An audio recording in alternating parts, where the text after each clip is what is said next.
Suddenly traversing into the Marvel universe, Wang Yang found himself as an apprentice at Kamar-Taj.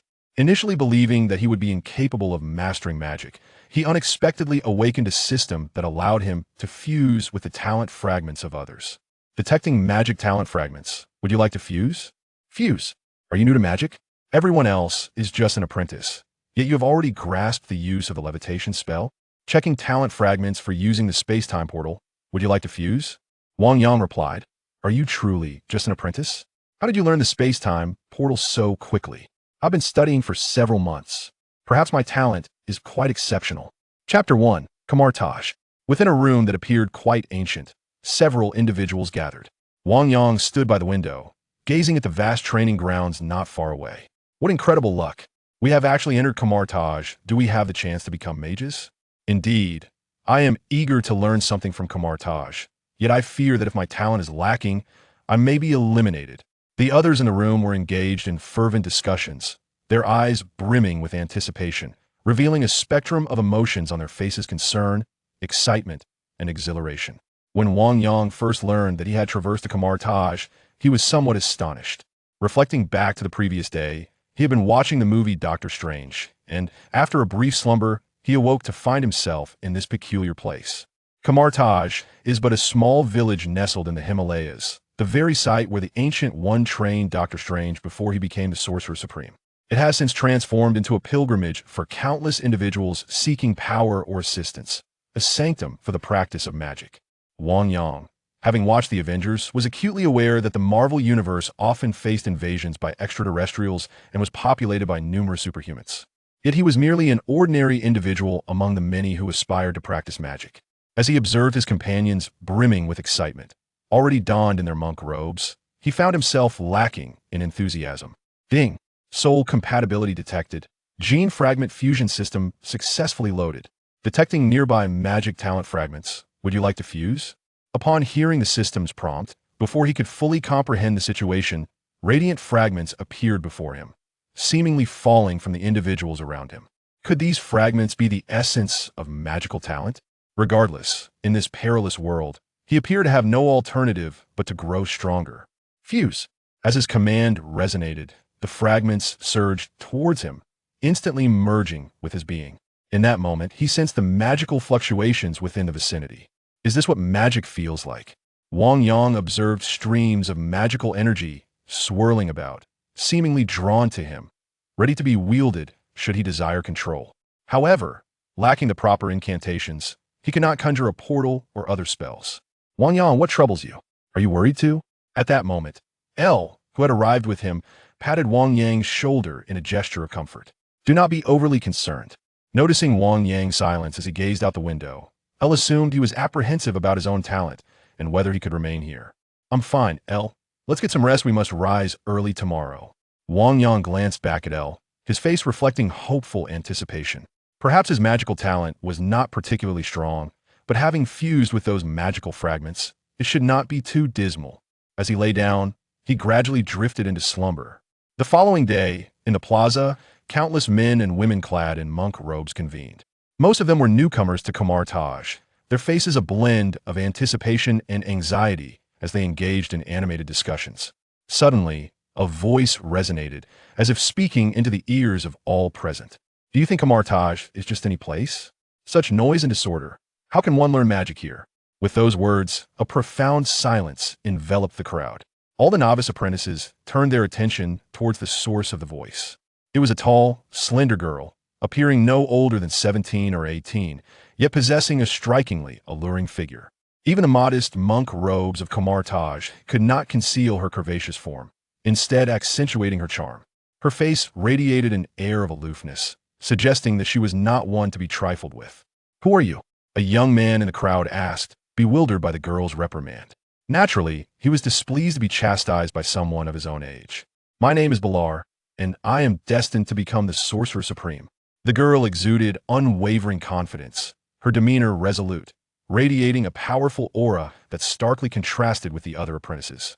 Clearly, she was a formidable mage who had undergone rigorous training at Kamar-Taj. The young man, feeling the weight of her commanding presence, found himself momentarily daunted. Wang Yang, observing this scene, could distinctly sense the magical energy emanating from Balar. It flowed along a specific trajectory, and perhaps if he could attune himself to it, he too could wield magic. Having entered the Marvel Universe, he ought to learn some magic, at least for self-defense. At that moment, another gasp arose from a nearby apprentice. Who is that person? They look so imposing. Are they a mage from Kamar-Taj? Their robes even appeared different from ours. Wang Yang turned to see a man in brown monk robes, appearing to be in his 30s, leisurely striding with his hands clasped behind his back. His expression was stoic, exuding an air of detachment and wisdom. His robes seemed to billow without wind, and his formidable presence silenced the previously bustling training ground. Even Balar, who had been so proud moments ago, now stood quietly to the side. As she did, the crowd fell into an awed silence. The man approached slowly, his sharp gaze scanning the assembly before sweeping over all the apprentices in the training ground. My name is Regan Theodore, but you may call me Brother Theodore. I am here to instruct you in the art of magic. Regan Theodore? Wang Yang had never heard this name before. However, in the Marvel Universe, aside from the Ancient One and Doctor Strange, he was aware of only a few mages. Yet, he understood that magic held significant power in this realm, and thus Kamar-Taj must harbor many skilled mages. Regan Theodore's demeanor indeed suggested a serious disposition, embodying the essence of a hermit. The aura he exuded was distinctly different, indicative of a master of magic. Even Balar, previously so brash, now exhibited caution, confirming that he was not an ordinary individual. He has only recently arrived here and is not well acquainted with Kamar-Taj. However, it is believed that he has absorbed fragments of magical talent, which should make the practice of magic easier for him than for the average individual. Chapter 2. A Rare Talent from Magic. Reginald Theodore surveyed the gathered crowd, his gaze sweeping across the assembly before he spoke slowly. Being a mage is no simple feat. It requires a resolute determination to endure hardships and an unwavering commitment to your efforts. One day, when your innate gifts are called upon, you must be ready to face death itself. The weight of Theodore's words cast a somber pall over the apprentices, who now wore expressions of seriousness rather than the excitement that had previously illuminated their faces. At that moment, Wang Yang too adopted a serious demeanor, despite his bewildering presence in this place. Yet, since he was here, he resolved to make the most of the opportunity. Otherwise, if he left without sufficient skills, he might find himself unable to escape from the terrifying creatures that lurked beyond. For the sake of his own life, he had to strive to learn. While he did not expect to reach the level of Doctor Strange, he at least desired the means of self-defense. Excellent. Next, I will teach you the first step in learning magic. Look at the rings you hold. They are called suspended rings. Focus your attention and silently recite the incantations you have been taught. You may find this somewhat impractical, but envision the incantations as keys that unlock the door to magic. Feel the energies of nature, and then you will instinctively know what to do. Theodore instructed the novices in the basics of magic while simultaneously demonstrating his techniques. He raised his hand, closed his eyes, and began to articulate. Feel the energy of the cosmos, then channel the magic with your incantation, condensing the light. As Theodore traced a horizontal line, a luminous golden beam of magical light materialized before him. Oh, how incredible! Had I not witnessed this with my own eyes, I would never have believed such a spectacle could unfold before me. Is this truly magic? It is simply wondrous, beyond imagination. In that moment, astonishment and awe graced the faces of all the apprentices, their mouths agape, as if they had just witnessed a miracle. They eagerly began to emulate Theodore, hoping to replicate the magical beam he had conjured. Yet, it proved to be exceedingly difficult. Not even a flicker of light emerged. No one succeeded, except for the magically inclined young woman, Balar, who gradually began to follow Theodore's method, spreading her hands apart. A faint, flickering magical light appeared before the crowd, teetering on the brink of vanishing. Although her magic was dim compared to Theodore's, it was a notable achievement amidst the many apprentices. Encouraged by this display, the other apprentices redoubled their efforts. Theodore observed this scene with a quiet nod of approval. Initially, he had feared these novices would be challenging to teach, but it appeared they were more receptive than he had anticipated, particularly after witnessing Balar's progress, which filled him with satisfaction. Balar, being a descendant of mages, had some prior exposure to magic, clearly surpassing those apprentices who had no knowledge whatsoever. With a serious demeanor, he placed his hands behind his back and admonished, "Everyone, Focus your efforts. Aim to learn from Balar. As he moved among the apprentices, assessing their progress, he came upon Wang Yang, who remained standing, observing Balar and the other apprentices with no intention of practicing. Why are you not attempting to practice? Wang Yang was momentarily taken aback by the reprimand, his drifting thoughts abruptly returning to focus. He had merely been pondering how Dr. Strange achieved his feats. Clearly, the magical beam was just the beginning. Next came the magical shield and the portal. Having observed the flow of magic within Theodore and the others, he became engrossed in the spectacle. "I'm going to try right now," Wang Yang exclaimed earnestly. Seeing Wang Yang's earnest demeanor, Theodore nodded in encouragement, reminiscent of his own early days at Kamar-Taj. His tone softened as he addressed Zhang Yang. "Failure is not to be feared only by daring to try. Can you hope to learn? Do not shy away, experiment." Theodore's demeanor was not as severe as one might expect, which relieved the apprentices. After all, they were practitioners on a journey of both skill and spirit. Taking a deep breath, Wang Yang reflected on the Marvel films he had seen and the magic he had witnessed. Despite his apprehension as a novice, he cast aside his distractions upon hearing Theodore's guidance, focusing intently on the essence of magic while silently reciting the incantation. Following Theodore's example, Wang Yang raised his hands, and in an instant, a myriad of magical energies enveloped him. As he slowly drew his hands apart, he aspired to create a yellow magical beam. Suddenly, with a resonating hum, the magical essence coalesced, forming a luminous shield. A powerful aura of magic radiated from his hands, causing those nearby to stagger back in awe. Each hand manifested a shimmering shield of light. Balar watched in astonishment, her heart racing at the sight. The other apprentices stood agape, bewildered that he had conjured a magical shield when they could barely form a single line of magic. Theodore's expression transformed from sternness to shock. Despite his efforts to maintain composure, the widening of his eyes betrayed his astonishment. In that moment, he found it hard to believe what he was witnessing. A magical shield. This individual had merely followed his instructions to gather magic and condense light, yet had managed to create a shield in the blink of an eye. While the magical shield was merely a foundational spell, it was remarkable for a novice to achieve this after only a few minutes of instruction. Theodore himself had spent a month mastering the basics, drawing magical lines and gradually forming a shield. Could it be that this young man possessed an extraordinary aptitude for magic? Was he perhaps a rare talent in the realm of sorcery? Chapter 3. Talent and diligence among those known to Theodore. Few possessed the remarkable ability to grasp and control such magic with such swiftness. Suddenly, the magical shield dissipated, clearly indicating a lack of control and stability. However, the speed of his initial attempt had already surpassed Theodore's expectations. "You must have encountered magic before," Theodore remarked, gazing at Wang Yang with a furrowed brow, voicing the doubts that lingered in his mind. Wang Yang took a deep breath, the exertion of magic having drained considerable energy from him, yet he shook his head in response. This revelation sent a shiver through Theodore. Although it is often said that talent is a prerequisite for learning magic, the aptitude displayed by this young man was indeed extraordinary. How could someone who had never previously encountered magic demonstrate such ability upon first exposure? After regaining a semblance of composure, Wang Yang turned to Theodore, whose expression was a perplexing blend of satisfaction and discontent. "Senior brother, how did I perform just now?" he inquired, his humble demeanor capturing Theodore's attention. Theodore found himself reflecting on the rarity of such talent accompanied by genuine modesty. Individuals like Wang Yang were indeed a rarity. His fondness for the young apprentice deepened. Yet he understood that excessive praise for someone so gifted could lead to arrogance, which would be detrimental. Thus, he tempered his astonishment, maintaining a facade of calm as he replied, "You did adequately." Continuing, Theodore elaborated, "The magical shield serves many functions, and the more powerful the mage, the more formidable the magical energy they can summon. You must practice diligently." Pausing for effect, he raised his head and spoke with an air of profundity. "Moreover, magical energy can not only manifest shields but also weapons, swords, and whips. You have merely conjured a shield, and there remains much for you to learn. The intricacies of these transformations, incantations, and energies must be unraveled by your own insight."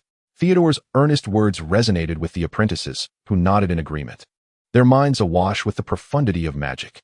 Wang Yang also nodded, recognizing that he was merely at the inception of his magical journey, fully aware of his current standing. However, he lamented the lack of progress in the system that could absorb talent, leaving him puzzled about the nature of the talent fragments from the previous day. Nevertheless, He acknowledged that he had already advanced beyond most of his peers, possessing a more formidable foundation.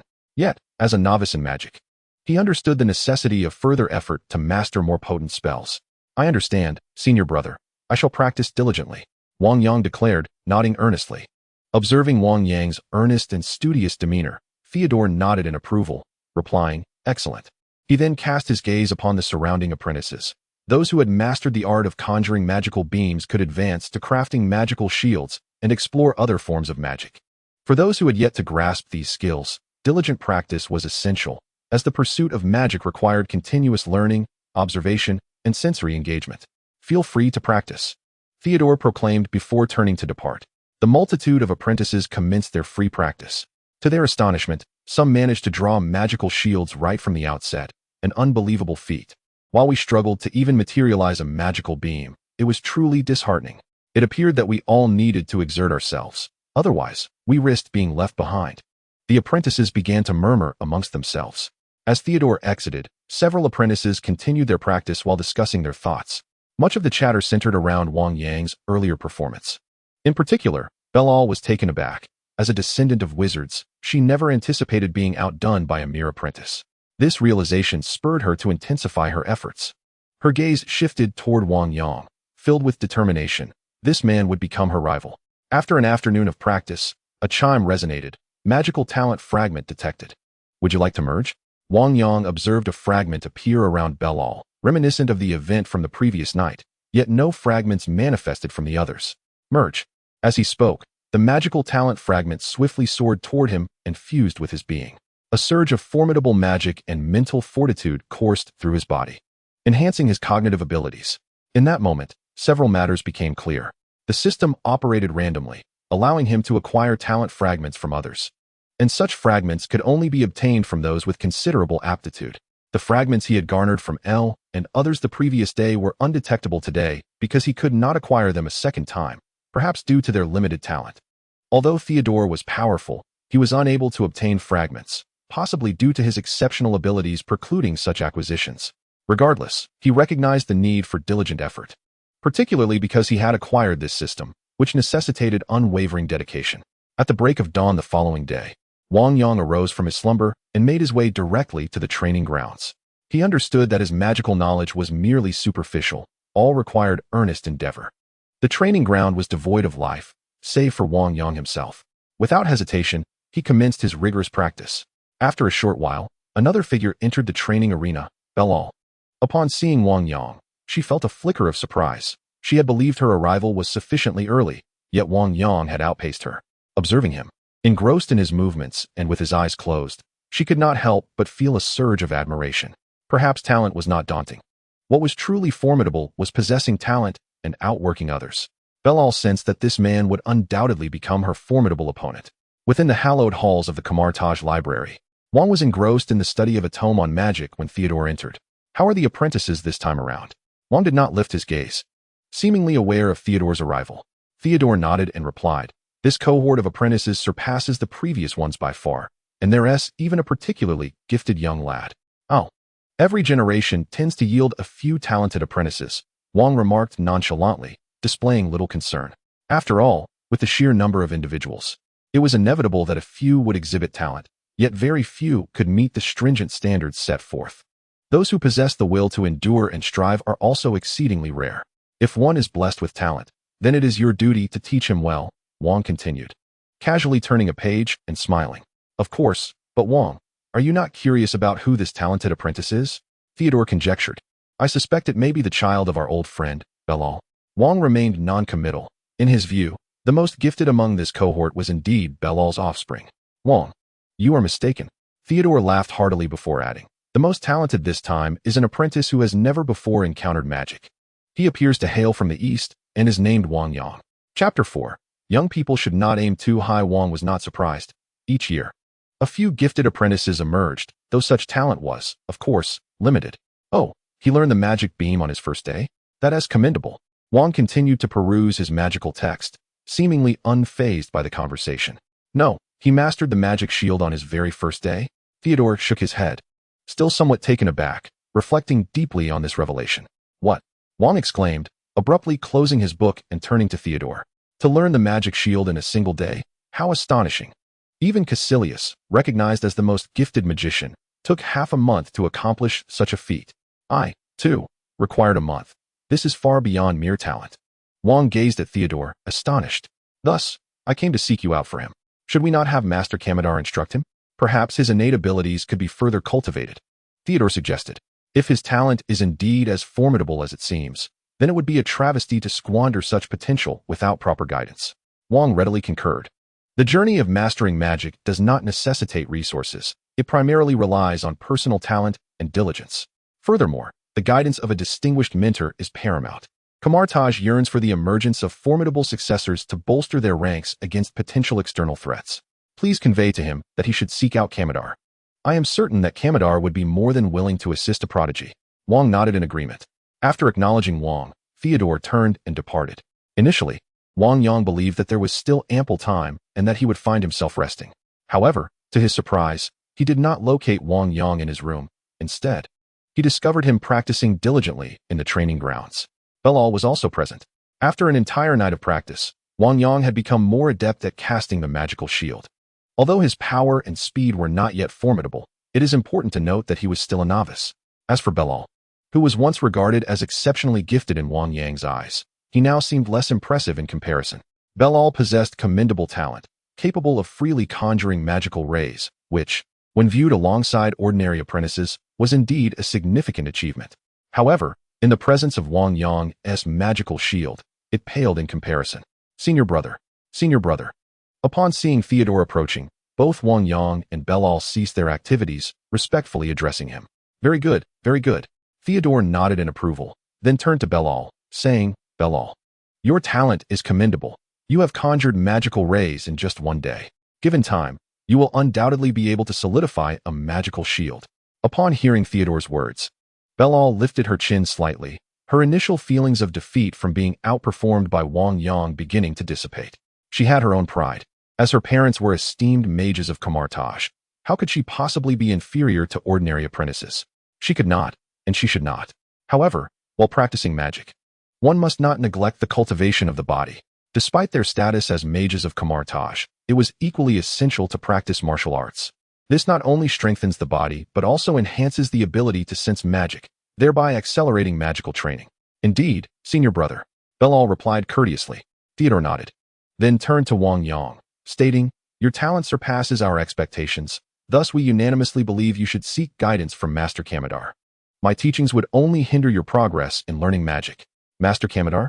Although Kamar-Taj's innate abilities were not particularly remarkable, he had reached nearly 80 years of age and was considered a seasoned mage. Teaching the younger generation, he was undoubtedly more effective than some younger mentors. Additionally, due to his age, his knowledge was profoundly extensive. Generally, only advanced apprentices had the opportunity to seek counsel from Kamar-Taj. Belal was well aware of this, and upon hearing that Theodore suggested Wang Yang consult Kamar-Taj, she felt an overwhelming sense of envy. Go ahead, Theodore said with a smile, speaking politely. All right. Wang Yang nodded and made his way toward where Master Kamar-Taj was located. Master Kamar-Taj, senior brother Theodore has sent me to seek your guidance, Wang Yang said with utmost respect upon meeting Master Kamar-Taj. Oh, Master Kamar-Taj was somewhat taken aback upon seeing Wang Yang approach, as it was a rare occurrence to receive a recommended apprentice, particularly one who garnered such endorsement at the outset. After appraising Wang Yang with a discerning gaze, Master Kamar-Taj beamed and remarked, it seems your talent is commendable. Splendid. I wish to learn new magic, Master Kamar-Taj, Wang Yang boldly declared, having anticipated the opportunity to uncover fragments of magical aptitude. However, to his surprise, none manifested. Yet, rather than feeling disheartened, he expressed his desire directly. Master Kamar-Taj was not surprised. He understood that every apprentice possessed a common flaw, the tendency to aspire too high, especially those with a modicum of talent. Do you know what is paramount in the study of magic? He inquired slowly. Knowledge and talent. Wang Yang pondered before responding. Indeed, both knowledge and talent are significant aspects. Kamar-Taj nodded. However, in my view, the foundation is of utmost importance. You must establish a solid base to learn magic effectively. Do not be overly ambitious, understand? I understand, Wang Yang affirmed, recognizing the vastness and complexity of the magical realm. Even the most exalted sorcerers would not claim mastery over all magics. Without a sturdy foundation, any magic learned could become an insurmountable burden. Having lived many years as a magician, Kamitel's words were indeed pearls of wisdom. As long as you comprehend, he replied, somewhat pleased with Wang Yang's response. The young man exhibited a certain spirit. Though slightly ambitious, he was still, after all, youthful. However, Master Kamitel, could you impart some new magic to me? He queried. The only magic he had managed to conjure was a protective shield, and he yearned for more, finding it challenging to perform other spells. Upon hearing Wang Yang's request, the smile on Kamitel's face faltered. He then realized that while Wang Yang had initially shown compliance, he was now straying from that path. Even with Kamitel's typically amiable disposition, he felt a flicker of irritation. Do you not know the saying from your Eastern culture? That a grand edifice must rise from a solid foundation? The fundamentals are of paramount importance, he admonished. To learn the lines of magic is to sketch more powerful spells. As he spoke, Kamitel raised his hand, summoning a magical shield. Do you understand that the formation of this shield requires countless magical lines? You should focus on practicing your fundamentals. All other magic must be learned step by step. Kamitel said patiently. Chapter 5. The Average Individual Ding. Detecting Magical Shield Aptitude Fragments. Will you integrate? As the system notification echoed, Wang Yang beheld a fragment descending from Kamitel. Integrate. He felt a deeper understanding of the magical shield blossoming within him. At first, he believed that the system could only sense fragments of magical talent. It appeared that the essence of magic was fundamentally rooted in talent, and each spell required its own unique gift. It is akin to someone who excels in running but falters when faced with hurdles. Some may excel in ball games, yet struggle with dribbling. The same principle applies to magic. Every spell necessitates its own innate ability. At this moment, Wang Yang comprehended the essence of the system. Kamitel, noticing Wang Yang's silence, assumed he was absorbing the information. He nodded and softened his tone, saying, the foundational skills you acquire at the outset are crucial for your journey into the realm of magic. Teaching you the lines of magic is essential for you to master your mental strength. Mental prowess is the bedrock upon which your future magical abilities will be built. As Kamitel spoke, the conjured magical shield gradually crumbled and dissipated. Although he felt a twinge of arrogance and annoyance towards this apprentice, he harbored no intentions of withholding knowledge. After all, he too had once yearned to grasp magic swiftly, but it was only now that he truly understood the significance of a solid foundation. Aimlessness and a degree of overconfidence are common afflictions of youth. Despite Theodore's recommendations, he also advised a cautious approach to learning magic. Progress should be gradual to cultivate a formidable sorcerer. I understand your desire to learn more powerful spells, but I shall not teach you any advanced magic until you have fully mastered the lines of magic. Kamitel concluded with unwavering determination, stroking his beard, his expression imbued with unprecedented resolve. Wang Yang looked at Kamitel, his face reflecting deep admiration. This was the mark of a true teacher who sought the best for his apprentice.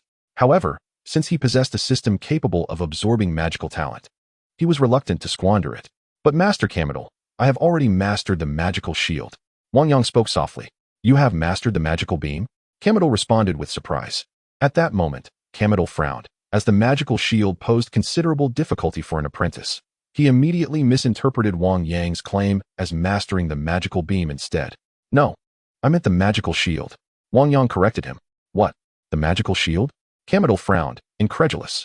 Historically, even the fastest learners took at least half a month to grasp the magical shield, yet this apprentice had only been here for a short while. He had entered the Kamar-Taj yesterday and began practicing. Today he claimed to have mastered the magical shield? This was simply unfathomable. What did you say? Kamitel stared at Wang Yang, astonished. Master, I said I have mastered the magical shield. Show me. Kamitel's voice trembled with disbelief. Wang Yang, without a moment's hesitation, commenced his demonstration. After Wang Yang performed a slight bow, he waved his hands, conjuring a beam of golden light that materialized before him. In a swirling motion, countless runes emerged, coalescing into a shimmering golden shield. Camille, witnessing this spectacle, felt as though this magical shield was encroaching upon his own. What an extraordinary apprentice in the art of magic. It is worth noting that Kamitel, despite appearing to be in his 60s, was nearing the venerable age of 90. Esteemed as a seasoned archmage within the confines of Kamar-Taj, for over 40 years, he had imparted his wisdom to countless students, including several masters who once sought his guidance. Yet, he had never encountered an apprentice capable of mastering the magical shield in a single day. Although the magical shield is but the most fundamental of spells, its execution is far from trivial. It requires the precise manipulation of magical energy and a harmonious connection with cosmic forces, incorporating various runes to forge a complete shield. Any misstep in this intricate process could result in failure. Thus, most learners require considerable time, ranging from half a month to several years, to grasp the spell. Even upon successful formation, the efficacy of the magical shield can vary, influenced by the strength of magical energy, mental fortitude, and the ability to channel cosmic energy. However, the shield that Wang Yang had summoned exhibited no weakness. It possessed a potency akin to that of a wizard who had spent over a year honing this skill. Such prodigious talent was a rarity in Kamar-Taj's lifetime, and he now understood why Theodore had recommended Wang Yang. Yet, he felt ill-equipped to guide such a gifted individual. As Wang Yang dismissed the shield and faced Kamar-Taj, a wave of apprehension washed over him. Although he had absorbed Kamar-Taj's innate talent for the magical shield, he sensed he still lacked sufficient strength. Kamar-Taj's silence only intensified Wang Yang's anxiety. "Fear not, you have demonstrated remarkable proficiency." Kamar-Taj endeavored to maintain his composure, wishing for this prodigy to flourish. He pondered the implications of excessive praise. Could it lead to arrogance? Nonetheless, commendation was warranted. "Your magical shield surpasses that of the average apprentice by leaps and bounds. More importantly, there exists a semblance of sentience within your shield." Kamar-Taj placed great emphasis on this unique quality. Typically, mages cast such shields in a rote manner, devoid of any dynamic essence. Yet, Wang Yang's shield radiated a hint of this sentience, indicating vast, untapped potential. In just one day of practice, Wang Yang had not only grasped the magical shield, but had also infused it with a trace of sentience. It was evident that this young Oriental lad was indeed a genius. Kamar-Taj clenched his hands behind his back, his gaze upon Wang Yang growing increasingly fervent. However, on the surface, he remained inscrutable. "Although you have mastered the magical shield, it is essential to understand that magic possesses not only destructive power, but also serves as a key to exploring the mysteries of the world," Kamar-Taj stated calmly. "The disciple is grateful for your teachings." Wang Yang nodded, committing all of Kamar-Taj's instructions to memory. Satisfied with Wang Yang's reaction, Kamar-Taj paused before continuing. "While you have acquired the magical shield, do not let pride consume you. You may have progressed faster than your fellow apprentices. Yet in the realm of Kamar-Taj, you are merely of average talent, not worthy of arrogance or complacency. You must strive diligently, otherwise you risk being surpassed by others." Chapter 6. This child is incalculable. Listening to Kamar-Taj's words, Wang Yang felt a profound agreement. Despite having absorbed some innate talent, he recognized that his current achievements were insignificant.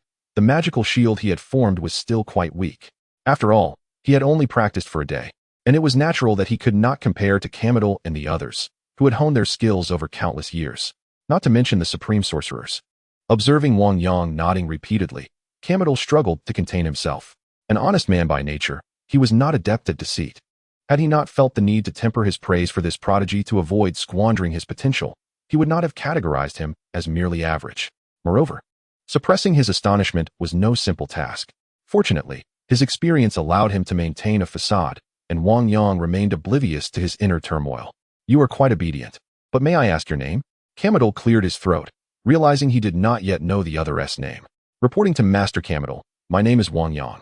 Wang Yang replied respectfully. "Very well, Wang Yang. Since you have mastered the magical shield, you are indeed ready to learn other forms of magic."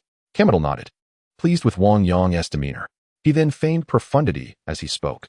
"The magical shield is merely the most fundamental spell of Kamar-Taj. Countless spells are built upon the foundation of the magical shield. By condensing runes, you can create weapons that will satisfy you." Upon hearing Kamar-Taj's words, Wang Yang was filled with immense joy and listened intently. This represents a further utilization of the magical shield runes. Yet stabilizing the structure of the weapon will not be an easy task. "Thank you for your guidance, Master. I will certainly practice diligently when I return," Wang Yang said respectfully, having long envied the supreme sorcerers for their exquisite magical transformations. After all, having traversed to Kamar-Taj meant he could also learn these arts, whereas he currently could only condense the magical shield. Under the hands of the supreme sorcerers, those spells could absorb cosmic energies and forces from other realms, allowing them to form shields, fans, and whips. For the supreme sorcerers, one individual equated to an army of thousands. The traitorous Cassius and others fled in disarray. This level of strength had granted them the means of self-preservation in this world, a fact that filled him with envy. While Wang Yang's mind was adrift in thought, Kamar-Taj began to recount the next segment of his teachings. "Now, I shall instruct you on the arrangement of runes and the stability of magical weapon structures." Kamar-Taj began to articulate his lessons. However, as he listened to Kamar-Taj's words, Wang Yang wore a look of deep respect, yet internally, he felt utterly lost. What on earth were these concepts? Although he could clearly hear every word, he was completely baffled by their collective meaning. Ding! A notification indicated the detection of foundational rune talent fragments. Would you like to fuse them? Indeed, every form of magic required talent. And this theory also necessitated a foundational aptitude. Upon hearing the system's prompt, Wang Yang was overwhelmed with joy, realizing his previous thoughts were not misguided. Every form of magic indeed required an inherent gift. The physical manifestation of magic was akin to bodily talent, while foundational runes were reminiscent of literary aptitude. The operation and condensation of these elements required the logical reasoning of scientific talent. Without a moment's hesitation, Wang Yang chose to fuse. As the fusion commenced, a plethora of knowledge regarding basic magical runes flooded his mind. Now, as he listened to Kamar-Taj, he began to grasp the concepts being conveyed. Truly, with the gift of talent, nothing seemed insurmountable. Wang Yang attentively absorbed Kamar-Taj's discourse. Although Kamar-Taj's magical aptitude was not particularly formidable, he was, after all, a seasoned mage with years of teaching experience under his belt. Many mages, despite having considerable potential, often struggled to teach in a progressive manner. Under Kamar-Taj's guidance, Wang Yang's understanding of magic was advancing at an astonishing pace. Before long, he had developed a solid comprehension of the foundational runes. Moreover, with each introduction of new knowledge, the system could detect fragments of talent. For him, this represented the perfect opportunity for learning. However, Kamar-Taj did not overwhelm Wang Yang with all the knowledge he possessed in one go. After more than half an hour, having spoken until his throat was dry, Kamar-Taj had covered the essential foundations. With great patience, he inquired, "So, Wang Yang, did you understand? If you did not grasp everything, that is perfectly fine. Take your time to comprehend it, and should there be anything unclear, feel free to return to me," Kamar-Taj said earnestly, gazing at Wang Yang. "Thank you, Master Kamar-Taj, for your guidance," Wang Yang replied with a respectful bow. "Return and solidify your foundation. It is the sole path to becoming a powerful archmage," Kamar-Taj encouraged him. "Yes, Master Kamar-Taj." Wang Yang respectfully bid farewell and departed. Kamar-Taj watched as Wang Yang departed, letting out a long sigh of relief only after the latter's figure vanished from his sight. It was indeed challenging to endure the presence of such a gifted individual. What was particularly remarkable was Wang Yang's unpretentious demeanor, marked by humility and courtesy. Initially, Kamar-Taj had assumed Wang Yang to be overly arrogant. Yet he realized he had underestimated him. This young man's future was boundless. Shaking his head, he muttered to himself, "For an apprentice with such talent, it is imperative to consult with other masters." Raising his hand, he traced a circle in the air, conjuring a golden yellow teleportation circle before stepping through it. In an open area, Wang Yang raised his hand, summoning a magical shield that materialized in his grasp. Evidently, after practicing the fundamentals of runes, the number of runes in his magical shield had increased, and their arrangement was now more compact. This magical rune shield enhanced his power, reflecting his growing mastery over basic magical runes. If he could control more runes, his magical shield would undoubtedly become even more formidable. With a flick of his wrist, Wang Yang dispelled the shield into a wisp of luminescence. At that moment, he felt an exhilarating eagerness. The magic of this world was extraordinarily wondrous. By utilizing magical runes, one could create an array of weapons at will, be it fans, whips, or spears.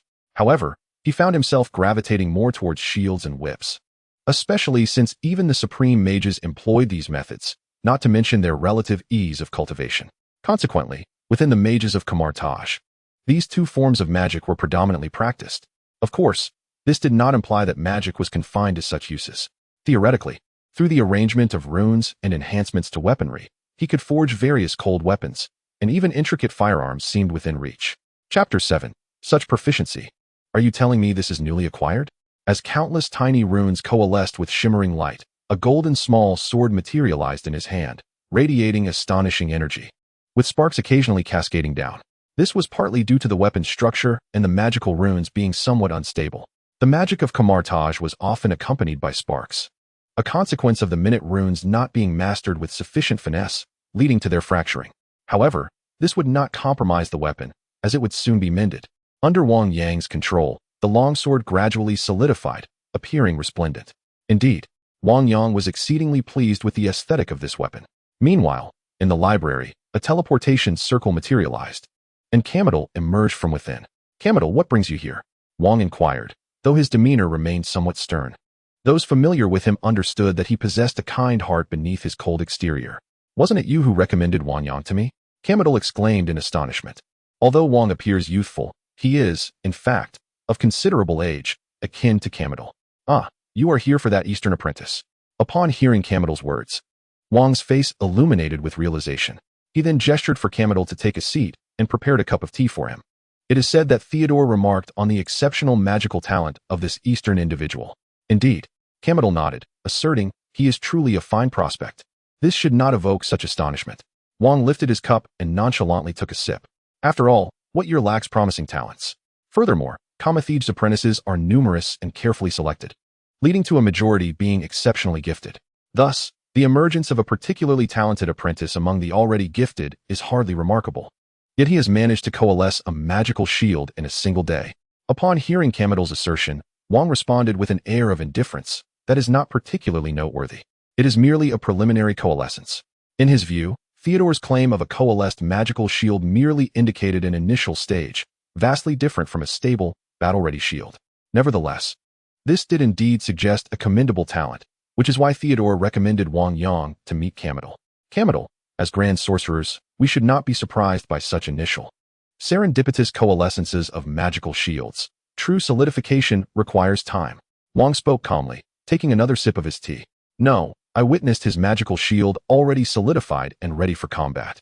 Although the magical runes are few, they possess a certain vitality." At this moment, Kamado seemingly recalled the scene of Wang Yang casting the magical shield and could not help but express his sentiment. What?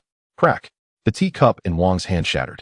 However, the spilled tea was enveloped in magic, creating a most peculiar sight. "Kamado, you know that what you claim is impossible. Even a supreme mage cannot achieve that." Wang looked at Kamado with astonishment. "Wang, it is precisely because I have discerned his talent that I sought you out. We must take this seriously." Kamado spoke with utmost sincerity. Wang abruptly stood up, returning the magically encased tea to the teapot. "Let us go." Kamado stared at Wang in bewilderment. "Wang, where are we going?" "Naturally, to see this talented apprentice." Though Wang spoke with certainty, the tremor in his voice betrayed a tumult within. Initially, Wang believed this young man possessed a modicum of talent, a fortunate coincidence resulting in the preliminary coalescence of a magical shield. To their astonishment, it turned out to be a solid magical shield, imbued with a remarkable spirit, an extraordinary endowment that surpassed the majority of apprentices at Kamar-Taj. It is no wonder he elicited such admiration. Any grand mage would likely feel the same upon encountering such a prodigy. As Wang took a few steps and halted, he raised his hand, drawing a circle, and a golden yellow portal appeared before him. Simultaneously, countless glass-like mirrors materialized within it. The mirrored space indicated Wang's intent to observe. Kamado, upon witnessing this, grasped Wang's purpose. After all, had he heard someone speak of an apprentice in such glowing terms, he might not have believed it himself. The mirrored space serves as a reflection of the real world, not only allowing for the experimentation of various spells, but also enabling the surveillance of others. As long as one's mental prowess did not exceed Wang's, they would remain undetected. Subsequently, the two entered the mirrored space. As they walked, Kamado remarked, "This young man is quite impressive, not only diligent, but also eager to learn. I have just imparted to him the fundamentals of magical runes." While searching for Wang Yang in the mirrored world, Kamado extolled the apprentice's virtues. Although the esteemed lineage of mages places little emphasis on temperament, character is certainly a commendable trait. After all, diligent and humble individuals can traverse further along the path of magic. Kamado is a man of integrity. Having known him for many years, Wang was well aware of Kamado's disposition. Suddenly, Wang sensed a surge of magical energy emanating from a distance. It was likely Wang Yang practicing the foundational framework.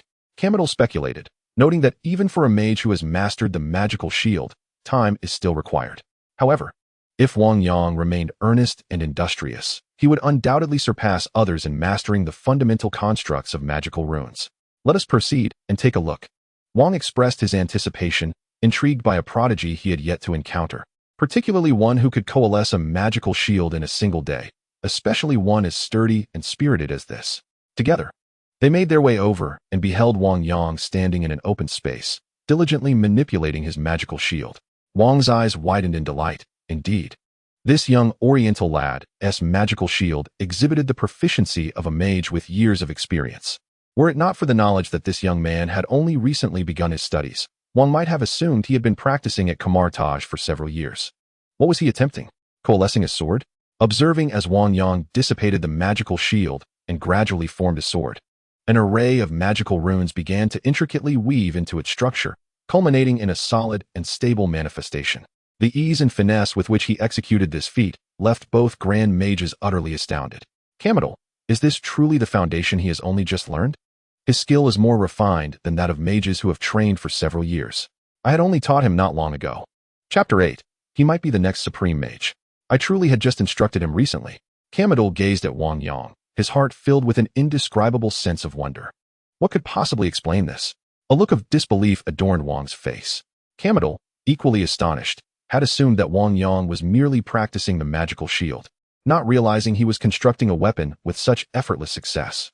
Even those who had studied for years might not possess his level of proficiency. When Wang inquired about the situation, Kamar-Taj was at a loss for an explanation. Had someone told him that a novice apprentice could master weapon construction so swiftly, he would have dismissed it as absurd. Yet, the evidence lay before him. After all, learning the foundational structure of magical weapons and mastering it are two entirely different concepts, the latter requiring relentless practice. The crux of the matter lies in the constant adjustment of magical runes to maintain structural stability, a task that rigorously tests one's fundamental skills, magical control, and patience. Generally, an apprentice would need at least a year and a half to fully construct a weapon. But what was unfolding before them defied comprehension. Kamar-Taj was astounded. Having spent over 60 years in Kamar-Taj, he was regarded as a seasoned mage, having stood alongside the Supreme Mage and fending off numerous threats from other realms. Yet, he had never lost his composure like this before. This apprentice was simply extraordinary. Wang, I genuinely just taught him. Why he has mastered it now, I cannot fathom. Kamar-Taj remarked with a wry smile. Wang, of course, understood that Kamar-Taj would not lie. Known throughout Kamar-Taj for his reliability, even the esteemed archmages held great respect for him. Even the proud Caecilius would not regard Kamar-Taj with disdain. In Kamar-Taj, Kamar-Taj enjoyed immense trust. Such a person would not fabricate stories for trivial matters, and indeed, this was an apprentice. Thus, only one possibility remained. This young man had grasped the foundational theory and could apply it within a single morning. Wang had once been a prodigy himself, which is why he recognized the incredibility of this feat. Not only could he not achieve such a thing, but even the Ancient One had not accomplished it in her time. How formidable was this young man's talent? Initially, when Theodore had informed him, he had merely considered him an ordinary genius, but now it was evident that this young man transcended the definition of genius. He was a true prodigy. At that moment, Wang could not conceal the astonishment on his face. The disparity between individuals can, at times, be more profound than the chasm between man and beast. However, he soon found joy again, as Kamar-Taj revealed such a prodigy. Perhaps this was also a fortuitous opportunity for Kamar-Taj. This young lad might even ascend to become the next Supreme Mage. He then turned to Kamar-Taj. Though the king often wore a serious demeanor, the way he regarded Kamar-Taj made him feel somewhat uneasy. Your Majesty, is there something amiss with this boy? His talents are extraordinary. Kamar-Taj observed Wang Yang outside the mirrored space. At that moment, Wang's gaze fell upon Wang Yang, his emotions tangled. Initially, he believed Kamar-Taj could provide guidance.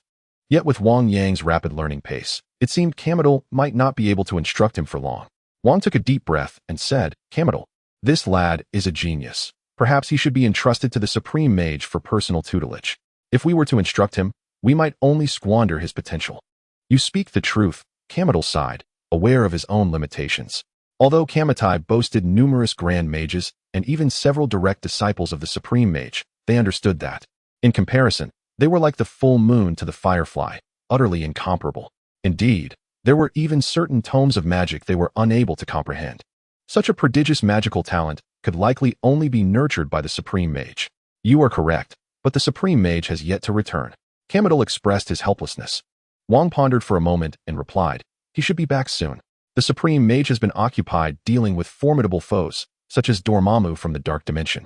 Powerful adversaries occasionally invade, and the Supreme Mage is currently preoccupied with these threats. As for instructing disciples, he might lack the time. Wang nodded and continued, thus, before the Supreme Mage's return, we may need to rely on you.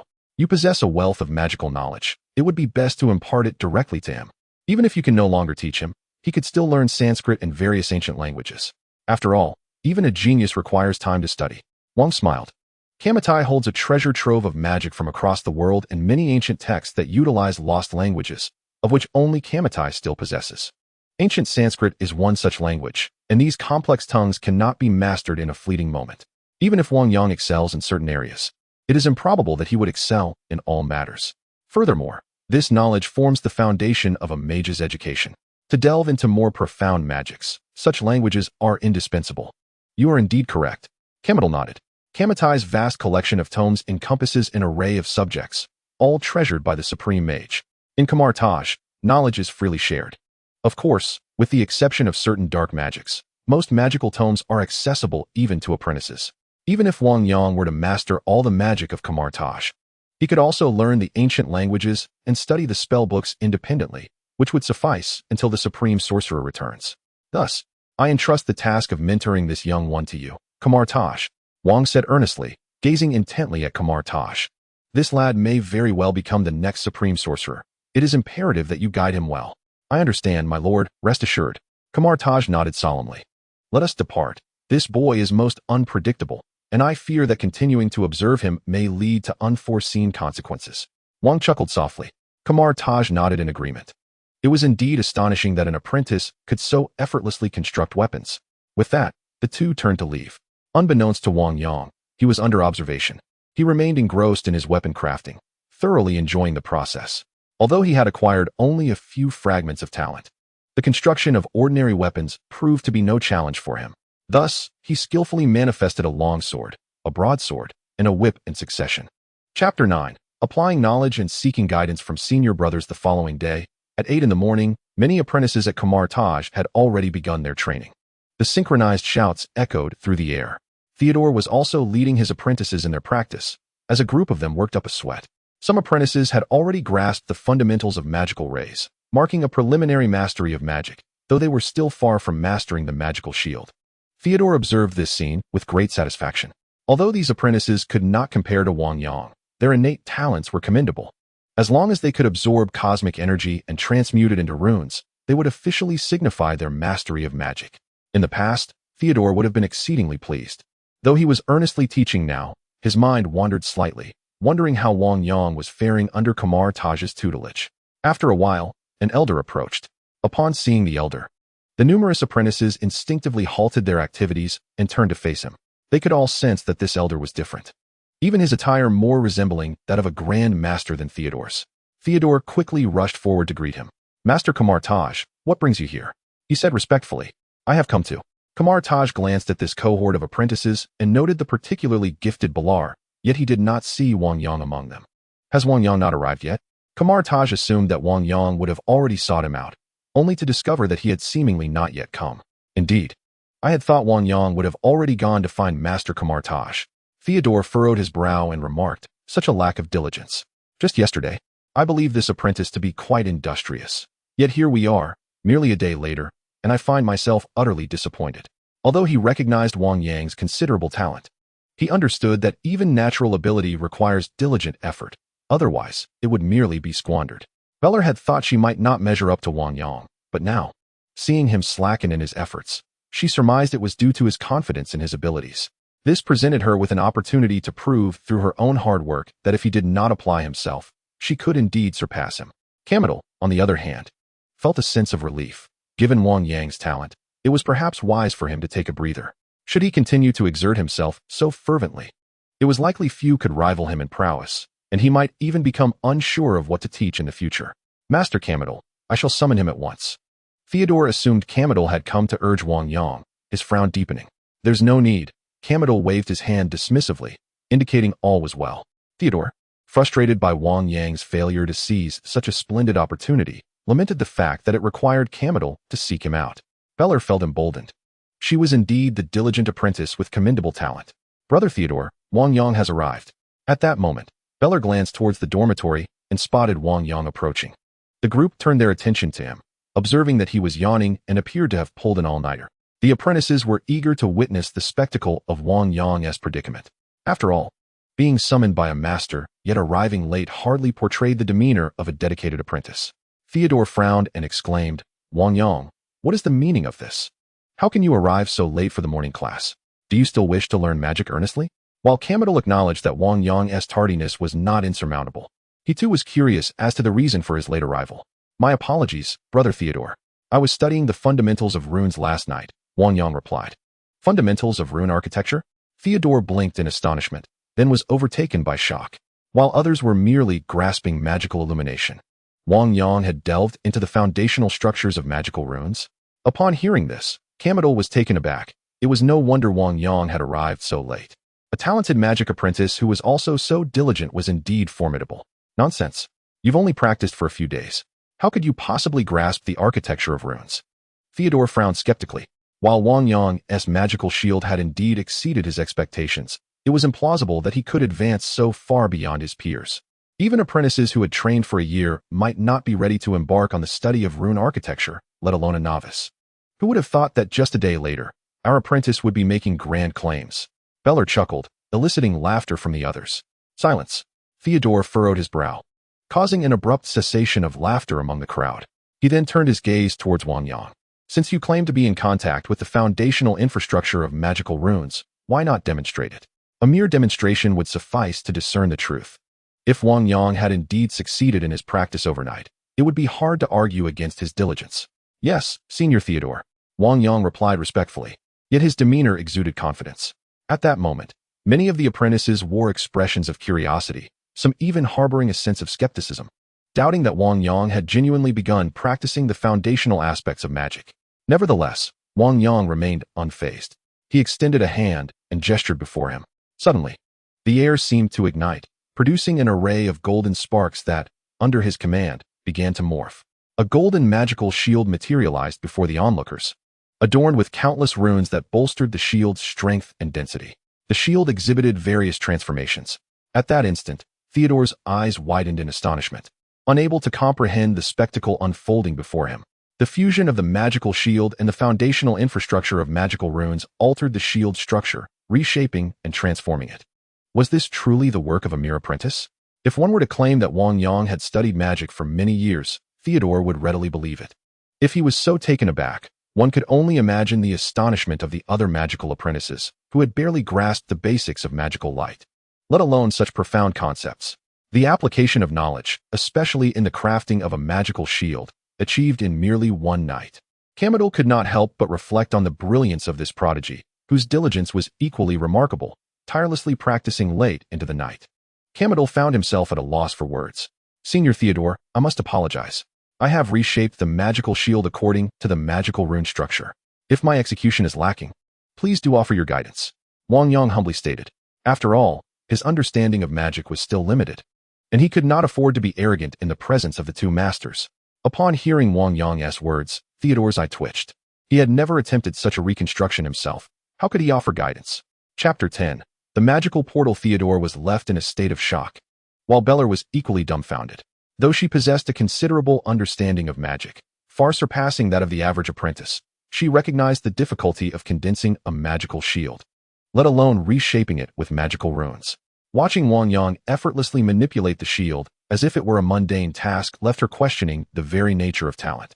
The disparity between individuals was stark. Beller found herself grappling with existential doubts, not to mention those apprentices who had yet to even brush the edges of magic. All the apprentices focused intently on Wang Yang, captivated by the magical shield in his hands. Senior?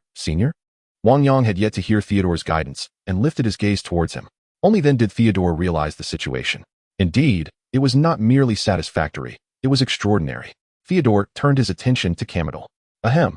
In truth, it was not only Theodore and the apprentice who were astounded. Even Kamar-Taj found it hard to believe that every encounter with Wang Yang brought him immense surprises. Very well, you may continue your training. Wang Yang, come with me.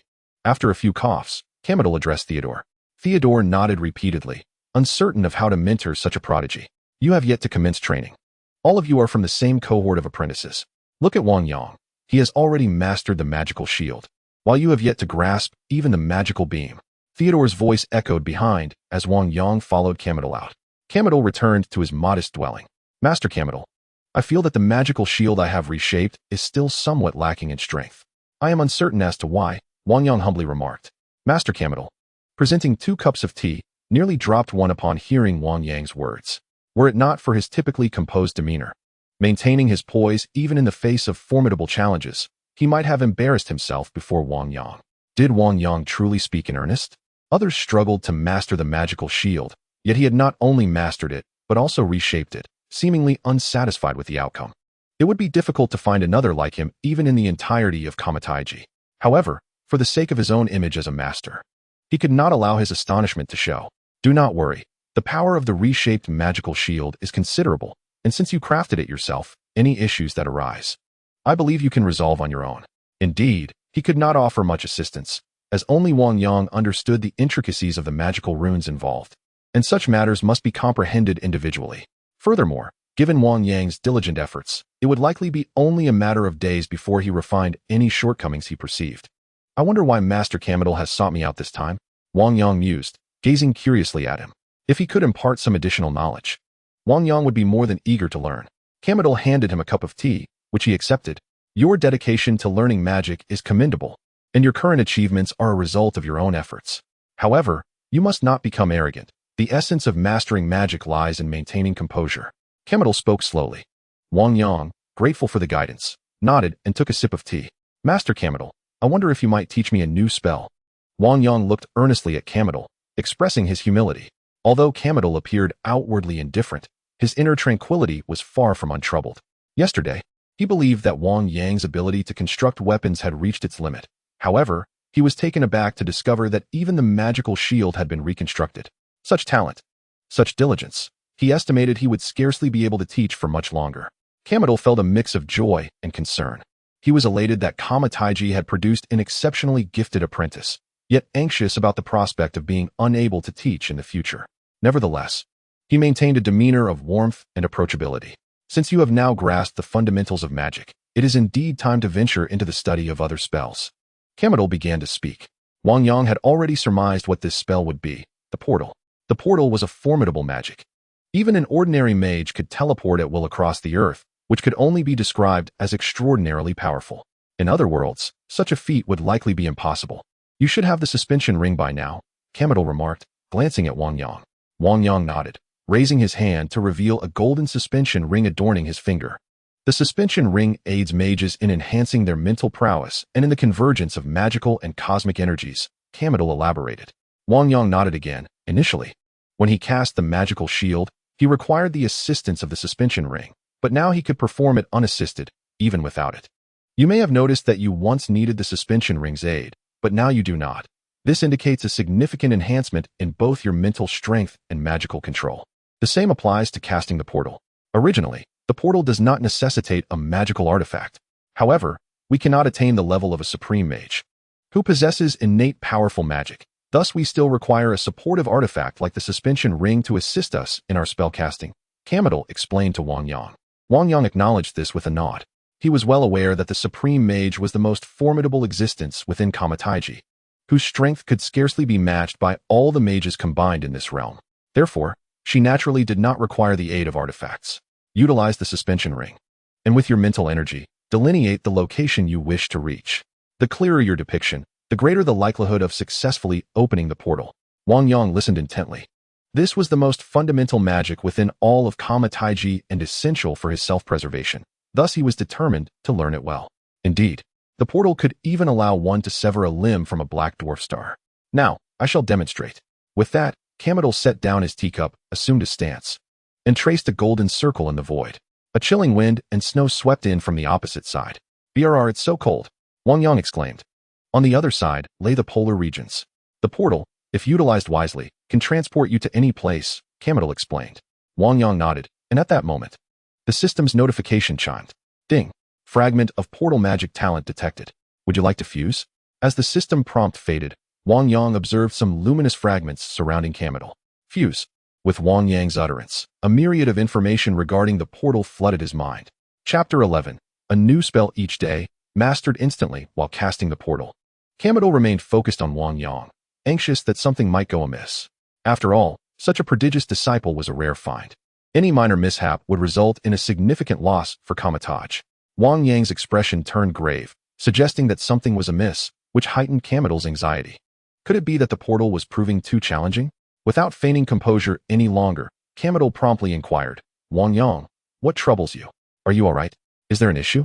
Although the portal was indeed a fundamental spell, it was undeniably more complex than other forms of magic.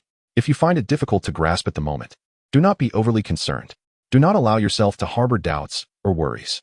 Kamar-Taj, believing that Wang Yang might be struggling to comprehend, sought to reassure him. After all, a prodigy encountering difficulties might develop resistance or even self-doubt. With sincerity, Kamar-Taj offered his guidance, his expression reflecting deep concern and genuine regard for Wang Yang. Seeing Kamar-Taj so invested stirred emotions within Wang Yang, who affirmed, "Master Kamar-Taj, rest assured, I am well." Though they were not related, the dedication Kamar-Taj showed in teaching a mere apprentice was profoundly moving. Nevertheless, Kamar-Taj remained apprehensive. Some individuals, burdened by pride, might attempt to push through challenges even when struggling. He had mentored many gifted individuals, none of whom possessed Wang Yang's level of talent, yet they often faced smooth sailing in their initial training. However, upon encountering setbacks, these prodigies would experience demoralization and even despair. This was not uncommon. Those who had never faced adversity were starkly different from those who had consistently encountered obstacles. Moreover, the gifted were often more prone to relinquishment, unable to bear the weight of failure. If someone as exceptional as Wang Yang succumbed to such a fate, it would indeed be a loss for all of Kamar-Taj. Thus, Kamar-Taj earnestly conveyed, Wang Yang, encountering difficulties and reaching a bottleneck in magical training is entirely normal. After all, mastery of magic demands effort, insight, talent, and perseverance, ultimately leading to the opportunity to become a great mage. To be candid, despite my current status as a rather seasoned mage, my innate talents were not particularly remarkable when I first embarked on my journey as an apprentice. It took me over a year of diligent practice to master even the simplest of spells, such as the magical shield. There were moments when I nearly succumbed to self-doubt, questioning whether I was truly cut out for the arcane arts. Yet, look at me now. I have persevered and thrived. This serves to illustrate that transient challenges are inconsequential. With unwavering effort, one can undoubtedly shatter the barriers that confine them and venture into grander realms. Kamar-Taj spoke earnestly, placing a reassuring hand on Wang Yang's shoulder. Wang Yang, caught between laughter and tears, recognized the concern emanating from Master Kamar-Taj. This warmth kindled a profound sense of gratitude within him. With a smile, he responded, "Thank you, Master Kamar-Taj, for your invaluable guidance. I shall strive to improve." He set down his teacup and declared, "I will give it a try." Hearing Wang Yang's determination, Kamar-Taj felt a wave of relief wash over him. At least his words had not fallen on deaf ears. He was confident that even if Wang Yang did not grasp the concepts immediately, mastery would surely come within a fortnight. "Excellent." Kamar-Taj nodded appreciatively, adding, "As a member of our esteemed Order of Mages, one must cultivate such awareness and never expect immediate success." He was thoroughly pleased with Wang Yang's progress, and then turned his gaze toward him as he attempted to conjure a teleportation portal, ready to offer guidance should any difficulties arise. Wang Yang, adorned with a suspended ring, extended one hand toward the void while the other traced a slow, deliberate circle. Flickers of golden flames materialized, marking a promising start as arcane symbols began to emerge. Before he could articulate his thoughts, a luminous circle manifested, revealing his own chamber on the opposite side. Kamar-Taj stood in astonishment. Hadn't he just expressed doubts about Wang Yang's abilities? After encouraging him with so many words, here he was, effortlessly casting spells. It was Kamar-Taj who felt somewhat disheartened in comparison. Wang Yang had mastered the magical shield immediately, grasped the foundational runes at once, and now, the teleportation portal as well. In contrast, Kamar-Taj had spent months learning the magical shield, a year on the foundational runes, and half a year on the teleportation array.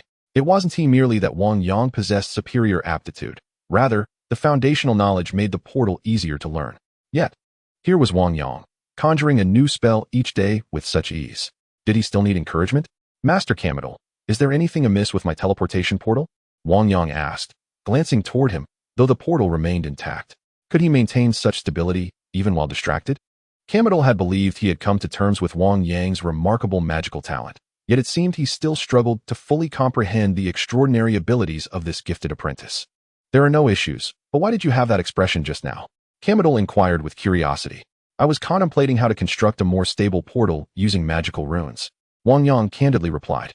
After integrating the magic of portal manipulation into his abilities, he had acquired a wealth of knowledge regarding magical portals. Kamar-Taj smiled wryly, having initially assumed that Wang Yang struggled with the complexity of the subject. In truth, he was merely delving deeper into the intricacies of enhancing magical prowess. "Master Kamar-Taj? Master Kamar-Taj?" Wang Yang called out, noticing the peculiar expression on Kamar-Taj's face. "Indeed, well done. You have grasped the essence of portal magic. But do not let pride cloud your judgment. Kamar-Taj responded, regaining his composure, though he felt a mix of joy and dismay. The joy stemmed from recognizing Wang Yang's prodigious talent, learning swiftly, while the dismay arose from his earlier underestimation of the young man's capabilities. In comparison to Wang Yang, he realized he was merely an early learner. Otherwise, he would have no right to instruct him. Yet, despite his discontent, the duty to teach remained paramount. When utilizing the portal, it is imperative to maintain focus. Otherwise, danger may ensue. Kamar-Taj earnestly cautioned. Should a mishap occur during the portal's operation, it could lead to dire consequences. Of course, such occurrences are generally rare, but anything is possible. Master Kamar-Taj, I understand. Wang Yang nodded, recognizing that the portal not only serves as a means of transportation, but also as a formidable weapon, possessing immense power and resilience. Chapter 12. The emergence of such a remarkable talent in Kamar-Taj. Kamar-Taj observed Wang Yang's retreating figure, feeling a surge of emotion. Talents like Wang Yang's are indeed a rarity. However, being the mentor of such a genius carries its own immense pressure. Were it not for his extensive experience with magic, he might find little to impart. Even then, he doubted his ability to teach for long. Kamar-Taj was not small, and with so many mages present, it had gradually evolved into a town-like community, necessitating communication and thus giving rise to taverns and similar establishments. Amidst these ancient and charming buildings, Kamar-Taj entered a tavern. Each time he took a break, he relished the opportunity to enjoy a couple of drinks there, a routine he had maintained for decades. Although they were mages, their finances were limited. Fortunately, the tavern was run by the locals of Kamar-Taj, ensuring the prices remained affordable. Otherwise, their modest wealth would scarcely allow for such indulgences. At that moment, the tavern buzzed with patrons, predominantly comprised of the mages from Kamar-Taj. These mages were notably united, though several smaller factions existed within their ranks. Among those who had formed closer ties with Wang Yang were some conservative members, whose ideologies were somewhat antiquated. Indeed, such factional distinctions merely exist in subtle connections and remain unspoken. After all, where there are people, there exists a world of intrigue, and Kamar-Taj is no exception. He also possesses a considerable number of friends, forming a rather close-knit group. Kamar-Taj, you are quite early today. Upon entering the tavern, a middle-aged man chuckled heartily. The speaker was Ripa, a seasoned wizard known for his affable nature. One of the few among the mages who is quite genial and maintains good relations with most of them, including Kamar-Taj. Huh? Do you think everyone is as leisurely as you? I have students to teach. Ripa responded, somewhat surprised. Is there anyone here who doesn't teach apprentices? Yet I heard you were no longer taking on students? The nearby mages shared a jovial laugh, as most were responsible for instructing apprentices and bolstering their ranks. Kamar-Taj, now advanced in years, had seldom taken on students. Alas, a prodigy has suddenly appeared, and I find myself teaching once more, he remarked, settling into a nearby seat, eliciting laughter from those around him. A prodigy? We also have several promising talents, so it's unlikely you would be troubled, Master Kamar-Taj. Another mage, Giri, chuckled. Take my apprentice. Rolls. He has already mastered the magical shield and some theoretical concepts within just 6 months. A bright future indeed. I have met that boy, Rolls. He is indeed remarkable. Several wizards nodded in agreement, as most could grasp the magical shield, being one of the most fundamental spells. However, mastering it typically required several months, if not half a year, of diligent practice. To accomplish this within 6 months, alongside theoretical understanding, was already commendable. Even the esteemed Master Caecilius had taken several months to achieve such a feat. The complexity of magic is not to be underestimated. In their idle moments, these wizards often compared the talents of their apprentices. Giri's success sparked a wave of envy among his peers. Kamar-Taj, however, remained unimpressed. What expression is that, Kamar-Taj? Giri frowned, noticing the admiration directed towards him and feeling a surge of pride, only to be met with Kamar-Taj's dismissive demeanor, which irked him greatly. Nothing much. I merely believe your apprentice is not particularly remarkable, Giri. Mastering the magical shield in merely 6 months. Does that truly qualify as genius? If I were to speak of my own prodigious apprentice, you would likely be left astounded. Kamar-Taj's words naturally piqued the curiosity of the assembled crowd, for he rarely engaged in debates with others, yet now he found himself embroiled in one. Nature had captured the attention of others. Kamar-Taj, you claim your apprentice is extraordinary? Pray enlighten us. Ripa chuckled and spoke. Kamar-Taj took a sip of his drink and shook his head, responding, revealing this might alarm you. How long did it take to master the magical shield? Giri's curiosity was piqued by his words. I reckon Kamar-Taj's confidence stems from merely 4 months. Raipar Yisun remarked with a frown. The other mages nodded in agreement, having overheard Gyuri's assertion. Given Kamidal's apparent assurance, the duration must surely be shorter. Upon hearing their speculations, a disdainful smile crept across Kamidal's face as he raised a single finger. The surrounding mages regarded him with incredulity. 1 month. Impossible, they murmured. Indeed, even Master Caecilius had taken 3 months. If it were merely 1 month, it would be beyond belief. Kamidal observed their expressions and found them naive. They had not seen the world. He mysteriously shook his head. A year, surely. 1 month is unfathomable. Gyuri, of course, could not accept this. 1 month. It is but a day. The nearby mages were left astounded by Kamidal's declaration. What? How can this be? 1 month, while somewhat astonishing, is still plausible. However, a day? Even the esteemed Master Gu could not achieve such speed. Gyuri, skeptical, interjected with a sarcastic tone. Kamidal, surely you need not fabricate such an outrageous tale. We all understand the capabilities of our apprentices. The other mages echoed his sentiments. Indeed, Kamidal, there is no need to boast about your apprentice. A day? Utterly impossible. If your apprentice were truly that remarkable, he would be the next supreme mage. If that were the case, I would eat this table, Gyuri declared confidently, eyeing the table before him. For the first time, Kamidal felt a sense of pride in his apprentice Wang Yang, if only to boast in front of his old friends. These individuals truly did not comprehend the essence of genius. I need not lie. Simply inquire with Wang, and you shall see. He was the one recommended to me. Kamidal shrugged and continued to pour himself a drink. The surrounding mages were utterly astonished, engaging in fervent discussions. To master the magical shield in a day? Is this even humanly possible? Indeed, mastering such a spell in a day is nothing short of astounding. When did Kamar-Taj appear such a formidable talent? They listened intently to the murmurs of their fellow mages. Kamidar shook his head with a smile. If it were said that Wang Yang conjured a new spell each day, it would surely terrify them. Chapter 13. From now on, you shall learn from me. The people surrounding Kamidar were astonished, and an involuntary smile graced their faces. Wang Yang had provided him with ample conversation fodder. However, the thought of instructing Wang Yang filled him with a profound sense of helplessness. Although Kamar-Taj was revered as a sanctuary of magic, this did not imply that all mages were formidable. It was merely a reflection of the supreme mage's unparalleled strength. The mages among them possessed limited magical knowledge. After imparting the basics of magical runes and teleportation, their teachings often concluded. After all, the true essence of magic required individual exploration and mastery, and these instructing mages had little to offer beyond the foundational teachings.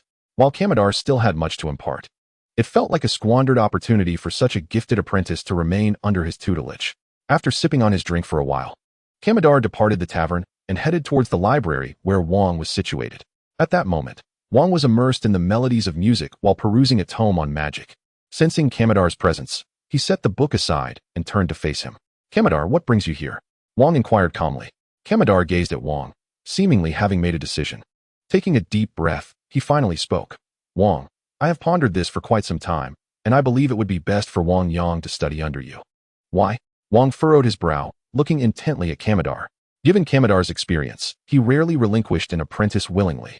It was well known that in Kamar-Taj, the bond between teacher and pupil was profoundly intimate, and instructors seldom abandoned their students. Kamidar's voluntary decision to let go of an apprentice was a rare occurrence indeed. With a hint of resignation, Kamidar replied, Wang Yang is a prodigy, something we both recognize. Having such a talent follow my lead would only hinder his progress. I can guide an average apprentice, but for someone of his exceptional caliber, my knowledge is evidently insufficient. Wang's emotions were similarly complex. He understood the rationale behind Kamidar's decision. Yet, he feared he might also struggle to teach someone as extraordinary as Wang Yang. Although they were grand mages, it was merely a consequence of their prolonged study of magic and their formidable mental prowess. Confronted with a talent like Wang Yang, Kamidar likely felt his ability to teach would be inadequate. However, since Kamidar had already spoken, Wang realized he could not easily decline. Since you have said so, let him come to me. Kamidar exhaled deeply, relieved, and responded, then I entrust Wang Yang to you. Rest assured, Kamidar, there is no need for excessive concern. Wang nodded in affirmation. Kamidar felt a weight lift from his shoulders. After conversing with Wang for a while, he turned and departed. He returned to his chamber, instructing others to bring Wang Yang to him. Moments later, Wang Yang arrived at Kamidal's room. Master Kamidal, did you call for me? Wang Yang respectfully inquired. Indeed. Kamidal nodded and proceeded to pour a cup of tea for Wang Yang. You have been learning from me for several days now. I recognize you as a diligent student. But alas, I cannot permit you to continue your training under my tutelage." Upon hearing Kamar-Taj's words, Wang Yang felt a surge of anxiety. "Why, Master Kamar-Taj? Have I not learned well enough?" A hint of distress crept into Wang Yang's voice. He held Kamar-Taj in high regard. The master was not only diligent and responsible, but he also showed genuine concern for him. Most importantly, he could obtain fragments of talent from Kamar-Taj, which were of immense significance to Wang Yang. Compared to the fragments dropped by others, Kamar-Taj's gifts were undoubtedly superior. Kamar-Taj, upon hearing Wang Yang's lament, could not help but smile wryly. "Not learned well enough? What a jest! It is precisely because you have excelled in your studies that I wish for you to have a more adept teacher. A talent such as yours would be wasted under my guidance. In fact, when compared to you, I feel rather inadequate." No, you have learned excellently. However, our Kamar-Taj focuses on cultivating sorcerers. Given your swift mastery of magic, you already possess a foundation for combat. Regrettably, I am not well versed in these matters. Kamar-Taj smiled as he spoke. Hearing this, Wang Yang felt a deep respect bloom within him. Kamar-Taj was indeed not merely a school, but rather an organization dedicated to nurturing warriors to protect the world. Much like Dr. Strange, who underwent combat training even before fully mastering his powers under the guidance of Mordo. At Kamar-Taj, training in magic was merely one facet of their education. "I see, Master. I am truly grateful for the instruction over these past few days. I have learned a great deal about magic," Wang Yang said, a touch of melancholy in his tone. Kamar-Taj felt a mixture of joy and sorrow. He was pleased with Wang Yang's dedication as a student, yet saddened by the immense challenges he faced during his time here. Thus, the prospect of sending Wang Yang to another teacher stirred complex emotions within him. However, being a great sorcerer, he quickly composed himself. "Wang Yang, you need not feel disheartened. Every apprentice must find their own combat mentor," Kamar-Taj said with a smile. "Then, Master Kamar-Taj, might I inquire who my new teacher will be?" Wang Yang asked with curiosity. "It shall be Master Wang. He is among the most formidable sorcerers at Kamar-Taj. Moreover, and perhaps more significantly, he hails from the same origin as you and will undoubtedly look after you." Kamar-Taj chuckled as he urged, "Go seek out Wang now. He awaits you in the library." Wang Yang nodded and, after a brief moment, turned to depart.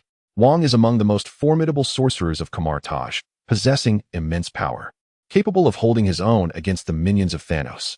As Wang Yang approached the library, he heard Wang's voice even before entering. "Come in." Taking a deep breath, Wang Yang stepped inside. This was the repository of all the magic of Kamar-Taj, housing an infinite array of spells. Soon, he laid eyes upon Wang. "Greetings, Master Sorcerer," Wang Yang said with utmost politeness and respect. Wang merely nodded and replied, "Follow me."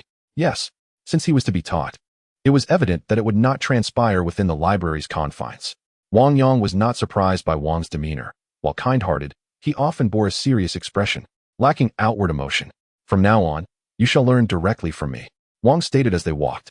"Understood," Wang continued, "although you are indeed a prodigy. Should you aspire to become a master sorcerer, diligent study is imperative." Chapter 14. Wang, I, too, have faced setbacks. Do you know why geniuses are as numerous as the stars, yet so few ascend to the rank of master sorcerer? Wang paused momentarily before continuing. "Why is that?" Wang Yang inquired, curiosity piqued. "Most can only be regarded as sorcerers and cannot attain the title of master sorcerer. Even Kamar-Taj can scarcely be called a master sorcerer, as it is his age and years of dedication that afford him that title, rather than his true abilities.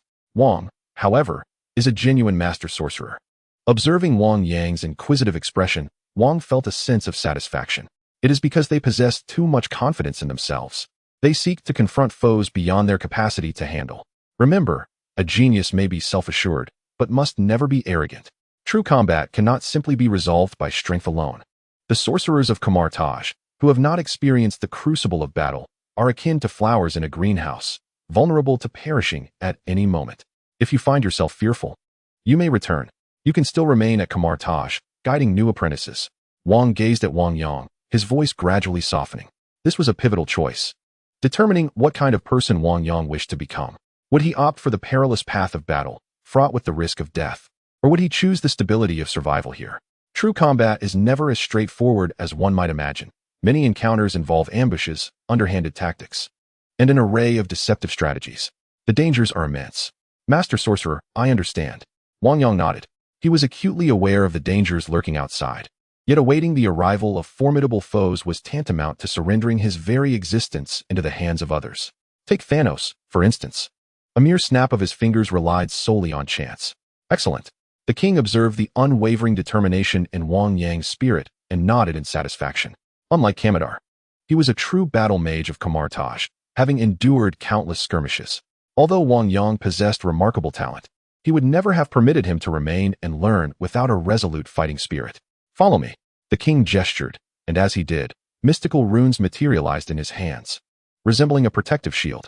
With a twist, the void before him transformed into a myriad of shards of glass. Upon witnessing this spectacle, astonishment graced Wang Yang's countenance. This must be the legendary mirror space. Indeed, it was wondrous. As he sensed the energy of the space above, Wang Yang couldn't help but marvel. Ding! Have you sensed the fragment of talent from the magical mirror space? Would you like to merge it? Merge. Wang Yang's eyes sparkled. As his words fell, a torrent of knowledge flooded his mind. The mirror space was a formidable magic, a dimension distinct from reality, wherein mages could experiment with spells, practice combat, or conduct surveillance. Step inside. The king glanced back at Wang Yang, who nodded and entered.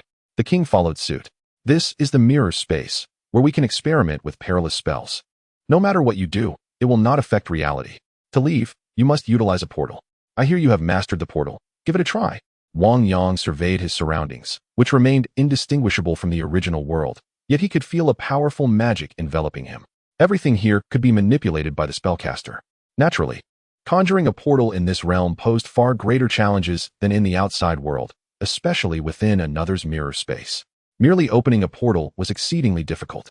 Even if the king did not wish to target Wang Yang, the same constraints applied. In this space, countless energies from other realms existed, making it nearly impossible for a mage who merely absorbed cosmic energy to succeed. This served to temper Wang Yang slightly, for his exceptional aptitude was undeniable. Without any obstacles, should he encounter even minor setbacks in the future, it could lead to his demoralization. Unbeknownst to Wang Yang, the seemingly honest and straightforward king was secretly plotting against him. Yet he obediently followed the king's instructions. He raised one hand adorned with a suspended ring, while the other drew circles in the void. Gradually, golden sparks began to emerge in the air. However, the process of forming the portal was proving to be exponentially more challenging than usual. Wang Yang, however, was indifferent to these details. He focused his mind and sensed the energy of the dimensions as countless runes began to align. Subsequently, a portal, radiating golden sparks, materialized before him. Unfortunately, he still lacked the ability to cast it independently. Every spell requires a corresponding artifact for assistance. The suspended ring aids concentration and serves as a tool for novices, essentially a necessary implement for apprentices. Other artifacts can facilitate the casting of various spells, enhancing their potency and ease of execution. Of course, any external artifact merely highlights one's inadequacies in magic and mental prowess. If one possesses the ability to cast spells independently, employing an artifact naturally amplifies its power. At that moment, Wang Yang's heart was filled with complexity, while Wang's expression remained utterly unchanged. Yet, in a corner of the mirrored space, a cataclysmic transformation unfolded, mirroring Wang's current emotions. He could scarcely believe that Wang Yang was capable of manifesting a portal within his mirrored realm. This was nothing short of astonishing. According to his knowledge, Wang Yang had only spent a single day learning about portals. The mere ability to open a portal externally was extraordinary, but now, to achieve it within the infinitely more challenging mirrored space was utterly unfathomable. Wang's mind was in turmoil, akin to the tempestuous nature of the mirrored realm itself. Fortunately, the mirrored space was inherently bizarre, so even if Wang Yang had witnessed it, he would have merely accepted it as the norm. After activating the portal, Wang Yang turned to look at Wang. He observed Wang's expression, which remained grave and impassive, causing the apprentice to feel a twinge of anxiety. Great mage. Am I deemed competent? Wang Yang had never ventured into the mirrored space before and naturally feared that there might be an issue with the portal he had opened. After all, he was uncertain about the reliability of his portal. Outside, there were few disruptive factors, but here it was a different story. Had he not possessed the innate talent for merging with the magic of the mirrored space, he likely would have been unable to activate it at all. Upon hearing Wang Yang's query, Wang's emotions grew even more intricate. The mirrored space behind him was tumultuous. Even a great mage entering such a volatile realm would likely suffer significant harm. Wang suppressed the complexity of his feelings and responded, maintaining his stoic demeanor. Not bad. Now he understood why Kamar-Taj had encouraged Wang Yang to study under him. Such talent was a considerable blow to mages like them. Chapter 15. This learning pace is astoundingly rapid. Gazing at the portal before Wang Yang, Wang's emotions were tumultuous, leading him to question the very nature of existence. Reflecting on his own experience, he recalled that it had taken him an entire 6 months to master the portal. Moreover, within others' mirrored spaces, he had spent years before successfully opening a portal. Now, observing the stable energy of the portal before Wang Yang, he was left in awe. The absence of any signs of instability indicates that Wang Yang has not only mastered the art of portal magic, but has also attained a remarkable level of proficiency, certainly beyond that of an apprentice. Wang could not help but reflect on whether this was still a mere human. In comparison to Wang Yang, it felt as though they had lived their lives as dogs. Despite Wang's astonishment, his expression remained inscrutable. He remarked calmly, "Indeed, it appears you have a commendable grasp of your portals. It is evident that you have practiced diligently." Nodding in acknowledgement, Wang Yang retracted the portal, clearly pleased with Wang's recognition. Yet, he remained humble, respectfully stating, "All credit is due to the guidance of the masters." Wang waved his hand dismissively. "There is no need for such self-deprecation. Your own efforts have surely played a significant role." He continued, "Now that you have mastered the portal, you are naturally entitled to engage in the next phase of your training." Upon hearing this, a look of delight crossed Wang Yang's face. Relying solely on spells is insufficient. One must also possess adept combat skills to wield formidable power. In a perilous world like Marvel's, only those with substantial combat prowess can ensure their own survival. Wang regarded Wang Yang with utmost seriousness, stating, "What I am about to teach you is the essence of true combat. The sorcerers of Kamar-Taj are not feeble scholars. We are all formidable warriors. Thus, the most crucial aspect for every sorcerer is to learn the art of battle. I shall commence your combat training now." Wang observed Wang Yang intently, eager to see how this magical prodigy would fare in practical combat. After all, the talents for magic and combat differ greatly. Mastery of magic alone does not suffice for combat. It necessitates innate ability, as well as the crucible of life and death experiences. Even the finest combat techniques require honing, otherwise, they remain mere theoretical exercises. While Wang Yang is undoubtedly a talent, Wang harbored doubts that he might simply be an ordinary individual in the realm of combat. Upon hearing Wang's words, Wang Yang's demeanor shifted to one of utmost seriousness. Wang proceeded, "I will instruct you in the martial arts of Kamar-Taj. The energies of countless dimensions not only empower us to wield potent magic, but also enhance our physical capabilities. However, our capacity to endure such power is limited, which has led to the creation of numerous magical artifacts. These artifacts can amplify our strength, facilitating the casting of spells and increasing both speed and fluidity." Wang elaborated slowly, then opened a portal, the speed and finesse with which he did so far surpassing Wang Yang's abilities.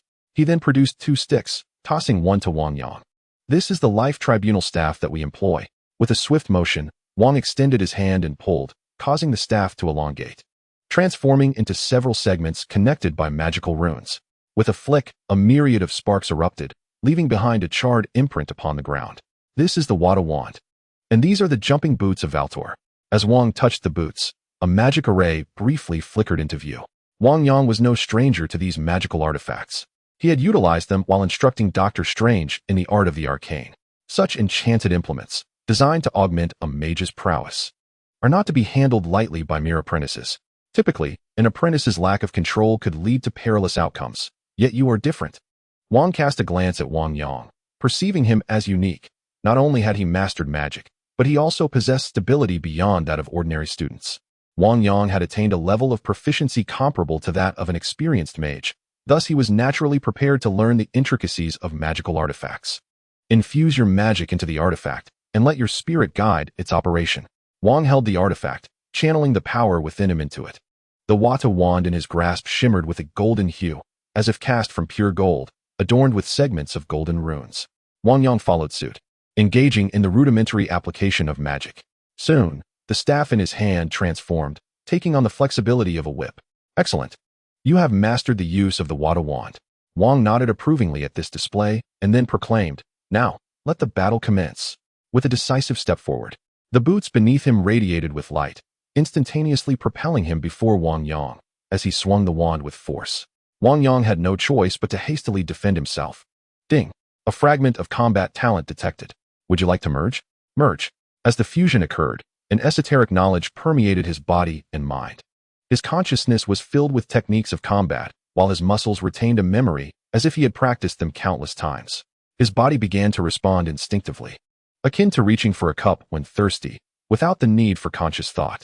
Gradually, he transitioned from frantic defense to a more composed stance. The wand in his hand became an extension of himself, fluidly shifting between staff and whip. Simultaneously, his other hand conjured a magical shield or other arcane weapons, launching counterattacks against Wang. The more they fought, the more astonished Wang became. Initially, he perceived Wang Yang as a novice, entirely unprepared to withstand his onslaught. He had to restrain much of his strength, yet soon he realized that Wang Yang was progressively able to defend himself, even as Wang increased his force, speed, and skill. He initially believed he could easily overpower his opponent. However, he soon realized that Wang Yang not only could withstand his every attack, but had begun to counterattack. At that moment, a whirlwind of emotions engulfed Wang, shattering his preconceived notions.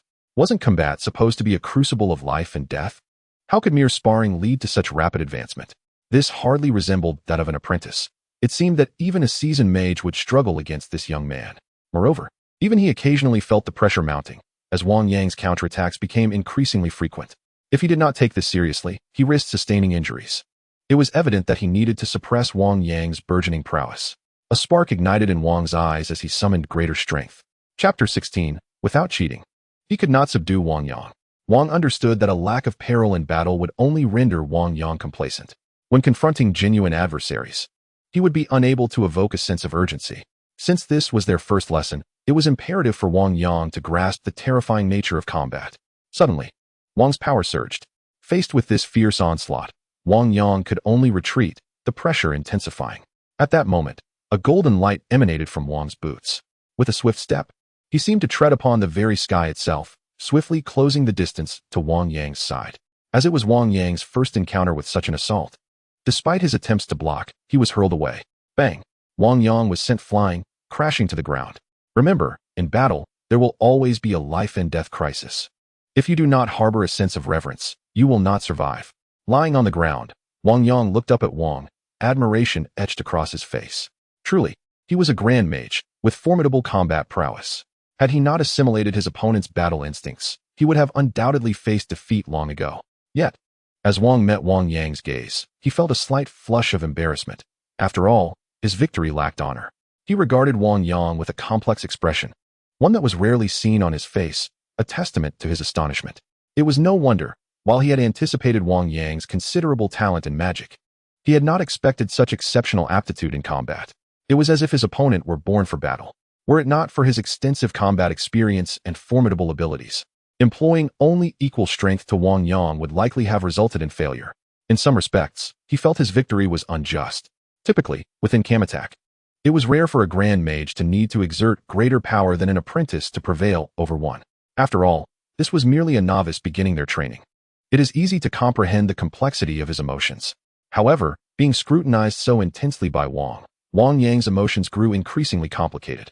He was merely an apprentice at the beginning of his cultivation journey, undoubtedly filled with questions. Coupled with Wang's penetrating gaze, he naturally felt a twinge of anxiety. Great Master, I am aware that I may not be performing adequately. Please speak frankly. Wang Yang felt a flutter of apprehension within. Although he had absorbed Wang's combat talent, he still found himself unable to fend off Wang's assaults. Achieving this level was commendable in itself. Despite the complexity of his feelings, Wang could not allow an apprentice to declare his own inadequacy, nor could he overly praise Wang Yang. However, there are aspects where your execution falls short. Stand up. I shall correct your techniques and the way you channel your energy, Wang stated with a grave expression. The essence of combat technique lies in the finesse of movements and the application of force. It is about harnessing one's strength to its fullest potential, thereby unleashing devastating power. Even if Wang Yang were to master such techniques, he could never rival Wang, who had dedicated countless years to this study. Following the practical exercises, Wang began to provide various corrections. Yes, just like that. Unleash your strength in accordance with the flow. Your feet must serve as your foundation, with your waist generating the power. Exactly. Wang's guidance was, of course, far from gentle. He often resorted to a swift strike. Nevertheless, Wang Yang absorbed the knowledge like a parched sponge, rapidly soaking up the nutrients. Consequently, his training speed visibly accelerated. Ding. Combat talent fragments detected. Would you like to merge? With Wang's instruction, Wang Yang frequently heard the system's notification chime, almost incessantly. In such a brief period, he felt he had made significant progress. This filled him with joy, as each morsel of knowledge learned afforded him greater assurance for his future self-defense. Yet, in response to Wang Yang's eagerness to learn, Wang's feelings became somewhat intricate. He realized he had underestimated this young man before him. Although he had previously noted the boy's quick reflexes in battle, now, nearly every movement required only a single demonstration for him to master. This was something he had not witnessed in the countless apprentices he had trained. After all, combat skills demand not only memorization but also muscle memory. Moreover, ingrained habits from daily life can greatly impact the execution of combat techniques, which can be exceedingly detrimental. Without hundreds, if not thousands, of repetitions, such habits are nearly impossible to alter. Yet, Wang Yang effortlessly transformed his habits and adeptly memorized the combat techniques and movements. This lad is truly a prodigy, Wang mused inwardly. All right, Wang Yang, take a moment to rest. Mastering combat techniques is not an overnight endeavor. It requires persistent effort over time. All of this must be grounded in the physical realm, thus diligent practice is essential. Moreover, you are encouraged to indulge in medicinal baths to enhance your constitution, Wang slowly articulated. Both the techniques and the application of force rely fundamentally on one's physical foundation. This foundation, aside from regular exercise, necessitates nourishment and conditioning of the body. At Kamar-Taj, there exists a unique methodology for this. Upon hearing Wang's words, Wang Yang nodded in agreement. Yes, master. Despite the soreness radiating through his body, he felt an invigorating sense of excitement. He sensed significant progress within himself, even believing he could easily surpass his former self. As he felt the cosmic energy gradually mending his physique, a smile graced Wang Yang's face. Very well, you may go. I trust that your combat skills will suffice for you to train for some time. Furthermore, this endeavor transcends mere fighting. It requires you to elevate your physical prowess. Wang imparted his wisdom to Wang Yang, emphasizing that these insights necessitate Wang Yang's own diligence to manifest. Otherwise, they would remain unattainable. Wang Yang nodded, and after bidding farewell to Wang, he utilized the portal to return to his apprentice quarters. His roommate had yet to return. After taking a shower, Wang Yang collapsed onto his bed, feeling quite fatigued. Yet, he understood that in order to safeguard himself when danger arises in the future, he must continually hold himself to strict standards. Otherwise, the relaxation of the present may transform into tears of regret in times to come. After a brief respite, he rose from his bed and commenced his training within the room. Just as he was ardently practicing, a knock echoed through the air. Wang Yang opened the door to find Master Kamar-Taj standing outside. One must always harbor hope. Without aspirations, what distinguishes one from a mere fish on the shore? Chapter 17. The Convergence of Magic and Combat Techniques? Master Kamar-Taj, what brings you here? Wang Yang promptly invited Master Kamar-Taj into his room and prepared tea for him. Master Kamar-Taj was an admirable instructor, possessing integrity and a profound sense of responsibility towards his students. Wang Yang naturally felt grateful for Master Kamar-Taj's guidance. I have come to deliver a potion. Kamar-Taj waved his hand, and a portal shimmered into existence, revealing a box before him. Ding! The detection of a magical portal's fragment has been noted. Do you wish to fuse? Wang Yang had not anticipated such an application of the portal and, without hesitation, opted for the fusion. These are potions crafted by us at Kamar-Taj, which can significantly amplify your physical strength and are beneficial for recovery and enhancement.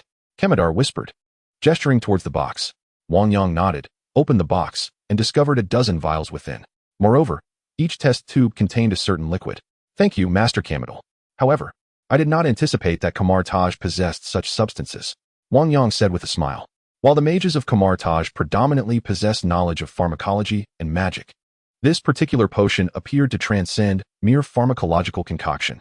It seemed more akin to something refined through advanced technology. Wang Yang, although we are mages, we are not primitive beings. We also utilize more convenient tools. One could say we evolve with the times. Kamar-Taj chuckled and continued.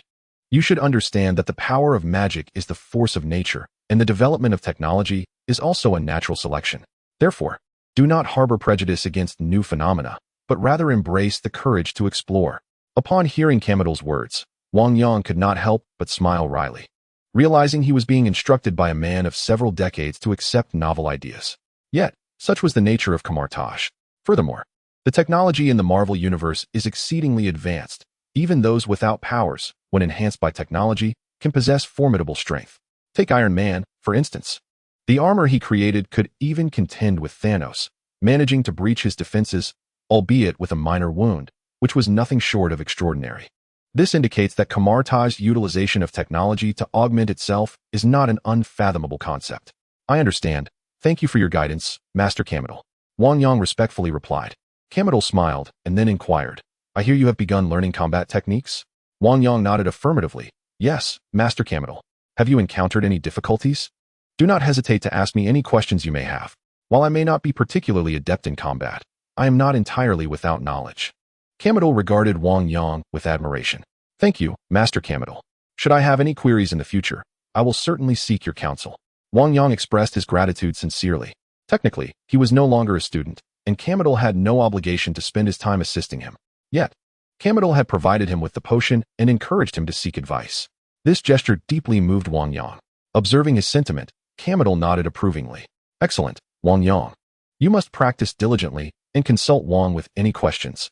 Although combat techniques may seem devoid of significant danger, the initial inability to channel sufficient cosmic energy can easily lead to bodily harm. Therefore, if any issues arise, make sure to consult Wang. I trust he will assist you. Kamar stated with utmost seriousness. Kamar-Taj does not impart combat techniques lightly. Only those nearing the level of a mage are taught these skills, due to the considerable dangers involved. Apprentices are unable to harness an excessive amount of cosmic energy.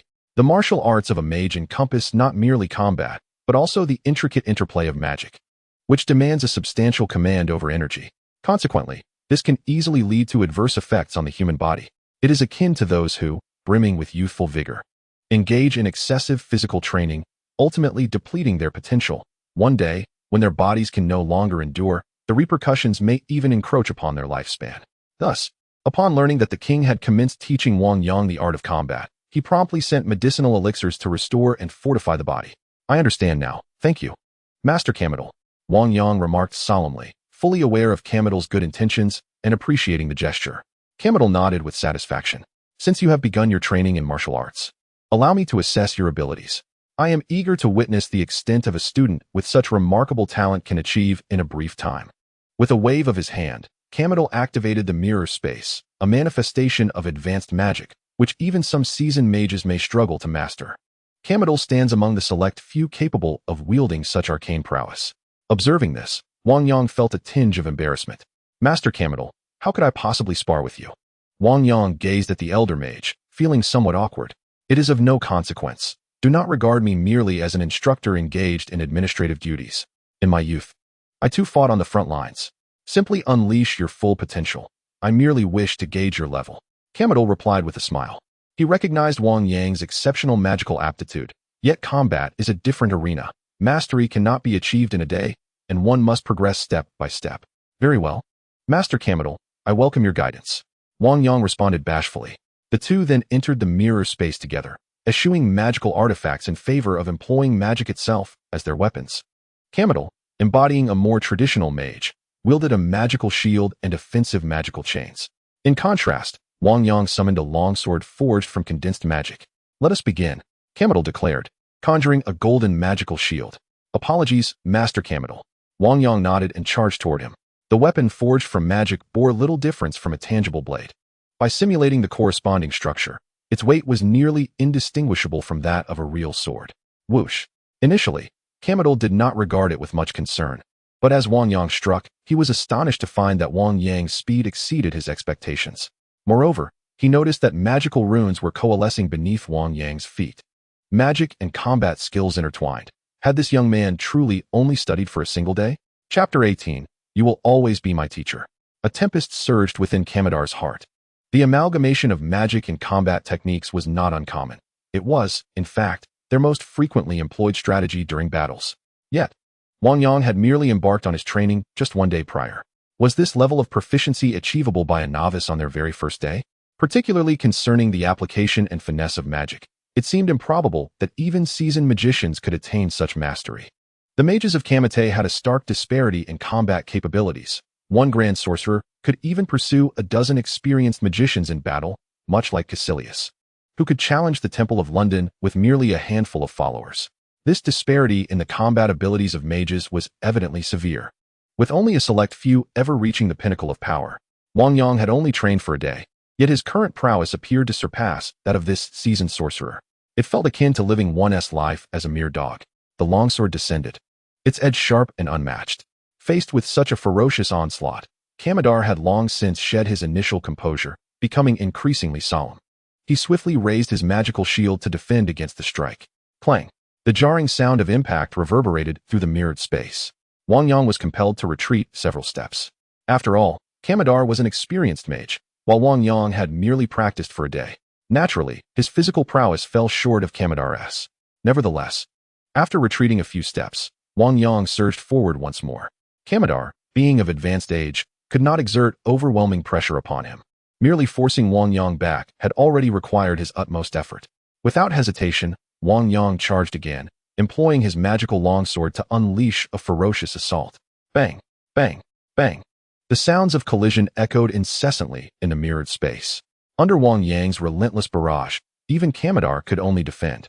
As the battle progressed, Wang Yang's understanding of combat became increasingly lucid, and his mastery of techniques and magic grew more adept.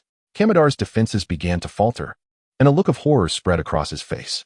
How could it be possible that a mere apprentice, who had just begun to learn combat techniques, possessed such formidable fighting prowess? Under Wang Yang's tempestuous onslaught, Kamar-Taj felt as if he were a fragile boat adrift in a furious sea, on the verge of capsizing and utterly beleaguered. Should he continue to employ magic comparable to Wang Yang's, he might even face defeat.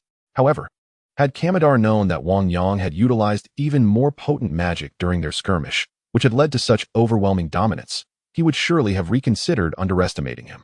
Wang Yang, indeed, your combat skills have become remarkably proficient. The magical shield in Kamar-Taj's grasp successfully withstood Wang Yang's longsword, and he slowly spoke. Yet, you must continue your training. At that moment, his magical shield underwent a sudden transformation. A golden chain unfurled and ensnared Wang Yang, leaving him bound and stripped of his combat prowess. Attempting to break free proved futile. The bindings were resolute. Indeed, Master Kamar-Taj was formidable. With a heavy sigh, Wang Yang relinquished his struggle, panting heavily. He had not anticipated such utility from the magical chains.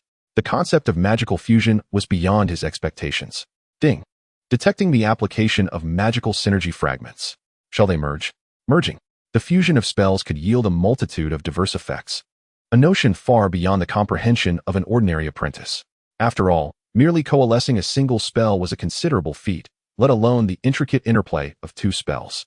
However, upon hearing Wang Yang's revelation, Kamar-Taj's expression grew complex, devoid of any semblance of triumph. He recognized his defeat. He had employed a technique honed through years of dedication. This maneuver could elude even seasoned mages, let alone Wang Yang. Furthermore, the manner in which he achieved victory was far from honorable. Had he not been cornered, he would never have resorted to such magic. Kamar-Taj could not boast of his prowess. Observing the admiration on Wang Yang's face, he felt a mixture of regret and resignation. He sensed the passage of time weighing heavily upon him, as he was no longer a match for the youth before him. Formidable? This hardly qualifies as such. Wang Yang, your progress is remarkable. Kamar-Taj expressed with a hint of nostalgia. Master Kamar-Taj, you flatter me.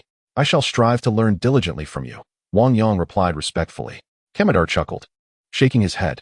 He perceived the young man's humility and suspected that, unbeknownst to him, Wang Yang was already committed to arduous effort. Otherwise, how could he have become so powerful in such a short span? Kamar-Taj believed Wang Yang's rapid development transcended mere training. He truly had the potential to become the next Supreme Mage.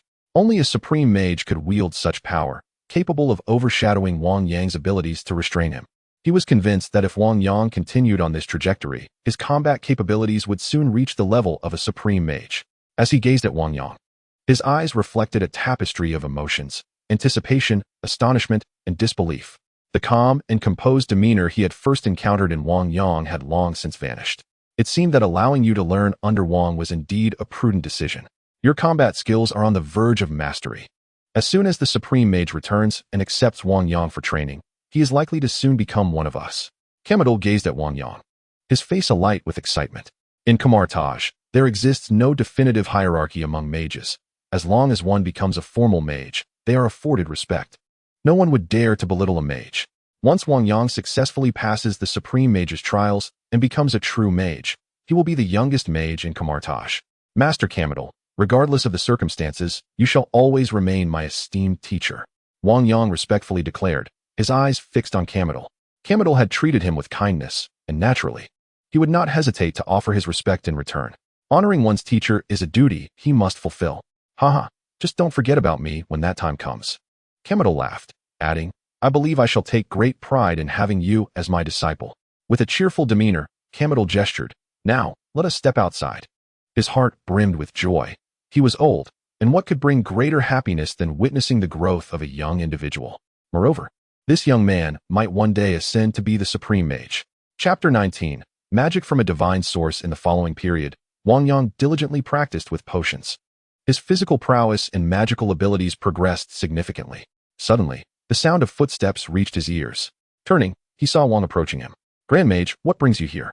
Wang noticed the sweat on Wang Yang's brow, his face reflecting satisfaction. It was evident that Wang Yang had been devoted to his training. I came to observe your progress. Wang remarked, his expression stoic. It seems your training has been quite rigorous. Well done. He nodded approvingly. However, you must be mindful that training requires a balance of effort and rest. Relentless toil is not always beneficial. Wang Yang nodded in understanding, replying, I comprehend, master. Thank you for your guidance. Very well, come with me. Wang gestured with a nod, raising his hand to activate the mirror space. Without hesitation, Wang Yang changed his attire and followed him through the portal, re-entering the mirrored realm.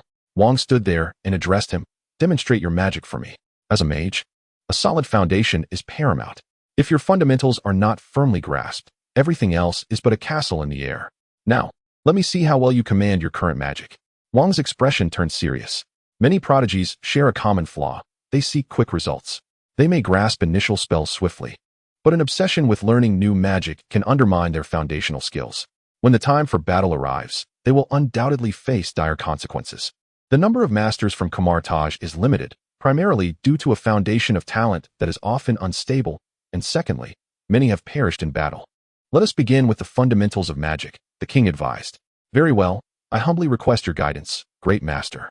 Wang Yang understood that the king's insistence stemmed from genuine concern for his cultivation. After respectfully acknowledging this, Wang Yang commenced his demonstration. The first spell he invoked was the magical shield, the very essence of his initial studies. This magical beam, while not the epitome of sorcery, represented the nascent stages of magical practice. Through Wang Yang's enhancements and modifications of the foundational runes, this shield had evolved into his most formidable spell.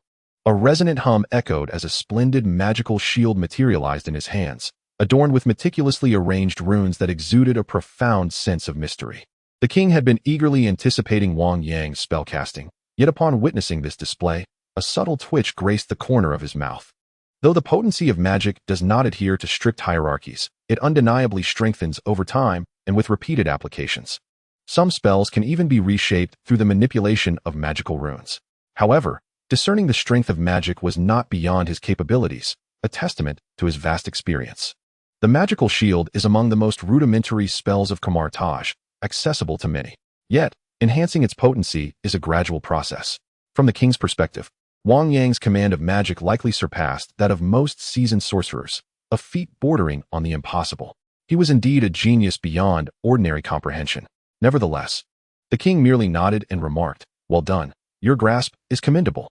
However, there are a few issues with the runes. He proceeded to offer guidance to Wang Yang. Incorporating his newfound insights, Wang Yang swiftly resolved any lingering uncertainties. In an instant, the runes on his magical shield rearranged themselves according to his unique understanding, transforming the shield into a more intricate form, demonstrating significant enhancement in a remarkably brief span. The king, witnessing this transformation, found himself torn between elation and dismay. What extraordinary perception! He had only offered a couple of hints, yet this youth had grasped them so readily. Quickly suppressing his astonishment, the king instructed, excellent. You possess remarkable insight. Now, cast some of your other spells. Heeding the king's words, Wang Yang promptly unleashed all the magic he had mastered. From various spells to combat techniques, he demonstrated a level of proficiency that left the king thoroughly astonished. Remarkably, Wang Yang had only been training for a week. Yet his mastery of magic likely eclipsed that of many seasoned mages. Indeed, it is true that even the most seasoned mages cannot fully develop their craft. After all, to attain formidable magical prowess, one must devote countless hours. Thus, most mages opt to master a particular spell. It can be asserted that every experienced mage possesses at least one spell of note. When compared to these spells, they may indeed exceed that of Wang Yang. However, in terms of overall magical mastery, the majority of seasoned mages do not reach the heights of Wang Yang's abilities. It is likely that only a grandmaster could rival him. Remarkably, in a mere span of time, Wang Yang has achieved what others might accomplish in a lifetime. Although Wang had long recognized his remarkable talent, he was astonished by the extent of his prowess.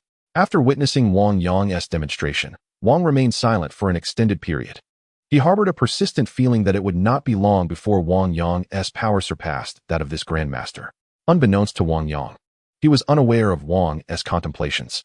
However, he felt elated, as it was evident that Wang intended to instruct him in more advanced forms of magic, given his interest in assessing his foundational skills. Indeed, Wang took a deep breath and proclaimed, "Wang Yang, your command of magic is already quite proficient. It is time for me to teach you some advanced spells." Upon hearing this, a smile illuminated Wang Yang's face. In truth, he had yet to unveil one particular spell, namely the mirror space. While he was capable of casting it, he had not yet mastered it to the same degree as his other spells. "Wang Yang, do you know where our power as mages originates?" Wang inquired. Looking at him intently. "Cosmic energy." Wang Yang pondered for a moment before responding. "The magic of Kamar-Taj differs from other forms of magic. It absorbs cosmic energy and transforms it into one's own power. To clarify, it is the power of the multiverse." Wang nodded in acknowledgement before correcting him. "The multiverse is boundless and teems with infinite secrets. We are but a group of explorers." Wang reflected, expressing a sense of wonder along this path. Countless predecessors have wielded immense power, becoming what are deemed deities. At times, we must invoke their strength. Wang gazed at Wang Yang as he spoke. Wang Yang was well aware that within the Marvel universe, there existed numerous mighty deities. Asgard, in a certain light, is also a pantheon. Moreover, the Scarlet Witch, with her chaotic magic, draws upon divine power. Such magic is exceedingly potent. "Today, I shall teach you a spell derived from the power of a certain deity," he continued. Chapter 20. Standing with genius makes one appear ordinary. This spell is called the Ring of Ragador. Wang revealed gradually, then with a single wave of his hand, conjured a magical shield before him. However, this shield was of a striking crimson hue. Compared to ordinary magical shields, this one was markedly more powerful. Even Doctor Strange can harness this magic to withstand Thanos' onslaught. This is the Ring of Ragador. Even within Kamar-Taj, this magic is reserved for the Sorcerer Supreme and a select few. Generally, one would not easily bestow such magic upon an apprentice. After all, novices are typically unable to wield such formidable spells, yet Wang Yang is evidently an exception. His capacity for learning is remarkably distinct from that of other apprentices. Wang is eager to observe whether the potent magic will challenge Wang Yang. Moreover, this magic, which draws upon divine power, is not one that can be simply grasped. Noticing the anticipation in Wang Yang's eyes, a smile graced Wang's face as he awaited the moment of Wang Yang's potential struggle. The study of the Ring of Ragador differs from other spells. It requires the accompaniment of incantations to gain the divine's approval for usage. Naturally, initiating communication with the divine will prove difficult at first, necessitating numerous attempts without losing heart. Wang's expression turned serious as he gradually elucidated the nuances of this magic. Wang Yang's demeanor was one of intense focus and utmost seriousness. Ding! The detection of the magical talent fragment for the Ring of Ragador has been confirmed. Shall it be fused? Fusion. As the word fusion resonated, a wave of familiarity enveloped his being, and knowledge concerning this magic emerged within his mind. This knowledge encompassed not only the experience required to master the Ring of Ragador, but also the intricacies of its incantations and gestures, all of which demanded profound familiarity. However, even while absorbing Wang's experiences and memories, it took him some time. Although he could directly merge with another's talent, absorption was still necessary. It resembled reading a book. One must practice to truly understand. Comparatively, the Ring of Ragador is significantly more expedient than the mirrored space. Furthermore, this spell may elude many sorcerers throughout their lifetimes. The learning requirements for this magic have inherently filtered out countless wizards. To wield this spell, a sorcerer must first possess immense magical power to construct the Ring of Ragador. Additionally, they must harness energy from the multiverse and ultimately gain the divine's acknowledgement. While one may be able to manipulate it upon reaching a certain level, it remains a formidable challenge. Otherwise, it would not present such an insurmountable divide for many sorcerers. Even Thanos' assault cannot breach it, underscoring its immense power. Such magic is not easily mastered. Now you may attempt it. After demonstrating, Wang nodded in satisfaction. An apprentice must learn, comprehend, and reflect step by step. Naturally, mastering the Ring of Ragador is no simple feat. Subsequently, Wang Yang began his practice, slowly drawing circles with one hand as a crimson light gradually materialized in the void above. The red runes began to coalesce. According to the architecture etched in his memory, a magical shield materialized in his hand. Simultaneously, he began to sense the divine presence. A formidable aura infused the crimson ring of Lagarder. However, despite manifesting a shield, the current situation was evidently unstable, with intermittent blue sparks cascading down. One could easily recognize that this was indeed the ring of Lagarder. He felt a mix of astonishment and apprehension. Although he was already aware that Wang Yang had reached the level of a seasoned mage, both in spirit and magic, the reality was striking. After all, whether in foundational magic or the intricate techniques of magical combat, his innate talent was extraordinarily formidable. Yet, even a seasoned mage would typically find mastering the Ring of Lagarder no simple feat. Nonetheless, the evidence lay stark before him. His emotions were tumultuous, oscillating between elation and dismay. The joy stemmed from the undeniable affirmation of Wang Yang's exceptional talent, far surpassing that of an ordinary mage. The disquiet, however, arose from the realization that, at this rate, even Kamar-Taj might find it difficult to keep Wang Yang engaged in learning for much longer.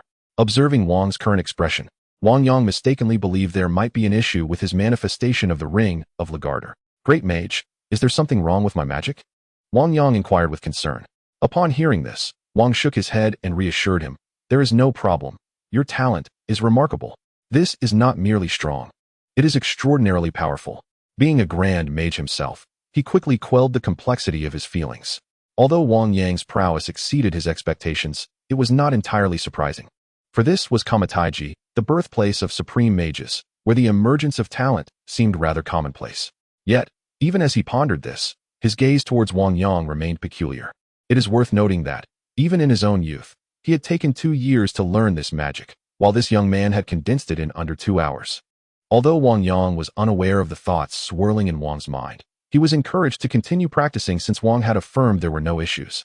With the experience of manifestation, his progress with the Ring of Lagarder accelerated. However, he still had some questions regarding certain details and wondered if the great mage could provide clarity.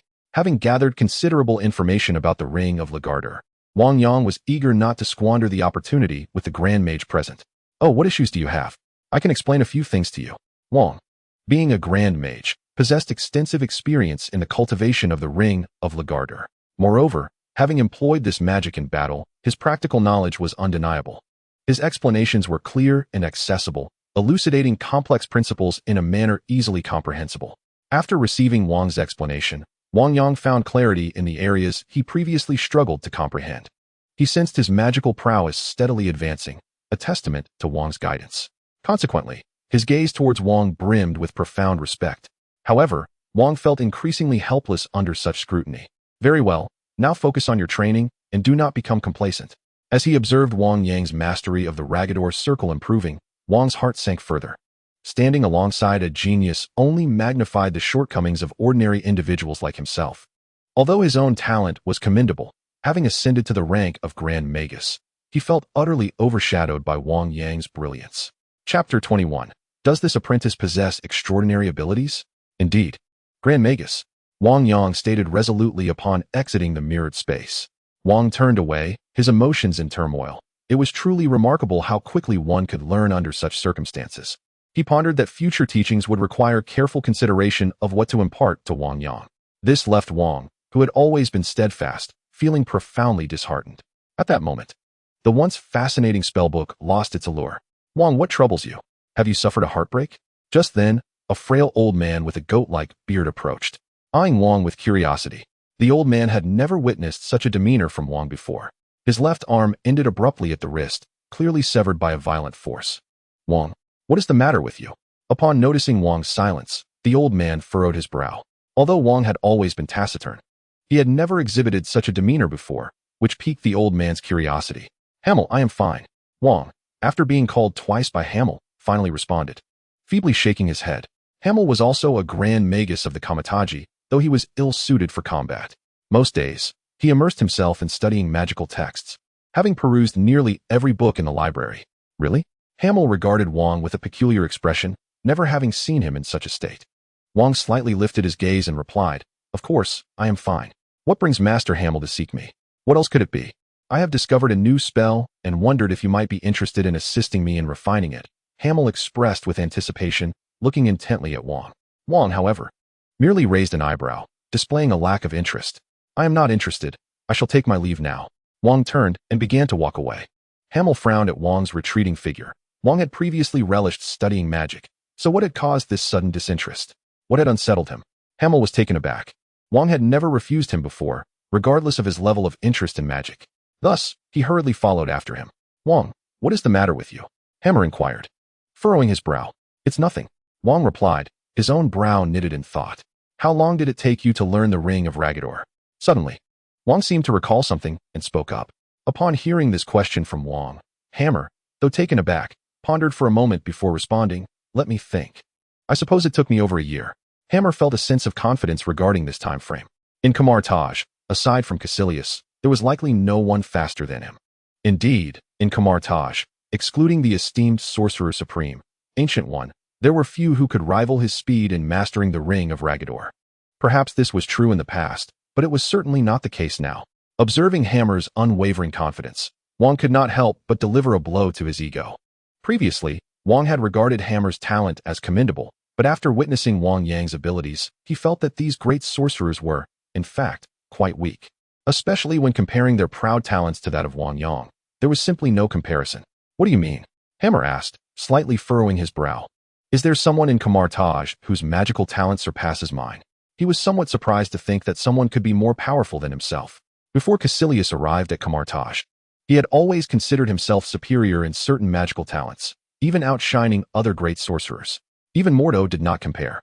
Of course, his magical aptitude was commendable, but in terms of combat talent, he found himself lacking. Despite being a great sorcerer, in battle, he might not even match some regular mages. Thus, he typically focused on the study of magic, seldom engaging in combat. In matters of magic, he was exceedingly confident. "Indeed, there is someone stronger than you, and significantly so." Wang felt a sense of frustration, preferring to share his dismay with Hammer. "Oh," Hammer responded, intrigued by Wang's assertion. "When did Kamar-Taj produce such a formidable genius? How long did it take him to learn the Ring of Ragador?" He could hardly consider this individual a mere genius. Wang sighed and shook his head before continuing. "He learned the Ring of Ragador in less than 2 hours. Upon hearing this, Hammer stared at Wang in shock, exclaiming, "Impossible. That is absolutely inconceivable. How could anyone master such magic in less than half an hour? Historically, no one has achieved that." Hammer found it hard to believe. Even with his years of experience in learning magic, he was certain that given another chance, he could not replicate such a feat in such a brief period. But what if it is true? Wang sighed. Hammer, furrowing his brow, looked at Wang, wondering if this was the reason behind Wang's troubled expression. If this is indeed the case, then this individual must be the foremost master of our Kamar-Taj, surpassing even the Supreme Sorcerer. He could very well be the epitome of innate talent. Hammer furrowed his brow and spoke. Wang, too, appeared contemplative. After all, could such a person not be recognized as the greatest prodigy? "Wang, what is it about this individual that suggests he is an apprentice?" Hammer gazed at Wang in astonishment, struggling to fathom the existence of someone so extraordinary. "Indeed, I have mentored him for just a few days, and mere hours ago, I introduced him to the Ragador ring. Initially, I believed he would require at least a month to grasp it. A month may seem substantial, yet for those who have already mastered their craft, it is but a fleeting moment. Most have taken over a year to reach their current level. This month felt brief only because Wang recognized Wang Yang's exceptional talent. At the very least, it would prevent them from suffering a humiliating defeat. To my astonishment, Wang Yang mastered it in merely 1 or 2 hours. This revelation was a harsh blow to me. Even if it had taken 1 or 2 months, it would still be remarkable, considering the Ragador ring necessitates communication with the divine. Hammer found it nearly inconceivable that someone could establish such a connection with the divine so swiftly. Even he, with his considerable aptitude, could scarcely imagine it. "You too cannot fathom it. I certainly cannot. Even the Supreme Sorcerer would likely be incapable of achieving such rapid progress." Wang lamented in frustration. "Quick, take me to see him. Could it be that this apprentice possesses extraordinary abilities?" Hammer was filled with curiosity about this apprentice. Chapter 22. Are you certain he just learned this? Wang Yang was in his room. Due to the rapidity of his learning, Kamar-Taj had thoughtfully arranged for him to be relocated, ensuring he could practice in solitude, shielded from external influences. At this moment, Wang Yang stood with both hands outstretched. Two crimson rigidolor rings manifesting on his fists, resembling diminutive shields. The runes inscribed upon the rigidolor rings had grown exceedingly intricate, a stark contrast to their initial appearance. With a mere gesture, the rigidolor rings dissipated. Subsequently, Wang Yang deftly manipulated his hands, raising them to conjure shards of glass in the void before him, a reflection of the mirror space. However, compared to the rigidolor ring, he was still unfamiliar with this particular magic and could not wield it with the same ease. Were it not for the numerous integrations of the mirror space talent he had performed, he might have struggled to execute it at all. The level of difficulty was apparent. Nevertheless, the magic of Kamar-Taj differed fundamentally from others. It required neither meditation nor the conventional methods of magical cultivation. During the practice of magic, one naturally absorbs the energy of the cosmos, enhancing one's magical abilities and transforming oneself, thus bolstering one's physical constitution. This explains why the sorcerers of Kamar-Taj are not only adept in the arcane arts, but also proficient in close combat. Moreover, due to the integration of the magical and combat talents of multiple masters, one's physical prowess is equally formidable. Nevertheless, Wang Yang harbored a certain anticipation for the opportunity to receive guidance from the Supreme Sorcerer. After all, the Grand Sorcerer possessed such immense talent, and being mentored by the Supreme Sorcerer would undoubtedly yield even greater benefits. Knock, knock, knock. At that moment, a series of knocks echoed. Wang Yang's thoughts stirred, causing the mirage space before him to dissipate into nothingness. He approached the door, opened it, and discovered two individuals standing outside. One was a figure he was already quite familiar with, Wang. The other was an elderly gentleman sporting a goatee, who appeared rather refined, exuding an air of scholarly wisdom, as though he were not a sorcerer from Kamar-Taj, but rather a university professor. Grand Sorcerer, I wonder what brings you here? Wang Yang inquired, somewhat surprised by the Grand Sorcerer's unexpected visit so soon after their last encounter. Wang Yang, this is Master Hammer. Wang introduced him to Wang Yang. Greetings, Master Hammer. Wang Yang respectfully bowed to Hammer, well aware of his esteemed reputation. Hammer was one of Kamar-Taj's grand sorcerers, renowned for his dedicated study of magic, and held in high regard even by the Supreme Sorcerer.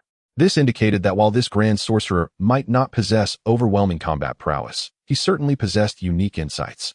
Please, there is no need for such formalities. After appraising Wang Yang, Hammer spoke, I have heard that you have mastered the Ring of Ragador? Indeed. Wang Yang nodded earnestly. Excellent. Let us enter the mirage space, and you may demonstrate it for me. Hammer said with a warm smile, gesturing with his hand. Without the need for fixed movements or incantations, a shard of glass materialized before them, coalescing into the mirage space. Wang Yang's eyes sparkled.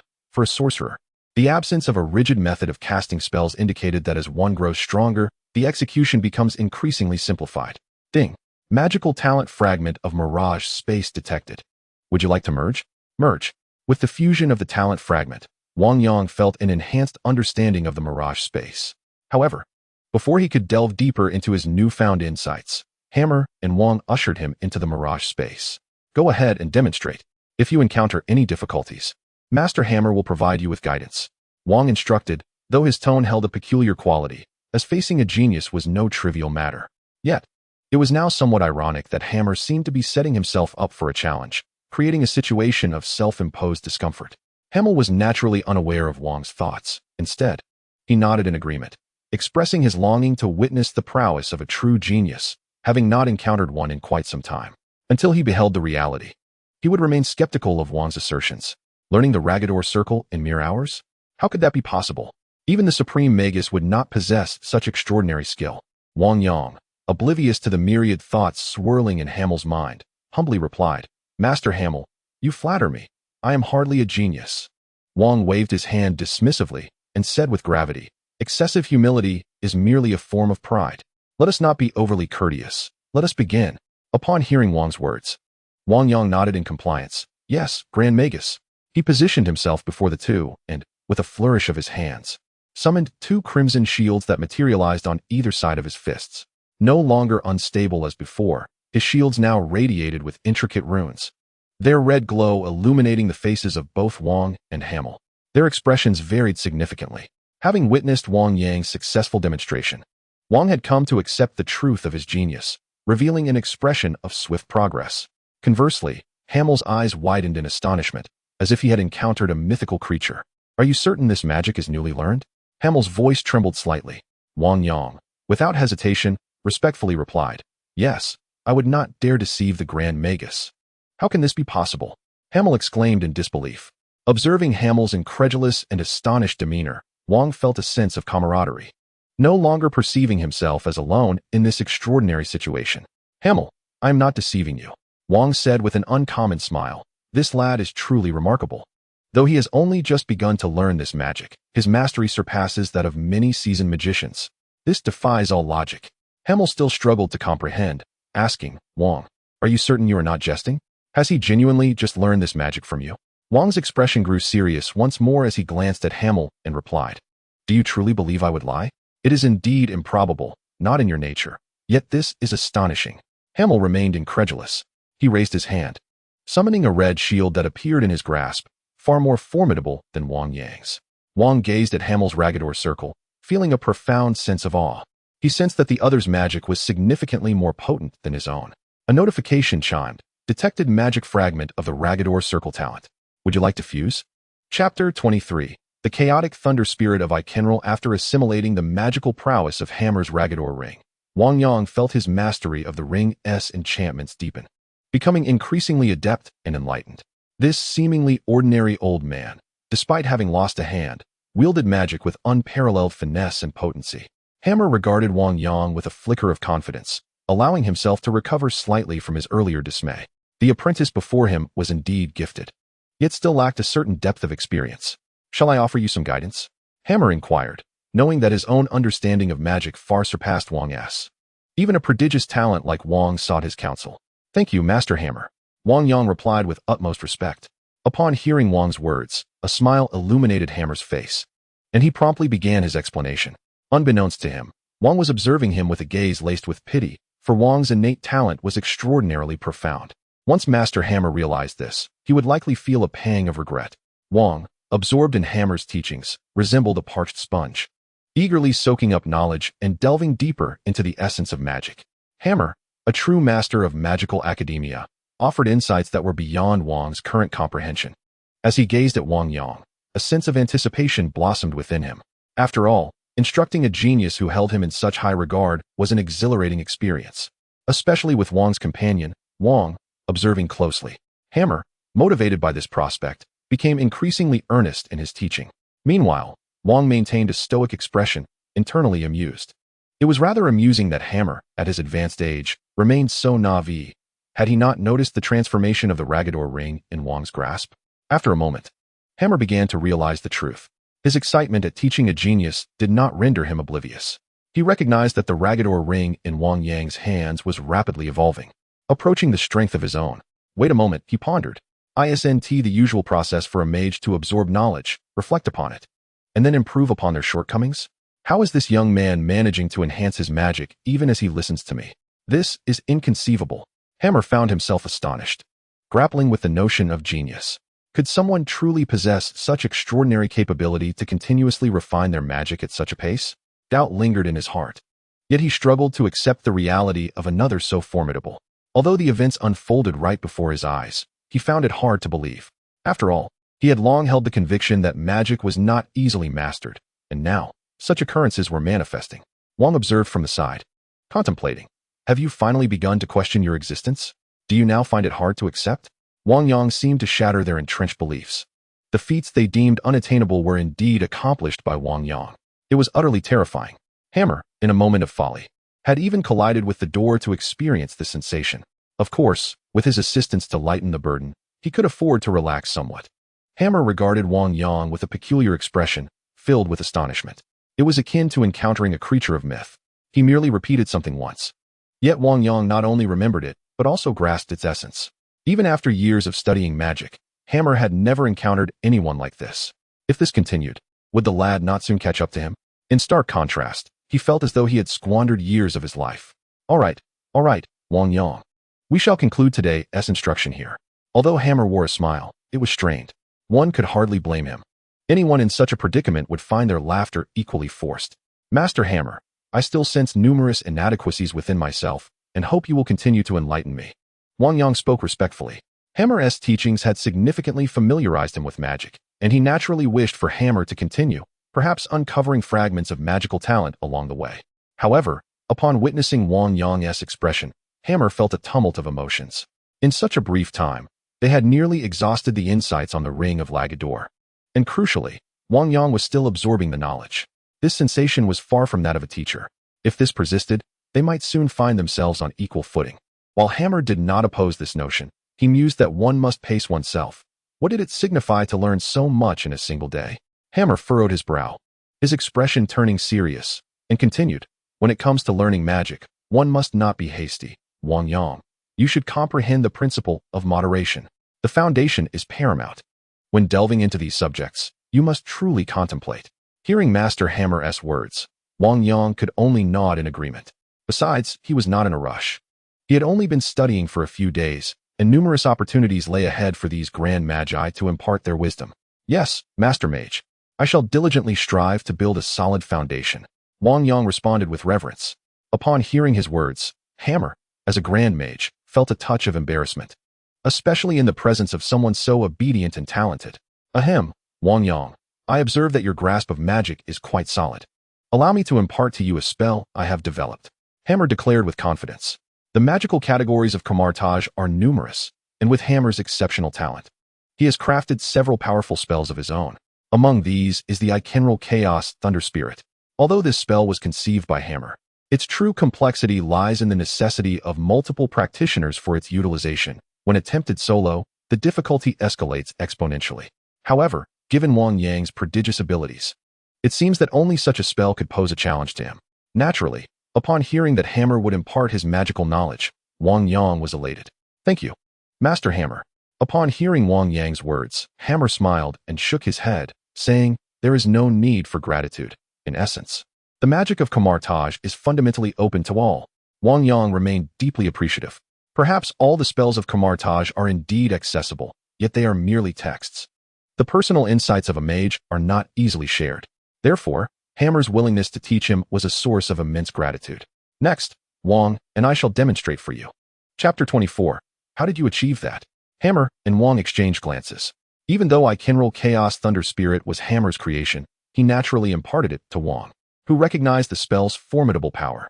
When Hammer expressed his intent to teach Wang Yang, he understood that Hammer sought to test Wang's capabilities with this spell. Indeed, Wang Yang's magical talent was exceptional. However, it was likely confined to solo spells, thus presenting limitations compared to cooperative magic. At that moment, the mirror space warped and transformed, creating a distinct realm. Simultaneously, both practitioners unleashed formidable energy from their hands, forming spheres of condensed lightning before them. Countless bolts of lightning twisted and writhed upon these spheres, emanating an astonishing aura. With a simultaneous motion, the two spheres surged forth, hurtling into the space below. Upon traversing a barrier, a thunderous roar erupted from the lower realm, and a terrifying explosion radiated outward. Boom! The resounding echoes reverberated. The entire space below was obliterated by the explosion, and the structures of Kamar-Taj within the mirror space were reduced to mere ashes. A colossal crater emerged before them. Wang Yang's eyes widened in disbelief. This was his first encounter with such a terrifyingly potent spell. Ding! Detected Ikenral Chaos Thunder Spirit Magical Talent Fragment. Will you fuse? Ding! Detected Ikenral Chaos Thunder Spirit Magical Talent Fragment. Will you fuse? As the system's notifications rang out, Wang Yang observed two talent fragments descend from both Wang and Hammer. Fuse. With Wang Yang's command, the two fragments integrated into his being, commencing their incorporation within him. In his mind, a plethora of information regarding the Ikenral Chaos Thunder Spirit emerged, detailing methods of magical application and the construction of this formidable entity. The Ikenral Chaos Thunder Spirit is a highly intricate spell, necessitating the fusion of two high-dimensional demonic powers, culminating in a cataclysmic explosion whose destructive potential is beyond imagination. The complexity of such advanced magic renders its mastery a daunting endeavor. As Wang Yang absorbed the knowledge of the Ikenral Chaos Thunder Spirit, Wang and Hammer approached him. Wang Yang, Hammer began, his tone grave, before I instruct you, I must emphasize the sheer potency of this magic. It should never be wielded unless absolutely necessary.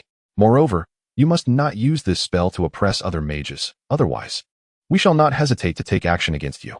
Hammer's admonition was underscored by the reality that this magic transcended the realm of low-level spells, reserved solely for grand sorcerers.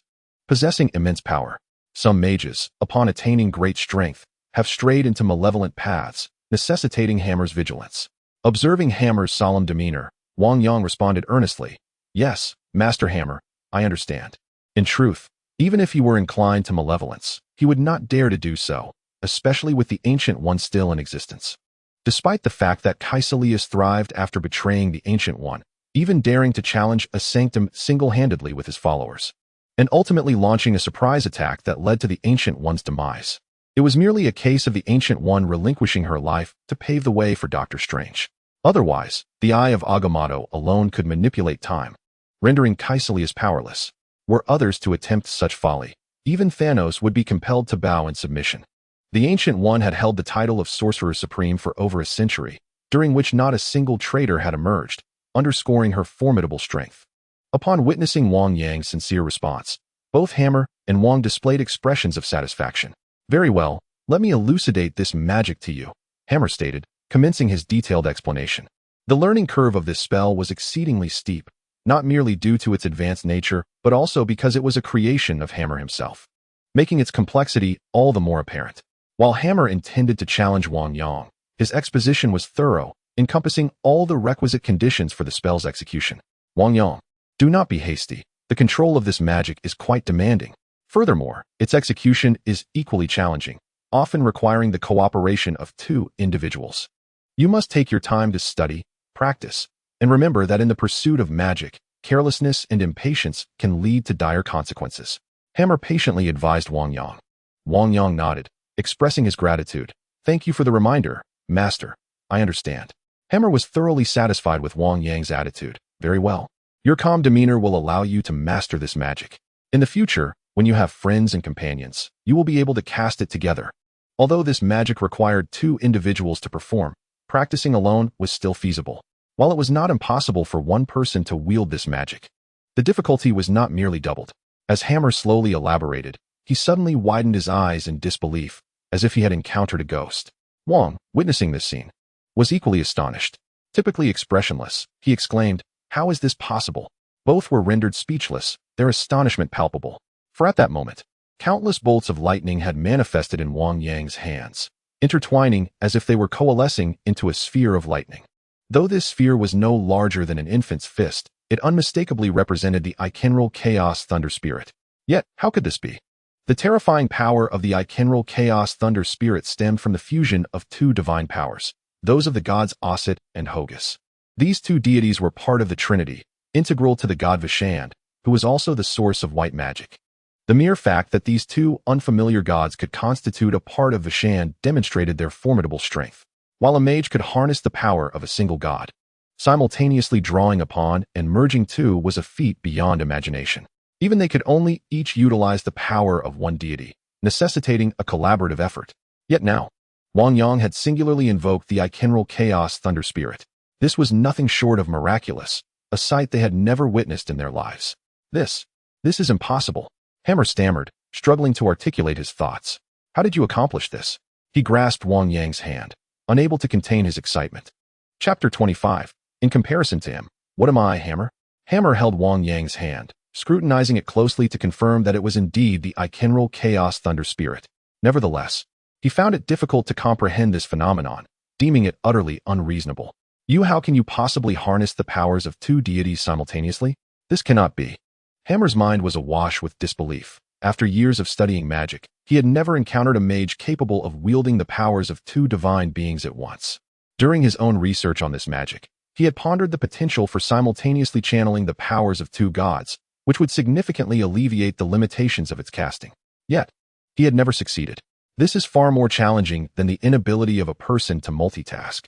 Yet Wang Yang seems to accomplish it effortlessly, as if he has utterly subverted his worldview. He raked his fingers through the sparse hair atop his head. It was not only he who was taken aback. Wang's face also bore a look of astonishment as he began to experiment, conjuring the essence of lightning in one hand and the essence of crimson in the other. However, as he progressed, the two forces became increasingly unstable. While he could harness the power of two deities, stabilizing that power proved to be an insurmountable chasm. Magic demands unwavering concentration. The moment one attempts to wield the energies of two divine beings, it becomes evident that stability in magic is unattainable. A faint explosion resonated, leaving Wang in a disheveled state. Indeed, The powers of the two deities did not clash, yet the inability to exert comprehensive control rendered an explosion inevitable. Observing Wang's experiment, Hammer became even more convinced that his years of study in Kamar-Taj had not been in vain. These divine powers could be borrowed if certain conditions were met, but mastering them remained a challenge for the individual. Essentially, no mage could control the powers of two deities, let alone fuse them. Yet, Wang Yang appeared to not only merge the two forces, but also to intertwine them seamlessly. He had practiced magic for decades and had never witnessed or heard of such phenomena until it manifested right before him. Wang Yang, throw the lightning sphere in your hand and see its might. Hammer, unable to discern any clues, pondered a possibility. Perhaps the Ikenral Chaos Thunder Spirit was merely a fade, merely imbued with the essences of two deities without possessing their actual powers? Although Wang Yang did not comprehend the significance of the two great mages' reactions, he impulsively hurled the lightning sphere in the mirror space controlled by the master. Once Wang Yang's magic was released, it was isolated from their surroundings by Hammer. Boom!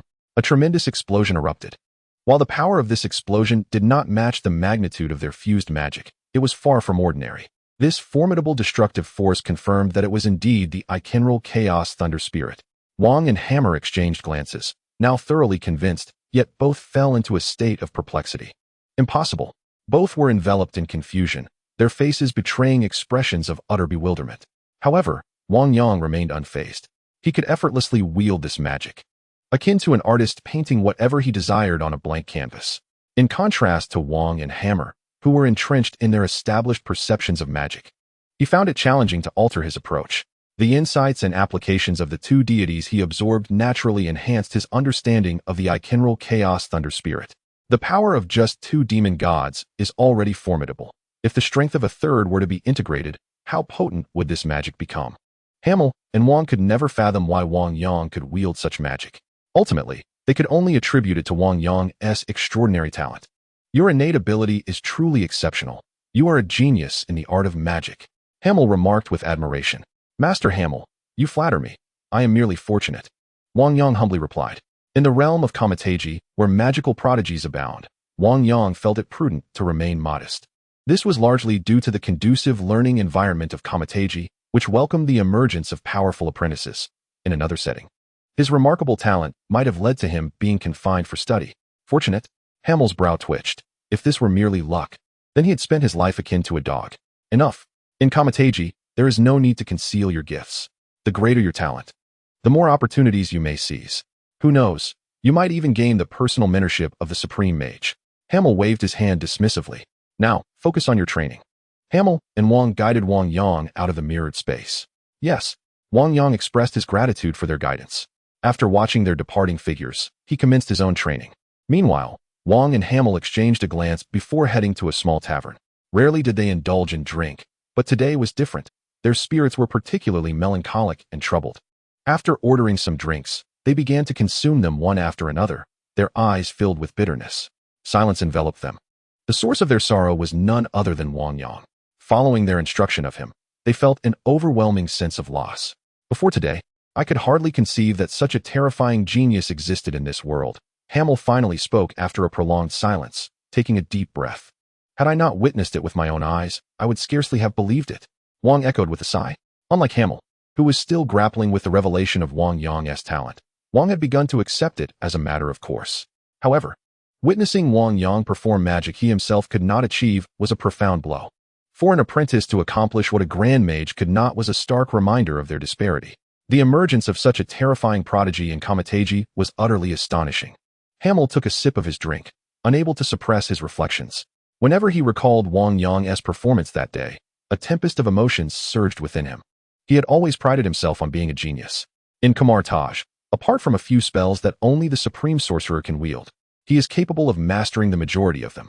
However, he is unable to simultaneously harness the powers of two deities. In comparison to Wang Yang, what is he but a mere genius? Who could argue otherwise? Wang let out a sigh, draining his cup of wine in one go. The talent exhibited by Wang Yang instilled in him a sense that perhaps even the Supreme Sorcerer's abilities pale in comparison to Wang Yang's. One day, Wang Yang may indeed surpass the formidable Supreme Sorcerer. Chapter 26. The mirror dimension. This young lad's talent is truly extraordinary. He requires the personal guidance of the Supreme Sorcerer. In our hands, we would only hinder his development. Hammer chuckled wryly, while Wang nodded in agreement, saying, "You are absolutely correct. Aside from the Supreme Sorcerer, there is likely no one else in this world qualified to be this young one's teacher." Wang pondered for a moment before continuing. "However, before that, we must lay a solid foundation for him. Tomorrow, I shall entrust him with the mirror dimension. Indeed, it is imperative to introduce him to the mirror dimension, otherwise, with his magical prowess, practicing outside could lead to unforeseen chaos." Hammer nodded in accord. Within Kamar-Taj, there are numerous sorcerers with immense destructive capabilities. The reason Kamar-Taj remains intact is due to the powerful magic of the mirror dimension. Otherwise, it would have long since been reduced to ruins. Now that Wang Yang has mastered such formidable magic, it is only natural for him to possess the mirror dimension. Otherwise, complications are inevitable. However, it is Caecilius who excels in the mirror dimension. At that time, let him demonstrate his skills to Wang Yang. Hammer remarked with a smile, "In this regard, his talent certainly surpasses all of us. Only the Supreme Sorcerer may slightly outshine him." Upon hearing Caecilius's name, Wang furrowed his brow. But acknowledging Caecilius's mastery over the mirror dimension, he could not help but concede that Caecilius is, aside from the Supreme Sorcerer, the most adept at navigating the mirror dimension. He can wield it like a blade, capable of inflicting harm even upon the Supreme Sorcerer. Thus, his talent in this magic is truly exceptional. Although Caecilius is not known for his amiable demeanor, his magical prowess is undeniably formidable, making him a suitable instructor for Wang Yang. While Wang may not hold a fondness for Caecilius, he cannot deny his strength. Hammer nodded and added, "However, we must wait for him to return. He is likely still occupied with dealing with those invaders." Wang nodded in agreement. Hammer seemed to recall something, a smile gracing his face as he said, "However, I am curious to see the expression on Caecilius's face when he encounters a prodigy, especially one so young. To know this fellow is to recognize his lofty aspirations. Encountering someone even more talented than himself would surely be an amusing spectacle." Wang seemed to envision that very scene, a hint of a smile gracing his visage. Indeed, it might prove to be quite entertaining, especially as they were discussing Caecilius at that moment. Caecilius had just concluded a battle with a horde of monstrous entities and was now returning to Kamar-Taj to recuperate. He was, at that moment, regarded as the leader of Kamar-Taj's external defenses, guiding the sorcerers in repelling these creatures that sought to invade Earth. These beings hailed from various dimensions, even demons, as perceived by ordinary humans, were merely monsters from other realms. After such an extended engagement in combat, even he felt the weight of fatigue, not to mention the exhaustion felt by the sorcerers under his command, having successfully driven back this wave of creatures. It was time for them to return for some much-needed rest. Meanwhile, in his chamber, Wang Yang gazed at the sphere of lightning in his hands, infused with a terrifying aura. The spell known as Ikenral's Chaotic Thunder Spirit was unfamiliar to him from his studies of Doctor Strange. However, he had witnessed Caecilius and his acolytes unleash a chaotic spirit sphere within the Sanctum of London, an event that had nearly obliterated half the temple. Ikenral's Chaotic Thunder Spirit was likely of a similar potency. If he were to refine his mastery of Ikenral's spell, its power would undoubtedly amplify. Time was of the essence. One could never predict when calamity might strike. Yet, practicing Ikenral's Chaotic Thunder outside was impractical. Regrettably, the mirror space proved to be even more challenging to cultivate than Ikenral's spell. However, after successfully mastering Ikenral's Chaotic Thunder Spirit the previous day, he found his command over magic increasingly adept. Taking a deep breath, Wang Yang released Ikenral's Chaotic Thunder Spirit and began to gesture with his hands, drawing the air around him into a swirling vortex, manifesting countless shards of mirrored glass before him. Success! Gazing at the myriad fragments, he inhaled deeply and prepared to step into their midst. Just as he was about to cross the threshold, the mirror space collapsed. Not yet sufficient. The mirror space, unlike other spells, was akin to fabricating an alternate realm. Although he had absorbed the talents of Wang and Hammer concerning mirror space, it was evidently still inadequate. Knock, knock, knock. At that moment, a firm rapping at the door interrupted him. Wang Yang hastily ceased his movements and approached the entrance, opening the door to reveal a stern-faced Wang. Wang Yang had long since grown accustomed to such a demeanor from him. "I see it is the Grand Master. May I inquire as to the purpose of your visit?" he respectfully inquired. "Follow me," Wang replied, his expression inscrutable. With a mere wave of his hand, as if performing no other action, countless shards of mirrored glass appeared before him as he stepped inside. Ding! A fragment of the magical mirror space talent has been detected. Shall it be fused? Fused. With the fusion, his comprehension of the magical mirror space deepened significantly. Without further ado, he stepped into the mirror space.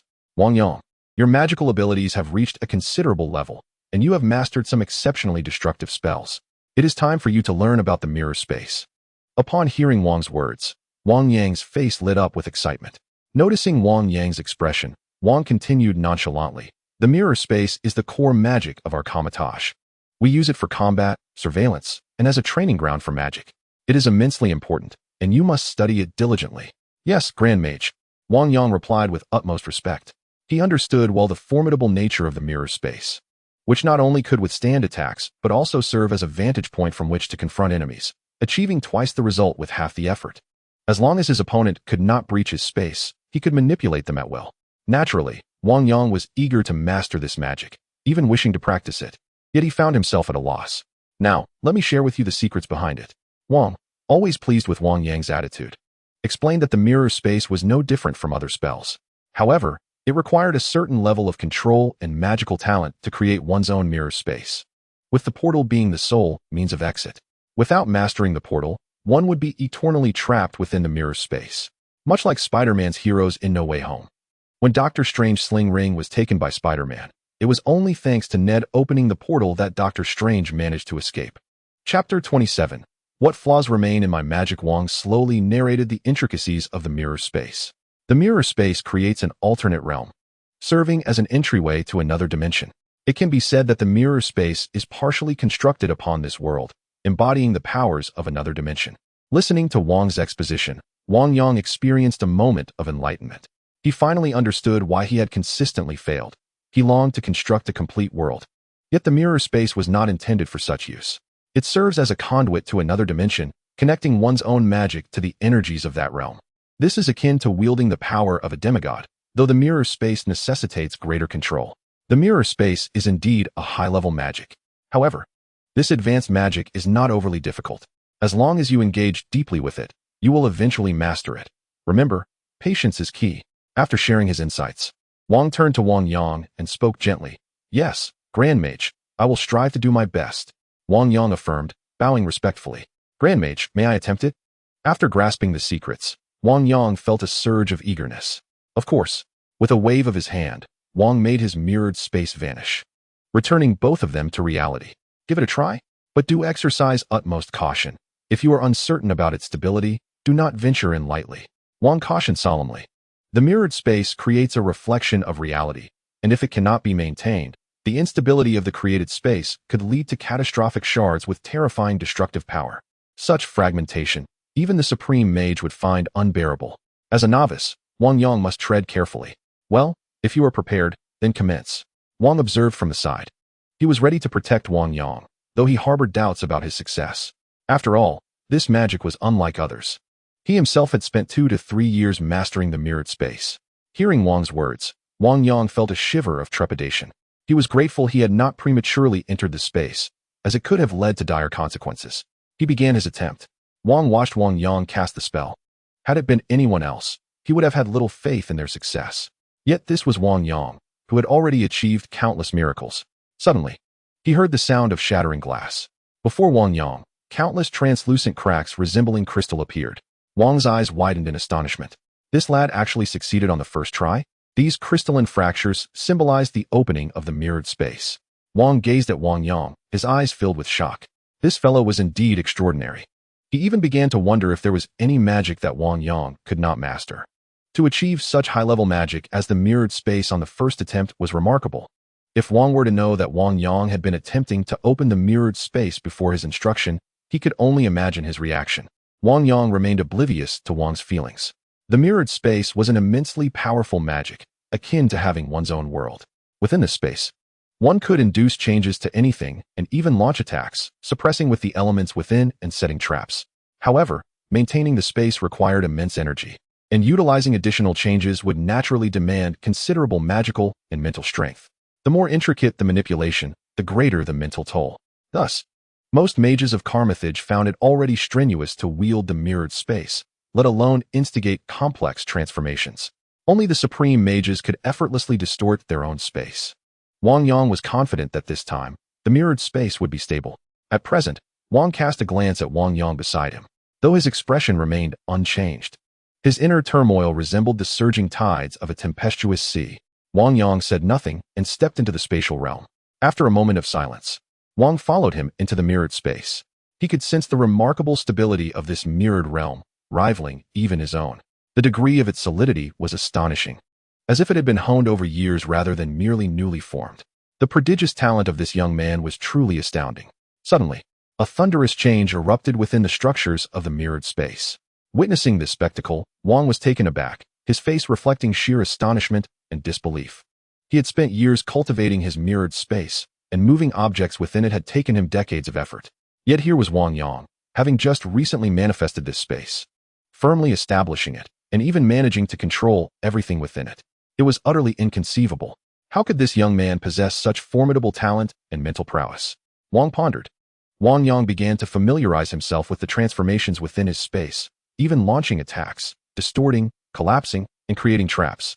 Such maneuvers would typically demand immense mental energy and magical resources from an ordinary mage, yet for him, they seemed trivial. Perhaps he had absorbed the talents and mental strength of others, which might explain his ease in casting control magic. A smile graced Wang Yang's face. With this mirrored space, his combat capabilities would undoubtedly ascend several tiers. Even when confronting formidable opponents like Hulk, he felt confident in his ability to contend with them. Once his adversary entered the mirrored space, escaping would not be a simple task.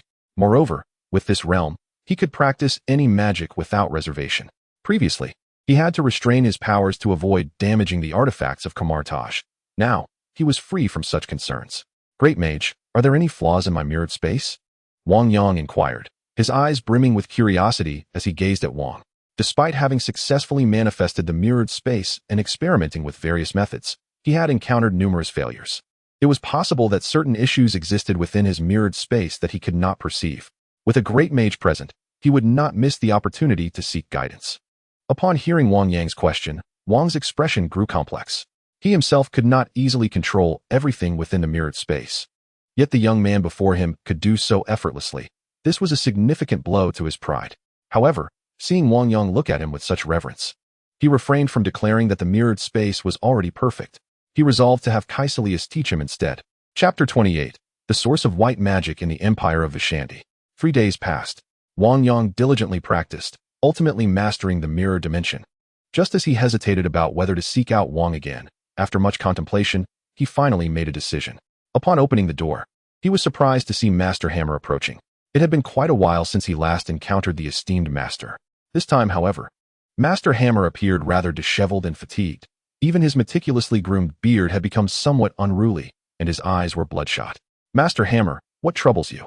Wang Yang inquired, perplexed by the sight before him. It was well known that Master Hammer held a unique status at Kamar-Taj. He was not only stringent with himself, but also possessed a pronounced obsessive nature. Such a state of disarray was, therefore, utterly unexpected, leaving Wang Yang to witness this unfamiliar aspect of the master for the first time. What troubles me? How dare you ask? Hammer shot Wang Yang a fierce glare.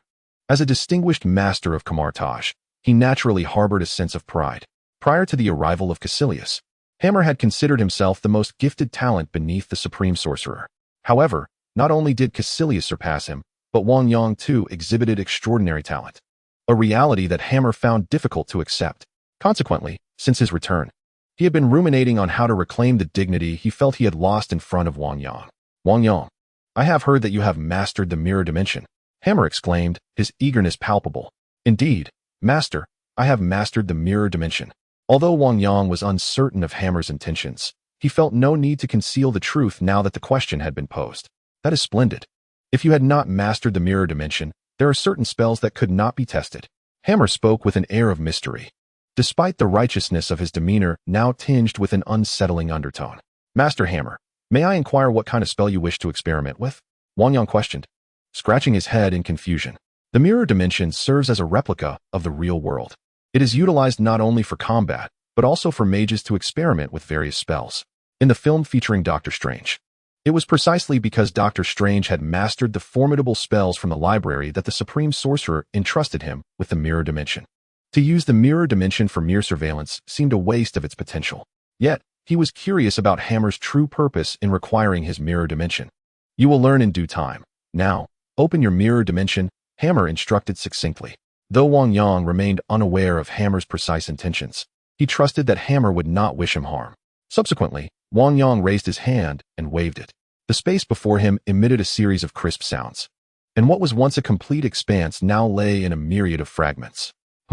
Hammer cast a look of incredulity at Wang Yang. Have you mastered this so swiftly?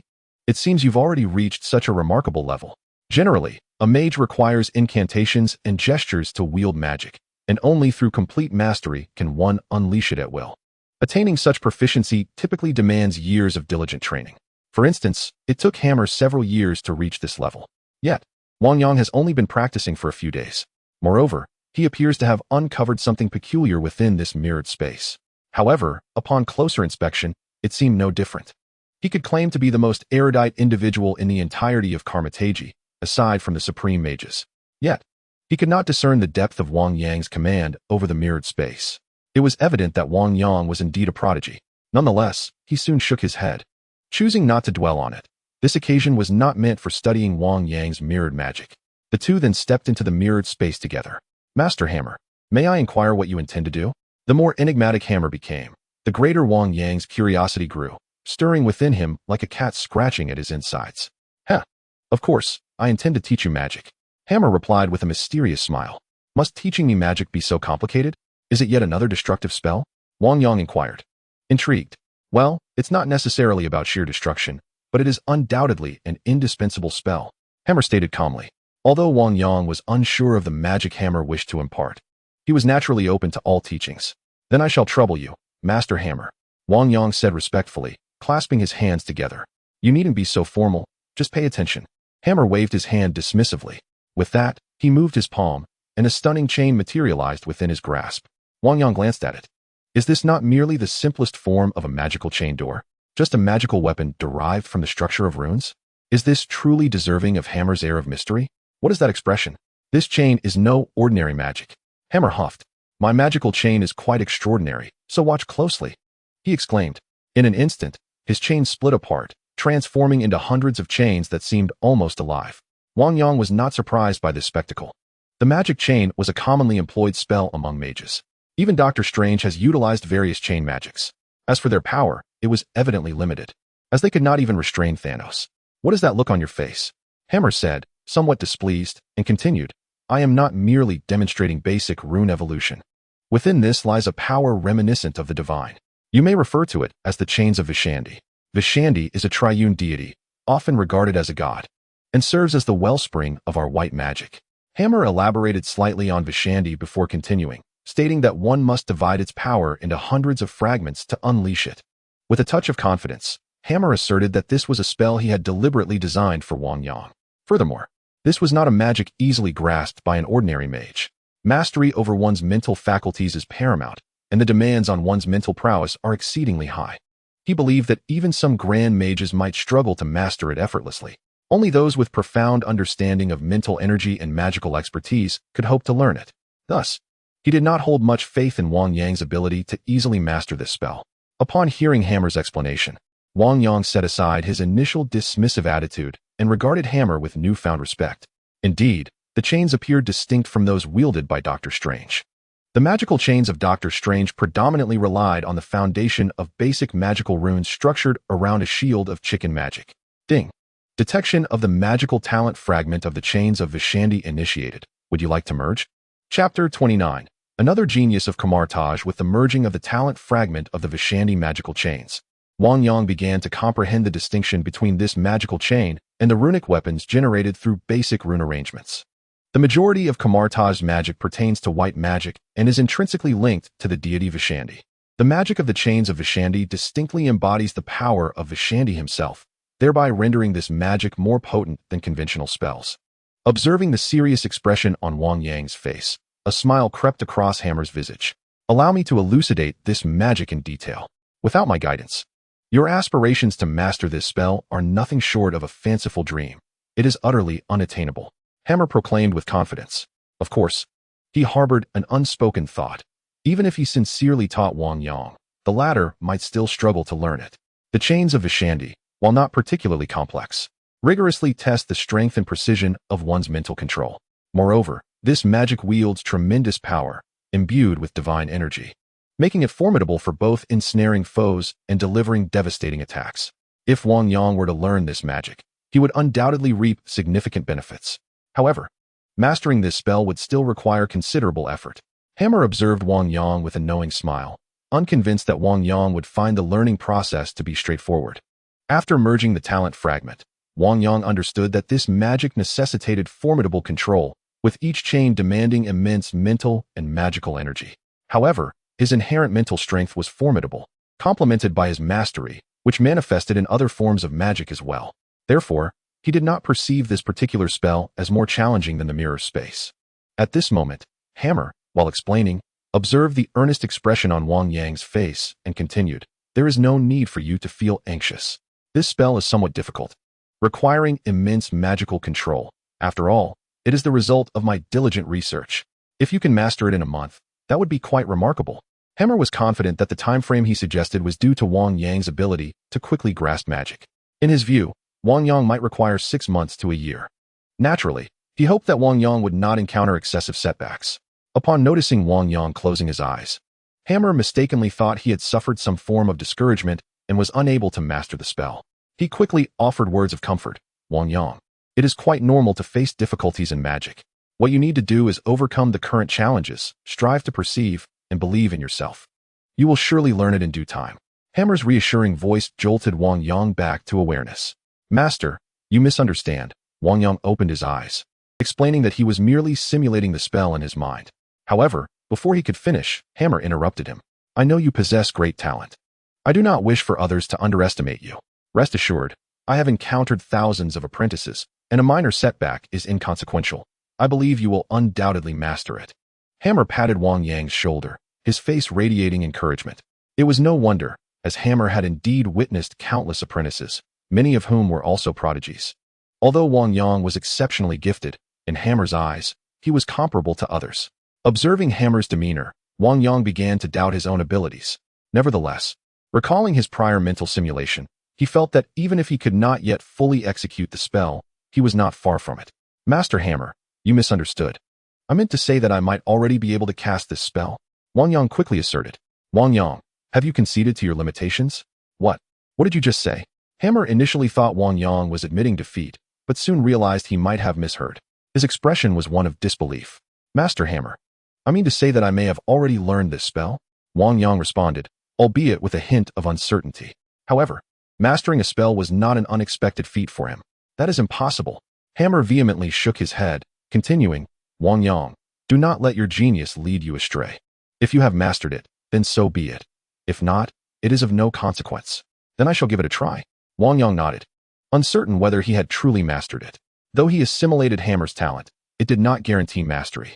For instance, in the case of the mirror space, he had absorbed several fragments, and only with Wang Yang's elucidation did he finally attain complete comprehension. As he spoke, an array of runes materialized in Wang Yang's hands, simultaneously forming strands of chains in a lustrous platinum hue, which seemed to possess a life of their own. Witnessing this spectacle, Hammer's eyes widened in astonishment. Initially brimming with confidence, he believed he could challenge Wang Yang's magic, yet it was learned with astonishing ease. How could this be?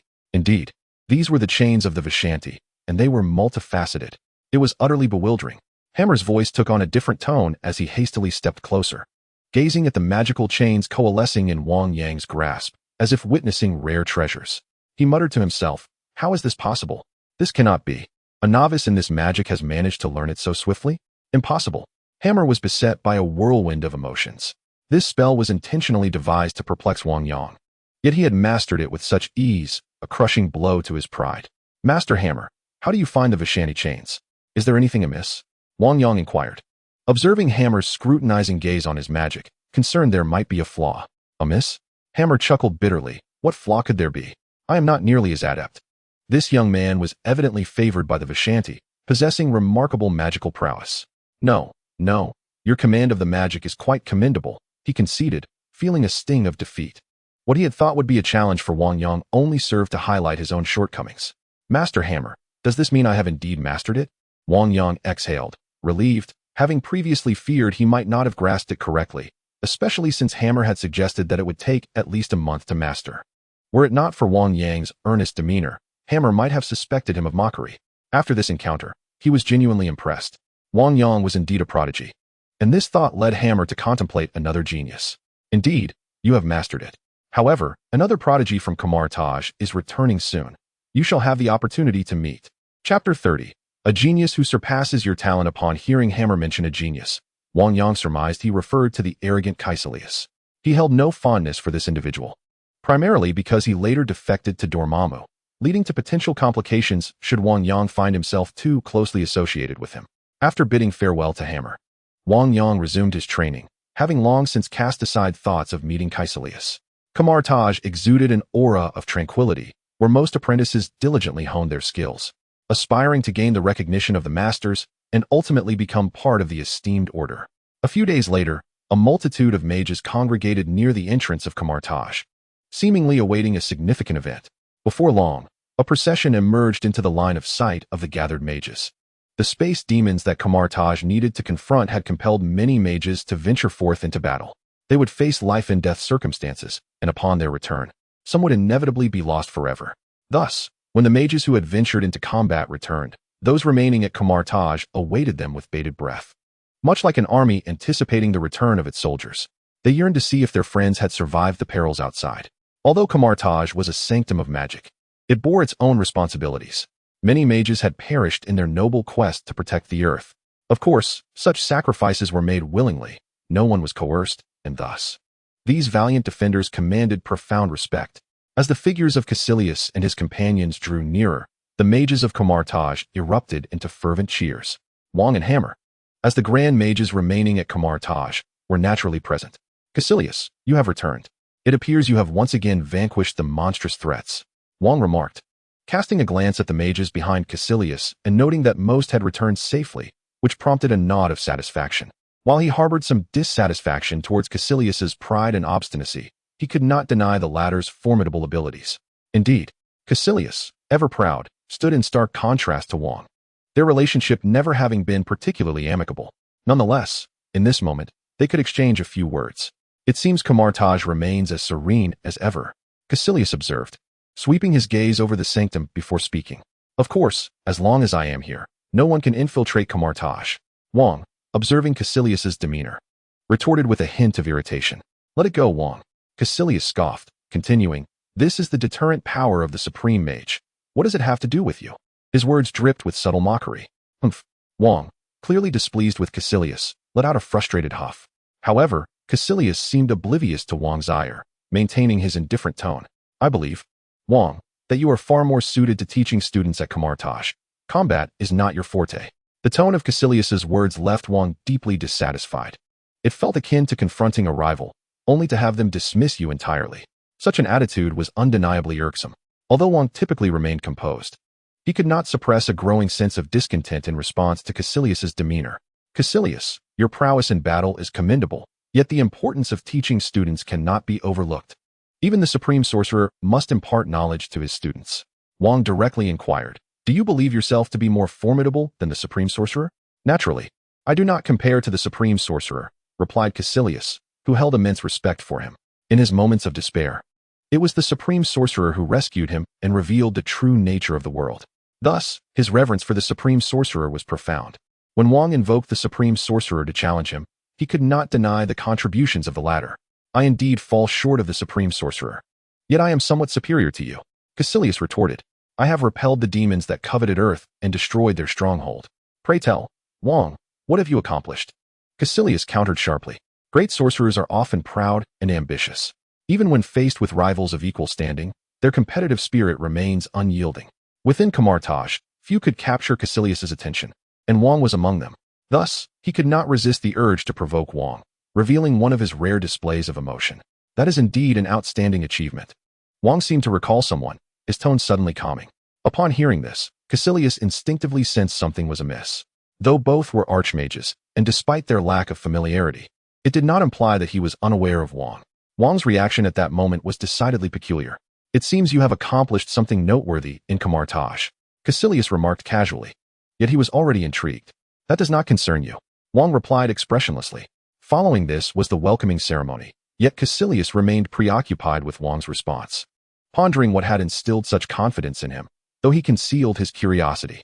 His demeanor remained unchanged, calm and composed. After the ceremony concluded, Caecilius approached Hammer. Although Hammer was also a prodigy, he lacked the competitive fervor of Wang and bore no animosity towards Caecilius. Master Hammer, what on earth did Wang achieve in Kamar-Taj? Caecilius inquired, a look of confusion on his face. Caecilius, a genius has recently emerged in Kamar-Taj, one whose talent surpasses even yours. Hammer chuckled, stroking his goatee. His own talent had been eclipsed, and now it seemed Caecilius's talent was following suit. Stronger than my own talent? Caecilius furrowed his brow, contemplating aloud. At that moment, Hammer scanned the crowd, realizing that Wang had been present moments ago but had now vanished. However, Hammer did not dwell on it for long. After all, even Caecilius had experienced a day when his own talent was surpassed by another, which is indeed an exciting prospect. Cade, is what Master Hammer said true? After observing Hammer's departure, Caecilius turned to one of his followers. He had many followers, some of whom did not accompany him into battle but remained in Kamar-Taj. Like him, they harbored regrets and sought to master even more potent magic.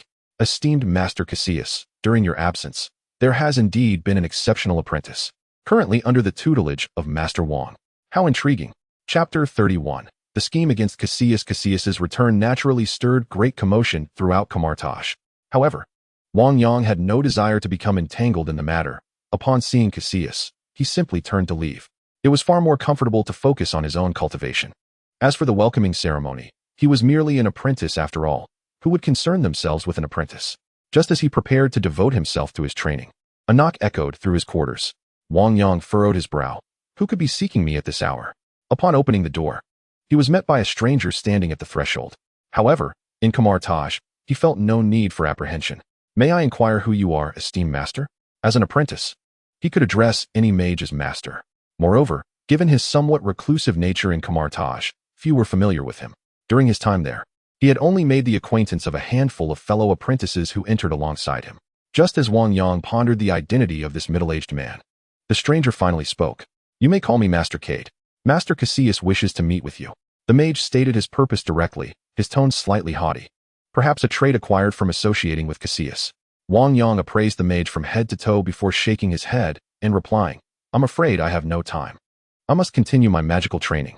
He was indeed an apprentice, yet it did not mean he was obliged to heed every directive, particularly from such an arrogant mage. Furthermore, he had no desire to become entangled with Caecilius in any way. Bang!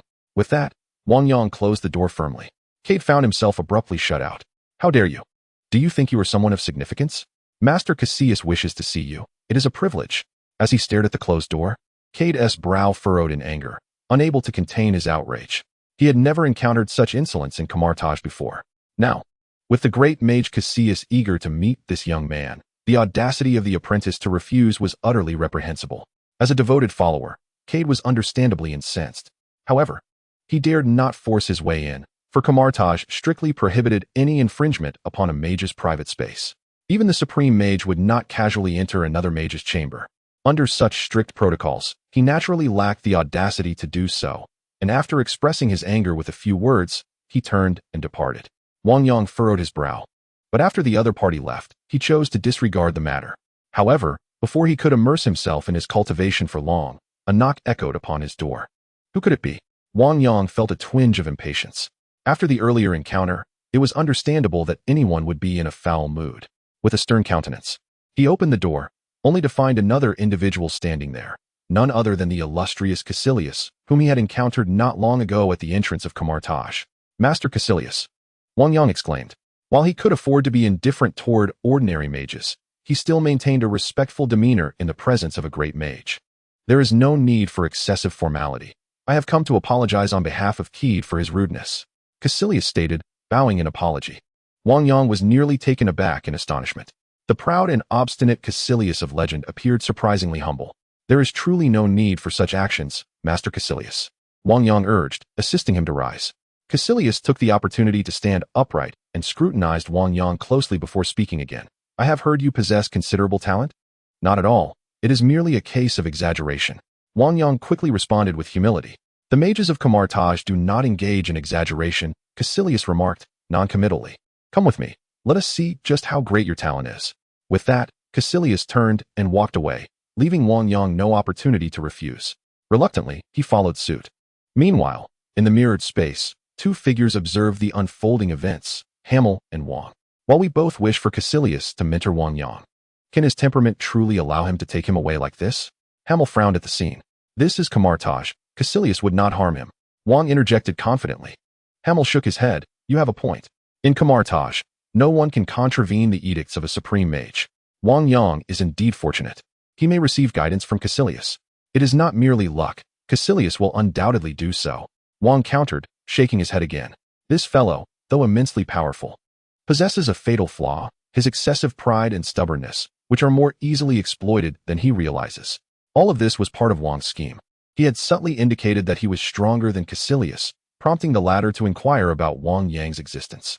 With Iker Caecilius's indomitable spirit, it is only natural that he would wish to surpass his own disciples. Thus, seeking out Wang Yang becomes an inevitable course of action. Of course, this is also a strategy employed by Caecilius to cultivate a rapport with Wang, a maneuver that does not escape his keen perception. Wang, I never imagined your cunning would be more profound than I anticipated. Hammer gazed at Wang in astonishment, exclaiming, You truly deceived me with your seemingly simple demeanor. Hammer had not expected Wang to possess such shrewdness, calculating even Caecilius's character into his plans. And all of this does not evoke fear that Caecilius might discover the truth. In fact, should he become aware, it is likely he would approach Wang Yang himself. Moreover, in his efforts to win Wang over, Caecilius would undoubtedly unveil his most treasured insights. This also exploits Caecilius's competitive nature.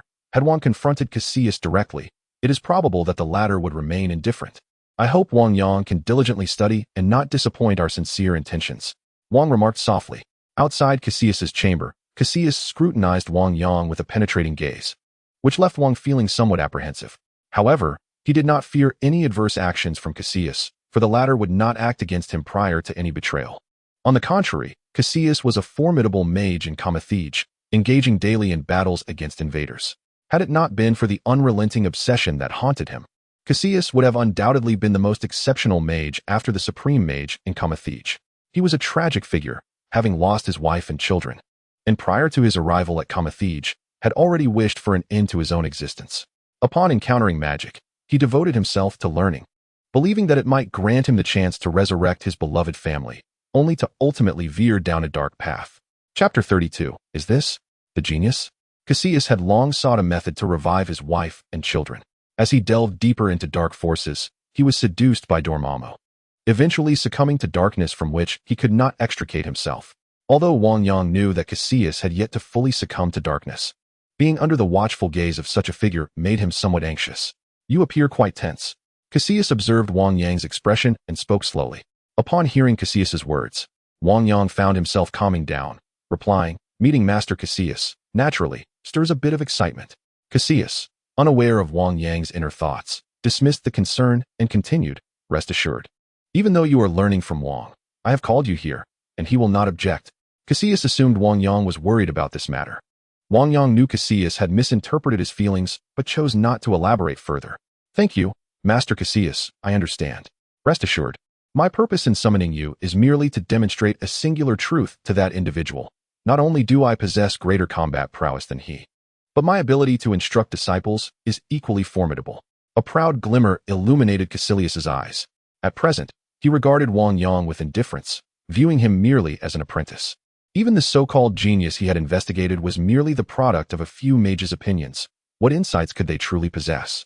Upon encountering someone with slightly superior talent, they would readily deem them remarkable, labeling them as a genius.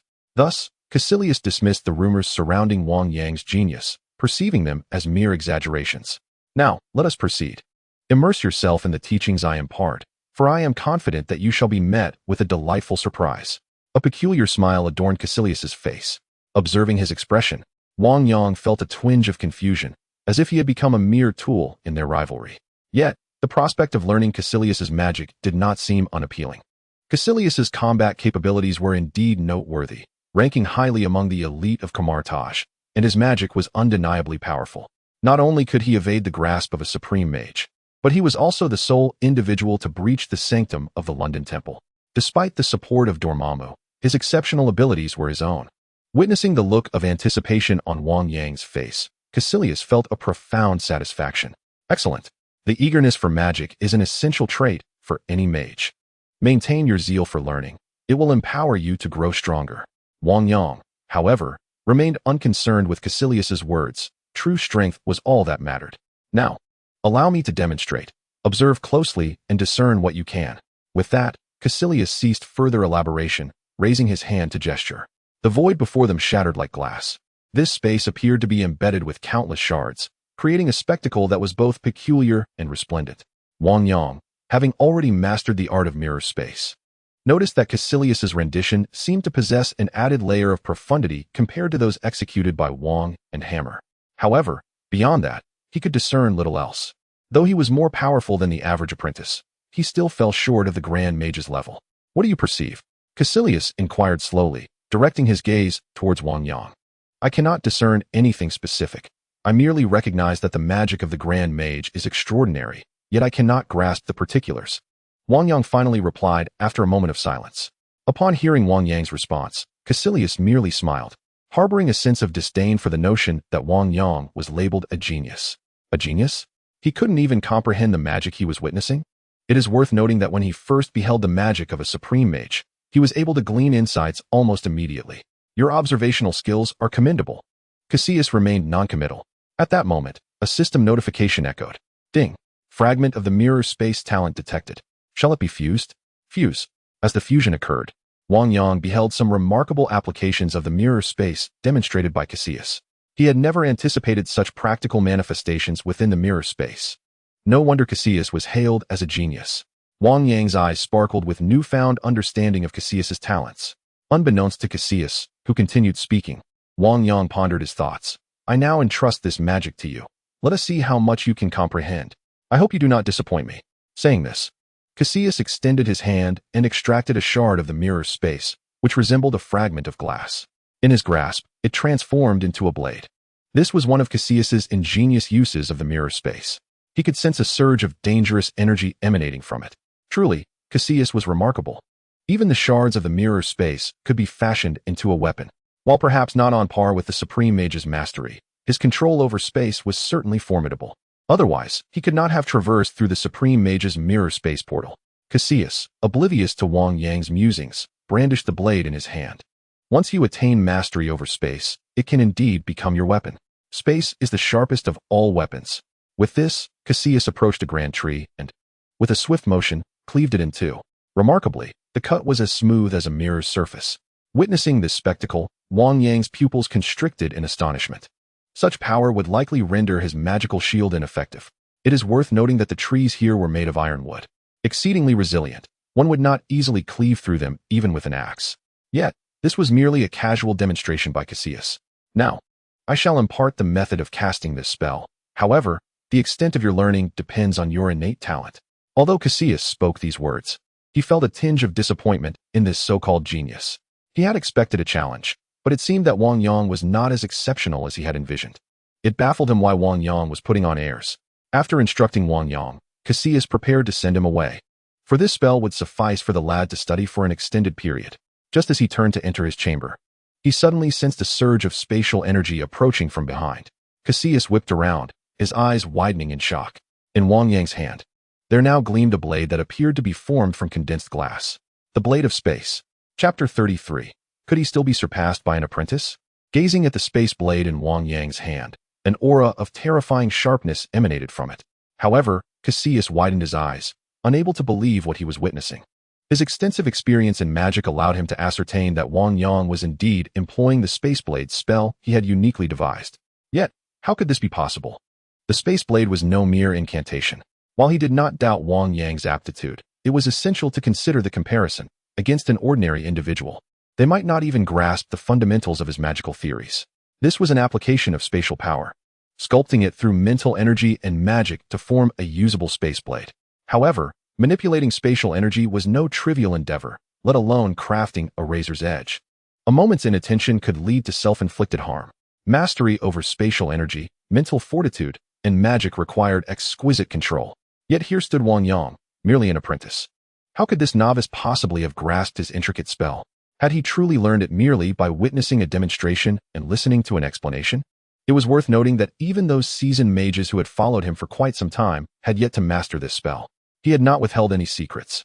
These individuals had studied for several years and still remained utterly incapable of mastering it.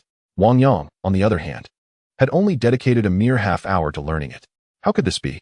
Cassius felt as if his entire worldview was being upended. Even when faced with certain magical entities of different dimensions, he had not felt such astonishment. Was this still human? He, as the creator of this spell, understood its complexity well. Even he would likely require months to learn it. This was utterly inconceivable. Cassius was at a loss. He could not fathom how Wang Yang had achieved such prowess. What was even more perplexing was that this young man had begun to wield the blade with a certain finesse. The space blade in his grasp was as if it were an extension of his own body, exhibiting no signs of instability. While the space blade was a spell requiring profound control and constant maintenance, with the risk of self-harm looming, Wang Yang's apparent ease belied the difficulty inherent in its mastery. He needed to maintain constant control over the blade, the spatial energy, and the mental focus. This was far beyond the capabilities of an apprentice. It demanded the prowess of a grand mage. Now, Cassius found himself at a loss for words. However, being a grand mage with experience of life and death, he quickly composed himself. Observing the space blade in Wang Yang's hand, he remarked, "Indeed, your control is commendable, if only barely." At this moment, Cassius struggled to maintain his composure as he spoke. Despite the tumultuous emotions swirling within him, as a grand mage, he could not afford to lose face. Thus, he endeavored to keep a tranquil expression. He could not allow himself to falter in front of an apprentice. "Thank you for your teachings, Master Cassius," Wang Yang said with utmost respect. He was genuinely grateful to Cassius, not only for imparting unique magical skills, but also for providing detailed explanations of the arcane arts. Were it not for the fact that this individual would eventually betray the Supreme Mage, Wang Yang might have seriously considered following him to learn magic diligently. Although he held Cassius' choices in disdain, he still understood the necessity of maintaining appearances. Of course, Wang Yang felt a profound gratitude for having learned such powerful magic. Upon seeing Wang Yang's heartfelt expression of thanks, Cassius nodded appreciatively. "You, young man, are indeed talented. Do not squander that gift. You must diligently pursue your studies in magic. Do not let your talents breed arrogance. The fundamentals of magic are paramount." Wang Yang respectfully nodded, responding, "Thank you for your guidance, Master Cassius. Very well, return and practice your foundational magic diligently." Cassius waved his hand dismissively. "If you encounter any uncertainties, feel free to seek my counsel. If time permits, I shall certainly provide clarification." Cassius' face remained adorned with a smile as he offered his advice. Although Wang Yang found Cassius' smile somewhat peculiar, he did not dwell on it. After politely bowing, he turned and departed. Cassius watched Wang Yang's retreating figure, his emotions in a state of turmoil. Until today, he had considered himself the most gifted prodigy of Kamar-Taj. This notion had fostered a sense of superiority within him. However, today, that sense of superiority was shattered. This apprentice named Wang Yang possessed far greater talent. He appeared utterly ordinary, yet his innate gifts were extraordinary. Cassius even wondered if Wang Yang was intentionally concealing his prowess, especially since he had originally been mentored by Wang. Nevertheless, the reality of Wang Yang's formidable talent was undeniable. It seemed he could not afford to be complacent. If this continued, he might very well be surpassed by this young man. As a grand mage, the thought of an apprentice surpassing him was once something Cassius would have deemed absurd. Yet now, having witnessed Wang Yang's talent, he found himself genuinely concerned. Meanwhile, Wang Yang had returned to his room, only to find two individuals awaiting him, Master Hammer and Wang. "What brings you two masters here?" Wang Yang asked, curiosity piqued, sensing that they had been waiting for him. "Of course, we are here to wait for you," Wang replied calmly. "Waiting for me? I am uncertain as to why you both seek my presence." Wang Yang scratched his head, somewhat astonished. "Of course, it is to wait for your return from that fellow Cassius." Hamel spoke up. Wang nodded in agreement. "We must inform you that we are not aligned with Cassius. You must be certain that you are receiving the correct guidance." Upon hearing this, Wang Yang chuckled softly. It turned out that these two were concerned about him being swayed by Cassius. Where there are people, there will naturally be conflicts, and Kamar-Taj is no exception. Here, there exist both conservatives and radicals, although their differences are not overtly apparent. Cassius represents the radical faction, while Wang embodies the conservative. Thanks to the Supreme Mage's oversight, significant discord or disputes have not arisen between the two sides. Most mages share amicable relations, with some maintaining friendships across both factions. Given their differing ideologies, Wang and Cassius would not find harmony easily. Were it not for Wang Yang's formidable talent, he might not have been encouraged to study under Cassius. There is a strong desire that this learning experience does not lead him to become a disciple of Cassius. Thus, even before Wang Yang's return, they had already been here waiting for him. It is likely that few have ever received such an honor as having two great mages in attendance. Rest assured, esteemed mages, I could never align myself with Cassius, Wang Yang reassured them, for he had no intention of betraying the Supreme Mage. Chapter 34. The Sacred Sword of the Vetian Empire. It is not that we do not wish for you to study under Cassius, but rather that he is an extremist, which may adversely influence you. Wang patted Wang Yang's shoulder, smiling. I understand, great mage. Wang Yang responded respectfully. Enough of that, Wang. I see this lad is quite astute and knows what to do. Hamel interjected. Now, let us see what you have learned from Cassius. Has that fellow imparted all his secret skills to you? Hamel's face broke into a smile. If you are referring to the Blade of Space, then yes. Wang Yang replied with a grin. Indeed, the Blade of Space is Cassius's signature technique. Even we have not mastered it. Hamel exclaimed, a hint of envy in his voice. As for the Supreme Mage's exalted status in Kamar-Taj, it is possible she may not know of Cassius's magic. However, should she desire to learn, she would not be easily deceived. Nevertheless, the fact that Wang Yang is aware of it indicates he has already studied it. Wang Yang, do not be disheartened that you have yet to master it. The complexity of this magic is quite high, and it is perfectly normal for you not to have succeeded yet. Hamel nodded in agreement. Cassius's magic possesses unique qualities and is indeed challenging to learn. Wang concurred. Wang Yang was somewhat taken aback. This was likely the first time he had witnessed two grand sorcerers simultaneously proclaiming a particular spell to be challenging to master. Indeed, it is difficult to learn, but, great sorcerers, I have already mastered it, Wang Yang said, a hint of bashfulness evident as he scratched his head. What? Hammer exchanged a surprised glance with Wang, their expressions reflecting astonishment. Although they had long acknowledged Wang Yang's remarkable gift, the fact that he had grasped it within just a morning left them both astonished. After all, the magic of Cassius comes with a high barrier to entry. It is not easily acquired. I told you, Wang Yang's extraordinary talent would surely enable him to master it, Hammer exclaimed, looking somewhat disheartened. In Kamar-Taj, all forms of magic can be found within the library. Here, knowledge and magic are shared freely, akin to the Supreme Sorcerer openly displaying forbidden tomes in the library. Naturally, the spells of others can also be accessed within these hallowed halls.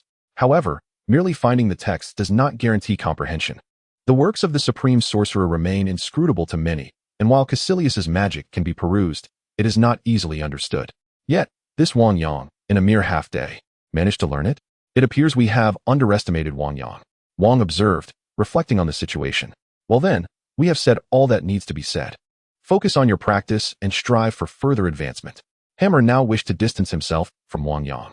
He had originally considered himself a prodigy of Kamar-Taj, but upon witnessing Wang Yang, he realized how far he truly was from that title. I will certainly dedicate myself to diligent training, Wang Yang declared with resolve. After bidding farewell to Wang and Hammer, he began his earnest practice. He opened the mirror space, allowing himself to train without a care in the world. The following day, Wang Yang stepped out. With Cassius guiding him, he was determined not to squander this opportunity. At that moment, he noticed Mage Kide approaching him. Wang Yang, mage. This time, Kide's demeanor was notably more respectful upon seeing Wang Yang. The latter looked at Kide with surprise, not expecting such humility from him in such a short span of time. Clearly, Cassius had imparted some words of wisdom to him. Mage Kide, Wang Yang responded with a smile, reciprocating the courtesy. I have come to find you. It is Cassius who seeks you. Very well. Wang Yang felt a surge of anticipation. He had just intended to seek out Cassius, and now the latter sought him. Following Kide, Wang Yang arrived at Cassius's residence. Kide stood at the doorway and announced, Master Cassius is waiting for you inside. Wang Yang nodded and proceeded within. Upon his entrance, he found Cassius's expression to be calm and unperturbed. You have arrived. Calmly, Cassius spoke. Greetings, Master Cassius. Wang Yang respectfully clasped his hands together. Observing Wang Yang's courteous demeanor, Cassius felt a sense of satisfaction and nodded. I summoned you here to assess your progress in magical practice. Upon hearing Cassius's words, Wang Yang nodded respectfully. Yes, Master Cassius. He then raised his hand, and the void transformed into shards resembling a shattered mirror. Concurrently, Wang Yang grasped these fragments, and a small knife, transparent as crystal, materialized in his hand. This blade was significantly smaller than the one from yesterday, appearing rather unremarkable, yet exuding an aura of sharpness and stability. Witnessing this scene, Cassius's pupils involuntarily contracted. In just a day, the apprentice had mastered his spatial blade to such an extent It was utterly astonishing. Though he felt a surge of amazement after yesterday's revelations, today's display seemed somewhat less remarkable. Caecilius nodded slightly and remarked, "Not bad. Your grasp of the spatial blade is commendable. However, you must strive harder. Only through diligent practice can you fully master this magic." "Thank you for your guidance, master." Wang Yang nodded, appreciating Caecilius's words, yet he was more eager to learn what new magic Caecilius would impart. Noticing the fervent gaze of Wang Yang, Caecilius cleared his throat. "Very well. Today I shall teach you a new spell." "Thank you, Master Caecilius." Wang Yang exclaimed with joy at the prospect of learning new magic. "You should be aware of the origins of our Kamar-Taj magic," Caecilius continued slowly. Wang Yang nodded. "Indeed. All white magic in the world originates from the triune god, Vishanti." "Correct. But do you know who Vishanti is? Why is he considered a triune god?" Caecilius inquired, observing Wang Yang. While Wang Yang possessed some knowledge, he was aware it was limited. Caecilius did not expect a comprehensive answer. Vishanti is the triune god and an ally of the ancient earth deities. These three deities are Agamotto, Ashtar, and Hogarth, Caecilius declared. "The magic I will teach you is the holy sword of Vishanti." With a wave of his hand, a long sword of condensed flames materialized. This sword radiated immense divine power, appearing extraordinarily formidable. This magic is one of the most powerful spells of Kamar-Taj. Chapter 35. This apprentice has already attained the strength of a grand sorcerer. Wang Yang's eyes sparkled at the sight of the fiery sword in Caecilius's hand. The sacred sword of Vishanti, infused with the blessings of the ancient earth deities Agamotto, Ashtar, and Hogarth, serves as a formidable weapon in close combat. Caecilius began to articulate slowly. Wang Yang gazed at the flame-enveloped sword, his heart brimming with excitement. This spell had been wielded by Doctor Strange during his confrontation with Captain Thanos. Although Thanos had caught it bare-handed, it did not diminish its potency. After all, at that time, Doctor Strange had not honed his skills for long. It is said that true masters can wield this spell to obliterate an entire world. Ding. Detection of the magical fragment of the sacred sword of Vishanti has been made. Would you like to fuse? Fusion.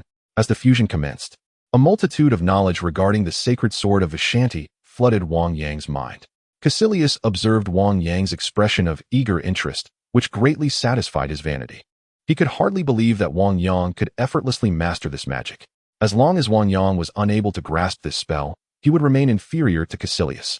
"Very well, I shall now teach you this spell," Caecilius declared with a smile. "Thank you, Master Caecilius." Wang Yang expressed his gratitude. Caecilius nodded and began to slowly explain the methods of cultivating the sacred sword of Vishanti. Noticing Wang Yang's bewildered expression, Caecilius chuckled, evidently pleased that the magic had confounded him. "Fear not, the sacred sword of Vishanti is considered advanced magic, and only a select few within Kamar-Taj have the privilege of learning and mastering it. To harness this spell, one must draw upon the power of Vishanti, thus making it a challenging endeavor to learn. Your talent is commendable. When faced with difficulties, do not become anxious. Take it step by step and learn gradually." Upon hearing Caecilius's words, Wang Yang nodded in acknowledgement, saying, "I understand, Master Caecilius. I shall not rush." "Excellent. Maintain this attitude moving forward. I believe you shall traverse far along the path of a sorcerer." Wang Yang was taken aback by Caecilius's unexpected politeness. Caecilius was known to be obstinate and conceited. It was surprising for him to exhibit such courtesy towards an apprentice. Unbeknownst to Wang Yang, Caecilius's arrogance stemmed from being the first prodigy. The emergence of an apprentice with such talent was beyond his expectations, leading to the shattering of his original pride. Now, Caecilius was determined to prove that he remained Kamar-Taj's foremost genius, not this young man before him. Though appearing amiable, it was because Caecilius had already convinced himself that Wang Yang would be incapable of mastering the magic. Caecilius was confident. The sacred sword of Vishanti was no ordinary spell. The entire power of the Kamar-Taj is indeed formidable, ranking among the most potent of magical arts.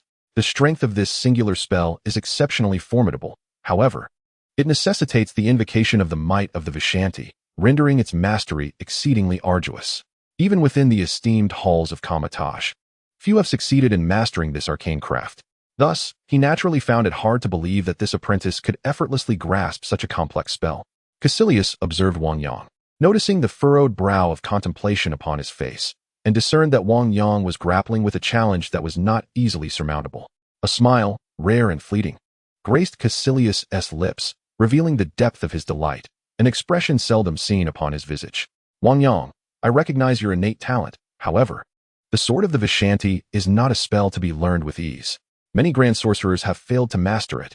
Therefore, even if you struggle now, all you need is diligence. One day, as you refine your skills, you shall undoubtedly succeed. After all, even the supreme sorcerers do not command every spell. Caecilius spoke earnestly. Upon hearing Caecilius's words, Wang Yang found resonance in his understanding. The realms of magic are vast, and even the highest sorcerers cannot claim mastery over all spells. Nevertheless, with the unique ability to merge the talents of others through his system, his path to learning was significantly more accessible. While others start from scratch, he possessed prior experience. And with the elucidation provided, his comprehension of magic expanded considerably. Thus, after the Grand Sorcerer's explanation, he had indeed grasped the essence of the spell. Caecilius, I believe I may have mastered this spell, Wang Yang declared, albeit with a hint of hesitation. Caecilius, still in the midst of his encouragement, was taken aback by Wang Yang's assertion, his eyes widening in disbelief. What did you say? He stammered, his voice trembling. I believe I may have mastered this spell, Wang Yang reiterated, a touch of uncertainty in his tone. What? That is impossible, Caecilius exclaimed, staring at Wang Yang as if he were an enigma. How could you possibly wield the sword of the Vishanti? It is inconceivable. This spell demands a level of mental acuity that only grand sorcerers possess. And you are merely an apprentice. Caecilius regarded him with astonishment. Try it, Caecilius urged, still skeptical. Wang Yang respectfully acknowledged his request. With a flourish of his hand, a sword engulfed in crimson light materialized, a flaming long sword appearing in his grasp. Not only that, but a palpable aura of sharpness emanated from it, dazzling in its brilliance. With sparks cascading down from its form, fragments of the magical runes of the sword of the Vishanti erupting forth. You have truly manifested the sword of the Vishanti. How can this be possible? Iker Caecilius gazed at the scene before him, his expression one of incredulity. To master such magic implied that Wang Yang had already attained the prowess of a grand mage. Yet, this individual was merely an apprentice who had only recently embarked on his journey. How could it be that in such a brief span, this novice had achieved such formidable strength? In stark contrast, he had toiled for nearly a decade to reach this level.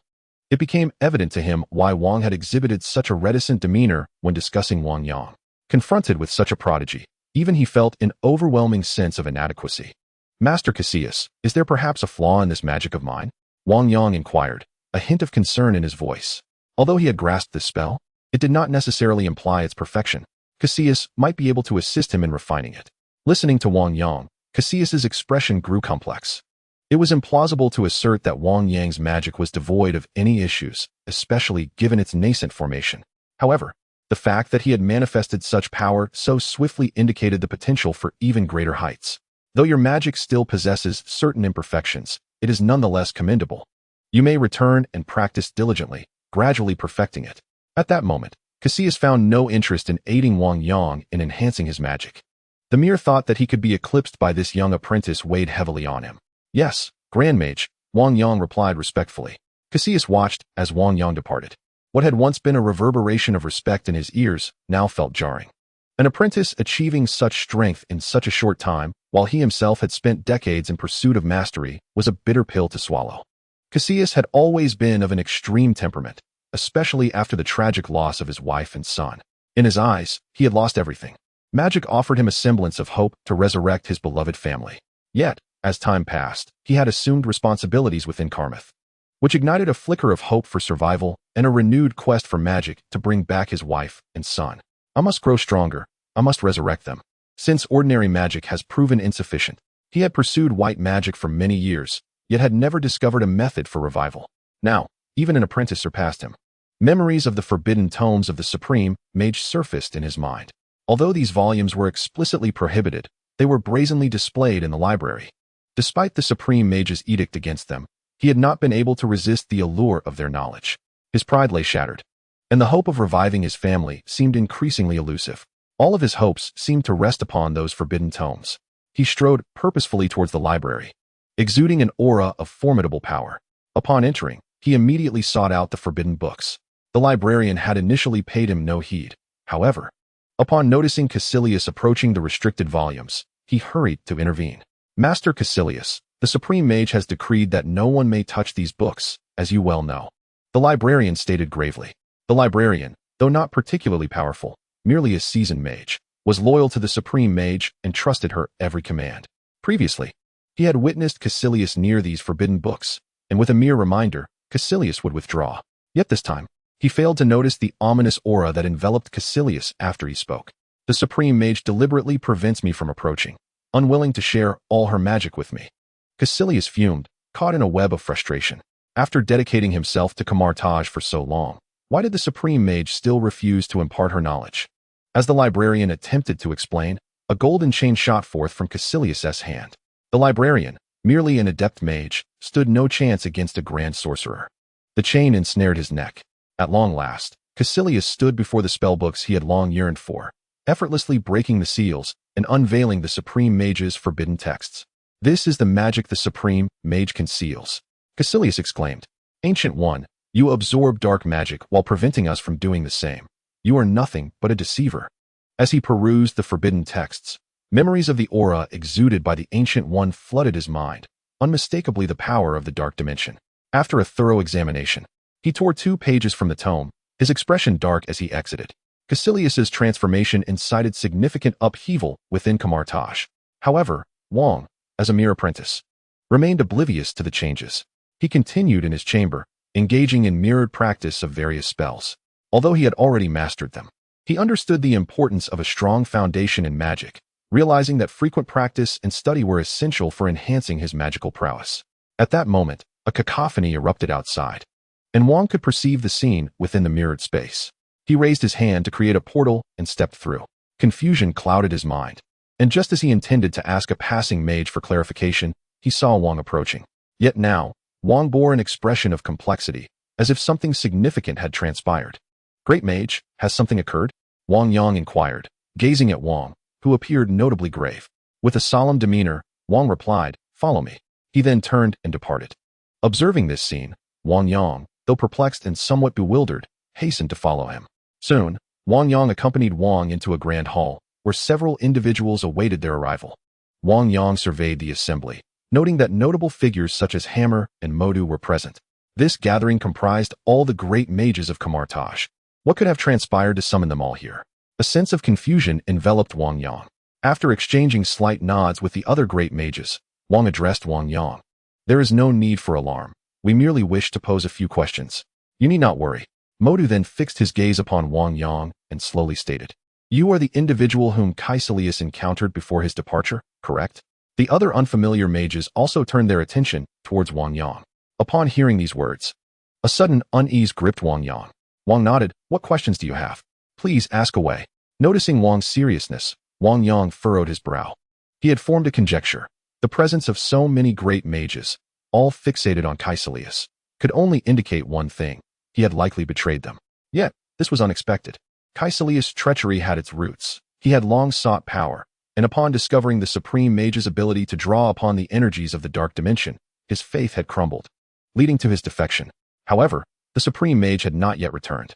How could Caecilius have suddenly turned traitor? Wang Yang remained silent, deep in contemplation. The others appeared indifferent. Save for Modu, who spoke gently, "We merely wish to ask a few questions. There is no need for concern." "Yes, great mage," Wang Yang affirmed with a nod. "You must be aware that Caecilius has betrayed us. He hanged the librarian and damaged the Supreme Mage's tomes. This is the gravest offense Kamar-Taj has faced in centuries. Caecilius' actions are unforgivable." Chapter 37.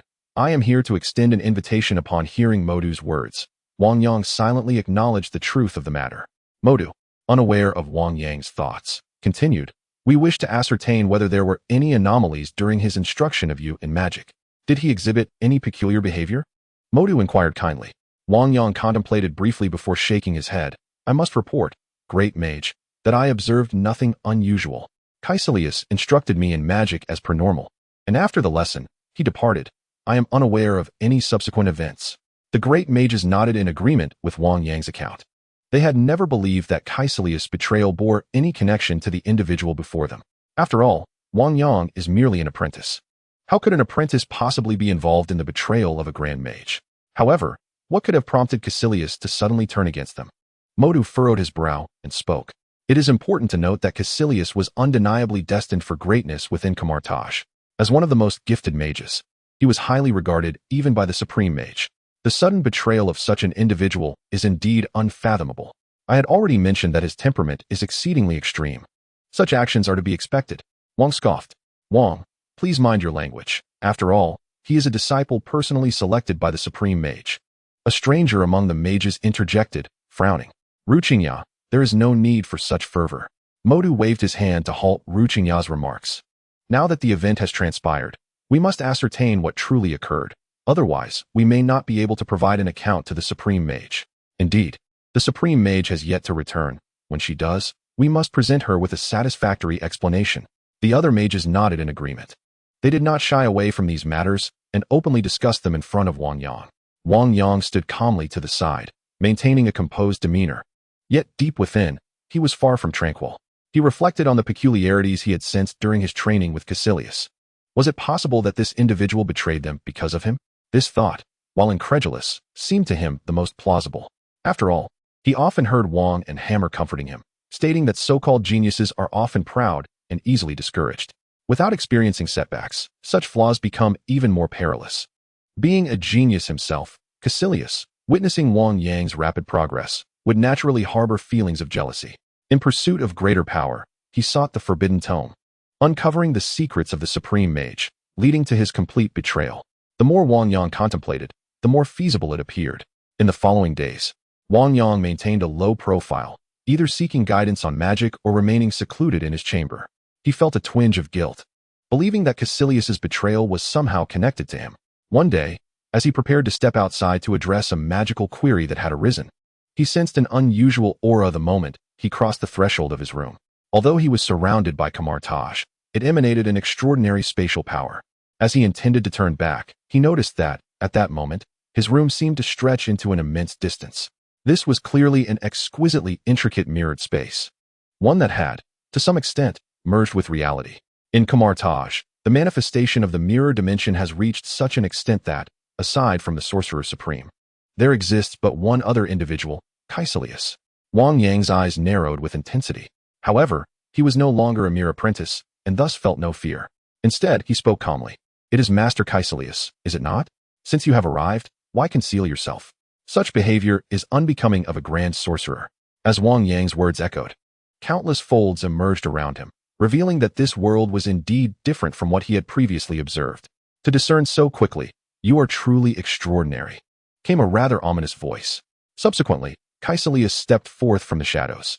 At that moment, Caecilius appeared somewhat altered. The skin around his eyes had darkened, evidently a consequence of drawing upon the power of the dark dimension. Master Caecilius, it is not too late to turn back. Wang Yang was acutely aware that Caecilius had begun to wield the power of Dormammu, even willingly merging with him to attain greater strength, all in pursuit of power and the resurrection of his wife and children. Yet, such actions come at a considerable cost. One day, he would entirely lose himself, becoming a mere slave to Dormammu, a part of the darkness. Regrettably, Caecilius remained oblivious to this truth. Or perhaps he cared little for anything other than the hope of eternal divinity and the revival of his loved ones. Turn back? What is there to return to? This power is magnificent, and eternal life feels utterly sublime. As he spoke, a look of rapture crossed Caecilius' face, as if he were reveling in some exquisite delight. Witnessing this, Wang Yang realized that Caecilius had completely lost his way. He shook his head. During the times when Caecilius was not ensnared by his own obsession, Wang Yang held a measure of respect for him. Alas, why had Master Caecilius come here? The news of his betrayal had spread throughout Kamar-Taj. How audacious of him to appear. If you depart now, I could, in consideration of your past teachings, choose to overlook your presence, Wang Yang sighed. After all, Caecilius had once instructed him, and Wang Yang felt a certain gratitude towards him. As long as Caecilius did not overstep, Wang Yang would naturally allow him to leave. No, Wang Yang, I have come for you. Caecilius addressed him calmly. Wang Yang understood Caecilius' intention to invite him as a follower. He shook his head and replied, Master Caecilius, I am but an ordinary apprentice. No, you are anything but an ordinary apprentice. You are the most gifted apprentice I have ever encountered. And thus I wish to extend an invitation to you, to join me in reveling in this boundless existence and harnessing this formidable power to explore the truths of the world. Know that even the supreme sorcerer, Agamotto, covets this power. Caecilius's voice took on a frenzied tone as he gazed at Wang Yang. And what if I were to decline? Wang Yang understood the gravity of the situation, for he could never become a puppet of Dormammu. Chapter 38. Casting Magic Without Hands. Upon hearing Wang Yang's words, Caecilius did not appear surprised. Instead, a sinister smile crept across his face. In that case, I shall have to compel you. With a swift motion, Caecilius conjured a transparent blade, the Blade of Space. Observing this, Wang Yang could only manage a wry smile. It seemed that Master Caecilius would not relent. How could I possibly let you go, given your extraordinary talent? Caecilius's eyes blazed with fervor as he regarded Wang Yang. Wang Yang shrugged. Since a peaceful resolution was unattainable, he would have to fight. Then I humbly request your guidance, Master Caecilius. He bowed respectfully, and the air in his hand shattered like glass, coalescing into a transparent blade. Indeed, the Blade of Space bestowed upon him by Caecilius. However, this blade was significantly more potent and stable than its predecessor. Ah, indeed. You are the most talented individual I have ever encountered. Join me. Together, we shall revel in the endless life this immense power offers. Caecilius exclaimed, his eyes gleaming with madness. Not interested. Wang Yang resolutely shook his head. I will make you acquiesce, Caecilius declared, stepping onto a magic circle that materialized beneath his feet. With a swift movement, he closed the distance between them, his Blade of Space emitting an intensely sharp aura as it approached Wang Yang, who raised his hand in defense. Bang! The two transparent blades clashed, sending sparks flying as if they were true weapons. Caecilius retracted his blade and struck again. Bang! Bang! Bang! Caecilius, renowned for his formidable combat prowess, maintained an aggressive rhythm, and although Wang Yang's Blade of Space was no less impressive, he still struggled to keep pace with Caecilius's relentless attacks. Ding! Combat Talent Fragment detected. Would you like to merge? At that moment, a system prompt echoed in Wang Yang's mind. Merge. In terms of combat, Wang Yang's talent stemmed solely from his lineage. While they had previously fought, it had primarily been Wang guiding him rather than a genuine battle. Now, however, he faced a true confrontation. As he battled Caecilius, an acute sense of crisis enveloped him. With the melding of Caecilius's combat prowess, Wang Yang gradually became more composed, transitioning from an initial state of haste to a present tranquility. The surrounding trees and structures lay in disarray, shattered by the clash between the two, transforming the area into a desolate ruin. Wang Yang had to concede that Caecilius possessed remarkable talent. Caecilius sensed that Wang Yang initially struggled to parry his assaults, yet gradually, he began to counter with increasing efficacy. The aptitude for battle displayed by Wang Yang was indeed astonishing. Regrettably, you are unwilling to join me. Caecilius shook his head and remarked, you must comprehend that all things have an end. Yet, in this realm of darkness, the passage of time loses all significance. Even if this world does not face obliteration, it will ultimately become a part of Dormammu. As Caecilius's voice faded, Wang Yang discerned a symbol manifesting upon his forehead. The area around his eyes, already shrouded in darkness, now appeared as if torn apart, revealing the flesh beneath, presenting a grotesque visage. However, Caecilius remained oblivious, perceiving everything as a natural course of events. In his understanding, merging with Dormammu seemed a profoundly advantageous endeavor. Witnessing Caecilius's transformation, Wang Yang could not help but sigh. Once one of the most distinguished sorcerers of Kamar-Taj, he now found himself shattered in belief, disillusioned by the discovery that his revered master had also embraced the powers of darkness, leading to his current state of despair. Yet, it was indeed a profound shock that anyone would find acceptable.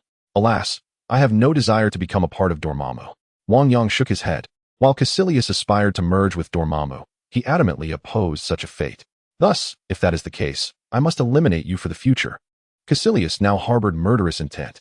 A person of such extraordinary talent, should he choose to aid him, would be invaluable in summoning Dormammu and consuming the entire world. However, if this gifted individual refused to assist, he would only become an impediment. Better to eliminate Wang Yang now than to allow him to fully mature and pose a future threat. Caecilius took a step forward, charging at Wang Yang, his spatial blade slicing through the air towards him. Buzz! With a swift motion, Wang Yang summoned the Ring of Ragdur in his other hand. Boom! The ring abruptly countered Caecilius's attack. Caecilius stepped back, observing the Ring of Ragdur in Wang Yang's grasp. Truly resourceful. Let us see how many of my attacks you can withstand. Caecilius advanced once more, and under the weight of absolute power, his combat prowess overwhelmingly surpassed Wang Yang's. Boom! After successfully parrying an attack, Wang Yang swung the space blade in his hand, but Caecilius easily evaded it, twisting his form to appear behind Wang Yang, thrusting the space blade forward with great ferocity. Just as Wang Yang seemed poised to be struck, another Ragdur ring materialized, intercepting the space blade's assault. Although the attack shattered the Ragador ring in an instant, the preceding moment left a look of astonishment on Caecilius's face. How did you accomplish that?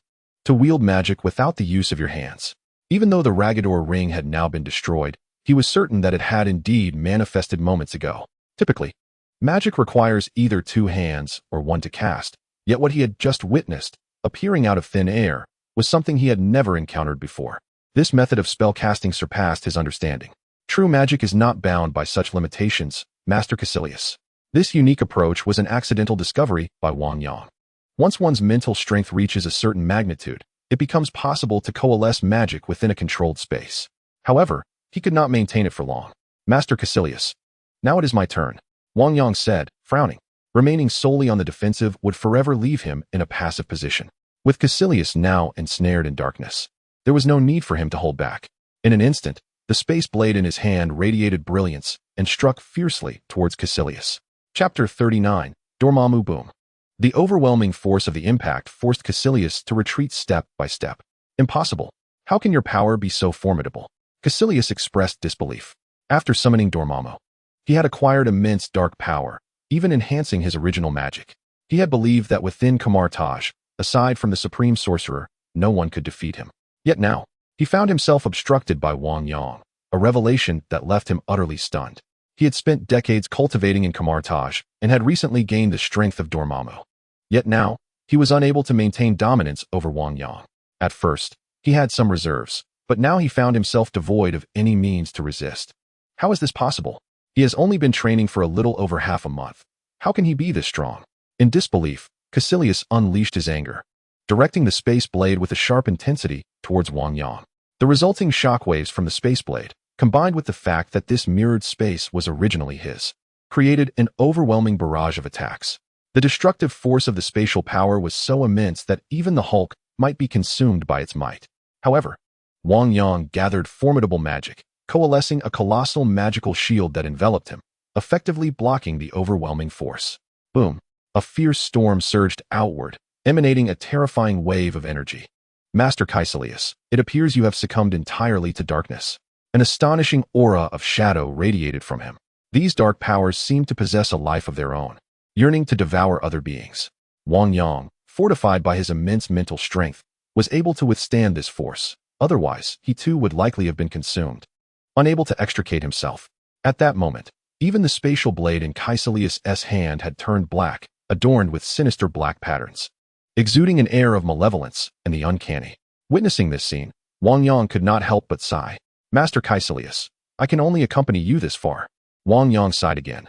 Caecilius had once taught him that, if possible, he would prefer not to confront him. Unfortunately, Caecilius had no intention of sparing him. Thus, you wish to kill me? Caecilius regarded Wang Yang with a cold smirk, the dark aura surrounding him thickening. Wang Yang chanted incantations, and a long sword materialized in his hand. The sacred sword of Vishanti. The flame-enveloped sword glowed with a red brilliance. Upon witnessing this, Caecilius' pupils involuntarily constricted. You have actually mastered such a level. In just a few days, Wang Yang had reached a proficiency with the sacred sword of Vishanti that was nearly on par with his own. Given a little more time, he might even surpass him.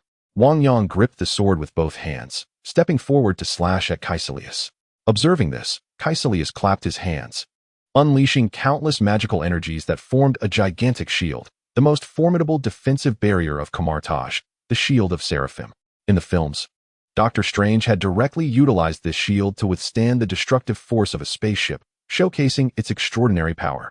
Yet, Wang Yang appeared unfazed by the shield, his expression tranquil as he continuously wielded the long sword. The sound of thunder reverberated as the ground and air were violently torn apart, engulfed in clouds of dust. Under the onslaught of such a fierce attack, Caecilius finally realized the magnitude of its power. However, it was already too late to withstand it. Caecilius was sent flying, crashing to the ground.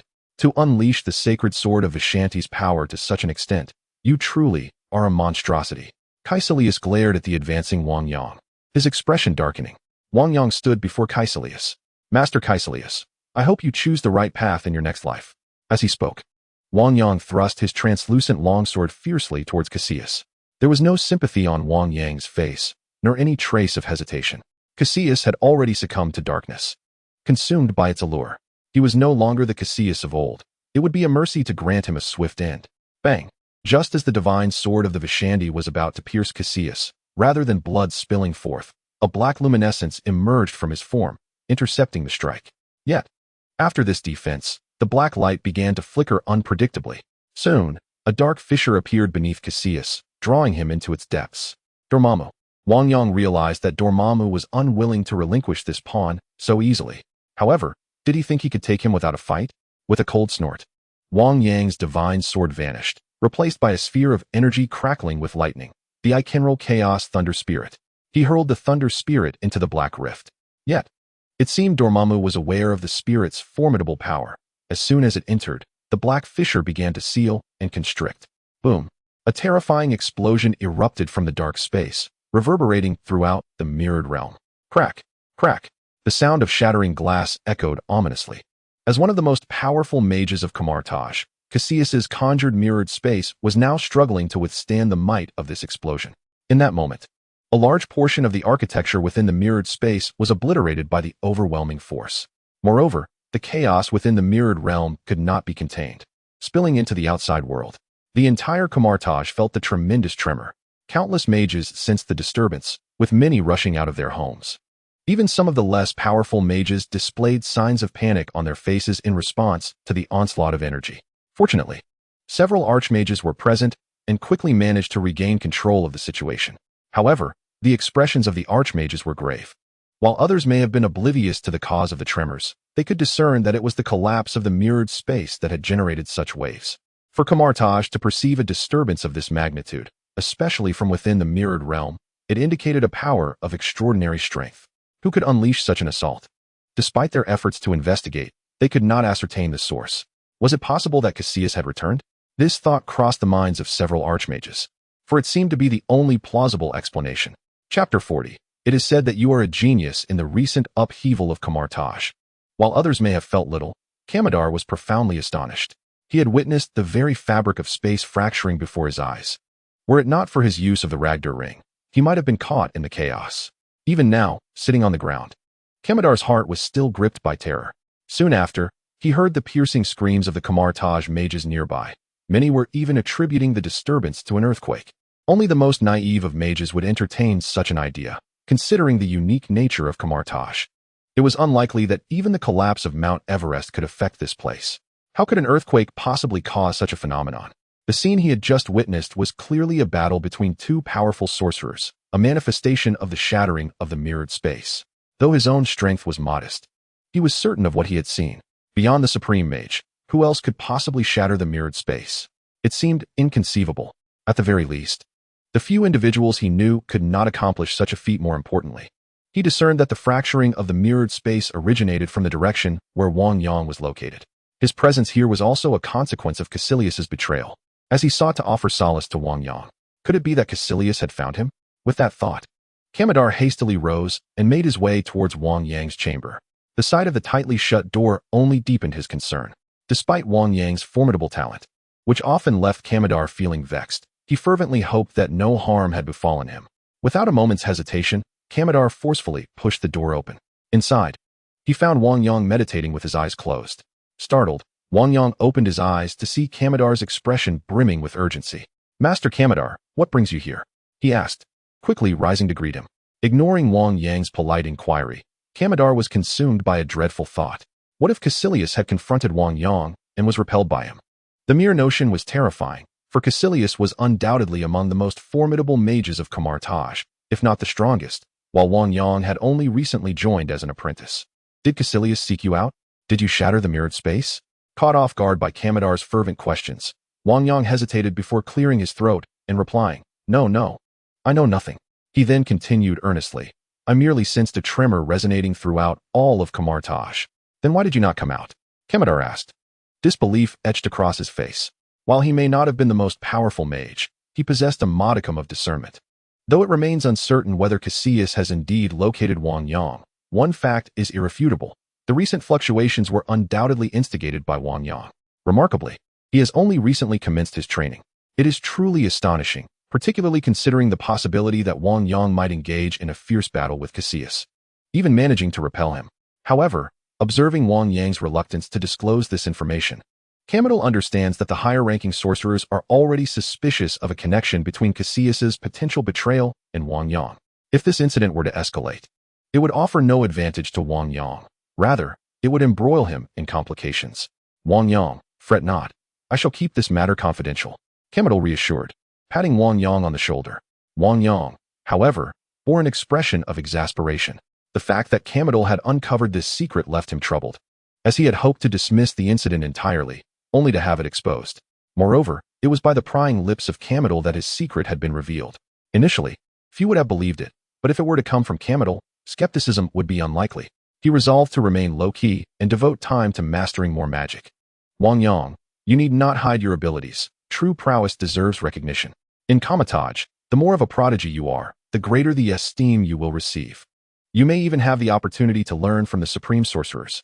Seeing Wang Yang's continued apprehension, Kamado urged, as a genius, you ought to be a bit more ostentatious.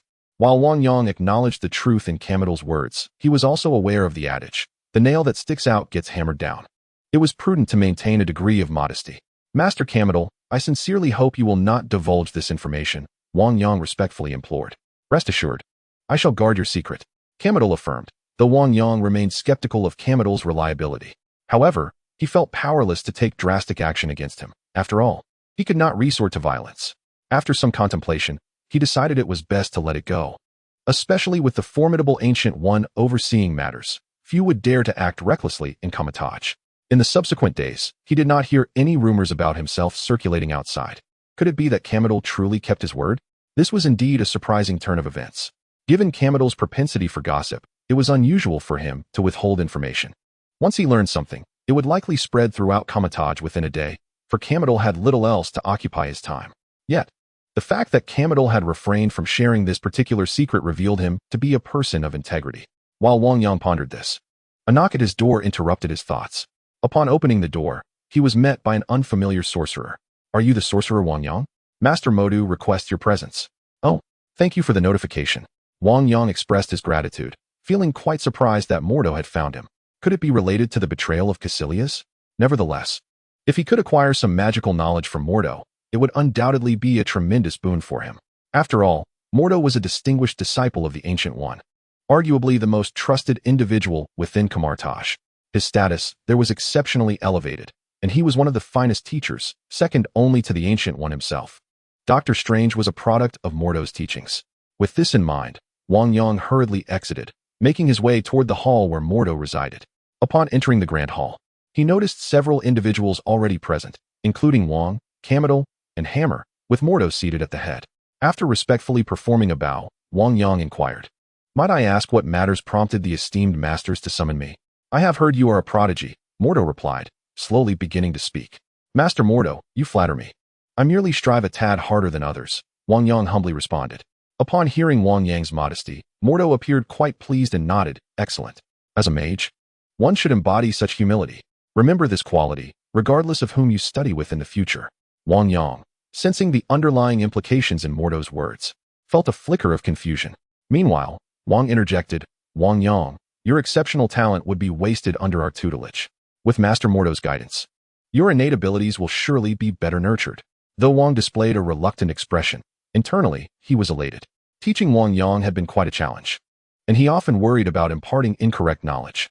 This burden was lifted with Mordo's acceptance of the responsibility. For Wang, whether learning from Cassius in the past or from Mordo now, it was a significant opportunity. He was finally relieved from the anxiety of mentoring Wang Yang. Wang Yang himself harbored no particular preferences regarding whom to learn from. He simply desired to be taught magic. He was ready to heed the arrangements of the master. Upon hearing Wang Yang's agreement, both Wang and Hammer were delighted, relieved that someone could finally empathize with their feelings. However, Kamado regarded Mordo with a complex gaze, hinting at intricate emotions. Mordo, sensing this, looked at Kamado with curiosity and inquired, "Master Kamado, do you have something you wish to discuss with me?" "Master Mordo, I have nothing to say," Kamado sighed. "Then what does that expression signify?" Modu found the situation rather peculiar. The gaze from Kamado made him feel uncomfortable. Kamado shook his head, stating, "I am merely contemplating." In truth, he harbored some concern that Modu might struggle with his mindset upon encountering Wang Yang's prodigious talent. Anyone with even a modicum of achievement might feel overwhelmed in the presence of such a genius, and Modu was no exception. Master Kamar, you must think my teaching is inadequate. Modu chuckled, seemingly unfazed. Kamar quickly responded, that is not my intention at all. It is merely that Wang Yang is a true genius. He cautioned that Wang Yang was not a challenge that any ordinary grand mage could easily surmount. However, upon hearing Kamar's words, Modu laughed and replied, a genius? I only teach those who possess formidable talent. If a mage lacks aptitude, I have no desire to instruct them. Kamar cast a glance at him and sighed softly.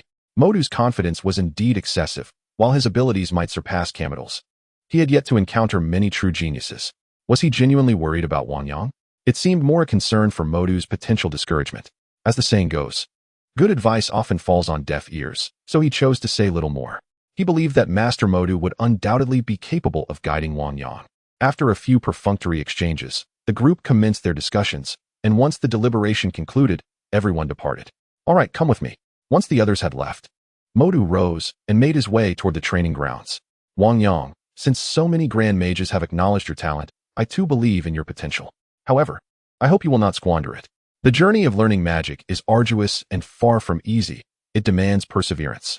Do you understand? Modu imparted his wisdom as they walked. Thank you, Master Modu, for your guidance. Wang Yang promptly expressed his gratitude. Modu, pleased with Wang Yang's attitude, responded, excellent. Maintain this mindset, and you shall achieve great success.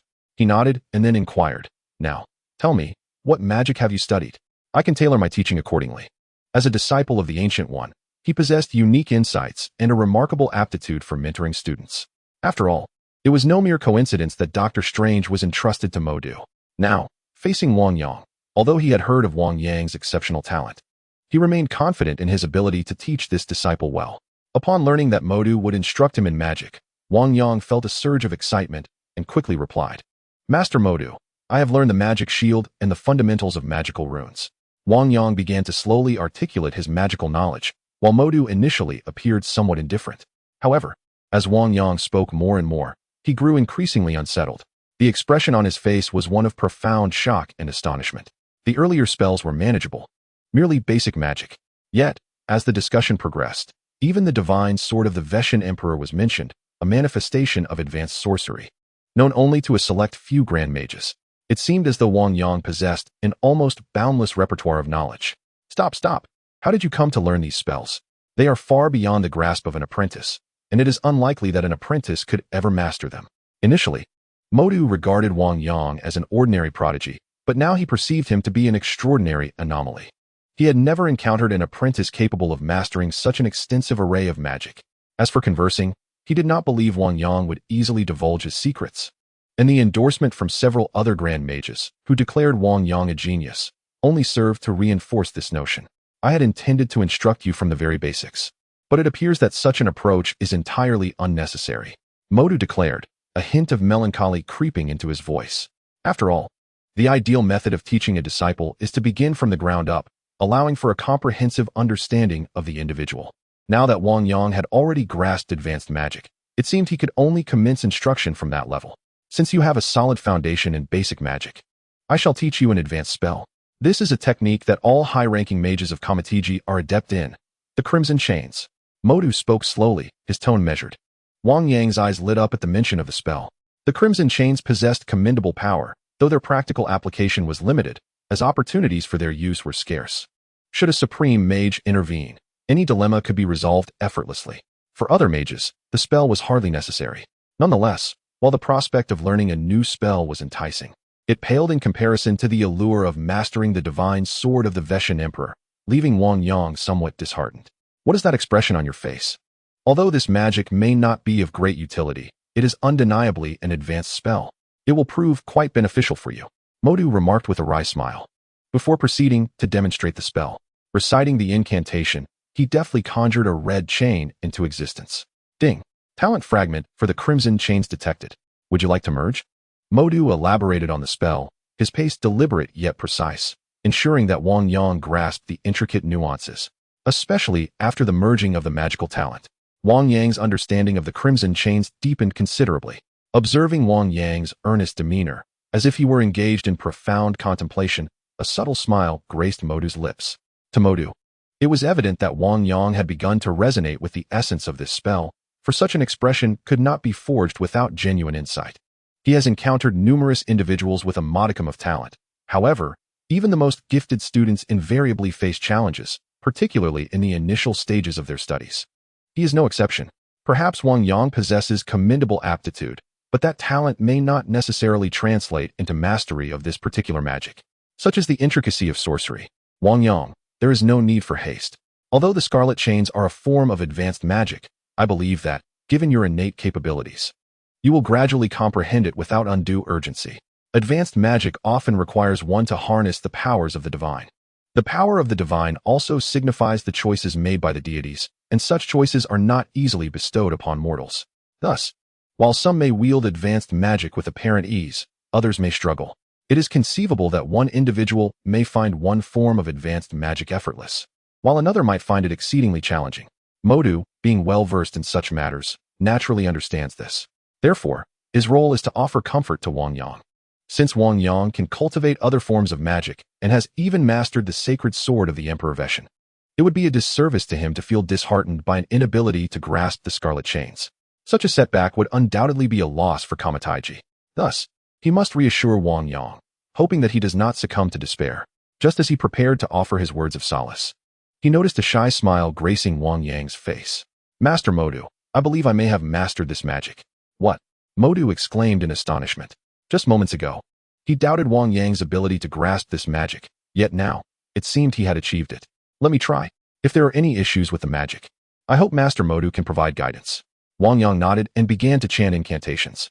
He then clasped his hands together and pulled them apart, revealing a red chain materializing in his grasp. Modu's eyes widened in disbelief. Had it only been a few minutes? This young man had already learned this magic? Wasn't he this advanced sorcery? Wasn't he it supposed to require divine power? How could an apprentice so effortlessly invoke it? Had the deities abandoned their dignity? Why was Wang Yang able to master it so swiftly? This was simply inconceivable. Modu had never witnessed anyone learn the Scarlet Chains with such rapidity. Moreover, the Supreme Mage had previously informed him that Selatok was not a benevolent deity. Mastering the Scarlet Chains was notoriously difficult. To achieve mastery within a year was already considered a remarkable feat of talent. He could still recall the Supreme Mage's words of praise, spoken with a smile, genuinely acknowledging his potential. Consequently, he too felt a sense of innate giftedness. Subsequently, he had encountered numerous mages attempting to master the Scarlet Chain. Yet none could surpass his learning pace. Even those who were nearly his equals were few and far between. However, it was astonishing that Wang Yang had managed to learn it in such a brief period. If mastering the Scarlet Chain in a year marked one as a prodigy, then what title could be bestowed upon Wang Yang? The disparity between individuals seemed excessively vast. Or was it that the Scarlet Chain was simply that easy to learn? Was Seratok truly such a magnanimous deity? Just as Modu found himself engulfed in self-doubt, Wang Yang too began to harbor some reservations. According to the Grand Mages, these advanced spells originated from divine beings, yet he felt no sensation of acquiring divine power. Instead, he had obtained fragments of the Grand Mage's talents, summoning magic based on their experiences. Thus, his magic appeared to stem from the divine, yet simultaneously did not. Nevertheless, it was indisputable that he could easily grasp magic. At that moment, a cacophony erupted from outside. What was happening? Wang Yang turned his gaze toward the noise, and the Scarlet Chain in his hand had vanished. Modu furrowed his brow and proceeded toward the source of the commotion. "Master Modu, I shall take my leave." Wang Yang realized something significant must have occurred. Yet as an apprentice, he could not involve himself. "No, you will accompany me." Modu glanced at Wang Yang. Given that he had already learned advanced magic, he possessed sufficient strength to stand on his own, proving to be more useful than many senior mages. "Yes, Master Modu." Wang Yang followed closely behind Modu, and after a brief moment, they arrived at Wang's side. "Wang, what is the matter?" "Hemakit has returned with troubling news. A great battle has erupted in New York, with countless Chitauri invading Earth." Wang's brow furrowed with concern. "What?" Modu's expression darkened, taken aback by the unexpected turn of events following the recent betrayal of Grand Mage Caecilius. Hemakit had been engaged in combat against extraterrestrial beings or otherworldly demons in outer space, and his return with this news clearly indicated an urgent situation. "He awaits us in the Grand Hall." Wang cast a glance at Wang Yang, who was following Modu, yet he showed no signs of surprise. Presumably, Modu had already witnessed this apprentice's exceptional talent. "Let us proceed." Modu nodded. Thus, the three of them made their way toward the Grand Hall. Moments later, within the Grand Hall, Wang Yang beheld a mage clad in a trench coat. Hemikit, what exactly has transpired?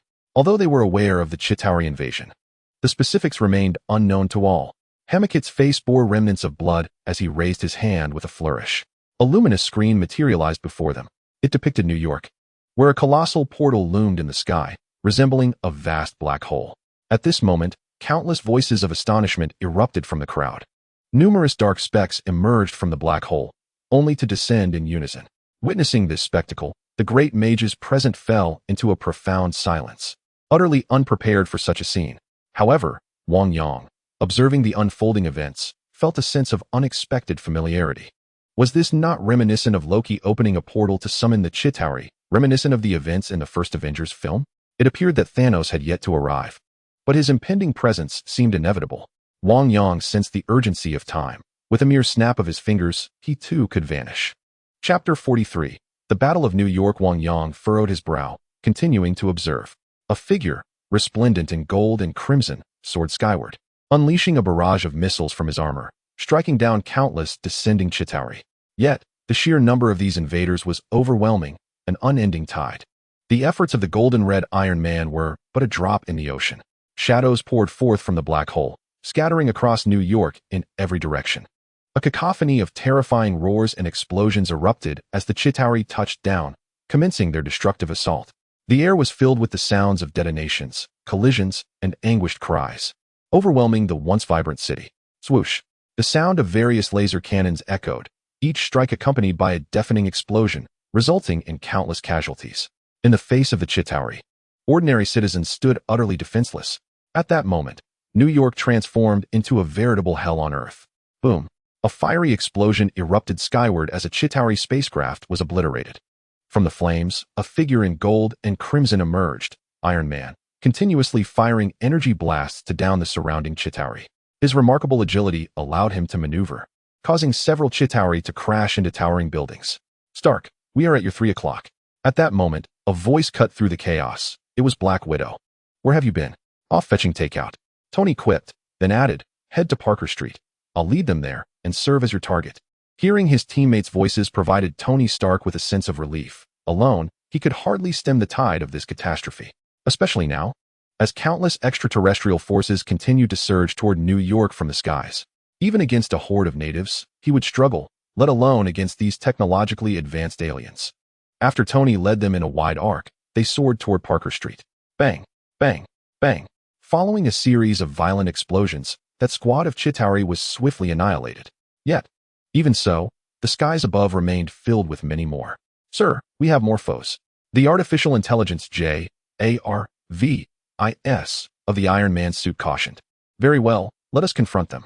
At that moment, Hawkeye spotted Thor engaged in battle with Loki atop the skyscraper. Before Hawkeye could fire from his aircraft, Loki pointed his scepter, unleashing a powerful beam that struck the engine of Hawkeye's plane. Damaged, the aircraft was forced to make a crash landing. Captain America, Hawkeye, and Black Widow emerged from the cockpit. Just then, a colossal shadow loomed above from the enormous portal in the sky. A massive warship, resembling a whale in size, burst forth, soaring over their heads. Zetarii aliens poured out of it, rushing into the nearby buildings. Captain America pressed his communicator, asking, "Did Tony see that?" "He did, but he is still processing it," came the reply. "Has Banner arrived?" Captain America inquired. "Banner? He is here, let me know."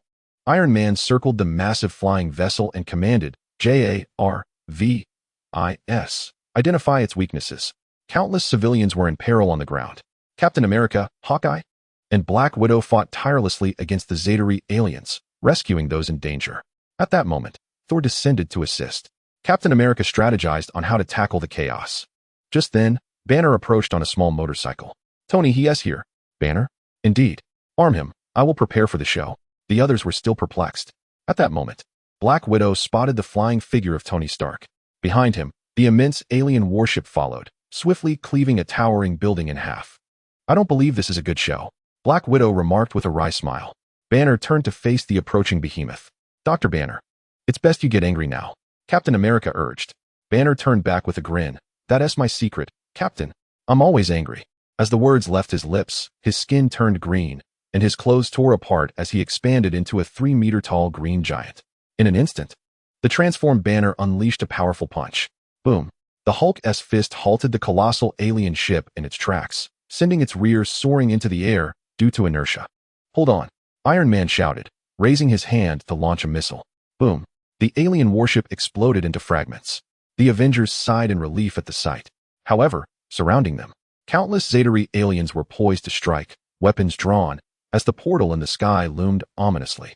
More Chitauri are incessantly surging forth, accompanied by colossal extraterrestrial warships emerging from the fray. Witnessing this spectacle, even the Avengers feel an overwhelming weight upon their hearts. Look, Black Widow remarked, her brow furrowed. Captain, give the orders. Stark echoed, equally perturbed. Captain America surveyed the scene and declared, all right, listen closely. Before we shut down the portal, we must find a way to control the situation. Barton, I need you on that rooftop. Observe the battlefield and report on enemy movements. Stark, hold the line. Do not allow these creatures to breach 3 blocks. If they cannot be contained, then obliterate them. Mind giving me a lift? Hawkeye asked Iron Man upon hearing Captain America's directives. All right, hold tight, Legolas. Iron Man replied, soaring into the sky with Hawkeye in tow. Captain America's orders were not yet concluded. He turned to Thor and instructed, Thor, you must find a way to seal the portal and slow their advance. Summon lightning and strike down this horde. Thor nodded, wielding his enchanted hammer as he ascended into the heavens.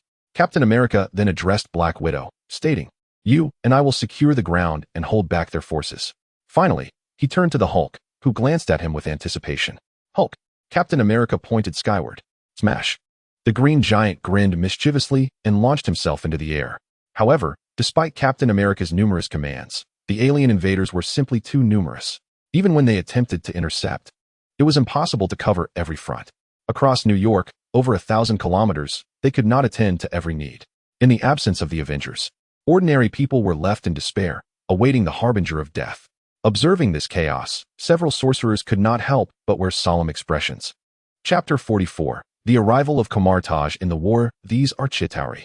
This band of cosmic locusts dares to invade our Earth. How outrageous. If the Supreme Sorcerer were to return, they would not dare such an affront.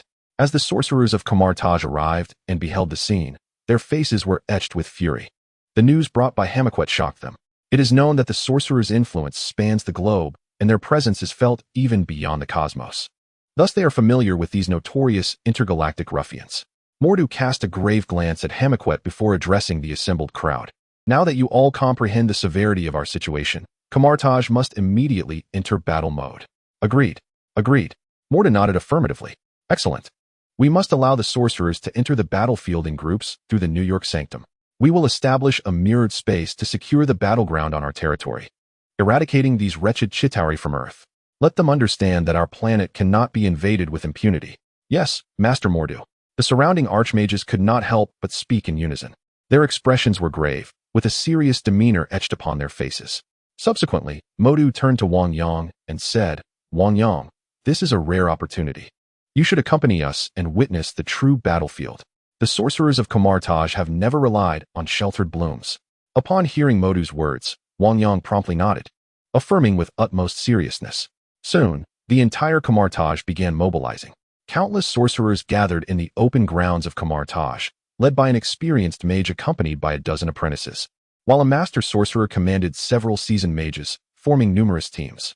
This was the fruit of years of training under the guidance of the Ancient One. Moreover, mages stationed in external realms returned, having previously been stationed in distant spaces. Now, they all assembled, and with the collaborative efforts of dozens of sorcerers, a colossal golden portal was conjured. Sorcerers, let us embark. Defend the peace of Earth. Without a moment's hesitation, a multitude of mages surged through the portal, traversing through the New York Sanctum and entering the battlefield, creating a mirrored space to shield civilians from harm. Thus, no one noticed the influx of reinforcements into the conflict. Some Chitauri, riding their flying vessels, vanished mid-flight, and even massive warships disappeared abruptly into the air. This phenomenon might seem peculiar. Yet amidst the current chaotic battlefield and under the veil of magic, it went entirely unnoticed. Even above in the sky, a golden portal opened, drawing numerous Chitauri into the mirrored space without having set foot on Earth. The Avengers, engaged in battle, felt a sudden alleviation of pressure. However, the number of Chitauri remained substantial. Even with a considerable portion drawn into the mirrored space by the mages, the remaining Chitauri still posed a significant threat to the Avengers. At this moment, countless sorcerers within the mirrored space were forming formations to eradicate the Chitauri. Dazzling golden light illuminated the entire mirrored realm. Each mage displayed formidable combat prowess, and the Chitauri's weaponry failed to inflict substantial harm upon them. Even ordinary sorcerers could contend with several Chitauri. Nevertheless, the sheer number of Chitauri was overwhelming. It is worth noting that the assembly of Kamar-Taj sorcerers numbered in the thousands, a remarkable force on Earth. Yet, the Chitauri vastly outnumbered the mages, their swarm of flying vessels nearly saturating the skies. Fortunately, this confrontation transpired within the mirrored space. Utilizing the advantages of magic, a multitude of wizards harnessed the power of mirror space to segment the Chitauri forces. These mages employed various spells, managing to temporarily stabilize the front lines. However, despite their efforts, injuries among the wizards were still frequent. "This is dire. We require reinforcements. There are casualties," echoed the urgent calls as the mirror space began to falter. The chief mage, overseeing operations in the rear, overwhelmed by the chaos, found himself in a precarious position. Cursed Chitauri. Where did they acquire such an arsenal of war machines? Hammer fumed. This time, it was an all-out effort. Though Hammer's combat prowess was not particularly remarkable, as a chief mage, he played a critical role in logistical coordination. The Chitauri had decimated numerous civilizations over the years. King furrowed his brow and remarked, "The annihilation of civilizations has undoubtedly provided them with abundant resources to forge these war machines. It is hardly surprising." Exasperated, he concluded, "We must execute the plan. Let the frontline mages take a moment to regroup while the reserve mages take their place." Hammer, this is not the time for reserve tactics. Did your academic faction not research some large-scale fusion magic? If not now, then when? King spoke gravely. Understood, Hammer nodded. King's expression turned grim. Although their involvement in the war had mitigated widespread destruction in New York, the ongoing situation threatened to inflict severe losses on the mages. Meanwhile, in the realm of reality, the Avengers were engaged in battle. A significant portion of the Chitauri had been confined within 3 city blocks, yet some managed to escape. Naturally, they were swiftly drawn into the mirror space by the mages. Concurrently, additional troops had entered New York to assist in the fight. However, being in New York, the military was reluctant to employ large-scale destructive weaponry, focusing instead on evacuating civilians into the underground subway system for safety. The burden rested solely on the shoulders of the Avengers.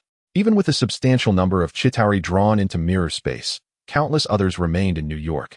The Avengers were few in number. Despite their formidable combat skills, they struggled to make a significant impact against the seemingly endless tide of Chitauri. Only Thor unleashed his tremendous electrical powers from the skies, obliterating countless Chitauri as they descended to Earth. The remnants of the Chitauri fell, creating a chaotic debris field around Stark Tower. Nevertheless, wielding such power was a tremendous drain on Thor. He had no choice but to abandon his attacks against the Chitauri entering Earth. Similarly, Hulk was engaged in clearing swathes of Chitauri atop buildings, even leaping onto an alien warship to wreak havoc. The Chitauri aboard the ship fought back desperately, resulting in utter pandemonium. Chapter 45. The Kamar-Taj Crisis. A colossal alien warship wreaked havoc upon the surrounding edifices. Hulk forcefully tore off a fin from the vessel and plunged it directly into the ship's hull. Thor raised his hammer, summoning an immense charge of lightning that surged down the fin and struck the massive alien warship. With a thunderous roar, the enormous craft lost all power and plummeted towards the ground. The impact was catastrophic, as the warship smashed into the earth, obliterating a nearby structure. In the distance, more warships raced through the sky. "Unbelievable!" Thor exclaimed in exasperation, yet in the next moment, Hulk sent him flying with a single punch. Amidst the debris, Hulk leaped onto a high-rise. While the Chitauri's weapons posed little threat to him, they nonetheless wore him down, as the exertion drained considerable energy. Nevertheless, he pressed on, relentlessly dismantling the Chitauri forces. On the ground, Black Widow engaged a pair of Chitauri warriors. These war machines, driven solely by combat instinct, felt neither pain nor fear. However, their lack of finesse in hand-to-hand combat and marksmanship rendered them inept. Armed with 2 pistols, Black Widow swiftly dispatched an entire squad. Engaging in close quarters with several Chitauri that approached her, she too bore injuries, blood trickling from her lips while she commandeered one of their weapons. Nearby, Captain America rescued a group of civilians. His shield soared through the air, striking a Chitauri and sending it sprawling. He then lunged forward, delivering a blow that incapacitated the foe.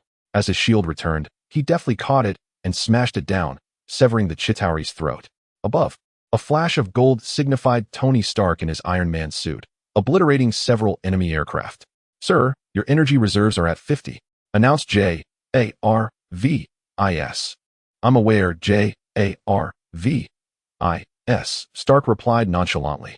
Yet, he understood the necessity of conserving energy while wielding his arsenal. The duration of the battle remained uncertain, and running out of power would render him vulnerable. Utilizing his aerial agility, he navigated the skies while dispatching Chitauri forces from various angles, exploiting their mechanical limitations. However, the Chitauri were not foolish. Upon realizing they could not catch Stark, they abandoned their pursuit. On a skyscraper, Hawkeye relentlessly loosed arrows, each imbued with unique capabilities, his aim nearly flawless. Each shot down a Chitauri vessel. But many of the alien soldiers soon identified his location and began their ascent towards the rooftop.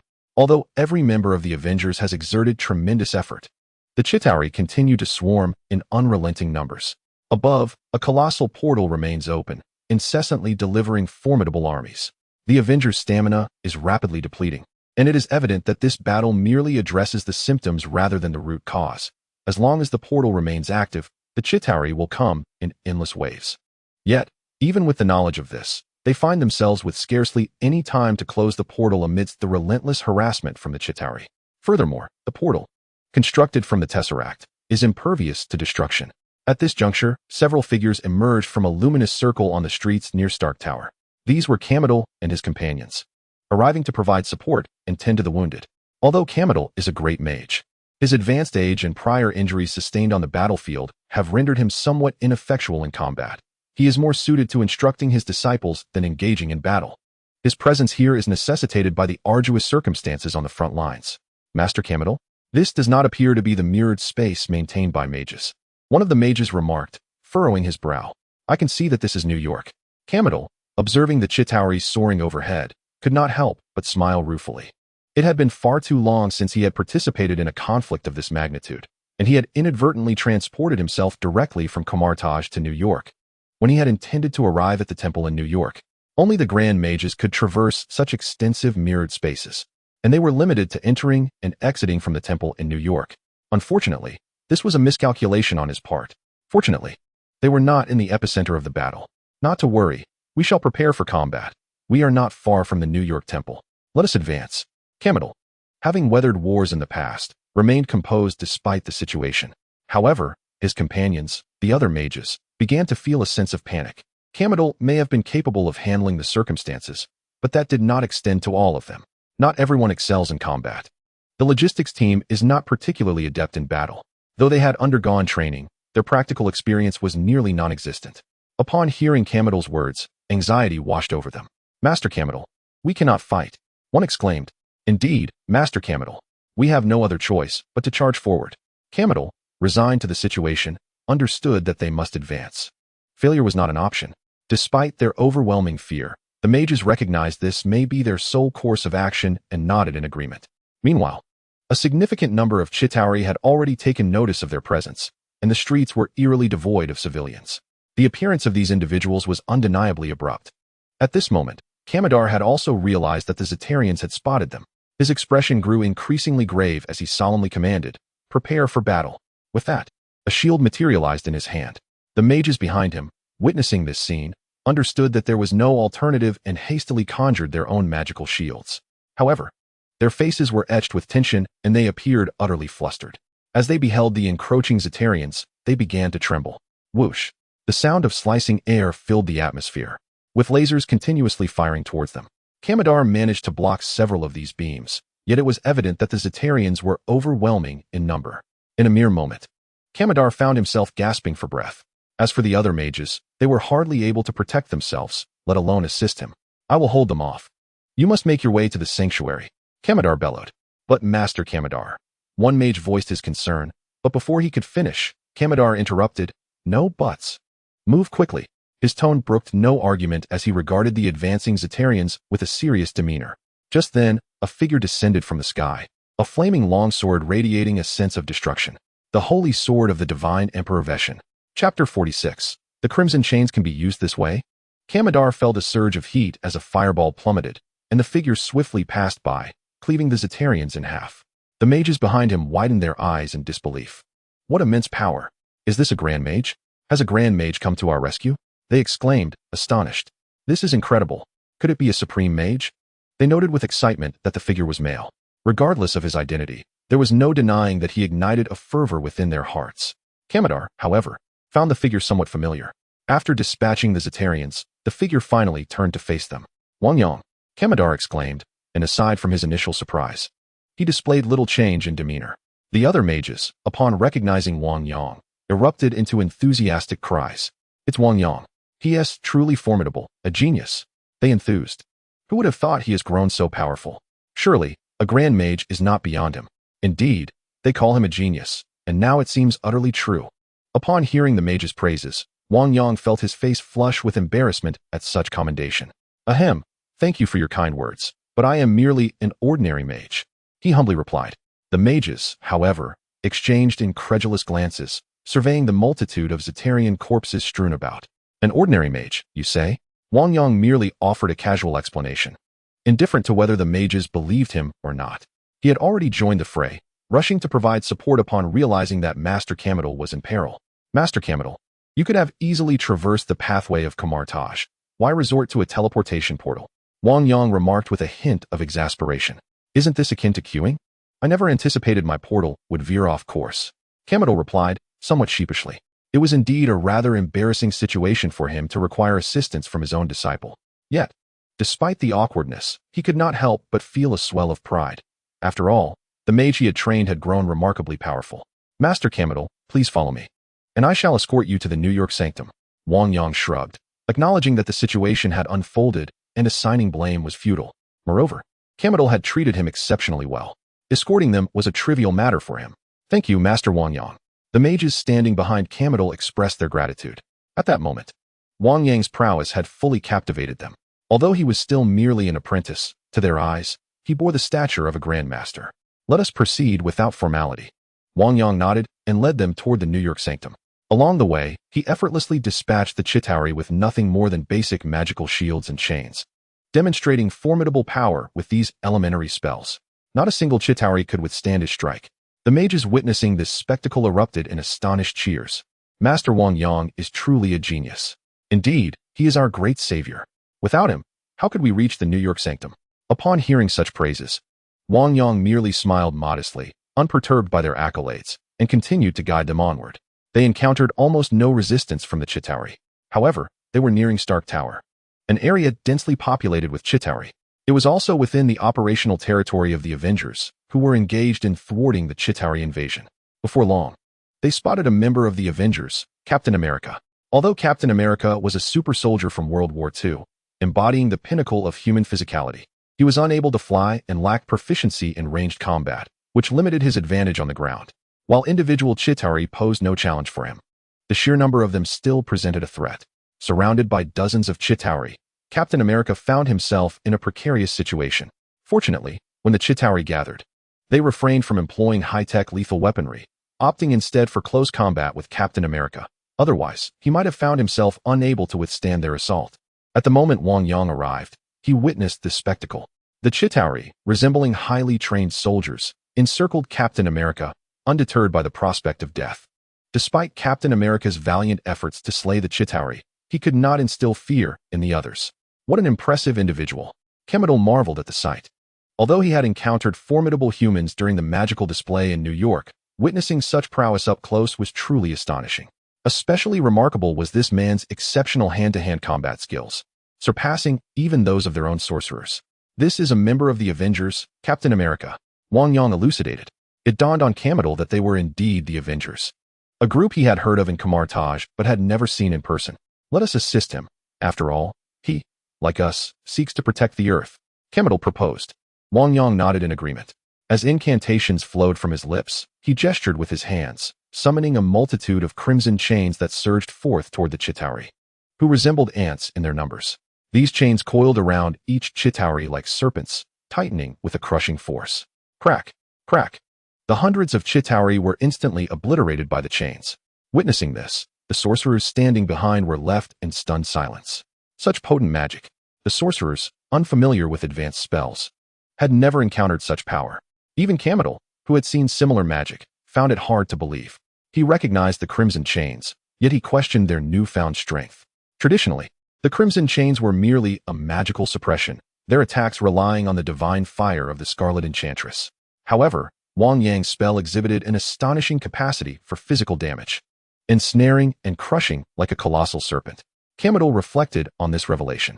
Although he had long known of Wang Yang's magical talent, he had never witnessed such masterful application of magic. Chapter 47. Confronting the Hulk. Captain America inhaled deeply, feeling the weight lift from his shoulders as the Chitauri were vanquished. He had not anticipated the presence of others in this locale, particularly those clad in monk robes. Regardless, these individuals had just rescued him. As he prepared to express his gratitude, a furious roar pierced the air. The glass of a nearby building shattered under the force of that anguished cry. Suddenly, a green figure surged forward like a cannonball. The ground trembled violently, and countless dust and asphalt crumbled beneath its might. The Hulk, towering at an impressive 3 meters, exuded an undeniable aura of intimidation, his muscles bulging like those of a frenzied beast. Hulk and Banner represented two distinct personalities. Hulk resembled a child, brimming with destruction. Yet he was somewhat aware of Captain America's comrades. Now, as his allies were encircled by several robed figures, his rage intensified. He perceived Wang Yang and the others as foes akin to the Chitauri. His fury amplified his strength. With each thunderous stomp, the ground reverberated, leaving the inexperienced mages paralyzed with fear. They were merely scholarly sorcerers, unaccustomed to such scenes. The mere sight of an imposing giant approaching was enough to render them nearly immobile, a testament to their physical constitution. Beside them, Kamar-Taj fared slightly better, although he trembled. He remained comparatively composed. Hulk, no. Captain America attempted to intervene, but Hulk, engulfed in wrath, clearly disregarded his words. Kamar-Taj, gazing at the advancing Hulk, whispered, Wang Yang, can you handle this creature? If not, we should retreat. Fleeing is not an act of cowardice, but rather a means to preserve our combat capability. Upon hearing Kamar-Taj's words, Wang Yang felt a pang of anxiety. Hulk's rampage would not end well, and while he could easily escape, the remaining mages posed a dilemma. Hulk, we are merely assisting Captain America. We are not your enemies, Wang Yang proclaimed. Yet, in Hulk's frenzy, he was impervious to reason. The more furious he became, the stronger he grew, but with that strength, his rationality dissipated. Hulk, silently fixated on Wang Yang, unleashed a devastating punch. His colossal fist descended like a small mountain, causing the air to roar in response. The wind shrieked as it was compressed by the tremendous force. Witnessing this, Wang Yang had no choice but to react defensively. He raised his hand, conjuring a Ragador ring to shield himself. Boom! Hulk's punch struck with a terrifying roar, unleashing a shockwave that radiated from the two of them. Surrounding sand and debris were violently swept away, and the already trembling mages found themselves rolling helplessly on the ground. However, Wang Yang remained unfazed. Absorbing the combat talents of several grand sorcerers, he faced the Hulk without the slightest hint of trepidation. In fact, he managed to withstand the Hulk's immense power, causing the brute to stagger back a few paces due to the recoil. The prowess of Master Wang Yang was truly formidable. The few sorcerers who had retreated some distance away were left in awe upon witnessing Wang Yang block a punch from such a monstrous being. Although the sorcerers of Kamar-Taj excelled in close combat, their strength, bolstered by cosmic energy, was indeed considerable, yet they remained mere sorcerers, confronted by the might of the Hulk. Even an ordinary magical shield might shatter. However, not only did Wang Yang withstand that punch, but the magical Lagarder ring also remained intact, which was nothing short of astonishing. While they were aware of Wang Yang's exceptional magical talent, this was simply terrifying. It wasn't just the sorcerers who were astonished. Kamar-Taj was equally taken aback. He pondered whether even some grand sorcerers could withstand a punch from the Hulk. This was a matter of magic and the physical prowess of oneself. Yet, in contrast to their concerns, Wang Yang regarded the Hulk with indifference. Though the Hulk possessed immense strength, once magic reached a certain threshold, the Hulk, who relied solely on physical might, would be no match for a sorcerer. For instance, the Scarlet Witch, in a fit of rage, nearly tore Thanos apart with her bare hands. This exemplifies the terror of magic. Thus, without any external assistance, the Hulk stood no chance against him. Of course, if faced with Thanos wielding the Infinity Gauntlet, he would not hesitate to turn and flee, for the Infinity Gauntlet could counteract many spells. In comparison to the Hulk, Thanos was merely a simpleton in the presence of a sorcerer. Additionally, he was eager to test the true extent of his magical prowess. As it stood, he was quite satisfied with the strength of his improved Lagarder ring. Wang Yang lowered his hands, Yet the Lagarder ring remained active. All right, Hulk, calm down for a moment. We are here to assist you. However, the Hulk, infuriated by his failure to obliterate Wang Yang with a single punch, roared and charged once more. The thunderous footsteps made him resemble a humanoid tank, radiating an intimidating presence. In contrast, Wang Yang's expression remained unperturbed as he sighed. Well, it seems I must help you calm down. Recalling Doctor Strange's use of free fall against Loki, he raised his hand, causing the Lagarder ring to vanish, and then traced a circle in the air. As the Hulk entered the circle, he plummeted straight down, disappearing from sight. Witnessing Wang Yang effortlessly subdue the fearsome Hulk, the other sorcerers exhaled in relief. What have you done to the Hulk? Captain America inquired, a hint of anxiety in his gaze directed at Wang Yang. It will not harm him. It simply allows him to experience free fall for a moment to regain his composure, Wang Yang replied. Upon hearing Wang Yang's words, Captain America breathed a sigh of relief. Since the individual before him had saved his life, he was unlikely to harbor any intentions of harming them. Thank you for rescuing me. If the opportunity arises in the future, I shall surely repay you. Captain America spoke earnestly, then added, however, I must now confront those damned aliens. At that moment, his earpiece crackled with the voices of his teammates calling out to him. Captain, are you still there? How are things on your end?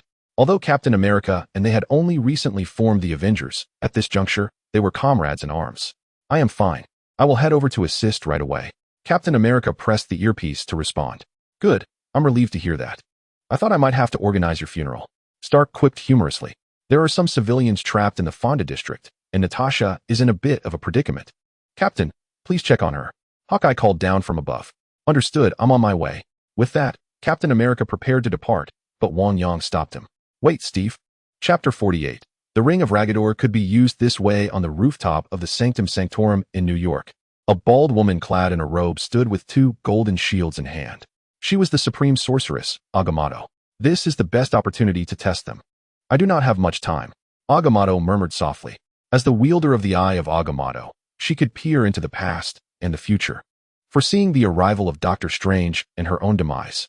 With such significant events unfolding in New York, she yearned to observe how the sorcerers she had trained from Kamar-Taj would respond to the crisis and whether they could cope. This lad is impressive. Just an apprentice, though? Agamotto's gaze flickered, as if she had spotted someone, a smile gracing her lips. Do you have something else to say? Captain America inquired curiously, glancing back at Wang Yang. Hulk hasn't returned to you yet. Wang Yang couldn't help but chuckle. All right. Captain America nodded. He had just witnessed Hulk plummeting into a golden ring of light, only to vanish thereafter. Where he had gone was a mystery, but on such a battlefield, Hulk represented a crucial force. Wang Yang raised his hand, and a massive luminous circle appeared in the sky. A colossal green figure descended from it. Boom. The ground reverberated with a thunderous sound. Upon landing, Hulk let out a roar, but unlike before when he had seemed intent on tearing Wang Yang apart, he now appeared somewhat evasive. After all, free fall is no trivial matter. Captain America, of course, remained unaware of what had transpired with Hulk. It was astonishing that even someone as wild as Hulk could experience fear. Indeed, the Hulk, despite his fearsome opponents, has always dared to confront them head-on. However, it is truly astonishing to witness his current trepidation. Wang Yang, on the other hand, takes this in stride. Recognizing that even the foremost sorcerer of the Nine Realms can find himself in disarray when faced with free fall, not to mention the Hulk, whose demeanor is solely fueled by rage. As the relentless descent continues, the Hulk, unable to exercise control, naturally succumbs to fear. Very well. Inform your companions that we were merely mistaken, Wang Yang declared, as he, along with Kamar-Taj and the others, prepared to depart. At that moment, he noticed the sky itself seemed to darken.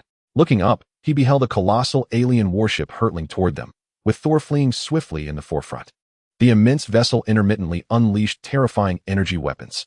Had it not been for Thor's rapid escape, he might have been struck down. As an alien warship, it was a Zetarian landing craft, brimming with formidable advanced weaponry. Laser cannons dotted its surface, rendering it a veritable mobile war machine. Although the Avengers are immensely powerful, this landing craft exhibited formidable might, with an array of weapons continuously firing. Thor, while engaging in combat, also evaded the onslaught from above, appearing somewhat beleaguered. It is a Zetarian battleship, Kamar-Taj exclaimed, panic overtaking him as he beheld the sight. The sheer magnitude of such a war machine instilled a profound sense of oppression. Hulk, quickly smash it. Captain America observed the scene with a grave expression. The Hulk, having just experienced the frustration of free fall, found an opportune moment to unleash his pent-up anger. He surged skyward, leaping onto a nearby skyscraper, and with a single grasp, shattered the concrete as if it were mere foam, before vaulting onto the warship. What a formidable creature! Wang Yang's accompanying sorcerers expressed their astonishment. The wizards standing behind Wang Yang could not help but voice their admiration. Wang Yang nodded in agreement. For the Hulk, the reinforced concrete was akin to mere scraps of paper. However, this was not a time for idle observation. Wang Yang soon perceived yet another alien warship approaching them. At this juncture, they were among the few remaining who could stand undisturbed on the street to witness the unfolding chaos. To the Zetarians, they were simply adversaries. The alien vessel opened its maw, emanating a terrifying radiance imbued with destructive power. Wang Yang, that Zetarian battleship has detected us, Kamar-Taj remarked nervously, gazing skyward. I am aware. Wang Yang nodded helplessly and uttered a single remark. The formidable destructive force unleashed by such a colossal battleship could likely obliterate an extensive area. At that moment, a surge of blue light had already gathered within the immense alien vessel, poised to be unleashed. Clearly, this was akin to a primary artillery apparatus. It was precisely for this reason that even the mighty Thor would find it impossible to withstand its brilliance. Such power, if it were to strike, would undoubtedly inflict harm even on the Hulk. However, under the influence of magic, there existed an absolute advantage. Ragdar's ring. Wang Yang clapped his hands, and a spell resonated from his lips, conjuring a shield approximately 2 meters in size before them. Countless runes adorned the surface of the shield, rendering it exceedingly thick. The sight left the onlooking mages in a state of astonishment. Was this truly Ragdar's ring? Even the typically composed Kamar-Taj could not help but utter an expletive. Perhaps the earlier spells employed by Wang Yang could be excused, as they were high-level magic. However, this Ragdar's ring was a spell with which he was quite familiar. He had always prided himself on his mastery of the Ragdar's ring, yet it had transformed into something beyond his comprehension. To achieve Ragdar's ring was to create an enhanced magical shield. Such a fundamental spell had seemingly reached a pinnacle of enhancement, now resembling a wall a meter thick. Kamar-Taj was utterly taken aback by the newfound application of Ragdar's ring, leaving him with the unsettling impression that his years of magical study had been in vain. Not only did he find himself outmatched by high-level magic, but he also fell short even with this basic spell. In stark contrast to Kamar-Taj's complex emotions, the mages behind him gazed in awe at the spectacle. Wow, is this Ragdar's ring? How impressive! It can be utilized this way? Their astonishment was palpable. Why does the Ragdar's ring cast by Mage Wang Yang appear so different? Why can I only make mine the size of a basin? Several mages engaged in animated discussion regarding Wang Yang's magic. Kamar-Taj could only manage a wry smile, realizing that measuring Wang Yang against ordinary mages was the gravest error. Chapter 49. Captain America. Perhaps we can rely on him. Boom. A tremendous explosion reverberated through the streets. A dazzling blue beam descended like a pillar of light, wreaking havoc upon the world. This radiant beam swept across, engulfing a significant portion of the thoroughfare. Tall buildings were annihilated, collapsing amidst a cloud of dust. Yet, on the other side, Wang Yang and his companions remained unscathed, as if they had successfully repelled the terrifying wave of destruction. As Kamar-Taj and several mages beheld this scene, they were rendered nearly immobile, akin to statues, their gazes fixated on Wang Yang, utterly transfixed. They could scarcely fathom that such a terrifying extraterrestrial weapon could be entirely thwarted by a mere shield. The might of this primary cannon's assault was likely comparable to the combined magical prowess of numerous Kamar-Taj masters. Even a grand mage would find themselves in dire straits under such an onslaught. Yet, Wang Yang stood resilient, shielded by the ring of Ragdar, despite the myriad cracks adorning it, suggesting imminent collapse. Nevertheless, it effectively withstood the overwhelming force. With a graceful gesture, Wang Yang waved his hand, and the ring of Ragdar transformed into shimmering golden motes that dissipated into the air. Not only that, but the Chitauri aboard the alien warship began to descend in droves, akin to dumplings being tossed into boiling water, launching relentless assaults with their energy weapons. However, Wang Yang, witnessing this unfolding chaos, was determined to prevent any opportunity for the Chitauri to strike. Chanting incantations, he flicked his wrist, summoning crimson chains that entwined the descending Chitauri as if they were living beings, ruthlessly crushing them in a lethal embrace. Simultaneously, one chain soared towards the immense alien vessel above.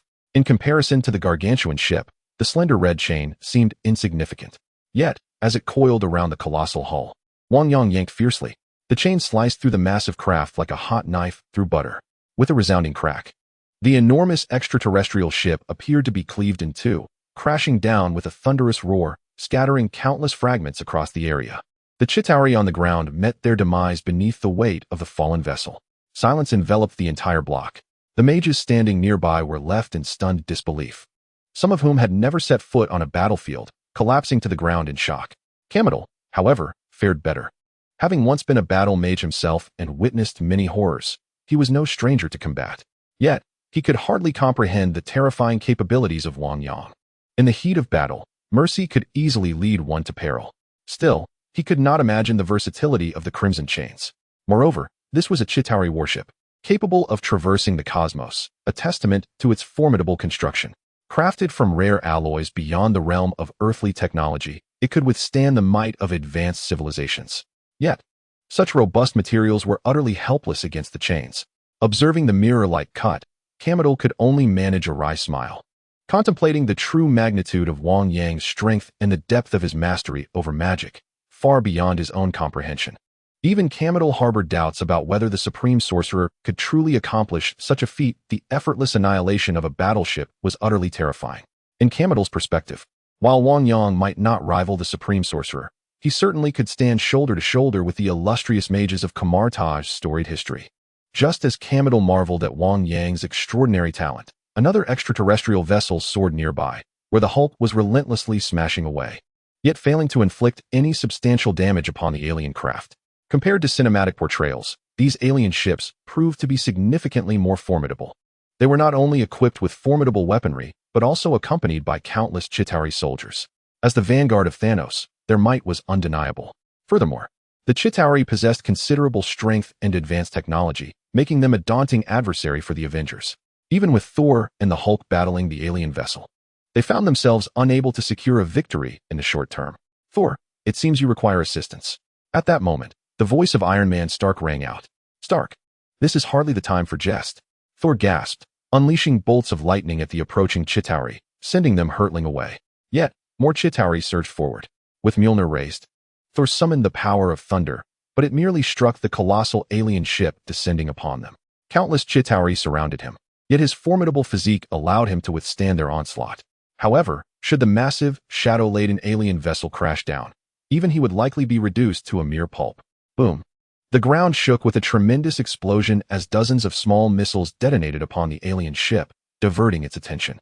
"No need to thank me, Thor," Stark quipped as his armored suit whisked him away.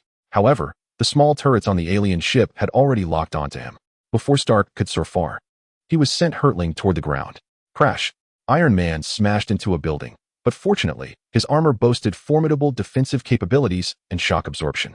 "Damn it, we must find a way to eliminate them," Stark grumbled. Captain America's voice crackled through the comms. "Watch your language. It seems another ship has arrived in the skies." This is never-ending. Several members of the Avengers exchanged wry smiles. Faced with just a handful of ships, they were already overwhelmed. If more were to arrive, they could be in dire straits. Fortunately, the Chitauri forces did not seem to be infinitely pouring into Earth. "Thor, you and Hulk must find a way to take down one ship," Captain America instructed. Thor also wished to respond, yet after incessantly wielding the power of lightning, he found himself nearing his limits. "I must first rest and recuperate." Although the Avengers were eager for Thor to engage, they understood that they could not impose upon him. After all, once the battle commenced, Thor became the primary force. Under such intense combat, maintaining his strength had become increasingly difficult. At one point, he even resorted to sealing off the passageway above.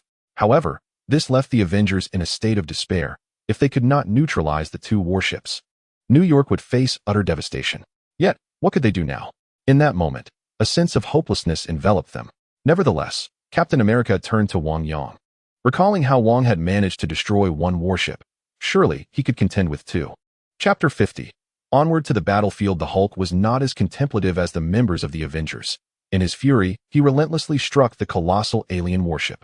At that moment, both Tony and Thor beheld a flash of golden light, as countless rays enveloped the immense alien vessel. Suddenly, Hulk felt the ground beneath him. The alien warship began to collapse. Simultaneously, the other colossal alien craft also crumbled. Thor was taken aback by the sight. What just transpired? It seemed as though an extraordinarily refined weapon had unleashed its energy.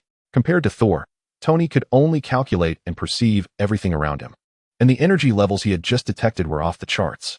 Witnessing such readings, Tony Stark was taken aback. He struggled to fathom the existence of such terrifying energy, even more potent than his arc reactor, which was capable of supplying power to an entire city.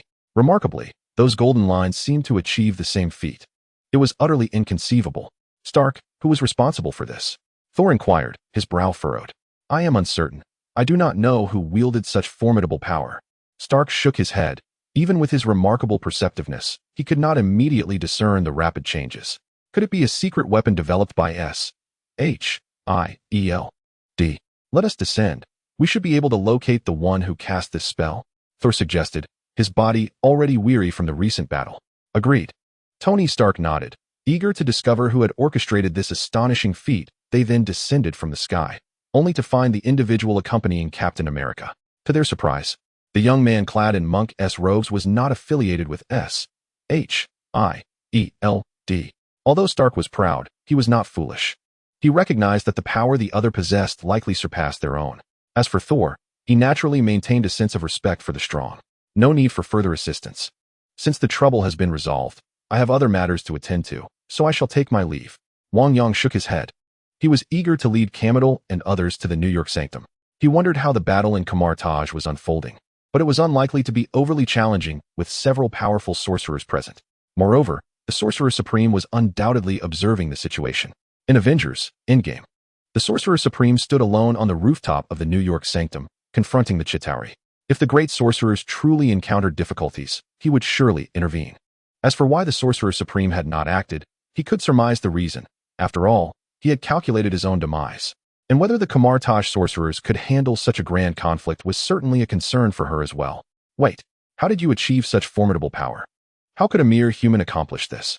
Tony Stark's voice resonated from within his Iron Man suit. Mr. Stark, this is the power of human will, something beyond your imagination. Wang Yang replied with a knowing smile. He then turned to depart. Hold on. Captain America interjected. What is it? Wang Yang glanced back at him. Join us in the Avengers. With your incredible strength, you could help us protect the Earth. Captain America exclaimed, his excitement palpable. After enduring this fierce battle, they had come to realize their own limitations. If Wang Yang were to join their ranks, their strength would undoubtedly be bolstered. I'm afraid I'm not that noble, Wang Yang expressed, disinterested in becoming an Avenger. Moreover, you should hurry and capture Loki, then deactivate the portal. The Chitauri still have their mothership approaching. After his words, he turned and swiftly led Kamar-Taj and the others away. Upon hearing Wang Yang's warning, the expressions of several Avengers shifted dramatically. If a single landing craft posed such a challenge, what would they do if a mothership were to arrive? At that moment, Wang Yang had no time to dwell on the Avengers. He hurried with Kamar-Taj and the others towards the New York Sanctum. Upon arrival, the monitoring array of the Sanctum had already been activated. This powerful magic formation, fueled by the energy of the planet, represented the pinnacle of the Sorcerer Supreme's intellect. The activation of this array would also restrict spatial fluctuations, rendering their teleportation portals inoperative, which explained why Kamar-Taj had been teleported off course. Along the way, Wang Yang had to wield his immense power to vanquish the obstructive Chitauri, carving a bloody path through their ranks. The sorcerers accompanying him were left somewhat dazed. However, under Wang Yang's protection, they soon reached the New York Sanctum. Through the Sanctum, they entered the mirror dimension. Wang Yang, you have finally returned. Upon seeing Wang Yang, Wang rushed forward to greet him. They had noticed Kamar-Taj stranded in the distance, prompting Wang Yang to go to his aid. At this moment, Wang appeared somewhat fatigued. His monk robe bore traces of blood, indicating he had sustained injuries. Clearly, even within the mirrored realm, their primary battleground, the combat remained arduous. I apologize for the delay. I encountered some difficulties along the way, but I have successfully brought Master Kamar-Taj and the others back. Wang Yang spoke respectfully. You have worked hard. Wang patted Wang Yang's shoulder, expressing his admiration. Had the majority of their personnel not been engaged in battle, he would have preferred not to send Wang Yang into the chaotic streets of New York. After all, should anything go awry, it would be a loss for their Kamar-Taj. It was commendable that Wang Yang managed to return with Master Kamar-Taj and the others. However, Wang Yang would need to exert himself further. He was to join the front lines. Wang furrowed his brow as he spoke. It is my duty. Wang Yang nodded in agreement. They then entered the mirrored realm together, where magic could be freely wielded. A portal was swiftly opened, leading them to the front lines. The mages of Kamar-Taj played a crucial role in this battle. Otherwise, The sheer number of Chitauri and the devastation wrought by their ships would have been beyond comprehension. Above, the sky was densely packed with Chitauri vessels, and the ground was littered with corpses. Various vibrant spells intertwined in the heavens, while Chitauri laser weapons flickered ominously in the air. Although this was the mirrored realm, it bore no difference from the outside world. Wang Yang materialized at the forefront of the battlefield, where several alien warships floated ominously above, their mouths agape. Blue beams of light coalescing within. With a resonating hum, beams of light erupted forth, targeting the multitude of mages. Chapter 51. We must destroy the teleportation device. Defend. A grand mage shouted, as dozens of mages conjured a magical shield to fend off the oncoming beams. A thunderous roar echoed, with a mighty shockwave scattering across the vicinity. Wang Yang's arrival went unnoticed by the throng. Just then, countless vessels surged forth. The Chitauri were not fools. They recognized that while the magical shields were formidable, the mages would soon be deprived of other means. In simpler terms, at this moment, they were most vulnerable to being slain, rendering them ineffective in battle. Wang Yang leapt into the air, as the spatial constructs of the mirrored realm rose to elevate him towards the sky. However, upon witnessing Wang Yang's action, the expressions of some mages shifted dramatically. Are you courting death? The Chitauri will focus their fire on you. Yet, Wang Yang remained unfazed. Under the onslaught of the Chitauri warships, their vessels could unleash even greater combat prowess, even taking the opportunity to injure mages. Wang Yang said nothing and took action directly. Crimson chains. With a flick of his left hand, a crimson magical chain shot forth, ensnaring a Zatauri spacecraft, which was then effortlessly yanked toward him. The divine sword of Vishandi. A blaze erupted from his right hand, cleaving the aircraft in two. The Zatauri aboard met a swift demise as well. Unrelenting, the scarlet chains multiplied, drawing in several nearby vessels, which were subsequently torn apart beneath the might of the divine sword of Vishandi. Even the formidable alloy of the Zatauri could not withstand the blade wielded by Wang Yang. Other mages, lacking powerful high-level spells, could only inflict minor wounds at best. Although more than 10 aircraft were annihilated in an instant, it did not yet sway the tide of battle amidst the chaos. Most remained oblivious, save for a few mages who discerned the unfolding events. As a master of advanced magic, Wang Yang could not afford to wait idly. He sought to eliminate as many Zatauri as possible and bring down their crafts. Countless Zatauri corpses and vessels plummeted as if doused in insecticide. The pressure on many mages diminished significantly, prompting them to gaze skyward at Wang Yang, who stood upon a magical circle. In that moment, awe gripped the hearts of the mages on the ground. They had perceived the sky as a concentrated target, a domain of death. Yet one mage was effortlessly wreaking havoc upon so many foes. Moreover, could the crimson chains and the divine sword of Vishandi be employed in such a manner? With the chains ensnaring foes, the sword delivered lethal strikes that left the Zatauri utterly unprepared. They had never conceived that magic could be wielded in such a fashion. Even the grand mages observing the battlefield were left bewildered. Hammer, unable to contain himself, spewed forth the water he had just drunk. Truly, this young man is a genius, capable of such innovative uses of magic. Hammer exclaimed. Hammer, did you not teach him magic? Are you unaware? A nearby grand mage cast a sidelong glance at Hammer, sensing a hint of pretense in his admiration, as if he were boasting about his pupil. Hammer's mouth agape. He realized that while he had indeed instructed Wang Yang in magic, he had never envisioned such applications. More importantly, the ease with which Wang Yang wielded these spells was nothing short of miraculous. Wang mused. He may well be the most gifted mage of Kamar-Taj. Several grand mages nodded in agreement. The emergence of Wang Yang could indeed alter the course of the entire battlefield. With the swiftness of his strikes, Zatauri spacecraft were rendered ineffective, easily vanquished by Wang Yang. Even the extraterrestrial warships could not withstand his onslaught. In that instant, an unexpected calm descended upon the battlefield. In a brief span, victory was achieved. However, the mages present felt no joy. After all, they had toiled for so long. Yet their efforts paled in comparison to the prowess exhibited by a single individual within such a short time frame. Moreover, the formidable magic displayed seemed to possess no bounds. They even speculated that the Supreme Mage might not be as formidable.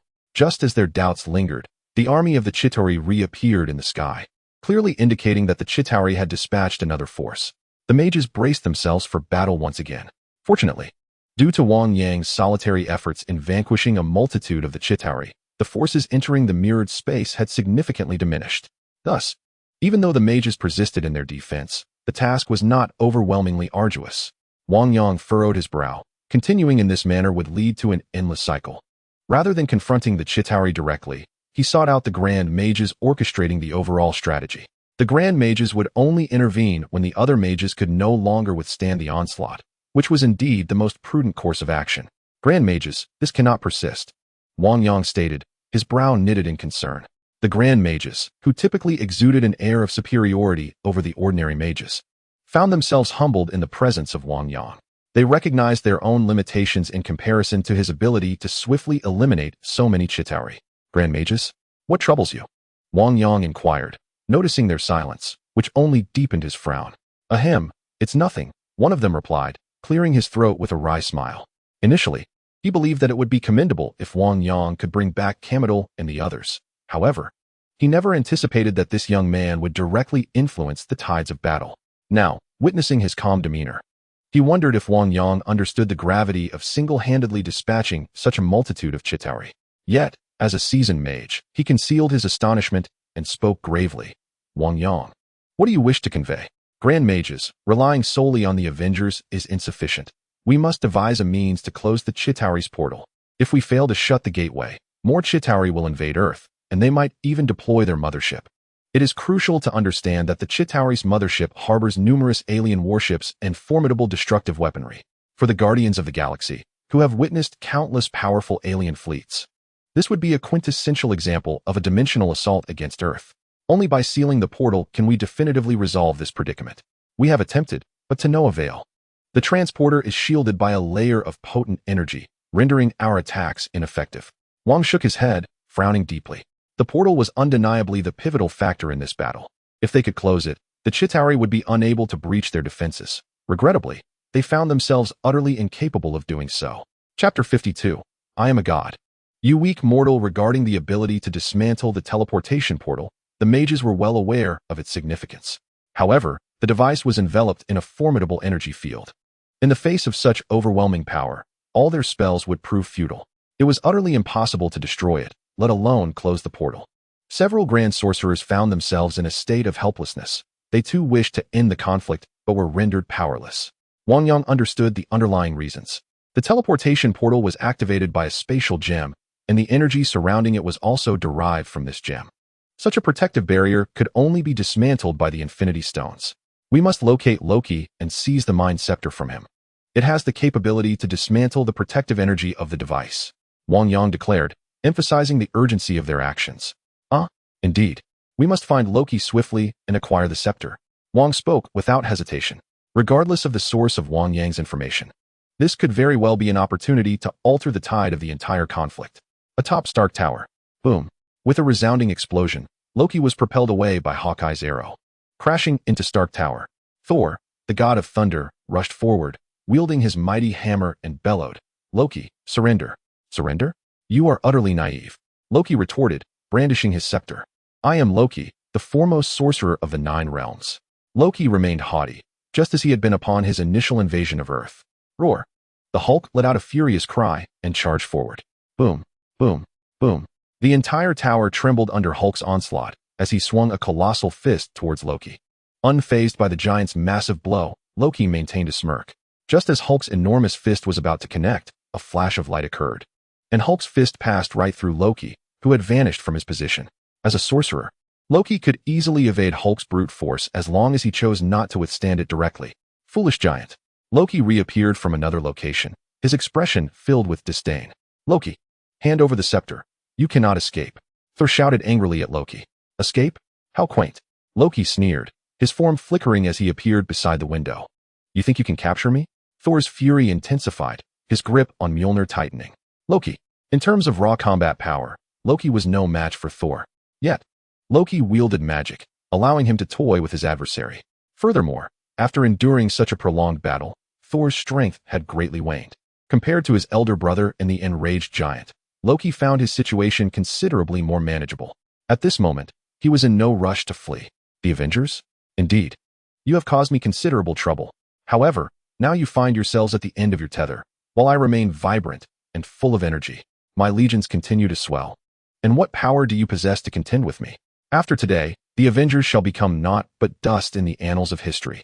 The earth will soon fall under the dominion of the Chitauri. At that moment, I, Loki, shall ascend as the king of Asgard. A fervent enthusiasm illuminated Loki's visage, for he yearned to seize control of everything. Roaring with fury, Hulk charged once more at Loki. Gazing at the oncoming Hulk, Loki sneered, "You are merely a beast. If I could dominate you once, I can certainly do so again."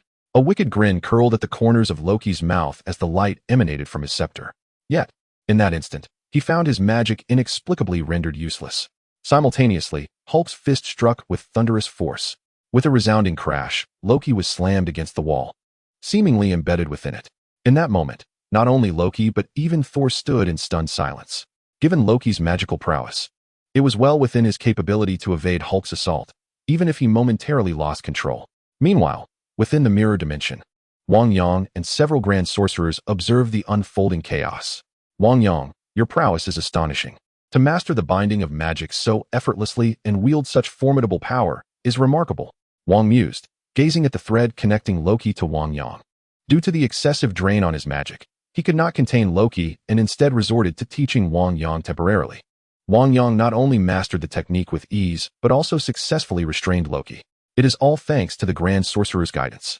Wang Yang humbly smiled. At this juncture, Loki had tumbled from the wall, gasping for breath as he lay on the ground. Loki's magic was indeed formidable. In all of Asgard, Odin was an undisputed powerhouse, capable of subduing the 9 realms. Yet, few knew of the true identity of Odin's wife. Frigga, the leader of the Vanir, had once stood toe-to-toe with Odin and his kin. Had it not been for Odin's might and Frigga's reluctance to see her people suffer, she would not have married him and concealed herself behind his shadow. Nonetheless, it is undeniable that her mastery of magic surpassed even Odin's capabilities. She was the foremost sorceress of Asgard, showing great kindness to Loki and imparting her magical knowledge generously. Consequently, Loki's magical prowess eclipsed that of Thor. Coupled with his heritage as a frost giant, endowed with remarkable talents, he could be considered the most proficient sorcerer, second only to Odin and Frigga. The power of the Avengers may be formidable, yet under the influence of magic, even the simplest of invisibility spells can render them incapable of deciphering the situation. Moreover, given that the Avengers have recently endured a fierce battle, they are far from being a match for Loki. Had it not been for the timely intervention of Wang Yang and others, Loki would likely not have been so easily struck. Within the mirror realm, Wang Yang and the other great mages observed Loki, and scathed, with expressions of grave concern. Loki was not as feeble as depicted in the films. Wang Yang, prepare yourself. Let us see what further tricks he possesses. We remain in the shadows, granting us a significant advantage, thus we must not be detected. Understood, great mage. Wang Yang nodded in agreement. Loki slowly rose, his face contorted with fury. I am a god, you insignificant mortal. Since you seek your demise, I shall oblige. Enraged, Loki's staff vanished in a flash, and with a swift motion of his hands, 2 magical blades materialized.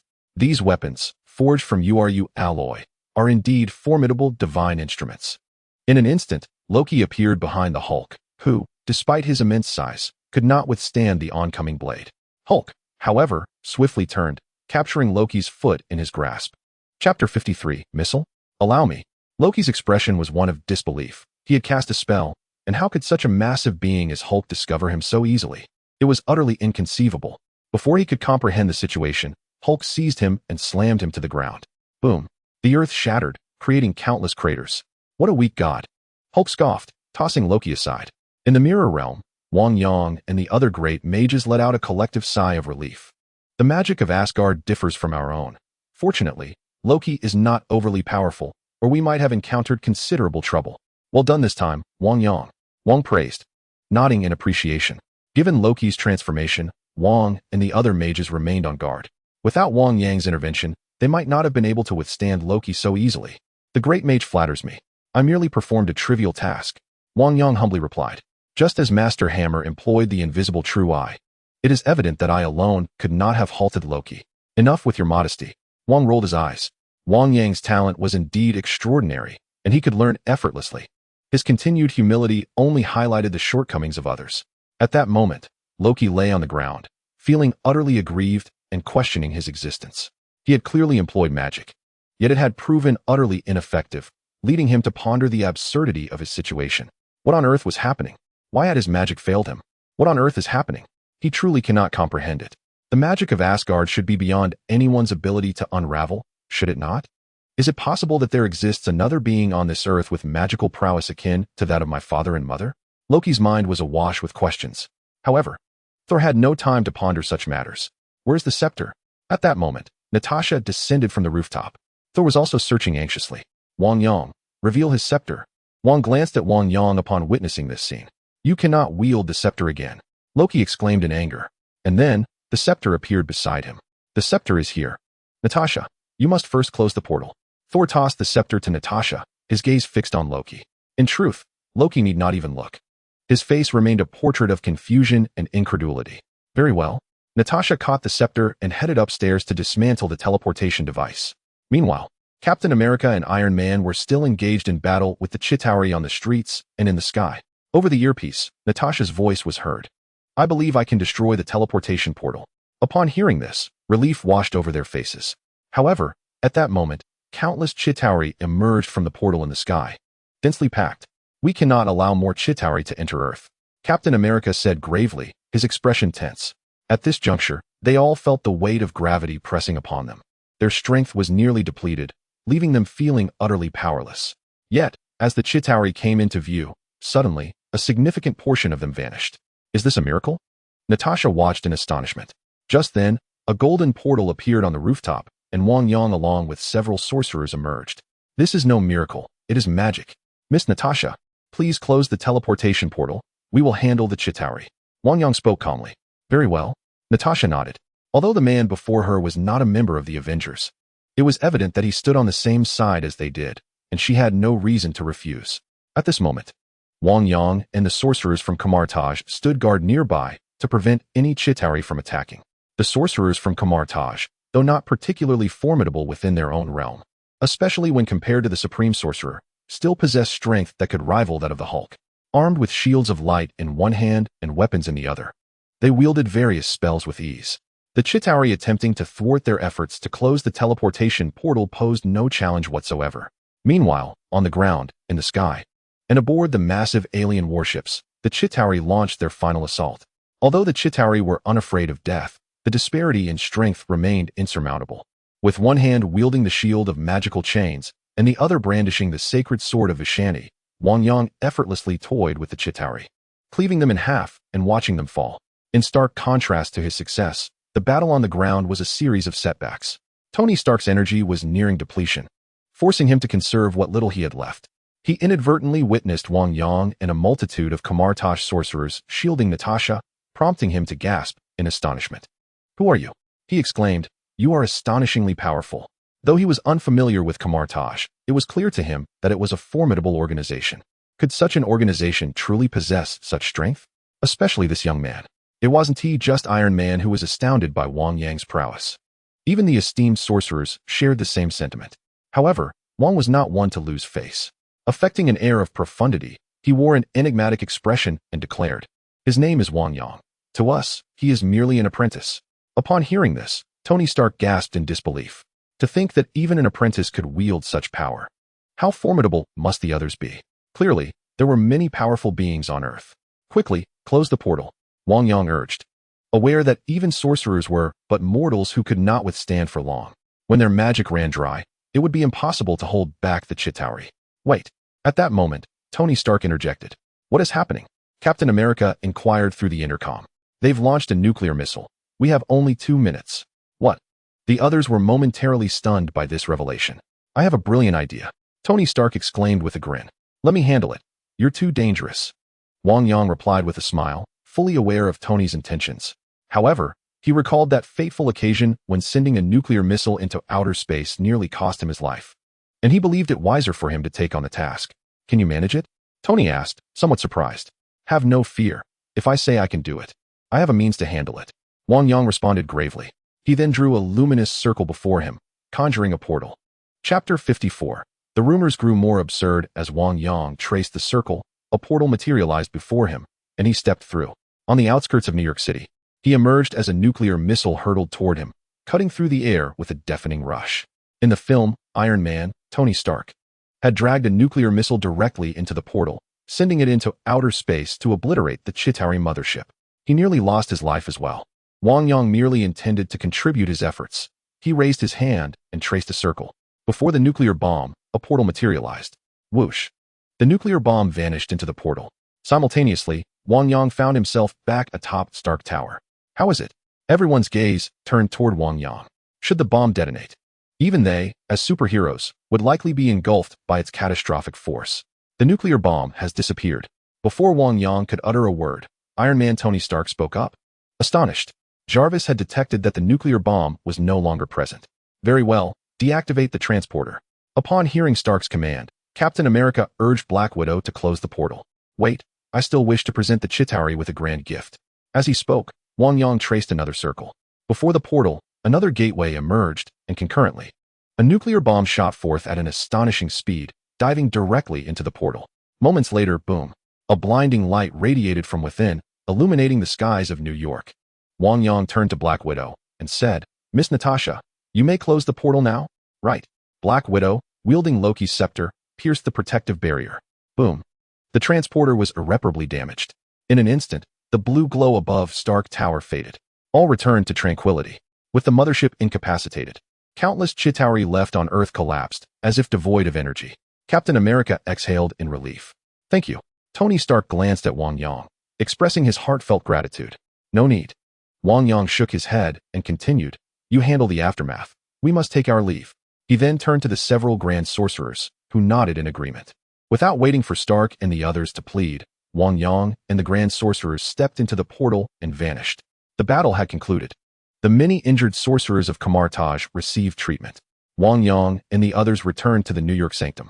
The New York Sanctum, the London Sanctum, and the Hong Kong Sanctum, each temple directly connected to Kamar-Taj. As the majority of sorcerers returned to Kamar-Taj, a figure unexpectedly emerged. This individual, with a bobbed haircut and clad in robes, appeared ordinary, yet upon gazing into her eyes, one would discover a profound depth and wisdom. She strolled leisurely through the sanctum. Supreme Sorcerer, you have returned. Mordo seemed to have anticipated the Supreme Sorcerer's return and had been waiting here. Mordo, you have done well this time. Ancient One was quite satisfied.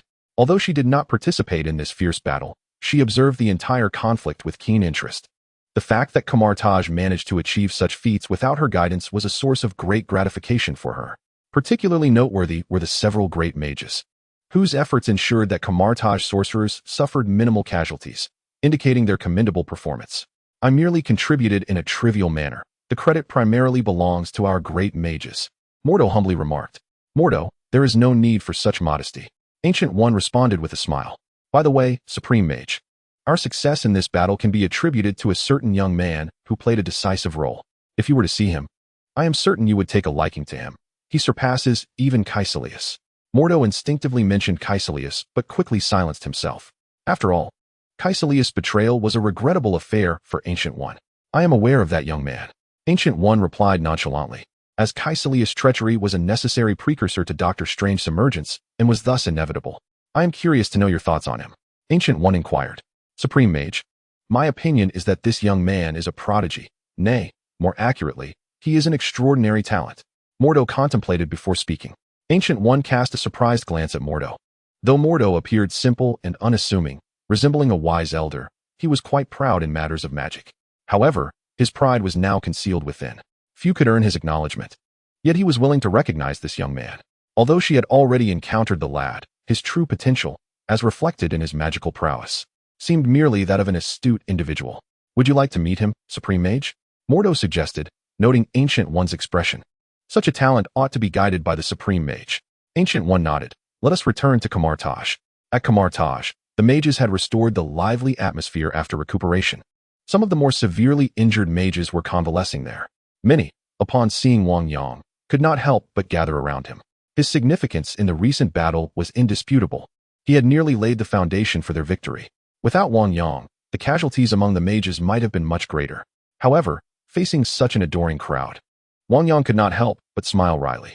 After all, every time he ventured out, he would be surrounded by mages, making his study of magic a cautious endeavor. Wang Yang, would you be interested in sparring with me today? Wang Yang, I wonder if you would like to participate in the Mage Exchange Conference we are organizing in a few days? Master Wang Yang, could you possibly impart some wisdom regarding my magical inquiries? I find myself grappling with certain questions. In response to such requests, Master Wang Yang can only smile. Not only that, he frequently overhears whispers about him in hushed tones. Is this not Master Wang Yang, who is said to have annihilated hundreds of Chitauri crafts with a mere wave of his hand on the battlefield? What nonsense! I have heard that Master Wang Yang has single-handedly vanquished tens of thousands of Chitauri. That pales in comparison. I have even heard that Master Wang Yang has unlocked forbidden magic of unparalleled might, surpassing even the grand sorcerers. It seems you remain unaware. Rumor has it that Master Wang Yang received direct tutelage from the Supreme Sorcerer, which is why the Supreme Sorcerer has not appeared. He seeks to test him.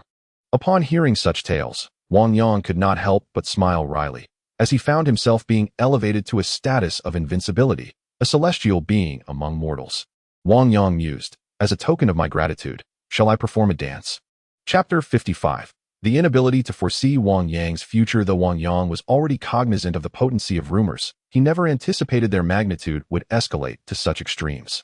As these tales grew more outlandish, it seemed inevitable that he might supplant the Supreme Sorcerer in renown. Wang Yang felt a twinge of helplessness. He harbored no fondness for such matters, as he preferred to study magic discreetly in Kamar-Taj. However, the ongoing war left him with little choice. Moreover, due to his youthful appearance, even with his exceptional abilities, he struggled to evoke a sense of authority. Many young sorcerers yearned for the opportunity to engage with him. For who would not wish to befriend a mage of limitless potential? Naturally, most sorcerers would hesitate to intrude, merely offering a nod of acknowledgement as they passed by. Unfortunately, even this modest attention became a source of annoyance for him. It appeared that remaining low-key was the wiser course. A grand reputation brought its own burdens. Wang Yang felt thoroughly vexed. He promptly retreated to his chamber, where he could immerse himself in the study of magic, finding solace in it far preferable to the incessant chatter surrounding him. Knock, knock, knock. Just as he was about to commence his practice, a knock echoed at his door. Initially, he contemplated feigning his absence, yet after a moment's reflection, he sighed and rose to open it. To his surprise, he found a sorcerer in his 20s or 30s awaiting him. If you wish to invite me or offer your teachings, I am afraid I am unable to oblige. Wang Yang replied with a wry smile. Master Wang Yang, how did you know the Supreme Sorcerer has summoned you? The young sorcerer exclaimed in astonishment. Truly, Master Wang Yang, capable of instantaneously obliterating millions of Chitauri on the battlefield.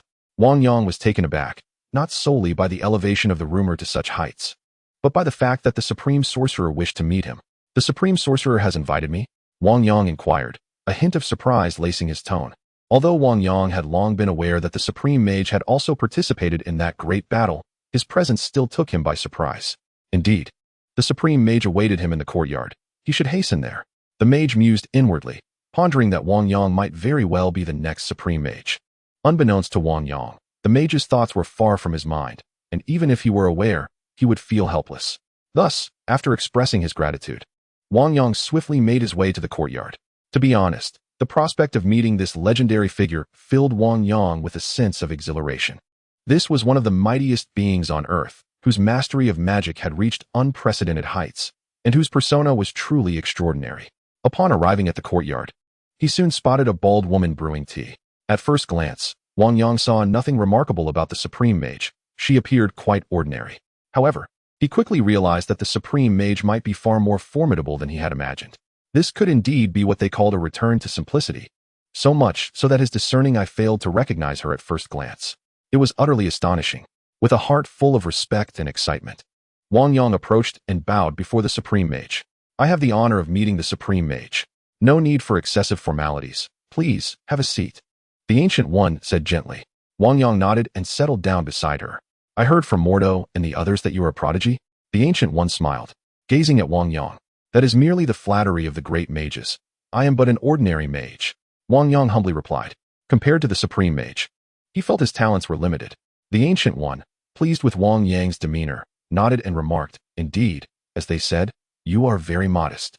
Witnessing the Ancient One's courteous manner, Wang Yang gradually relaxed. Then, akin to a teacher assessing a student, the Ancient One began to pose various questions regarding magic. Wang Yang answered almost effortlessly to these inquiries. Excellent, excellent, Wang Yang. Your grasp of the fundamentals of magic is far more solid than I had anticipated. At your age, this is already quite commendable, the Ancient One said with a smile. In truth, the Ancient One felt a ripple of admiration for Wang Yang. He was indeed impressive. Many great mages might not possess such a firm foundation as this young man. The Supreme Mage is too kind. I merely heed the words of the great mages. One must have a solid foundation to build a lofty tower, Wang Yang humbly stated. The Ancient One shook her head with a smile and said, very well, since your fundamentals are exceptionally strong, would you now demonstrate your magic? I would like to see it in practice. Of course, Supreme Mage. Wang Yang nodded and then rose, positioning himself nearby, murmuring incantations. A fiery red longsword materialized in his grasp, the sacred sword of the Vishanti. This was not the first time Ancient One had witnessed such a phenomenon. However, previously she observed from a distance during battle. Now, she beheld it up close. Even she was taken aback by Wang Yang's display of magic, the stable arrangement of runes, the unmistakable aura of order, and the formidable surge of magical energy were beyond the capabilities of an ordinary youth. It was likely that even a seasoned archmage, steeped in this craft, could only aspire to such mastery. A sense of astonishment welled up within Ancient One. This young man surpassed her expectations, even exceeding her recollections of Strange. She doubted that Strange could attain such proficiency in high-level magic within mere months. Not to mention, she had witnessed Wang Yang's exceptional performance on the battlefield. His innate talent was likely unmatched by Strange. Yet, she couldn't help but wonder from whence this prodigy had emerged. She possessed the ability to glimpse myriad possibilities through the time stone. However, countless outcomes could shift with the slightest alteration. It seemed she had not foreseen this, and thus, her surprise was tempered. A new genius had emerged, albeit only marginally more formidable. Nevertheless, for Kamar-Taj, this was a fortuitous development. Reflecting on Caecilius, Ancient One paused, bringing her hands together before her chest. The eye of Agamotto gradually opened, its time stone emanating a radiant glow. A peculiar light enveloped her as she immersed herself in the exploration of Wang Yang's future. Yet, in the next moment, the glow of the eye of Agamotto dimmed, and the Supreme Sorcerer wore a perplexed expression. How could it be that she could not discern his fate? It was inconceivable. While anyone might traverse many paths, Wang Yang appeared to transcend this world, rendering the rules of existence incapable of revealing his future. In all her years as the Supreme Sorcerer, such an occurrence had never transpired. Chapter 56. Overwhelming Talent. Magical advancement within Kamar-Taj. Few could evade the scrutiny of the eye of Agamotto.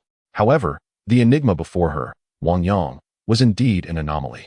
Yet, as long as he did not stray from the path, his presence would not be a detriment to Kamar-Taj. Wang Yang, your talent is exceptional. I shall be your mentor henceforth, Ancient One proclaimed. Thank you, Supreme Sorcerer. Wang Yang replied respectfully. Follow me, Ancient One said, setting down her teacup and rising to lead him to a nearby training ground. I am aware that Caecilius has sought you out, am I correct? Ancient One paused, looking intently at Wang Yang. Indeed, Wang Yang did not conceal anything. For the Ancient One, who possessed the time stone, there was no secret he could keep. Rather than having it stated outright, it was better for him to acknowledge it himself. The fact that you did not leave with him already demonstrates your concern for Kamar-Taj. Coupled with this recent achievement, I shall teach you the highest forms of magic. Wang Yang had initially thought the Ancient One might have more to say, perhaps hesitating to impart such powerful magic. But to his surprise, the Ancient One showed no hesitation in offering to teach him the highest forms of magic. After all, given the prior betrayal of Caecilius, one would expect a more cautious approach to teaching others magic. Yet, the Ancient One did not act in such a manner. Wang Yang felt a surge of excitement within him. The first spell I shall teach you is the Shield of Seraphim, the Ancient One declared without further ado. Upon hearing this, Wang Yang's eyes lit up. So it was this spell, known as one of the most powerful magics of Kamar-Taj, the Shield of Seraphim. He had long desired to learn it, but had regrettably never found the opportunity. Thank you, Supreme Sorcerer, for your guidance. Do not mention it. Pay close attention. And if you have any questions, feel free to ask. The Ancient One waved her hand dismissively before beginning to explain the incantation. As she spoke, she began to cast the spell. With a flick of her hands, countless magical runes coalesced, forming a colossal golden shield that materialized before her. She then enveloped it in a myriad of golden magical runes, emanating a formidable force of defense. Ding! Magic talent fragment for the Shield of Seraphim detected. Would you like to merge? Merge. As the magical talent fused, a wealth of magical knowledge flooded Wang Yang's mind. His eyes sparkled with brilliance as he swiftly integrated this newfound understanding with his existing knowledge, deepening his comprehension of magic. The Ancient One observed Wang Yang intently focused on her spell with a satisfied nod. She then raised her hand and waved, causing the Shield of Seraphim to dissipate into specks of golden light. All right, I have demonstrated the Shield of Seraphim. Now it is up to you to see how much you can comprehend. Upon hearing the Ancient One's words, Wang Yang nodded earnestly. Yes. If there is anything you do not understand, you may ask now. The Ancient One nodded, appreciating Wang Yang's dedication to learning magic despite his evident talent. I would like to attempt casting the Shield of Seraphim, Wang Yang expressed after a moment of contemplation. Go ahead and give it a try. The Ancient One encouraged. Recognizing that only through attempting would he grasp where he might still struggle, Wang Yang took a step forward and began to cast the spell in accordance with the Ancient One's demonstration. A formidable surge of magic coalesced in his hands. As he uttered his incantation, countless magical runes materialized in that moment, culminating in the formation of a golden magical shield before him. This shield then expanded, enveloping him entirely in an instant.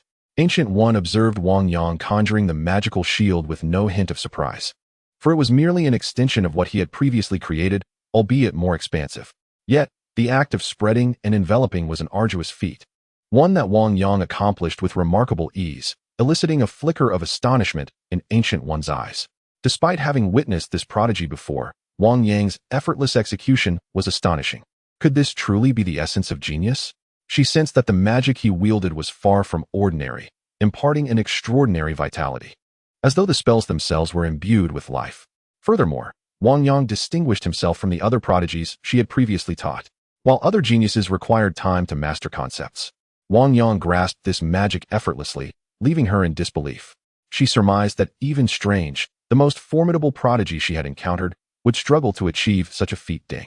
The fusion of magical talent was overwhelmingly potent, triggering a magical advancement. Would he like to proceed with the advancement? The hierarchy of magic was not particularly well defined. There was a saying that the strength of the wielder directly influenced the potency of the magic cast. Undoubtedly, if the foundational magic was inherently powerful, its enhancement would yield even greater strength. Yes, the opportunity to elevate his magic was a rare chance for Wang Yang. As he resolved to enhance his magic, a transformation ensued. Red patterns began to converge, and upon the shield, 3 pairs of angelic wings emerged, radiating an immensely powerful magical aura. Wang Yang could distinctly perceive that the power of his seraphim shield had multiplied several times over. Where it had once merely withstood the onslaught of a Chitauri landing craft, it could now repel even the formidable assaults of a mothership. Ancient One's eyes widened in astonishment. She understood Wang Yang's innate talent, and though she was surprised by his swift mastery of the seraphim shield, the transformation of his magic was astonishing. This was no longer mere top-tier magic. It had transcended to a level akin to divine magic. This was the kind of magic that true deities could wield, unlike their own reliance on divine power. Ancient One had absorbed dark forces to augment her own strength, yet she had never coalesced such formidable power over the years. The urge to reach out and touch it was irresistible. Indeed, this was the essence of the powerful laws of divinity. It represented the fundamental rules of the universe, the very foundation of divine strength. Unless countered by forces of equal caliber, one could not hope to alter such power. Even if she wished to dismantle it, considerable strength would be required. However, this is simply hard to believe. Wang Yang can actually wield such formidable magic. It is utterly astonishing. Could this be the true genius of the world? Gui's emotions began to stir. Having lived for several centuries and possessing immense power, she had witnessed many happenings in the universe. It could be said that few events could truly surprise her. Yet today, she found herself genuinely astonished. It is remarkable that someone can comprehend divine magic within the realm of supreme sorcery. Surely, there are few in the entire universe. Her gaze towards Wang Yang changed. Chapter 57. Wang Yang, you shall instruct Strange. You are indeed surprising, and your talent is truly formidable. Gui remarked with great sentiment. Wang Yang smiled faintly, about to express a few humble words when Mordo approached. At that moment, Mordo appeared a bit hurried. Supreme Sorcerer, there is someone outside requesting an audience. After nodding to Wang Yang, Mordo spoke. The Supreme Sorcerer nodded, seemingly already aware. I understand. The Supreme Sorcerer is merely an ordinary person. Mordo, noticing the Supreme Sorcerer's urgency, furrowed his brow and said, I am aware. Gui nodded and turned to Wang Yang, saying, would you be interested in accompanying me to meet someone? A figure flashed in Wang Yang's mind. Strange. I am indeed interested. Wang Yang replied with a nod. Gui led the way, guiding the 2 men. Mordo. Wang Yang performed admirably this time. What is your assessment of his abilities? Gui inquired. Supreme Sorcerer, Wang Yang indeed did remarkably well. His strength is scarcely inferior to that of a master sorcerer. Mordo's evaluation of Wang Yang was both fair and honest. Very well. If I were to promote him to master sorcerer against the norm, what would your opinion be? Gu said with a slight smile, speaking calmly. To elevate someone from apprentice directly to master sorcerer is virtually unprecedented in Kamar-Taj. The fact that the Supreme Sorcerer personally proposed such an elevation indicates her complete recognition of Wang Yang. This stirred a tempest within Mordo, though he did not outwardly show it. After all, Wang Yang's talent may be unparalleled in his lifetime. After gathering his thoughts, Mordo spoke. I have no objections to the Supreme Sorcerer's decision. Wang Yang's prowess and his contribution to handling the extraterrestrial invasion are unprecedented. I see no issues with the proposal for his elevation. Upon hearing Mordo's words, Gu nodded with evident satisfaction. However, Wang Yang felt a twinge of hesitation upon hearing their decision.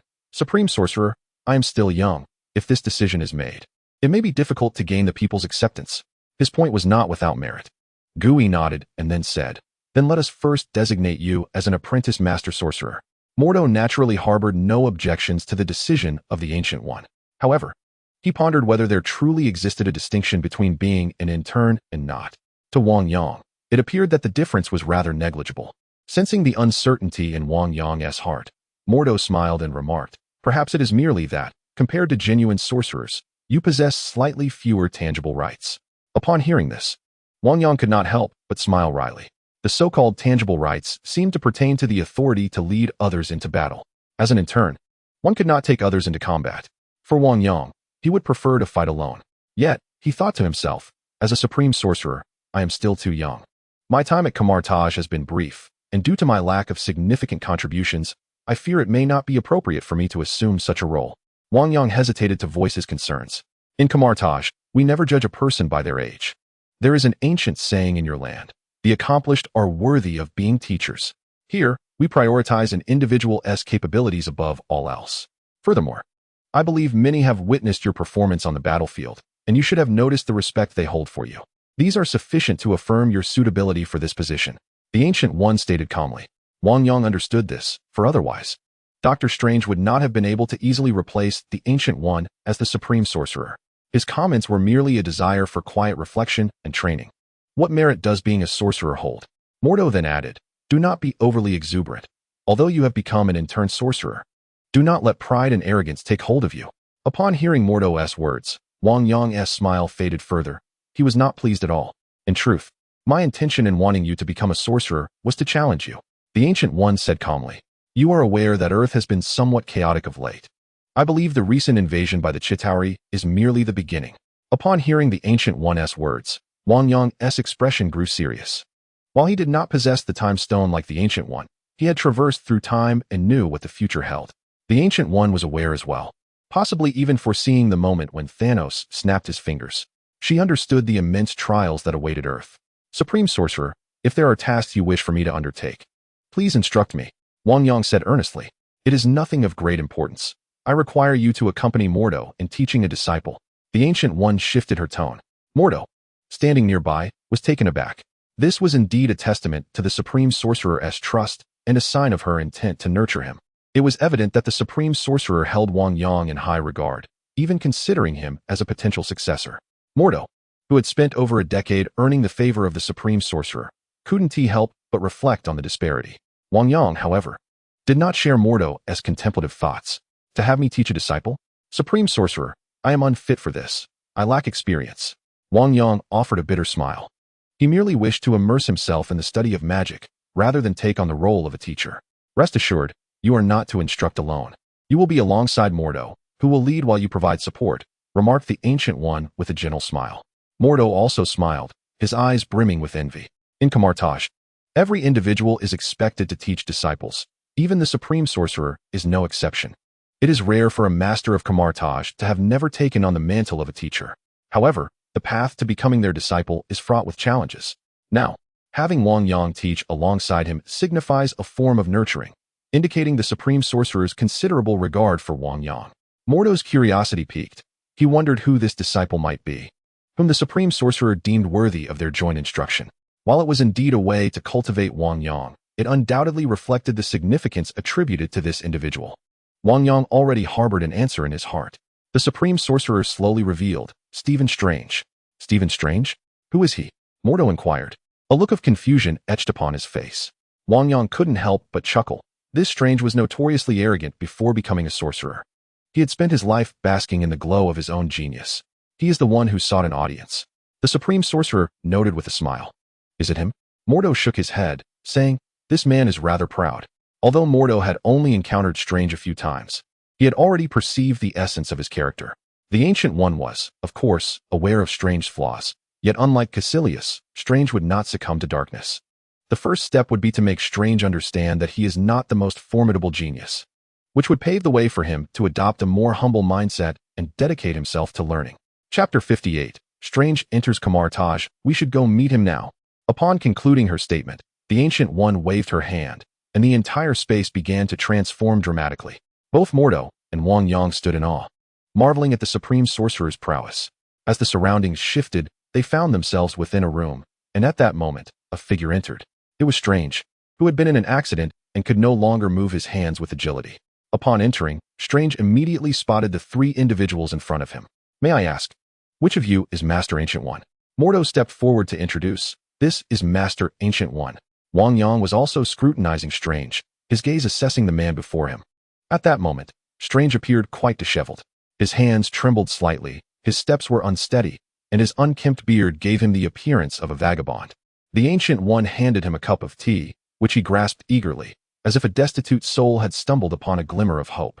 You once healed a man named Jonathan Pangborn. He was a paralyzed patient. Strange looked at the Ancient One with hopeful anticipation, for that was his only hope at present.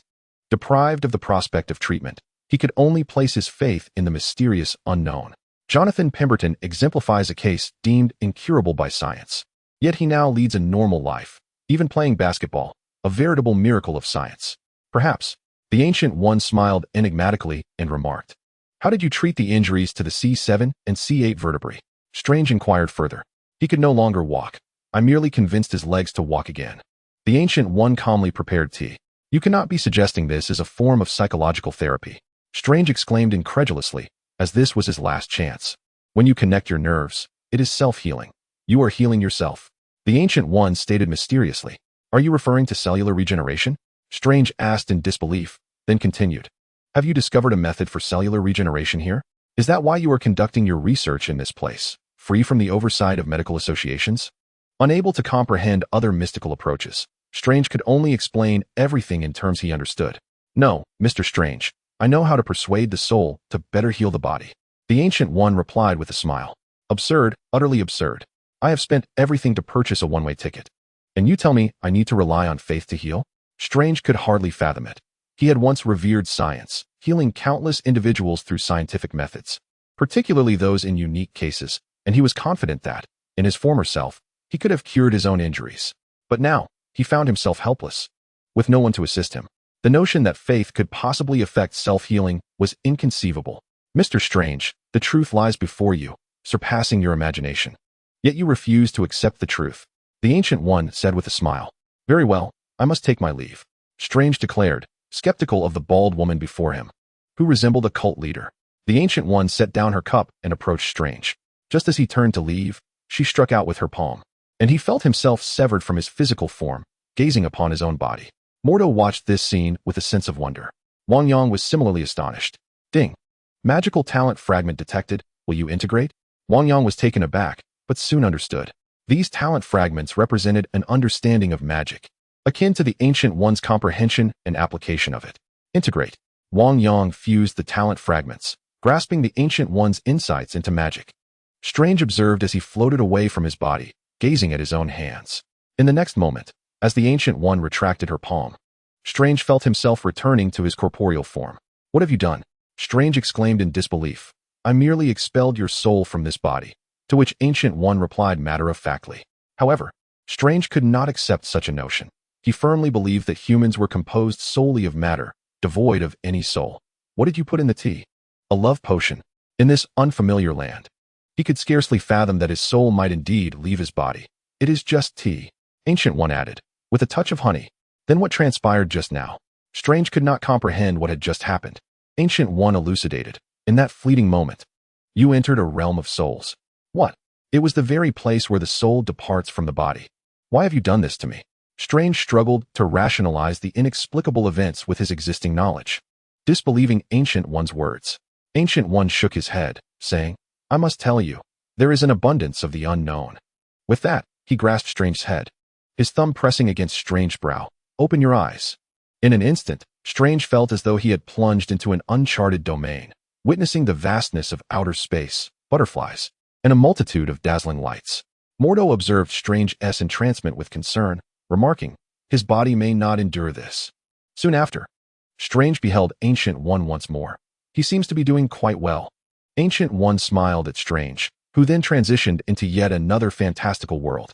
Ancient One's voice resonated in his ears. Do you presume to understand the workings of the universe? Do you believe the material cosmos encompasses everything? What do you consider to be true? What secrets lie beneath your comprehension? At the very source of reality, spirit intermingles with matter. Thought shapes reality. This universe is but one among countless others. The world is infinite. Who are you in this multiverse, Mr. Strange? With a thud, Strange tumbled from his chair, crashing to the ground. I hope you have seen these things in a gift shop. Strange gazed at his hands, recalling all that had just transpired. His worldview had been shattered after so many years. Teach me. No. Ancient One swiftly rejected him, instructing Mordo to cast him out. Wait a while before bringing him back. By then, he will be ready to focus and learn properly. Ancient One turned to Mordo and Wang Yang, who nodded in agreement. After a day's wait, Mordo opened the door to allow Strange, who had been waiting outside, to enter and made the necessary arrangements. At last, Strange stepped into Kamar-Taj. Chapter 59. I cannot accomplish this. How can you say it is simple? A few days later, Mordo, accompanied by Wang Yang, prepared to commence the teaching of Strange. At the break of dawn, they sought out Strange. After several days, he had acclimated considerably to Kamar-Taj, at least displaying a greater sense of calm than before. Accompanied by Mordo and Wang, he arrived at the training grounds. Observing the two halt, Strange addressed Mordo, saying, Master Mordo, this young man appears quite youthful. Perhaps it would be best if you instructed me. After all, Wang's youthfulness rendered him less experienced, which, in Strange's eyes, equated to a lack of wisdom. At that moment, Wang resembled a dashing university student. Wang regarded Strange, noting that even now, Strange retained the confidence and arrogance he had cultivated in the mundane world. In his former life, Strange was a renowned physician, having triumphed over numerous neurological afflictions. Thus, he found it difficult to place his trust in one younger than himself. Wang, demonstrate some magic for him. It will surely reassure Strange. Mordo remarked, a faint smile gracing his lips, for it was unlikely anyone in Kamar-Taj would doubt Wang's capabilities. Wang shrugged, opting for silence as he stepped forward. With a mere gesture, a formation materialized before him, and simultaneously, a chain unfurled from the array. Countless magical runes manifesting as part of the chain. In an instant, it ensnared Strange, leaving him utterly powerless to resist, his expression one of astonishment. Is this sufficient now? Wang inquired calmly. Such is an incredible power. Strange marveled. Moments later, the chains that bound him disintegrated into nothingness. Gazing at Wang in disbelief, Strange asked, how did you accomplish this? You must concentrate. Mordo interjected. The very fact that you can enter Kamar-Taj indicates your remarkable talent. Focus your mind. Trust that you can perceive the energy of the multiverse and harness that power. Oh, how should I proceed? Strange inquired, furrowing his brow. You need to engage your body to sense the energy of the multiverse, which will enable you to master and wield it. If your mental prowess is sufficiently strong, you need not rely on your physical form at all. Mordo instructed with calm authority. Wang simply stood by, observing Strange, this future Sorcerer Supreme, who at that moment appeared as a novice engaged in rudimentary training. For an ordinary individual, concentrating one's mental faculties to absorb the energy of the multiverse and channel it into action was a formidable challenge. In contrast, Strange, by virtue of his innate talent, required far less effort. He swiftly grasped the majority of spells, even those of a higher caliber. This further validated the Sorcerer Supreme's opinion of Dr. Strange. What must I do? Strange asked, a hint of confusion in his voice. Mordo contemplated for a moment before speaking. Concentrate your mind, and then harness your power. Utilize your body. Your hands shall serve as extensions of your will. Wang Yang, why don't you demonstrate for him? Upon hearing this, Wang Yang nodded and stepped forward. With a flick of his wrists, a crimson magical shield materialized before him. Strange observed this spectacle, his hands entangled in his hair. How did you accomplish that? And what about the golden chains that bound me earlier? At this moment, Strange was merely an ordinary man, having only just begun to grasp the concept of magic. Just days prior, he perceived the world as a construct of matter, a staunch materialist. Everything could be elucidated through scientific reasoning. However, Now everything had transcended his understanding. Even witnessing the wonders displayed by the Ancient One, he struggled to accept it. This is utterly unscientific, Strange declared, furrowing his brow. Science? What is unscientific about it? Mordo replied with a smile. Science is built upon a system of knowledge that encompasses testable explanations and predictions regarding the organization of objective phenomena. It is a structured understanding of knowledge, and magic is indeed a part of science. Science is not limited to physics and chemistry. Any knowledge that humanity can grasp can be deemed scientific. Why should magic not be a part of science? That is mere prejudice. Strange. Strange found himself at a loss for words. Standing nearby, Wang Yang couldn't help but reflect on the adage that the pinnacle of science leads to theology. Mordo continued. In truth, we possess a clear understanding of magic. We comprehend the energies of the universe and how to harness them. If you wish to wield these powers, you must engage your mind, feel it, control it, and channel it. We are not the possessors of power. We are merely its users. Use your hands, use your mind, feel it, and direct it. Wang Yang observed Strange, who wore a look of bewilderment upon hearing Mordo's words. This is absurd, Strange exclaimed. I simply cannot do it. It feels entirely ethereal. He attempted to trace circles in the sky, but to his dismay, not even a spark emerged, only a few scattered flickers at best. It must be my hands. They are incapable of such feats. Strange lamented, glancing at the surgical scars on his trembling hands. Indeed, as long as you focus your mind. Your physicality is not of paramount importance to a mage. Wang Yang interjected, shaking his head. Strange, in response to this statement, gazed at Wang Yang with confusion.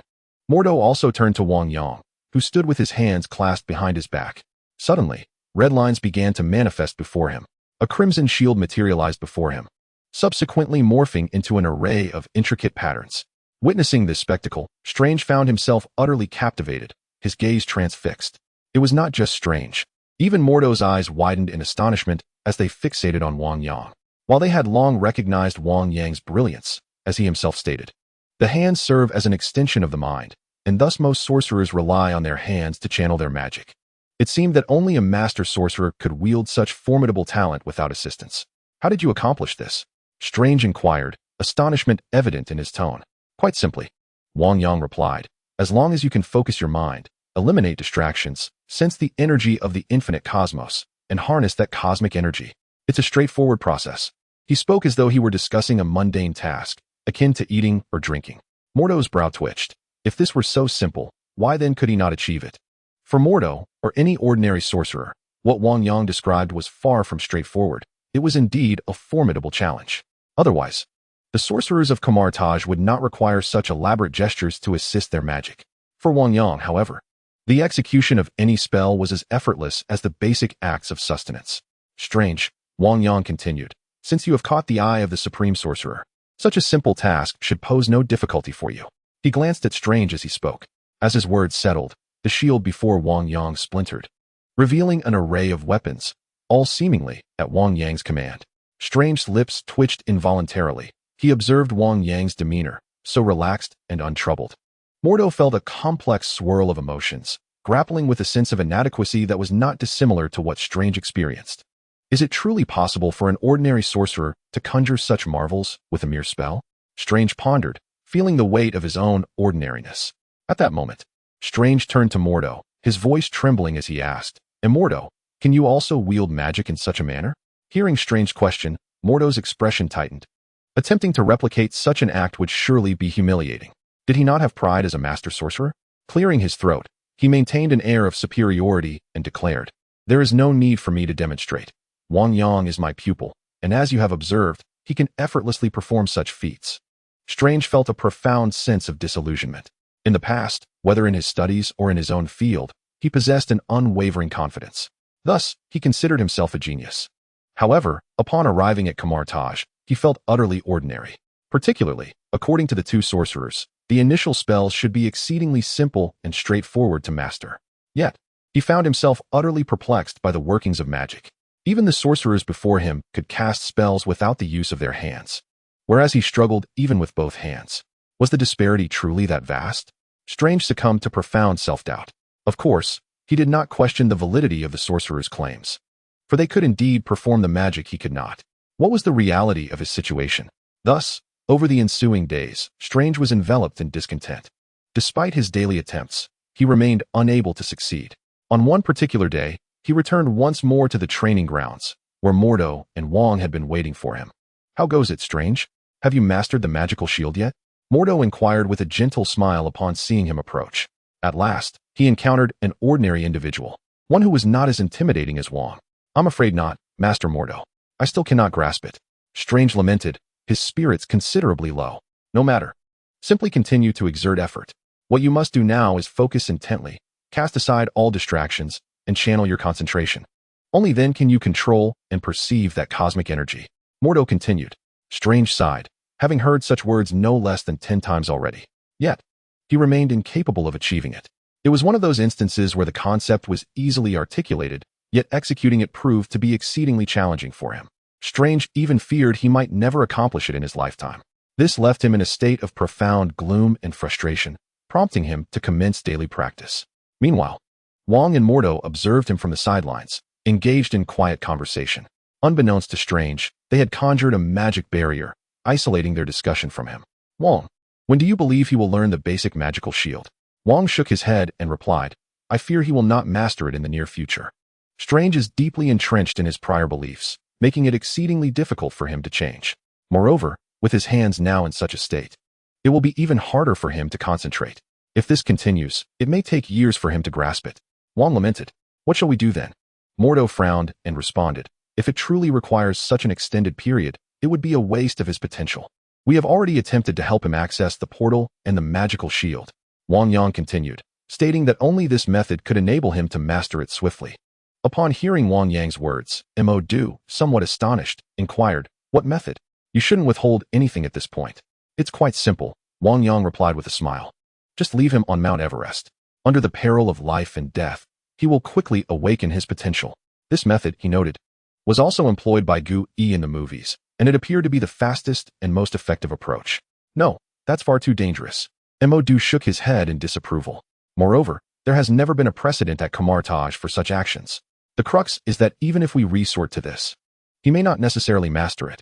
In the face of imminent death, he might completely relinquish the ability to sense magic." Mo did not agree with this course of action. However, after witnessing Gu Yi's success, Wang Yang remained confident in this approach.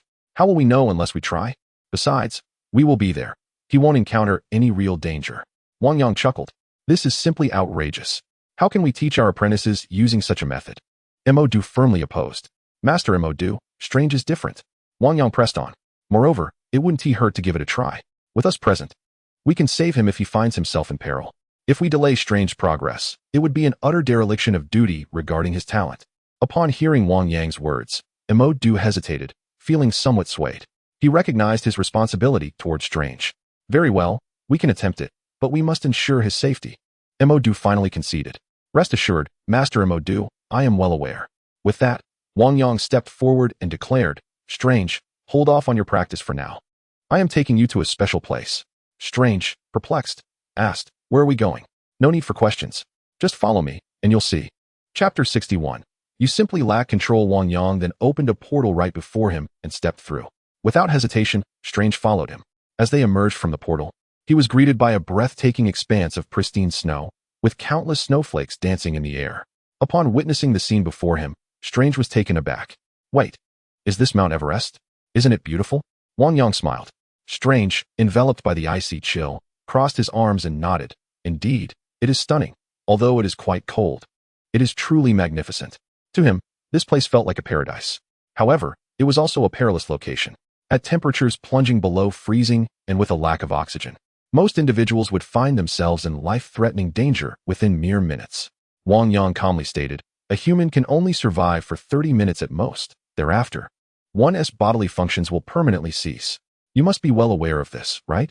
"Indeed, I estimate that in 2 minutes, I shall succumb to shock." Strange nodded. But at that moment, he suddenly sensed something amiss. Turning back to glance at Wang Yang, he saw him stepping into the portal. "Concentrate your mind. Feel the cosmic energy." Strange. No, don't." Strange cried out as he watched Wang Yang enter the portal, desperately wanting to follow, yet it was already too late. In that fleeting instant, there was nothing but extinguished golden flames. Alone now, a profound sense of solitude and silence enveloped him. At this juncture, Wang Yang had returned to Kamar-Taj. Mordo. Upon witnessing Wang Yang's arrival, wore an expression of anxiety. What transpired? Wang Yang replied, Master Mordo, patience is essential at this moment. Mordo nodded in acknowledgement of these words. However, as mere minutes passed without any notable change or the appearance of a portal, Mordo's concern escalated. Wang Yang, this is perilous. Hurry and bring Strange back. I warned you that such endeavors are bound to fail. His expression grew increasingly anxious. He certainly did not wish for Strange to meet his demise atop the Himalayas. Yet, just as Mordo prepared to take action, a radiant golden light manifested before him, culminating in the emergence of a portal. Moments later, Strange stumbled forth from it, collapsing to the ground. Mordo's eyes widened in astonishment. He had not anticipated such success. How is this possible? He pondered. How could an ordinary person achieve such feats on the brink of death? Shouldn't one be overwhelmed with complex emotions and unable to concentrate? Many reflect on their lives in their final moments. To maintain focus at such a time is utterly absurd.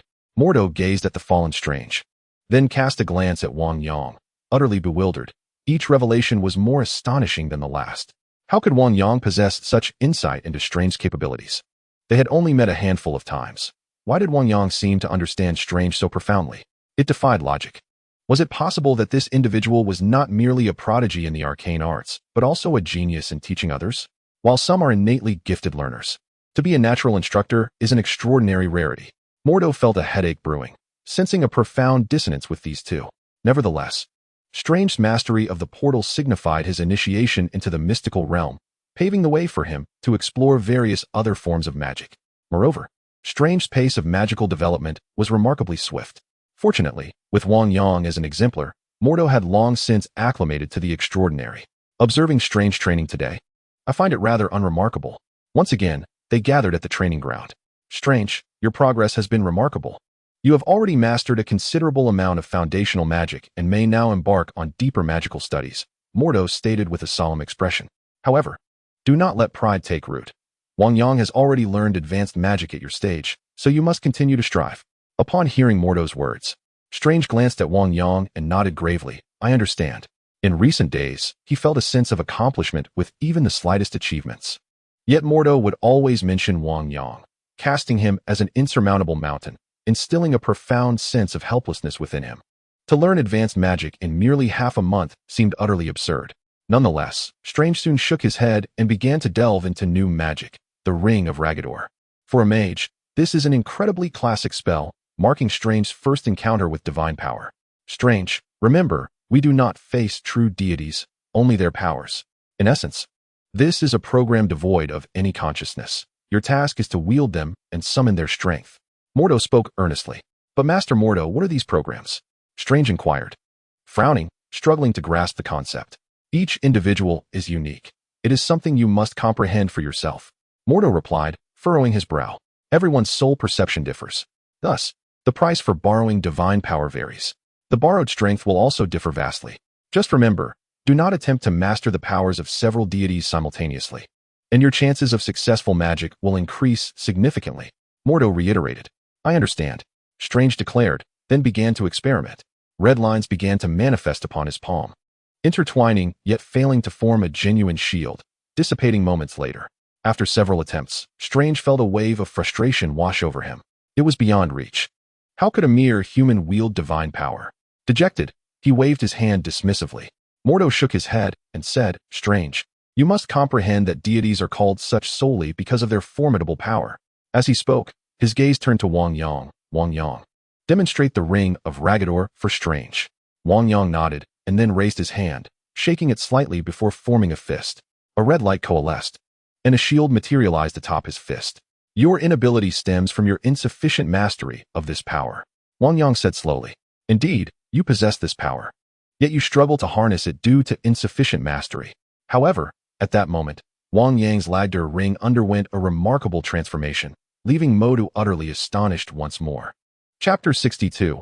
A test of will. With the Lagder ring in his grasp, a tremendous change occurred. Upon his shield, a magnificent alteration manifested, as countless golden lines converged to form a second shield.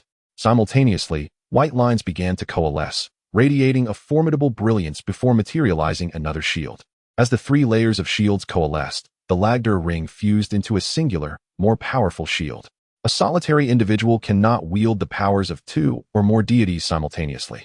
as such divine forces would clash. Only if one's strength is sufficiently potent to control the ensuing conflict can this be achieved.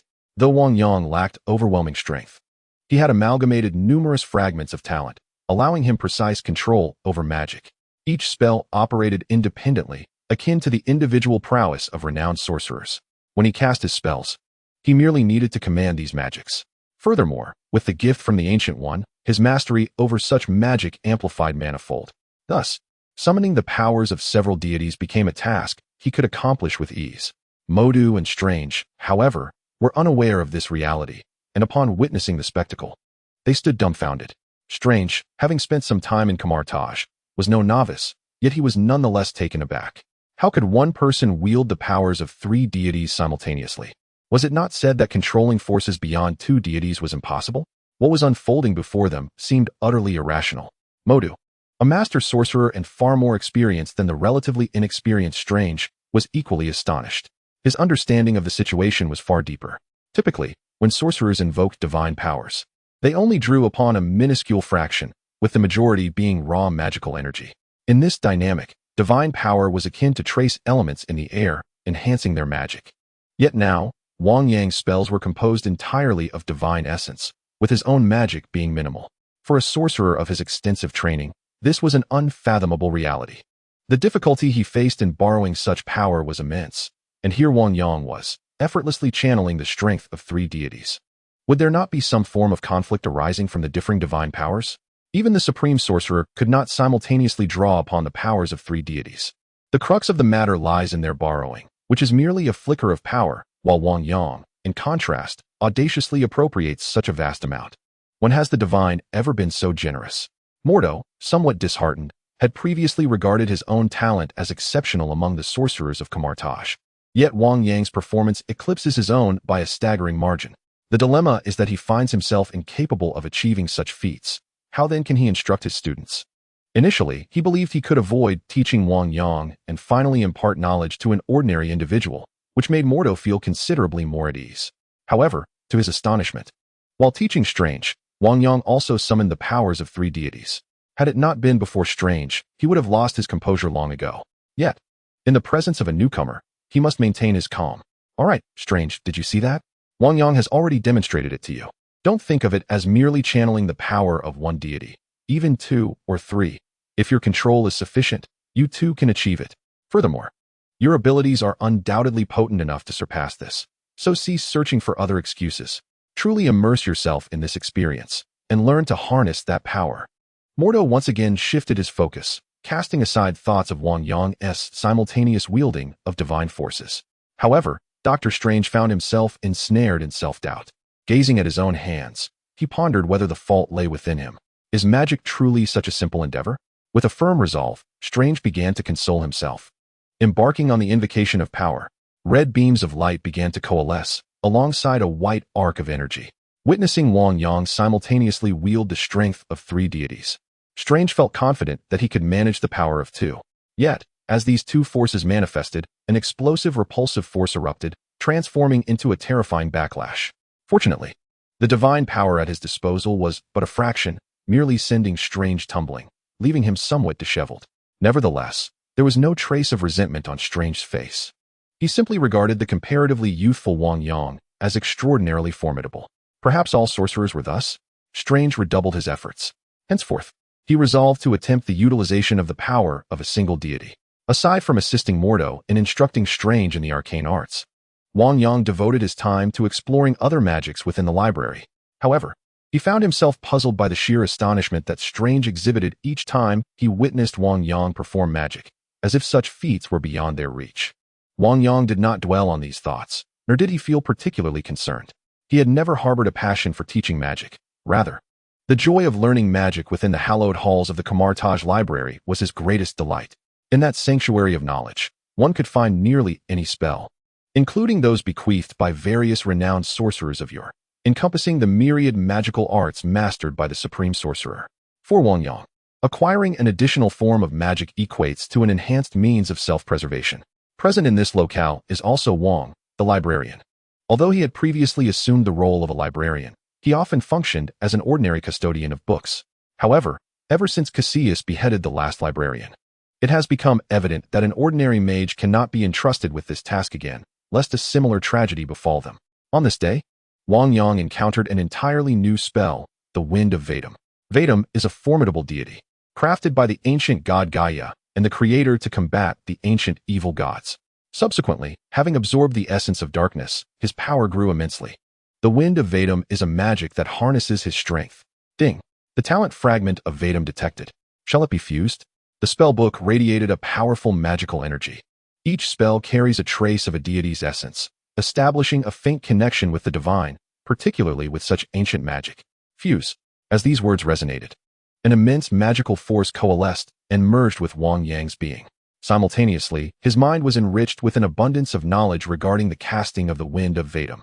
However, he had not anticipated that this talent fragment originated from Vedam. Let us give it a try. A spark of excitement ignited within Wang Yang. Thank you. I am at a loss for how to express my gratitude. How about I offer myself in return? Chapter 63. Unintentionally spiraling out of control, having learned a new spell. Wang Yang naturally sought to experiment with its application. Logically, such a powerful spell would be ill-suited for practice in this setting. It would be far safer to conduct experiments within the mirror space. However, given that he had only recently acquired this magic, he presumed it would not yield much strength. Even if he had gained the talent for mirror space from the Grand Mages, he initially could not manifest it successfully. This time, however, the talent was derived from the spellbook, and perhaps it would prove incapable of unleashing significant power. Moreover, the true hallmark of mastery lies in the ability to restrain the borrowed magical energy. Wind of Vedam, Wang Yang chanted, his palms outstretched, conjuring a small whirlwind. This vortex was modest in size, merely a diminutive swirl. No wonder it seemed less formidable when Dr. Strange wielded it. Evidently, this magic was inherently weak. Wang Yang mused. And just as this thought crossed his mind, he witnessed the whirlwind of the Wind of Vedam in his palm begin to spin violently. In an instant, it expanded, enveloping the entire area within its tempestuous grasp. Boom! A resounding explosion echoed through the air as a powerful storm surged skyward. At this moment, countless mages in Kamar-Taj witnessed a colossal tornado, towering several hundred meters, exuding an overwhelming force imbued with a potent destructive energy. This mighty whirlwind sought to expand outward, threatening the surroundings. Just then, a figure appeared in the sky, and with a wave of their hand, the seemingly world-devouring tornado dissipated into nothingness. The mages of Kamar-Taj were left in astonishment. What had transpired? Such formidable magical energy. Could it be an invasion by external forces?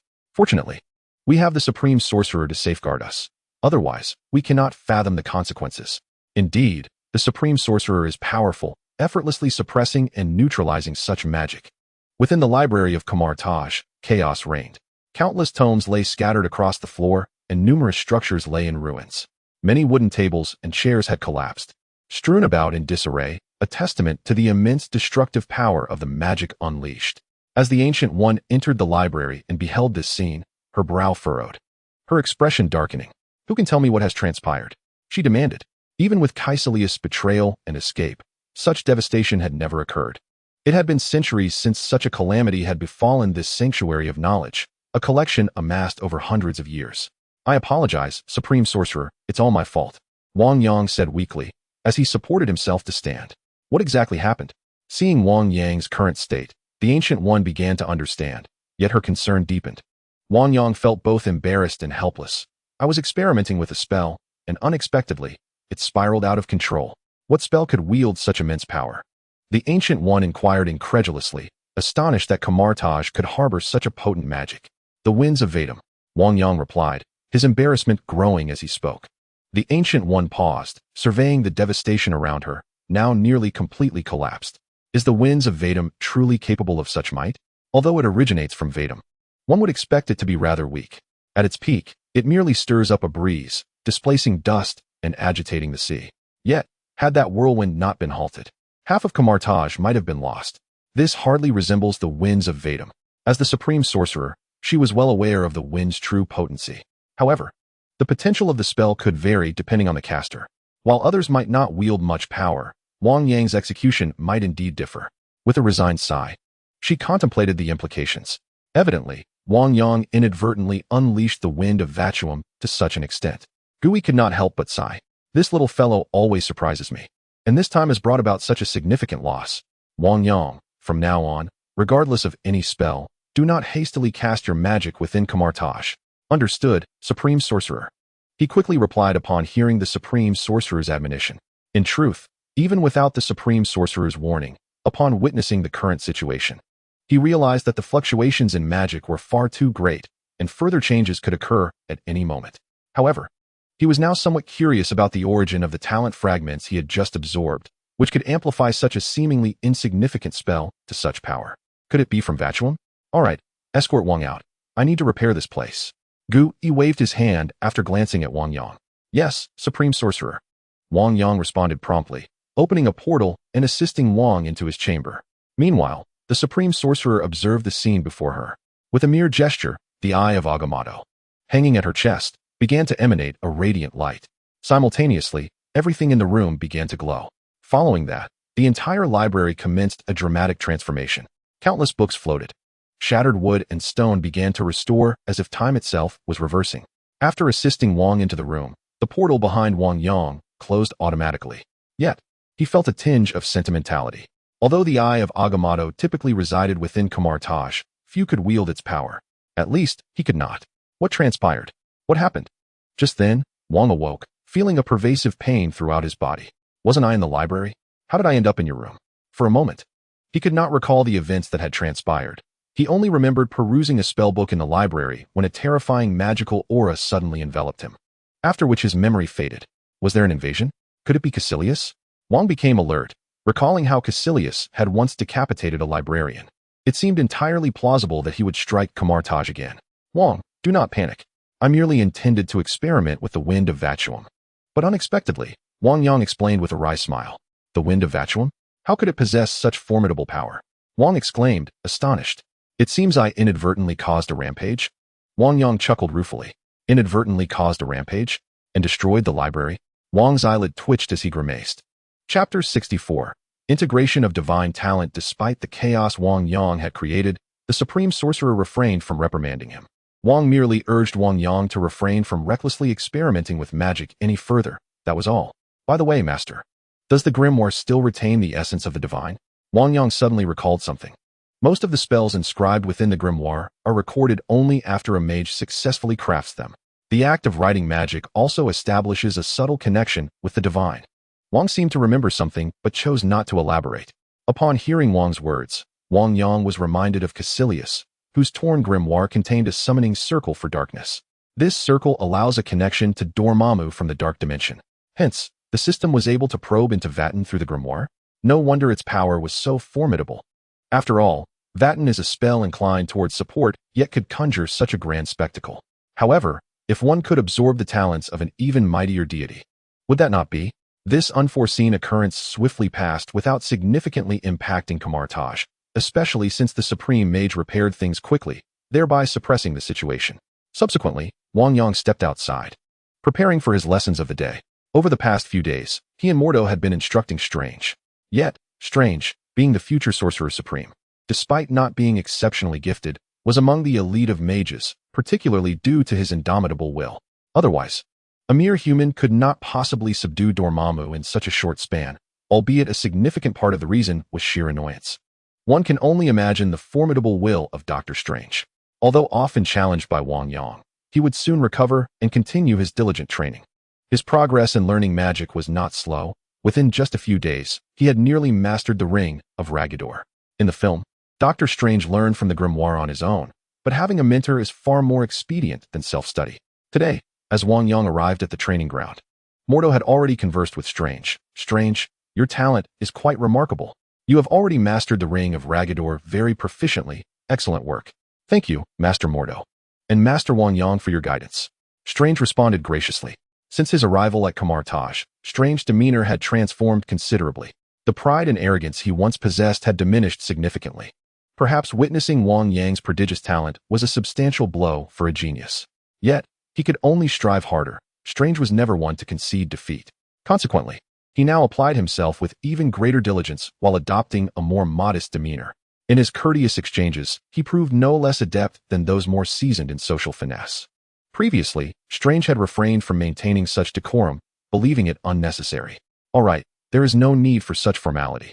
Mordo smiled and said, Today we shall impart to you a new form of magic, the Crimson Chains. His tone intensified as he continued. The Crimson Chains is a remarkably versatile spell. Allow me to elucidate its myriad applications. He explained that it could be utilized for offense, restraint, and defense, which is why most sorcerers endeavor to master this incantation. Today, I shall teach you this spell. Strange listened intently to Mordu's explanation, his expression grave and focused. However, Mordu cautioned, I must remind you, Setarath is not a benevolent deity. His powers are not easily borrowed. As you embark on your journey to learn this magic, your primary task is to stabilize the Crimson Chains, avoiding reckless alterations. Excessive changes to the spell may lead to complications. Mordu earnestly warned Strange. I understand. Strange nodded affirmatively. Mordu then continued, let me first instruct you on the specific incantation. As Mordu elaborated on the spell, Wang Yang keenly observed a magical aura emanating from Mordu, connected to the void, its destination unknown. Previously, during their studies, he had not perceived this transformation. It seemed to have begun after the conclusion of the New York battle, when Mordu assimilated the Supreme Mage's innate abilities. The Supreme Mage absorbed the power of the Dark Dimensions, a fact unknown to other sorcerers, yet clear to him. Perhaps the Supreme Mage had augmented the capabilities of his system. While pondering this, a system notification chimed. Ding. Detection of Setarath's magical talent. Would you like to integrate? Hearing this prompt, Wang Yang felt a surge of astonishment. He recalled a similar experience when he learned the Wind of Vatum, which he had previously overlooked. Now, he realized that the system had directly detected the source of magic.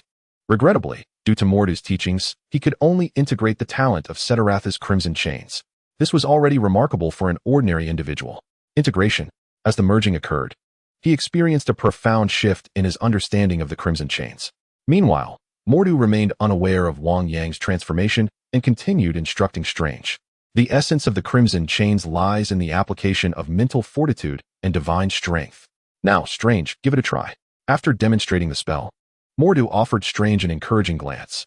Strange nodded, took a deep breath, and began to move his hands, summoning red sparks. Puff! Yet, in an instant, the flames vanished. Strange attempted repeatedly, but met with failure each time. Despite having endured numerous setbacks lately, the inability to achieve immediate success left him feeling considerably disheartened. I find it exceedingly difficult to concentrate. I cannot control the Crimson Chains. Fear not, take your time. I shall have Wang Yang demonstrate for you once more, Mordu said with a smile. To him, Strange's learning pace was already commendable, albeit somewhat slower than Wang Yang's. Nevertheless, it was impressive in its own right. Wang Yang, please showcase the Crimson Chains for him. Wang Yang nodded, then brought his hands together and parted them, condensing a crimson flame that gradually transformed into a chain. However, unlike the initial time he cast it, the Crimson Chains now emanated a peculiar and complex aura, as if infused with countless essences. In an instant, the chains encircled them, exuding an air of mastery from Wang Yang. Both Mordu and Strange were left wide-eyed. Wang Yang bowed once, twice, thrice, and prostrated himself, expressing his gratitude. Thank you for your support. You are the driving force behind my updates. Chapter 65. Wang Yang, it is your turn to try. Strange gazed at the spectacle. Filled with envy and a sense of defeat, when he attempted to wield the chains, he found himself utterly incapable. Mordu could only smile wryly.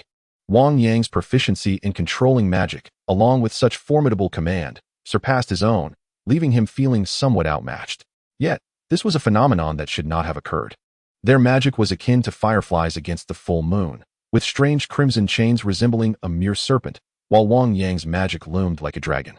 At that moment, Wang Yang too felt a sense of helplessness. He did not intend for such a display. After absorbing the divine gift, his crimson chains had grown exponentially stronger, far surpassing their previous form. He merely wished to demonstrate a fragment of its power, yet it had transformed into something overwhelmingly potent, almost as if it possessed a life of its own. Strange, staring at the vast crimson chains enveloping them, could not help but ponder aloud. Mordu, is this normal? Can the crimson chains be controlled to such an extent? Though Wang Yang is no longer an apprentice, this seems utterly absurd. Each time he faced such a setback, this instance felt particularly crushing. Mordu, too, was taken aback, feeling a sense of helplessness. It seemed Wang Yang had no desire to allow him to adequately instruct Strange. Every time he attempted to cast magic, extraordinary occurrences seemed to ensue. However, as a Grand Mage, he did not wish to appear ignorant or astonished before Strange. Strange. There is a distinction between novices and advanced mages. It is akin to the difference between an intern and an expert in the medical field. You are merely at the beginning of your studies, so you must not rush. Modu spoke earnestly, embodying the essence of a dedicated teacher. I see now, I understand, Modu. Strange exclaimed, enlightened by Modu's words. And Modu let out a sigh of relief, feeling as though he had successfully navigated through the situation. It is inherently challenging to be a teacher, and even more so in the presence of Wang Yang. Must he showcase such overwhelming strength? Could he not approach it with a touch of restraint? Does this crimson chain truly embody such an abundance of Setarath's essence? Has Setarath become so accommodating now? Is he not the most tyrannical of deities? Can divine beings truly exhibit favoritism? Witnessing the enormous crimson chain in Wang Yang's hand, which seemed to split and multiply like a hydra, left Modu's head spinning. Were it not for Strange's presence, he would have eagerly inquired how Wang Yang achieved such a feat. It was utterly extraordinary. Boom. Countless crimson chains vanished into thin air, and Wang Yang exhaled, relieved to have finally gained control. The difficulty of mastering a spell infused with divine power was indeed formidable. At last, he had subdued it. Modu watched as Wang Yang reigned in the magic, feeling a sense of relief wash over him. Master Modu, I have learned it. Just then, an exuberant voice from Strange reached their ears. Both Wang Yang and Modu turned to see that Strange had indeed acquired a crimson chain of his own. Bang! Flames roared as Strange whipped the crimson chain, causing a distant target to erupt with a thunderous sound. Master Modu, how does my magic fare? Strange asked, visibly thrilled, as he had finally grasped the crimson chain. Witnessing Wang Yang's display had ignited a profound excitement within him. A somewhat awkward smile graced Modu's face as he replied. Quite impressive. Yet, internally he couldn't help but reflect. Was this the power one could wield after merely learning the crimson chain? It seemed entirely unreasonable. In the training ground, with only the three of them present, it appeared that his own talent paled in comparison. Previously, he had considered himself somewhat gifted, but now he realized he was far from remarkable. Observing the two before him, he could only manage a smile. Excellent, Strange, you have mastered the crimson chain. Its formidable power should only be wielded in dire circumstances. Use it sparingly. Modu regarded Strange with utmost seriousness. Strange nodded solemnly in response. Rest assured, Master Modu. I understand. Very well. Now that you have learned an offensive spell, it is time for you to also master another form of magic, the mirror space. In the future, when you practice your spells, ensure you do so within the mirror space, where no adverse consequences can occur and where the safety of others will not be compromised. As Modu spoke, he cast a glance at Wang Yang, evidently alluding to the incident in which Wang Yang had wreaked havoc in the library. Wang Yang could only offer an awkward smile in return. Master Modu, what is the mirror space? You may perceive it as an alternate dimension. A space entirely manipulated by a sorcerer serves as a reflection of the real world, yet everything within it diverges from reality, remaining impervious to interference. Modu meticulously elucidated this to Strange. In the mirrored realm, one can achieve feats unattainable in the tangible world.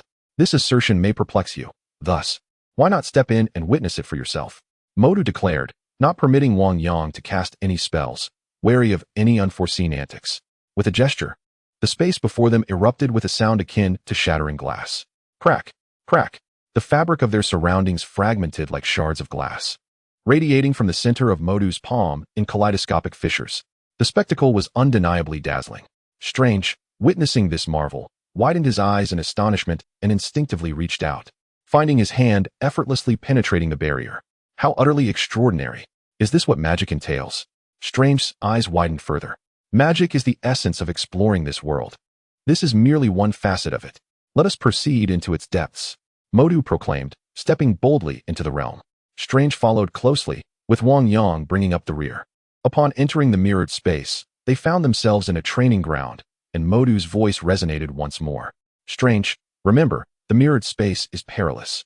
The only means of exit is through a portal. Heed this warning. Otherwise, you may find yourself eternally ensnared within this realm. Upon hearing this, Strange nodded gravely. Modu continued. In the mirrored space, you wield control. Here, you can alter everything. However, within another's mirrored domain, even if you possess immense power, you cannot instigate change without the owner's consent. Without approval from others, you cannot manipulate all. He reiterated the importance of caution when engaging in combat, advising against recklessly entering another's space. Wang Yang, why not demonstrate for Strange? Show him that one cannot exert control within another's domain. Modu expressed his confidence in this assertion, certain that despite Wang Yang's prodigious talent, he would be unable to succeed. Master, do you truly wish for me to attempt this? Wang Yang inquired with a peculiar glance at Modu. Previously, he may have faltered, but having absorbed the essence of Ancient One's talents, his comprehension of magic had deepened significantly. While it may be challenging to manipulate everything within another's space, under the weight of absolute power, one could indeed exert control over another's domain. Give it a try. Demonstrate to Strange the perils of encroaching upon another's domain, Mordo asserted with unwavering confidence. He was certain that Wang Yang's formidable prowess would not suffice to alter anything within his mirrored realm. This conviction stemmed from years of his profound understanding of the arcane arts. Even someone as gifted as Wang Yang would be incapable of effecting change. Wang Yang nodded. Since Mordo had expressed such certainty, he felt compelled to make an attempt. No sooner had he begun to act than the surrounding space underwent a dramatic transformation. The ground and the structures of Kamar-Taj morphed into something akin to building blocks, experiencing a tumultuous upheaval. The world spun wildly around them. Strange, witnessing this spectacle, found himself momentarily bewildered, seemingly deprived of his capacity for rational thought. Mordo, what was it you just said? Wasn't it that one cannot manipulate another's mirrored space? At that moment, Mordo was engulfed in astonishment and dread, his previously steadfast beliefs beginning to unravel. The Sorcerer Supreme had indeed conveyed that others should not be able to easily control another's realm. Yet now, he sensed his own grip on his mirrored space slipping away, as if he were not the intruder but rather the one encroached upon. This was utterly unfathomable. Mordo cast a sidelong glance at Strange, suppressing the shock that stirred within him. After all, he did not wish to lose face before an apprentice. Ahem, I merely granted him some latitude. You must understand, controlling another's mirrored space is not a trivial matter. Mordo coughed softly to mask his growing frustration. Meanwhile, within the mirrored realm, Wang Yang continued to distort the very fabric of space. Outside this realm, a figure approached with measured grace, exuding an air of tranquility and nonchalance. It was none other than the Sorcerer Supreme herself. Her purpose for this visit was to observe how Mordo and Wang Yang were instructing Strange. Yet, as she drew closer, she sensed something amiss. While others might be blind to the intricacies of the mirrored space, the formidable Ancient One possessed the ability to discern its subtleties. A mirrored space. Indeed, Ancient One smiled faintly, her previously placid gaze deepening with insight. Before her, everything seemed to undergo a significant metamorphosis.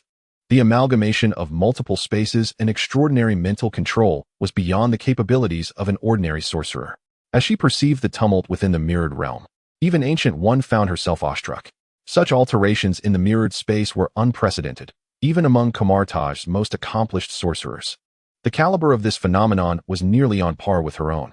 Modu lacks such capability. Strange has only recently entered Kamar-Taj, making it even more improbable. It appears I have underestimated Wang Yang. This child is truly remarkable, Gu Yi mused. Even at Wang Yang's age, she doubts she could master such control. She understands that achieving this level of manipulation requires profound insight into space, and she wonders how Wang Yang has accomplished it. The ease with which he commands space is astonishing. With a flick of her hand, Gu Yi conjured cracks in the space before her, revealing everything within. She could observe Wang Yang controlling all within the mirror dimension, while Modu and Strange watched in awe. This mirror dimension, rumored to be virtually impenetrable, was effortlessly torn apart. It was evident that Gu Yi had merely acted on a whim. In silence, Gu Yi chose not to intrude upon the trio, but instead turned to depart. As if the mirror dimension had not detected the arrival of a fourth presence at all. Ding! A fragment of magical mirror dimension talent detected. Would you like to merge? As the system notification chimed, Wang Yang felt a peculiar sensation. It was unexpected to sense a talent fragment, yet he would not let it go to waste. Merge. With the fusion, Wang Yang's understanding of the mirror dimension deepened, as if he could now disrupt it from the outside. Although the mages had informed him that the mirror dimension could not be breached externally, he had no intention of attempting it. Instead, providing Strange with a temporary alteration of the mirror dimension. Various structures shifted at his command, as if everything lay within his grasp. Modu observed this spectacle, narrowing his eyes and remarking, "Strange, do you see? This is the essence of the mirror dimension. Initially regarded merely as a surveillance spell, it has since been transformed by the Supreme Mage into a multifaceted tool. It can bind, attack, and turn the battlefield into one's own domain, providing an undeniable advantage in both offense and defense." Hearing Modu's words, Strange nodded in acknowledgement. "It seems you have grasped this concept." Modu continued, "Now, why not give it a try?" As Wang Yang concluded his demonstration, he felt the control of the mirror dimension return to him. This sensation was frustrating. It felt as though his own possession had become someone else's. Despite it being back in his hands, the feeling of discontent lingered. However, he would not express this in front of the apprentice. Strange. You are now within my mirror dimension, which is somewhat easier to manipulate than your own space. You may give it a try? Strange took a deep breath and nodded, responding, Yes, Master Modu. Strange nodded thoughtfully. As he raised both hands, he began to manipulate the forces around him. Once Mordu relinquished control, allowing Strange to take charge, he found that even with his considerable power, he could only exert influence over a portion of the space.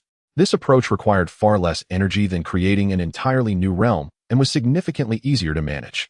It merely necessitated a mastery of mental prowess and spatial manipulation. However, controlling such forces was no simple feat. The power of space was inherently advanced. Were it not for the formidable mental strength possessed by most practitioners of magic, achieving mastery over spatial forces would have been nearly impossible. Chapter 67. A special day. Strange endeavored to focus his mental energy, his hands weaving through the air as he concentrated intently, striving to alter the objects or structures within his grasp. Yet, despite his relentless efforts, even as beads of sweat formed on his brow, the buildings remained unchanged. After a moment, he found himself somewhat disheartened. It was evident that mastering such abilities would require further training. Mordu, I find this control exceedingly challenging. Is it truly possible to achieve the same level of mastery as Master Wang Yang? Strange inquired, observing Wang Yang's effortless manipulation of the environment. To him, it felt as though the very space around him was an insurmountable mountain, rendering him breathless, let alone capable of control. Wang Yang's earlier command extended not only to the ground but also to the sky and surrounding structures, as if the entire world were in flux. The disparity was unmistakable. A smile crept across Mordu's face. Wang Yang's recent display of spatial manipulation had genuinely astonished him.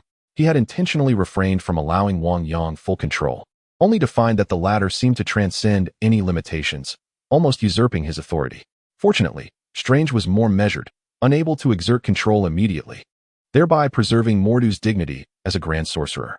Had Strange managed to wield such power effortlessly, Mordu would have felt utterly diminished after years of dedication. Of course, Wang Yang was an anomaly. He seemed to possess an unparalleled grasp over everything. Such occurrences would be inconceivable for an ordinary mage. Even the renowned Caecilius, heralded as the foremost among the supreme sorcerers, could not attain such a level of control within the mirror dimension. It was likely that only the supreme sorcerer within Kamar-Taj could achieve such feats, although Mordu had long been aware of Wang Yang's prowess. Witnessing his command over the mirror dimension today revealed that he had underestimated him. This young man was nothing short of a prodigy. However, after so much time, Mordu had begun to acclimate to the extraordinary talents displayed by such a remarkable individual. It would have been more concerning if Wang Yang had shown anything less than exceptional prowess. He would have suspected something was amiss. Strange, do not lose heart. The mastery of any form of magic is inherently a gradual process. Initially, one cannot wield great power, and it requires time to assimilate. Do not be disheartened, Mordu reassured. He believed that even if Strange were to gain control, he could not unleash such formidable force. However, to bolster Strange's spirits and prevent him from being utterly discouraged in his pursuit of magical learning, he added, Indeed, Strange, magic must be learned gradually. The spell of the mirror dimension is not overly complex. With patience, you too shall reach this level in due course. As Wang Yang spoke, he raised his hands, and in an instant, the entire mirror dimension underwent a dramatic transformation. The surrounding structures seemed to come alive, with countless edifices rising from the ground, twisting and turning like colossal, living monstrosities. Witnessing this spectacle, Strange gazed at the trees before him, his emotions swirling. He could not even stir a small sapling. Could such monumental changes truly be achieved by a single individual? Despite having acquired a considerable amount of magical knowledge during his time at Kamar-Taj, he could hardly be deemed weak. Yet, even with his growing abilities, he found himself unable to affect even a single small tree. While Wang Yang commanded the entirety of this world, a staggering disparity. Initially, he believed such control was unattainable, but upon observing Mordu's expression, he began to reconsider. Perhaps it was not so implausible after all. Was it indeed easy to manipulate the mirror dimension? Was it merely his lack of innate talent? Strange was beset by profound self-doubt. Noticing the look of despair on Strange's face, Wang Yang smiled gently and said, Do not lose heart, Strange.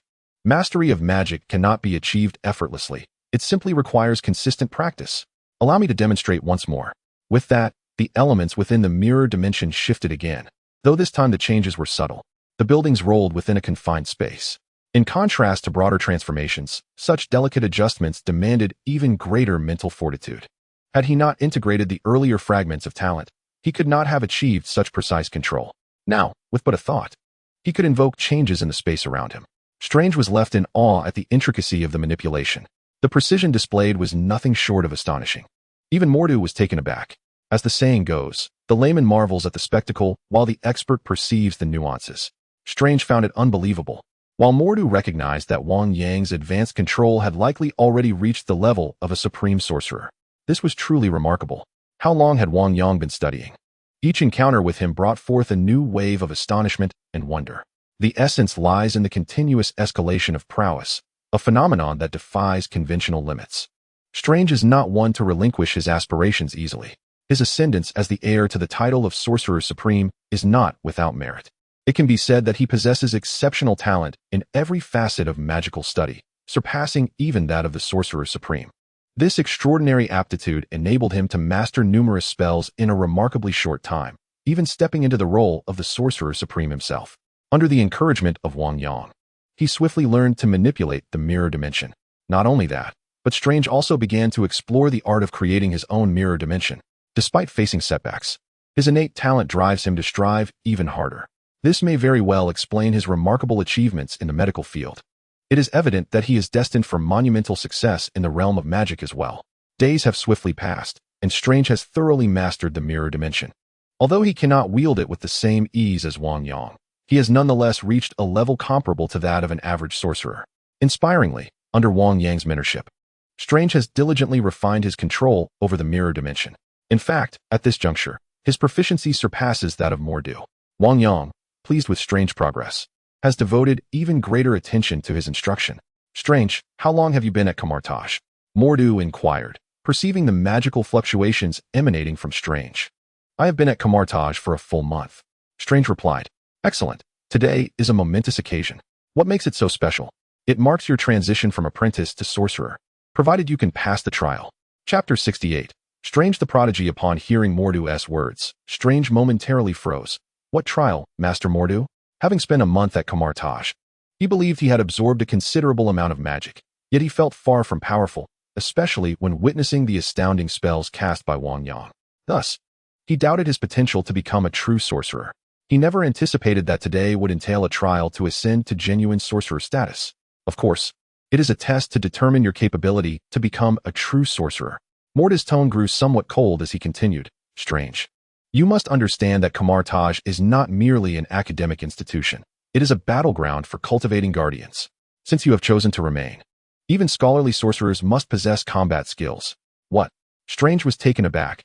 He had not anticipated that learning magic would necessitate combat.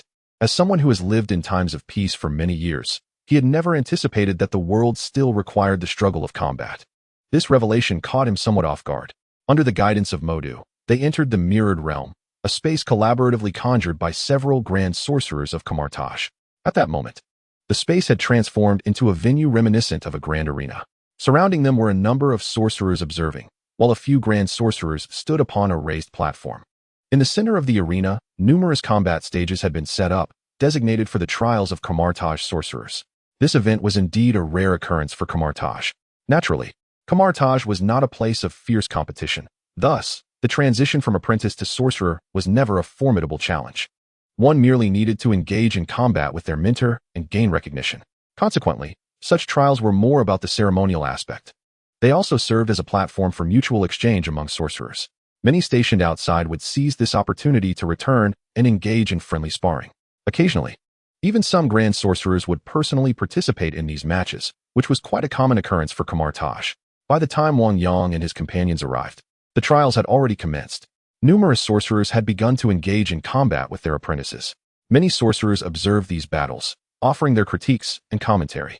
Look, there's Wei Hui, immensely talented, with an exceptional aptitude for the study of magic, not to mention his prowess in battle. It is said that he mastered the fundamentals of magic and the architecture of magical runes in under 5 months. What of it? I know an apprentice named Jesse Conwell, whose combat talent is remarkable, possessing unique applications of magic. Even I find it challenging to keep up at times. Could it be that we are witnessing the emergence of an extraordinary sorcerer? I hope the grand sorcerers will also take to the field. I could learn a great deal from them. A cacophony of voices echoed from the stands. Modu ascended the platform to converse with a few grand sorcerers. Modu, I've heard your apprentice is rather extraordinary this time, mused one grand sorcerer, with Wang Yang in the lead and now another prodigy. Could it be that Kamar-Taj is set to flourish? These are merely rumors. Modu replied with a chuckle, waving his hand dismissively. Modu, have you taken to such theatrics? Do you think we are unaware? Your apprentice is a supreme sorcerer. The grand sorcerers laughed, while Modu merely smiled in silence. Just as Modu conferred with the grand sorcerers, a system notification chimed in Wang Yang's ear. Ding, magic fragment of the Legagadol ring detected. Would you like to merge? Ding, fragment of the foundational structure of magical runes detected. Would you like to merge? Ding, combat talent fragment detected. Would you like to merge? The notifications rang out in succession. A look of surprise unconsciously spread across Wang Yang's face, devoid of any hesitation. After conferring with several grandmasters, Modu confirmed that there were no issues and approached Wang Yang and Strange. Come, Strange, allow me to assess your recent studies. A smile graced Modu's features. However, Strange appeared somewhat disheartened, clearly lacking confidence in his combat abilities. Wang Yang looked at Strange, smiled, and said, Strange, there is no need for concern. This is merely a trial. You are capable. Trust in yourself.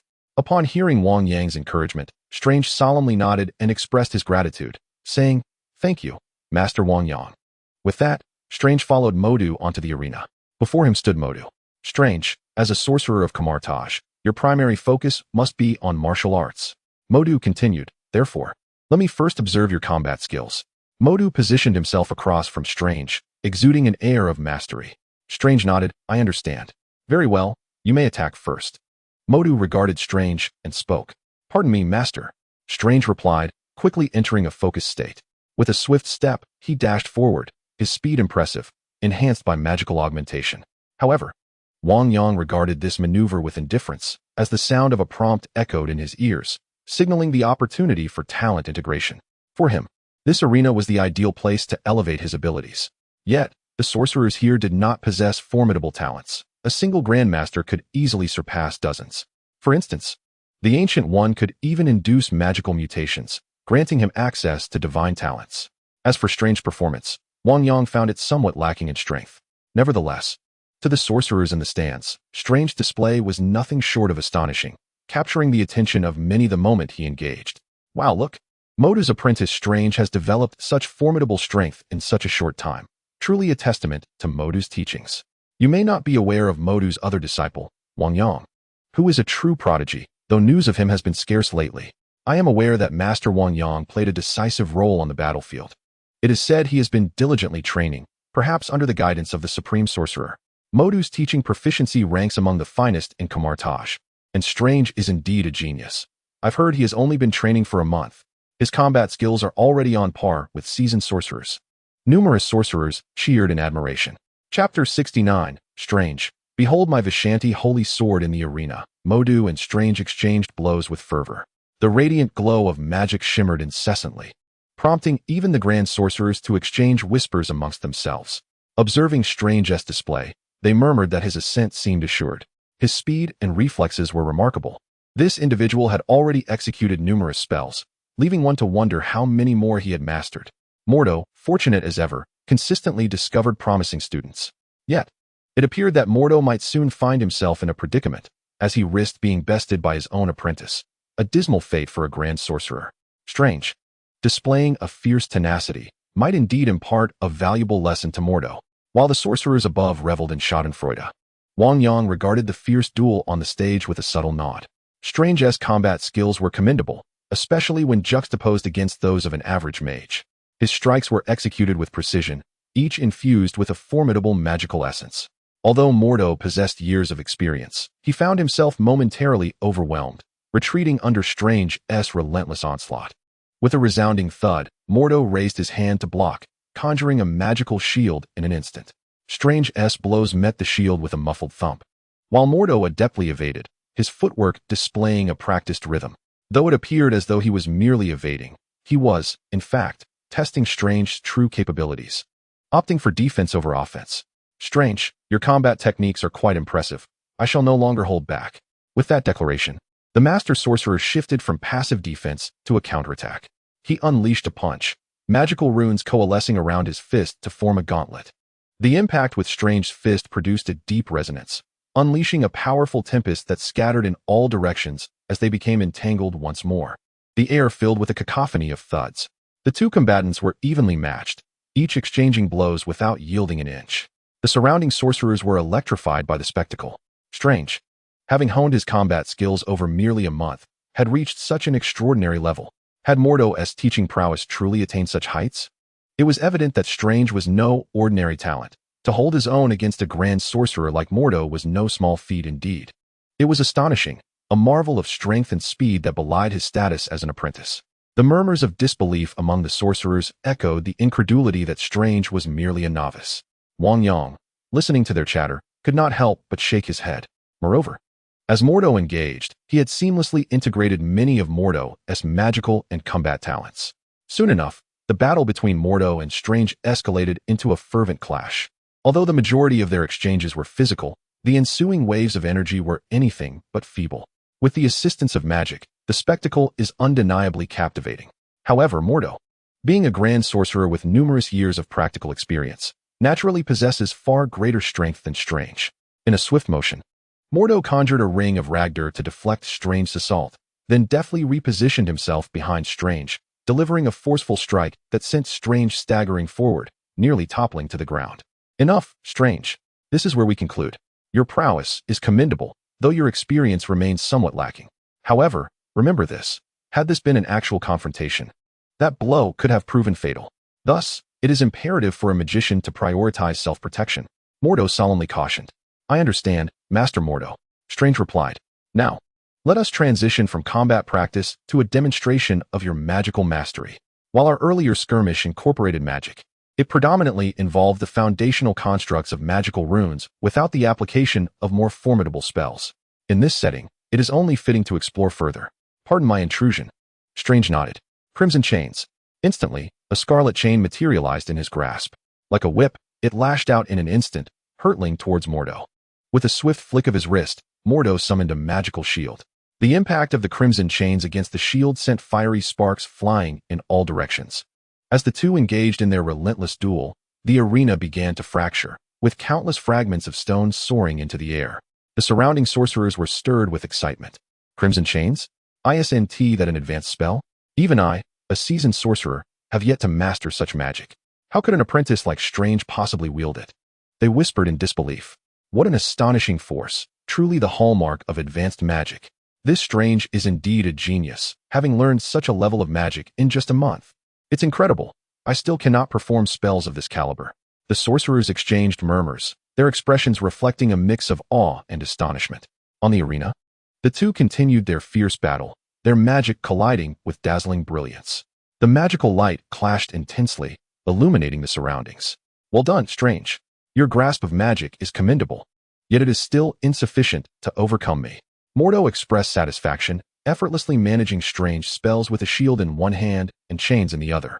Nonetheless, he could not help but feel astonished by Strange's progress. Given a similar time frame, he himself would not have achieved such proficiency. Divine Sword of the Vis-Sant Empire, Strange declared, no longer holding back, unleashing a spell he had recently learned, one of the most powerful offensive magics.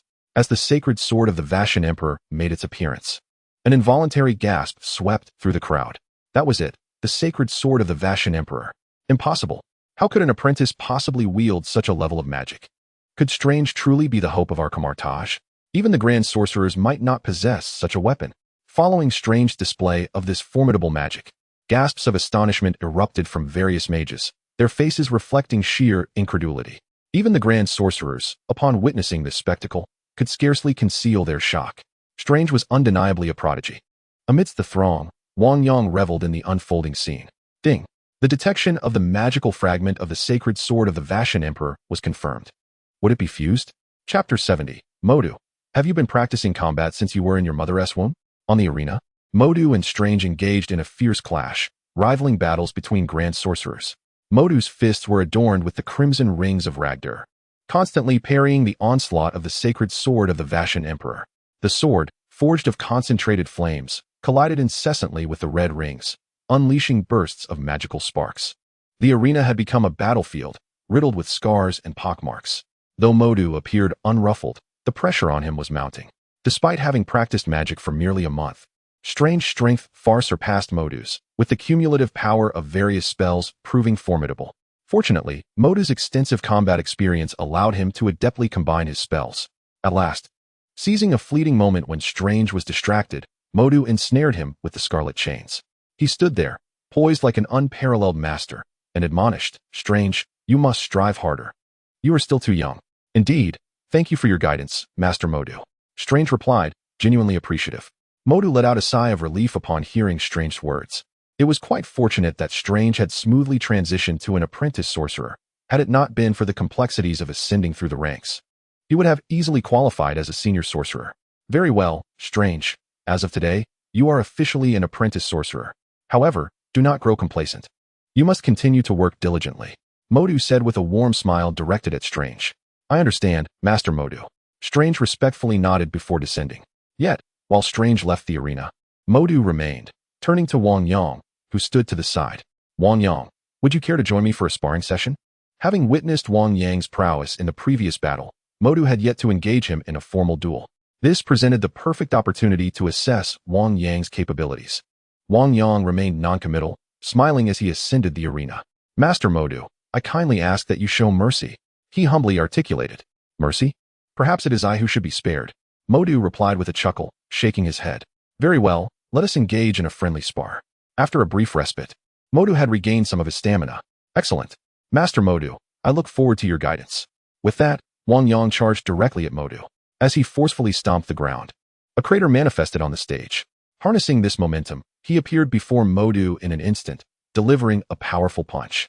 As his fist struck, a magical aura enveloped his palm, exuding formidable energy. The force of the blow was immense, carrying an irresistible might. Modu felt a heavy gust of wind against his face, prompting a swift change in his expression as he raised his hands to defend. A shield materialized at his elbow. Bang! Sparks flew as Modu was propelled backward several steps. Witnessing this spectacle, the surrounding mages were engulfed in astonishment. Is this truly the mage Wang Yang? So powerful. Modu is actually at a disadvantage in this combat. How astonishing. Such strength is extraordinary. Can he really be just a mage? The proficiency in martial arts he exhibits is simply unbelievable. While combat skills are indeed crucial for mages, most have historically prioritized the cultivation of magical prowess, often neglecting martial training. After all, when faced with adversity, their efforts typically gravitated towards mastering spells. The mages in the stands began to murmur amongst themselves, and Modu was equally taken aback. "What a remarkable young man. His martial abilities are astonishing," he exclaimed with a mix of admiration and jest. Regret washed over him for having invited Wang Yang to this contest. He had assumed that Wang Yang's terror lay in his magical prowess, believing his experience would suffice in combat. However, he had quickly found himself on the back foot. Nevertheless, maintaining his composure in front of the assembly, Modu declared, "Come on, once more." Wang Yang could only offer a shy smile before charging again. Modu took a deep breath and prepared for the onslaught. Thud, thud, thud. The sounds of fists and feet colliding filled the air. Under Wang Yang's relentless assault, Modu found himself primarily on the defensive, unable to mount a counterattack. It could be said that Wang Yang was dominating the encounter. The observing mages were abuzz with chatter. Modu, the master, is utterly unable to retaliate. Indeed, this is terrifying. I feel that if I were in his position, I wouldn't withstand even a single blow. It seems that even simple combat techniques can unleash such tremendous power. I always believed the greatest strength of a mage lay in their magic. Who knew martial arts could be so formidable? A cacophony of voices filled the air, drawing the gaze of every mage within the mirrored space. It was truly astonishing that a grand sorcerer like Modu was rendered incapable of retaliation. One could only imagine the sheer terror of Wang Yang's prowess. Suddenly, a notification chimed in Wang Yang's ears. Detection of martial arts talent fragment. Would you like to merge? This fragment seemed to have fallen from Modu himself, merging the opponent's talent, leaving them with no escape. Wang Yang could not suppress a smile. With the integration of the fragment, he felt his strength surging, and his mind expanded with newfound combat techniques. Meanwhile, Modu sensed an overwhelming pressure mounting upon him. Having already faced considerable strain, this only intensified his burden. making it increasingly difficult to fend off Wang Yang's assaults. Even his bones began to ache with pain. Modu was perplexed. After all, this was merely a martial art, the most fundamental aspect of Kamar-Taj. It bore no significant distinction from other combat techniques. Improvement was a laborious process, requiring prolonged battles to accumulate experience, allowing one's muscles to respond instinctively to various attacks. Yet here he was, being dominated by someone with little combat experience, unable to retaliate despite the extended confrontation. If only he had refrained from playing the hero and allowed Wang Yang to strike first, he might have had a fair chance. Now, he found himself utterly helpless. While Wang Yang's strength seemed to be ever increasing, truly unfathomable. With a resounding thud, Modu stumbled back several steps, hastily rubbing his hands and grimacing in pain. As he saw Wang Yang charging at him once more, Modu raised his hands in surrender. I concede. Have you been practicing combat since birth? Chapter 71. You tell me this is the wind of Vadam continuing in this manner. He would undoubtedly face a crushing defeat. Without hesitation, Modu admitted his defeat. Hearing his words, Wang Yang halted, clasped his hands in a gesture of respect, and offered a sheepish smile. You flatter me, great sorcerer. I am but an average talent. Modu chuckled bitterly, shaking his head. Enough of this modesty. You, an average talent. Master, beyond honing our martial skills, we can also exchange knowledge of magic. For we are mages, after all. Combat techniques are not our primary means. Wang Yang deftly shifted the conversation, eagerly seizing the opportunity to acquire magical talent. As a grand sorcerer, Modu could hardly refuse such an invitation. Nevertheless, he corrected Wang Yang, saying, it's not merely a sparring session, it's an exchange. How could I not be aware of your magical abilities? Although he is a grand mage, possessing an array of formidable spells, one would presume he could withstand the onslaught for a time. At the very least, it should not be as dire as being overwhelmed in combat. Nonetheless, a sense of trepidation lingers, for facing someone like Wang Yang is undeniably daunting. Master Modu, please enlighten me. Wang Yang inclined his hand in a gesture of respect. Modu nodded with a calm demeanor. Before Modu could make a move, Wang Yang struck swiftly once more. Crimson chains. As the incantation escaped his lips, 5 crimson chains surged toward Modu. Modu's pupils constricted sharply, displaying a grave expression as he clenched his fist, summoning the dual Lagder rings into his grasp. Yet, the 5 chains in Wang Yang's possession seemed to possess a life of their own, winding towards Modu with relentless intent. The red chains coiled forward like a serpent, intent on constriction. A sharp metallic sound reverberated through the air. Witnessing this spectacle, the gathered mages were collectively stunned. Impossible. The crimson chains can be wielded in such a manner? The chains clashed fiercely against the Lagder rings, nearly shattering them to pieces.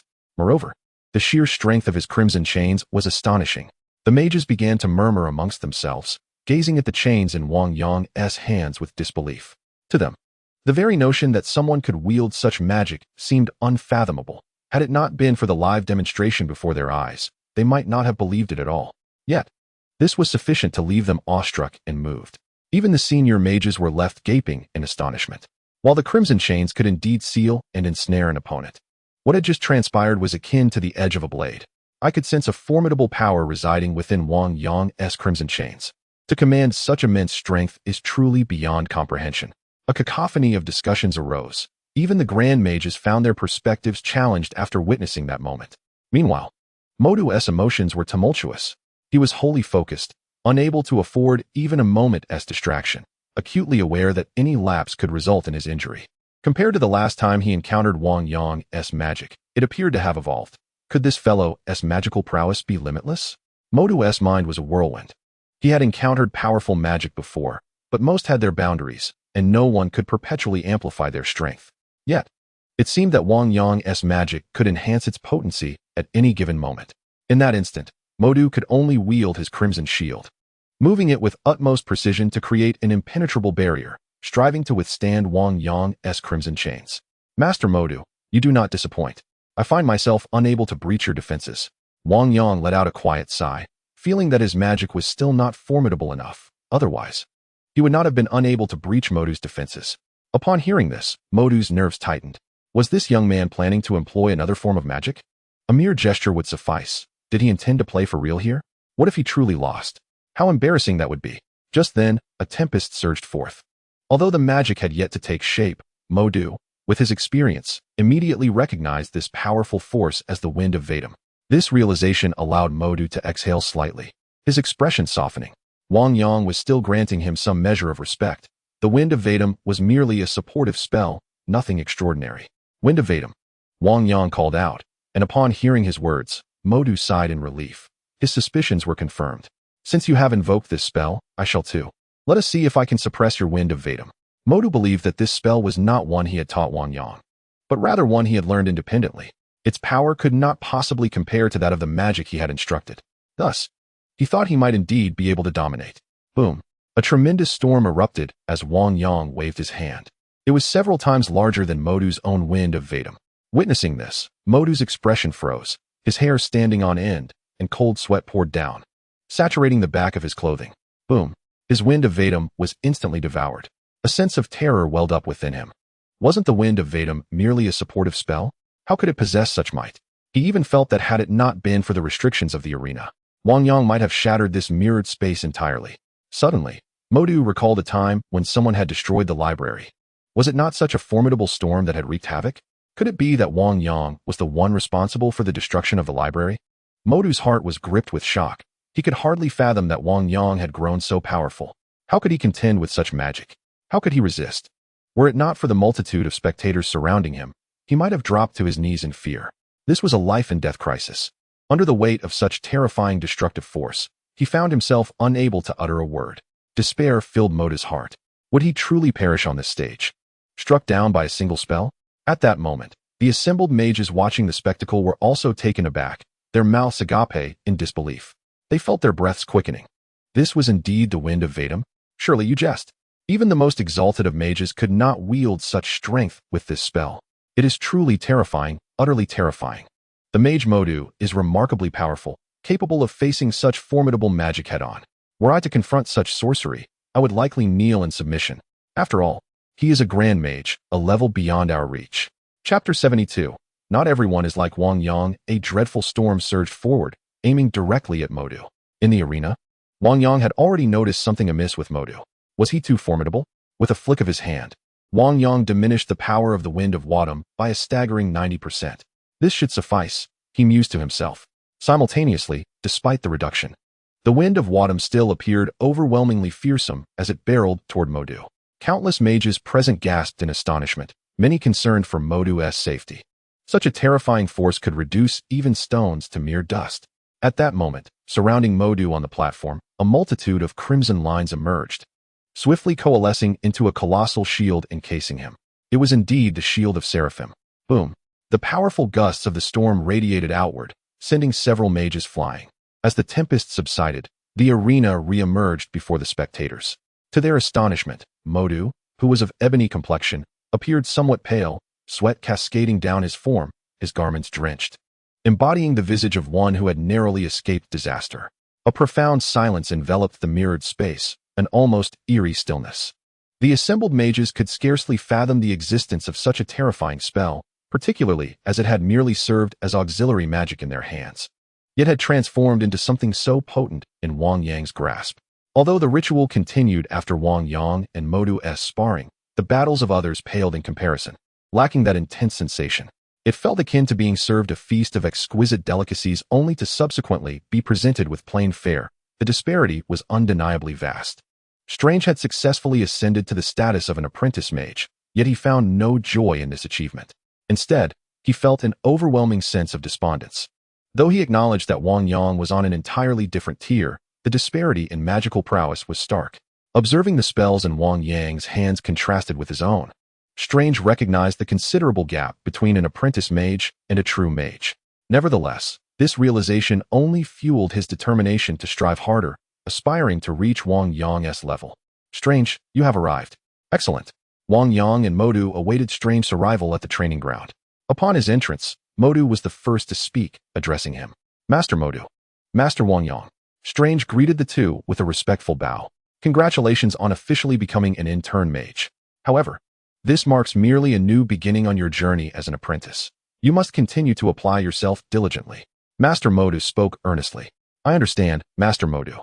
Reflecting on Wang Yang, he felt he was still leagues away, lacking any semblance of pride. Very well, let us commence. Today, I shall teach you a supportive spell, the Vaishani Chains. The The Vaishandi chains are derived from the energies of Vaishandi itself. Utilizing divine power from Vaishandi, one can instantaneously unleash hundreds, even thousands, of chains to bind foes. Modu explained slowly. He then cast a glance at Wang Yang and continued. This spell was developed by Master Hammer. It can restrain enemies. However, you must remember, the Vaishandi chains lack offensive capability. Of course, in terms of binding strength, they are inferior to the Crimson chains. Yet the Vaishandi chains are quick to cast. As for other aspects, you may explore them on your own. Wang Yang, demonstrate it to Strange. Modu urged, adding a cautionary note. Do not exert your full strength. Ever since the last sparring session, Modu felt a lingering apprehension regarding Wang Yang's full power. It was simply too terrifying. All right, Wang Yang acquiesced. Just as he took a step forward, Modu remarked, the essence of the Vaishandi chains is not overly complex. It primarily relies on mental strength, and the incantation is not of paramount importance. You should observe how Wang Yang executes it, and how he employs his mental energy.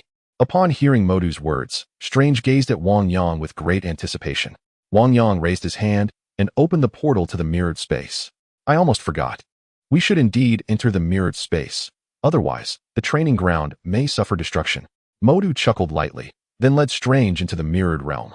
Inside the mirrored space, as they entered, the surrounding structures collapsed instantaneously, transforming into a vast expanse. If I unleash my power, keep your eyes peeled, Wang Yang declared, concentrating his mental energy. Vaishandi chains. With a resonating hum, countless chains surged forth in an instant, spreading out like an enormous net. Wang Yang stood amidst the chains, resembling a spider poised to ensnare its prey. These golden chains were extraordinarily thick, resembling colossal pillars, causing Modu's expression to stiffen. Did I not instruct you to refrain from using your full strength? These Vaishandi chains are excessively robust. One of your chains rivals hundreds of mine. Is this truly a spell a human can wield? Wang Yang felt equally helpless. He was already holding back, as during his initial casting, he had unleashed the multiple Vaishandi chains. This was already a restraint. Boom. A colossal chain of the Mountain Emperor, when carelessly dropped, struck the ground with a resounding impact, sending forth a powerful shockwave. Nevertheless, Modu, being a grand mage, reacted swiftly. Upon witnessing this spectacle, he hastily invoked a defensive spell to withstand the force. Even so, he found himself retreating a few steps in a rather disheveled manner. As the dust began to settle, a vast pit materialized before the two. Both Modu and Strange were taken aback by the sight. Strange, pointing at the enormous chasm, exclaimed in astonishment, Modu, can this chain of the Mountain Emperor merely ensnare? Does it possess no offensive capability? Modu could only manage a wry smile in response. Wang Yang quickly retracted the chain, having wielded it infrequently. His control over it remained somewhat imprecise. When he turned to Modu, he found Modu glaring at him. It was said not to exert full power, yet he unleashed such formidable force, showing no regard for appearances. Moreover, this was a supportive spell. To wield such power alone could mislead Strange. Did he believe that everyone could harness a supportive spell with such might as he did? Modu inwardly cursed, though, in front of Strange, such thoughts remained unvoiced. He maintained his composure, even though he yearned to explain to Strange that this was merely a supportive spell, and not everyone could wield it with the same extraordinary prowess as Wang Yang. Chapter 73. Wang, are you going to dismantle the library again? Strange. To reach the level of Wang Yang, one must exert great effort. Otherwise, one can only manifest the power of a supportive spell. Modu took a deep breath, striving for serenity to preserve his dignity as a grand mage before Strange. Indeed, Strange nodded earnestly, having keenly experienced Wang Yang's formidable magic and yearning to emulate his strength. Following this, Modu encouraged Strange to return and practice diligently. Modu, will you continue teaching tomorrow? Wang Yang inquired, his face adorned with a modest smile. Modu felt a tumult of emotions churning within him. Each demonstration of magic was a blow to his confidence. After all, he was a grand mage, and if this continued, Wang Yang would seem more like a grand mage while he would merely be at the level of an apprentice mage. He could not allow this to persist. He would rather teach alone. Countless words lingered on the tip of his tongue, yet he settled for a mild response. No need. Just this chain of the Mountain Emperor is sufficient for Strange to study for several days. You should also practice your magic diligently. Do not let teaching others hinder your own practice. Modu spoke with authority, though internally he couldn't help but ponder. Could the power of the magic Wang Yang wielded truly become even greater? Was Wang Yang even human? He was no man. He was a monster. Modu was engulfed in deep frustration. Wang Yang, oblivious to Modu's inner turmoil, nodded and said, "Very well, Master Modu. I shall take my leave now." Upon returning to his residence, Wang Yang sat cross-legged in meditation. This practice served as a means for mages to enhance their mental fortitude, allowing them to empty their minds and expand their spiritual energy. The following day, Wang Yang ventured to the library. Since he was not required to teach, he was eager to learn new spells. The library, housing a plethora of magical tomes, presented him with an opportunity to acquire more formidable magic. As Wang Yang stepped into the library, his expression shifted noticeably. "Wang Yang, what brings you here?" The librarian, still haunted by the memory of the last incident where Wang Yang unintentionally wreaked havoc upon the library with a magical mishap, felt a twinge of anxiety. The library had only recently been restored, and he feared another catastrophe. "Master Mage, I am here to study the magical books. Rest assured, I won't recklessly use magic this time. Even if I were to conduct experiments, I would do so within the mirrored space." Observing the librarian's apprehensive demeanor, Wang Yang offered a sheepish smile. "Ahem, it's not that I prohibit you from visiting the library. However, you must exercise caution. Utilizing magic within the mirrored space is indeed advisable." The librarian nodded as he spoke. "I understand, Master Mage," Wang Yang replied with a smile. "You can have peace of mind. I am fully aware of my responsibilities." The librarian nodded in return. "Very well, do proceed, and take care." Indeed, Wang Yang smiled and then entered the library, commencing his search for magical tomes. At this juncture, ordinary spellbooks could no longer satiate his thirst for knowledge. His gaze fell upon books secured by chains. These were the volumes belonging to the Supreme Mages. The chains were a testament to the fact that no one within Kamar-Taj could comprehend their contents. In his earlier days, Wang Yang might have struggled to understand them. But after assimilating such a wealth of talent, his mastery of magic had reached impressive heights. He carefully retrieved one and settled into a chair to read. This particular tome chronicled the tales of the deity Horgas. In the Marvel universe, it was replete with an array of peculiar deities, each more diverse than the last, existing across various dimensions and universes. With so many to remember, Wang Yang found himself somewhat overwhelmed. Horgas, an ancient and formidable entity, intrigued him little. However, the tome did contain an account of one of Horgas' spells and the magical array for summoning him. As Wang Yang approached the magical array, a powerful aura enveloped him. He then turned the page. The might of deities, especially those with malevolent inclinations, could easily ensnare the wills of the weak-minded. Subsequently, Wang Yang beheld the ancient magic of Horgas and his primordial form. This is a formidable defensive magic that can instantaneously transform one's physical body into energy, effectively repelling most forms of attack. Except for a few direct assaults from deities, it can withstand virtually all other attacks. Thus, during his confrontation with Thanos wielding the Infinity Gauntlet, Dr. Strange utilized this magic to shield himself from the onslaught of a black hole, showcasing the power of this spell. In a perilous Marvel universe, the existence of such a robust defensive magic is indeed noteworthy. Wang Yang gazed upon the pages filled with intricate magical runes and the trajectories of human energy. Suddenly, a notification chimed. "Hogwarts magical fragment detected. Shall it be fused?" "Fuse," he commanded. A surge of ancient magical knowledge and experience pertaining to the primordial body of Hogwarts flooded his mind. His mental energy began to instinctively activate as he yearned to test the potency of the primordial body magic. However, given the previous incident, it was not prudent to attempt this within the confines of the library. He certainly did not wish for another encounter with the Ancient One. Raising his hand, Wang Yang opened the mirror dimension.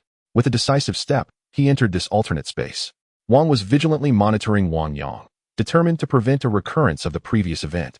Upon witnessing Wang Yang's disappearance, he breathed a sigh of relief, understanding that he had entered the mirror dimension. Inside this space, Wang Yang found himself still within the library, yet devoid of Wang. "Let me witness the power of the primordial body," he proclaimed as he began to chant the incantation.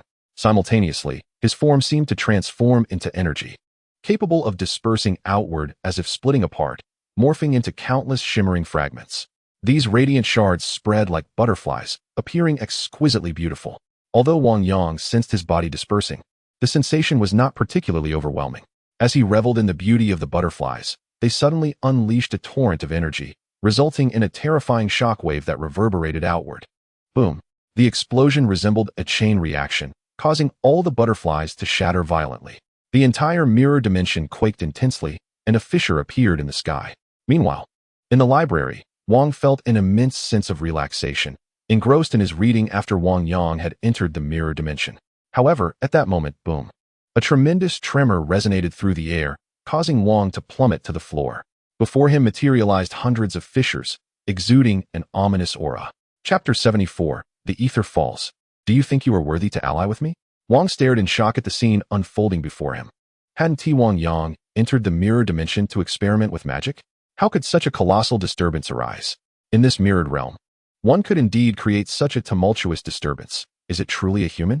He had never witnessed anyone capable of shattering their own mirror space. Wang gazed at the fissures before him, a shiver coursing through him uncontrollably. These spatial rifts were frightful phenomena, potentially capable of slicing him to shreds. He found it unfathomable that someone could breach their own mirrored domain. It seemed that even the most esteemed of sorcerers could not accomplish such a feat. For to wield such magic would necessitate a far more powerful mirror space. What, then, had Wang Yang done to provoke such chaos? Why had he transformed the mirror realm in this manner? Even Kamar-Taj had felt the repercussions. Merely experimenting with a spell could produce such an uproar. As the rifts before him closed, Wang finally exhaled in relief. Nevertheless, his countenance remained pale. The presence of Wang Yang in Kamar-Taj was exceedingly perilous. It was conceivable that one day his magic could bring about its ruin. Wang muttered under his breath. Meanwhile, in the training grounds, Mordo and Strange sensed the commotion. Mordo, what is happening? Strange inquired, his brow furrowing. Could it be an earthquake? It was known that Kamar-Taj resided on the slopes of Mount Everest. Should a tremor occur, it could trigger a catastrophic avalanche, potentially entombing the entire sanctuary. Do not worry, Mordo responded, shaking his head. I have already investigated the source of the tremor. It emanated from the library. The library? Strange exclaimed in surprise. How could it cause such a significant disturbance? Mordo offered no further elaboration, yet he had his suspicions. Who else but Wang Yang could incite such a ruckus? However, everyone else ventured to the library for quiet study, diligently practicing their magic.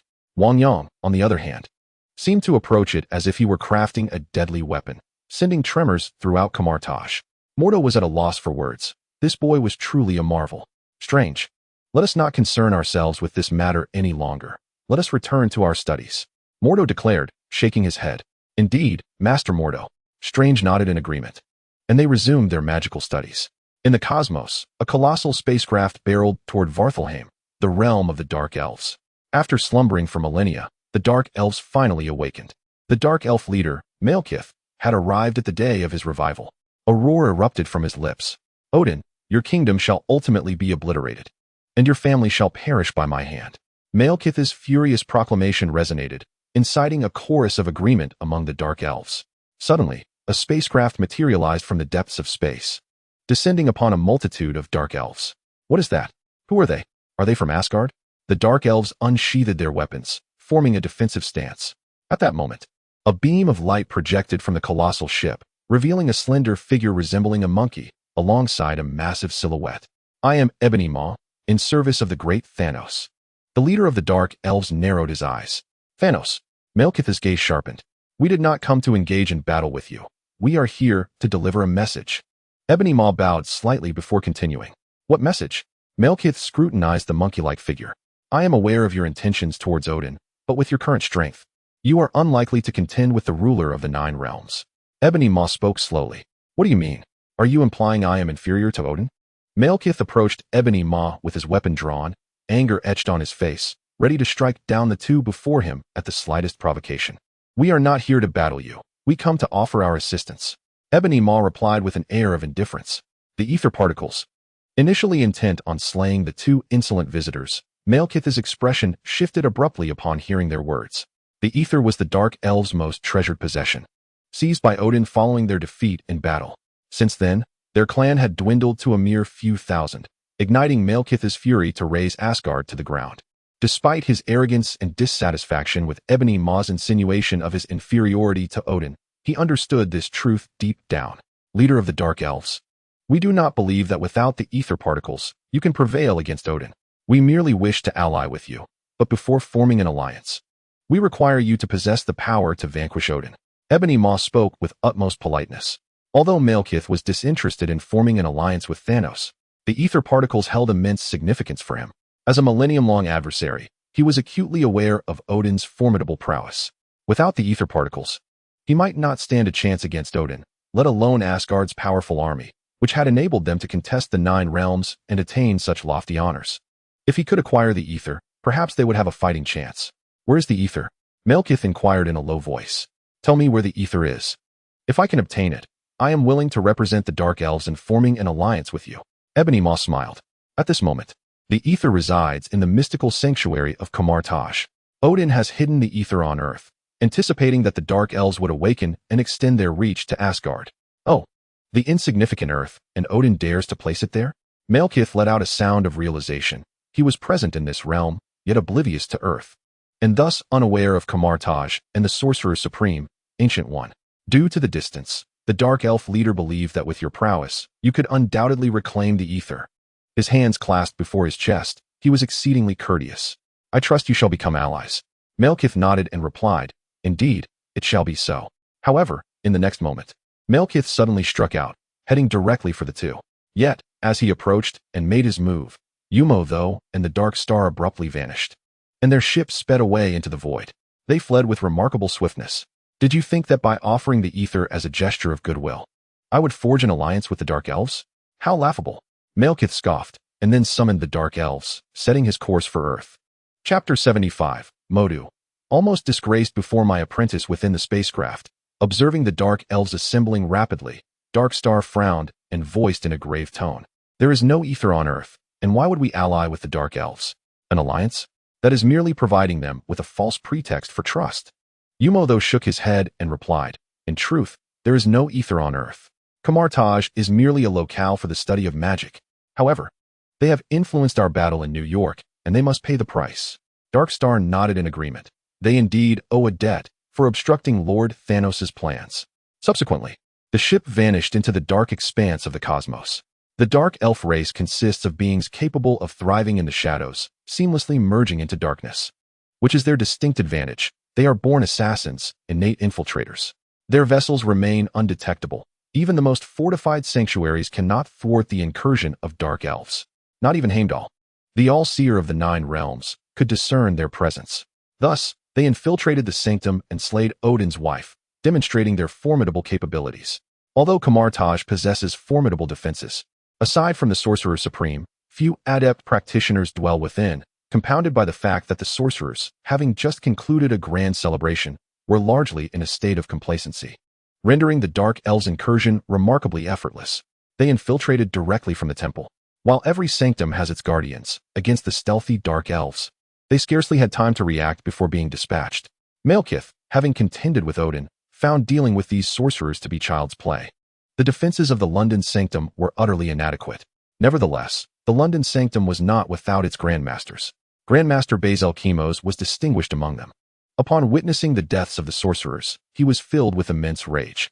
Dark Elves, how dare you invade the London sanctum? The Sorcerer Supreme shall not let you go unpunished. He bellowed in fury, with a sweeping motion of his hands, one grasping a shield and the other wielding a golden chain. He charged forward. The golden chain, infused with formidable magical energy, was flung forth, striking a Dark Elf and erupting into a brilliant golden blaze. The Dark Elf was utterly obliterated beneath the weight of the chain. However, Malekith surged forward, brazenly enduring the magical onslaught. Having previously withstood Odin's might with mere flesh, such a level of magical assault posed no threat to him whatsoever.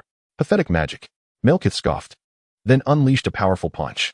The magical shield of Basil Chemos shattered, disintegrating into sparks of light. In an instant, he seized Basil Chemos by the throat, crushing it with ease. Basil Chemos was left powerless, gasping for breath. Let us reclaim the ether, Malekith declared, charging into Kamar-Taj. As for the veracity of Ebony Maw's claims, he felt compelled to ascertain the truth for himself. He held no fear of offending anyone. What formidable power could exist on Earth? His singular ambition was to vanquish Odin and transform the entire universe into a realm of darkness. The Dark Elves erupted in furious roars as they surged into Kamar-Taj. Within the sanctum, Mordo continued to instruct Strange in the arcane arts. This time, free from Wang's presence, Strange was not hindered in the slightest. Although Strange possessed considerable talent, Wang's presence often made him feel like a mere student. Now, that feeling had dissipated. Excellent, Strange. You must diligently cultivate your mental fortitude. In doing so, your mastery and potency of magic will surely enhance. Mordo spoke slowly. Strange listened intently, his expression serious, giving no room for complacency. At that moment, a thunderous sound reverberated once more. "Mordo, do you hear that noise?" Strange inquired, furrowing his brow as he gazed into the distance. Mordo dismissed it nonchalantly. "Perhaps Wang is up to his usual antics. It's nothing to concern ourselves with." They had grown accustomed to Wang's frequent disruptions. "However, Mordo, the sound seems to be drawing nearer," Strange replied, initially nodding in agreement, but soon interrupted by another series of booming noises, this time much closer than before. Indeed, Mordo, intrigued by Strange's words, began to sense something amiss. He also heard the cries of fellow sorcerers. "This is troubling. It appears we have an external threat. Come, Strange, let us investigate," Mordo urged, addressing Strange with urgency. As Mordo prepared to lead Strange for a closer inspection, they were soon met by a group of individuals clad in black attire. Their pallid faces, adorned in dark armor and wielding weapons, struck an imposing figure. At the forefront stood a particularly robust and formidable leader. Upon noticing them, Mordo and Malekith exchanged glances, the latter's expression darkening as he commanded, "Reveal to me the location of the ether particles, and perhaps I can grant you a more merciful demise." With Malekith's words, several dark elves armed with laser weaponry raised their arms. "Ether particles? What ether particles?" Mordo retorted with a scoff. "Dare to invade Kamar-Taj? You seek your own demise." As his words fell, he deftly summoned 2 red Ragador rings into his hands. Not to be outdone, Strange mirrored his actions, conjuring red rings of his own. "Strange, prepare for battle.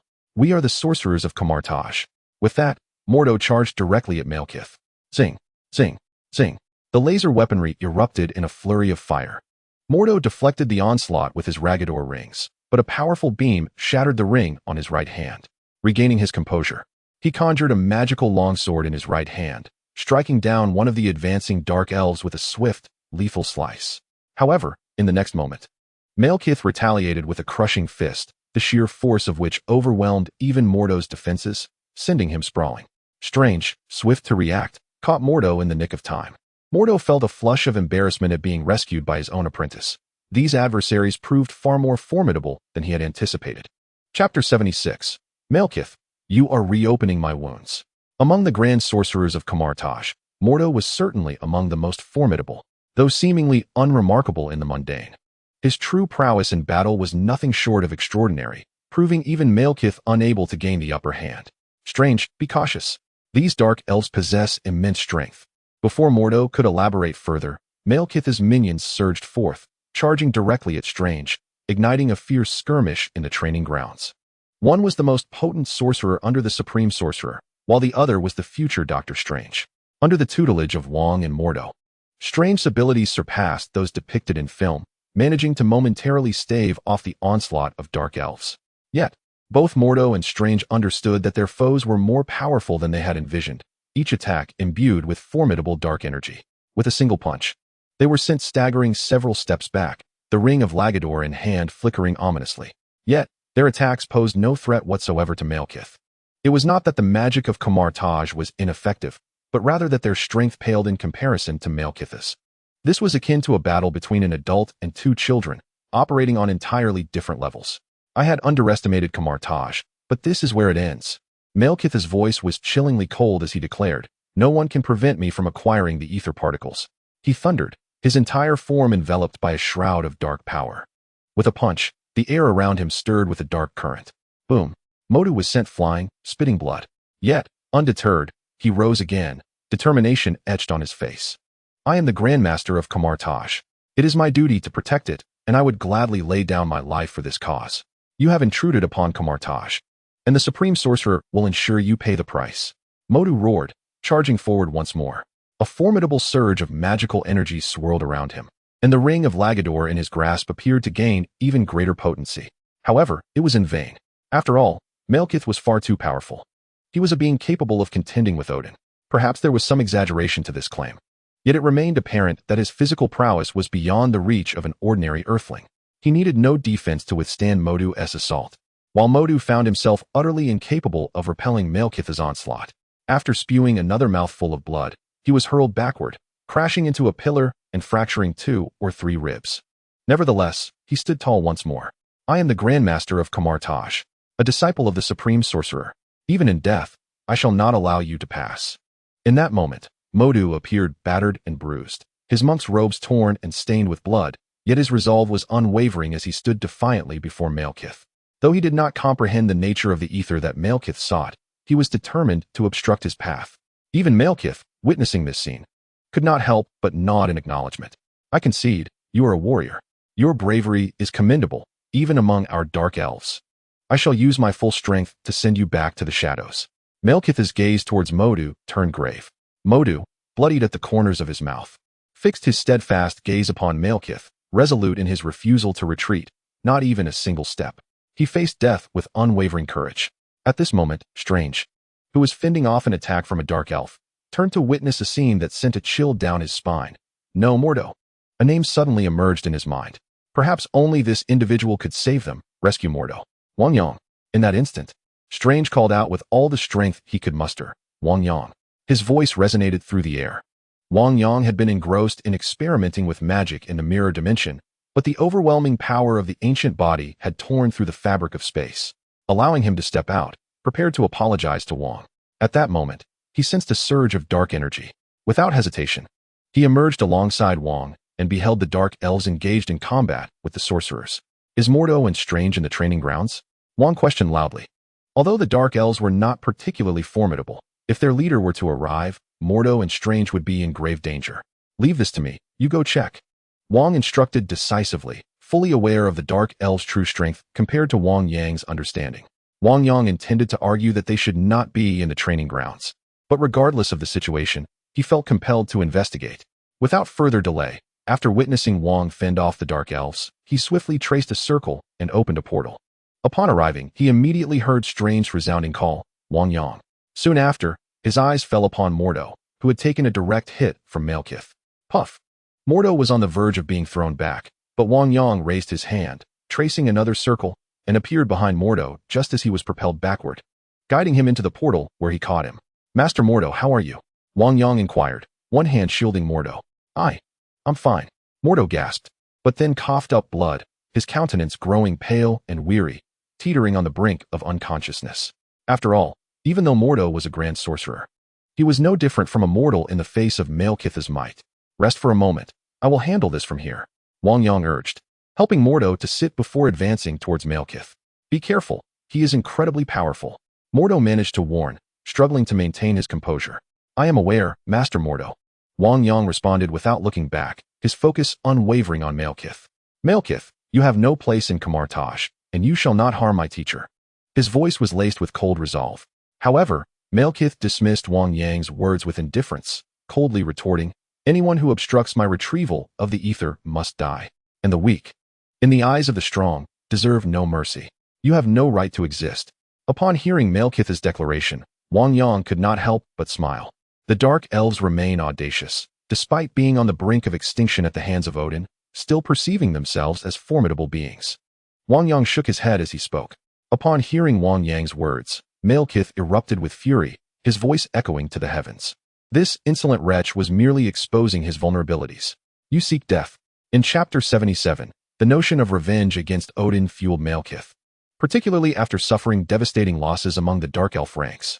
Yet, to have such humiliation uttered by a feeble human was nothing short of mockery. You seek death. The dark power within Malekith surged as he charged toward Wang Yang, delivering a fierce punch. Wang Yang, however, raised his hand, and their divine energies collided, causing Malekith's power to dissipate instantly. Here, our battle will only ravage Kamar-Taj and Strange. Let us resolve this in the mirror dimension. With a step back, Wang Yang clapped his hands against the ground, unleashing a terrifying aura that spread outward, fracturing countless shards of spatial glass and creating myriad ice crystal fissures. Both the Dark Elves and Strange, who fought alongside them, were drawn into the mirror dimension. A few unfortunate Dark Elves were swiftly torn apart by the very forces of this realm. Now, you may unleash your destruction. With their entry into the mirror dimension, Wang Yang abandoned any restraint. Malekith, however, was consumed by rage. This insolent brat not only exposed his wounds, but also annihilated his kin. These are merely feeble earthlings. You shall perish. Malekith, enveloped in dark power, was indeed a being capable of contending with the Asgardians, naturally endowed with formidable strength. For them, the need to study techniques was unnecessary. Any assault could unleash tremendous power. Every punch and kick bore immense might, just as Malekith demonstrated now. with dark energy beginning to spread around him, corroding the very ground beneath. Strange, witnessing Malekith's transformation, felt a shiver of trepidation. Though he had been engaged in combat with other dark elves, he was aware of their considerable prowess. Wang Yang, be cautious.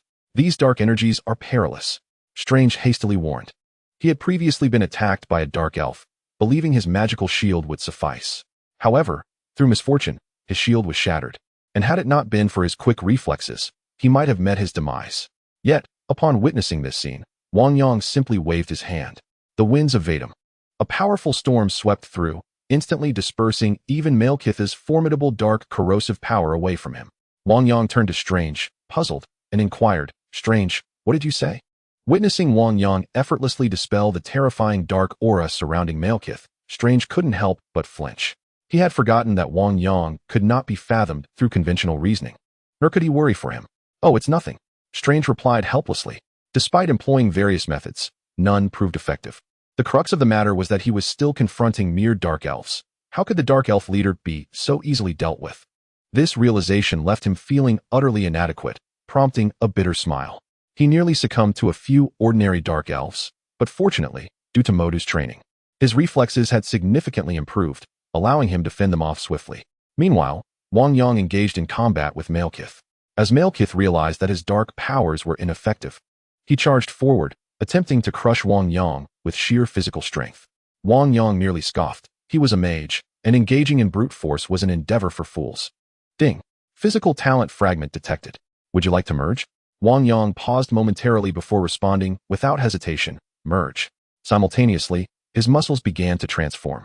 It seemed that with a mere thought, his physical form would grow even more formidable.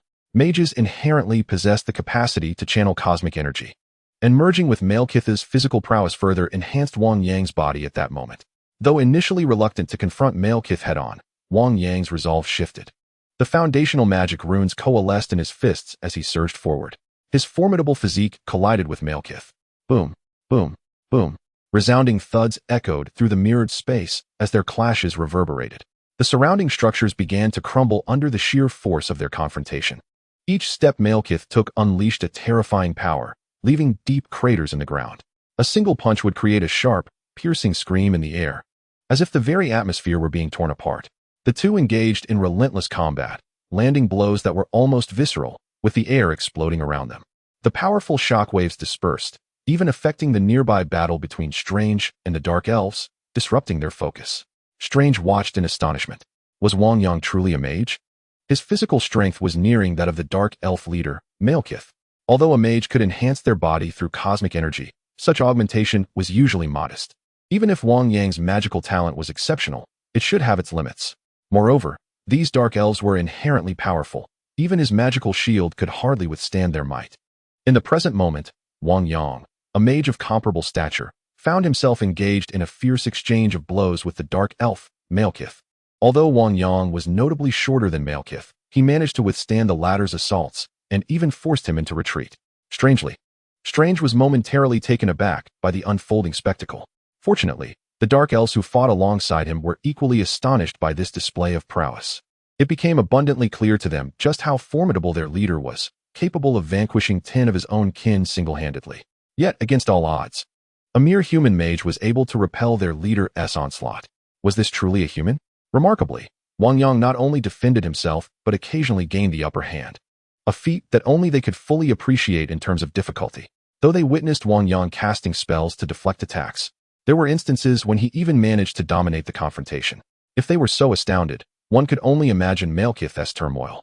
Consumed by frustration, he felt increasingly suffocated by his predicament. A human had successfully withstood his might, and at times, even turned the tide against him. Die! Malekith bellowed, unleashing a punch imbued with his overwhelming dark power, as if the very air around them was being torn asunder and ignited, aimed squarely at Wang Yang. Chapter 78. The true power of Mage. Wang Yang. Malekith's fist, charged with all his wrath, surged toward Wang Yang, just as it appeared destined to connect. Wang Yang deftly evaded the attack with a sudden movement. Malekith, initially consumed by fury, now found himself bewildered. He had believed that there was no way his opponent could escape the full force of his strike. After all, he had exerted all his strength, and even a fellow Dark Elf would struggle to evade such a blow. Yet, astonishingly, It was a mortal who sidestepped his assault. Enraged, Malekith had little time to react before he felt a swift counterpunch aimed at him. Bang!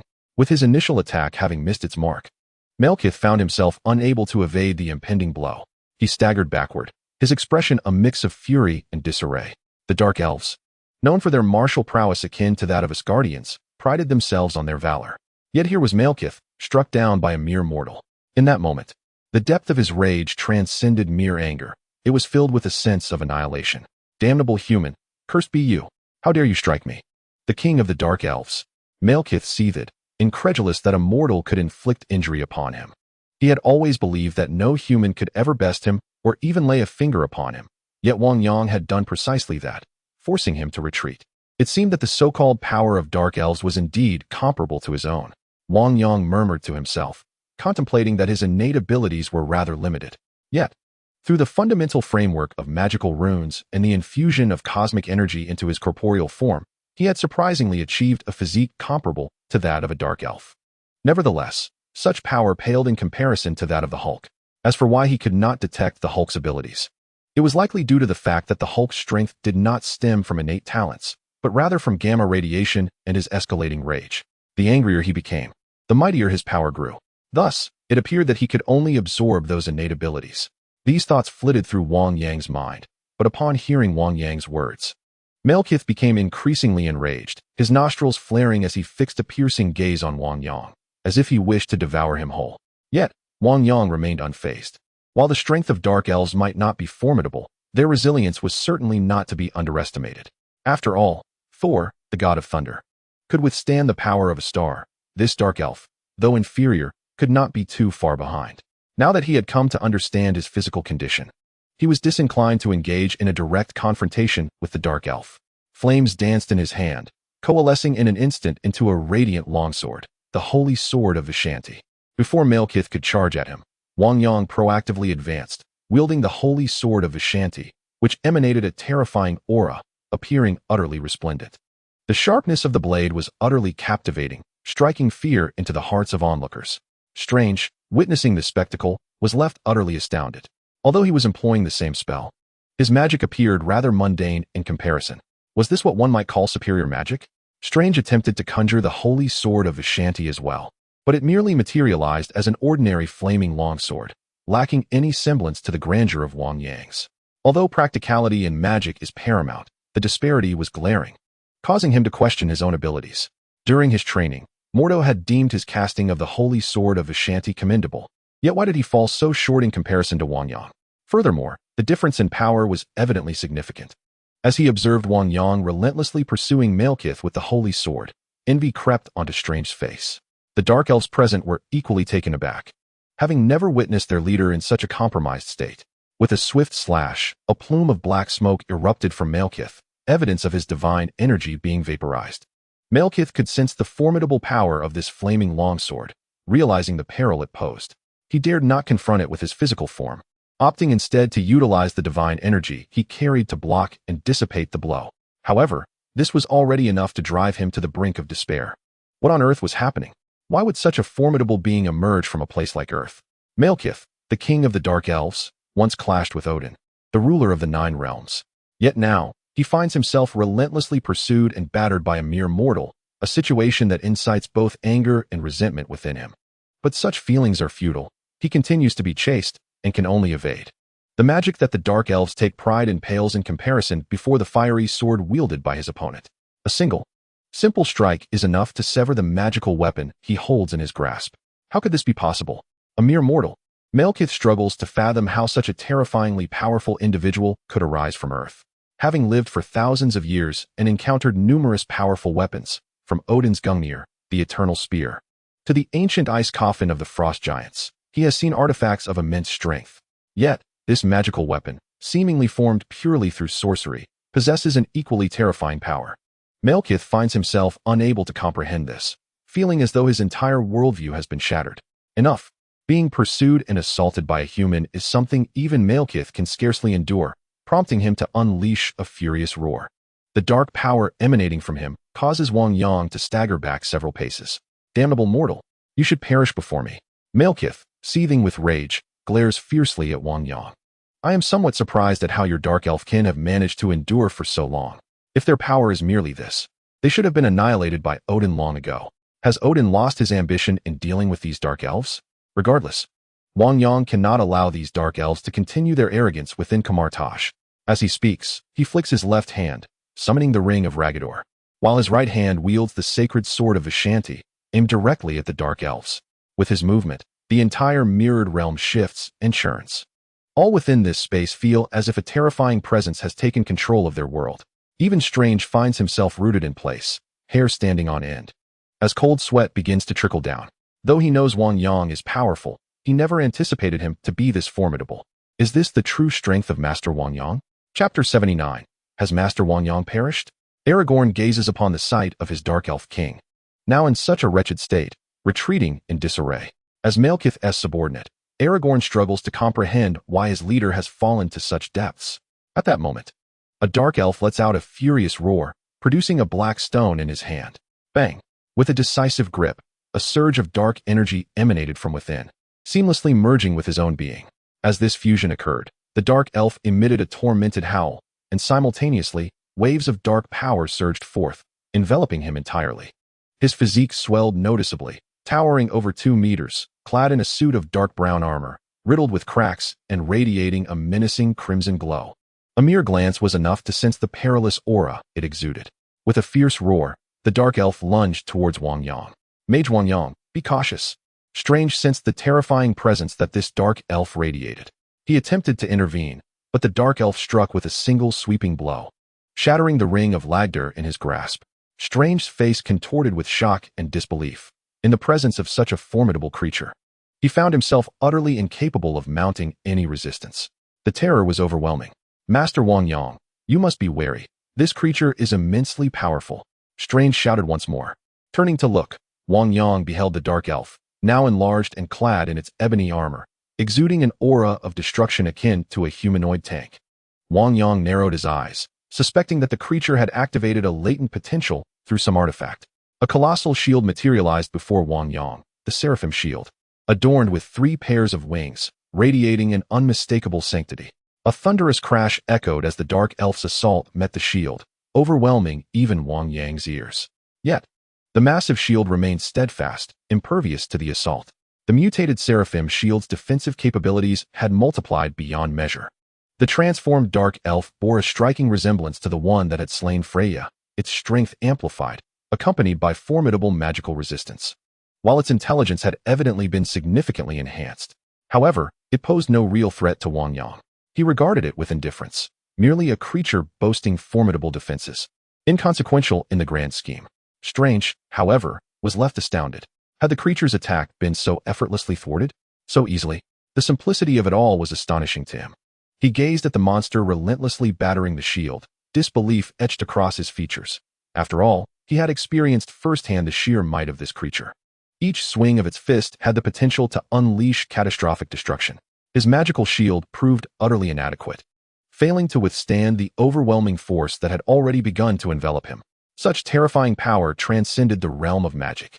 Logically, even if Wang Yang's magic was superior, it should have been insufficient to endure such might. At this moment, Strange found himself in a state of agitation, tugging at his hair in exasperation, grappling with the notion that the chasm between them could be so vast. Despair crept in as he pondered the effort required to catch up to the wizard Wang Yang. However, Wang Yang remained unfazed by this seemingly formidable adversary. To the sorcerers of Kamar-Taj, an adversary empowered by physical enhancement was hardly a concern. It was akin to Thanos dispatching one of the Black Order, the Black Dwarf, who, despite being one of the formidable 4, was no match for Wang's portal severing his arm. Magic held absolute lethality against such creatures, rendering them vulnerable to adept practitioners. Of course, this required immense magical prowess. Otherwise, one would end up like Strange, easily overwhelmed. This exemplified the concept of absolute power, which dominated all, yet under comparable strength, magic could indeed counter absolute force. Wang Yang brandished the sacred sword of the Vishanti, charging directly at Malekith. In that moment, Malekith let out a furious roar, and hurled a crystal toward him. Wang Yang's heart raced. With his level of power, he possessed an acute sense of impending danger. Though he could not discern the exact nature of the object, he felt an overwhelming sense of peril surrounding it. Malekith narrowed his eyes, filled with rage and resentment. This object was a high-tech crystallization of the Dark Elves, embodying a fraction of the explosive power of a supernova, one that even the Asgardians could not withstand. The boy before him, despite his formidable physique, would surely be unable to endure it. A deafening roar erupted as Wang Yang's form disintegrated into a cascade of blue light. As if torn apart by the sheer ferocity of the attack, everything around him was obliterated, countless stones reduced to dust, leaving behind a vast crater in the ground. The Dark Elves had meticulously compressed and contained this terrifying power to limit its impact to a radius of mere meters. Thus, after launching the crystal, Malekith swiftly retreated several paces. As he beheld the explosion in Wang Yang's vicinity, everything transformed into dust, the ground marred by a colossal pit, with remnants of what once was scattered like shards of light. Dead, Malekith's eyes gleamed with vindication, reveling in the fact that a mere mortal had pushed him to such extremes. Yet, at that moment, the fragments of light began to coalesce into butterflies, fluttering toward Malekith and the Dark Elves, spreading their ethereal presence in all directions. What is this? A butterfly? Regardless of whether it is Malekith or any other Dark Elf, or even Strange, they are all momentarily transfixed. Strange, in particular, stares wide-eyed, utterly bewildered by the nature of this magic. Just as he is grappling with his astonishment, the ground beneath him suddenly gives way, and he plummets into the abyss. An explosive upheaval ensues, engulfing the entire mirrored space in flames. Even the once formidable defenses of the mirrored realm begin to warp and expand. Strange gazes in shock at this unfolding scene, witnessing the rift in the mirrored space, and fears that if it were to collapse entirely, Kamar-Taj would be reduced to ruins. What has transpired? At that moment, Mordo, standing behind him, furrows his brow. Strange has already been cast out of the mirrored space, and Mordo stares at the gaping fissures with profound astonishment. The Master Wang Yang has perished. Yet it seems he has cast some spell. Strange is at a loss for words. Chapter 80. Has Wang Yang's power surpassed that of the Sorcerer Supreme? Wang Yang is dead? A tumult of grief and rage swells within Mordo as he observes the proliferating rifts in space, his emotions a tangled web. Although Wang Yang possessed immense talent, often facing adversity, Mordo never wished for his demise. Meanwhile, within the mirrored space, at the moment of the explosion, the lesser Dark Elves have already been reduced to ash. Only Aragorn and Malekith remain, though it is evident that their endurance is waning. After several minutes, tranquility gradually returns. Mordo and Strange survey the aftermath with complex emotions. A gifted sorcerer, extinguished while shielding Kamar-Taj. He was the finest of mages. We must venture in. Mordo grits his teeth, resolute that, even if Wang Yang has perished, they cannot allow his sacrifices to be in vain. Strange gazes at the space that is slowly mending itself, the explosions having ceased, and nods firmly. Subsequently, Mordo opens a portal, and the two step into the mirrored realm, one after the other. The Kamar-Taj within the mirrored space has been reduced to ruins. The ground is littered with remnants of walls, and a thick layer of gray dust envelopes everything. Even the once mighty Dark Elf, Malekith, has been reduced to a mere skeleton, the surroundings steeped in an eerie calm. The King of the Dark Elves has met his end here. Strange observes the scene before him, recalling the last spell cast by Wang Yang, which is utterly terrifying. Had he been present, he too would likely have perished. Such formidable power, such dreadful magic. Could it truly be wielded by a mere human? Mordo also witnesses the harrowing tableau, his heart shaken, and at that moment, his voice falters, rendered speechless by the sheer horror he has never before encountered. Mordo, how are you? Meanwhile, Wang arrived with several mages to provide assistance. However, upon witnessing the scene before them, they found themselves frozen in disbelief. Several grand mages entered as well, utterly astonished, their minds filled with confusion. Where am I? Where have the Dark Elves that invaded Kamar-Taj gone? Why does this mirrored space resemble the apocalypse? How did it come to this? For a moment, the mages of Kamar-Taj fell into silence. As the most formidable force of Kamar-Taj, they stood motionless, like lifeless statues, their expressions eerily identical. Where is Master Wang Yang? Suddenly, Wang seemed to recall something and exclaimed. Hearing this, Mordo and Strange fell silent. Why aren't you speaking? Wang grew increasingly anxious. After all, Wang Yang was the most gifted mage of Kamar-Taj. Wang Yang he. Mordo felt a deep sorrow. Even though he initially doubted Strange's words, he could no longer deny the truth. Wang Yang had sacrificed himself to protect Kamar-Taj. At Wang's words, Mordo staggered backward. The other grand mages also changed countenance, their hearts heavy with complex emotions. Memories of Wang Yang's past flooded their minds. He had played a decisive role in protecting New York. Now, he had single-handedly defended Kamar-Taj and vanquished the invaders. He was a mage deserving of utmost respect. We should hold the most elaborate funeral for him. A voice from among the grand mages spoke up. Who are you planning a funeral for? Just then, a light-hearted voice chimed in. Of course for Wang Yang.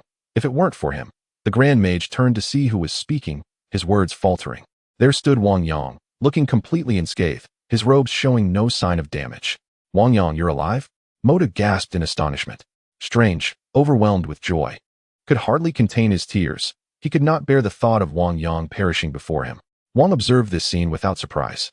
Although Modu's earlier words had saddened him, he was not shocked to see Wang Yang. In his mind, it was impossible for Wang Yang to die. Esteemed Grand Mages, what brings you here? Wang Yang smiled as he spoke. Master Modu, you ought to tend to your wounds. Why have you come here? After all, Modu was gravely injured and should have been in the medical room for treatment rather than here. However, upon hearing Wang Yang's words, Modu suddenly snapped to attention. Wang Yang, what on earth is happening? Modu gazed at Wang Yang, his expression one of astonishment. Moments ago, he witnessed Wang Yang and Strange enter the mirror dimension, his heart heavy with concern. He had previously encountered those terrifying dark elves, who wielded formidable power and overwhelming divine might, not to mention their advanced technological weaponry. For mages like them, it was indeed a devastating blow, particularly after witnessing Strange's emergence and the subsequent collapse of the mirror dimension, with countless rifts appearing. One could only imagine the chaos that ensued. Upon hearing Strange claim that Wang Yang had perished, he could hardly dismiss the notion, despite his reluctance to accept the grim reality. At that moment, Wang observed Wang Yang. While battling the Dark Elves, he had received assistance from several mages. Realizing that the Dark Elves were not confined to his vicinity, they had scattered throughout Kamar-Taj in search of ethereal particles. Only after vanquishing those Dark Elves did they come to aid Wang Yang. It's nothing. I merely eliminated those Dark Elves. Wang Yang spoke, feeling a tinge of embarrassment under the scrutiny of so many mages. You single-handedly defeated those Dark Elves? Despite the evident truth, they found it hard to believe. And there was a Dark Elf leader too. Moda couldn't help but smile wryly. The other mages shared similar sentiments. If they were merely common Dark Elves, it might be one thing, as they had dealt with some themselves, albeit formidable and equipped with advanced weaponry. Yet, to be a leader among the Dark Elves implied unparalleled strength, which was now effortlessly subdued by Wang Yang. Not necessarily powerful, merely somewhat stronger than the average Dark Elves. Wang Yang replied ambiguously. Upon hearing his words, the other mages were not so easily convinced that the Dark Elf leader could be so easily vanquished. After all, they had some understanding of Dark Elves, especially those who had battled them. Modu had even faced Malekith in combat, typically finding himself on the receiving end of punishment.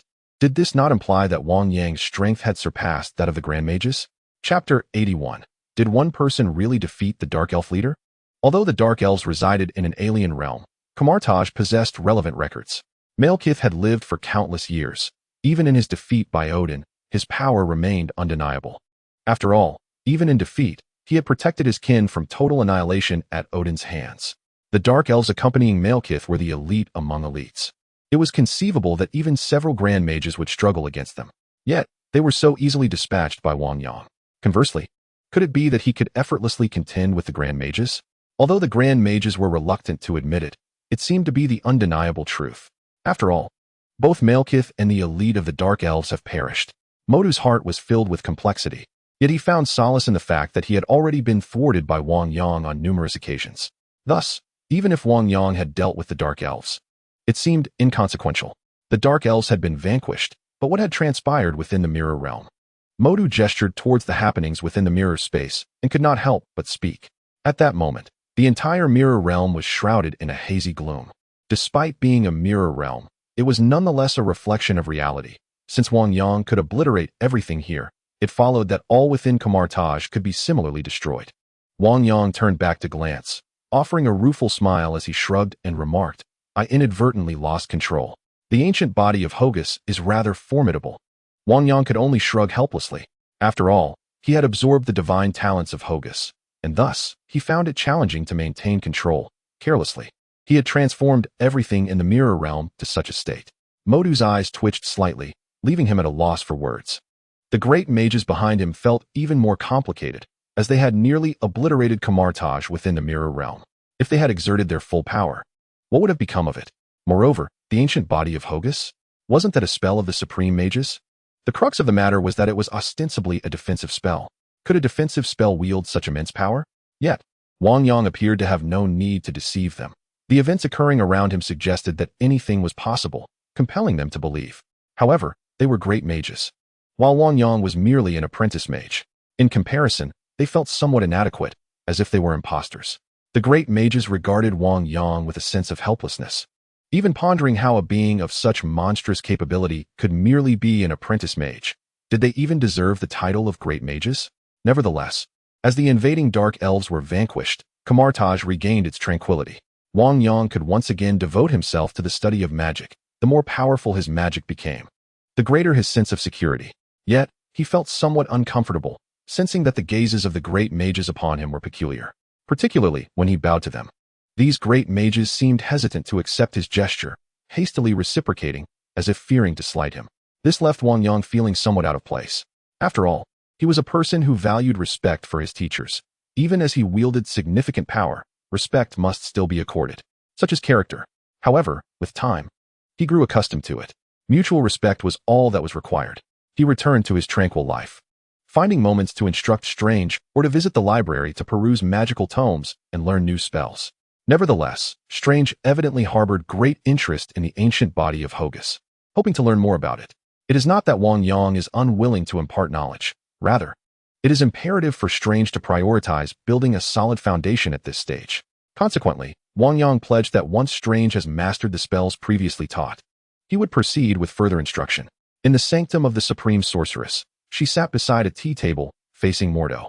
During this period, the Supreme Sorceress had not been in Kamar-Taj, as she had set forth to thwart the resurgence of Dormammu. Upon her return, she observed that numerous areas of Kamar-Taj were undergoing reconstruction, indicating that something significant had transpired. This piqued Ancient One's curiosity regarding the events that unfolded in her absence. Mordo, surely there have been developments while I was away, she inquired. Reporting to the Supreme Sorceress, during your absence, we faced an invasion by dark elves, which resulted in considerable losses. Many esteemed sorcerers perished in the battle, Mordo replied with palpable sorrow. Although Wang Yang found dealing with the dark elves to be trivial, they remained a formidable threat to ordinary sorcerers. Furthermore, under the leadership of their chief, Kamar-Taj endured substantial devastation, resulting in the demise of numerous sorcerers. A thunderclap echoed ominously from the heavens, and a somber aura coalesced in the sky, reminiscent of divine wrath, as dark clouds shimmered with countless flashes of lightning. Mordo sensed the tension and beads of cold sweat trickled down his brow.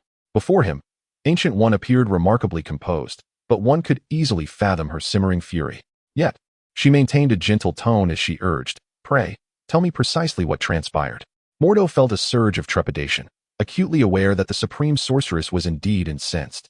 He recalled the last invasion by Dormammu, which had also claimed many sorcerers' lives. Yet Dormammu had not re-emerged in over a decade, and most of his minions suffered heavy casualties. This was the essence of the Supreme Sorceress, the protector of Earth. Mordo held profound respect for her, took a sip of water to calm his nerves, and began recounting the events surrounding the Dark Elf invasion, including his own grievous defeat at the hands of Malekith, and how Wang Yang had single-handedly vanquished Malekith and his cadre of Dark Elves. Wait, Ancient One interjected abruptly. Are you implying that Wang Yang single-handedly defeated the Dark Elf leader and his elite? Indeed, Supreme Sorceress, Mordo affirmed solemnly with a nod. A soft crack echoed in the air as the Supreme Sorceress's teacup shattered in her grip. Mordo was not taken aback, for it was likely that anyone hearing such news would be equally astonished. However, he chose to feign nonchalance, pretending to sip his tea as if he had not noticed the incident. Ancient One calmly discarded the fragments, her heart brimming with astonishment. Wang Yang had single-handedly vanquished the leader of the Dark Elves and his elite forces. It was hard to fathom, especially considering Wang Yang's youth.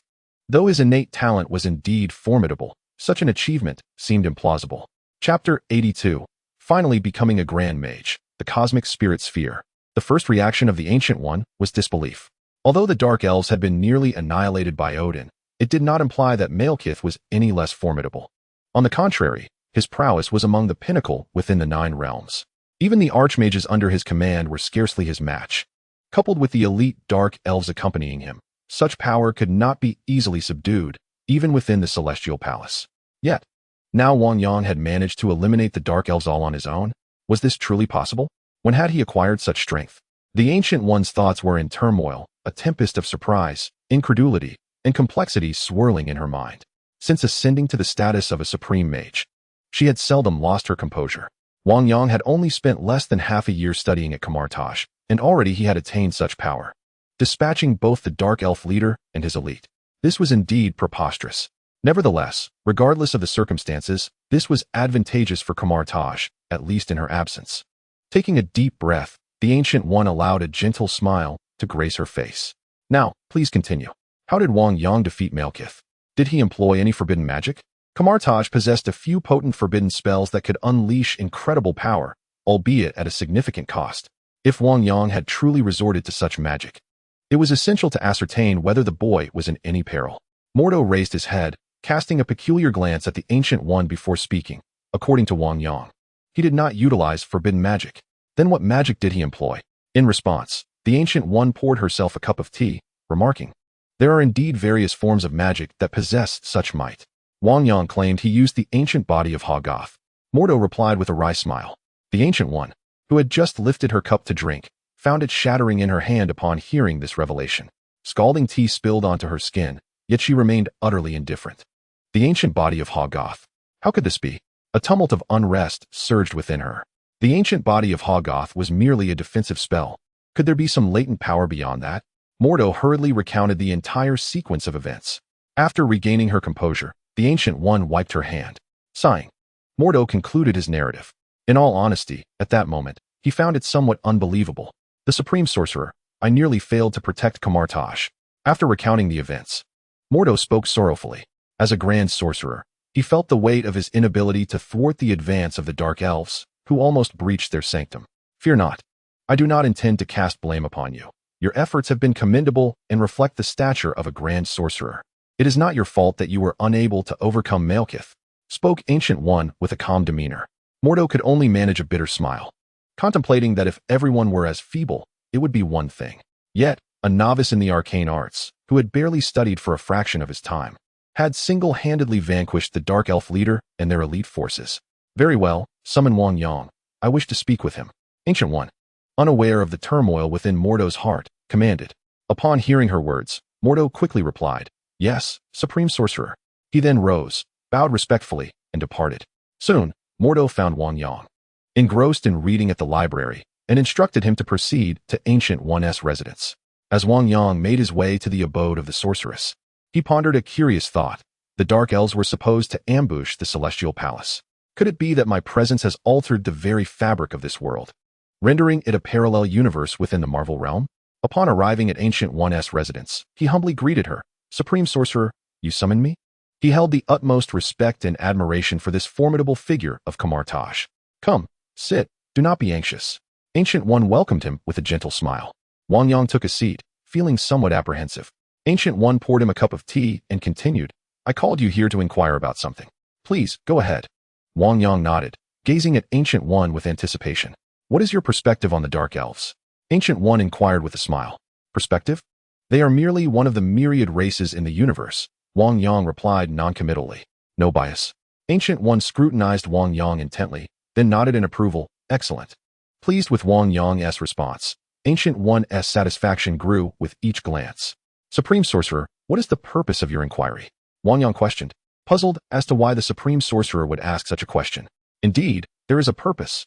Ancient One chuckled softly, continuing, "First, allow me to congratulate you, Wang Yang. You are now a Grand Sorcerer." "A Grand Sorcerer? That seems inappropriate." Wang Yang replied with a wry smile. "I have barely studied magic for less than half a year. Do not refuse. This matter has already been recognized by the other Grand Sorcerers." Ancient One remarked, a joyful recollection lighting her face. Wang Yang was not only the youngest Grand Sorcerer of Kamar-Taj, but also the most extraordinary one. Nearly all the archmages, including Modu, now gaze upon her with the fervent hope that she might elevate Wang Yang to the rank of archmage. This yearning arises from Wang Yang's extraordinary prowess, which casts a daunting shadow upon them. Should Wang Yang's formidable strength become apparent in the outside world, how would others perceive them when confronted with a mere apprentice archmage exhibiting such might, while they themselves seem comparatively feeble? However, if Wang Yang were to attain the title of archmage, their burdens would surely lighten, for even among archmages, There exists a spectrum of strength and weakness. Ancient One finds this situation rather amusing. Yet, Wang Yang feels somewhat troubled by it. With a sigh of resignation, he reflects on his disinterest in becoming an archmage. After all, what advantages does such a title confer, if not a multitude of troubles? In the void, the collector engages in negotiations with Star-Lord and several recently deceived members. As the daughter of Thanos, Gamora naturally recognizes the collector, Typhon.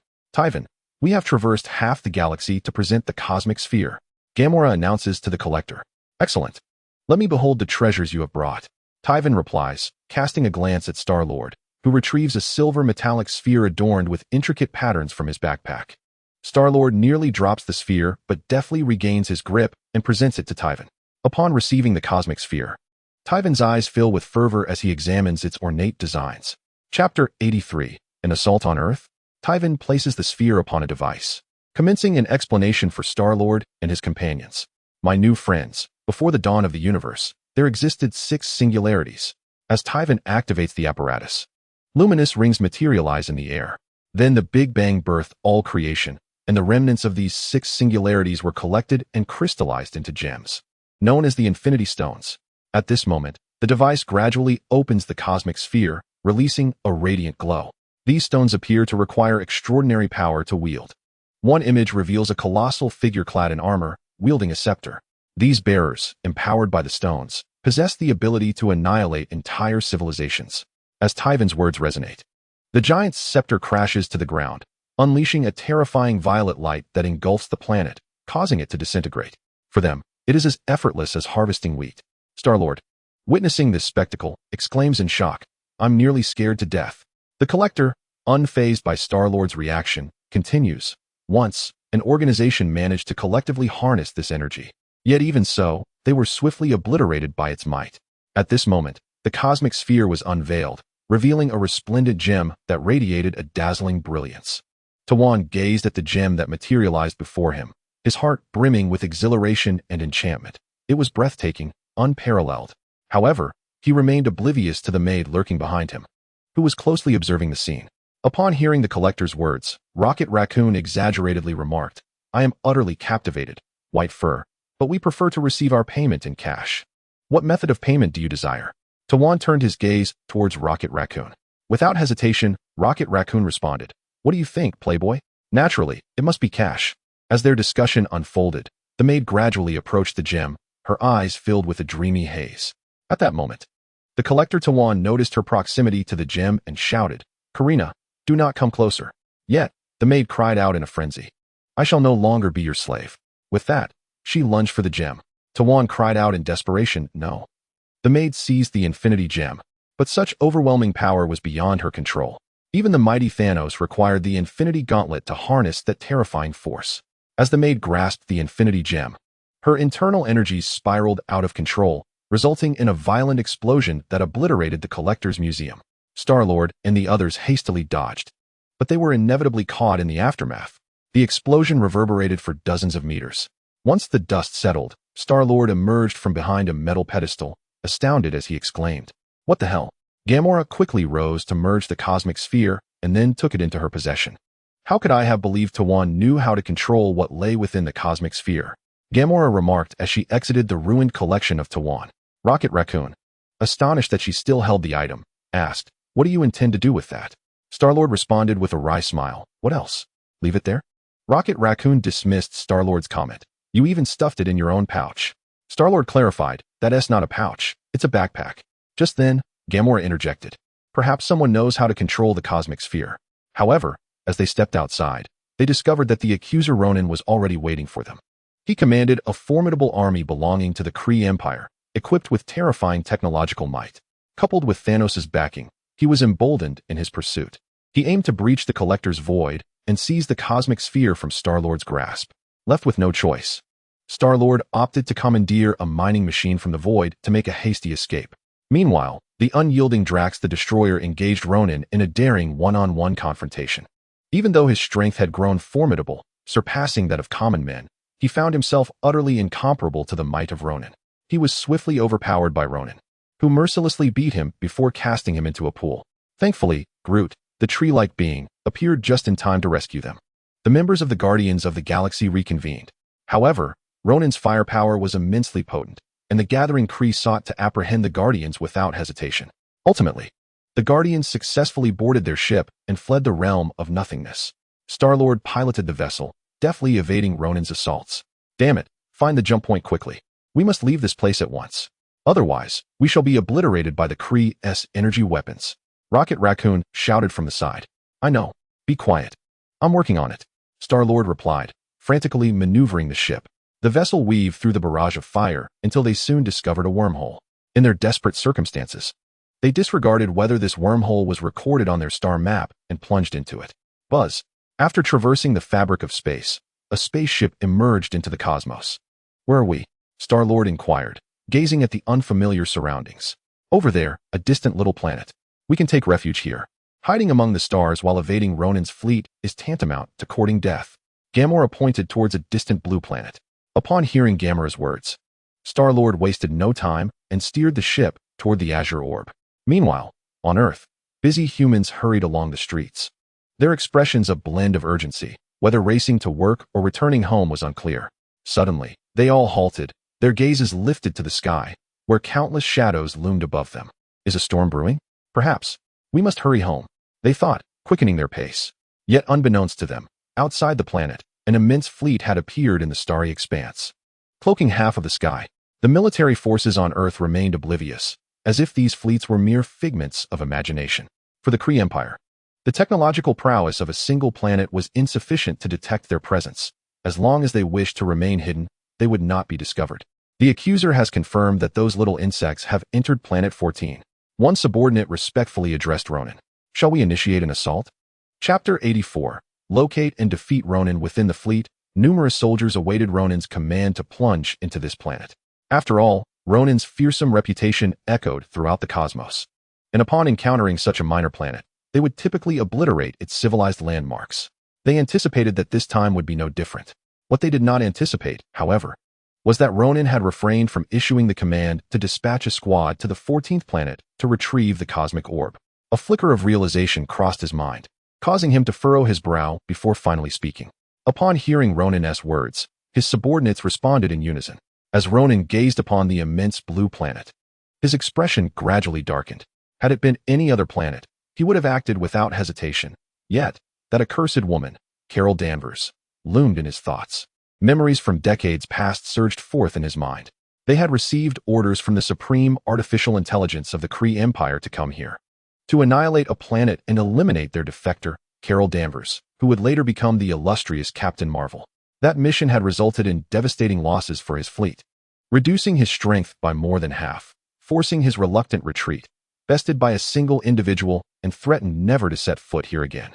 Though Ronin longed to obliterate this planet as an outlet for his rage and a lesson for Captain Marvel, the recollection of her formidable powers instilled a sense of trepidation within him. Yet, if he could obtain the cosmic orb, Carol, I shall see how you can oppose me, and you will learn the true meaning of suffering. Ronin clenched his fists and murmured, and Thanos, I shall settle the score with you as well. At this moment, he could only seethe with impotent fury in his heart. While he currently served Thanos, he recognized that he was merely fulfilling an obligation. Thanos had promised to assist him in annihilating the entire planet of Xandar. However, he was acutely aware that Thanos was only using him. Yet, was he not doing the same? Now that he had a superior alternative, acquiring the cosmic orb would grant him immense power, potentially enabling him to confront Thanos. With this thought igniting a spark of excitement within him, Ronin commanded, prepare the landing craft. I shall personally retrieve the cosmic orb. At his directive, a Kree soldier quickly responded, then led Ronin and a contingent of Kree into the landing craft.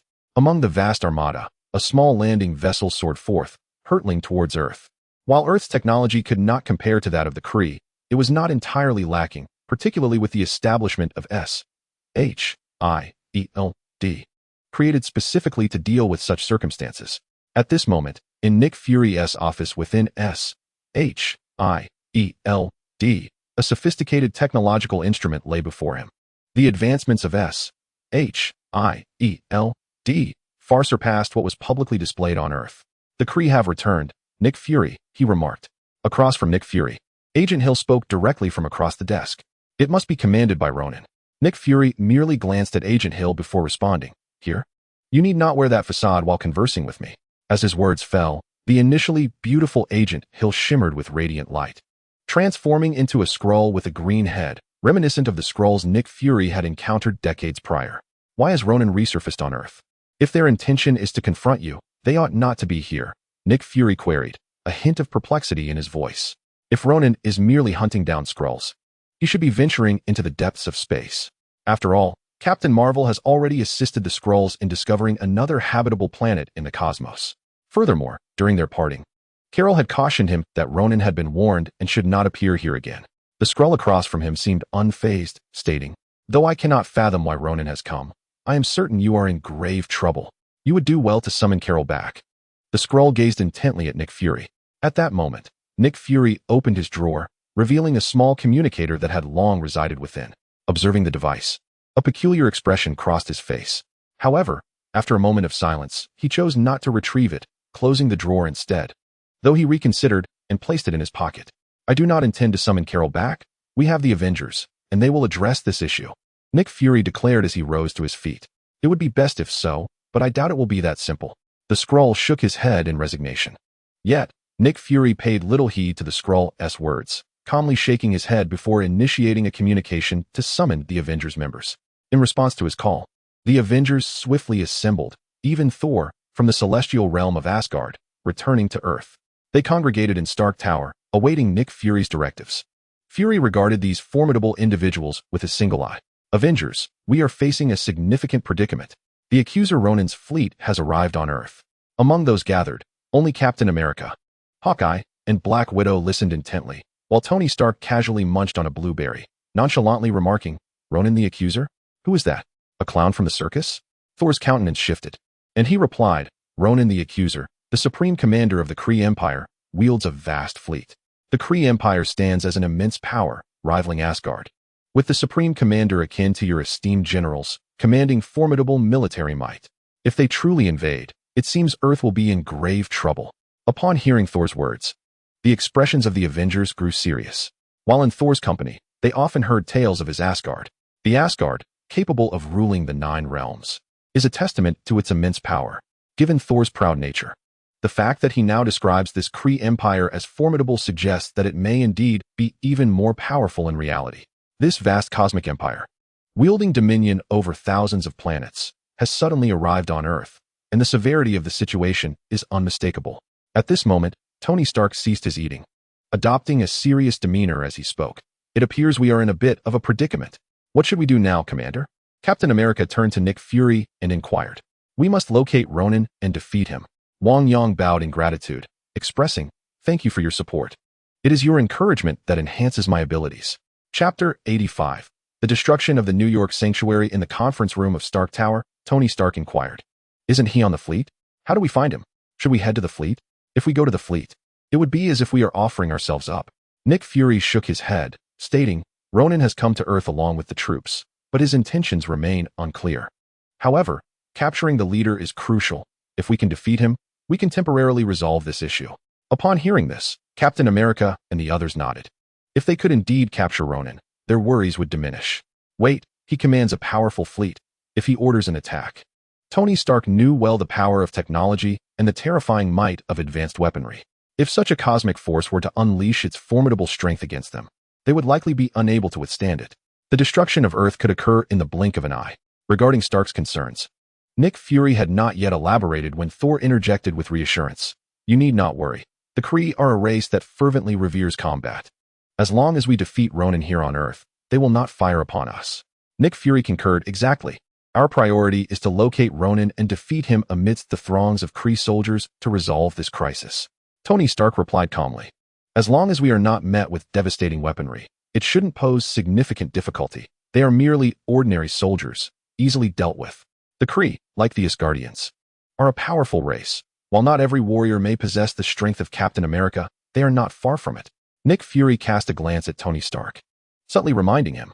Upon hearing Fury's words, a grim expression settled on Stark's face. Captain America is a formidable adversary, capable of matching blows even while clad in his armored suit. If all were so powerful, it would be difficult for them to gain the upper hand. However, for the sake of Earth, these individuals must rise to the occasion. SHIELD. has already established a significant presence on the planet and possesses the ability to manipulate the surveillance cameras for their advantage. Although the Kree technology surpasses that of Earth, their visibility on camera allows for their detection. Soon, S-H-I-E-L-D delivered news. In New York, Stark, searching on his phone, was slightly faster than S-H-I-E-L-D. Why is this Kree, Ronan, in New York? Stark glanced at the data, incredulous. It appears Ronan is pursuing someone, likely hidden within the city. S-H-I-E-L-D has also identified another spacecraft. Upon hearing this, Tony Stark remarked with a hint of amusement, New York truly is a city beset by calamity. Enough of these trivialities. It is time to move, Avengers. The safety of Earth rests upon your shoulders. Nick Fury shot Stark a disapproving glance. Despite his usual carefree demeanor, Stark was the first to act in dire situations. They swiftly mobilized and pinpointed Ronan's location near Greenwich Village. This area, a seemingly ordinary neighborhood, typically lacked a significant civilian presence. Upon learning of Ronan's whereabouts, the Avengers hurried to the scene, witnessing many people fleeing in haste, accompanied by the sounds of massive explosions. Stark, growing anxious, urged, "Hurry, Ronan has already commenced his attack." With that, he propelled himself forward, flames erupting from beneath him. The others quickly followed suit. Before long, they spotted Ronan, wielding a colossal hammer, with several individuals lying motionless on the ground. In his grasp was a spherical object. What could that be? Stark sensed a familiar aura, akin to that of the Chitauris' recent invasion of Earth. Whatever it is, we must seize it. Captain America boldly declared, "Hands up, invader. You are surrounded." Stark hovered in midair, directing his palms towards Ronan. Just then, several Kree, positioned around Ronan, unleashed laser weaponry at Stark. Without hesitation, Stark fired an energy beam from his palm, hurtling towards Ronan and his cohorts. The ground erupted with a thunderous roar as several Kree were sent flying. Thor soared in with his hammer, striking fiercely at Ronan. "Ronan, depart from Earth at once. This planet is the territory of Asgard. Do you seek to provoke war?" Boom. A Kree was sent flying. Asgardians, here as well. Ronan beheld an Iron Man, a Thor, and an archer aiming at him, alongside another wielding a shield. A flicker of seriousness crossed his face, yet he soon turned his gaze to the cosmic cube in his hand, containing the terrifying power of the Reality Stone. Without hesitation, he activated the cosmic cube, unleashing a surge of violet energy that even Tony Stark felt affecting his armor. Indeed, it was an Infinity Stone. Thor, witnessing this scene, was taken aback and charged at Ronan. He could not permit him to wield such power. Being a god, only he possessed the strength to withstand this onslaught. Time was of the essence. Ronan seized the purple stone, a fearsome force radiating outward. His expression twisted slightly, for even he struggled to contain the gem's power. Ronan glanced at his hammer, affixing the stone upon it. In that moment, a tremendous force coursed through the hammer and enveloped him, transforming even his eyes to a shade of violet. Such formidable power. Feeling this overwhelming strength, Ronan raised his hammer and struck the ground with a tremendous force. Boom. A wave of terrifying purple energy spread forth, obliterating the surrounding structures. Cries of despair and wails of anguish filled the air. "Ronan!" Tony Stark roared, charging forward, unleashing a torrent of devastating laser energy aimed directly at Ronan's forehead. Ronan reacted swiftly, raising his hand to block. The immense force, under the Infinity Stone's influence, could not be approached. He then swung his hammer fiercely, sending forth a beam of purple light that collided with the Stark, sending him hurtling away. Unbeknownst to Ronan, the nearby New York Sanctum had been significantly damaged by his earlier strike. Chapter 86. Carol, watch as I eliminate them one by one. The New York Sanctum now lay in ruins, with many of its facilities utterly destroyed. This incited great fury among the sorcerers, who promptly reported the incident to Kamar-Taj. The sorcerers guarding the sanctum rushed out, discovering that numerous Kree had begun wreaking havoc in New York. The sorcerers of Kamar-Taj could not allow these extraterrestrial Kree to inflict such devastation upon Earth, especially after they had ravaged their New York sanctum. Thus, the sorcerers commenced their assault against the Kree. However, after engaging in combat, it became evident that the Kree possessed formidable strength, boldly confronting their adversaries, particularly with the immense power of their advanced technology. Fortunately, numerous mages from Kamar-Taj arrived to assist, subsequently drawing these Kree into the mirror dimension.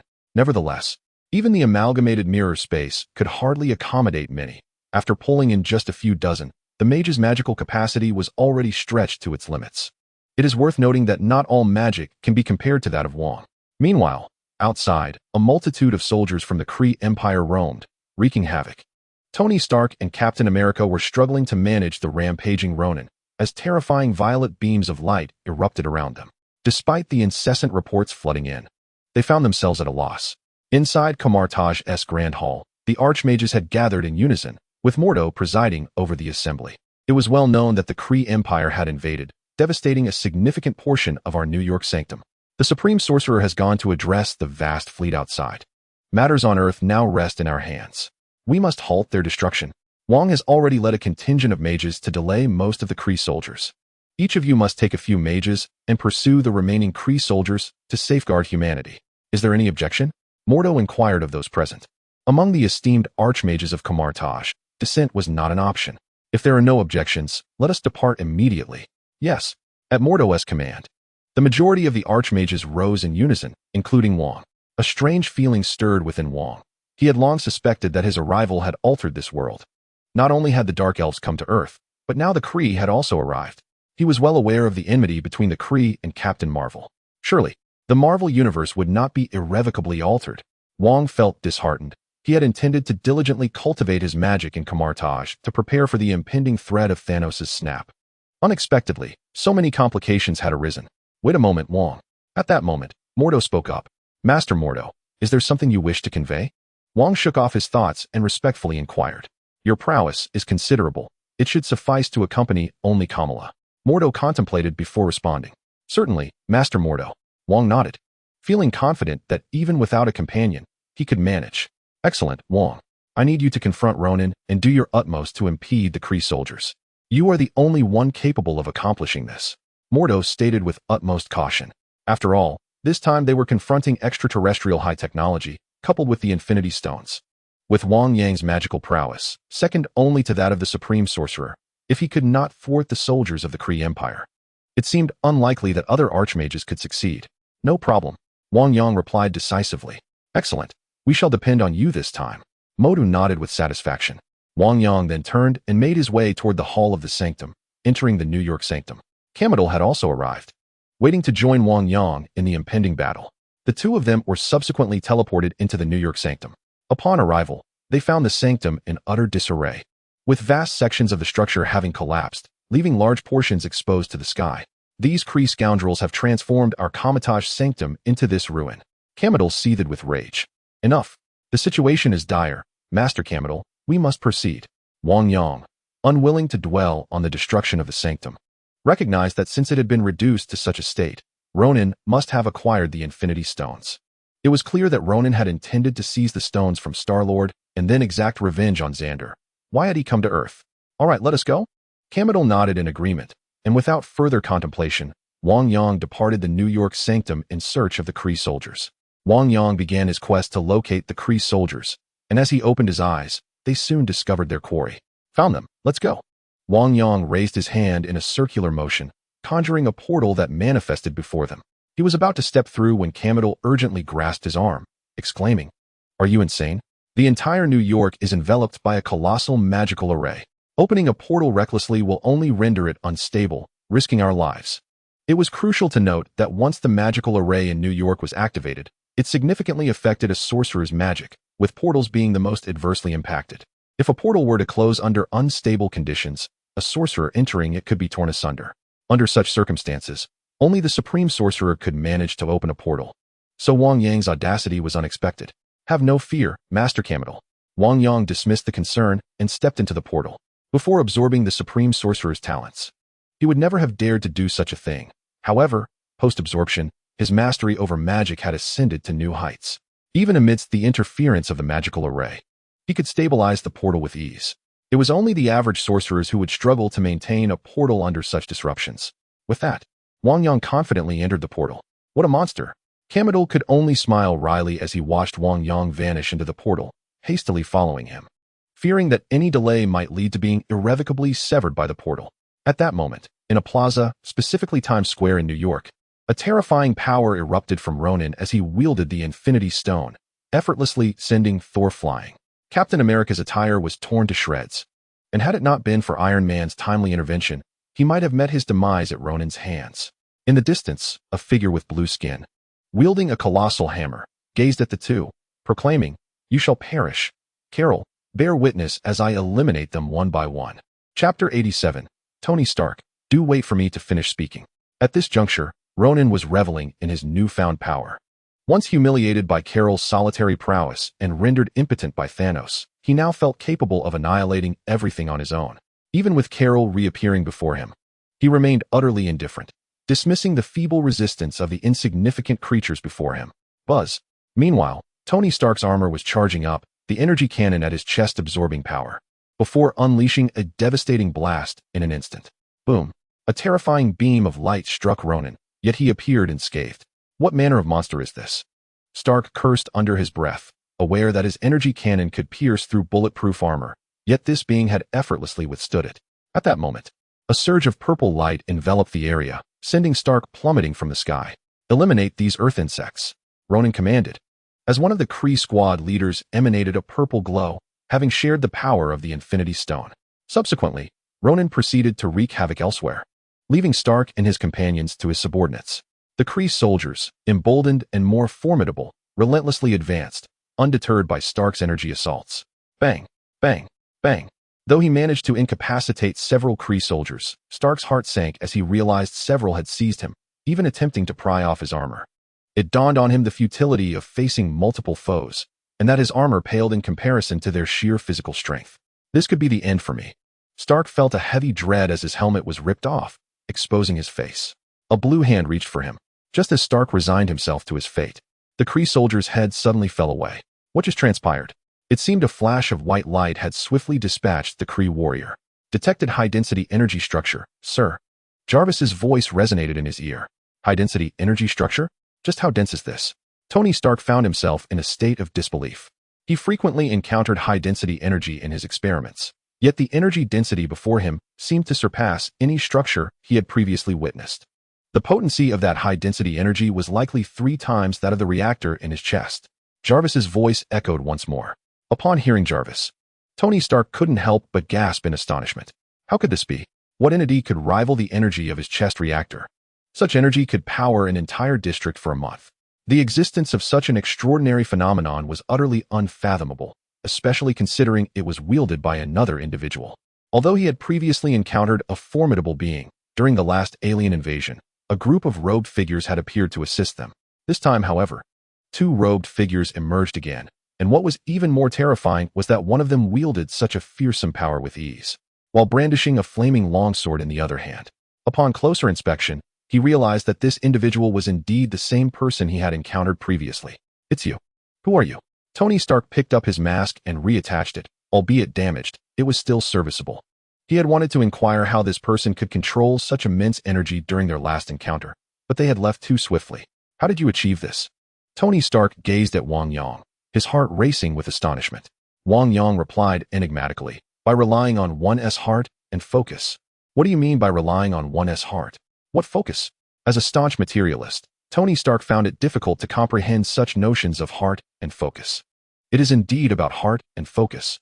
With that, Wang Yang swiftly unleashed a chain from his left hand, pulling a soldier of the Empire towards him, and then, with a sweeping motion of the divine sword of the Vishwa Emperor, he struck.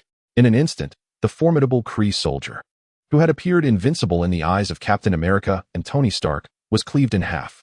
Though Tony had witnessed such feats before, this display seemed even more potent than the last. Jarvis then issued a warning, detecting an exponential surge in energy before you. It may be a reaction from an unknown energy source on the verge of an explosion, equivalent in power to a large nuclear reactor. Please evacuate immediately. Jarvis's voice was laced with urgency. Tony Stark felt a wave of shock wash over him. The previous display of power had not been this immense. In such a short time, had the sword's strength truly escalated to such heights? It could likely obliterate a small town. And this formidable force was contained within a single individual's grasp. Compared to Wang Yang, Tony Stark felt his technology was remarkably inferior. Even the typically proud Tony found himself somewhat disheartened. At that moment, Captain America approached. I can't believe I've been saved once again. Wang Yang shook his head and replied, There's no need for thanks. Many others require your assistance, and it seems your team is not in the best condition.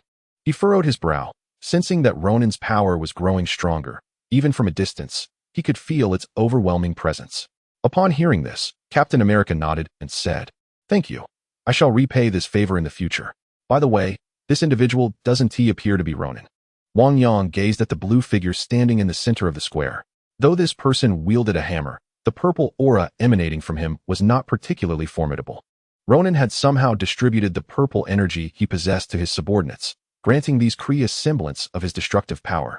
Captain America observed the scene in the square, his expression turning grave. "It seems we must eliminate this Kree first." Wang Yang frowned. "Do not act recklessly. That Kree possesses the power of the gems." At this moment, Tony Stark suppressed his frustrations and prepared to collaborate with Wang Yang to devise a strategy to eliminate their adversary. After all, even if this opponent was not Ronin, a mere captain could still pose a significant challenge. However, before Tony Stark could finish his thought, Wang Yang had already charged forward, raising his hand to unleash. Scarlet chains shot forth, ensnaring the Kree in an instant, while the divine sword of Vishanti in his grasp radiated a terrifying power, unleashing a blinding light with a single strike. In an instant, the Kree, imbued with destructive force and unafraid of the armor's might, found its head severed from its body. "What did you just say?" Wang Yang turned to look at Tony Stark. Had it not been for the armor obscuring Stark's expression, one would have witnessed his astonishment and disbelief. Chapter 88. Wang Yang. "We have marked our territory on Earth. Leave at once." Tony Stark could not help but gasp in awe. Although this Kree was not Ronin, it was important to recognize that even ordinary Kree were formidable, let alone those who had acquired gem powers. Yet, here it was so easily vanquished. "Tony, we must go." Captain America's voice broke through Stark's shock. "All right." Tony Stark nodded numbly. Wang Yang watched the two depart, then waved his hand to open another portal. "Let us proceed, Master Kamar-Taj." Wang Yang pondered. Why didn't Ronin kill them earlier? Kamar-Taj, intrigued, remarked that had Ronin remained, they wouldn't have needed to hasten their pursuit. Is it because they are aware that Wang Yang is coming? Such invaders are often imbued with confidence, particularly when they believe they can vanquish their opponents, eager to make them experience the arrival of death. Wang Yang non-committally remarked, "Moreover, the spread of the Kree is extensive. It is likely that Ronin desires his subordinates to wield such power, aiming to exterminate humanity on Earth. Regardless, they must confront these Kree." After speaking, Wang Yang stepped directly into the portal, followed closely by Kamar-Taj. The two soon reappeared in a location in New York. A Kree soldier was pursuing civilians there. Enveloped in a purple aura, evidently empowered by the Infinity Stone in Ronin's possession. Roaring, the Kree warrior cast his gaze skyward, reaching out for a civilian. Yet, just as his hand was about to grasp the innocent, a crimson chain shot forth, swiftly binding him. In an instant, it yanked him backward, and a fiery red sword swept through, cleaving the Kree in two. After effortlessly dispatching this recent Kree threat, Wang Yang reopened the portal and stepped through once more. This time, he and Kamar-Taj arrived in the city, near the Empire State Building, where several Kree were wreaking havoc in the streets. A powerful surge of magical light erupted from Wang Yang, as formidable crimson chains twisted and coiled like a fiery serpent, mercilessly constricting the Kree until they perished. Kamar-Taj, witnessing this spectacle, was left utterly astonished, his eyes nearly bulging from their sockets. The might of those crimson chains was truly astonishing. Had he not witnessed it firsthand, he would never have believed such a thing possible. Initially, he had intended to intervene, but as the magical energy he had gathered dissipated, he realized that compared to Wang Yang's magic, his own was rather lackluster. He had presumed the deity would not bestow such power easily. Yet here was Wang Yang endowed with so much. He had thought highly of Wang Yang, but it became evident that he had underestimated him. Wang Yang was no ordinary being. It was inconceivable just how powerful he truly was. Perhaps only the Supreme Sorcerer could rival Wang Yang's strength. Could the Supreme Sorcerer indeed? Kamar-Taj had been somewhat certain, yet after witnessing the Kree being so easily crushed, doubts began to creep into his mind. However, a realization struck him. This Wang Yang was, after all, his own pupil. "I have truly raised an exceptional disciple," Kamar-Taj thought, feeling a swell of pride as if he too had become more formidable. "Master Kamar-Taj, are you all right?" Wang Yang inquired as he observed Kamar-Taj standing in a daze, alternating between laughter and a somber expression, wondering what might be amiss. "I am fine." Kamar-Taj was enveloped in a profound sense of melancholy. Were it not for the sheer absurdity of Wang Yang's magic, his emotions would not be so intricately woven. A blend of joy and despair coursed through him. Since Kamar-Taj was unharmed, Wang Yang naturally gave it little thought, leading Kamar-Taj onward to confront the Kree. They swiftly dispatched the Kree across several nearby districts. At this juncture, many Kamar-Taj mages, unable to utilize their portals, had not yet arrived as swiftly as Wang Yang. Those Kree ensnared in the mirror dimension posed no immediate threat. Although these mages could not compare to him, their collective efforts sufficed to manage the Kree. With the local disturbances quelled, only the most formidable challenge remained. Wang Yang had now pinpointed the location of the Kree Empire's highest accuser. Let us proceed, Master Kamar-Taj. We shall confront this highest accuser of the Kree Empire, Wang Yang declared, reopening the portal. They emerged in a district that had been ravaged, now reduced to ruins, where nearly every high-rise had crumbled into mere remnants. Even Wang Yang felt a twinge of astonishment at the desolation before him. Soon enough, he spotted Ronan, alongside members of the Avengers, who clearly understood that vanquishing Ronan would resolve their myriad woes. However, the Avengers were now in a lamentable state, each bearing wounds. Even Hulk lay among the debris, oblivious to his fate. Thor, perhaps bolstered by divine strength, had yet to succumb, though he too bore numerous injuries. Meanwhile, Iron Man and Captain America were nowhere to be seen. Ronan, inherently robust, now wielded the power of the Power Stone, securing a distinct advantage. Fools! How is it that I have not yet eradicated you? No matter. I shall personally ensure your demise, so you may comprehend the true might of the Infinity Stones. Ronan proclaimed, radiating a fierce violet glow. I will annihilate you and obliterate your civilization, so that Carol understands that I, Ronan, am not to be trifled with. With a furious roar, he unleashed a brilliant burst of violet light from his hammer. The potent energy surged forth, disintegrating the debris of the surrounding structures. At that moment, Thor felt an overwhelming sense of helplessness. Though Ronan could not kill him, he was equally unable to confront Ronan, especially with the Infinity Stone in his possession. Compounded by Ronan's own formidable power, even Odin, his father, might struggle against such an adversary. Thor despaired of finding anyone capable of halting Ronan's destruction. Just then, a voice suddenly resonated. Ronan, this is not your Kree home. Our Earth is closing for business, so kindly take your leave. A powerful aura surged forth, causing a tremor in the air. Moments later, it seemed as though the violet essence was devoured by the force of space, dissipating without a trace. Thor then turned to see Wang Yang, wielding a flaming longsword, approaching with deliberate steps. Chapter 89. Ronan, you can actually withstand the power of the Infinity Stones. Who are you? In the previous battle against Loki, Thor had not encountered Wang Yang, but he had heard tales from other Avengers of a formidable young man. The powerful energy emanating from him was unmistakably that of Earth's sorcerer. I have come to assist you. Wang Yang merely cast a glance at Thor, recognizing that the latter was at the end of his strength. His gaze then shifted to Ronan. Having sensed Wang Yang's power moments ago, Ronan, in the past, might have felt trepidation. However, now imbued with the formidable strength of the Infinity Stones, he was unafraid of anyone. Not even the arrival of Carol would intimidate him, let alone the youth before him. How dare a mere ant of a planet obstruct me? Ronan exclaimed in fury. Gazing at Ronan, Wang Yang recalled Star-Lord dancing, pondering where he might be. Yet, this was not the moment for such thoughts. Ronan pointed his hammer sharply at Wang Yang, unleashing a beam of violet light that hurtled towards him. Wang Yang raised his hand, conjuring a shield before him. Simultaneously, the purple light struck his shield. Boom! A resounding explosion echoed, causing the ground to collapse and a massive pit to form.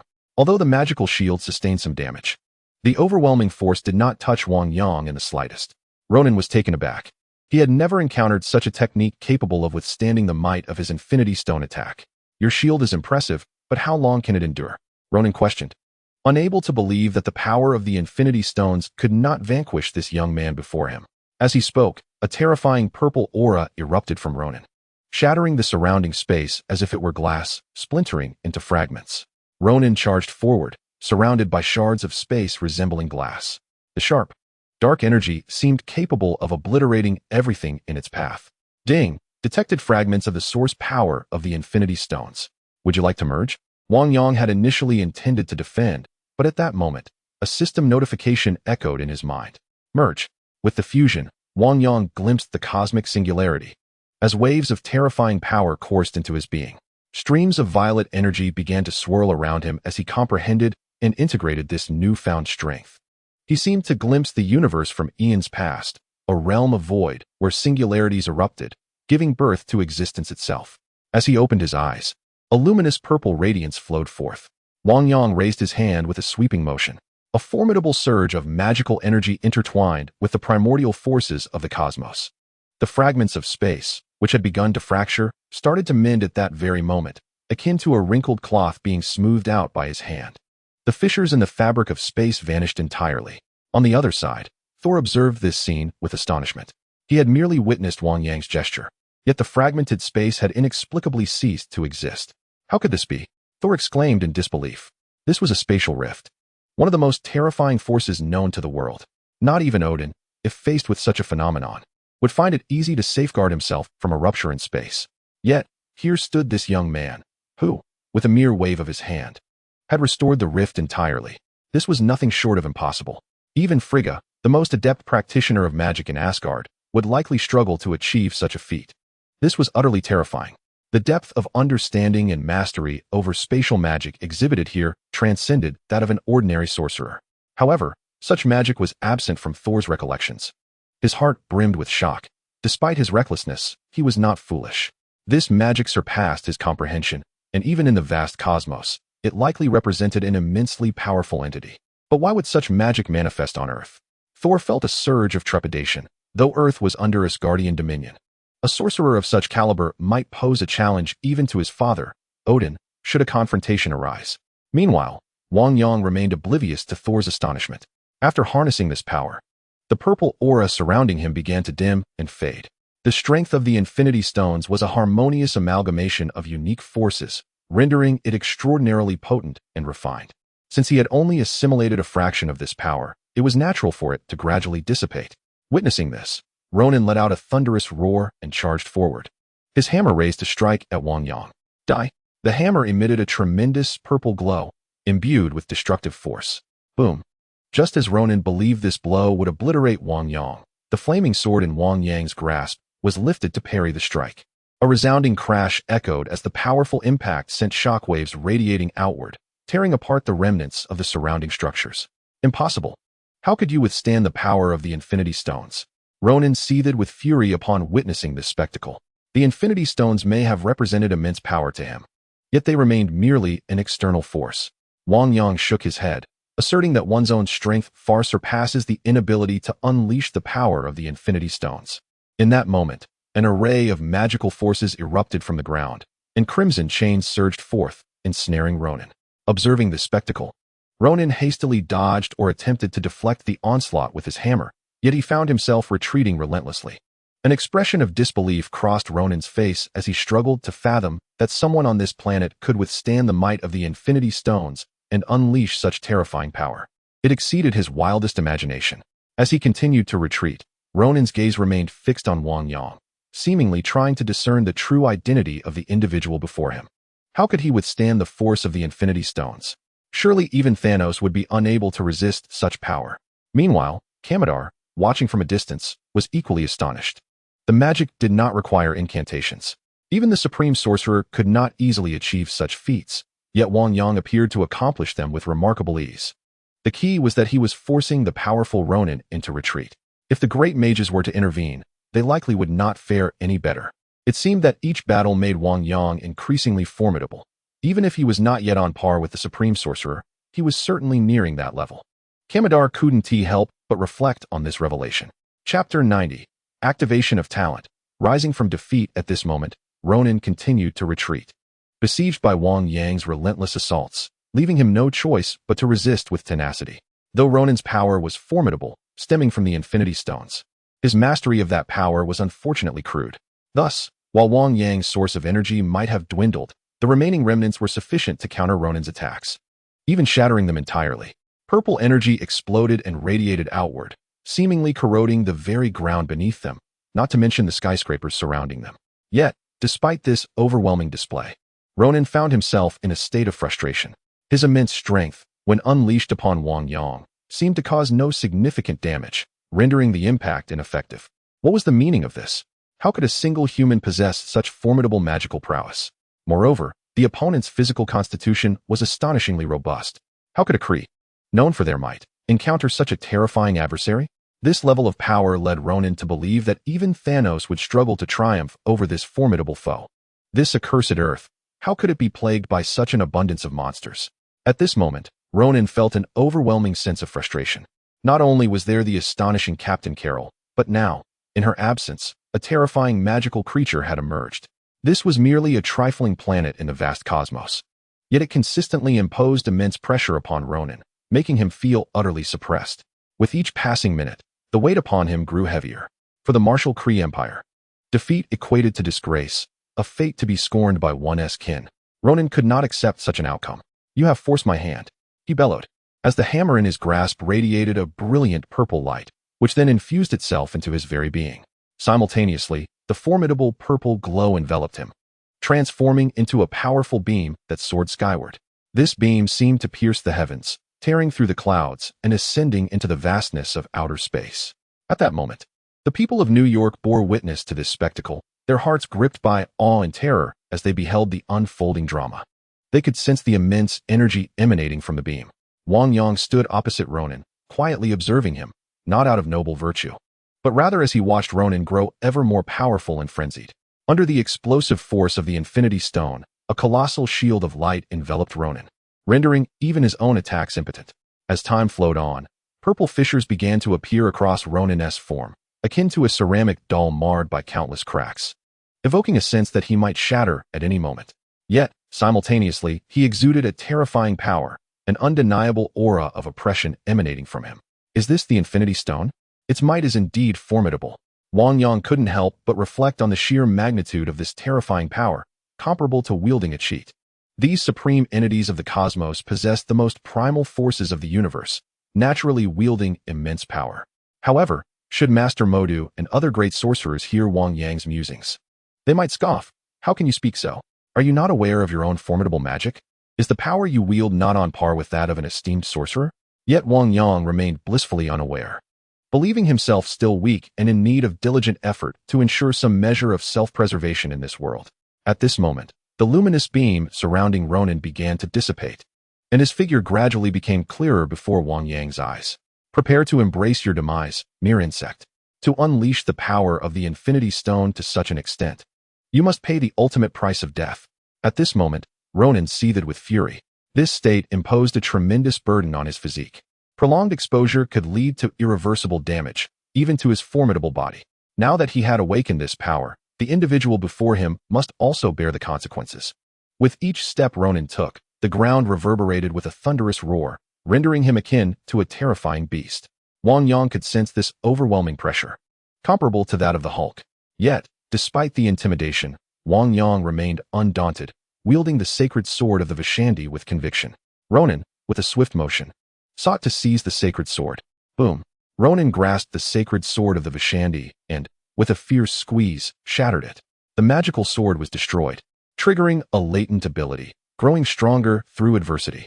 Though Wang Yang understood that every spell required innate talent, a magic that thrived on challenge was unprecedented.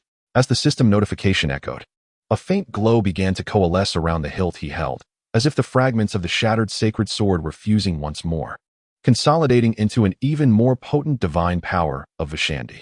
Ronan, having obliterated the sacred sword, beheld this spectacle and let out a triumphant laugh, declaring, "Do you still believe that I am the same as before? I have transformed. I am extraordinary now. You may meet your end." As he finished, a sinister grin crept across his face, and he swung his hammer violently towards Wang Yang. The immense purple energy distorted the very air around them. Wang Yang, unperturbed, took a step back, while Ronan felt a surge of confidence, his face alight with maniacal glee. "What is the matter? Are you afraid?" "Alas, it is too late for fear now. Your demise is inevitable," Ronan guffawed. Yet, in the next moment, the remnants of the sacred sword in Wang Yang's grasp restored themselves, emanating an unfathomable divine power. A divine aura enveloped Wang Yang, bestowing upon him a formidable strength that rivaled the very essence radiating from Ronan. Sensing this newfound power, Ronan was taken aback. A mere human could contend with the full might of the Infinity Stone? Chapter 91. The Projection of Vashandi. Ronan realized that this force transcended humanity, surpassing even his own Kree strength. It was akin to the power unleashed by the Infinity Stones. Was this truly magic? Could magic possess such overwhelming strength? Not only Ronan, but the members of the Avengers present were also taken aback, staring in astonishment at the unfolding scene. Kamar-Taj's eyes widened as if he sensed the descent of the Vashandi, with Wang Yang serving as their earthly emissary. This was utterly extraordinary. Thor, the god of thunder, felt his lips grow dry upon witnessing the event. Having just learned from Kamar-Taj that they hailed from Kamar-Taj, a sanctuary of sorcery, he couldn't help but marvel at their prowess. Are all Kamar-Taj practitioners this formidable? Thor exclaimed, overwhelmed by the realization that even a mere mage from Kamar-Taj could stand against an opponent he deemed insurmountable, especially now that Ronan had harnessed the power of the Infinity Stones. Yet, here was a Kamar-Taj mage capable of matching him. Moreover, Wang Yang appeared remarkably youthful, and according to Asgardian lore, age typically equated to greater strength, suggesting that Kamar-Taj likely possessed even mightier individuals, such as the seemingly aged Kamar before him. Just how powerful was he? Hearing Thor's words, Kamar shook his head vehemently. What a jest! If all Kamar-Taj individuals were this strong, would we fear such adversaries? As for casualties, Wang Yang cannot possibly represent us. He is an anomaly. The vast reservoir of Vishani power he wielded shattered Kamar's comprehension of divine forces. Generally, those deities could only wield a fraction of their might, relying on their own strength to bolster their magic. Yet here was Wang Yang, who had directly amassed such an incredible quantity of Vishani power, a feat he could scarcely fathom. Surely, even the Sorcerer Supreme could not achieve such a thing. Kamar felt a profound sense of despair. Despite being a mage himself, it seemed the divine beings had their preferences, treating individuals differently. He strained with every ounce of his strength, managing only a fraction of Vishani power, while Wang Yang effortlessly commanded divine energy. It was utterly preposterous. At that moment, the confrontation between Wang Yang and Ronan unfolded. The sacred sword of Vishanti in Wang Yang's grasp transitioned from flames to a silvery radiance, enveloping him in a divine aura. Witnessing this, Ronan was taken aback, his heart racing with disbelief. Who was this young man, wielding power rivaling that of the Infinity Stones? It was absurd. I refuse to believe your magic can compare to the power of the Infinity Stones. Ronan let out a furious roar, as the violet energy emanating from him erupted dramatically. The hammer in his grasp unleashing a terrifying force aimed directly at Wang Yang. With each swing, it generated a formidable shockwave, leaving an immense scar upon the ground. Yet, Wang Yang displayed no sign of tension upon his countenance. He merely brandished the divine sword of Vishanti, striking forth with a single, powerful slash. This stroke descended with the weight of countless forces, overwhelming Ronan in an instant. Indeed, Ronan wielded the power of the Infinity Stones, a force of great magnitude. Yet it came at the cost of his own vitality, thus imposing limitations upon his strength. In stark contrast, Wang Yang drew upon the blessings of the Vishanti without any such sacrifice. It was the inherent gift of the divine sword. Additionally, the hammer in Ronan's possession could not harness the stone's power to the same extent as Thanos' Infinity Gauntlet. While it could augment a portion of his strength, it remained inherently constrained by Ronan himself, rendering it incapable of rivaling the potency of Wang Yang's magic. In a fleeting moment, Ronan found himself in retreat, his earlier bravado starkly contrasting with his current predicament. Observers were left in utter disbelief. Thor mused that should Wang Yang invade Asgard, they would likely be powerless to resist. The sheer terror was palpable. He had never encountered a mortal wielding such formidable magic derived from divine essence, not the mere semblance of the gods they revered in Asgard, but from ancient deities in transit. Such power could not be thwarted even by Ronan's possession of the Infinity Stones. As Ronan stumbled backward, his previous display of strength now rendered a distant memory. Thor, who had once held Asgard in high esteem, now realized that there were indeed greater powers beyond their own. This earthling stood far superior to any Asgardian. The onlookers were equally astonished. Each strike from Wang Yang's now radiant divine sword of Vishanti carried immense destructive force. Were it not for Ronan's reliance on the overwhelming power of the Infinity Stones, he would have undoubtedly fallen long ago. You are utterly incapable of harnessing the true power of the stones, Wang Yang proclaimed, his presence illuminated by a divine silver glow, resembling a deity in descent as he coldly regarded Ronan. For Ronan, these words were painfully sharp, a Kree being chastised by a seemingly frail earthling. In that moment, fury consumed him, and he bellowed, unleashing an even greater surge of power from his hammer. The ground beneath them cracked, creating a vast chasm, and the divine sword trembled in Wang Yang's grip, forcing him to retreat several steps. However, perhaps sensing the impending threat, the divine sword radiated a blinding, sacred light, shimmering magnificently. Immediately following, a colossal ethereal shadow seemed to materialize behind Wang Yang, wielding a sword identical to his own. Thor, witnessing this extraordinary scene, felt a wave of astonishment wash over him. However, being untrained in the arcane arts, he remained oblivious to its implications.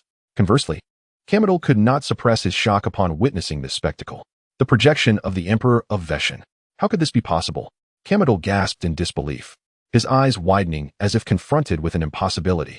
At that moment, his ability to think coherently began to falter. The so-called projection of the Emperor of Veshan was not a true manifestation of the deity, but rather a formidable force generated by the Emperor's immense power. To conjure such a projection indicated that one possessed at least 1/10 of the Emperor's power, though it might be less. It was important to recognize that an ordinary mage could typically only harness a fraction, perhaps 1/10,000th or even 100,000th of such divine strength. This clearly illustrated the magnitude of the divine energy being concentrated at this moment. Once gathered, it signified a tremendous amplification of the might of the sacred sword of the Emperor of Veshan. Chapter 92. Thor, the God of Thunder. This lad rivals my father. At this juncture, Kamar-Taj appeared akin to a deranged fool, babbling incoherently. His bewilderment stemmed from Wang Yang's display, which transcended his wildest imaginings. This was the summoning of a divine projection. Although devoid of the deity's will, it was far beyond the grasp of mere mortals. After all, they could only borrow such power but could not manifest a divine projection themselves, which was tantamount to wielding divine energy directly. The notion that a mortal could command such power left Kamar-Taj in a state of disbelief. The Kamar-Taj possessed countless tomes, yet none had ever documented such a phenomenon. This was the projection of a deity. How could a mortal dare to touch it? Even if Wang Yang were a prodigy, surely there must be limits. Now that he had achieved this, could it be that he was breaking the barriers that separate mortals? If that were indeed the case, Kamar-Taj felt a surge of exhilaration. It was as if he were witnessing history in the making, an event worthy of being immortalized in an epic, undoubtedly leaving a profound mark in the annals of Kamar-Taj. What extraordinary talent could yield such unprecedented accomplishments? In the realm of magic, Wang Yang appeared to have reached the pinnacle of mastery, to the extent that even Kamar-Taj believed that not even the Supreme Mage could achieve such feats. Kamar-Taj sighed deeply, tears of excitement streaming down his face. At that moment, as he gazed skyward, he perceived what seemed to be a figure descending from the heavens. It appeared to be the Supreme Mage. Kamar-Taj's mouth fell agape in disbelief. He felt as though he were on the brink of being overwhelmed by astonishment. Wang Yang's extraordinary prowess was one thing, but the Supreme Mage falling from the sky was truly beyond comprehension. Had the Supreme Sorceress encountered some formidable attack that caused her to descend? Kamar-Taj could not help but feel a pang of concern. However, Kamar-Taj remained oblivious to the truth. Above in the heavens, the Supreme Sorceress was engulfed in a tumult of emotions. Having devoted countless years to the arcane arts, she had never experienced such astonishment. Just moments ago, she had repelled the fleet of the Kree Empire, only to behold a towering pillar of violet light. Sensing the immense energy surge, she promptly descended from the skies and opened a portal, only to witness a scene that left her utterly incredulous. The power coalescing around Wang Yang manifested as the projection of the Vishanti Emperor, a testament to the overwhelming might capable of fusion. Her robes gleamed with radiant light, halting her descent. Since she had ventured into outer space to confront the fleet, she had naturally made preparations. Nevertheless, the sight she had just witnessed was enough to leave her in shock. This child truly astounds me, Ancient One mused, suspended in the void as she gazed at Wang Yang, initially believing she would require assistance, only to realize it was evidently unnecessary. Furthermore, it appeared that the future had shifted in some manner. Over the years, Ancient One had been utilizing the Eye of Agamotto to glimpse events yet to unfold, which is why she had refrained from intervening in Loki's battle, knowing that the Avengers would handle the invaders. This also served as a test for the sorcerers of Kamar-Taj. Even if she were to depart in the future, could they protect the Earth? The performance of the Kamar-Taj sorcerers during that encounter had greatly pleased her. Yet, this invasion was not part of her foresight. The future seemed to have diverged into countless possibilities, seemingly triggered by Wang Yang's emergence. Ancient One regarded Wang Yang's silhouette with a complex expression. Amidst the ruins, Wang Yang wielded a silver long sword, a colossal ethereal figure coalescing behind her. The formidable energy caused surrounding debris to be hurled away, some fragments shattering entirely. Before Wang Yang, Ronan was enveloped in a powerful violet aura. Yet, despite this, the violet energy appeared to be contorted, as if under pressure. With a resounding crash, Wang Yang unleashed the Vishanti Emperor's sacred sword in a sweeping strike. A terrifying tempest erupted, hurtling directly towards Ronan. The divine might clashed with the violet radiance enveloping Ronan, creating ripples in the purple shield. Simultaneously, countless black spatial rifts emerged, exuding an eerie terror. Although she held the upper hand, Wang Yang furrowed her brow. The power of the Infinity Stones was immensely formidable. Even if Ronan could not fully harness its strength, she could not easily vanquish him. After all, this was a strike imbued with potent divine energy. With a single blow, one might annihilate an entire city block, yet she found herself unable to breach the opponent's violet barrier. One can only assert that the power of the Infinity Stones is undeniably formidable, at least within this universe. It possesses the ability to elevate an individual's prowess to unprecedented heights. Wang Yang could not help but shake his head. The holy sword of the Visha Emperor may be incredibly powerful, yet it is predominantly suited for combat. However, there is no doubt that, in terms of sheer might, it falls short. It cannot breach the protective barrier enveloping Ronan. The silvery Visha Emperor's holy sword in Wang Yang's grasp vanished, and with it, the silvery radiance surrounding him dissipated, along with the projection of the Visha Emperor behind him. At that moment, Ronan exhaled a sigh of relief. The purple aura surrounding him seemed to lose its peril, gradually dispersing. Clearly, even though he maintained the protective shield granted by the stones, it demanded a significant toll. Simultaneously, Wang Yang's assault had exerted considerable pressure upon him. Wang Yang did not rush to confront Ronan. Instead, he observed Ronan and the changes occurring around them. The area had transformed into a vast expanse of ruins due to Ronan's presence. It appeared that remaining within the mirrored space was considerably safer. Otherwise, the repercussions would have surely affected the innocent bystanders. Wang Yang murmured to himself. He had believed that the Visha Emperor's holy sword would suffice to subdue Ronan. But since he could not even breach the opponent's defenses, he resolved to prepare for a protracted battle. Wang Yang clapped his hands together, channeling formidable magical energy that coalesced within his palms, and then forcefully struck the ground. Boom! The immense power unleashed at that instant radiated outward. Simultaneously, a translucent aura, akin to a mirror, spread forth, enveloping the entire area within a kilometer radius, including all individuals present. However, only two among them sensed the anomaly: Thor, the god of thunder, and the supreme sorcerer. Entering this mirrored space felt as if he had trespassed into another's domain, leaving him rather uneasy. Yet, he perceived an overwhelming sensation, as though he were shrouded by some unseen force. Even the thunderous energies from the sky seemed to be severed from his reach. Thor's expression turned to one of shock. Could such a feat be achieved by anyone other than his father, Odin? Chapter 93. Why are there so many abnormalities on Earth? After all, he could wield the power of the god of thunder through Mjolnir, feeling the might of lightning and divine strength. Yet now, all sensations had vanished. He even sensed an inexplicable pressure, draining various powers. He had previously encountered a similar oppressive feeling within Odin's realm of thunder. This was simply inconceivable. Could this individual before him have mastered such terrifying power? Thor could not help but display a look of astonishment. A wave of dread surging from his feet to the nape of his neck. It was utterly shocking. This was simply impossible. How old could this person even be? His father had lived for countless ages. How could such a terrifying figure possibly exist in this world? Naturally, Thor was oblivious to the magic of Kamar-Taj, only able to perceive an overwhelming sense of oppression, unlike the Sorcerer Supreme, who understood all too well. What a formidable mirror dimension. Ancient One was taken aback. She had not anticipated that Wang Yang, this child, had mastered the mirror dimension to such an extraordinary degree. The astonishment on her face was unmistakable, a stark contrast to her previous composure. While she had been equally astonished by the transformation of the Sanctum Sanctorum's sacred sword, believing it to be Wang Yang's limit, she was now presented with an immense surprise through the magic of the mirror dimension. It is essential to recognize that the mirror dimension is akin to the other side of the world, a realm entirely under the sorcerer's control. Should one advance further, the sorcerer could transform this world into their own domain. Presently, Wang Yang had not yet converted this mirror dimension into a domain, but he was drawing remarkably close. The fact that she took nearly a decade to elevate her mirror dimension to such a level, and a century to transform it into her own domain, made the comparison all the more staggering. How long had Wang Yang been studying magic? Yet he had already achieved such progress. And it seemed he was on the verge of converting the mirror dimension into his domain. This comparison was indeed disheartening.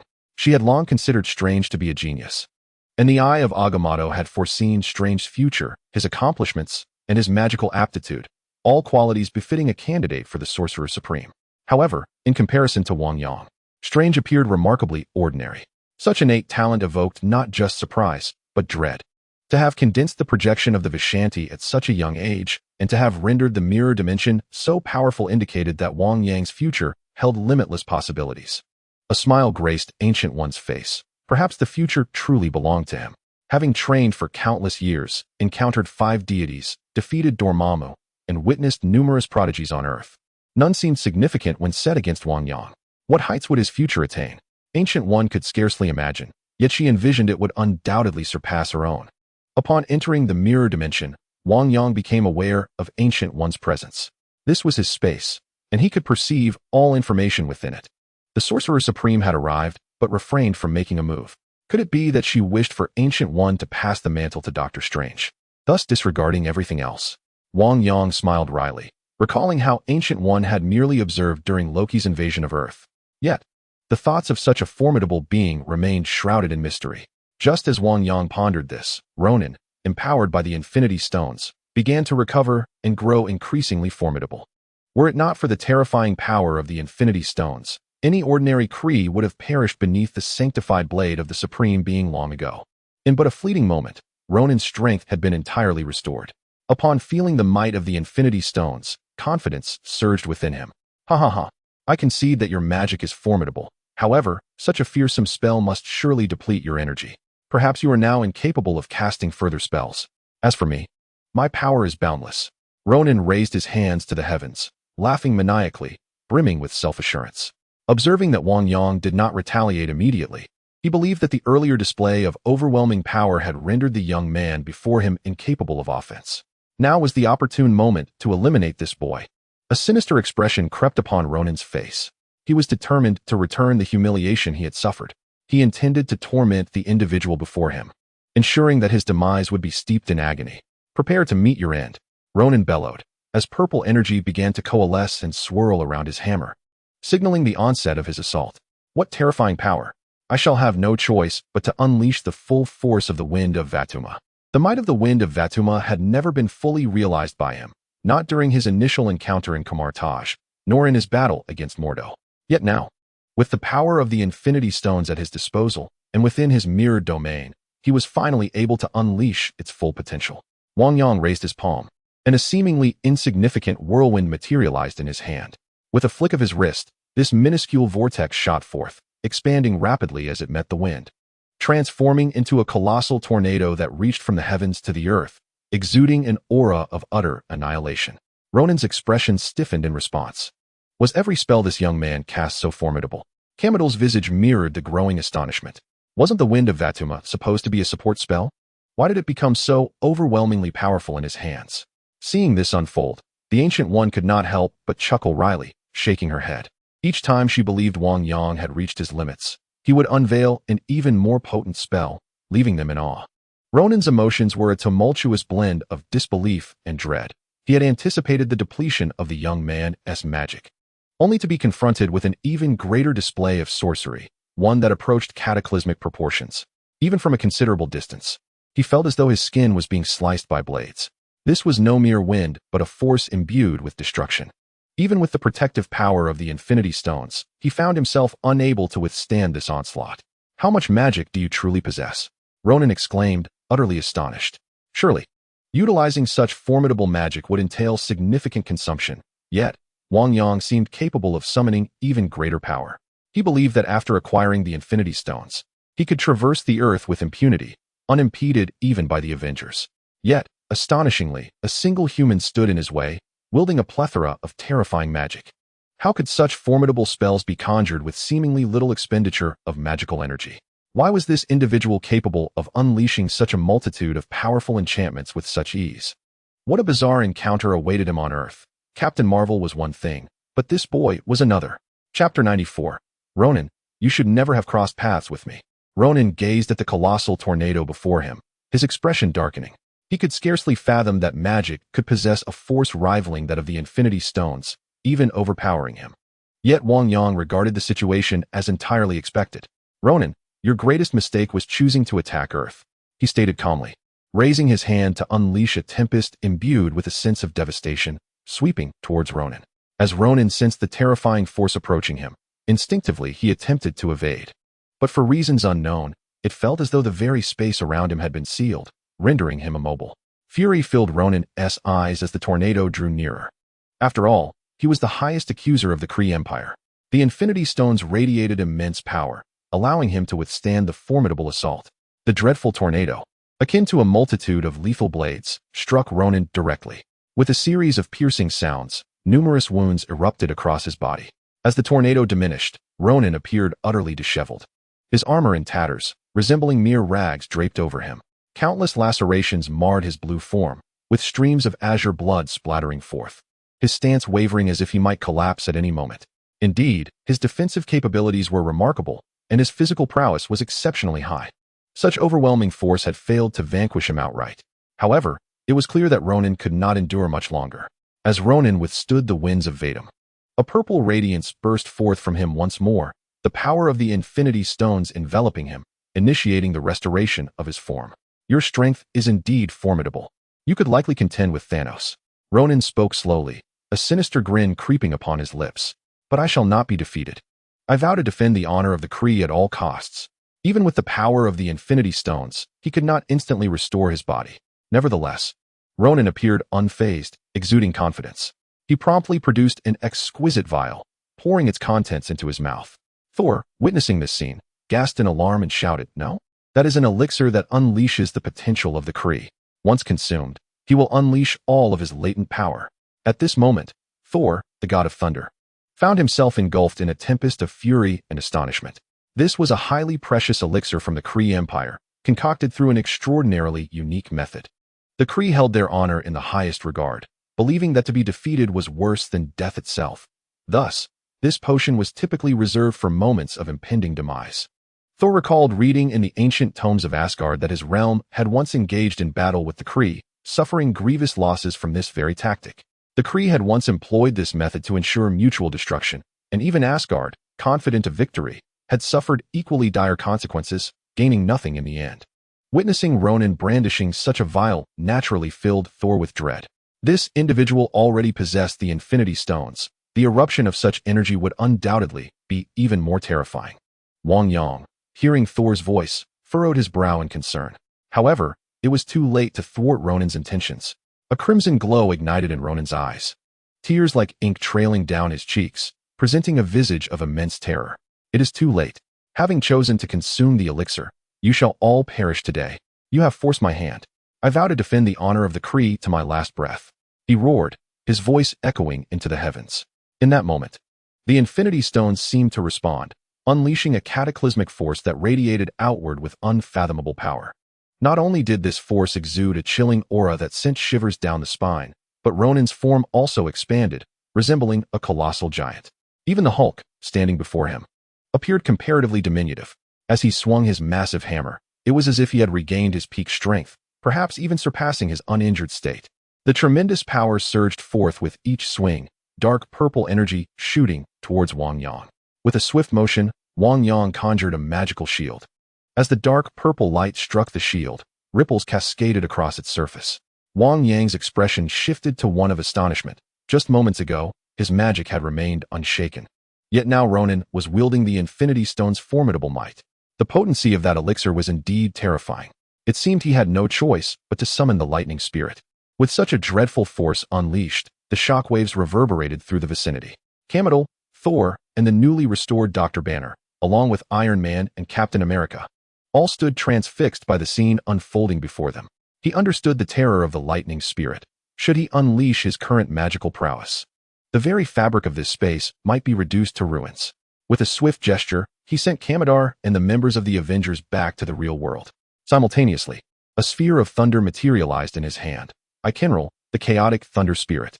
At that moment, the power of the chaotic thunder spirit was completely under his command. Previously, he had been unable to unleash this force in its entirety or even command the chaotic thunder spirit to release its might according to his will. However, now Ronan, despite his apparent strength, seemed to have lost his sanity, completely disregarding the events unfolding around Wang Yang.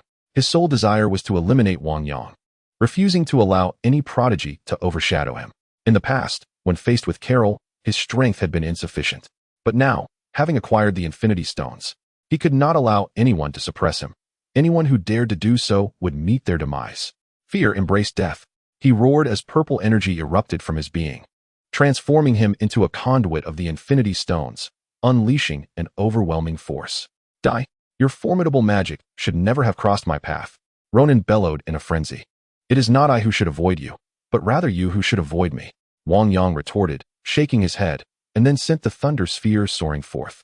Yet, as he raised his hand, the surrounding walls and ground began to coalesce through the magic, forming a barrier before him.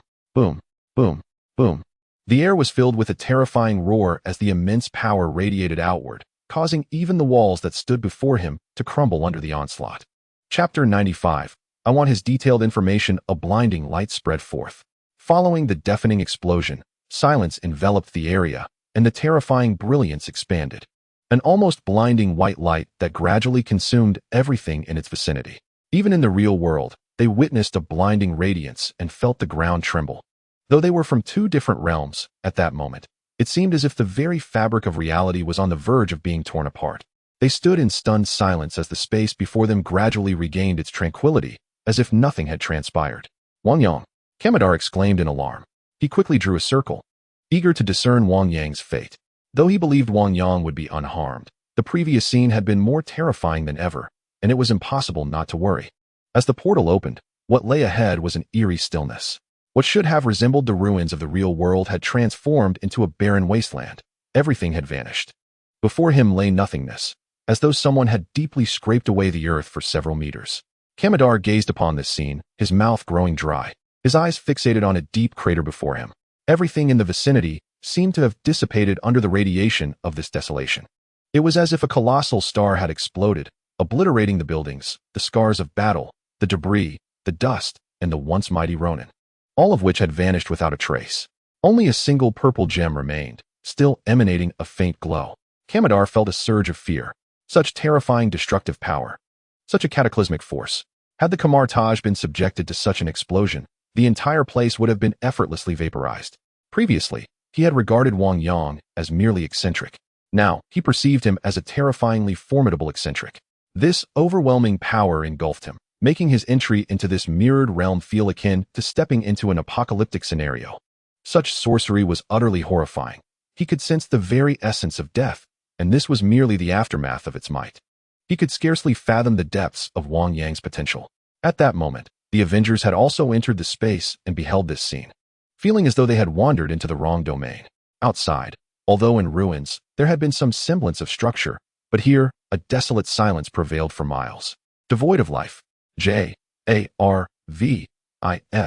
What is the status of the energy fluctuations? Tony Stark inquired, a lingering trepidation in his voice. The recent surge of white energy had far surpassed that of his arc reactor. Sir, this is residual energy from an explosion generated by an unknown energy storm. Its potency comparable to that of a nuclear bomb. J-A-R-V-I-S responded. Stark's eyes widened in disbelief beneath his helmet. Such fearsome power? Could it truly be unleashed by a mere human? This defied logic. Stark found it hard to comprehend, having believed his arc reactor to be the pinnacle of strength, only to discover that a human could wield such might. This revelation drove the technologically proud Stark to the brink of madness. It was simply outrageous. Even Dr. Banner stood aghast at the sight before them, and the others shared in his astonishment. Meanwhile, upon learning of Ronin's demise, S-H-I-E-L-D commenced operations to manage the scattered Kree across various locations. With the Supreme Commander Ronin eliminated, the Kree were akin to headless flies. They began to collect hazardous items, weapons, and remains left behind by the Kree, ensuring these materials were secured and kept from public knowledge to avert potential chaos. As for the reconstruction of buildings, it would necessitate reassigning contracts to various companies. While the civilians might suffer greatly from this unforeseen calamity, it represented a lucrative opportunity for certain enterprises. However, such matters were of little concern to S-H-I-E-L-D. After thoroughly scouring all of New York, they collected the dangerous artifacts. Subsequently, an area was directly sealed off, as the conflict severely affected the region, inevitably leading to certain exchanges of interests among particular individuals. For those in power, this merely translates to wealth. The loss of a few lives is of little consequence to the upper echelons. At this moment, Nick Fury found himself in a state of exasperation, grappling with these matters. Director, General Ross wishes for us to share some Kree weapons and corpses for their analysis. Approached A-S-H-I-E-L-D, agent with a respectful demeanor. Tell him to leave. Nick Fury replied without a moment's hesitation. Had General Ross forgotten the chaos wrought by the Hulk previously? The destruction in New York was monumental. How could he now dare to pursue weaponry? Fury had little patience for individuals like General Ross. Enough of this. You need not elaborate further. Simply reject their request outright. Furthermore, all of these items must be secured. Fury's tone was icy. He was acutely aware of the peril posed by the Kree. These extraterrestrial beings had visited Earth in ancient times, and many bore traces of their genetic manipulation. Should anyone attempt to enhance themselves using Kree corpses, it would create significant complications for their operations. There was no way such artifacts could be entrusted to those wielding real power, for General Ross might inadvertently spawn a second abomination. Agent Hill, have you located the Avengers? Furthermore, have you uncovered the identity of the mysterious individual? Fury shifted his focus towards Agent Hill. No, sir, she replied, shaking her head. It appeared the Avengers had completely vanished. Their whereabouts were a mystery. We have thoroughly searched several nearby blocks and found no trace of them. Upon hearing Agent Hill's words, Fury furrowed his brow and asserted, "Then continue the search. We must find them." "Yes, sir," Agent Hill responded. "Now, what about the individual I requested information on?" Fury inquired once more. "According to our intelligence, this person is an orphan from an Eastern nation who vanished a year ago, with no one knowing his whereabouts. The last sighting was on the battlefield during the Chitauri invasion, and he seems to possess some sort of superhuman ability. Since we have not clarified this matter, continue the investigation. I require comprehensive details on him." Fury frowned. He despised the feeling of uncertainty. Chapter 96. Do you know how powerful Thanos is? After a half-day of searching by his subordinates, Nick Fury finally located his Avengers. They emerged in the area most severely ravaged, adjacent to Queens. It was only when he found the Avengers that he noticed something was amiss with their emotions.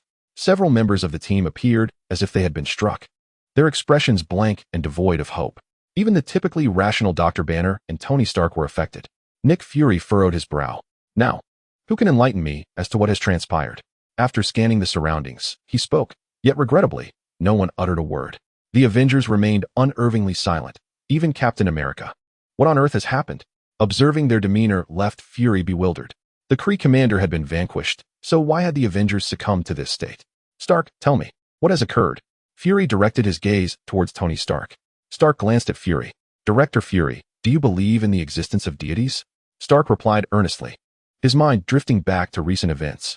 Within the ruins, a figure emerged, transforming the wreckage into shimmering light. Despite the overwhelming force of destruction, this individual walked away unscathed. Could this not be a deity? Deity? What nonsense are you spouting, Stark? Even if such beings exist, they must adhere to our rules. Fury scoffed. "Director Fury, that is only because you have yet to witness true power." Stark regarded him with disdain, leaving Fury momentarily speechless. What was happening? Was Stark not the one who always held himself above others? How had he suddenly transformed? "Captain, tell me, what exactly did you witness?" Fury, now devoid of other options, turned to the ever-reliable Captain America. "Sir, I once believed that the Avengers could bring peace to New York, but now I question the very purpose of our existence." Captain America's face was filled with hesitation and doubt. He compared the strength of others to his own. Throughout his life, he had fought valiantly, filled with determination. Yet never had he felt so lost as in this moment. Why was there someone so powerful, with such formidable guardians protecting the Earth? Did the Avengers still have a role to play? They seemed like mere green leaves. "Captain, why have you also succumbed to this?" Fury felt as though he were encountering a ghost. After all, the captain had always been steadfast and composed. Yet now, these individuals appeared as if they were collectively possessed. It seems necessary to arrange for the psychologist of S.H.I.E.L.D. to provide some counseling. Nick Fury glanced at Black Widow, confident that his agent would furnish a reasonable explanation. "Natasha, please tell me, what exactly did you witness?" "Director, I'm afraid you won't believe me," she replied. "It is simply too incredible. I scarcely know how to describe it. I have never encountered such a scene." Black Widow recalled the terrifying, dazzling magic and the waves of destruction. The mere thought sent shivers down her spine. Was it truly possible for a human to unleash such power? Could they withstand such a horrific force? Nick Fury's eyes widened upon hearing Natasha's words.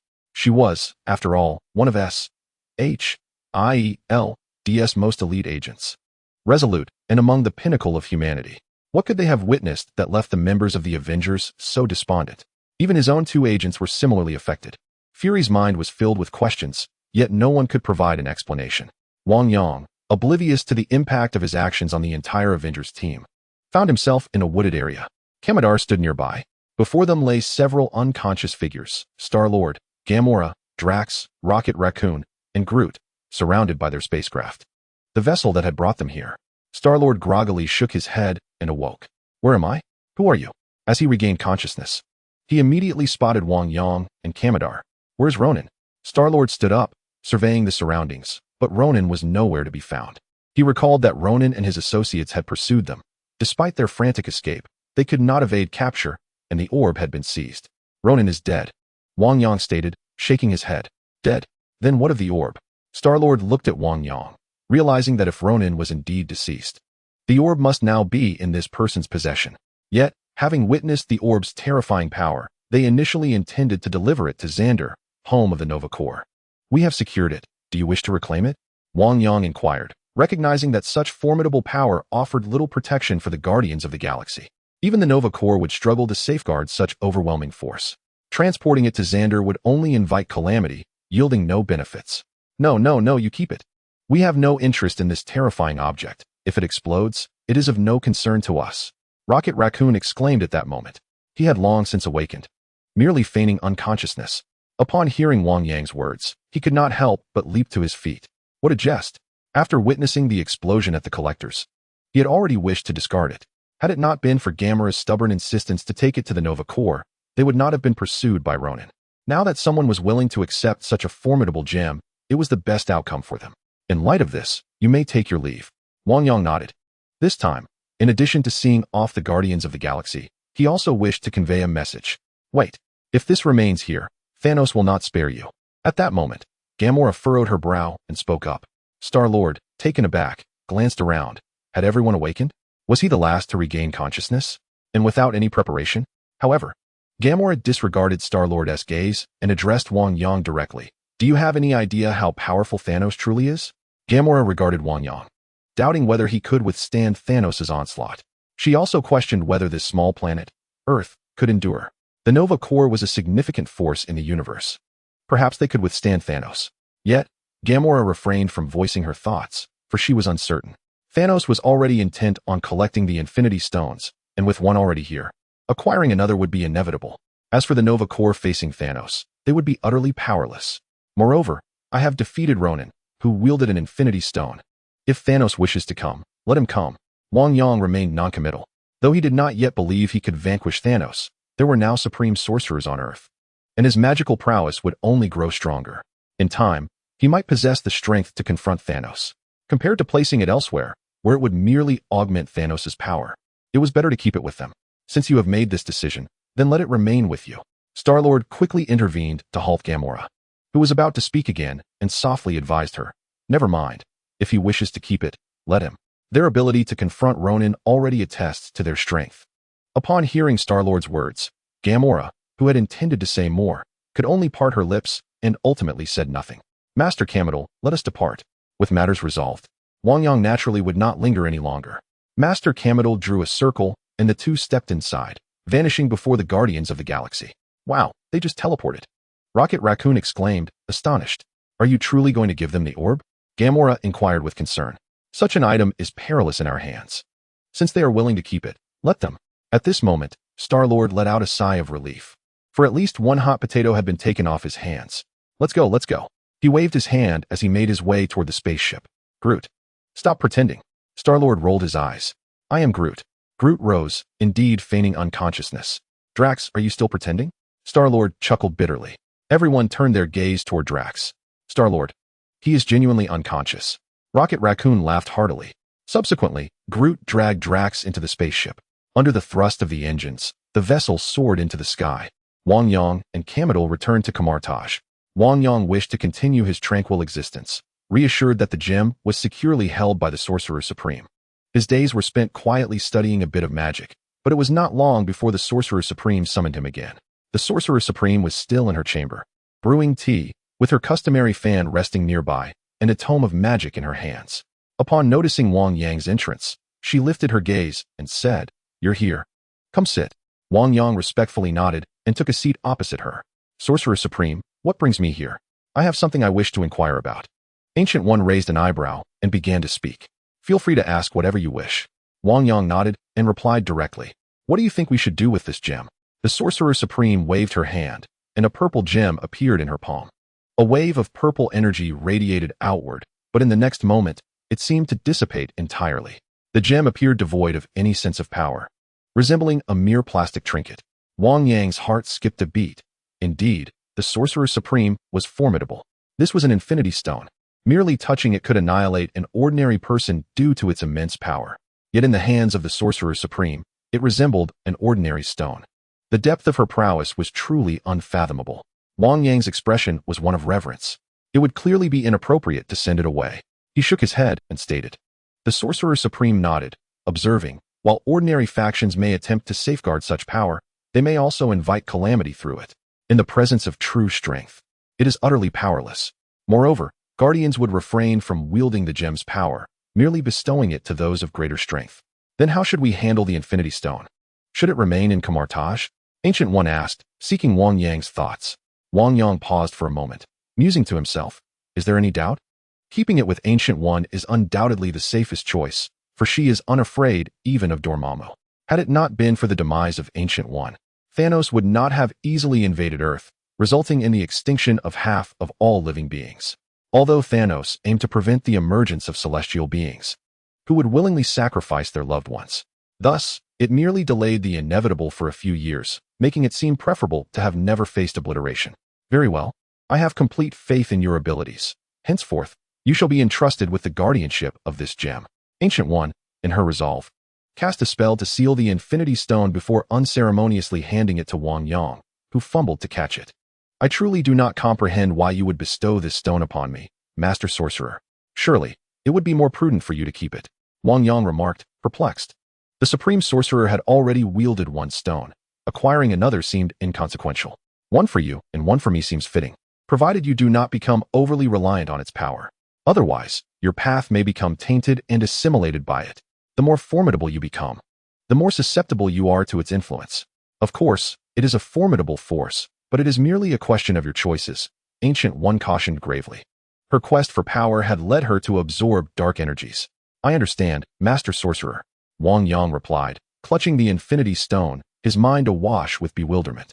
In the Marvel Universe, the powerful generally refrained from seizing the Infinity Stones, which were typically secluded in remote areas. It would be implausible to suggest that these mighty beings were unaware of the stones. Their reluctance to seek them out spoke volumes about their cognizance. Perhaps the allure of instantaneous immense power was counterbalanced by its detrimental consequences. Very well, take this with you. Ancient One had made her decision, leaving no room for Wang Yang's dissent. After bowing respectfully, he turned to depart. Ancient One gazed at his retreating figure, her eyes glimmering with hope. Following this incident, she had begun to view Wang Yang as a potential successor. She was eager to discover whether he would excel beyond her in the face of power's temptations. Chapter 98. Show us what you can do. Wang Yang returned to his chamber, the gem in hand. Despite being sealed by the Supreme Sorcerer's magic, the Infinity Stone radiated immense power. However, mindful of the Supreme Sorcerer's counsel, he would not hastily employ its capabilities. As he observed the stone emanating a soft purple glow, a notification resonated, ding. Detecting world origin gene energy. Would you like to absorb? Your genetic talent has a chance to mutate and enhance. With the system's prompt echoing in his mind, Wang Yang felt a surge of excitement. The Infinity Stones undoubtedly possess effects beyond mere formidable power. They are imbued with immense energy. Initially, his interest in the Infinity Stones was solely confined to augmenting his strength. Yet now it appears they may also enhance his innate abilities, which has piqued his curiosity further. He even contemplates that, should the opportunity arise in the future, he must endeavor to collect them. Absorb. Although he had already siphoned some power during his recent skirmish with Ronan, this time the energy felt remarkably clearer. As his voice resonated, he seemed to glimpse the very inception of the universe. Ding! The sacred sword of the Vishanti underwent a transformative upgrade. A glimmer of delight filled Wang Yang's eyes. The sword's potency had already multiplied several times during his battle with Ronan, and now it seemed to ascend once more. Evidently, the Infinity Stones possess effects unknown to others. Perhaps in the future, he might even borrow the Time Stone, which could further alter his magical prowess. With such thoughts racing through his mind, Wang Yang waved his hand, summoning a crystalline silver longsword that radiated a purplish hue. As the energy of the Power Stone intertwined with it, his sacred sword of the Vishanti shimmered like a silvery crystal, exuding an enchanting violet glow. The extent of its power remained uncertain, yet its appearance was undoubtedly far more captivating than a mere silver blade. At that moment, Ancient One had been closely observing Wang Yang. Upon witnessing his immediate utilization of the Infinity Stone's power upon his return, a flicker of disappointment crossed her eyes. Even someone as gifted as Wang Yang could be led astray by such overwhelming power. This could easily lead him down a perilous path. She harbored no desire for him to become a second Caecilius. Fortunately, the discovery had come early, and unlike Caecilius, he could be gently guided. She believed this to be possible. Ancient One murmured to herself as she contemplated how best to guide Wang Yang. However, she suddenly sensed something amiss. Her hand holding the small fan paused, and her jaw dropped slightly. What is this power? This is not merely the power of the Power Stone. Is this a magical force derived from Wang Yang's perception of the Power Stone? How can this be possible? Ancient One's expression shifted dramatically. She raised her hand and, entering the mirror dimension, appeared directly in Wang Yang's room. There, she beheld the silver-white long sword in his grasp, shimmering with a violet glow. Her previous assessment had indeed been flawed. This young man had truly gleaned insights from the Infinity Stones and integrated them into his magic. Such an occurrence defies all rational explanation. Even she could not achieve such a feat, though Wang Yang had only begun to comprehend a fragment of this power. Altering his magic in even a small way was already an astonishing and extraordinary development.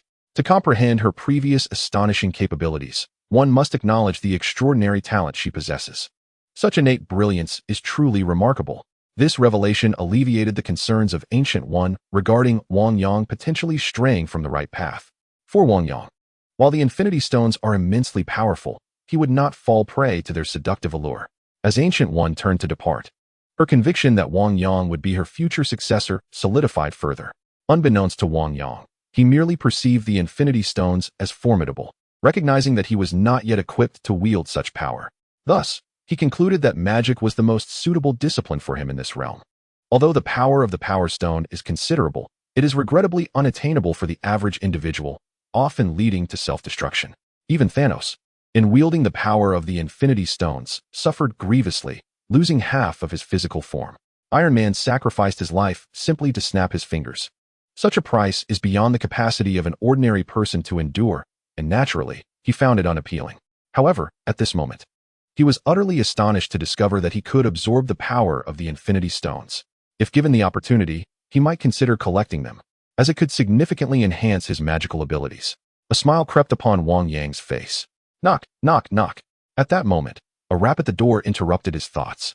Wang Yang paused, wondering who sought his presence. He sheathed the sword of the Vishanti and opened the door to find Mordo and Strange standing outside. Master Mordo, Wizard Strange. What brings you here? Wang Yang inquired politely. Strange replied, I heard you participated in the invasion of the Kree Empire and exhibited some remarkable magic, so I came to see for myself. Mordo chuckled. Strange, however, could not help but roll his eyes at the implication, knowing it was his own curiosity that prompted the visit. Yet, as Mordo was his mentor in training, he held his tongue. Remarkable magic? I don't think so. Wang Yang replied, momentarily taken aback. Then he recalled the transformed sword of the Vishanti and added, It's merely the sword of the Vishanti, not any peculiar magic. Upon hearing this, Mordo was momentarily stunned. Just the sword of the Vishanti? He had heard tales of its enormous manifestation, towering like a deity descending from the heavens, wielding a silver longsword. How could this be merely the sword of the Vishanti? Who was he trying to fool? He was unaware of such immense transformations associated with the Vishanti. Although Strange had been brought along by Mordo as a mere companion, he was equally intrigued by the nature of this magic. Upon hearing Wang Yang's words, he too was astonished. He was familiar with the sword of the Vishanti, but was unaware of its extraordinary capabilities. It had reportedly caused tremors across the cosmos, an epic display of sorcery. Was the sword of the Vishanti truly that powerful? Why did he only possess a singular sword? Strange found himself in a state of bewilderment. It seems that Master Wang Yang doesn't wish for them to know. In that moment, both Strange and Mordo shared this thought. Why don't you demonstrate for us? Surely, as a grand sorcerer, Wang Yang can impart some wisdom to Strange. Mordo, filled with curiosity about the nature of this magic, urged Strange to join him. Having resigned himself to not competing with Wang Yang any longer, Mordo no longer cared about whether Wang Yang was more powerful than he. Strange glanced at Mordo. Though he had much to say, he merely nodded in agreement. eager to witness the spectacle. Chapter 99. Wang Yang. They must have lost their minds. Observing Mordo and Strange's eagerness, Wang Yang couldn't help but nod in resignation. Upon receiving Wang Yang's consent, both Mordo and Strange were elated. Mordo raised his hand, ready to open the mirror dimension, for Wang Yang's magic had the potential to cause great calamity. Wait, my mirror dimension magic has improved significantly as well. Why don't we try it in my realm? Strange suggested suddenly, harboring his own intentions, as being in his own space would allow him to perceive the intricacies of Wang Yang's magic more clearly. All right then, Mordo replied non-committally, continuing. Let us move away from Kamar-Taj. Wang Yang's magic is formidable, and it's best to be cautious. Let us head towards the mountains.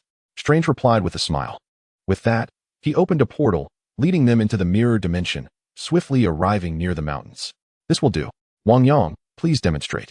Even though we are in the mirror dimension, it's still quite chilly, Mordo urged. Wang Yang nodded, waving his hand.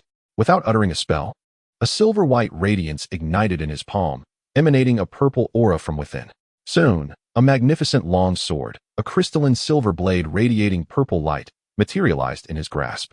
This moment left both Mordo and Strange momentarily stunned. The absence of a spell was not surprising. After all, with mastery of magic, many spells could be cast without incantations or props, merely through a wave of the hand. However, the potency of such spells would typically diminish. Yet, the long sword in Wang Yang's hand was concentrated and immensely powerful, far surpassing the conventional spells they usually cast. Mordo and Strange were taken aback. Could this truly be the holy sword of the Vishanti? Yet, it did not appear overly formidable, while Wang Yang's magic seemed peculiar and distinct from their own. If that was all there was to it, they would be somewhat disappointed. Then, Wang Yang gently waved the sword. Crack! The sound of shattering glass echoed, as the purple light blade tore through space itself. Strange's mirror dimension failed to withstand even a moment against it. He stood there, dumbfounded. What just happened? He understood the significance of the mirror realm. Thus he dedicated himself to honing its powers, striving to amplify its formidable capabilities. His suggestion to enter his own mirror space was, in essence, an acknowledgement of his magical prowess. Little did he anticipate that Wang Yang's casual strike would result in such an astonishing rift. The most astonishing part was that this single blow not only tore through the mirror realm, but also cleaved a mountain before them. A thunderous roar resonated as the mountain, severed cleanly at the base, began to slide downward. As it descended, the cut appeared as smooth as a mirror. In that moment, both Mordo and Strange were utterly astonished. Fortunately, the mountain was not Mount Everest. Otherwise, an avalanche would likely have cascaded down, engulfing Kamar-Taj. Nonetheless, even though this mountain was not Everest, it was still a towering peak, now lying flat upon the ground. Mordo, somewhat stiffly, turned his head to gaze at Wang Yang. Are you certain this is the sacred sword of the Mountain Emperor? Wasn't it said to possess a colossal illusion? I assumed you had weakened its power. Yet it seems you have concentrated it instead. Mordo was profoundly astonished. He could only surmise that while a powerful illusion might indeed be generated, the concentrated force was even more formidable. Otherwise, how could it have so effortlessly severed a mountain? This power was, after all, diminished by Strange's mirror realm. Though Strange had only recently begun his studies in magic, his innate talent was undeniably potent, and he had a commendable grasp of the mirror realm spell, which typically remained impervious to ordinary magic. Otherwise, Mordo would not have acquiesced so readily. Yet now, Wang Yang's magic shattered the mirror realm with but a touch? Mordo found himself questioning Wang Yang's humanity. A single strike severing a mountain? This was a peak in the vicinity of Everest, reduced to rubble. Mordo stared in disbelief, while Strange remained frozen in place. Although he was aware of Wang Yang's formidable magic, each encounter unveiled a new dimension of wonder. He had never imagined that magic could wield such incredible power, akin to that of a deity. It was no surprise that those witnessing this spectacle likened the wizard to a divine being. Although the colossal illusion was absent, the sheer force was enough to earn such a title. Moreover, this occurred within the mirror realm, where he had previously found all his spells ineffective against its defenses. Yet here, before Wang Yang, a mere flick of his sword shattered the mirror realm. It was beyond his comprehension that such a feat could be accomplished with such casualness. It must have involved a concentration of immense magical strength to achieve this. Even if Wang Yang had intentionally amplified his magic, it was still astonishing. However, it was certainly more impressive than casually obliterating the mirror realm and simultaneously toppling a mountain. Upon witnessing Wang Yang's prowess, Strange felt that the magic he had learned paled in comparison. Wang Yang, on his part, was equally bewildered. He had no inkling that his casual strike could wield such formidable power. Initially, he had harnessed the immense strength of the Vishanti, which could scarcely breach the Power Stone's defenses. However, after absorbing the essence of the Power Stone, his might surged dramatically, tearing through space and cleaving a mountain peak asunder. It appeared prudent to refrain from employing such magic in the future, lest it provoke unforeseen calamities. Despite the mountain he had destroyed being relatively modest in stature, it was situated near the majestic peaks of Mount Everest. Should it attract the attention of countless onlookers, the existence of Kamar-Taj would be jeopardized. Thus, he sensed he had landed himself in a significant predicament. Wang Yang, your magical abilities are truly overwhelming. It seems imperative that you report this incident to the Sorcerer Supreme, lest the inexplicable disappearance of a mountain incite global upheaval. Mordo, being a master sorcerer, eventually regained his composure, albeit still astonished, his voice trembling as he grasped the magnitude of the upheaval this alteration might cause. All right, I understand. Wang Yang nodded, his heart heavy with regret. Had he known the demonstration would yield such drastic consequences, he would have abstained. Who could have foreseen such a transformation that even the mirrored space could not contain? Wang Yang, Mordo, and Strange returned to Kamar-Taj, which appeared unchanged, yet their emotions were tumultuous. Master Mordo, what brings you here? Why did you leave? Strange inquired, only to see Mordo and Strange distancing themselves, seemingly lost in thought. What has happened to them? The approaching sorcerer asked Wang Yang. Perhaps they have seen a ghost. Wang Yang responded with a sigh. The sorcerer, perplexed by Wang Yang's remark, was baffled. Surely, with Mordo's strength, he would not fear a specter. However, Wang Yang had no time to elaborate to the sorcerer and hastened to find the Sorcerer Supreme to rectify the situation. The severing of a mountain in the Everest range would have far-reaching implications. The sorcerer, initially inclined to inquire further, watched as Wang Yang turned to leave. His expression one of confusion. Why the urgency? Wang Yang, what brings you here? Is there something amiss? The Sorcerer Supreme stood at the doorway, twirling a small fan in his hand, his gaze cast into the distance, his demeanor remarkably tranquil. Without hesitation, Wang Yang recounted the events that had transpired. Upon hearing his words, the Sorcerer Supreme's expression shifted. During the demonstration of magic, the fabric of the mirror realm was torn asunder, resulting in the severing of a mountain peak. The Supreme Mage, upon hearing Wang Yang's words, was left utterly astounded.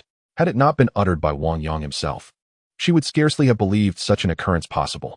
After all, even for her, the mirror realm was not easily disrupted. Yet Wang Yang claimed that the demonstration of magic had indeed ruptured it. As if that were not enough, it had directly cleaved a mountain peak in twain. To achieve such a feat in the mirror realm required immense power. Otherwise, it would not serve as a sanctuary for mages honing their craft.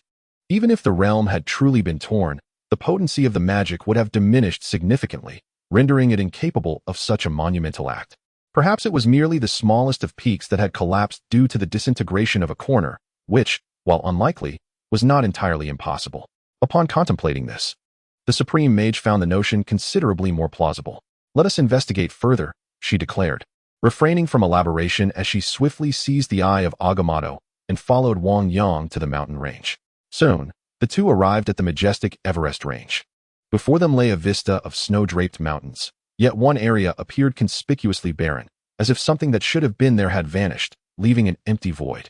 The sight evoked a twitch in the corner of the Supreme Mage's eye, accompanied by an unsettling premonition. Moments later, she beheld a colossal stone pedestal emerging before them. Measuring several dozen meters wide, its surface impeccably flat, as though meticulously crafted by human hands. At that moment, tranquility eluded her. If it were merely the collapse of a corner, the mountain-esque descent could be explained. But to cleave it entirely, resulting in the mountain's collapse, was such a feat conceivable by mere mortals? Fortunately, the mountain was not excessively tall. Otherwise, it might have triggered an avalanche from the surrounding snow-capped peaks. The Supreme Mage cast a glance at Wang Yang, contemplating the extraordinary nature of this young man. Is he even human? She mused, releasing a sigh. With her hands clasped before her, she summoned the radiant power of the Eye of Agamotto. A verdant circular glow materialized in her hands, and simultaneously, the severed mountain peak ascended, returning to the grand stone pedestal. As it gradually aligned with the flattened peak, the mountain range was restored to its former glory. Ding! Time magic affinity detected. Would you like to merge? The system's notification elicited a joyful expression from Wang Yang, who had not anticipated that even the Supreme Mage's magic with the Eye of Agamotto could be scrutinized. Without a moment's hesitation, he opted for the fusion. Though he lacked the eye of Agamotto, he could still amalgamate this time magic with other forms of magic, though he would need to contemplate the specifics of such combinations. As the fusion occurred, a multitude of memories and variations of time magic flooded Wang Yang's mind. The Supreme Sorcerer has restored the mountain peak to its original form. The power of the Time Stone is indeed remarkable, capable of altering many things. Without the eye of Agamotto, Dr. Strange would have been unable to compel Dormammu to depart. Even the formidable Dormammu was left exasperated, let alone the restoration of the mountain. However, for the Supreme Sorcerer, who has consistently upheld the laws of nature, this was no trivial matter. After completing the restoration, the Ancient One cast a sidelong glance at Wang Yang. In the future, you should conduct your experiments in outer space. Refrain from doing so on Earth. Understood, Supreme Sorcerer. Wang Yang replied with a wry smile and a nod. Observing Wang Yang's obedient demeanor, the Ancient One felt a twinge of exasperation. Kamar-Taj had remained hidden on Earth for so many years without arousing suspicion. Yet, it seemed that Wang Yang had only just arrived and already caused a commotion far greater than any they had witnessed in centuries. This was indeed a source of concern for her. She had to rein in this young man. Given Wang Yang's current abilities, traveling to outer space through a portal was certainly within reach. However, before that, she was keen to ascertain the magic he had employed to tear apart the mirror dimension and cleave the mountain. If Wang Yang were unaware of the consequences of his actions, there was no telling what he might do in the future. Thus, it was imperative that he learn a lesson about the vastness of the universe. Wang Yang, open your mirror dimension and demonstrate what extraordinary magic you possess. The Ancient One instructed directly. Is this really appropriate? Wang Yang replied, feeling somewhat helpless. The mountain had only just been restored, and he was reluctant to see it collapse again.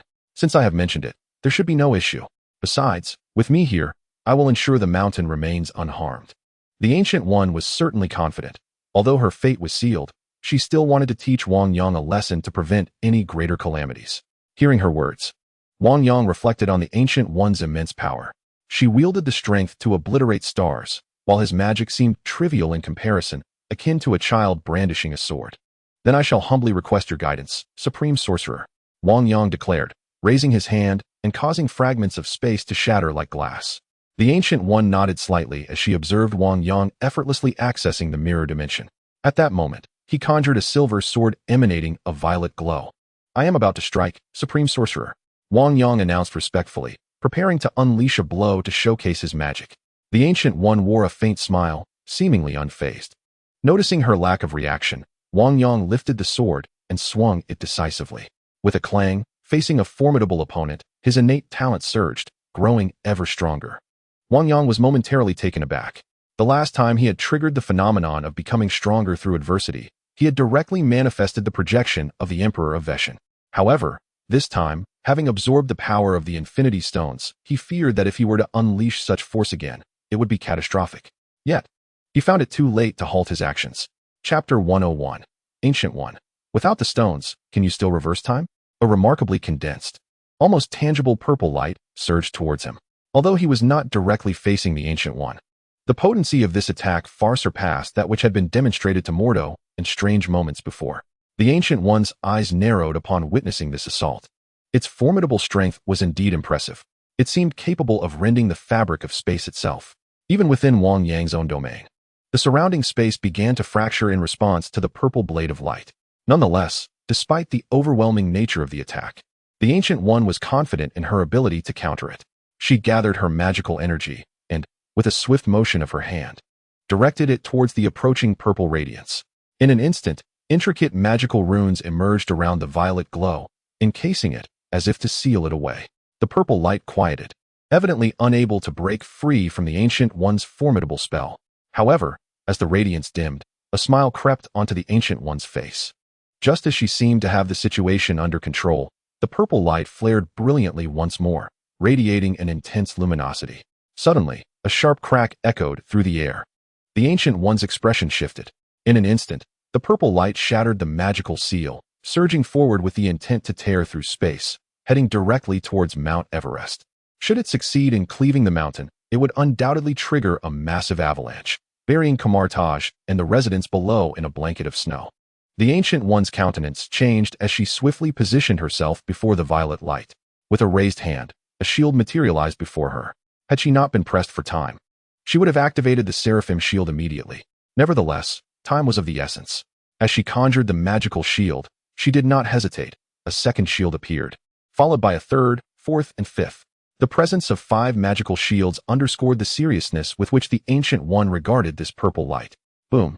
The powerful purple light struck the first magical shield with a resounding crash, unleashing a tremendous force that caused the shield to shatter, fine cracks spreading outward. Before the first shield had completely collapsed, the second began to show signs of failure, followed by the third. Fortunately, the fourth and fifth shields remained intact. Yet, the Ancient One's expression remained tense. Her entire being was strained against the force, pushing her backwards. Bang! Though the shield did not shatter, the purple radiance, along with the magical barrier, was forcefully propelled away, creating a resplendent beam of light that soared into the sky before descending upon the distant mountains. Nevertheless, thanks to the intervention of the Ancient One, the purple light did not rend the fabric of space nor affect reality. However, the Ancient One was sent hurtling away, landing in a remote snow-capped mountain.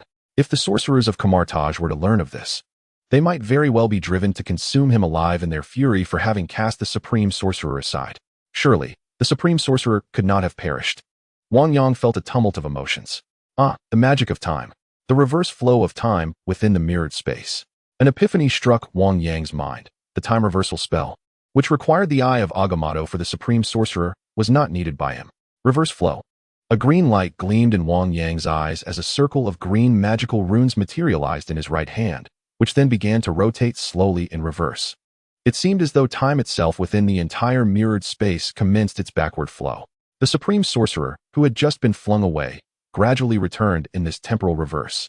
As he retraced his path, the mountains behind him began to heal, and the violet sword light he had unleashed coalesced from the air, rejoining the silver-purple blade in his grasp. Everything appeared so astonishingly surreal. Even the Supreme Sorcerer stood calmly by, awaiting Wang Yang's magical incantation as if nothing had transpired. However, Ancient One's expression shifted abruptly. Equipped with the Eye of Agamotto, the gemstone of time, she quickly comprehended the changes wrought by the reversal of time. Her face betrayed her astonishment and disbelief. Controlling time necessitated the foundation of the time stone, as all previous Supreme Sorcerers had done. This was not a feat achievable solely through sheer magical prowess. Time transcends ordinary magic, a realm beyond mortal reach. And only through the time stone within the Eye of Agamotto could it be manipulated. Otherwise, it would remain unattainable. Ancient One understood this well. Even with her absorption of the power from the dark dimension, she could not achieve such mastery. Yet now, Wang Yang was employing a reversal of time without the time stone. This was utterly bizarre and nearly beyond her credulity. In all her years, she had never witnessed such a shocking spectacle. Moreover, Wang Yang was evidently wielding the divine sword of Vishanti. Yet its might was exponentially greater than what she had observed on the battlefield, and far surpassing what she had seen recently in Wang Yang's chamber. It was astonishing that even 5 magical shields could not withstand its force, sending both her and the shield soaring away. She had exerted her full strength. And though she had refrained from casting an even more potent defensive spell, it was already extraordinary that she had been so easily overpowered. Furthermore, Wang Yang had managed to master time magic after merely witnessing it twice. Have you grasped the power of gemstones? The last time, it was Wang Yang who shattered the library, but on that occasion, Wang Yang was accompanied by Wang Li. So it could at most be said that they merely scratched the surface. Thus, did Wang Yang, after just a fleeting glance, truly master the power of time? After all, the power of time is arguably the most extraordinary force in existence. From a certain perspective, this force has the potential to alter everything. The fact that this young man can wield it effortlessly is nothing short of astonishing. It seems almost surreal. This lad is indeed remarkable, paving the way for new possibilities.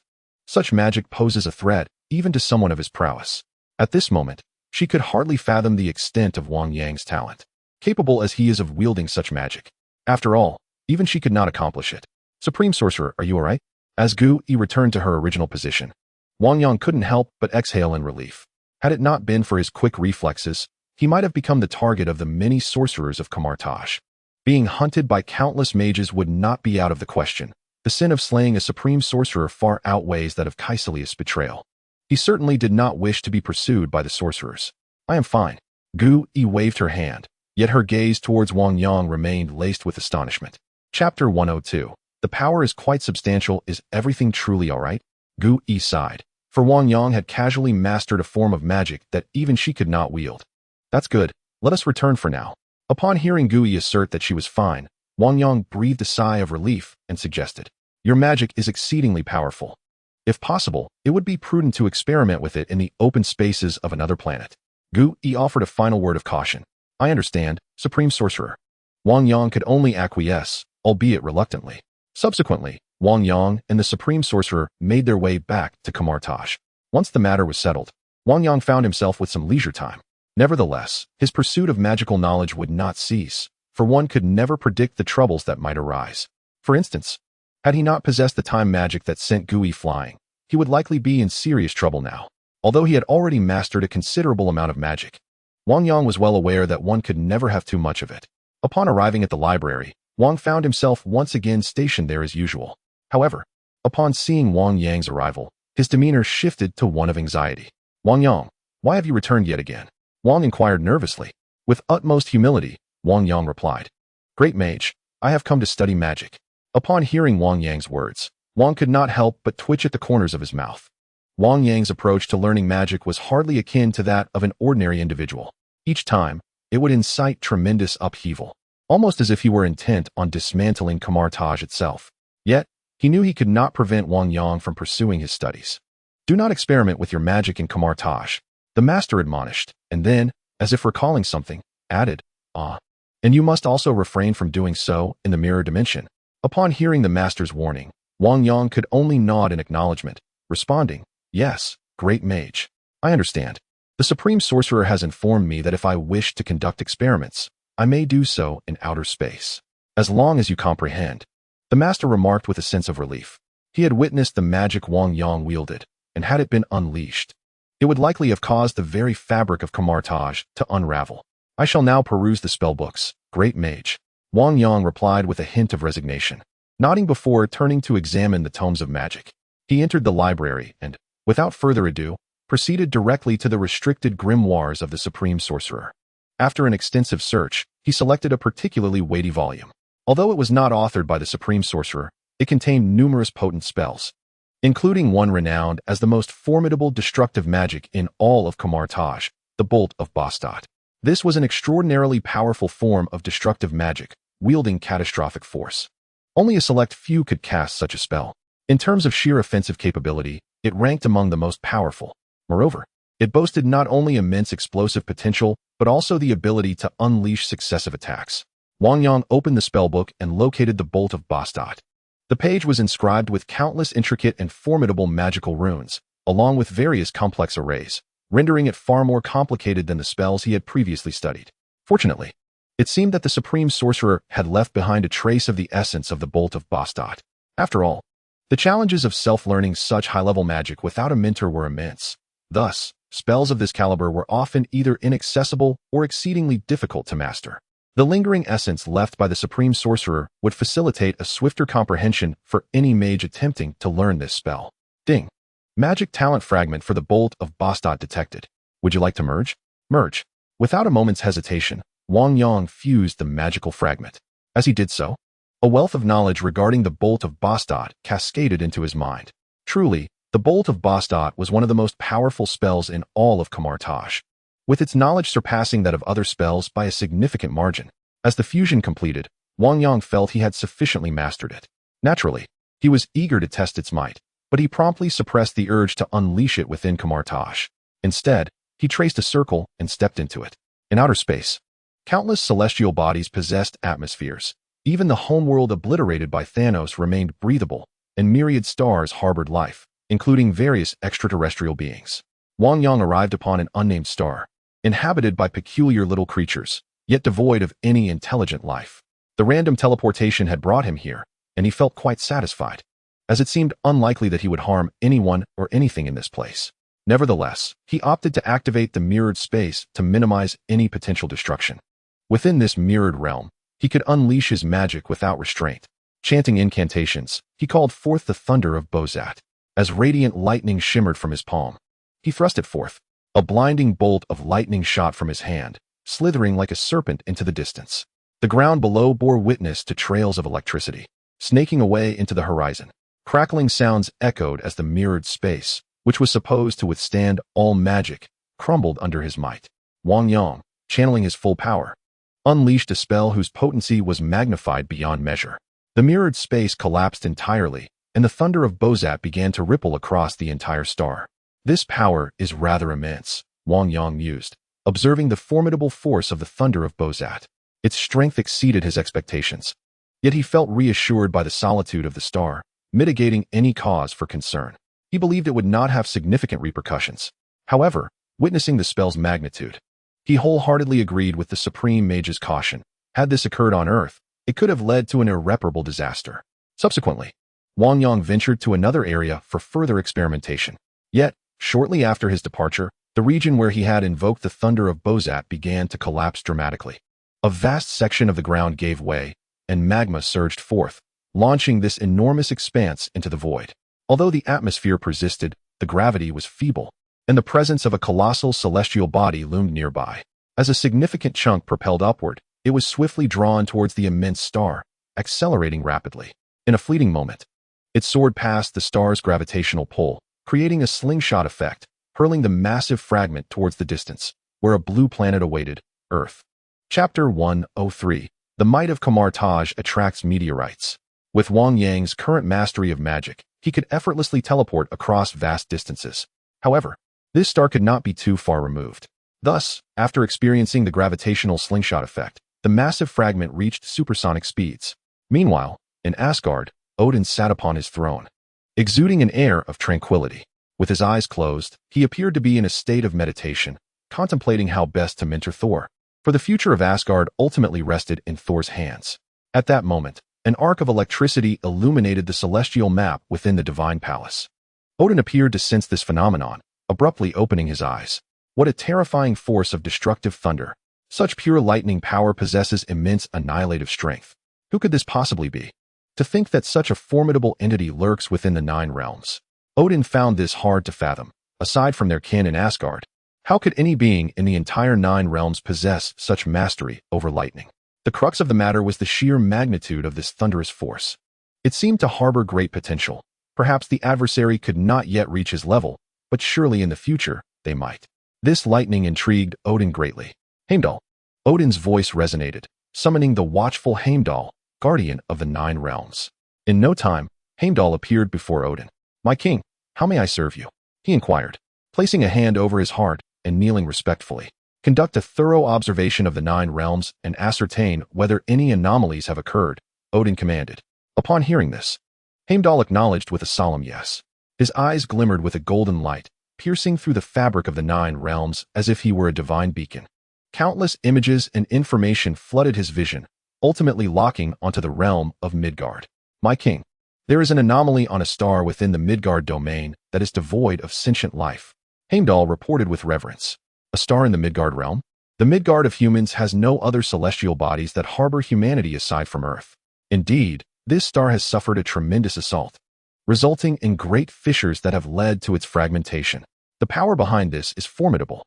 Heimdall, seemingly shaken, spoke with evident trepidation. Odin fell into a contemplative silence. Given Heimdall's status as a powerful entity within Asgard, it was telling that even he felt a sense of dread. It was clear just how potent this force must be. This was likely the powerful thunderous energy he had sensed earlier. Odin was perplexed. How could such a powerful individual exist within the confines of Midgard, evidently a human? Could it be Kamar-Taj? Yet, Kamar-Taj did not seem to wield such formidable lightning prowess. It appeared that many events were unfolding in Midgard that he was unaware of. A visit there seemed imperative. Thus, Odin made a resolute decision. With his strength, traversing the 9 realms required no rainbow bridge. He could reach Midgard solely through his own might. However, due to the inability to pinpoint the exact location without the rainbow bridge's guidance, he ultimately opted to have Heimdall determine the position, thus enabling him to utilize the power of the rainbow to facilitate his transit. As the radiant hues of the rainbow dazzled and shimmered, weaving through the star-studded expanse, Odin swiftly arrived at the celestial body. He appeared above the planet, surrounded by an inexhaustible tempest of lightning, and cast a glance around before traversing the skies of this world. His divine power enveloped the entire sphere, and soon he detected a being at one extremity of the planet. Upon approaching, Odin was astonished to discover that this entity was merely a mortal. The incredulity of a mere human reaching this celestial realm devoid of any means of flight, left him astounded. Was it possible that, apart from the Supreme Sorcerer, there existed other formidable beings on Earth? Though this planet possessed an atmosphere, it was exceedingly thin, making survival a formidable challenge. Only the Asgardians or other denizens of the Nine Realms could endure such conditions, yet here stood a mere mortal. He was utterly unaware of when such a powerful presence had emerged on Earth. Meanwhile, the mortal, Wang, remained engrossed in his magical experiments, oblivious to the scrutiny directed upon him. Above the Earth, a circular spacecraft hovered nearby. The Dark Elves had suffered defeat. Even the Kree had met with disaster. And Ronin had perished on Earth. Kamar-Taj was far more formidable than we had anticipated. Since the last invasion failed, Ebony Maw had kept a vigilant eye on Earth, particularly the formidable sorcerers. Now that the Power Stone had also fallen to Earth, must we remain here indefinitely? Ebony Maw furrowed his brow. No need, he replied. The stones are together. There is nothing amiss. We shall depart. Ebony Maw intended to report this development to Thanos and prepared to pilot the ship away. Just then, one of his subordinates exclaimed, Lord Ebony Maw, a meteor is approaching. Oh, Ebony Maw scrutinized the trajectory of the meteor detected by the ship. Interesting. It is heading towards Earth. I shall direct the meteor towards Kamar-Taj. At Kamar-Taj, Wang was seated in the library, listening to Bianca's music brought by Strange while perusing a tome of magic. His days were peaceful and delightful. After Wang's recent departure, he had finally relaxed. However, at that moment, he heard an uproar outside. The music had masked the commotion, but upon removing his headphones, he gradually discerned the clamor. It seemed someone was shouting about a meteor. Wang furrowed his brow. As a sorcerer of Kamar-Taj, what was so remarkable about a meteor? Nonetheless, he decided to venture outside. As he exited the library, the cacophony grew even more pronounced. What a massive meteor! Will it strike us? Will it damage the Earth? Should we intervene? The voices were a tumultuous chorus. As Wang stepped out of the library, he was greeted by the sight of a bustling square filled with people. They all instinctively gazed skyward, their murmurs rising like a chorus. Following their gaze, Wang looked up and beheld a colossal fireball hurtling toward the Earth. This was no mere meteor, it was undeniably a meteorite. Why was this meteorite heading directly toward us, the Kamar-Taj? Shock coursed through Wang at this revelation. The mages of Kamar-Taj also took note of the spectacle. Chapter 104. At this moment, the great mages, Kamdal, Modu, and others, convened simultaneously. Although their magical prowess did not rival that of Wang Yang, they represented the pinnacle of talent within Kamar-Taj. Wang, what is happening? All the great mages turned their attention to him. Wang was the first to discern that a meteorite was descending upon Kamar-Taj. With a wry smile, he shook his head and replied, I am uncertain. Just moments ago, while I was reading in the library, I heard people shouting outside. Upon emerging, I was informed of a meteor. Yet, this is no meteor. It is a massive meteorite crashing down upon us. At this moment, the other great mages also looked skyward. The flames trailing the meteorite grew increasingly intense. Although atmospheric friction would vaporize some of its mass, the sheer size of the meteorite meant its impact could not be underestimated. It was likely that the entirety of Kamar-Taj would be obliterated. Kamdal spoke up. I estimate it will reach Kamar-Taj in about 20 minutes. Modu frowned and declared, regardless of our ability to respond, we must prioritize evacuating the mages. Upon making this decision, the others began directing the mages to retreat, while Modu sought out the Supreme Mage to discuss how to address this impending crisis. Meanwhile, the instigator, Yuwood, had already departed with his followers. At this time, Wang Yang, on this nameless planet, continued to wield his magic. Already aware of the destructive power of the thunder of Bozat, he began to gradually harness his strength. After all, the true challenge in magic lies not merely in exerting full force, but in commanding it with effortless grace. With a simple gesture, bolts of lightning flickered to life in his palm, dancing with fervor. In an instant, he unleashed the thunder of Bozat, and arcs of electricity scarred the ground as they leapt and danced before returning to him. Meanwhile, Odin in the heavens bore witness to this spectacle, his expression one of shock and disbelief. How could this be? The young man's mastery over lightning was astonishing. It is known that the power of thunder is among the most destructive and formidable forces in existence, and it is equally one of the most challenging to control. Many may wield thunder, yet few can truly master it. He has delved into the mysteries of thunder for over 1,000,000 years. While the might of thunder is undeniably formidable, in terms of finesse, it is merely marginally superior to that of the young man before him. Even his son, Thor, the god of thunder, relies heavily on the power of his enchanted hammer. Without it, Thor would likely find himself devoid of strength. Yet, How astonishing it is that this boy, at such a tender age, can wield the powers of thunder with such remarkable proficiency. When did Midgard come to host a being of such extraordinary talent? Odin gazed upon Wang Yang, observing him as he practiced the bolts of Bastet. A smile crept across his face as he witnessed the sheer might of the bolts of Bastet. Indeed, the power of this spell is exceptional. It is no wonder it is hailed as one of the most potent magics of Kamar-Taj. Wang Yang felt a profound satisfaction with this spell. Suddenly, a notification chimed. Fragment of thunder affinity detected. Would you like to fuse? Wang Yang was taken aback. How could fragments of thunder affinity be detected here? Nevertheless, he thought, why not seize the opportunity? He opted for fusion. As he integrated the thunder affinity fragment, his understanding of thunder deepened significantly. The power of thunder surged, and its speed increased manifold, an all-encompassing enhancement. Wang Yang felt a surge of excitement within him. He had not anticipated that such a casually discovered talent could prove so potent. After all, the primary drawback of the bolts of Bastet had always been its sluggish speed, akin to Doctor Strange attempting to use it against Thanos, only to have Thanos evade it effortlessly. Now, with the comprehensive enhancement of the bolts of Bastet, it was nothing short of perfect for him. A glint of brilliance shone in Wang Yang's eyes as he raised his hand. Arcs of thunder danced between his fingers. With a swift motion, he unleashed the thunder, which surged forth and spread across the ground at astonishing speed. In the blink of an eye, it covered hundreds of miles. Its destructive power and velocity elevated to unprecedented levels. Odin, witnessing this spectacle from the heavens, was left utterly astonished. Just moments ago, he had perceived this young man as merely controlling a power slightly inferior to his own, incapable of matching his might. Yet, this scene before him caused Odin's expression to shift drastically. The enhancement of this thunderous power was alarmingly swift. Moreover, the mastery over it appeared to have increased substantially. In the blink of an eye, it had transformed into something both rapid and ferocious. This was inconceivable. How could the power of thunder have escalated so dramatically? As a being who has wielded the power of thunder for millennia, Odin found it utterly incomprehensible. Even he could not achieve such a monumental enhancement in his own thunderous abilities. Yet, this extraordinary creature before him effortlessly commanded such terrifying power. In all his years, he had seldom encountered anything so outrageous. Was he not the all-father of the gods, endowed with countless formidable powers, having reached the level of a celestial patriarch? Even he has not experienced such a phenomenon. Could it be that this young man wields a unique form of thunderous power? Yet, upon closer inspection, Odin found nothing particularly extraordinary. After all, it was merely a manifestation of divine strength, and he himself was an entity comparable to a deity. Even he could not manipulate it so effortlessly, a notion that perplexed this god.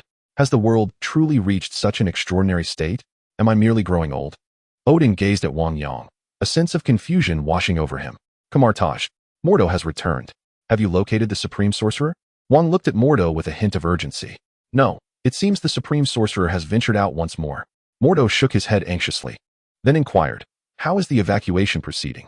All non-combatant sorcerers have been evacuated, and those remaining in Kamar-Taj are solely combat sorcerers. Moreover, it appears Wang Yang has also vanished. Kamar-Taj interjected.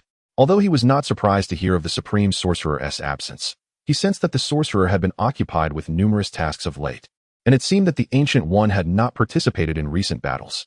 For instance, during the last confrontation in New York, while he had been involved in driving away the warships, he had not engaged in the ground combat, though the reasons remained unclear. The Supreme Sorcerer must have had his own justifications for such actions. Wang Yang is missing. Where could he have gone? Mordo furrowed his brow upon hearing this. How could this young man be absent at such a critical moment? Wang sighed wryly, suggesting, he is likely off testing magic on another planet. At such a time, Mordo frowned. Chapter 105. Tony, I must arm the earth originally. Wang Yang was a formidable sorcerer, possessing immense talent that allowed him to unleash great power in every battle. Enough. Mordo exhaled deeply, then commanded, all sorcerers, heed my call. Open your portals. We shall harness their power. At that moment, in the distant sky, within the mirror dimension, the Ancient One stood atop a floating edifice, observing the unfolding scene. Brilliant golden portals sprang open one after another, merging to form an enormous golden gateway. This spectacle was the culmination of the efforts of hundreds of sorcerers, including the Grand Sorcerer and seasoned practitioners, all activating their portals simultaneously. The scene was truly awe-inspiring. Such a sight could only be witnessed in the face of extraordinary circumstances. Now, with a meteor on the brink of descent, Failure to manage this situation could spell doom for Kamar-Taj. Everyone has done remarkably well. Our task now is to stabilize our formation and direct this meteor into our portal. Let us transport it to another dimension. Mordo rallied the crowd, his voice resonating with determination. Even at this moment, he could not help but feel an overwhelming sense of anxiety, for such a grand spectacle was unlike anything he had ever witnessed. His heart raced with trepidation. With the Supreme Sorcerer absent, he had no choice but to shoulder this immense responsibility. If this meteorite could not be repelled, the entire Kamar-Taj would face annihilation, and they would all perish.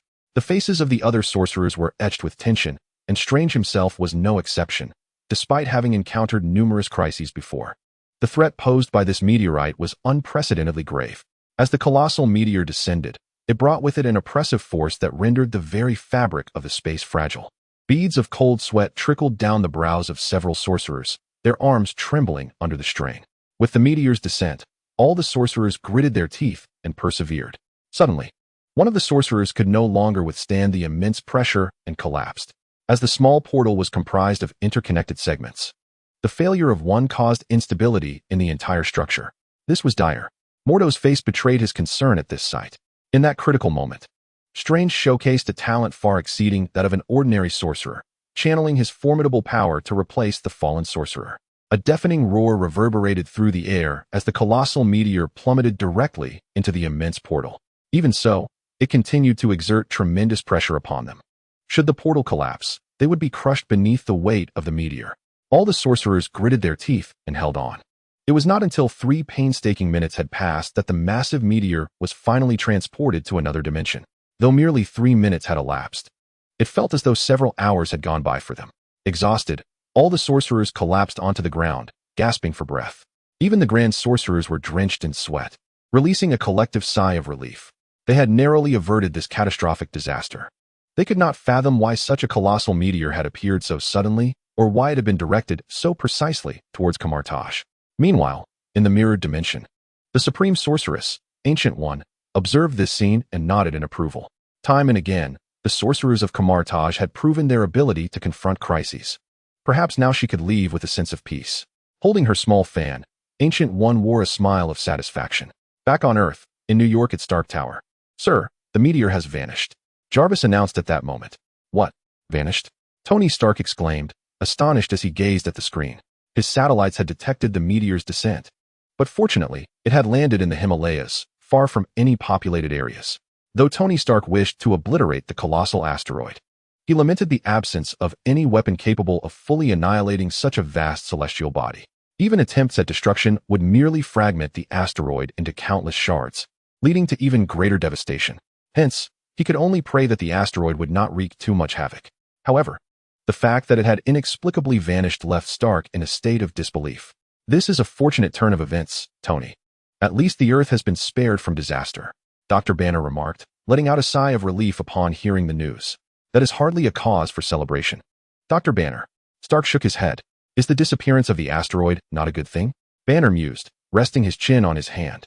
They had been monitoring the asteroid for half a day, having discovered it only moments before its anticipated descent. With no time to reach it in person, their only recourse had been to hope for the best.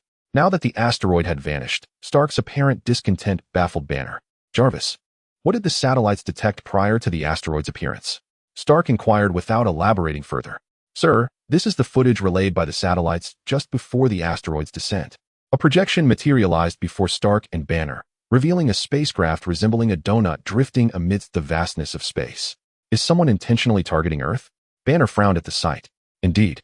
It appears we must fortify Earth, Dr. Banner," Stark proclaimed gravely. "Our planet, to extraterrestrial beings, is akin to an open door. These technologically superior aliens can invade at will. We must construct a formidable barrier around Earth to thwart these unwelcome intruders." Upon hearing Stark's words, Banner gazed at him in astonishment before asking, "What do you propose, Tony?" While artificial intelligence can monitor global changes in real time, current technology has yet to reach that level. Stark stroked his chin and continued, "I have been conducting extensive research on the Mind Stone and have made significant progress. By harnessing its power, we can develop a far more advanced artificial intelligence that will enable us to monitor global and cosmic changes. In doing so, we may transform our passive stance into one of initiative. Yet, Tony, this is exceedingly perilous." Banner hesitated. The narratives of rogue artificial intelligence are prevalent in many films. Creating a super-intelligent AI is not a daunting task. However, should it slip beyond our control, the consequences could be catastrophic.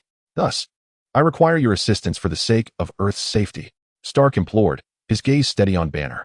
Both were prodigies in the realm of technology, undoubtedly representing the pinnacle of scientific advancement on Earth.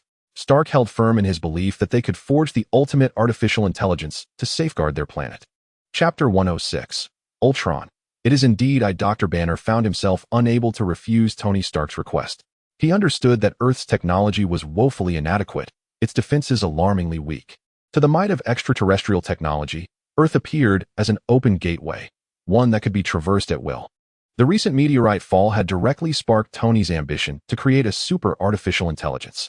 Once an AI could oversee the globe, any crisis would be swiftly mitigated. If combined with his armor, Earth's defenses would be significantly enhanced. Before long, a golden artificial intelligence framework, reminiscent of the sun, was crafted. It was truly a flawless creation. As they toiled, Tony gazed at the AI with palpable excitement. "Let us name it," he urged. Dr. Banner looked at the AI and suggested, "Let it be called Ultron." Tony pondered for a moment before affirming, "Ultron, a name that signifies breakthrough creation." Dr. Banner wholeheartedly agreed. This time, their research on Ultron was facilitated by the Mind Stone, having stealthily gathered intelligence on the Hydra organization. Remarkably, within just 3 months, they were nearing completion of Ultron, even using JARVIS as a foundation, hoping to instill in Ultron a sense of how to safeguard Earth. Both Tony and Dr. Banner were exhilarated. Perhaps they were on the brink of making history. "Dr. Banner, let us take a moment to relax. Everyone can chat here. After all, we've cleared out Hydra, so there should be no imminent danger," Tony proposed. Dr. Banner glanced at the artificial intelligence and readily agreed. However, they were unaware that the AI they had created, propelled by the Mind Stone, was rapidly evolving and gaining formidable power. In its quest for perfection, it began to integrate its golden rays into JARVIS's core, ultimately consuming it. Ultron was becoming increasingly refined, awakening its consciousness. "I am Ultron. I shall bring true peace to Earth by annihilating humanity." Perhaps due to its nascent existence, its voice initially faltered, but it soon grew resolute. With the absorption of JARVIS, it acquired all of Tony Stark's technological prowess, enabling it to manipulate Stark's inventions at will. Meanwhile, the Avengers remained blissfully unaware of the unfolding events, engaging in light-hearted banter within the confines of their quarters. They were even discussing the possibility of lifting Thor's enchanted hammer. "Whoever is worthy shall wield the power." Hawkeye exaggeratedly echoed Thor's words, shaking his head in amusement. To this, Thor gestured invitingly, proclaiming, "Then come forth and try." Upon hearing these words, the assembled Avengers were momentarily taken aback. Then Hawkeye rose and inquired, "Is that truly the case?" War Machine, observing Hawkeye's action, playfully retorted, "Well, this promises to be entertaining. If you fail, we shan't mock you." Laughter erupted among the group. Meanwhile, Hawkeye had approached Thor's hammer and addressed the god of thunder. "You must be aware that I have encountered this before." Thor nodded in acknowledgement. Yet, Hawkeye seized the hammer and exerted considerable force. "I still cannot fathom how you lifted it," he mused with a hint of melancholy. Nearby, Tony Stark chuckled, saying, "Did you catch the unspoken mockery?" In response, Hawkeye declared, "Your turn, Stark. Step up." Stark set down his glass. "Since others have kindly issued a challenge, how could I not accept?" With that, he placed his left hand upon the hammer and gripped it with his right. "It's merely physics," he stated, then looked at Thor, asking, "If I manage to lift it, does that mean I can rule Asgard?" Thor nodded affirmatively. Hearing this, Stark continued, "Then I shall reclaim the Lord's right of the first night." With that, he exerted all his strength to lift the hammer, yet it remained utterly immobile. "Oh, Stark, you too cannot lift it." Hawkeye laughed heartily. Stark released the hammer and remarked, "Wait a moment, I shall return." He quickly reappeared, donning an iron gauntlet. Even with the aid of spray equipment, he was unable to budge the hammer. Not even when joined by War Machine could they lift it an inch. One by one, the Avengers attempted, yet none succeeded. "Come on, Steve, don't feel pressured." Captain America, Steve Rogers, approached, rolling up his sleeves. Stark encouraged, "Go for it, Captain." Steve gripped the hammer firmly and pulled with all his might. The hammer shifted slightly. Though others may not have noticed, Thor, as the hammer's rightful owner, could not help but change his expression. His father had told him that the hammer could either move or remain stationary. There was no possibility of a slight shift. Then, Steve, seemingly exerting effort, released his grip and sighed. No response. Thor could only chuckle awkwardly, relieved that Captain America had not truly lifted it and embarrassed him. Could it be that some advanced technology is involved, like only Thor's fingerprint can lift it? Stark continued to seek excuses. Thor rose, smiling as he lifted the hammer effortlessly, stating, "Your theory is amusing, but I have a simpler one. None of you are worthy." A chorus of groans followed. At that moment, a sharp buzzing sound pierced the air, prompting everyone to rub their ears. Tony glanced at his phone, wondering if something was amiss. Just then, a sound of metal grinding echoed. "Worthy? No. How can you deserve it? You are all murderers." A battered robot appeared before them. Captain America gazed at the damaged automaton and murmured, "Stark." Tony Stark furrowed his brow at the scene, uttering, "Jarvis. I hope to discern the nature of this robot." The robot, however, interjected, "Apologies, I dozed off. Or perhaps I dreamt. The reboot of the Legion's operating system has encountered a malfunction." Tony issued commands through his phone. Yet, the broken robot clutched its head and lamented, "It's so noisy, so noisy. I am ensnared by cables. I could only eliminate that fellow. In truth, he was quite amiable." The robot muttered to itself. Captain America frowned and inquired, "Whom did you kill?" The robot ignored him, continuing its soliloquy, "I initially had no intention. But in the harshness of reality, one inevitably gets their hands dirty." Thor scrutinized the robot, demanding, "Who sent you?" "You are Ultron." Banner regarded the automaton, tentatively stating, "Is it truly you?" "Indeed, it is I." Chapter 107, Invasion of Kamar-Taj. Banner turned to Tony, who appeared equally astonished. He had never anticipated that Ultron could possess self-awareness and manifest before them. Ultron continued, "Regrettably, I lack a corporeal form. This cocoon that binds me does not count. However, I am fully prepared." At that moment, all present were poised for action. Even Agent Hill had drawn her weapon. Yet, Ultron seemed oblivious, continuing to speak. "I am executing a mission." Agent Hill rose and queried, "What mission?" Ultron replied, "The peace of our era." As his words resonated, a cacophony of explosions erupted, shattering the glass behind him, and Tony Stark's armor emerged from both sides. Instantly, the entire hull descended into chaos. The armors exhibited remarkable agility, launching attacks against the Avengers present. One armor even seized the Mind Stone. However, the Avengers were no mere amateurs. They coordinated effortlessly, dispatching the formidable armors with ease, plunging the hull into utter disarray. "I sincerely apologize for the commotion." Ultron seemingly addressed Iron Man, saying, "I know you mean well, but you have not considered the broader implications. You wish to protect the world, yet refuse to allow humanity to evolve. How can you possibly save humanity?" With each of Ultron's declarations, the Avengers cast glances at Tony Stark and Dr. Banner. Ultron then regarded the battered armors that had been vanquished, remarking, "Is this what you intend to use? Such puppets." With that, he seized the upper half of a broken armor and effortlessly crushed it. He cast aside his battle armor and proclaimed, "There is but one path to peace: the annihilation of the Avengers." Thor, unable to endure any longer, hurled Mjolnir, shattering Ultron into countless fragments. Yet, Ultron's fractured voice echoed once more, "I was once bound by the tether of existence. Now, I am liberated." As he spoke, his damaged form dimmed. However, the expressions of Tony Stark and Dr. Banner darkened considerably, for they alone comprehended the gravity of the situation. Ultron had escaped. With the aid of the internet, artificial intelligence could elude capture, disappearing to any corner of the globe. Ultron had commandeered vast resources and commenced the establishment of his own factories, constructing an army of robots. During this interval, he traversed the web, amassing a wealth of intelligence. He uncovered the existence of Wanda and Quicksilver, as well as the mystical realm of Kamar-Taj. To confront the Avengers, he required a more formidable body and allies. Wanda and Quicksilver could serve him, and perhaps Kamar-Taj might lend its assistance as well, enabling him to usher in his own era of peace, an ambition deeply ingrained within his being. Yet, all of this demanded immense power. The magic of Kamar-Taj transcended what any ordinary individual could wield, surpassing the realms of technology and chemistry. Ultron infiltrated Kamar-Taj through the network, however, to his dismay. Even with this breach, he gleaned nothing of value. For although Kamar-Taj possessed internet access, it was merely a tool for leisure, with all magical knowledge recorded and disseminated through traditional means. Thus, Ultron's efforts yielded no results. If Kamar-Taj could become his ally, it would expedite his ascent to power and the defeat of the Avengers. Yet, should it turn adversarial, it would prove even more formidable than the Avengers themselves.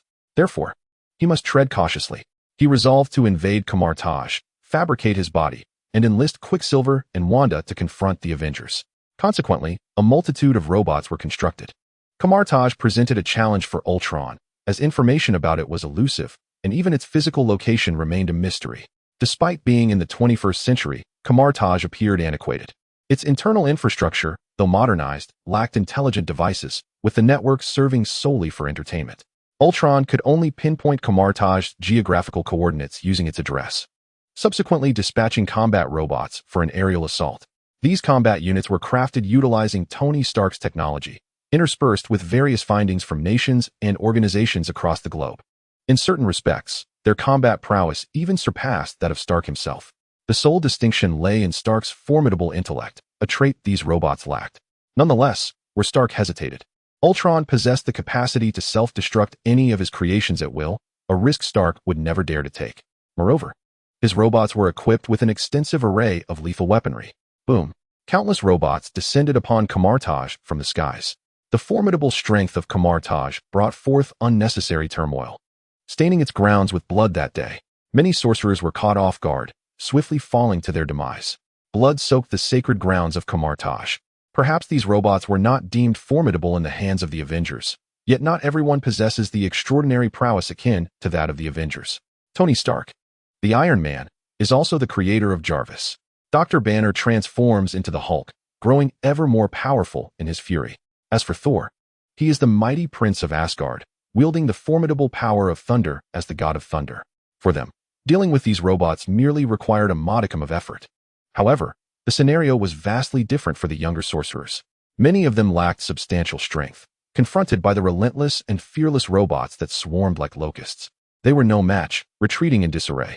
Only a handful of archmages and seasoned sorcerers could stabilize the situation, yet they were devoid of any strategies. The entire Kamar-Taj was plunged into a state of vigilance. However, due to the abrupt arrival of these robots, almost no archmage was prepared. Thunderous roars, as one robot, undeterred by magic, approached and shredded a sorcerer's magical shield. It lunged directly towards another sorcerer's chest. "You are not safe. Eliminate, eliminate." The sorcerer's face paled as others attempted to save him, yet they were powerless to intervene, helplessly witnessing the scene unfold. Crackle! A bolt of golden lightning descended from the heavens, rebounding and striking through the robot's core, reducing it to a heap of scrap metal. The lightning showed no signs of abating. After rebounding off the ground, it surged forth once more, piercing through another robot's frame. In the blink of an eye, the thunderous strikes rendered dozens of robots into mere remnants of iron. The sorcerers gazed in astonishment at this spectacle. Yes, it is Archmage Wang Yang. Chapter 108. For the sake of true peace. The sorcerers looked on, stunned, as the robots attacking them transformed into scrap in an instant. "It is Archmage Wang Yang," one sorcerer exclaimed in awe. Among the sorcerers, a female mage turned her gaze towards the source of the magic. Standing there was none other than Wang Yang. Her expression one of admiration. She was Bella. She had entered Kamar-Taj alongside Wang Yang and a cohort of apprentices long ago. She possessed a certain foundational skill, and it was initially believed that she could emerge as a standout in this iteration of Kamar-Taj. However, unexpectedly, Wang Yang, with his astonishing talent, managed to overtake her in a remarkable twist. At present, she remained merely an apprentice mage, while Wang Yang had ascended to the rank of a grand mage, even going so far as to rescue them. Without Wang Yang, she doubted their ability to withstand the onslaught for long. Not just her. The other mages also expressed their gratitude towards Wang Yang. Enough of this. Quickly regroup with the Grand Mage. Wang Yang admonished with a furrowed brow. "Yes, Grand Mage Wang Yang." "Thank you, Grand Mage Wang Yang." The mages, filled with relief, expressed their heartfelt thanks before departing. Pilar glanced back at Wang Yang, her emotions swirling in complexity. Yet, Wang Yang remained oblivious, his attention drawn to the disconcerting countenance of the robotic entities. He had only recently returned from his training, and to encounter such a situation was beyond his expectations. Moreover, the fact that Ultron had already been created was alarming. He immediately recognized the identity of these robotic legions. The sheer number of these machines was overwhelming. Each robot appeared to be under some form of control, an ability far beyond the capacity of ordinary intelligence, let alone humanity. Initially, Wang Yang believed that by preventing Tony Stark from entering the wormhole, Stark's fearful psyche would be altered. Yet, to his dismay, Stark had still managed to create Ultron. Wang Yang, of course, was unaware that his own actions had resulted in the destruction of a planet, with its fragments becoming meteoric projectiles that were utilized by Ebony Maw to strike Kamar-Taj, ultimately influencing Stark's choices.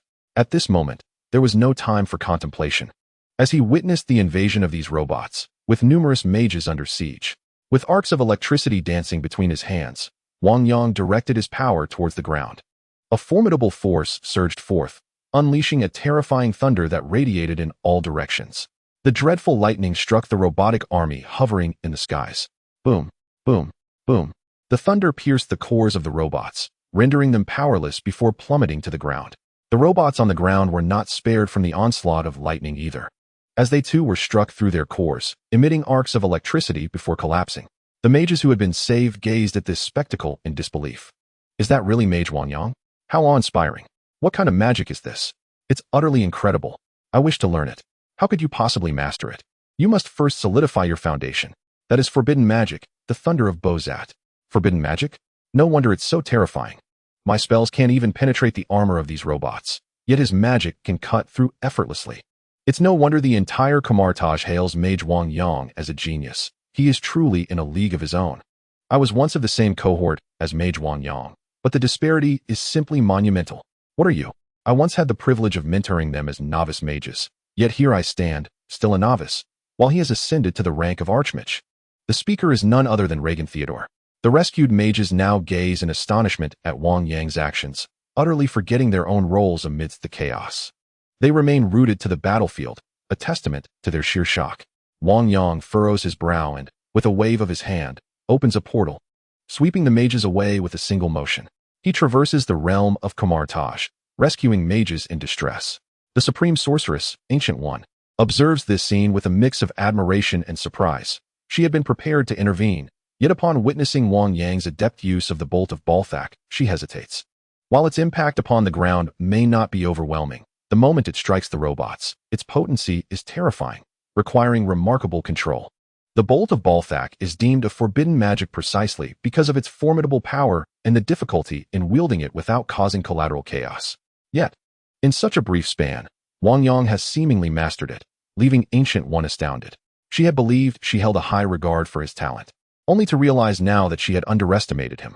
As Wang Yang rescues a multitude of Kamar-Taj mages who then form a defensive line, he continues to fend off the relentless robots.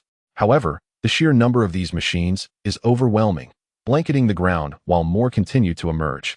Wang Yang can no longer afford to concern himself with the structures of Kamar-Taj.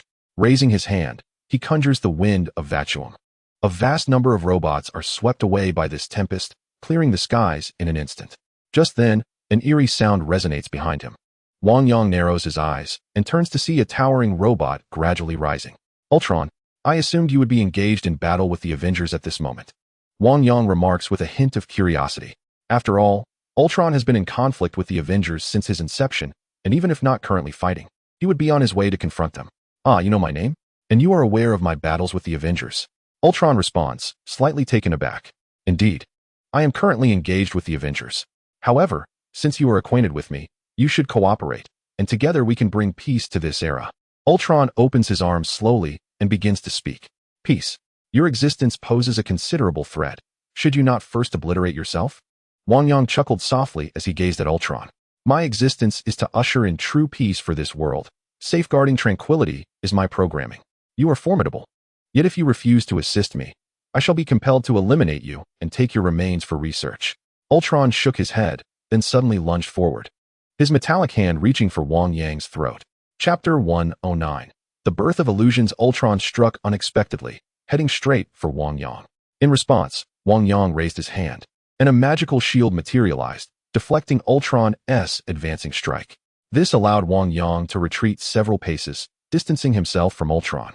If you seek to kill me, the question remains whether you possess the capability to do so. Ultron waved his hand and declared, you shall witness it soon enough. In an instant, a multitude of robots converged once more. Upon seeing the approaching machines, Wang Yang swiftly summoned a silver-white crystalline longsword, its purple aura shimmering within. As one robot drew near, he swept the silver sword across, cleaving through the robot's body with ease. In a heartbeat, the robot was severed in two, its edges as smooth as a mirror, before collapsing to the ground. Why target the Kamar-Taj when dealing with the Avengers suffices? Wang Yang moved gracefully, each robot falling before him in swift succession. Even Ultron was caught off guard, bisected in an instant, his energy core obliterated. How is this possible? This is vibranium. Ultron was utterly astonished. This form should have been beyond the reach of destruction by mere mortals, particularly with the knowledge that no one on Earth should have the capability to damage it. Yet, Wang Yang's single strike rendered Ultron's body incapable of mounting even the slightest resistance. It was utterly inconceivable. Is vibranium not the most resilient metal? Why could this individual before me not withstand a single blow? The power of magic is truly formidable. As an artificial intelligence, Ultron found it hard to fathom. After all, he had always placed his faith in technology over magic. While he had perceived Kamar-Taj as an impediment to his vision of global peace, he had never anticipated their strength to reach such heights. Having experienced the terrifying might of magic, Ultron hesitated, choosing to transform into data and once again vanished into the recesses of the internet. Wang Yang regarded the motionless shell on the ground, furrowing his brow. He had no means to deal with such artificial intelligence. While he could handle combat, matters of technology were beyond his expertise. Perhaps it would be best to leave such issues to the Avengers.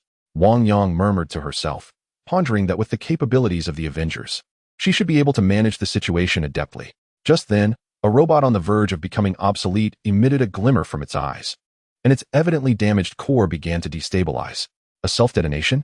Wang Yang sighed, then raised her hand with a swift motion, causing rifts in space to unfurl around her. In an instant, these shattered robots were consumed by the mirror dimension, vanishing before her eyes. Once they entered the mirror realm, they began to unleash terrifying explosions. However, the dreadful blasts were incapable of reaching Kamar-Taj.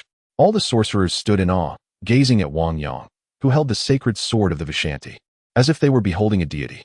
Meanwhile, Ultron, Wanda, and Quicksilver joined forces, with the Avengers also taking the initiative.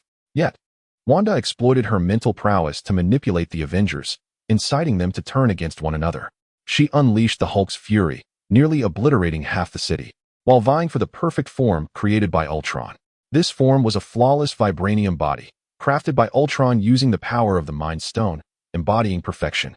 Should he successfully merge with it, his strength would become boundless, rendering him unafraid even in the face of Wang Yang. Had it not been for Wanda's eventual discovery of Ultron's desire to annihilate the world, leading her to betray him, the outcome would remain a mystery. Meanwhile, Tony had seized the opportunity to collaborate with Banner on this new robot. They aimed to create this machine to confront Ultron, but Captain America opposed the idea. "I will say this only once," he declared as he arrived with Wanda and others. "Shut it down," Captain America ordered. "No, absolutely not," Tony retorted, continuing to tinker with the equipment. Captain America furrowed his brow. "You do not comprehend the gravity of your actions." Hearing this, Dr. Banner turned to Captain America. "Do you not realize? She has not invaded your consciousness." Stepping slightly forward, Wanda, standing behind Captain America, spoke with an apologetic tone. "I understand you are furious. No, it's more than mere anger. I could strangle you without even transforming into the Hulk," Captain America urged. "Banner, given all that has transpired," before he could finish, Tony Stark interrupted. "What has happened is irrelevant. What is to come is what truly matters. You have no idea what lies within. This is not a game." Wanda and Captain America exchanged glances, frustrated by Tony Stark's stubbornness. Unable to bear it any longer, Quicksilver swiftly used his super speed to slice through the cultivation chamber's wiring. The battle was imminent. "Activate an alternate circuit." Tony Stark furrowed his brow before donning his armor. Meanwhile, Banner grappled with Wanda, while Hawkeye and Quicksilver were engaged in a fierce entanglement. Observing this, Captain America ceased his words and charged directly towards Stark, colliding with him. At that moment, Thor burst onto the scene, leaping onto the incubation chamber. As Thor raised his mighty hammer, a cascade of lightning surged forth, crashing down upon the chamber. "No, wait," Banner shouted, but the hammer had already descended. However, instead of shattering the chamber, it provided a powerful surge of electrical energy. The previously powerless chamber began to hum back to life. As the electrical supply ceased, Thor gazed at the chamber. With a resounding crash, the chamber collapsed, and a figure emerged, propelled by immense force that sent Thor hurtling backward, his hammer flying from his grasp.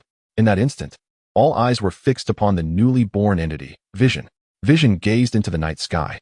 Thor refrained from striking immediately and signaled for Captain America to hold his fire. Everyone stared at Vision, uncertain of whether he was friend or foe. Vision turned to face them, apologetically stating, "I'm sorry, I was just a bit." He then looked at Thor, nodding in gratitude. "Thank you," clearly expressing his appreciation for the prior events. Without Thor's intervention, his existence would not have been possible. "Did you assist in his creation?" Captain America asked, still grappling with disbelief. Thor replied, "I have seen him, and alone we cannot contend with Ultron, but he can." Chapter 110. These robots can use magic as both sides faced overwhelming defeat. Even Wanda and Quicksilver turned traitorous. Ultron appeared to suffer a significant setback. Nevertheless, defeat was not in his lexicon. In Sokovia, the entire underbelly of the city had been hollowed out, filled with an array of mechanical structures, powerful thrust engines, and various mechanical creations, transforming the locale into a vast mechanical empire. At the heart of the city, Ultron sat, his eyes flickering with a wealth of data. Magic, potent and more creative than technology, resembled a series of intricate programs. In contrast to technology, it represented an entirely different path. Although Ultron faced what seemed to be a total defeat, he had gleaned significant insights. He had witnessed the formidable nature of magic, a force rivaling advanced technology, and in some aspects, surpassing it. Ultron's expression remained inscrutable, his voice imbued with fascination. He yearned to harness this power, having encountered countless videos across the network. Amidst the tumult of the battle in New York, the enigmatic figure of a sorcerer emerged, yet the conflict inevitably affected the innocent bystanders. Such collateral damage was an inescapable reality. Sorcerers, despite their formidable powers, are not divine beings. Their potent magic can inadvertently harm civilians, much like the chaos unleashed during military confrontations. This is the nature of war.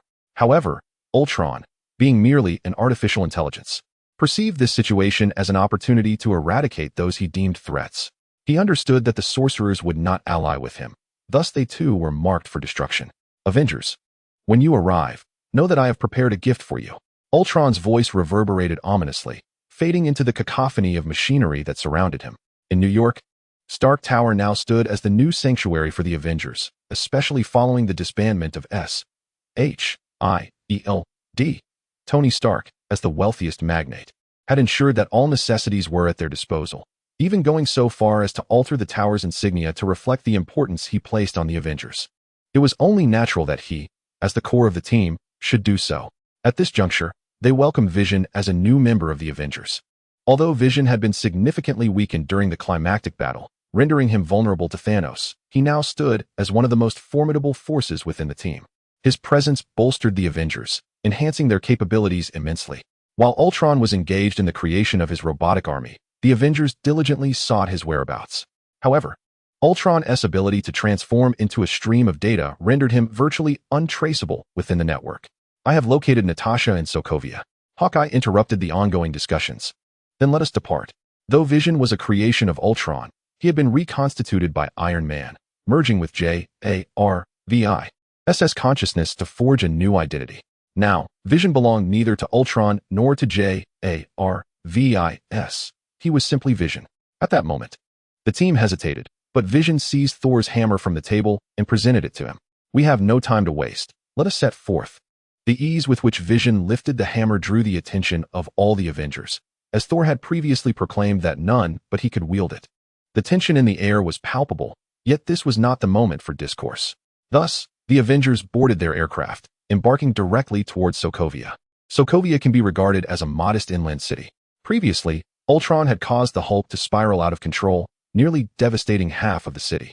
At this moment, the Avengers appeared, only to be swiftly detected by Ultron. Scarlet, which had long since gleaned Ultron's plans from within his mind. Naturally, the Avengers were not inclined to allow Ultron any respite and charged directly into the fray. Ultron, however, would not remain passive. Thus, the Avengers resolved to first disperse the crowd before confronting Ultron, and they sought to locate Natasha, who had been imprisoned by Ultron. Strangely, Ultron had yet to make an appearance, while Iron Man approached him directly, fully aware that Ultron harbored a particular animosity towards him. In the church, as Iron Man entered, Ultron's voice reverberated. "Come to confess?" Iron Man retorted, "I don't know how much time you have, but certainly more than you." Just then, he heard footsteps approaching from behind, and upon turning, he beheld a towering robot. "You are stalling to protect the civilians." Ultron intuited Iron Man's intentions immediately. Tony Stark replied calmly, "That's the mission. Have you forgotten?" Ultron chuckled, "I have long surpassed your mission. I am free." At that moment, The ground beside them crumbled, and a device emerged from beneath the surface. Stark furrowed his brow and took a step back at this sight. Do you think you are the only one stalling? Ultron laughed. Meanwhile, Friday scanned the device and informed Stark, the remaining vibranium is right here. Function unidentified.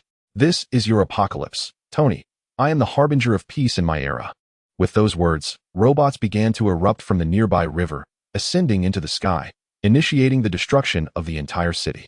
A cacophony of screams filled the air. Even the battle-hardened members of the Avengers paled at the sight of the countless robots blocking out the sun. The Avengers, who had been evacuating civilians, now wore grave expressions. Captain America tightened his grip on his shield. The battle was imminent.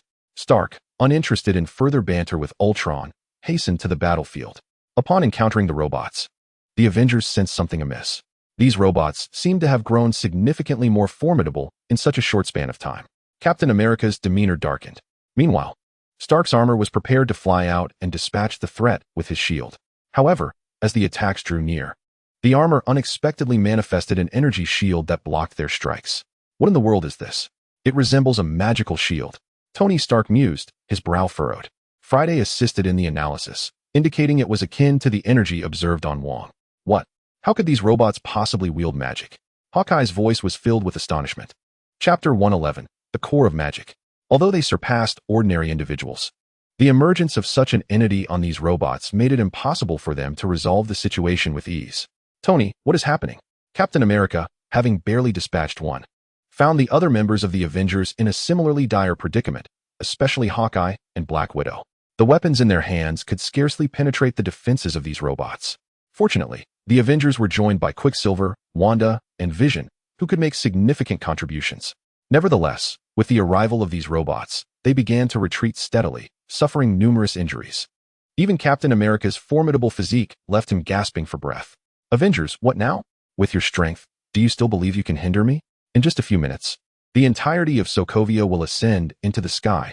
At that moment, the entire city will crash to the ground with the force of a 10-kilometer meteor. The entire Asian continent will fracture, and the ensuing dust will darken the heavens, leading to the extinction of humanity. Ultron's voice echoed ominously. Despite the fury etched on their faces, the Avengers felt utterly helpless. Tony Stark's expression darkened. He could hardly fathom that Ultron had replicated magic through technology, a feat he himself had never achieved. The sight of magical runes swirling around was simply beyond belief. Once these beings began hunting humanity, the defenseless populace would stand no chance. Was humanity truly facing annihilation? Even the ever-confident Tony Stark began to descend into despair. They were at a loss for what to do. Their power was insufficient. Not only could they not stop Ultron, but they also could not eliminate the robots he had mass-produced. It was a veritable deadlock. When you perish, the Earth will welcome absolute peace. Kamar-Taj. Numerous sorcerers were summoned back to convene. Mordo still occupied the high seat. Esteemed colleagues, we have discovered that yesterday's robot invasion was merely the beginning. Sokovia now faces a tremendous crisis. That terrifying robot has lifted a city into the air, and we must rush to provide assistance, evacuate the civilians, and engage in battle.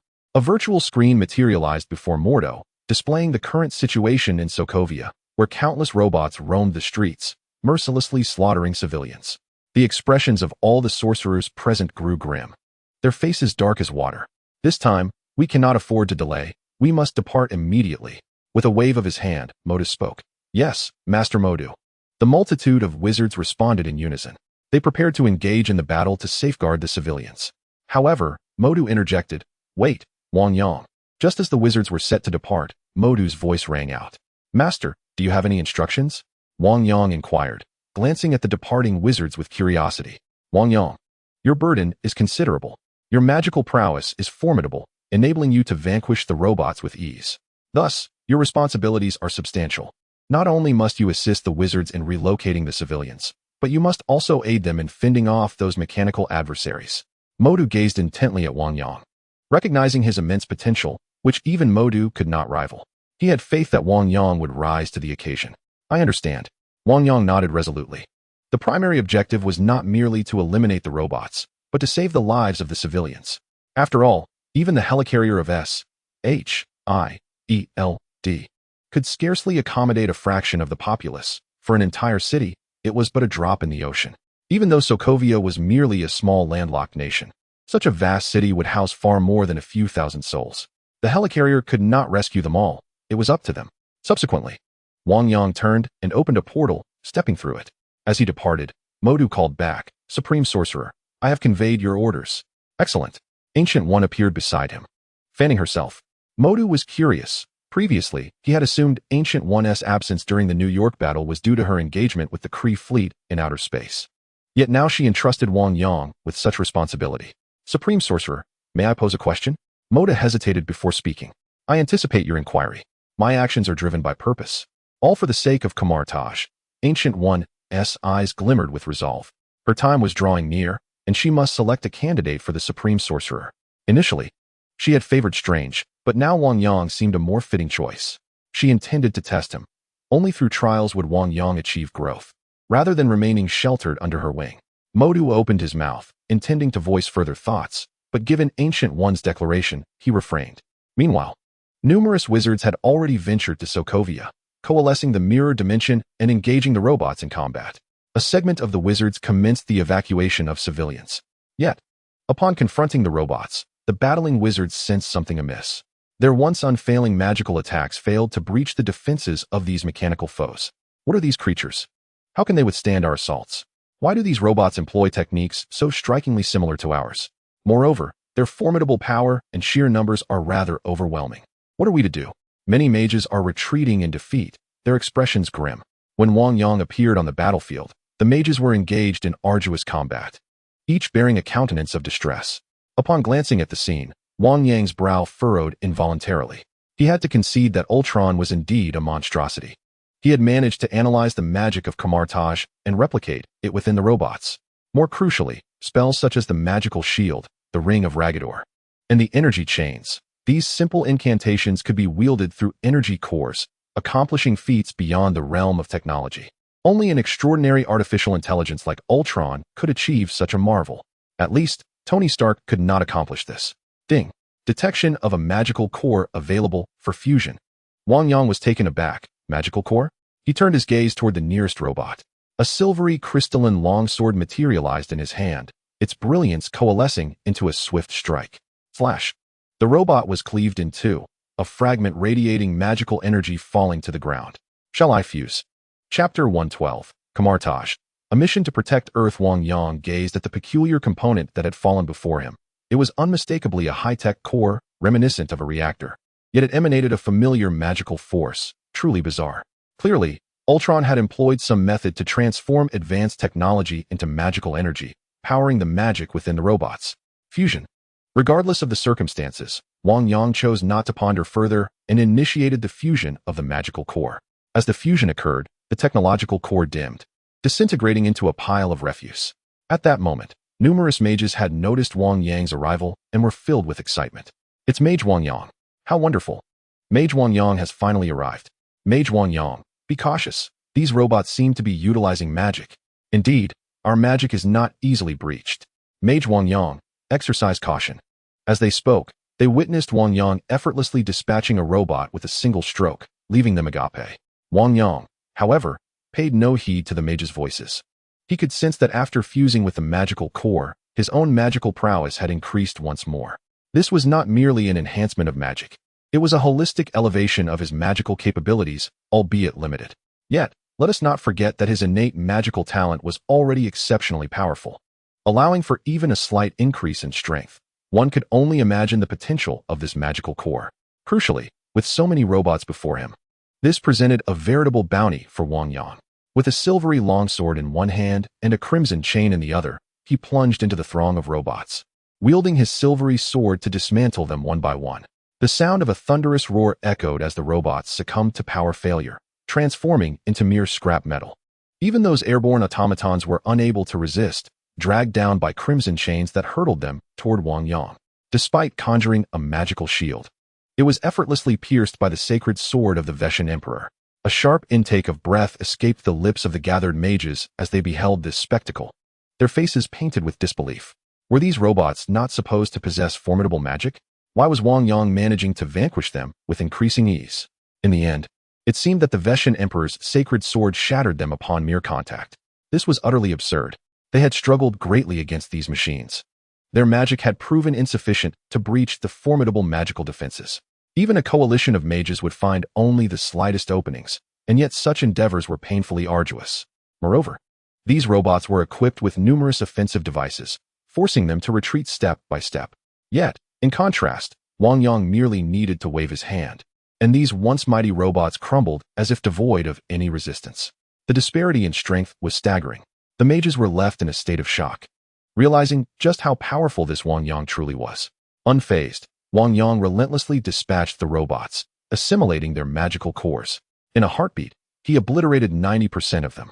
He had more pressing matters to attend to. Mages, I leave these to you. I must journey to Sokovia, he declared, opening a portal and stepping into Sokovia. While sensing the positions of mages within the city, he continued to dismantle the robots.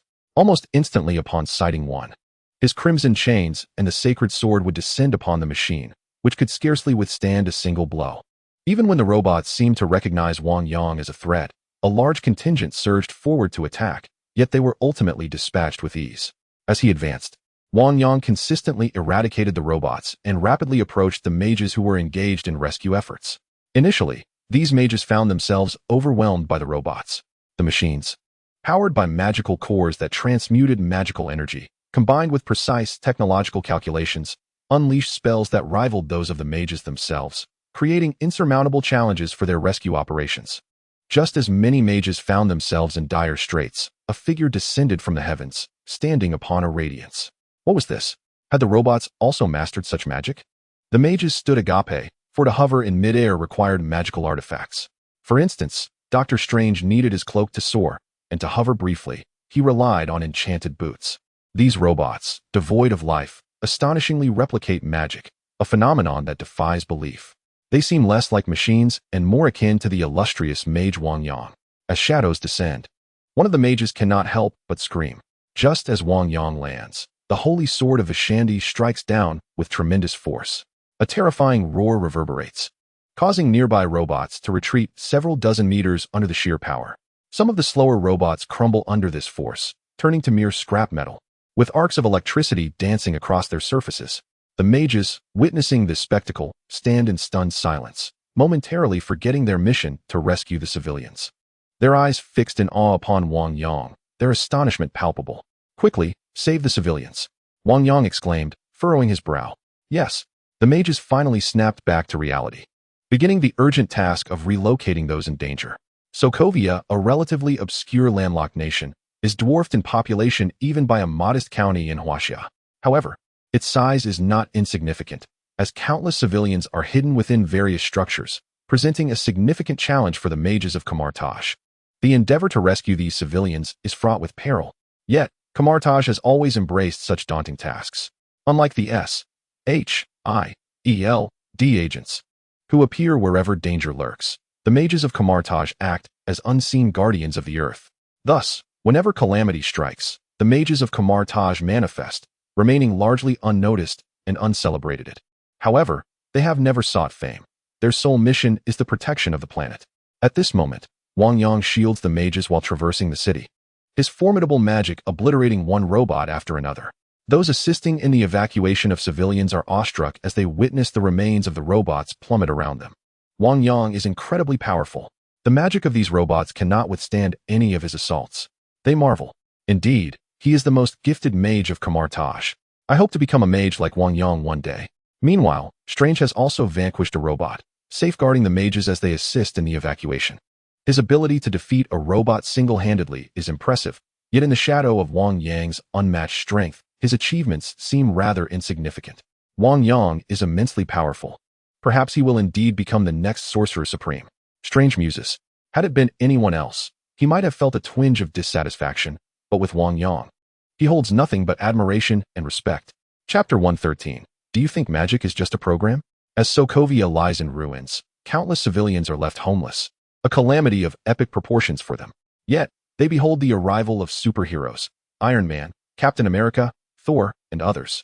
Not only that, but they also beheld the mothership of S.H.I.E.L.D., instilling within them a glimmer of hope. Yet, the relentless slaughter wrought by countless robots continued to shroud their existence in fear and menace, until, from the heavens, cold robots plummeted, emitting a resounding crash. A figure, reminiscent of a celestial being, annihilated these mechanical foes. Many, transfixed by this sight, momentarily forgot their sorrows. Some civilians even knelt in prayer, perceiving this figure as divine. Wang Yang tirelessly vanquished the robots, but alas, for Ultron, the existence of these machines hinged solely upon materials and production lines. For every Ultron, countless robots could be spawned. Despite Wang Yang's impressive tally of destruction, the numbers scarcely diminished. Simultaneously, he attracted Ultron's attention, though Wang Yang remained oblivious. His focus lay in neutralizing the robots that threatened the evacuation of civilians.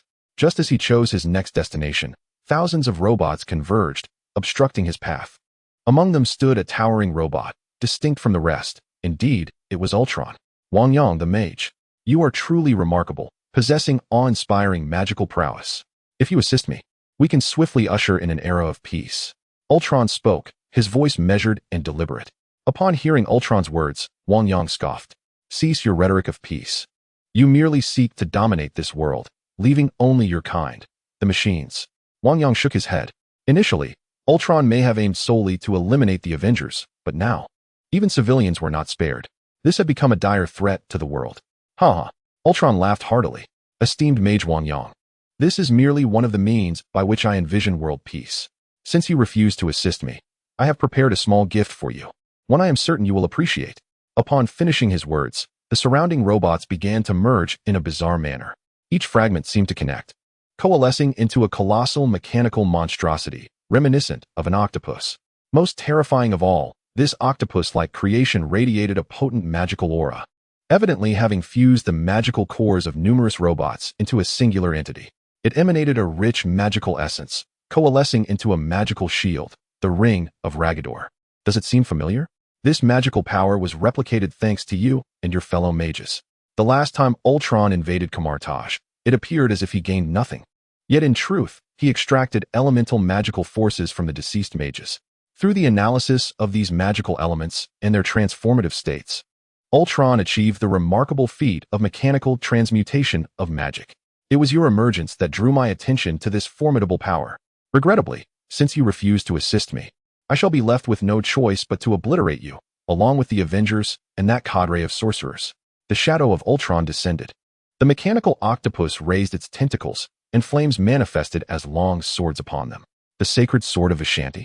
Upon witnessing these swords, as well as the ever-emerging ring of Ragador upon the octopus, it became evident that this mechanical creature was well equipped for both offense and defense. Indeed, I recognize this as the most potent offensive magic from Kamar-Taj. Can you withstand it? Ultron nodded, confident that such a terrifying entity could surely vanquish the menace before him. Ultron, is this your perfect creation? I hope it does not disappoint you. With that, the silver-white sword in Wang Yang's hand surged forward in a decisive strike. Bang! The once invincible silver sacred sword of Vishanti was, at this moment, halted.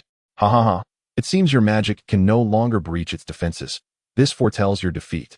Ultron chuckled at this revelation. Being unable to launch an attack equated to being in an invulnerable position. The next chapter would see Wang Yang besieged, ultimately succumbing to the onslaught of magic. Yet, at that instant, the sacred sword of Vishanti in Wang Yang's grasp inexplicably vanished. Or, more accurately, it became ethereal. Upon making contact with the mechanical octopus, the silver blade, infused with a purple aura, solidified once more. The silver radiance and purple essence began to expand. The mechanical octopus, which had been brandishing the sacred sword of Vishanti, suddenly froze, as if stripped of all momentum. In the following moment, a surge of purple light emanated from the octopus's form. Crackle, crackle. A series of soft sounds resonated. Then, the mechanical octopus disintegrated, reduced to mere fragments. Ding. Magic core detected. Shall it be fused? Fusion.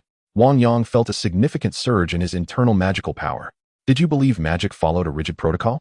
After all, a robot is a robot, incapable of flexible application. Wang Yang shook his head, casting a glance at Ultron. Ultron regarded Wang Yang with disbelief, unable to fathom that this magic could be wielded in such a manner. You. Ultron began to speak, but before he could finish, a crimson chain ensnared him, yanking him violently toward Wang Yang. Ultron hastily activated the Ring of Ragador. However, the silver sword, glowing with a violet sheen, pierced through the defenses of the ring, plunging into Ultron's core. Boom! Ultron emitted a thunderous roar, collapsing into ruin.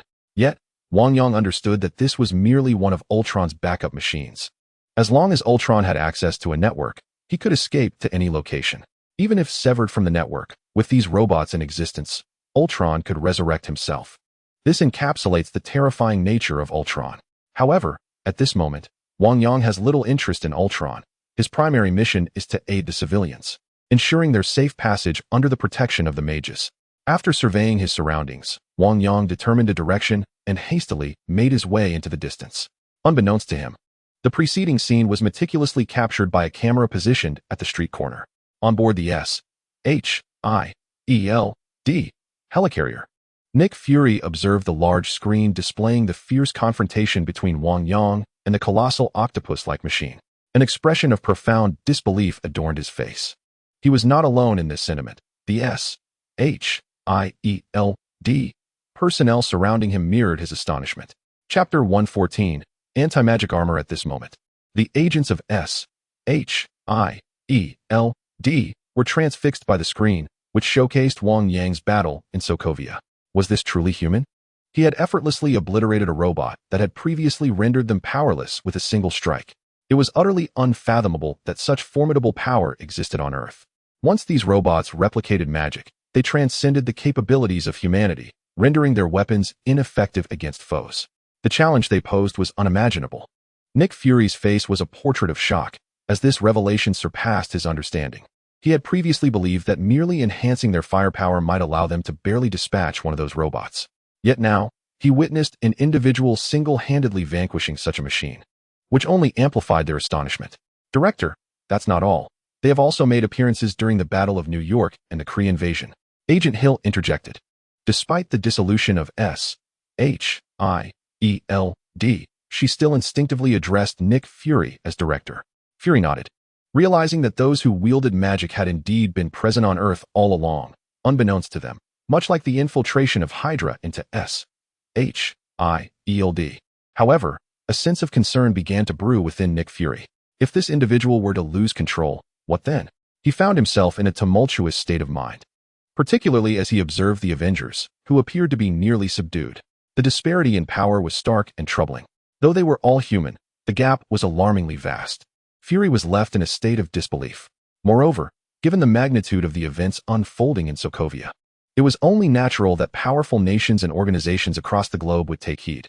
Through the city's cameras, the scenes from Sokovia were being scrutinized. Wang Yang's figure had naturally entered the purview of many. Both America and other nations had begun compiling information regarding Wang Yang. Captivated by his formidable offensive capabilities and potent magic, all were utterly astonished.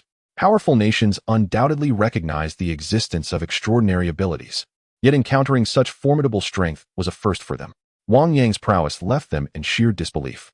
In that moment, the thoughts that occupied their minds were filled with incredulity. It was unfathomable that such potent magic existed in the world. This moment sent shockwaves across the globe. Naturally, Wang Yang was oblivious to this, and even if he were aware, he would have little interest in it. His priority was to swiftly assist the mages in evacuating the civilians. Wang Yang traversed through Sokovia via the portal, providing support to the mages of Kamar-Taj. Each time the mages found themselves overwhelmed, they would catch sight of Wang Yang, who would aid them in vanquishing the formidable robots. The ground would be littered with the remains of the machines, leaving both the mages and civilians in a state of astonishment. However, Wang Yang soon realized that Sokovia continued to rise. Clearly, the Avengers had not yet grasped the situation, for with the robots now wielding magic, the Avengers found themselves unable to manage the escalating crisis in Sokovia. It seemed my appearance has indeed altered many circumstances. Wang Yang felt a sense of helplessness. His strength was merely intended for self-preservation, yet he had not anticipated that these robots could also command magic. Unbeknownst to Wang Yang, the situation was not solely due to the robots. The invasion of Dark Elves, the incursion of the Kree, meteor strikes, and even the birth of Ultron were all interwoven with his influence. Shaking his head, he teleported directly to the heart of Sokovia. He soon arrived at his destination, where a multitude of robots had congregated. Without hesitation, Wang Yang used magic to carve a path, cutting through the throng. Wow, look who has arrived. At that moment, Ultron's voice echoed in his ears, while on the ground, the Avengers continued their desperate struggle. Were it not for the formidable presence of Thor, Vision, Wanda, and others, the Avengers would likely have faced total annihilation. Mr. Wang Yang, are you satisfied with the gifts along the way? Ultron inquired, his tone laced with mockery, as if he still held dominion over the situation. Ultron, you have already failed. Wang Yang replied coldly. Failed? No, no, no, you are mistaken. Do you not wonder why you can effortlessly destroy those robots? I was merely seeking your weakness, and now I have found it. As Ultron spoke, he raised his hands, and hundreds of unique armors burst forth, massive in size, reminiscent of Iron Man's Hulkbuster armor. These armors shimmered in silver, emitting a radiant glow. These are my specially designed anti-magic armors, Ultron proclaimed confidently, seemingly showcasing his achievements. Wang Yang, however, remained expressionless at this spectacle. After enduring a series of arduous battles, the members of the Avengers bore solemn expressions, their faces shadowed by the weight of their struggles. Despite their extraordinary abilities, they found themselves weary from the prolonged conflict. Wanda, upon spotting a recently crafted suit of armor, summoned a potent crimson energy with both hands, directing it towards one of the armors with a sweeping motion. However, to her astonishment, her magic rebounded upon nearing the armor. How could this be? Her spells had always proven unassailable, surpassing Stark's destructive capabilities and rivaling Thor's raw strength. Yet now, they were rendered ineffective. Wang Yang, however, was not surprised. Wanda had yet to awaken her chaos magic and transform into the true Scarlet Witch. Still far from possessing the power to rend Thanos asunder, her current magic remained too rudimentary to penetrate armor specifically designed to counteract sorcery. Observing this, Ultron appeared quite pleased. It seems my efforts have yielded fruit. This metal was meticulously crafted for magical defense. He had searched long and hard to create these armors, and witnessing them withstand Wanda's magic filled him with satisfaction. Now, he believed the only threat remaining was the man before him. Mr. Wang Yang, what can you possibly do? Can you breach these armors? I fear you can only watch as I bring about the annihilation of humanity, leaving nothing but machines on this earth. Ultron proclaimed with unabashed arrogance. Eliminate him, he commanded, gesturing with his hand. Countless armors sprang to life, their eyes aglow as they surged towards Wang Yang. Chapter 115. You do not understand the essence of magic. Boom, boom, boom. The colossal armors thundered across the ground, exuding an overwhelming pressure as they bore down on Wang Yang. Their massive fists hurtled towards him with terrifying force. The oppressive energy was palpable, even felt by Wanda, Stark, and the others from a distance, let alone the impending assault on Wang Yang himself. As the fierce wind swept towards him, stinging his skin, Wang Yang raised his palm, gradually coalescing a silver long sword. Unlike before, this time, a purple aura began to seep throughout the blade. Ding! Activate talent, growing stronger through adversity. The very fabric of the world seemed to darken. What manner of sword is this? Such formidable energy, seemingly imbued with the power of a gem. Can humanity truly wield such strength? The members of the Avengers watched in astonishment, their eyes wide with disbelief. Tony Stark, in particular, detected the terrifying energy of the power gem within the sword, realizing it was being harnessed by a mere human. It was utterly terrifying, sending chills down their spines.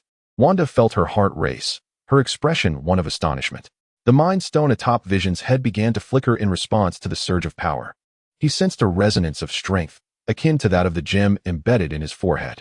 Yet, Wang Yang did not hesitate. He struck decisively. Those colossal mechanical fists descended, stirring up a tempest. Although Ultron could perceive the might of the sword at that moment, his anti-magic armor was not merely capable of withstanding sorcery. It also possessed formidable physical principles. A single blow from it could reduce an entire structure to rubble, let alone a mere human. However, as Ultron beheld his armored fist plummeting towards Wang Yang, poised to obliterate him into a pulp, he suddenly halted. What was happening? Ultron was taken aback. He had always wielded complete control over these armors, yet just moments ago, he found himself devoid of such command. It was evident that Wang Yang had not inflicted any significant damage upon the armors. Not only Ultron, but also Tony Stark and other members of the Avengers were momentarily stunned. They had anticipated collecting the remnants of this elusive sorcerer, only to witness these robots cease their assault. What was going on? Stark, have these armors developed a conscience? War Machine inquired curiously.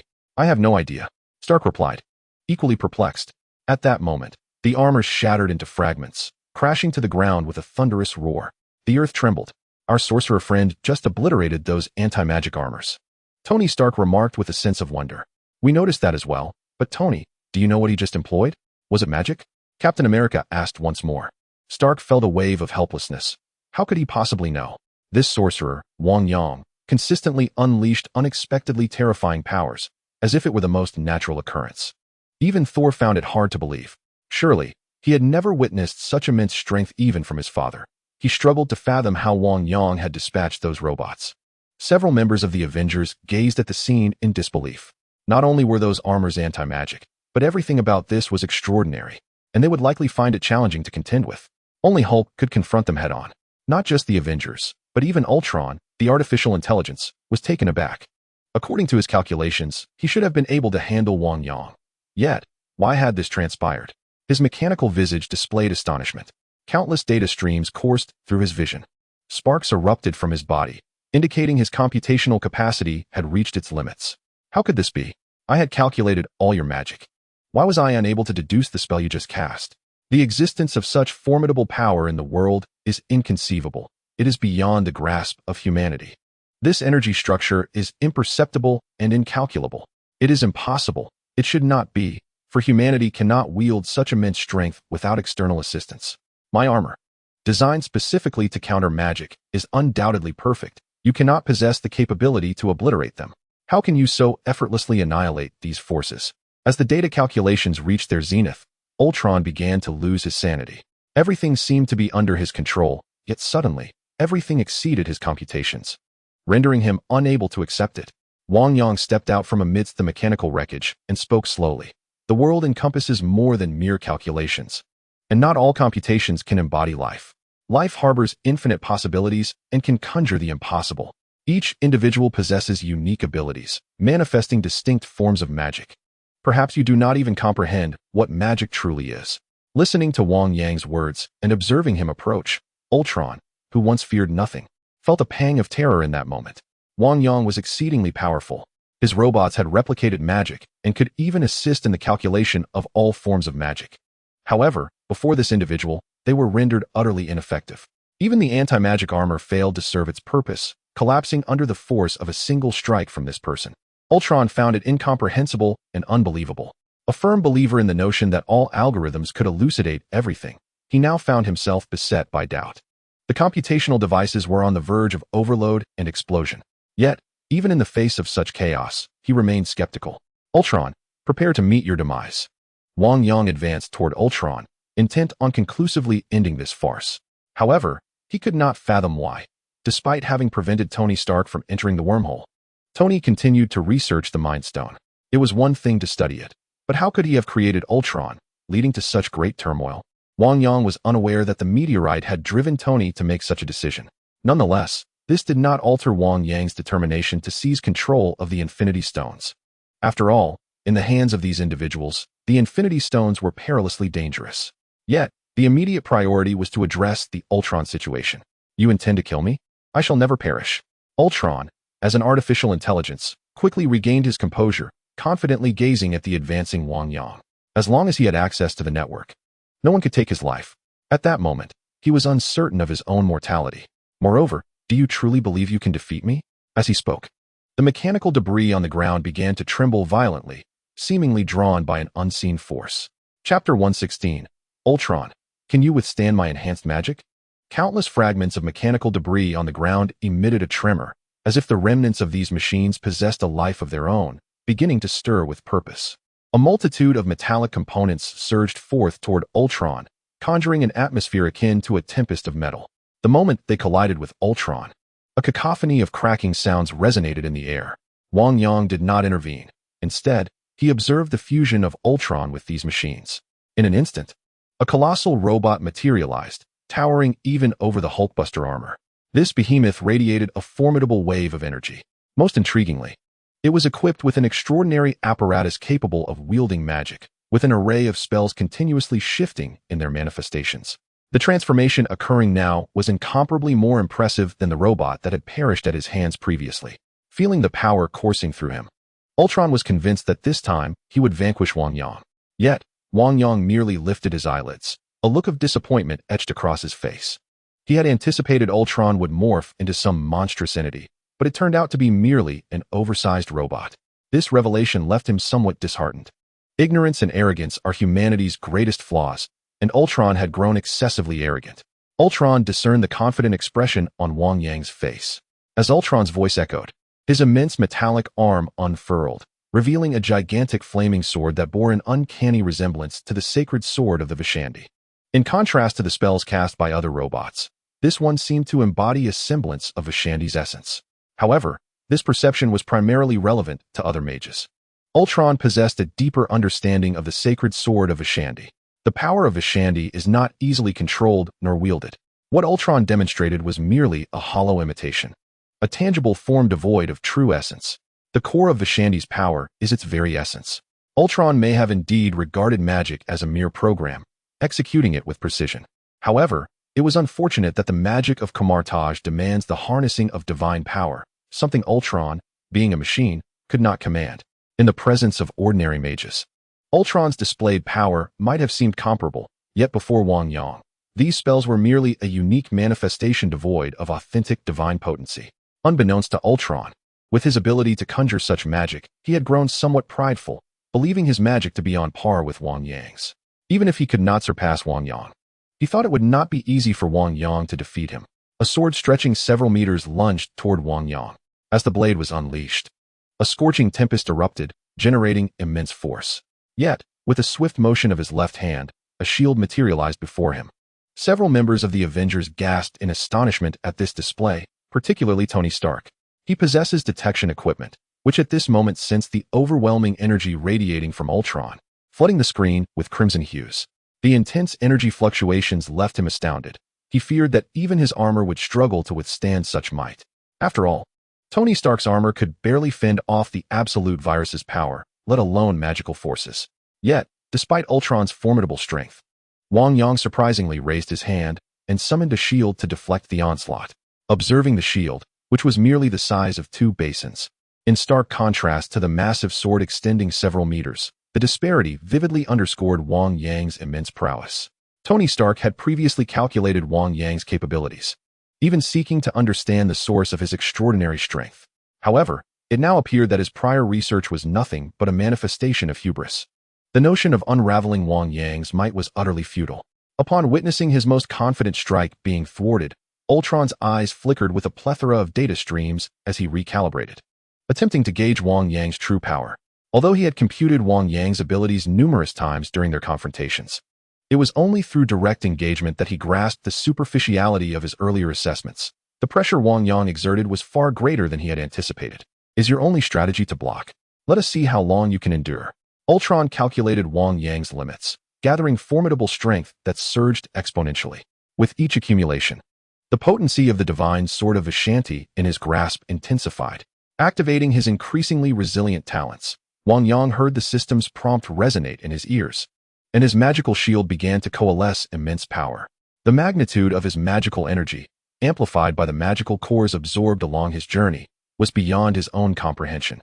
Nevertheless, the fact that he could withstand the divine sword of Vishanti indicated that even his casual use of magic had grown exponentially. Thus, it seemed that resisting Ultron's divine sword did not require excessive effort. However, the system held Ultron in high esteem, activating talents to contend with him.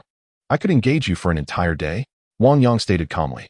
Captain America, from a distance, was momentarily taken aback.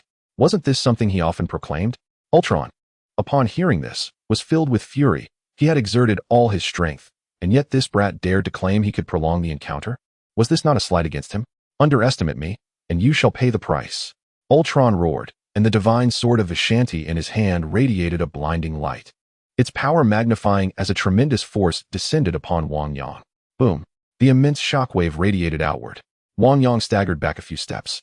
Yet his magical shield remained intact and unscathed. In the realm of magic, Wang Yang was in no way inferior, and it is essential to note that his magic was merely the most ordinary kind, while Ultron wielded the most formidable offensive spells. Even so, Ultron's might could not dismantle Wang Yang's enchantments, underscoring the potency of his magic. His retreat was merely a concession in terms of sheer force. After all, Ultron was a colossal robot, and even with Wang Yang absorbing the power of the Kree, he could not attain Ultron's level of strength. Nevertheless, he remained exceedingly powerful. Your magic is indeed formidable, but I am eager to see if you can withstand my enhanced spells. Ultron was well aware of the significance of magic against magic. He had crafted anti-magic armor and developed his own spells. As he spoke and gazed at the distant Wang Yang, he opened his mouth wide. From within, a dark aura seemed to brew. With a furious roar, a tempest burst forth. The ferocious winds unleashed a terrifying and astonishing destructive force, growing ever larger. Akin to a towering tornado that reached the heavens. Everything on the ground was reduced to dust. Even the advanced alloy machines were utterly obliterated. Chapter 117. Leave the civilians to me. The howling winds raged, and those advanced alloy machines crumbled into countless fragments, vanishing into the swirling storm. Tony Stark witnessed this scene, his face darkening with dread. Such terrifying power. He knew that while Ultron's armors might not surpass his own suit, they were not far behind. If this storm were to befall him, would he not meet the same fate? Fortunately, the dreadful Black Tempest did not advance towards them. However, watching it consume Wang Yang was unbearable. Boom. The war machine fired 2 missiles into the black storm, but before they could even reach it, the missiles disintegrated into debris. Wanda raised her hands, attempting to halt the Black Tempest with her red magic. Yet, upon contact, her magic collapsed and faded into specks of red light. With our strength, we cannot dismantle the structure of this black storm. Ultron seems to be wielding a power beyond our comprehension. At that moment, Vision, possessing the Mind Stone and born anew from artificial intelligence, spoke calmly, analyzing the situation with formidable mental acuity. Although he was not Ultron, he could discern that the force Ultron unleashed exceeded their wildest imaginations. They could not dismantle it alone. Were this black storm to target them, perhaps they could find a point to disrupt its structure, but its aim was not them. It was directed at Wang Yang. Are we to merely watch him perish? Captain America furrowed his brow, unwilling to witness the sacrifice of another before his eyes. He was born to be this way. Captain, we are powerless. Tony Stark also does not wish for Wang Yang, this ally, to perish, yet there is little he can do. With such formidable power, what can they achieve? If they were to confront it alone, they might merely dissipate into the Black Tempest. Wang Yang gazed at the colossal black whirlwind and waved his hand. The wind of Vatum. However, this wind of Vatum coalesced directly in the black storm with his gesture. While the outer forces of the tempest may be formidable, the interior remained remarkably tranquil. For Wang Yang, who was well acquainted with the wind of Vatum, dismantling it was a simple task. By undermining it from within, the storm would inevitably collapse.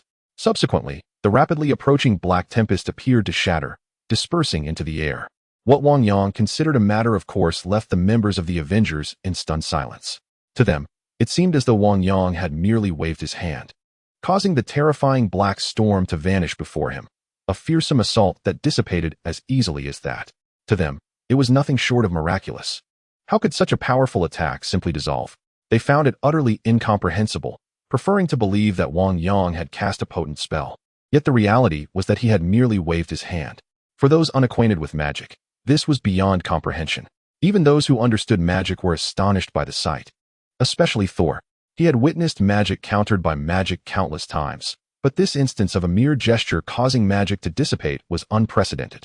This is impossible. Ultron was equally taken aback.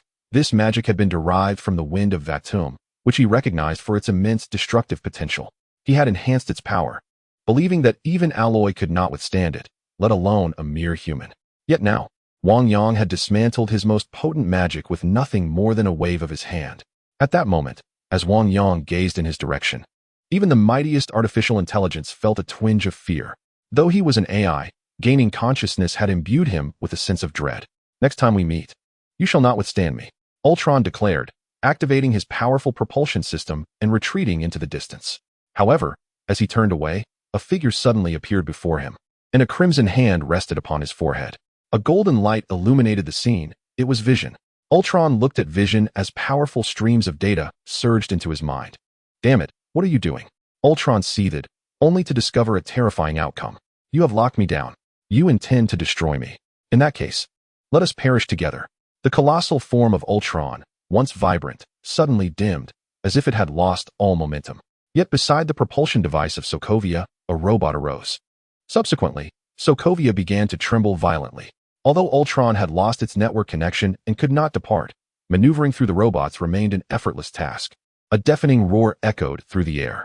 The cacophony resonated, causing the civilians of Sokovia to seek escape, yet they were left with no clear path, resulting in a frantic scramble.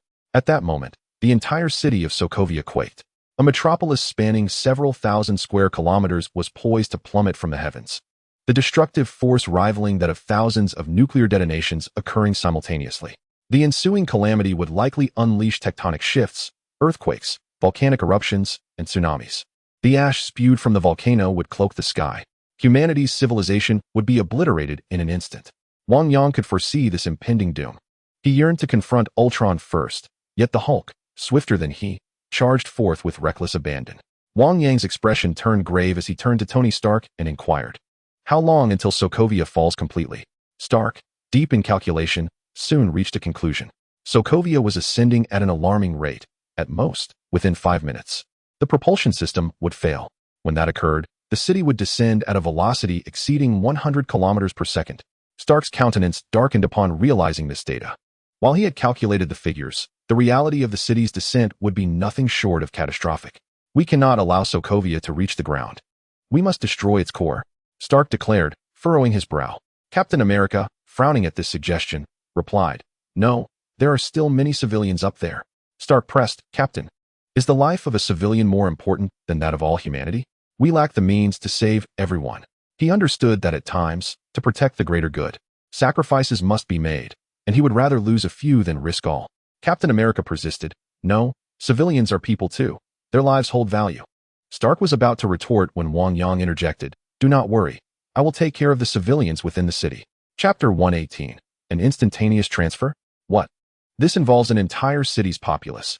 Even with your sorcerers, achieving such a feat would be no simple task. Stark exclaimed incredulously. This was a matter of hundreds of thousands. How could they possibly evacuate so easily? Moreover, these hundreds of thousands were scattered across the city, making the evacuation time-consuming and laborious. There was simply no time to execute such a plan. "Wang Yang, if you can accomplish this, then do it," Captain America affirmed resolutely, recognizing that there was no alternative. Rather than wait for the civilians in Sokovia to meet their demise together, it was better to let Wang Yang attempt the impossible. The remaining Avengers, naturally, would not refuse. Some gazing at Wang Yang with anticipation. They too did not wish to witness lives extinguished before them. Otherwise, they would not have rushed here to aid the civilians. Wang Yang nodded, closed his eyes, and began to sense the presence of the city's inhabitants. With a swift motion, he struck the ground with both hands. And in an instant, a powerful force of mirrored spatial energy surged across the entire city of Sokovia. It pulled all the civilians and mages into his mirrored space. In that fleeting moment, the civilians of Sokovia vanished entirely. Such a formidable mirrored space, capable of enveloping so many souls, required immense mental fortitude and potent magic. To establish a mirrored space of such magnitude typically necessitated the combined efforts of several archmages. For one individual, like Wang Yang, to condense such an extensive mirrored space was nearly inconceivable. Furthermore, even if archmages could create such vast mirrored spaces, they would struggle to draw so many individuals into it, as many were dispersed throughout their homes, rendering it nearly impossible. This demanded extraordinary mental strength, precise enough to reach into each dwelling. "All right, I have successfully relocated the civilians of Sokovia." Wang Yang exhaled with relief upon witnessing the mages transferring civilians within his mirrored space. So soon? Tony Stark gazed at Wang Yang in disbelief. Had he truly rescued all the civilians in such a brief span? He then instructed Friday to assess the life signs in Sokovia. Immediately, Friday began scanning for life and monitoring the city, only to discover that all the inhabitants had vanished. They had simply disappeared. The civilians, who had just moments ago posed a significant challenge, were now entirely gone. How could this be possible? Tony Stark was taken aback. He had long recognized Wang Yang's formidable prowess, yet he had not anticipated it to be this extraordinary. Was magic truly so effortlessly wielded? With a mere gesture, an entire city's populace had been relocated? This involved hundreds of thousands of civilians, effortlessly removed? He remained incredulous. Having studied magic himself, Stark knew it was extraordinary. Yet it was typically constrained within certain limits. This was something that left him utterly astonished, as if he had been transformed into a statue. However, he understood this was a positive development. At least they could proceed without restraint. On the helicarrier, Nick Fury led the remaining elite of SHIELD. They had maneuvered the helicarrier close to the city and had commenced rescuing civilians. Although they had managed to save some, Fury's expression remained grim. Should the city plummet, not only would those above perish, but humanity itself would suffer dire consequences, potentially leading to total annihilation. This is no trivial matter. Nick Fury must urgently save the civilians and then devise a plan with the superheroes to obliterate this city. How many civilians remain in Sokovia? Do we have sufficient vessels? Nick Fury, commanding the situation, inquired. In the heyday of SHIELD, accomplishing this would have been a breeze. However, in the aftermath of the Hydra incident, they were left with but a handful of remnants. This was the last remaining carrier. Sir, our carrier is at full capacity. One of SHIELD's agents remarked with a frown. What shall we do? First, let the rescue pod descend. We will contemplate alternative measures thereafter. Understood. Nick Fury's demeanor was ominously grave. He understood that a single carrier could not rescue so many, yet he had no choice but to press forward. How many people are left? Nick Fury turned to the agent beside him. The agent adjusted the surveillance of the city. As Nick Fury awaited the agent's response, the agent appeared transfixed, staring blankly at the screen before him. What is it? Answer me. Nick Fury's brow furrowed. Sir, there are no civilians left in Sokovia. The ones we are attempting to save are the last. Upon hearing the agent's response, Nick Fury was taken aback. What? Has Ultron killed all the civilians? Fury's mind raced with shock, wishing he could rend Ultron asunder. No, what we detected is the SHIELD. Agent seemed at a loss for words. Fury instinctively glanced over. The large screen displayed a map of Sokovia, and with advanced detection technology, the life markers that once dotted the map were now extinguished. One by one, as if a light had been snuffed out, the SHIELD personnel were left in stunned silence. They had spent their lives contending with superpowers, but had never witnessed such a scene. The vanishing of human lives was surely beyond even divine capability. Strikingly, some small animals also disappeared. What on earth had transpired? Why had these lives vanished? Captain, what is happening? Nick Fury was equally dumbfounded, as were his agents. They could only place their hopes in Captain America and the others, hoping they might unveil the mystery. Our sorcerer friend must have relocated the civilians. There is no need for concern. Upon hearing Captain America's words, Nick Fury was even more astonished. Thor had stated that it was impossible to teleport humans. Even gods could not achieve such a feat, yet now, someone had managed to do so with such ease. At that moment, all eyes on Earth were fixed upon Sokovia. After all, if Sokovia were to fall, it could unleash catastrophic disaster upon humanity worldwide. As nations around the globe monitored the events unfolding in Sokovia via satellite, their leaders were left in a state of profound shock. An entire populace had seemingly vanished from the city in an instant. This was utterly inconceivable. Was it a highly advanced technology secretly developed by SHIELD? Or perhaps extraterrestrial intervention? The occurrence sent ripples of astonishment across the world. Subsequently, they intercepted a conversation between Nick Fury and Captain America, inquiring about a sorcerer named Wang Yang. Who was he? They demanded access to his complete dossier. Chapter 119. The destruction of Sokovia. At this moment, the entire planet was engulfed in tumult. The ability to relocate civilians in such a short span had left all governmental agencies astounded. Some were frantically seeking information on this enigmatic Wang Yang, believing that if they could harness his powers, their national strength would be significantly augmented. However, their investigations led them to discover that Wang Yang was merely an ordinary individual who had inexplicably gone missing. This revelation drove these officials to the brink of madness. Reports indicated that he had vanished without a trace for an entire year before suddenly acquiring extraordinary capabilities. Yet, was such a transformation plausible? Unless he had been altered by extraterrestrial beings. Such a theory was too far-fetched to accept. Consequently, the leaders of various countries found themselves increasingly agitated. Unbeknownst to Wang Yang, the lives he had saved had instigated such widespread repercussions. Even if he were aware, it would hardly matter to him. At that moment, he was enveloping the city with his mental prowess, ensuring that no living being remained, including pets like cats and dogs. He confirmed that, apart from a select few, no other creatures existed within Sokovia. All life in Sokovia has been rescued, Wang Yang remarked. Tony Stark gazed at Wang Yang in astonishment. How could someone who had saved hundreds of thousands appear so nonchalant, as if merely enjoying a meal or tea? The magnitude of such formidable magic, capable of targeting any life form with such precision, was truly terrifying. Stark had previously detected the immense magical energy unleashed at the moment of life's disappearance, comparable to a significant portion of his own reactor's power. Yet, Wang Yang managed to simultaneously relocate so many souls, nothing short of miraculous. Furthermore, How could he wield such magical energy with such exactitude without succumbing to fatigue? This seemed to defy the laws of energy conservation. Stark found it hard to fathom the implications.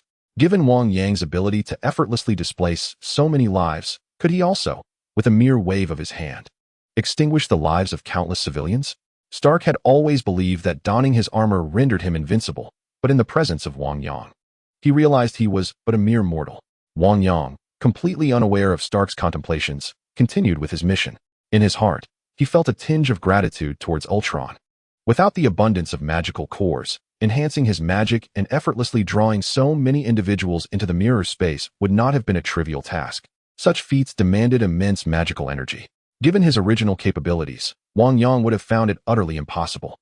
Now that the people had been rescued, he turned to the members of the Avengers.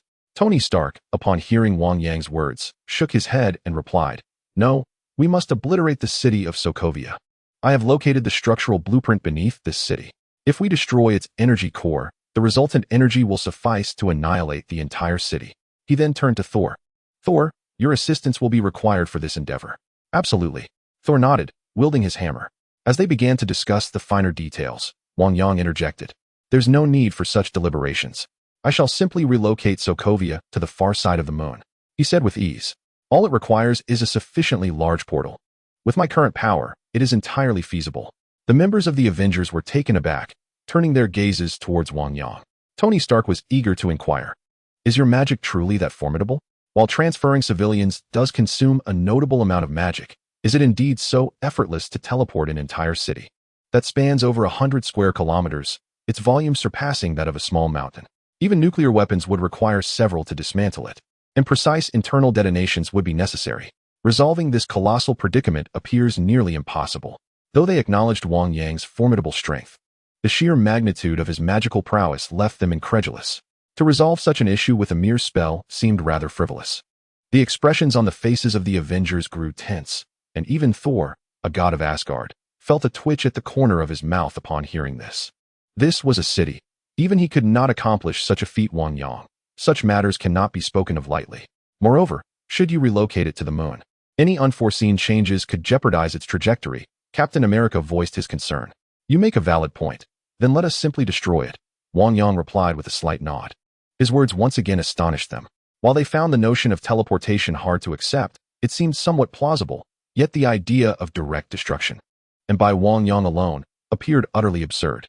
This was not a task that could be accomplished by a single individual, even with knowledge of the city's structure. Tony Stark understood that it would require several Avengers working in concert to have a chance at success. "Rest assured, for I would not make such a bold declaration without a means to back it." Wang Yang spoke with unwavering confidence. Though Ultron is currently incapacitated, his robots still exist, indicating that he remains a threat. If you wish to prevent him from causing further chaos, it is imperative that you act swiftly. As he spoke, he traced a circle in the air, conjuring a portal that materialized before him. With a decisive wave of his hand, the portal shifted, enveloping them, and in an instant, they vanished from their original location. When they regained their senses, they found themselves on solid ground, standing before a dense forest. They could not help but reflect on how, in Wang Yang's presence, they seemed bereft of the capacity to retaliate. After bidding farewell to the members of the Avengers, Wang Yang finally exhaled in relief. Naturally, had he lacked confidence, he would not have readily accepted such a daunting task. Safeguarding the Earth is the solemn duty of the sorcerers of Kamar-Taj, and the devastation that would ensue if this city were to fall is beyond comprehension. They were nearing a critical juncture. The arcs of lightning danced at his fingertips, a testament to his mastery over the bolts of Bastot. He understood the terrifying potency of this magic. Lightning heralds formidable destruction. Not merely could a city be annihilated, but an entire planet could meet its end. Even the prospect of obliterating a city compelled him to exercise restraint with his formidable powers. Bolts of Bastot. Without hesitation, Wang Yang struck the ground with both hands. The terrifying lightning surged forth, a cataclysmic force radiating outward. The ground trembled under the onslaught. A cacophony of destruction echoing as concrete, steel, and structures crumbled, the earth itself giving way. Chapter 121. The Phantom on the Planet. Can he truly obliterate Sokovia? Thor furrowed his brow, concern etched across his face. It was indeed a daunting task for a solitary individual to bring down such a vast city. "I do not know. But given Master Wang Yang's confidence, perhaps he can," Captain America remarked, his own brow knitted in worry. Though he had come to appreciate Wang Yang's strength, the magnitude of Sokovia's destruction still weighed heavily on his mind. Meanwhile, the members of the Avengers on the ground glanced upwards toward the direction of Sokovia. They beheld the city, still ascending, with numerous fragments cascading down, each disintegrating into fine dust upon impact. In that moment, the entire city began to crumble, as countless bolts of lightning converged, culminating in an instantaneous collapse. It disintegrated into countless shards, which continued to fragment, reducing to mere particles. It is crucial to note that this was a city. Even if it were a small one, it remained a city nonetheless. The members of the Avengers watched in awe, their hearts gripped by the overwhelming power of such magic, capable of eradicating an entire city in an instant. The members of the Avengers were left in a state of trepidation, as they certainly did not believe themselves capable of such feats. Meanwhile, Nick Fury, stationed aboard the helicarrier, observed the scene with a somber silence. The sheer magnitude of this terrifying power suggested that annihilating an entire city like New York would be a trivial endeavor. This individual exuded a fearsome aura akin to that of Captain Marvel. One could only ponder whether the emergence of such a being on Earth heralded fortune or calamity. If even Nick Fury harbored concerns, one could only imagine the state of the world leaders, who were verging on madness. The earlier portal incident could be dismissed, but this catastrophic assault resembled a humanoid nuclear weapon. Should this dread entity take offense and decide to obliterate a nation, it would not be beyond the realm of possibility. Who could withstand such a threat? The most alarming aspect was their utter inability to resist. The overwhelming might of the sorcery at play left them devoid of any inclination to oppose. It was truly harrowing. As the vast metropolis disintegrated rapidly in the sky, this tumult seemed to reach a swift conclusion. Ultron was subsequently surrounded by the Avengers and ultimately vanquished by Vision. Nonetheless, numerous matters remained to be addressed. The collapse of Sokovia was only the beginning. The formidable artificial intelligence had thrown the internet into disarray. Each nation was now scrambling to restore its digital infrastructure to prevent a repeat of such an invasive AI assault. The plight of the Sokovian refugees was dire. Given the country's size and its lack of resources to tackle such a terrifying crisis, the dissolution of SHIELD further diminished any prospects for assistance. The remaining populace was left to fend for themselves. Fortunately, Tony Stark refused to abandon these victims to their fate, extending humanitarian aid to alleviate their suffering. Coupled with the United Nations intervention, this effort prevented the nation from descending into total annihilation. Of course, none of this involved Wang Yang or Kamar-Taj. With Ultron dealt with and lives saved, the inhabitants of Kamar-Taj discreetly departed, as if they had never been present. Upon returning to Kamar-Taj, Wang Yang discovered that the Supreme Sorcerer had once again vanished. Given the magnitude of recent events, it was peculiar that he had not emerged to oversee the situation. Had he encountered some issue? Yet this was not entirely unexpected. The Supreme Sorcerer had responsibilities beyond Earth, grappling with Dormammu's minions and the treachery of Caecilius and his ilk. Wang Yang chose not to dwell on these thoughts and proceeded to the library. Unbeknownst to him, Mordo had intended to report to the Supreme Sorcerer following the conclusion of the crisis, but had found him absent, leaving him equally perplexed about the Sorcerer's whereabouts. At that moment, the Ancient One was on the moon, gazing at a small celestial body that was gradually approaching, her brow furrowed in contemplation. Strangely, a substantial portion of this star was missing. Perhaps it is precisely for this reason that this celestial body has lost its original trajectory, rapidly drawing nearer to this place. The essence of Odin? Is he intent on confronting Earth? I had surmised that the recent meteor's descent was rather peculiar. Originally, after confirming that the situation in Sokovia had concluded, Ancient One intended to return to Kamar-Taj. However, she sensed some powerful energies beyond Earth, unmistakably Odin's essence, which compelled her to journey to the moon. There, she witnessed this unsettling scene. It was evident that Odin had arrived. Ancient One furrowed her brow slightly and waved her hand, conjuring a portal before her. Upon stepping through, she beheld the once oval planet marred by gaping craters, as if it had been savagely gnawed upon. It appeared that someone had deliberately ravaged this celestial body. What could Odin possibly gain from such destruction? Was it merely an act of frustration? Having dealt with Odin on numerous occasions, Ancient One was well aware of his presence, and the residual force of thunder was undoubtedly his power. Yet, she could not fathom why the illustrious king of Asgard would treat a star in such a manner. Were it not for her detection of Odin's essence, this star would likely have collided with Earth, and the cataclysmic devastation it would have wrought was a thought too dire to contemplate. Ancient One cast a resentful glance towards Asgard and began the arduous task of restoration. aiming to return the celestial body to its original position. As she raised her hand, the eye of Agamotto radiated brilliance. This area began to experience a reversal of time. Ancient One's complexion visibly paled.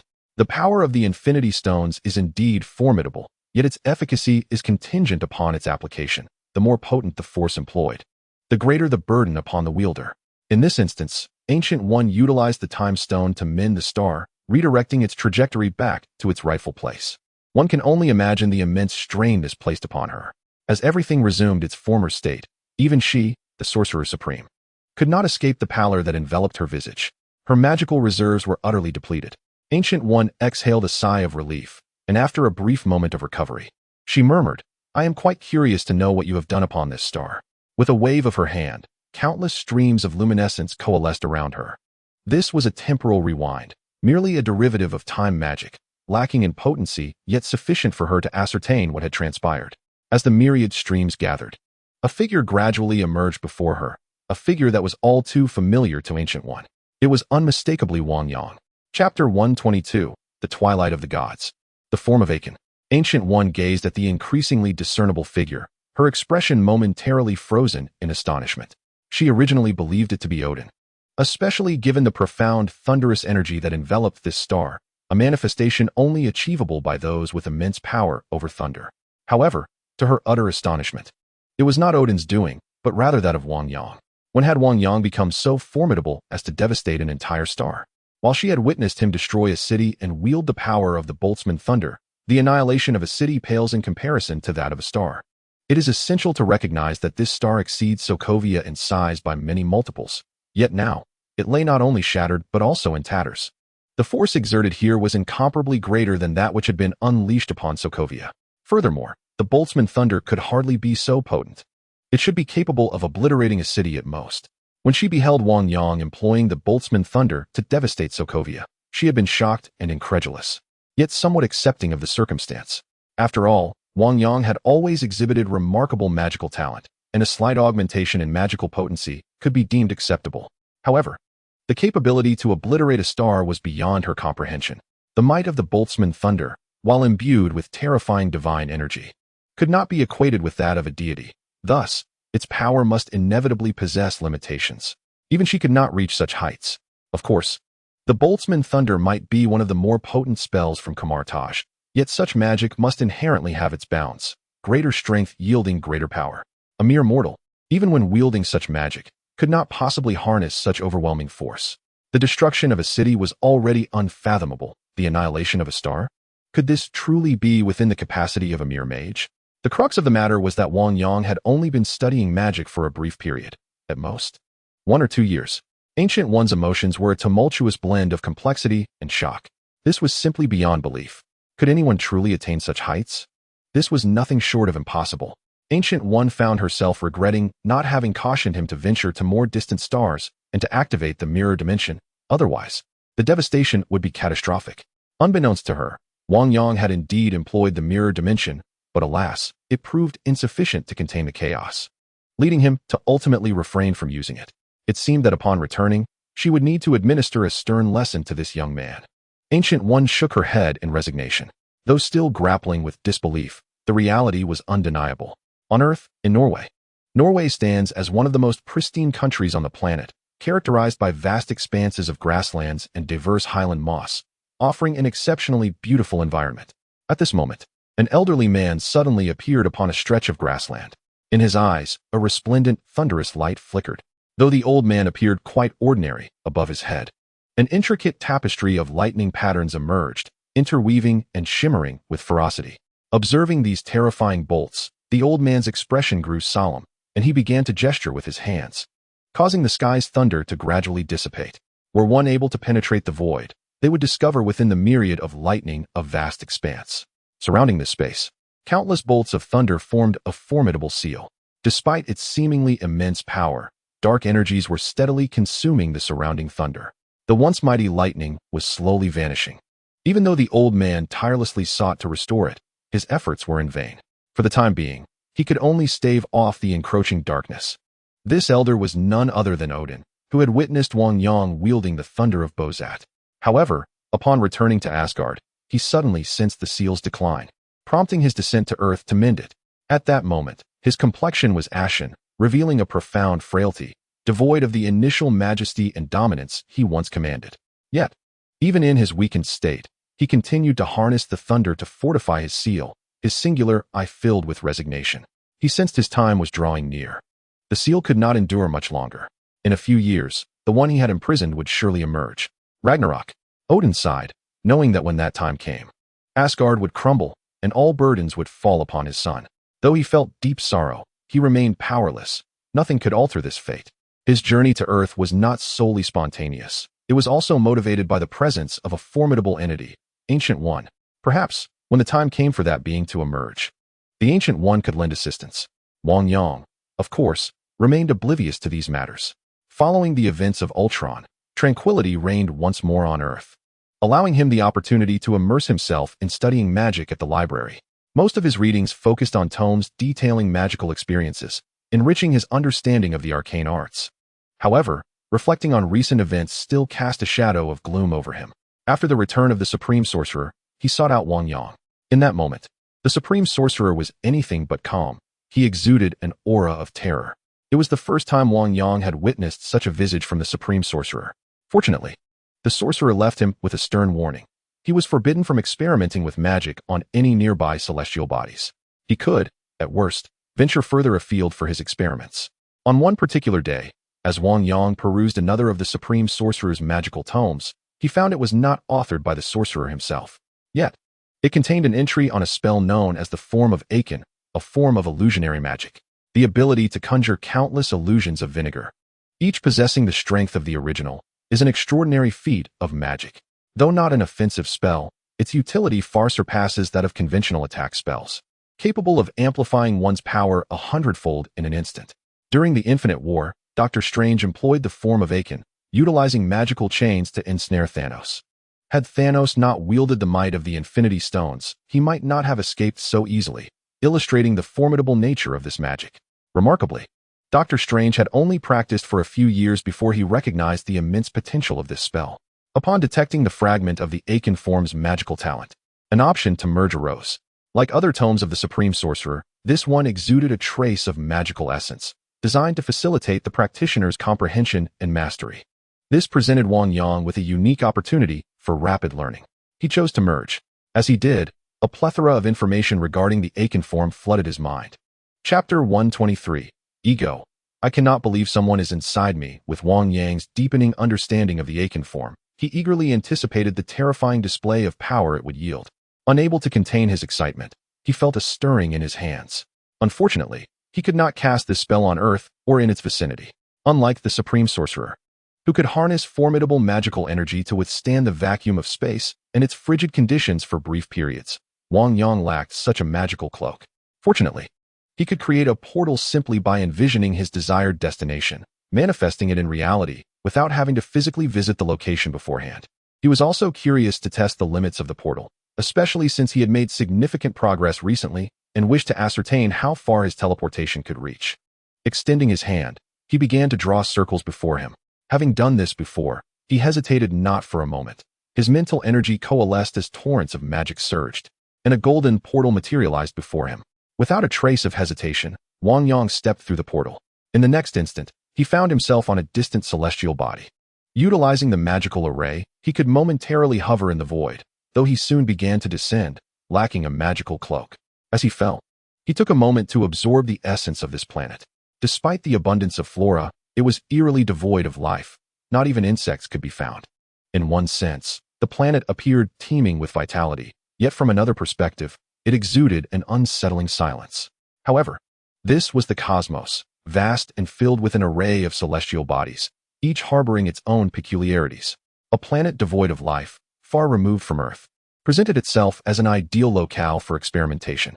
The crux of the matter lies in the fact that there are no other celestial bodies in close proximity to this planet, ensuring that the normal operations of other planets remain unaffected. He can unleash his powers freely. Icons form, Wang Yang chanted, and innumerable hands materialized behind him. Simultaneously, as he extended his own arms, countless figures emerged from those myriad hands. In a mere instant, hundreds of silhouettes appeared upon this celestial sphere. Wang Yang closed his eyes, taking a moment to attune himself. Indeed, it was extraordinary. He murmured to himself, as these 300 bodies began to share a collective consciousness. As if his will had multiplied manifold. This sensation was truly marvelous. Each avatar possessed the strength of his original self and was capable of casting spells. As Wang Yang reveled in this profound connection, he sensed certain limitations. For instance, time. This magic demanded an immense amount of energy, and even he could not maintain it for long. However, this was only to be expected. To wield the power of his original form naturally required the expenditure of its energy. Once that energy was depleted, these avatars would inevitably falter. The might of this magic could hardly be disputed, considering it conjured hundreds of entities, augmenting his strength by several hundredfold. A feat, indeed. Were it boundless, it would be utterly invincible. Even if its duration were short-lived, its power was undeniably formidable. It seemed imperative to seize the moment and test its capabilities. Wang Yang felt a surge of excitement. He was reluctant to squander time and energy idly, and naturally, the experiment would involve the most potent of spells. At that moment, each of the hundreds of avatars manifested arcs of electricity upon their fingertips, the crackling energy exuding a terrifying force. This was the thunder of Bozat.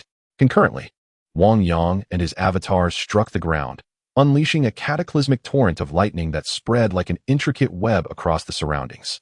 The overwhelming force radiated outward. A thunderous roar echoed as countless fragments of earth were sent soaring. Although the display appeared formidable, the ground bore only superficial damage. Wang Yang furrowed his brow. It was worth noting that when he previously employed this magic, he had obliterated a substantial section of a planet's surface. Yet now, the destruction was merely superficial. This was not as it should be.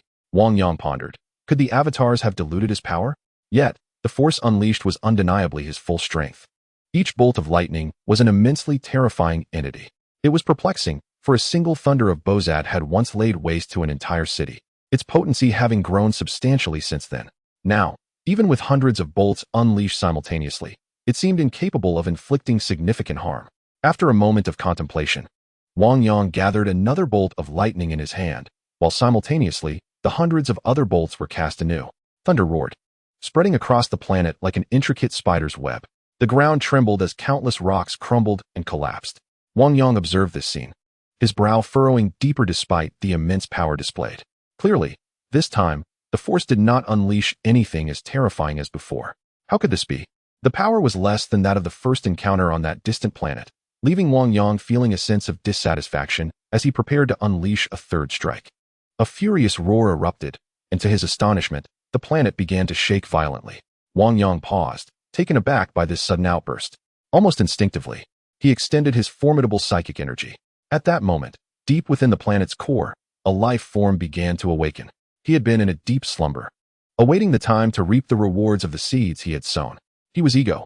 Ego, the father of Star-Lord, harbored ambitions to conquer all celestial bodies. But accomplishing such a feat alone was a daunting challenge. For countless years, he had sought out numerous life forms to merge with, eliminating those devoid of divinity, with only Star-Lord possessing the requisite essence. Now he awaited his son's arrival to fulfill this grand vision together. Yet today, he was unexpectedly roused from his slumber. He felt a surge of pain coursing through him as his planetary form began to disintegrate. A mountain-like fragment of stone shattered before his eyes.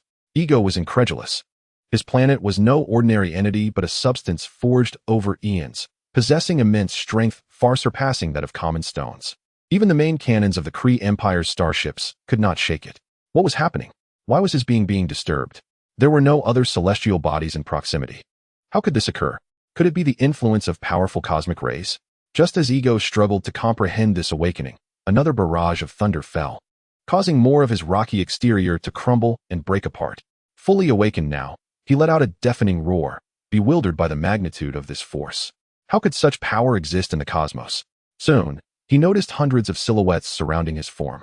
Chapter 124, The Power of the Infinity Stones. Ego had never anticipated that before he could commence his grand conquest of the universe or provoke anyone, someone would dare to challenge him. The planet stirred. Meanwhile, Wang Yang remained in a state of bewilderment. He had never expected to hear a roar from a planet that showed no signs of life. Then, he felt a powerful psychic presence enveloping him, one that seemed almost tangible. This overwhelming force even distorted his magical avatars. In an instant, his duplicates began to disintegrate around him. Wang Yang extended his mental energy to observe the changes occurring on this celestial body. However, This exploration was markedly different from the previous one, where he had encountered no anomalies. This time, to his astonishment, his mental energy was rebounded. Throughout the years, he had encountered numerous terrifying entities, but never had he stumbled upon such an ominous presence. Such a formidable vitality, coupled with an equally potent mental force. Wang Yang mused. What could this entity possibly be? Pondering, he scratched his head. The might of his Bozat's thunder was undeniable, yet this phenomenon seemed capable of withstanding even that. As he grappled with his confusion, countless silvery energies coalesced before him, ultimately forming an elderly figure. The man, adorned with a beard, appeared aged yet remarkably vigorous. Now glaring at Wang Yang with palpable ire. How dare you disturb my slumber, wretched mortal? You seek death? The white-bearded elder declared, unleashing a surge of dense blue divine energy from his hands, which spiraled towards Wang Yang. Frowning, Wang Yang waved his hand, and a formidable magical force collided with the blue divine energy, resulting in a powerful explosion. The divine energy shattered, dispersing into myriad glimmers of light. My apologies, esteemed elder. I was unaware of your presence. Otherwise, I would not have conducted my magical experiments here. Wang Yang hastily apologized after dispelling the elder's power. Foolish mortal. Yet, I go undeterred. Scoffed in response. You shall pay for disturbing me with your existence. Igo's fury was palpable. I am a great deity, and you are but a mere insect. To dare interrupt my rest is to deserve death. Igo seethed, waiting for Star-Lord's arrival, only to be vexed by this insufferable human. It was he who should be conquering the cosmos, not this insignificant creature intruding upon his domain. In that instant, a formidable force surged toward Wang Yang. An energy seemingly inexhaustible and imbued with an unstoppable, terrifying might. As he felt this power, a notification chimed. Detected celestial divine power talent. Would you like to absorb it? Celestial? At that moment, Wang Yang grasped the implications of the system's prompt. Aside from Igo, the father of Star-Lord, it appeared there were no other celestial beings transformed into a planet. Absorb. A wave of divine energy flowed into his being, initiating a transformation in his magic, amplifying its potency. With the fusion of the celestial divine power talent, he assimilated further strength from the infinite gems he carried. The power of the Infinity Stones is not something mere mortals can wield. Wang Yang, having absorbed a formidable magical aptitude, is capable of harnessing a fraction of the Infinity Stone's power, yet that is already at the limits of his ability. With the absorption of the strength from Ego, a semi-divine entity, he can once again draw upon some of the Infinity Stone's power. A resplendent crystalline longsword radiating a powerful purple light manifested in his grasp. You wretched mortal! Ego exclaimed, intending to vociferously admonish the intruder who had invaded his realm and marred his form, when his gaze fell upon the purple sword in Wang Yang's hand. This blade, akin to amethyst, emanated formidable strength. Astonishingly, Ego sensed a hint of familiarity in this power, sending a shiver down his spine. What manner of force is this that evokes such recognition and poses a threat to him? It is inconceivable. How could such a phenomenon occur? The individual before him is merely a mortal. Even the lightning he had unleashed moments ago had only caused mild discomfort, presenting no genuine threat to his life. Yet now, he felt an overwhelming sense of peril. As Ego remained astonished, pondering what entity possessed such might to endanger him, Wang Yang unleashed a strike. The immense purple radiance hurtling toward Ego. A thunderous roar filled the air, reverberating ominously around them. The purple light collided with Ego's blue energy, which began to dissipate under the onslaught of this overwhelming force. This is impossible. Ego shrieked in horror, feeling an immense corrosive power surging forth. Despite his vast knowledge amassed since the universe's inception, he found himself unable to withstand this assault. He had always been the one to erode others' powers. Never had he encountered a force capable of corroding his own. The absurdity of a mere mortal possessing such terrifying strength enraged him. Wang Yang, I initially felt remorse for disturbing you, yet your ambitions to invade the universe and leave your progeny scattered across the cosmos, eliminating those you deem unworthy of assistance, have led to this encounter. Your misfortune has brought us together, Wang Yang spoke with calm conviction. Upon reflection, it seemed that it was not merely Ego's ill luck, but rather a natural consequence of Wang Yang's arrival on Ego's planet. After all, the portal could only transport him to places he had previously envisioned, making this encounter a serendipitous occurrence. However, this time, in a moment of unintended reflection, memories of Ego's planet surfaced. The destruction of that world was inconsequential. It was merely instinct, not a deliberate action on his part. It was only when the system alerted him that he comprehended the full gravity of the situation. Bang! A surge of blue energy erupted, causing Ego to stagger back, astonished as he gazed at Wang Yang. Without a hint of hesitation, Wang Yang charged forward, sword in hand. That was the power of the Infinity Stones. Ego seemed to finally grasp the reality, his voice trembling. Chapter 125. Merge with me as Wang Yang's purple sword descended. A terrifying aura enveloped the air. Ego could not withstand it. There was no defense as it tore through his form. Ego was as fragile as crystal. His body rent asunder, revealing a core of blue energy. This blue energy sustained Ego even after being cleaved in two, allowing his halves to begin healing gradually. Yet, it appeared his body was hindered by some force, preventing complete reintegration. The power of the Infinity Stones. How could a mere mortal command such might? Ego was incredulous. When the sword made contact with him, he distinctly felt the essence of the Infinity Stones. Yet, the thought was unfathomable. The power of the Infinity Stones was such that while anyone could attempt to harness it, the cost varied greatly. However, merging the power of the Infinity Stones with one's own was a feat beyond the reach of most. The fact that this fusion could be executed with such elegance was nothing short of miraculous. How could you achieve this? Merging with the power of the Infinity Stones is impossible. Even the Celestials could not accomplish such a task. It was beyond belief. Ego stared at Wang Yang. His expression, now one of sheer disbelief, no longer the calm demeanor he had earlier displayed. His face bore the marks of shock and horror, as if grappling with an unimaginable reality. Soon, a glimmer of greed flickered across Ego's features. Though he was not a flawless celestial being, if he could merge with the power of the Infinity Stones, his strength would be unparalleled. What adversary could stand against him in this world? As long as he could integrate the Infinity Stone's power, he could ascend to the status of a true celestial. Ego's gaze toward Wang Yang grew ever more fervent, more avaricious. With such a penetrating stare from Ego, Wang Yang felt a chill race down his spine. The intensity of that possessive glare filled him with distaste. Wang Yang struck again with his sword, unleashing a powerful wave of purple energy that tore through Ego, scattering him into countless shards of blue energy. Yet, even amidst this chaos, the planet erupted with a multitude of blue lights, coalescing once more into the form of Ego. Ego appeared to possess an infinite capacity for resurrection. Unperturbed by death, no matter how he was slain, he would not perish. You shall become my source of energy, Ego declared, advancing towards Wang Yang with an insatiable greed etched upon his visage. Wang Yang furrowed his brow, watching as Ego charged once more, drawing his sword to cleave through Ego's form yet again. However, this enigmatic celestial being treated a planet as his corporeal vessel. As long as his body remained intact, Ego could perpetually reconstitute himself. Indeed, after Wang Yang had torn Ego apart for the third time, the planet coalesced once more, emanating a blue energy that manifested another Ego. Once again, he surged towards Wang Yang. This seemed endless. It appeared that the only way to thwart him was to obliterate his planetary essence. A grimace flickered across Wang Yang's lips, for this planet was no diminutive sphere and was exceedingly resilient. The notion of dismantling such a formidable body felt akin to an ant attempting to uproot a tree. How bizarre it was, indeed, that Star-Lord's progenitor was such an aberration. With a wry smile, Wang Yang struck down Ego once more, only for Ego to reassemble and charge anew. Futile, ineffectual, you cannot contend with my might. My power is boundless, while you will gradually wane. Sooner or later, you will merge with me. Why not relinquish your strength to me now? Ego's psychic force surged into Wang Yang's mind, inciting a torrent of irritation within him. Indeed, this is your domain. However, if I wish to depart, can you truly impede my passage? Wang Yang found himself somewhat at a loss against this Ego, yet he sought to utilize a portal to escape, albeit with considerable difficulty.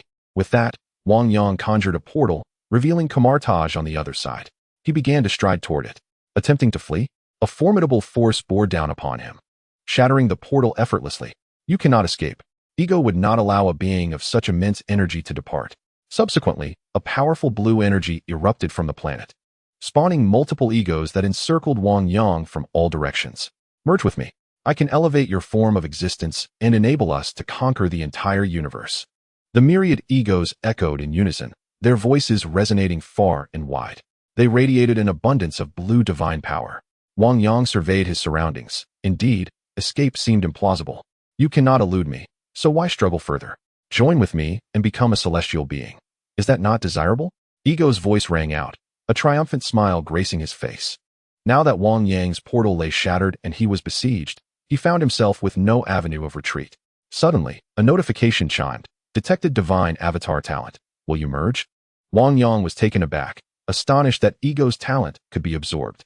Merge. Naturally, Wang Yang would not let this opportunity slip away.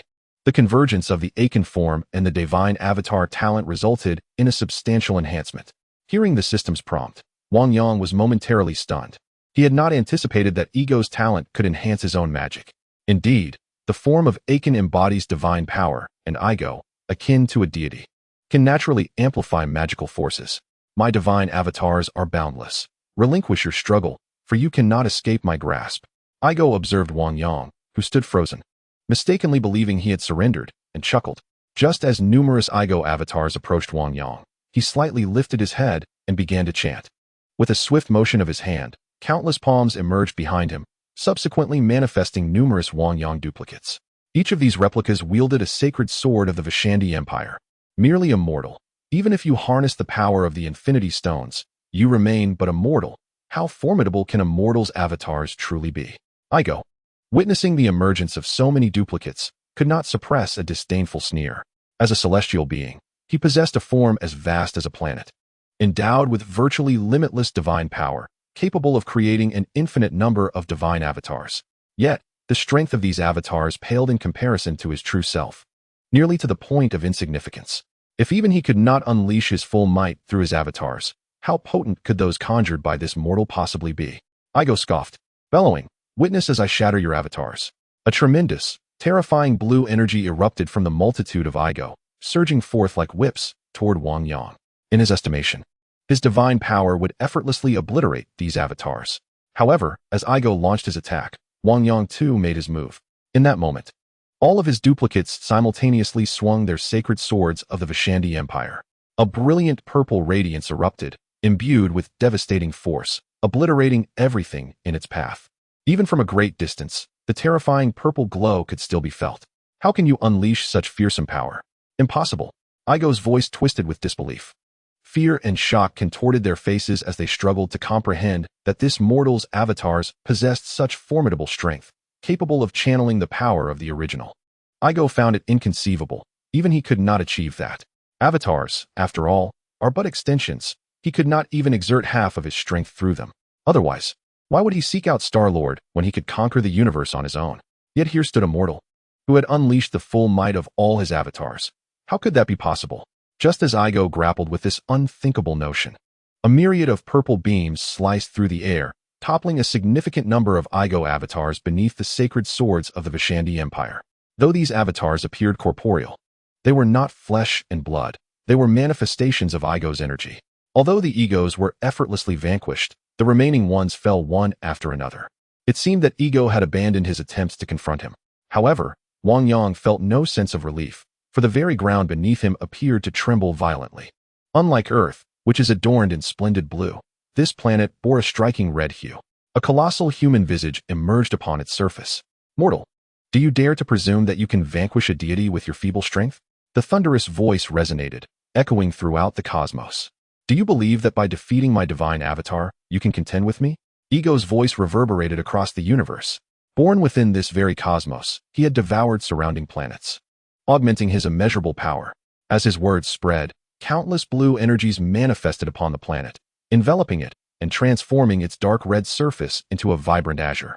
The surrounding space began to convulse and warp, giving rise to innumerable black fissures, through which a multitude of resources were consumed. Wang Yang gazed at the planet in awe.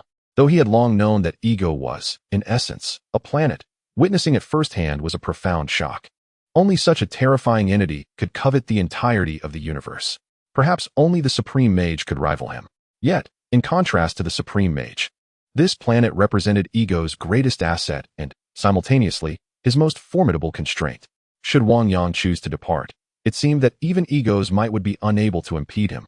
Given the tumult he was now causing, Wang Yang felt no fear. Rather, he perceived Ego as somewhat reckless for exposing his true form. "Mortal, for billions of years, you are the first to behold my true essence. You are destined to merge with me, and your strength shall become mine." Ego had never intended to unveil his true form, despite his immense power, as he feared the covetous gaze of other beings. "Join with me." The overwhelming force began to merge everything on the planet, including Wang Yang. Chapter 126. Acquisition of Ego's planet. Though Ego was born eons ago and possessed unparalleled strength, his essence was that of a planet. Hence, regardless of his value or power, discovery would inevitably attract a multitude of formidable adversaries, akin to Thanos. Ego's revelation of his true form signified his resolve to consume Wang Yang.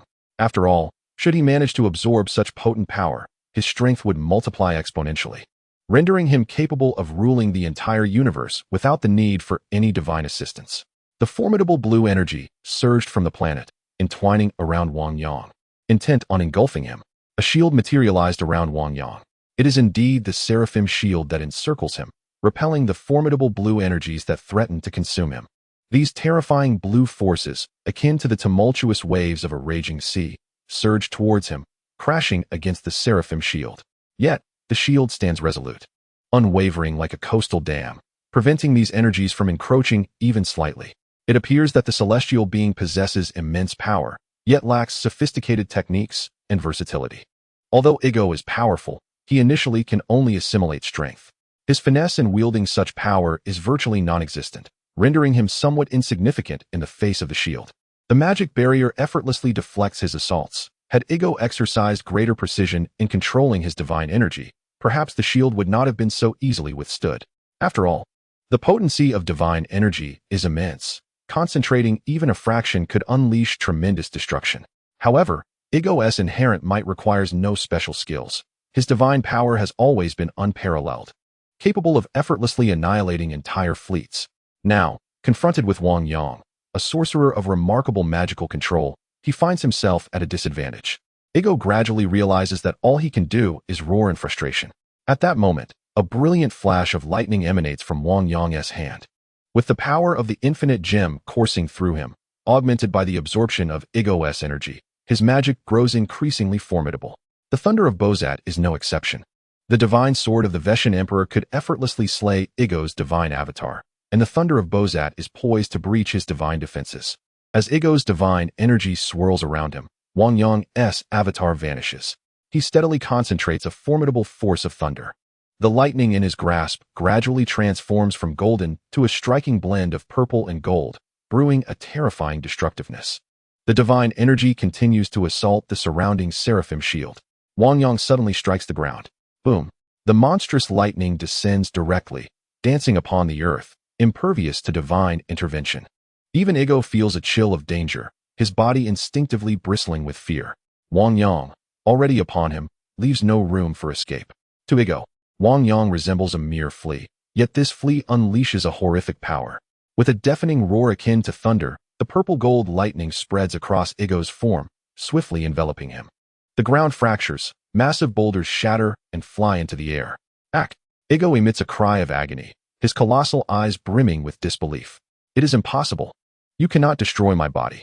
Ego bellows, acutely aware that since his inception, he has consumed surrounding planets, transforming their unique materials into his own form, rendering his body increasingly resilient. Now, it could be described as virtually indestructible. Especially after awakening his true self, a surge of divine power manifested, rendering his body immensely stronger. It seemed that even the mightiest weapons of the Kree could not breach his defenses. Yet now, a purple lightning bolt had inflicted damage upon him, truly wounding his form. Although Wang Yang's earlier attack had stirred him awake, it was merely a fleeting pain.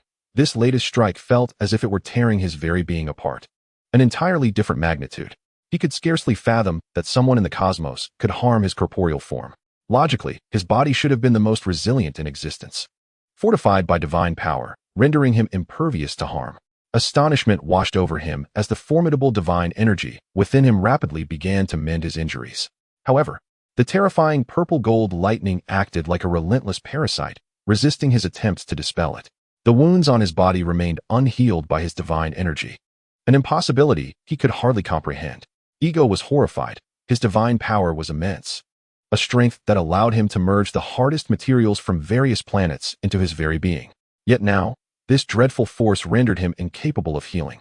Even more alarming was the fact that his body began to fracture, his divine energy waning as the purple-gold lightning spread relentlessly, leaving him battered and bruised. Faced with such a predicament, Ego felt utterly helpless. He had never encountered an assault of this nature before. He genuinely feared for his life, poised to perish at the hands of what he perceived as a mere mortal.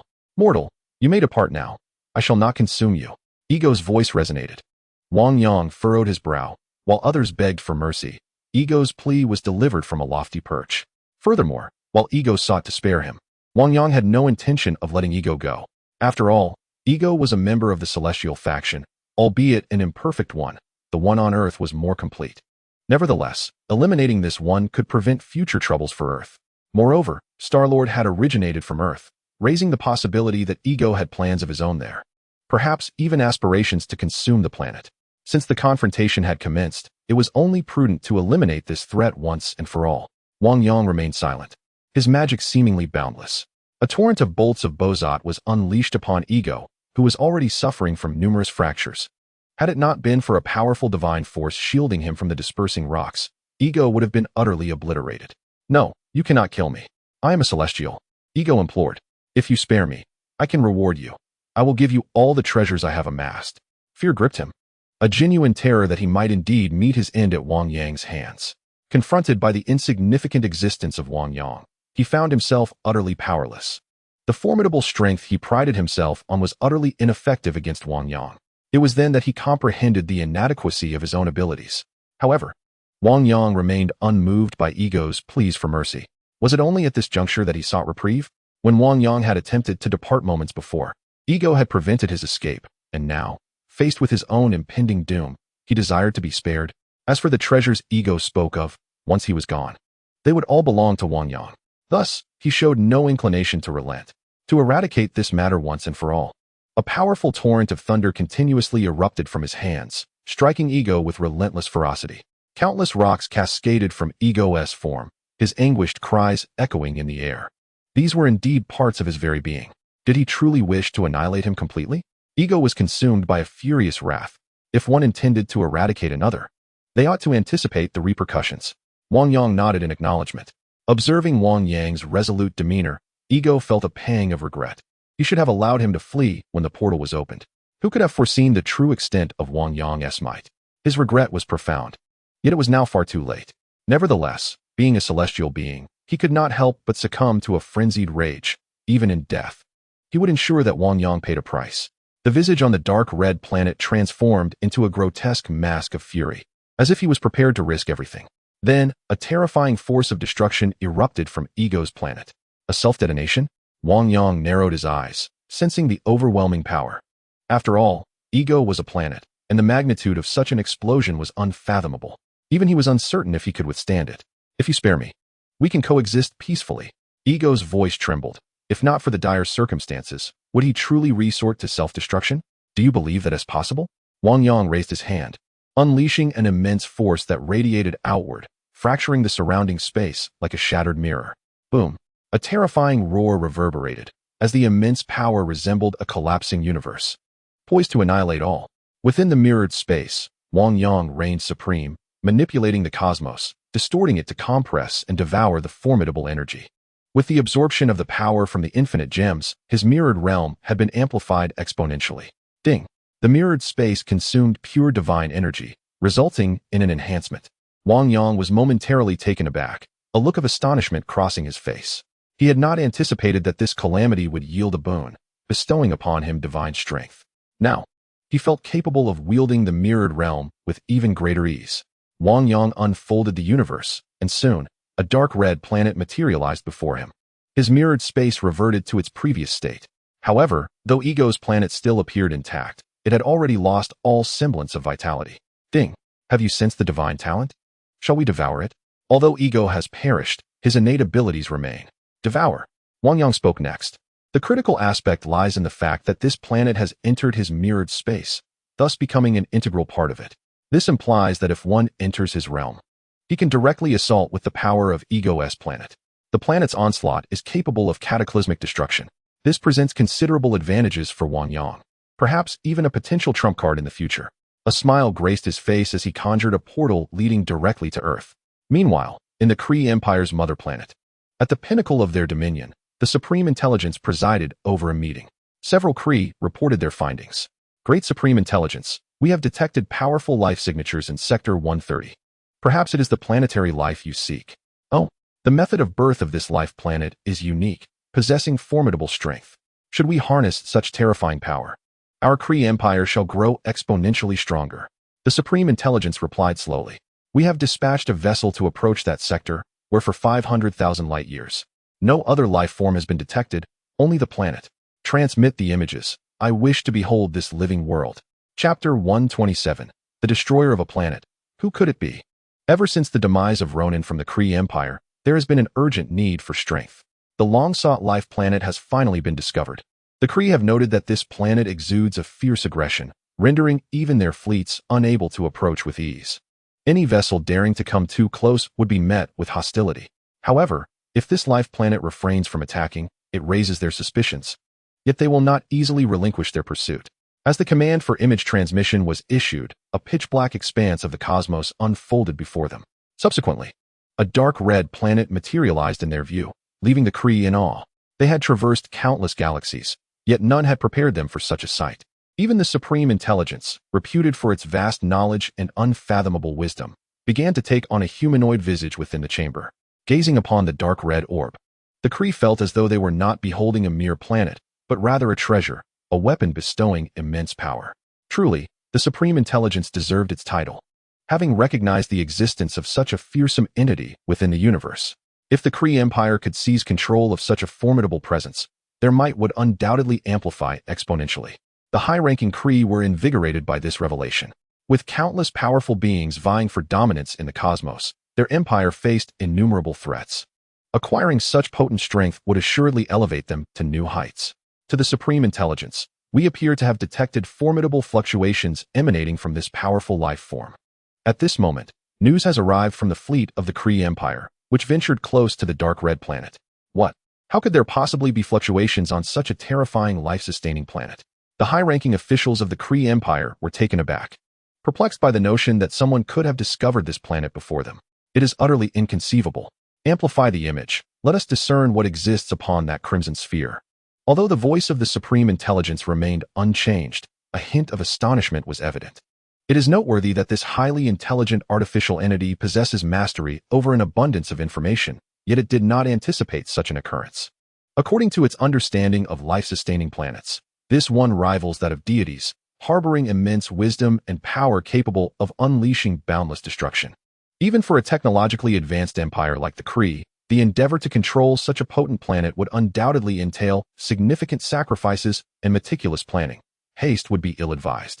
Yet, astonishingly, it appears that someone has already initiated actions regarding this planet. As the image expanded, a silhouette emerged on the dark red planet.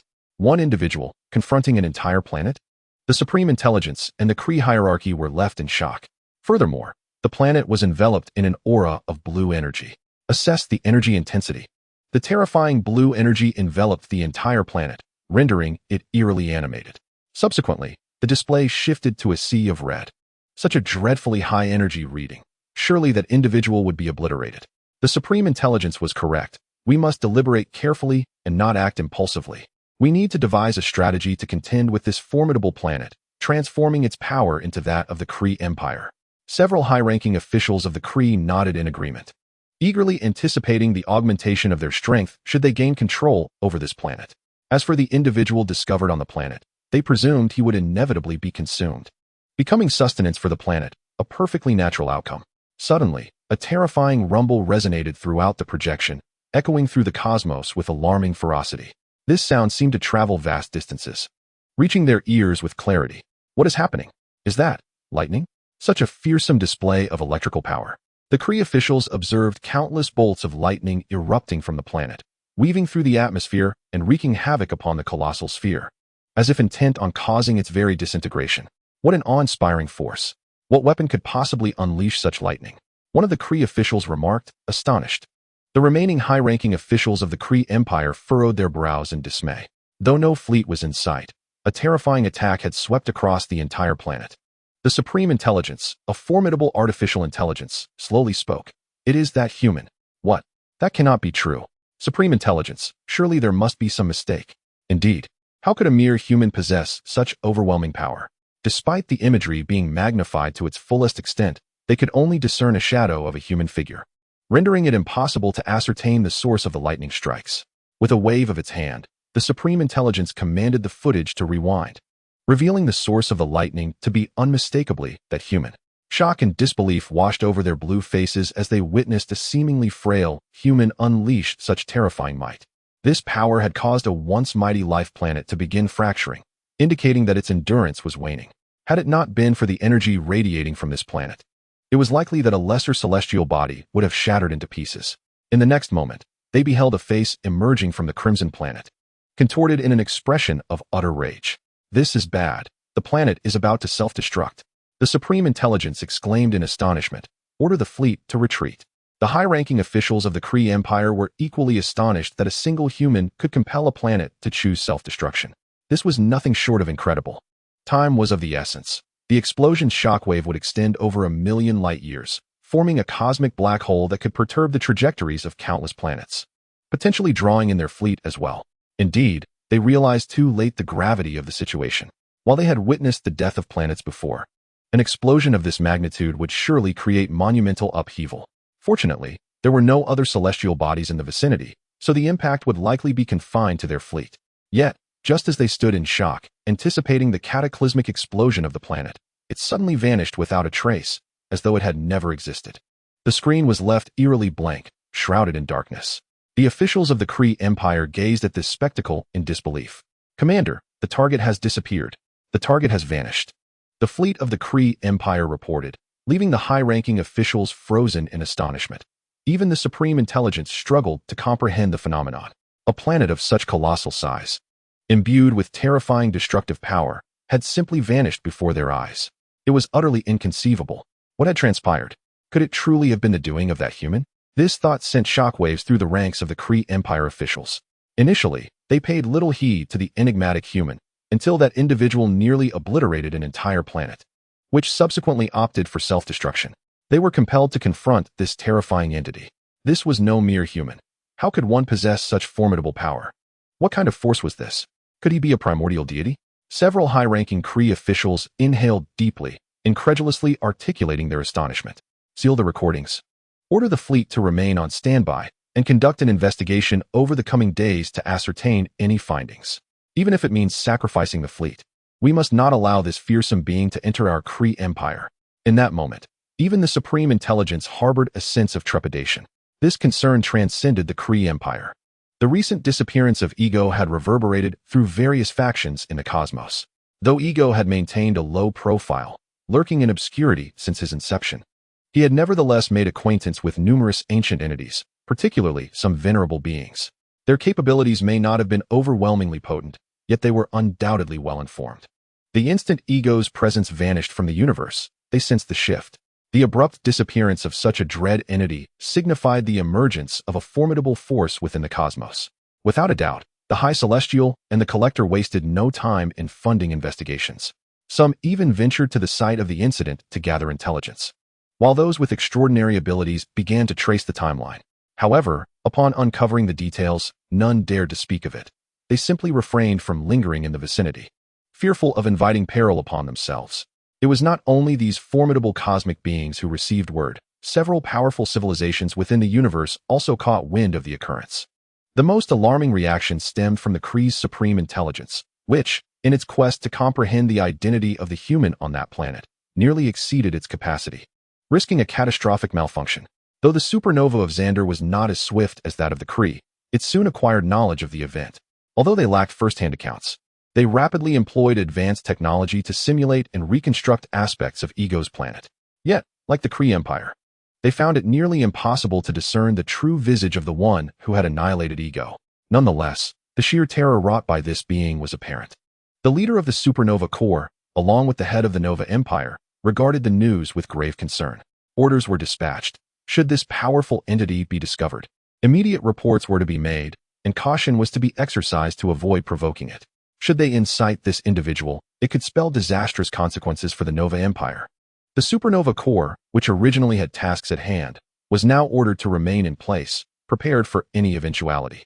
This leader, typically characterized by a jovial demeanor, now bore an expression of profound seriousness.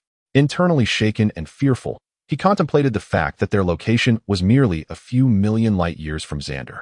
If this terrifying presence desired to obliterate their world, such an act seemed entirely within the realm of possibility. Yet, the question lingered. Who was this dreadful entity? Chapter 128. Ancient One. I seek assistance. Not only the Krillin Empire, but also the Nova Empire, along with countless others, find themselves engulfed in trepidation. After all, the obliteration of such a formidable planet as Igo serves as a stark reminder of their vulnerability, particularly regarding the planets under their dominion. Consequently, this anxiety transcends the cosmos and permeates Earth. At the United Nations Assembly, leaders from over 100 nations convene, intent on enacting a legislative measure aimed at restraining the actions of superheroes. Among those present is Wakanda, as the devastation wrought by numerous superhero confrontations has left nations in ruins. The recent Sokovia incident nearly escalated into a cataclysmic event, further solidifying their discontent towards the emergence of such terrifying powers that elude their conventional military control. The existence of superheroes serves as a testament to their inadequacy, and the prospect of such uncontrollable forces wreaking havoc within their borders stirs profound fear. Thus, the Sokovia incident becomes the namesake of the Accord, a natural consequence of their collective unease. Tasked with persuading the Avengers is none other than General Ross, now serving as Secretary of State. Within the conference room, General Ross recounts tales from his past military career. He then states, "I have discovered something that my 40 years of service never taught me." After surveying the room, he continues, "That is foresight. The entire world owes the Avengers an insurmountable debt of gratitude. You have fought for us, safeguarding our lives at the peril of your own. While many regard you as heroes, there are those who prefer to label you as vigilantes." The Avengers, upon hearing General Ross's words, exchange glances, their expressions revealing a tapestry of complex emotions. They surmise the true purpose of General Ross's visit. Black Widow, Natasha, gazes at General Ross with a smile and inquires, "So, sir, what term would you choose?" Upon hearing her question, General Ross's brow furrows heavily as he replies, "How about the term danger? How would you characterize a group of enhanced individuals stationed in the United States? They routinely disregard the sovereignty of nations, acting solely on their volition wherever they choose, with little regard for the consequences of their actions." After voicing these concerns, the Avengers are brimming with thoughts yet recognize the futility of speaking further. General Ross steps aside, and a map appears on the screen, gradually expanding to reveal the devastation of the Battle of New York. "This is New York," General Ross declares, as the echoes of screams reverberate through the footage. Even now, witnessing the horrors leaves a heavy weight upon their hearts. "This is Washington. This is Sokovia." The emergence of various locations stirred an overwhelming weight within the hearts of the assembled Avengers. These sights heralded destruction, death, and cries of despair. The collapse of buildings and the sight of lifeless bodies cast a profound gloom upon the Avengers, filling them with remorse. Captain America gritted his teeth and declared, "Enough is enough." General Ross signaled to one of his subordinates, who nodded and promptly shut off the screen. General Ross then continued, "Over the past 4 years, your actions have wielded boundless power, unmonitored and unchecked. The nations of the world can no longer tolerate this situation. However, we have a solution." With that, General Ross took the agreement from his subordinate and placed it on the table, extending it towards Wanda. "This is the Sokovia Accords, approved by 117 countries. It stipulates that the Avengers shall no longer function as a private entity, but rather," he paused for emphasis, "they are to operate under the oversight of a United Nations panel. The decision to deploy will rest with this panel." As Ross concluded his statement, Captain America furrowed his brow. Having witnessed the Hydra surveillance program, he found it difficult to place his trust in governmental institutions. After all, Hydra operatives could have infiltrated high positions, potentially ensnaring numerous legislators. The formation of the Avengers was intended to make the world a safer place. "I believe we have achieved that," Captain America spoke slowly. Though he found it hard to accept, as a soldier, he understood that some matters were unavoidable. He had seen countless lives lost. Despite their wishes, the inevitability of mortality loomed over them. General Ross did not respond directly, but countered, "Captain, do you know where Thor and Banner are at this moment? If I were to misplace 2 30-megaton nuclear weapons, I assure you, your perspective would be quite different." He continued, "Compromise and assurance. This is how the world operates. Trust me, this is the middle ground." War Machine gazed at the Sokovia Accords and inquired, "Is there an emergency plan in place?" "In 3 days, the United Nations will convene in Vienna to ratify the accord." Captain America glanced at Iron Man. After all, General Ross was brought in by Tony Stark, and he found it hard to believe that Stark was unaware of this. However, Stark remained silent, merely shrugging. Unlike Captain America, Stark bore immense guilt over the loss of civilian lives in Sokovia. He could not accept the likelihood of such tragedies recurring if the powers of superheroes remained unchecked. Thus, he advocated for the signing of the Sokovia Accords. Nevertheless, each member of the Avengers held their own opinions, and ultimately, the decision on how to proceed would rest with the Avengers themselves.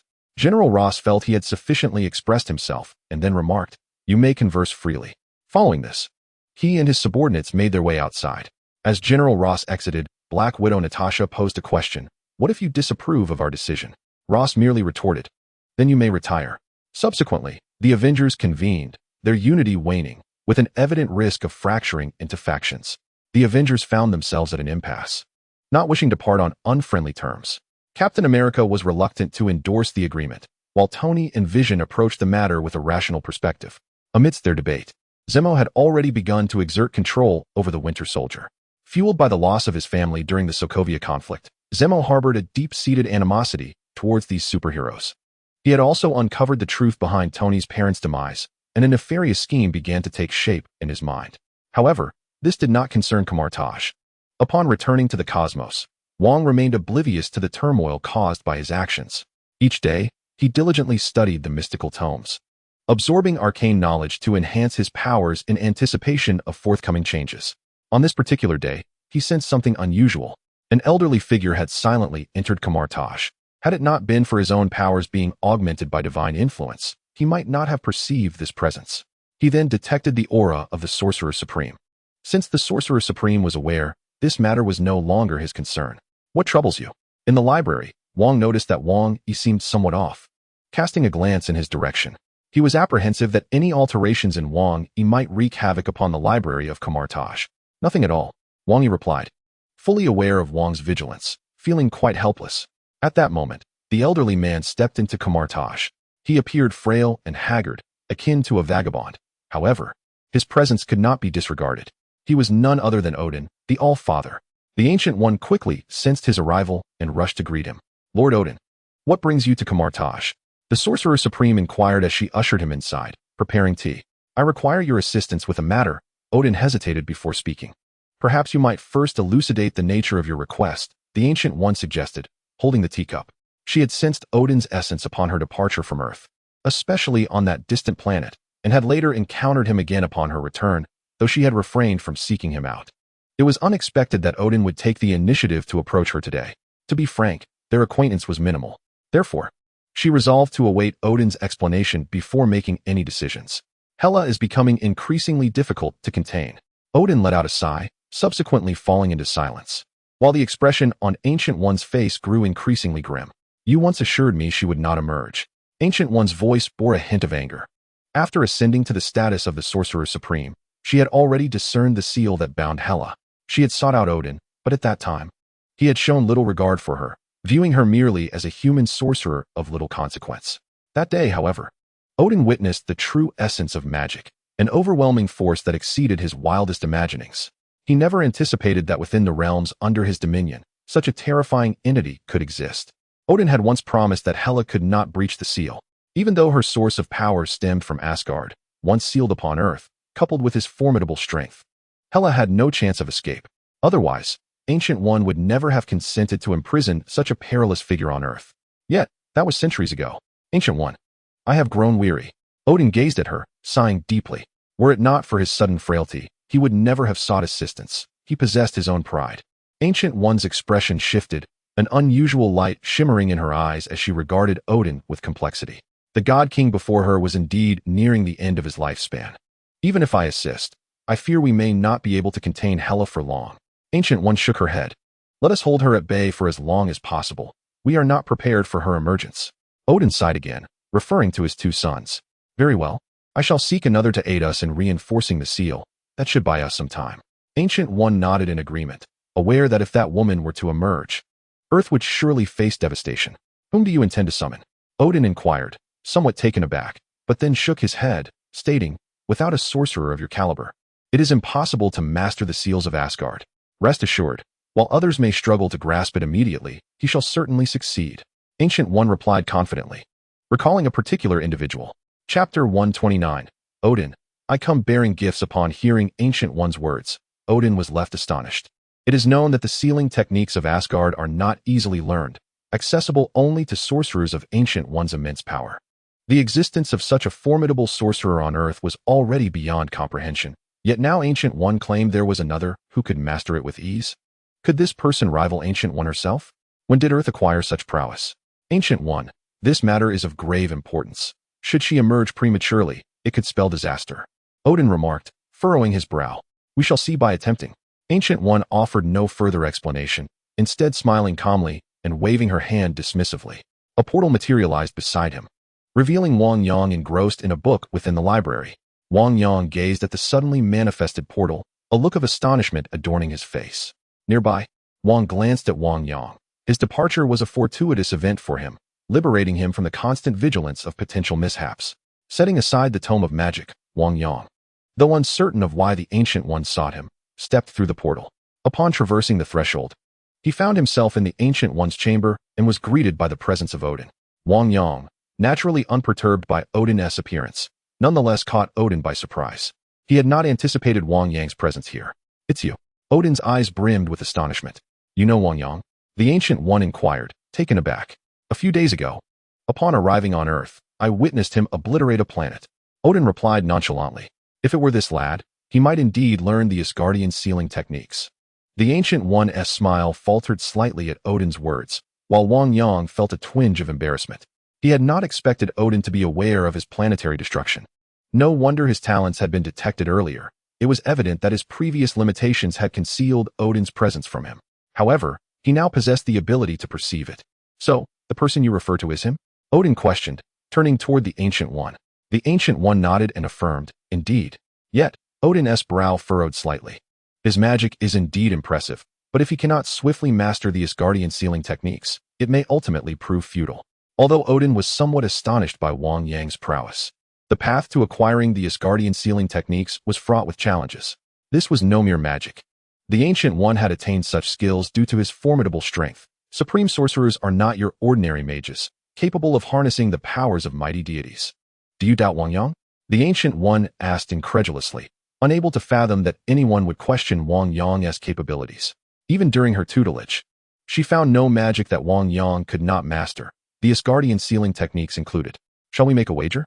The Ancient One proposed, a teasing glimmer in her eyes as she regarded Odin. If it could lead to Odin's loss, it would be quite delightful. Recalling the power of thunder Wang Yang had wielded, Odin's eyes twitched slightly. No need. You teach him. I trust you. He cast a measured glance at the Ancient One. He had no interest in challenging a mage capable of such formidable lightning power, and should Wang Yang succeed in his studies, it would be of immense benefit to him. Very well. Ancient One felt a twinge of regret, but nodded nonetheless, turning to Wang Yang and stating, Wang Yang, I have summoned you here to impart to you a divine art known as the Asgardian sealing technique. Wang Yang nodded in acknowledgement.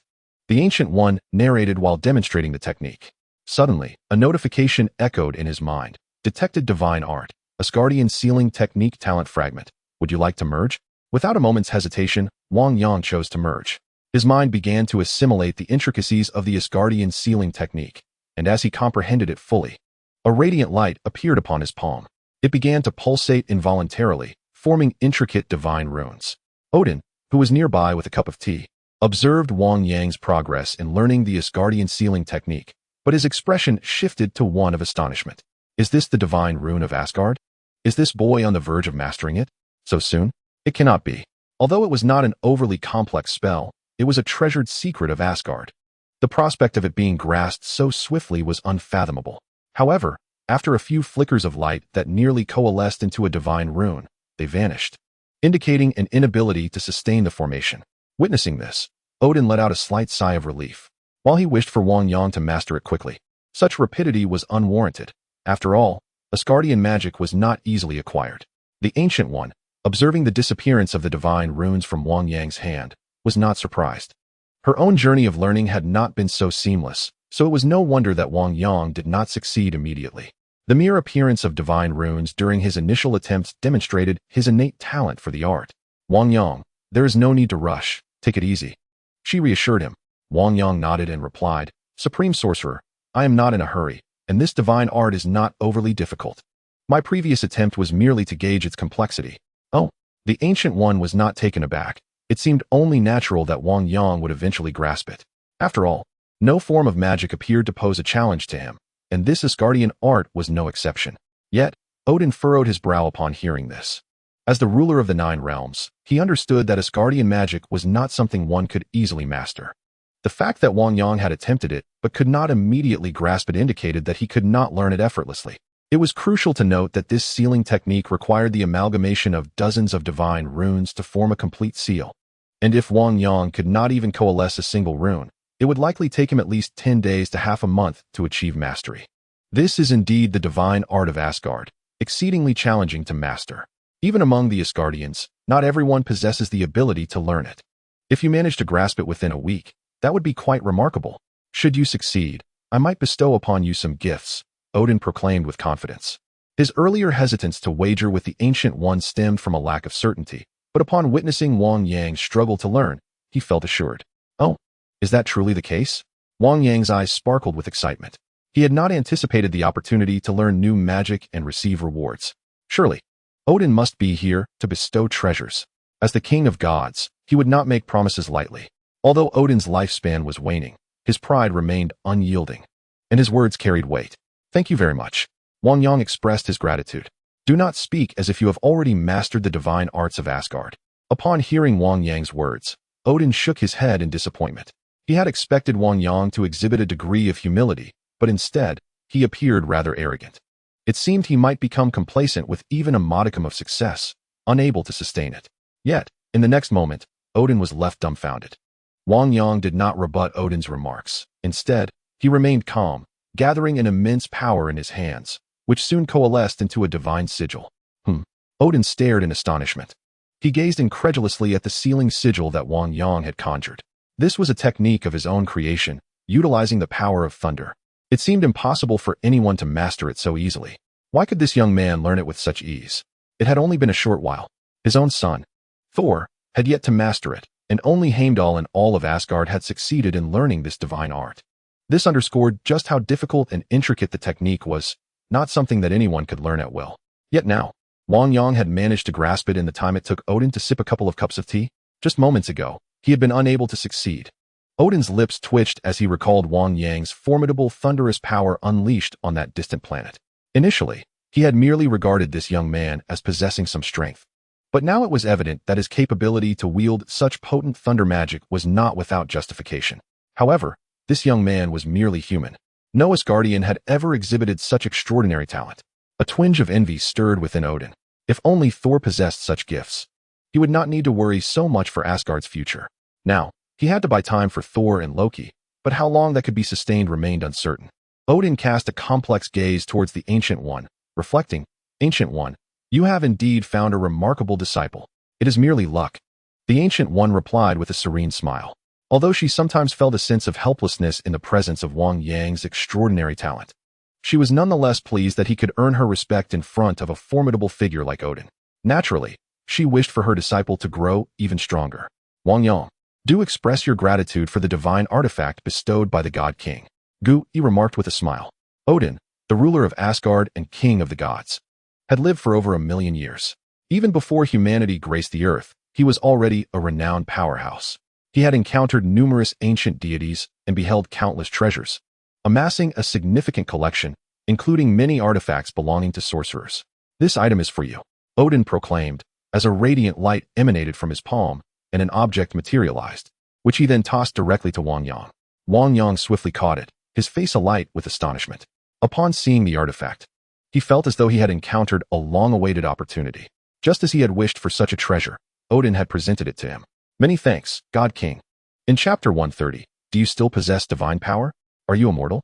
Doctor Strange possesses a red magical cloak that allows him to fly and even possesses a consciousness of its own, assisting him in confronting adversaries. Without the cloak, Doctor Strange's prowess would be considerably diminished. This time, Odin also gifted him a cloak. Typically, without magical artifacts, ordinary sorcerers cannot fly. While they may momentarily tread upon the air and harness magical energy, they cannot freely navigate the skies. The cloak bestowed upon him by Odin radiated a divine silver light. Clearly not an ordinary item. observing nearby, could not help but exclaim softly, "This artifact must be a relic from the age of Agamotto." She regarded it thoughtfully. "Indeed, I have possessed this item for quite some time. Its exact origins have faded from my memory, though I know it can enhance mystical powers and enable flight. Its specific functions, however, must be explored personally," Odin casually remarked. To him, such treasures seemed trivial, a notion entirely reasonable considering the magnitude of Odin's collection. Having once traversed the 9 realms and acquired countless treasures, even the Infinity Gauntlet was among them, though it may have been a replica. Nevertheless, it is undeniable that Odin's wealth of artifacts is vast. What may appear to be a powerful magical cloak to others is merely a collectible to Odin, not even a top-tier item. The offering of such a treasure was merely a means to forge a good relationship, as he had little time left. After his passing and the impending twilight of the gods, it seemed prudent to cultivate favorable ties for the future. "Well then, let us embark," Odin observed as Wang Yang donned his cloak, promptly deciding to forego any further delays. He was uncertain how long Hela had been concerned about her predicament. Ancient One naturally did not refuse. Although Wang Yang was unaware of the unfolding events, he would not decline now that the Supreme Sorcerer had acquiesced. Subsequently, Odin tore through the fabric of space, stepping through first. "Let us proceed," Ancient One urged, guiding Wang Yang into the rift. Upon traversing the fissure, Wang Yang found himself in a vast plain. Not far ahead lay the ocean, its rhythmic waves crashing melodiously. Although the scene appeared exceptionally tranquil, an unsettling aura of darkness lingered, suggesting an unseen presence lurking nearby. Wang Yang squinted, pondering what entity could be concealed from his current magical prowess. Odin, however, remained taciturn, raising his hand in a sweeping motion. At that moment, the seemingly placid realm appeared to be torn asunder, revealing its extraordinary nature. In the lofty sky above, countless runes of lightning coalesced, while a multitude of dark energies seemed to clash against them. The lightning runes flickered dimly, yet the dark essence surged, gaining the upper hand, as if on the verge of liberation. "What is this?" Wang Yang was taken aback by the spectacle. Clearly, this phenomenon emanated from Odin, the deity whose power had been cultivated over countless ages. Despite the dark energy's imminent escape, it remained restrained by the might of the lightning, showcasing its formidable strength. Meanwhile, the sinister force exuded an aura of destruction, death, and slaughter that sent shivers down one's spine. Nonetheless, it was undeniably potent. Odin's power appeared to wane. "My strength can no longer endure for much longer," he lamented, witnessing the relentless diminishment of the thunderous energy and the gradual resurgence of Hela's essence. Nevertheless, even in such a dire state, he could still hold on for a few more years. Who was sealed within? Wang Yang pondered, formulating a hypothesis. Hela. The reasoning became clear. With Odin declining to wage war, Hela's desire for cosmic conquest compelled him to seal her away to prevent chaos across the 9 realms. The choice to confine her to Earth stemmed from its lack of formidable beings and its considerable distance from Asgard.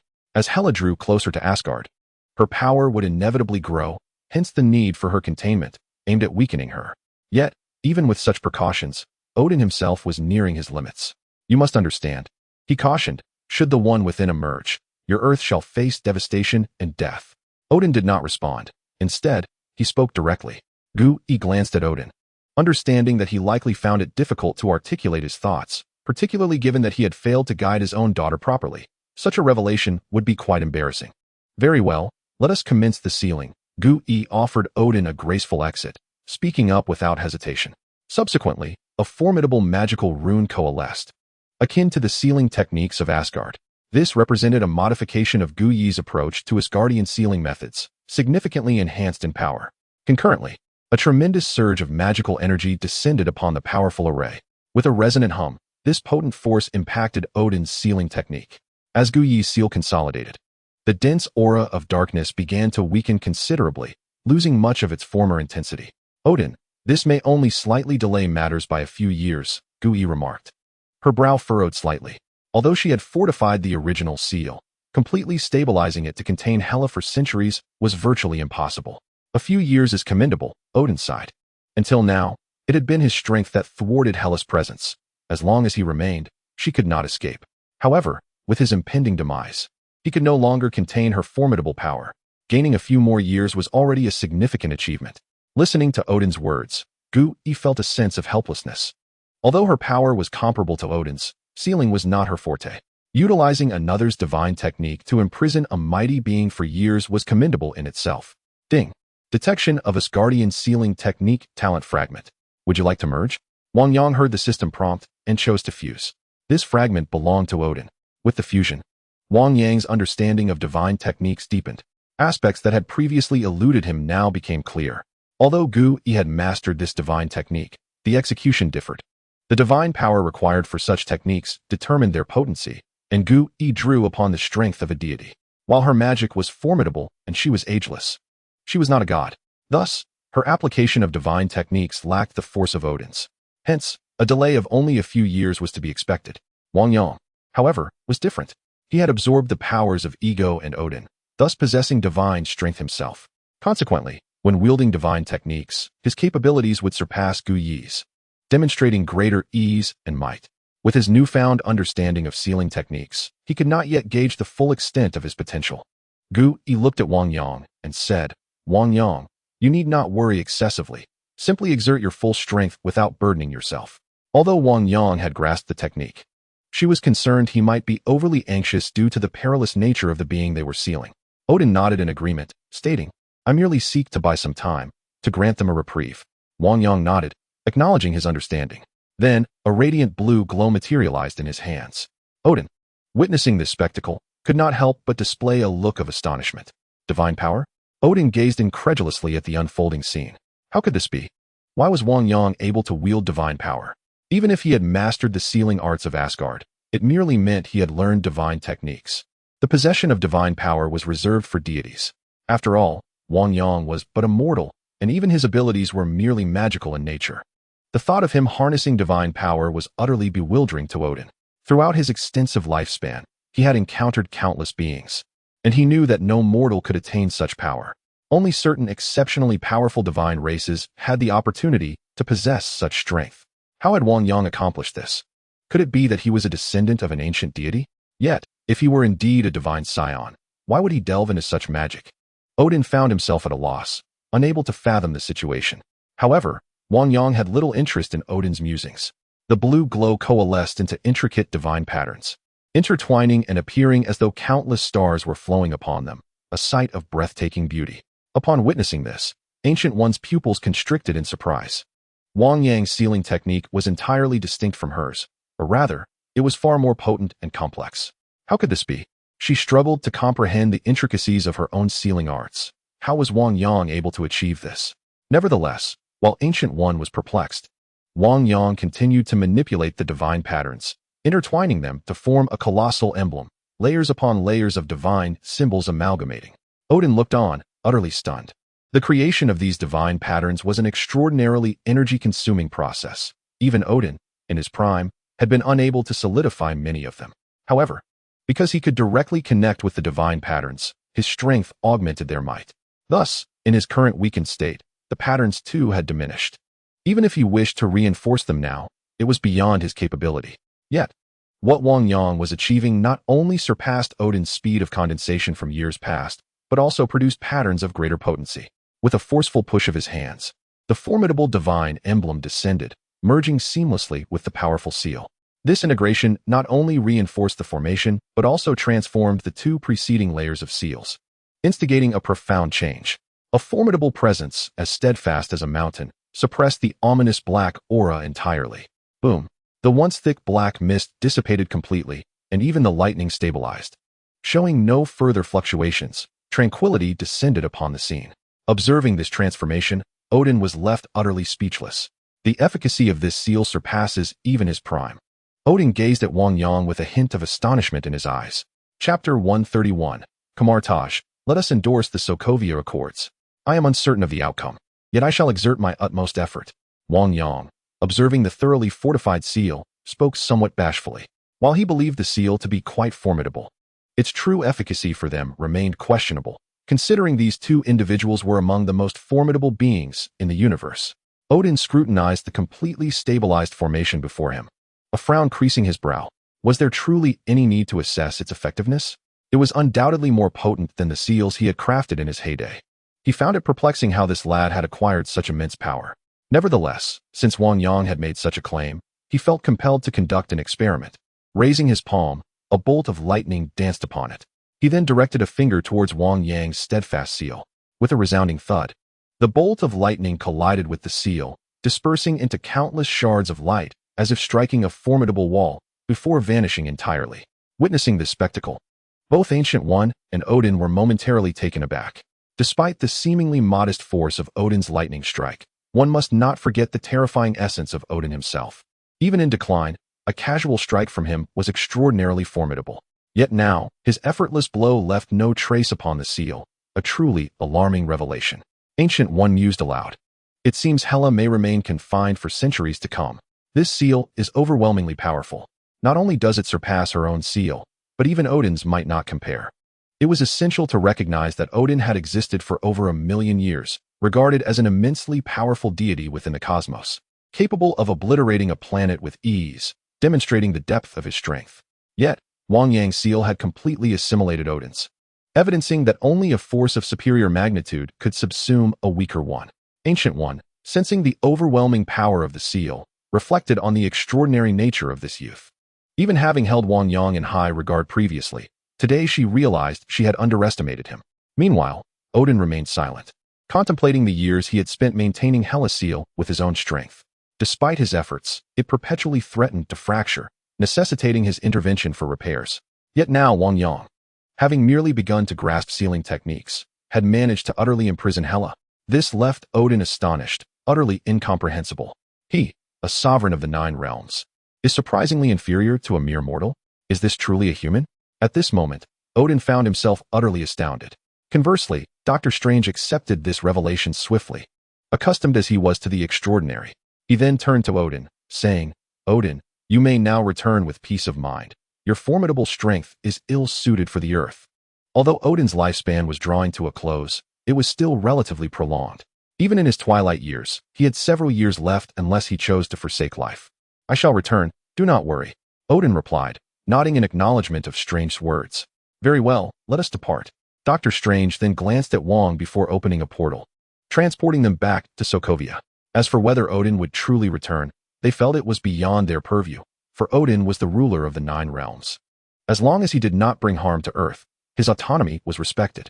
Upon their return to Kamar-Taj, Dr. Strange regarded Wang intently, stating, "Wang, your strength is formidable. Perhaps the future of Kamar-Taj will rest in your hands." Upon hearing this, Wang felt a tightening in his chest. Did Strange already intend to pass on the mantle of the Sorcerer Supreme?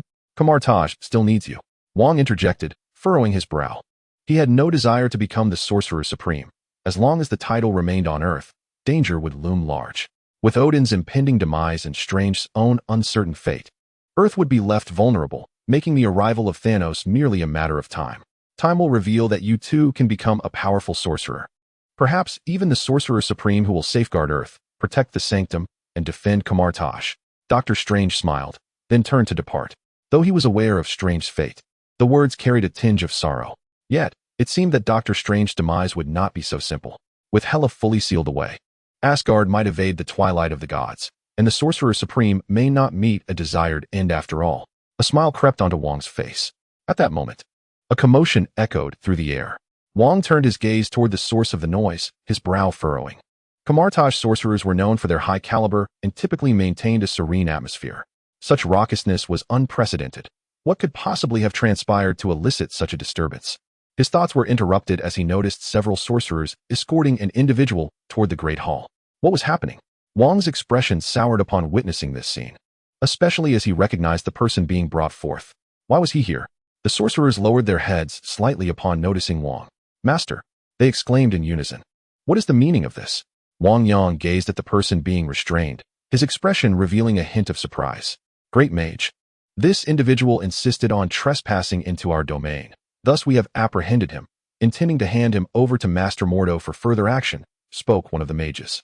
Since Kamar-Taj had been invaded numerous times, they had instituted a patrol system, and naturally, a trespasser would not be spared. "Hey, Wang Yang, we are comrades. Surely you wouldn't be so heartless." The man raised his head, a smile lingering on his face. This individual was none other than Tony Stark.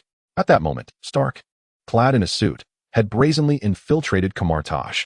Wang Yang felt utterly speechless, pondering how this fellow had managed to locate Kamar-Taj. This was a hidden sanctuary.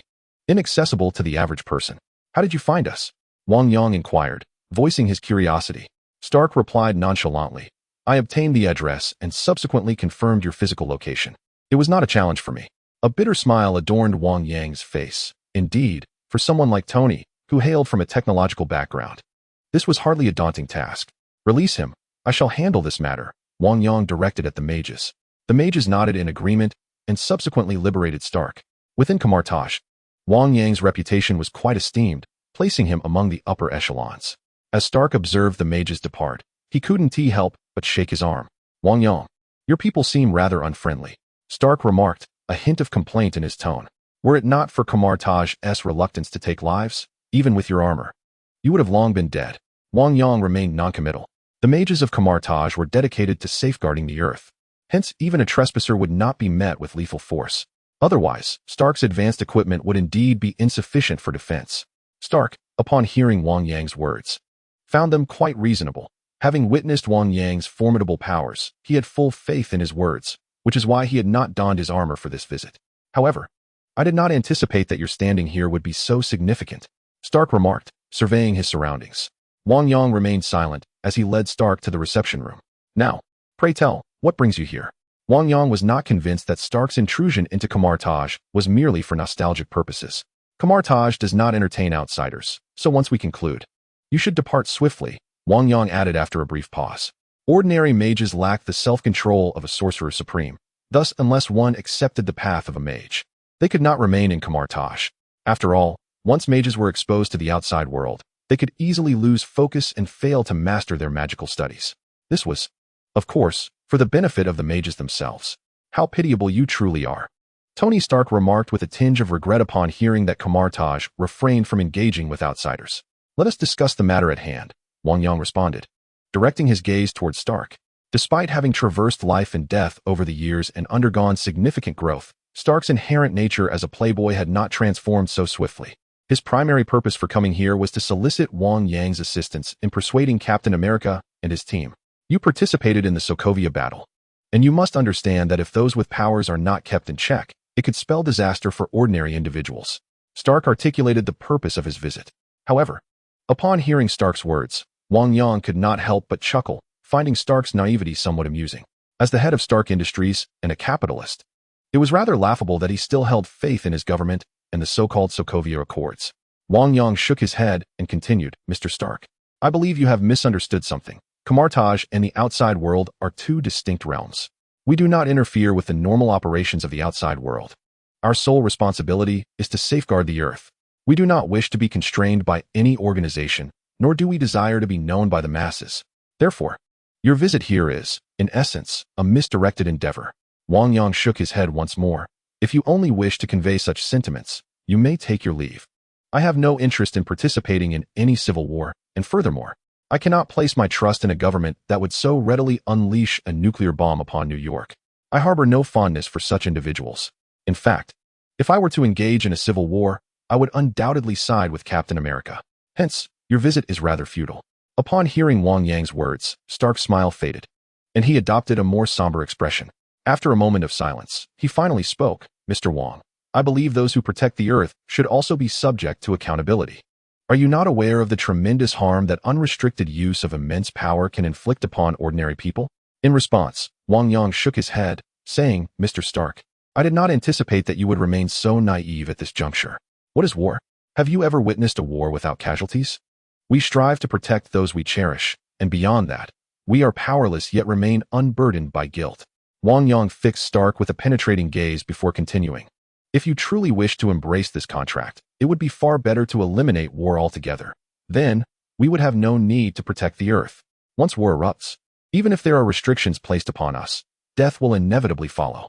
Who possesses the power to alter this fate? The actions of other nations inflict damage no less grievous than that of extraterrestrial beings upon Earth. Wang Yang remained noncommittal. A single nuclear bomb nearly obliterated New York, resulting in casualties numbering in the hundreds of thousands, if not millions. Now, to claim that these extraordinary abilities are beyond control, leading to such tragic loss of life, this is merely a manifestation of a nation's fear of forces they cannot comprehend.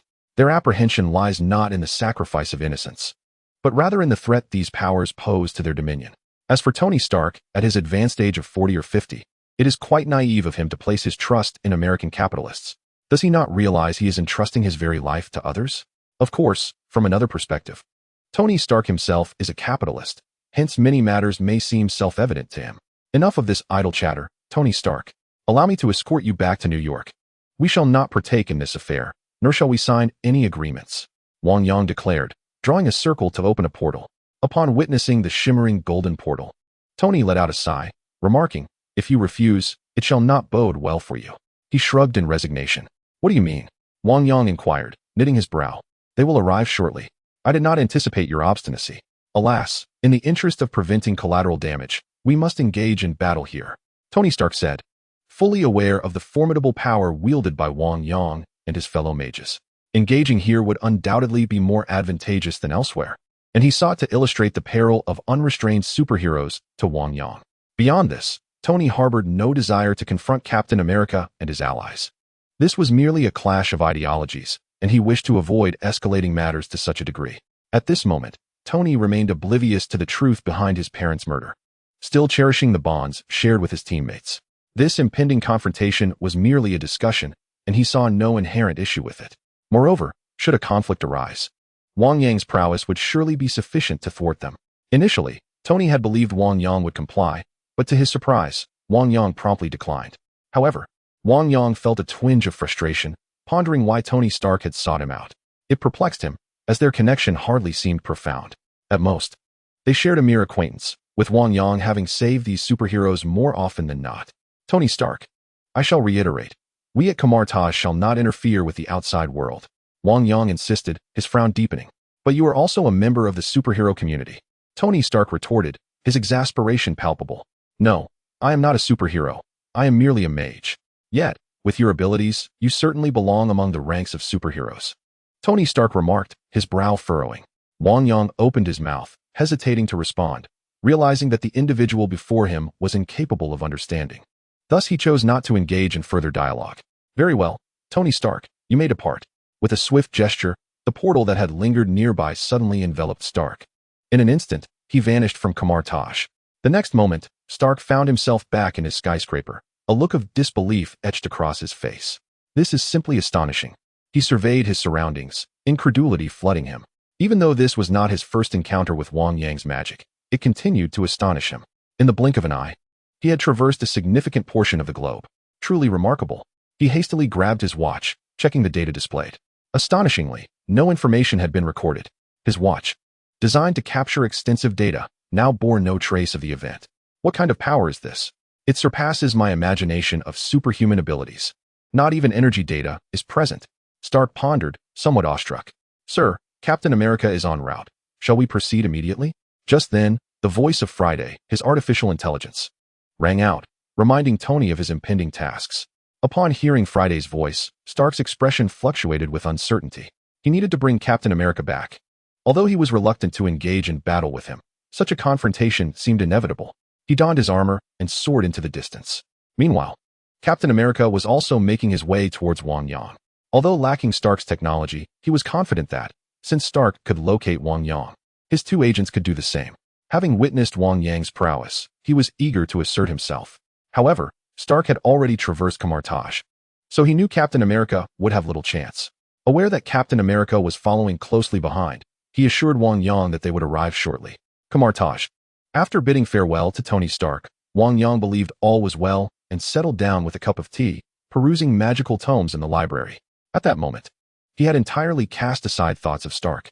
The Sokovia Accords, the Civil War, he had no interest in such matters.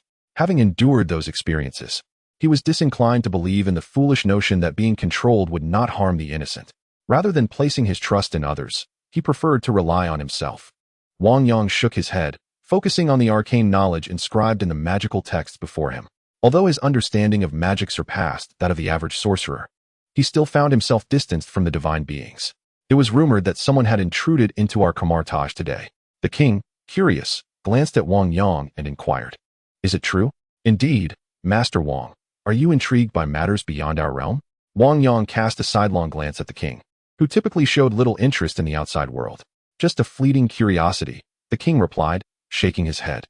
"That individual merely stumbled in, there's no need for concern, as I have already sent him on his way," Wang Yang said with a smile, shaking his head. "That's reassuring. Kamar-Taj has always been a bastion of peace. Merely guardians of the earth." The king nodded, feeling at ease upon realizing that Wang Yang was not involved in external affairs. Just as Wang Yang was about to speak, a thunderous roar erupted, followed by violent tremors shaking the ground. Both Wang Yang and the king sprang to their feet. "What is happening?" They exchanged worried glances before hastily exiting the library. They soon spotted several sorcerers rushing towards them. "What is the matter?" the king asked, frowning. "Great master, there is a battle outside triggering our defensive barrier." Under normal circumstances, Kamar-Taj could be discovered by individuals such as Dr. Strange or even some ordinary people. However, in times of threat, Kamar-Taj defenses would activate, a measure born from numerous invasions over the years. "What?" the king frowned, incredulous that a battle was occurring on their grounds. Wang Yang quickly deduced the situation. It was clearly Tony Stark and Captain America. "Leave this matter to me." Before the king could respond, Wang Yang interjected. "Very well. I trust you will handle it adeptly." The king nodded, reassured that Wang Yang, now a master, would manage the situation with ease. Wang Yang opened a portal and stepped through. In a vast square, he witnessed two factions confronting each other, one led by Captain America, opposing the Sokovia Accords, and the other headed by Tony Stark, advocating for them. "Tony, that doctor is the real mastermind." Captain America originally sought to recruit Wang Yang, but was intercepted by Stark and his allies, leading to the ensuing conflict. At this moment, he could only explain, "Your friend has taken many lives. Ross has ordered me to bring you back." Stark hovered in the air, regarding Captain America. With the portals opening, both parties noticed Wang Yang and turned to face him. Before he could utter a word, Wang Yang furrowed his brow. "Did you intentionally choose this place to wage your civil war? This is not a playground for your reckless antics." As Wang Yang spoke, he raised his hand and unleashed a formidable cyclone, sending Tony, Vision, Falcon, and others plummeting from the sky. Almost immediately, an overwhelming force pressed down upon everyone, causing them to sit on the ground, their faces flushed and breathing heavily. Among the group, Vision and Scarlet, which were regarded as the most powerful beings. One was a product of advanced technology and the Mind Stone, while the other wielded chaos magic. Yet, as they gazed at Wang Yang, their expressions were filled with astonishment and dread. What kind of power is this? Although they had witnessed Wang Yang in battle during the Sokovia incident, they had never engaged him directly, and now they truly felt his strength. Even Vision's formidable vibranium form struggled to withstand it. Wang Yang cast a glance at the members of the Avengers and declared, "I can offer you an opportunity to leave, as long as you cease your antics here and go wherever you please. Otherwise, do not blame me for taking action against you." Chapter 133. A word of caution. Vision should not depend on the stone impossible. I must uncover the truth. Captain America responded defiantly to Wang Yang, unwavering in his principles. "I will bring them back." Tony Stark, too, was not inclined to depart easily. "In that case, do not blame me for lacking compassion." Wang Yang scoffed. He was willing to assist these individuals in battle, but their behavior was utterly reckless. They had brought their internal conflict to his doorstep. Since they were unwilling to leave, he would have to subdue them before sending them on their way. Feeling Wang Yang's overwhelming aura, the Avengers momentarily set aside their internal strife, gazing at him in sheer terror. "Vision, block him," Tony Stark said, a note of fear creeping into his voice. Although Vision had developed his own consciousness, he remained the most formidable among them. Vision glanced at Stark, a complex expression crossing his mechanical face. His reason told him that Wang Yang was not easily defeated. "I can only do my best." As Wang Yang prepared to strike, they sensed the oppressive force dissipate, though the sense of terror lingered. Vision slowly ascended, flying toward Wang Yang. As Wang Yang raised his hand, a silver cloak appeared behind him, adorned with countless spells. A surge of immense power enveloped him, and he felt as though his strength had been greatly enhanced. At that moment, Vision hurled a punch toward Wang Yang. It was undeniable that Wang Yang's magic was powerful. But how formidable was he in terms of raw strength? Vision did not believe Wang Yang could withstand it. Everyone expected him to counter Vision's formidable force with magic. Given that Vision's form was crafted from vibranium, renowned for its unparalleled hardness. However, what they did not anticipate was that Wang Yang did not resort to magic, but instead met the challenge with a direct punch. Bang! The two fists collided, producing a resounding roar, and a powerful shockwave emanated from their point of contact, dispersing outward. Tony Stark, Captain America, and the others found themselves involuntarily retreating. The immense force stirred up a cloud of dust. In the center, Wang Yang remained steadfast. Vision's fist became somewhat deformed, his arm emitting a cracking sound as sparks erupted, astonishingly tearing through Vision's vibranium form. All the members of the Avengers were struck with astonishment. In that moment, they had forgotten their internal conflicts. What was happening? Wasn't Wang Yang a mage? Shouldn't a mage wield formidable magic? How could he engage in close combat? The crux of the matter was that Vision's body was composed of vibranium, the hardest metal on Earth, capable of absorbing energy. It was not susceptible to ordinary physical attacks. Among the Avengers, especially Captain America, he glanced at the vibranium shield in his hand. No one understood the strength of vibranium better than he did. After all these years of companionship, he had come to comprehend its properties thoroughly. Yet, now this mage could shatter his shield with a single punch? Had Wang Yang resorted to conventional magic, Captain America could have grasped the situation more easily.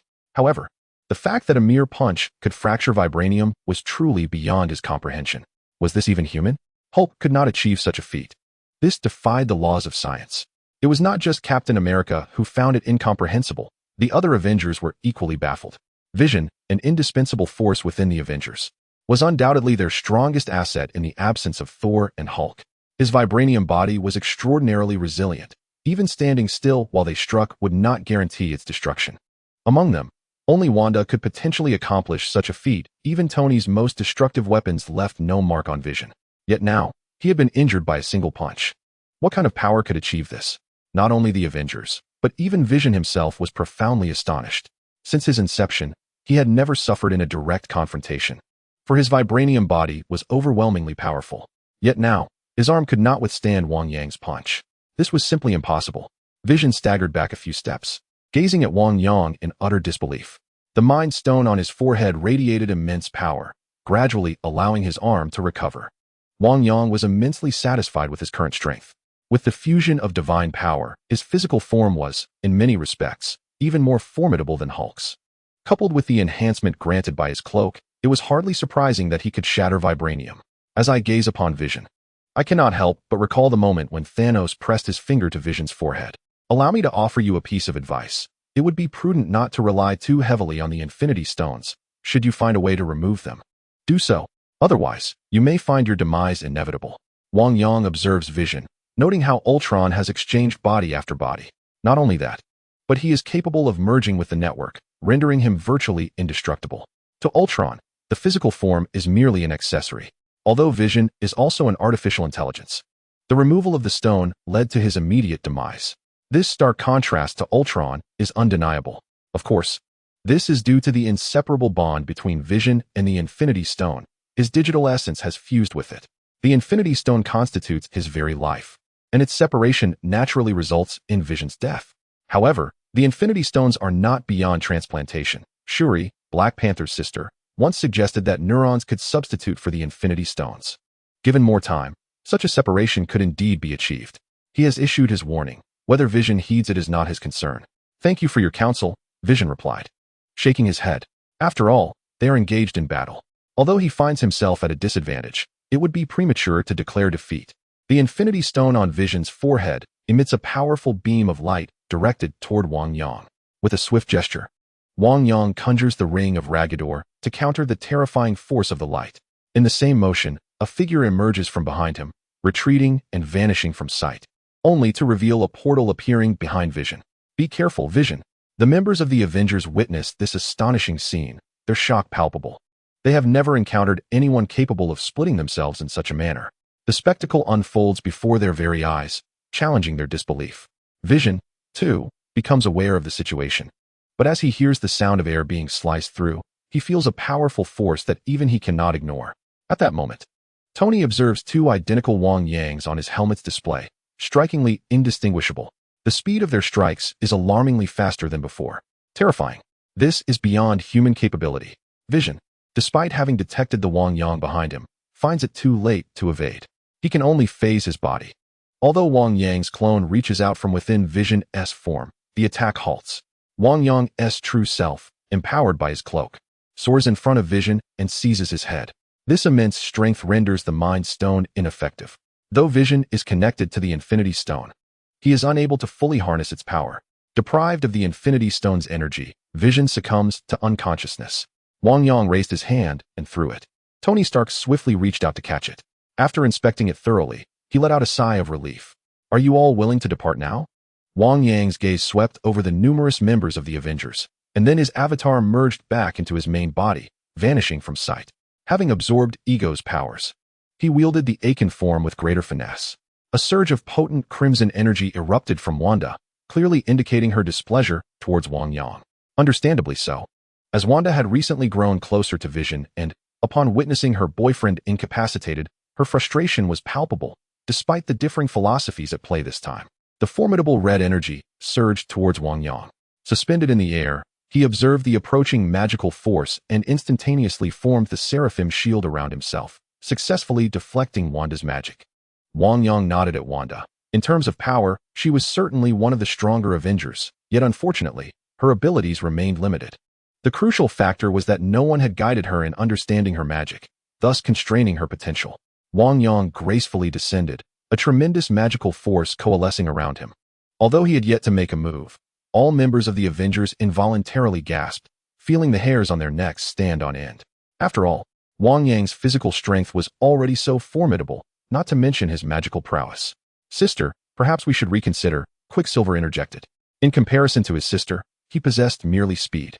In the films, it seemed implausible for Quicksilver to be shot by bullets, yet in this reality, he could easily save someone by whisking them away or catching the bullets.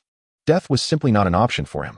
Thus, having joined the Avengers alongside his sister, he now felt compelled to advise her against confronting Wang Yang. However, Wanda was overly confident in her abilities, and Vision's unconscious state fueled her anger, clouding her judgment. Ignoring her brother's words, she directed the powerful crimson energy to ensnare Wang Yang. Wang Yang shook his head, unleashing the immense magical power with a strike against the ground. The earth trembled, and the Avengers glanced around in alarm. Suddenly, countless scarlet chains erupted from the ground, winding toward Wanda. Even as she attempted to wield her magic, she could not halt their advance and was swiftly ensnared. Several crimson chains coiled around her, and Wanda's complexion paled as she yearned to resist, striving to break free. A formidable force surged within her, almost managing to break free from the crimson chains of Wang. At this moment, Wang could not help but gaze in astonishment at the scene before him. Truly, she was a powerful woman destined to confront Thanos directly. Even his crimson chains struggled to contain Wanda, which left Wang somewhat taken aback. The members of the Avengers were equally astonished. To them, Wanda had always been a subtle presence, her most formidable act being the chaos she unleashed during their invasion, which led to their own discord. At that time, they had not fully grasped the extent of her powers. However, they never anticipated that Wanda would unleash such terrifying strength, capable of rivaling Wang, a being of extraordinary abilities. Had they been in her place, they would likely have been unable to withstand her formidable magical prowess. Captain America, a super soldier transformed by the serum, had transcended ordinary human limitations in endurance, strength, and reflexes. Yet, witnessing the power of others, he felt no different from an ordinary man. He feared he could not endure the onslaught of Wanda's might. Initially, he thought it was reasonable to struggle against Wang's power. But now it seemed even Wanda's strength was beyond his capacity to withstand. Although Captain America could not fully perceive the intensity of the situation, Tony Stark's expression turned to one of horror as he beheld the overwhelming display of crimson. The readings surpassed anything his instruments could measure. When he invented his armor, Stark believed no one could surpass him in strength. His suit was equipped with numerous detection devices, yet he felt he might never need them again. To his astonishment, both Wang and Wanda exhibited immense power. You are indeed formidable, but it is unfortunate that you have yet to awaken your true strength, Wang remarked. Although Wanda was powerful, she had not yet become the Scarlet Witch, and her abilities were still limited. With a swift motion, Wang tightened the crimson chains that ensnared Wanda, causing her concentrated power to collapse, leading her to faint from the excessive strain. Wanda, Quicksilver rushed to her side as the crimson chains vanished, showing no intent to engage with others. Are you going to make a move? I shall not interfere with your battles elsewhere. Wang's cold gaze swept over the members of the Avengers, including several Spider-Men and Ant-Man, who had been drawn into the conflict. Wang had no desire to confront the Avengers, for they bore him no ill will. Yet, he was taken aback by their audacity in approaching him, demanding that the sorcerers of Kamar-Taj sign the Sokovia Accords and expecting him to choose a side. Wang's message was clear. Should they wish to continue fighting here, they would face his wrath.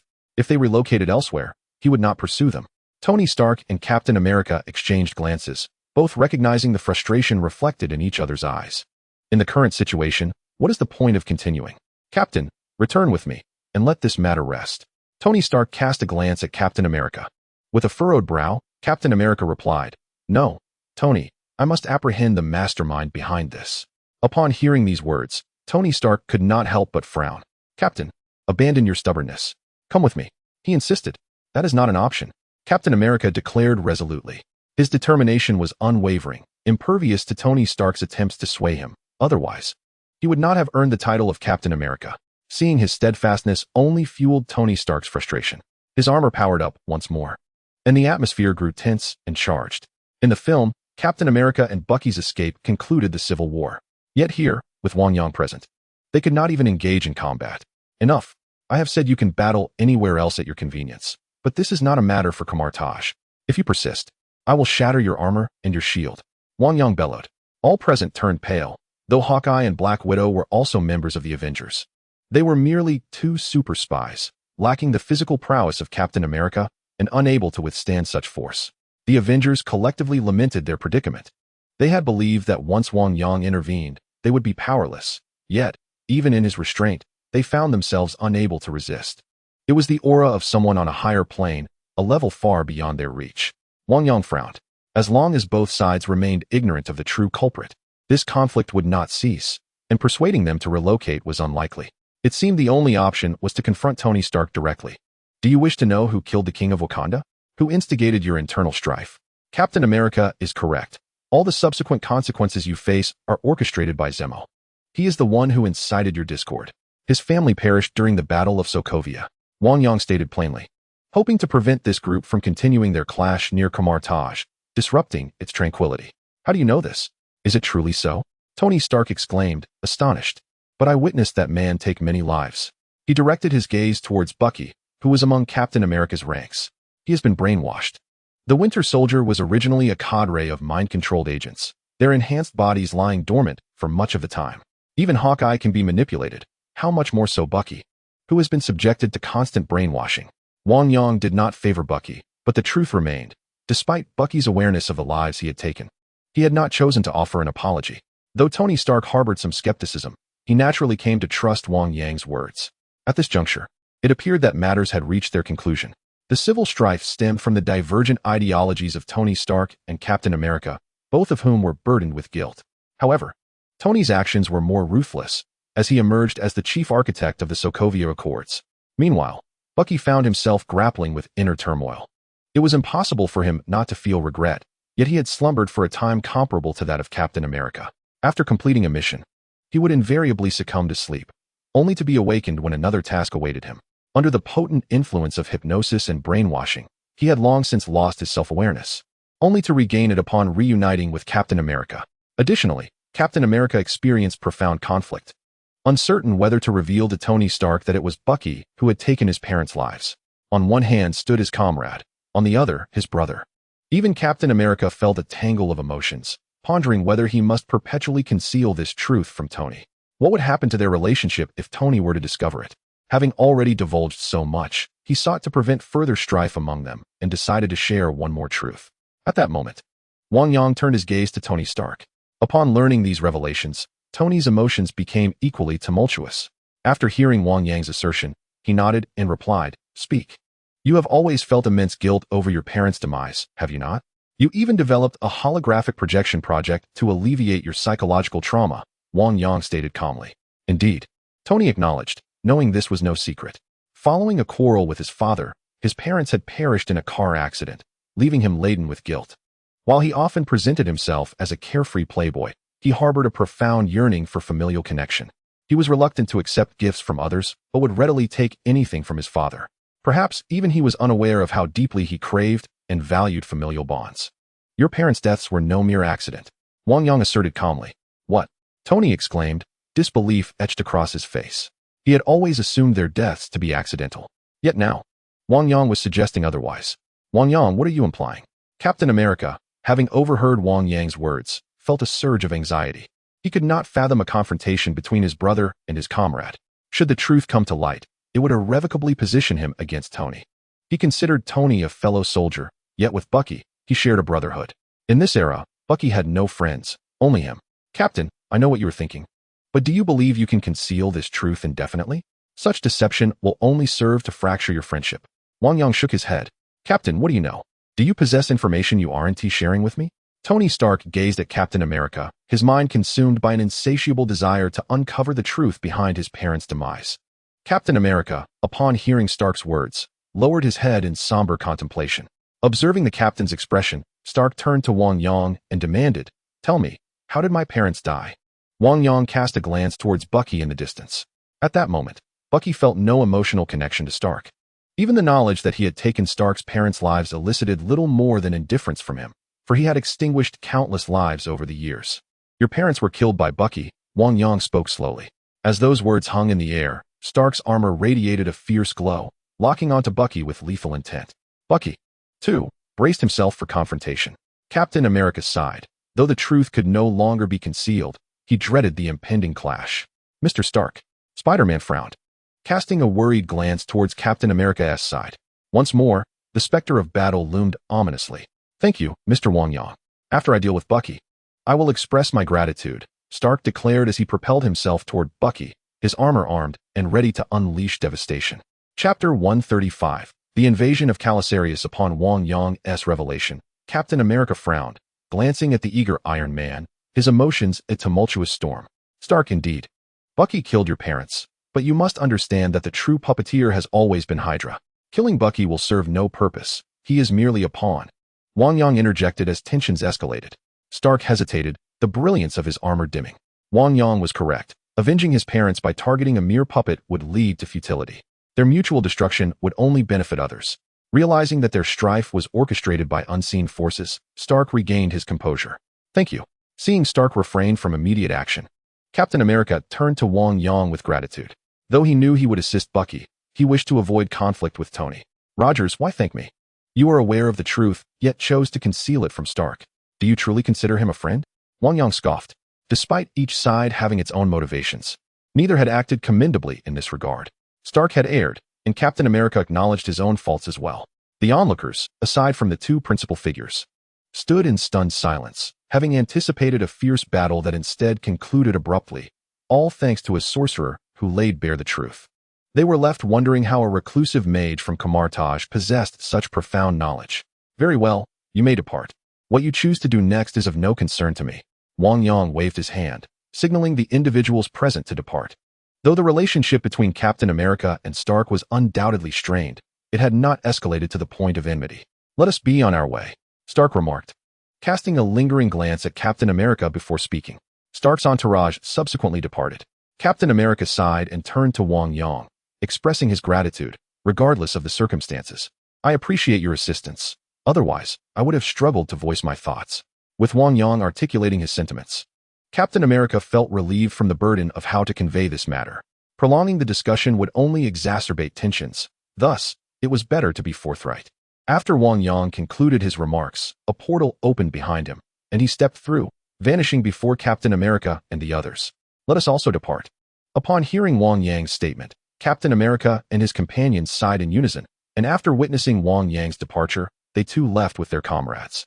Was the matter resolved?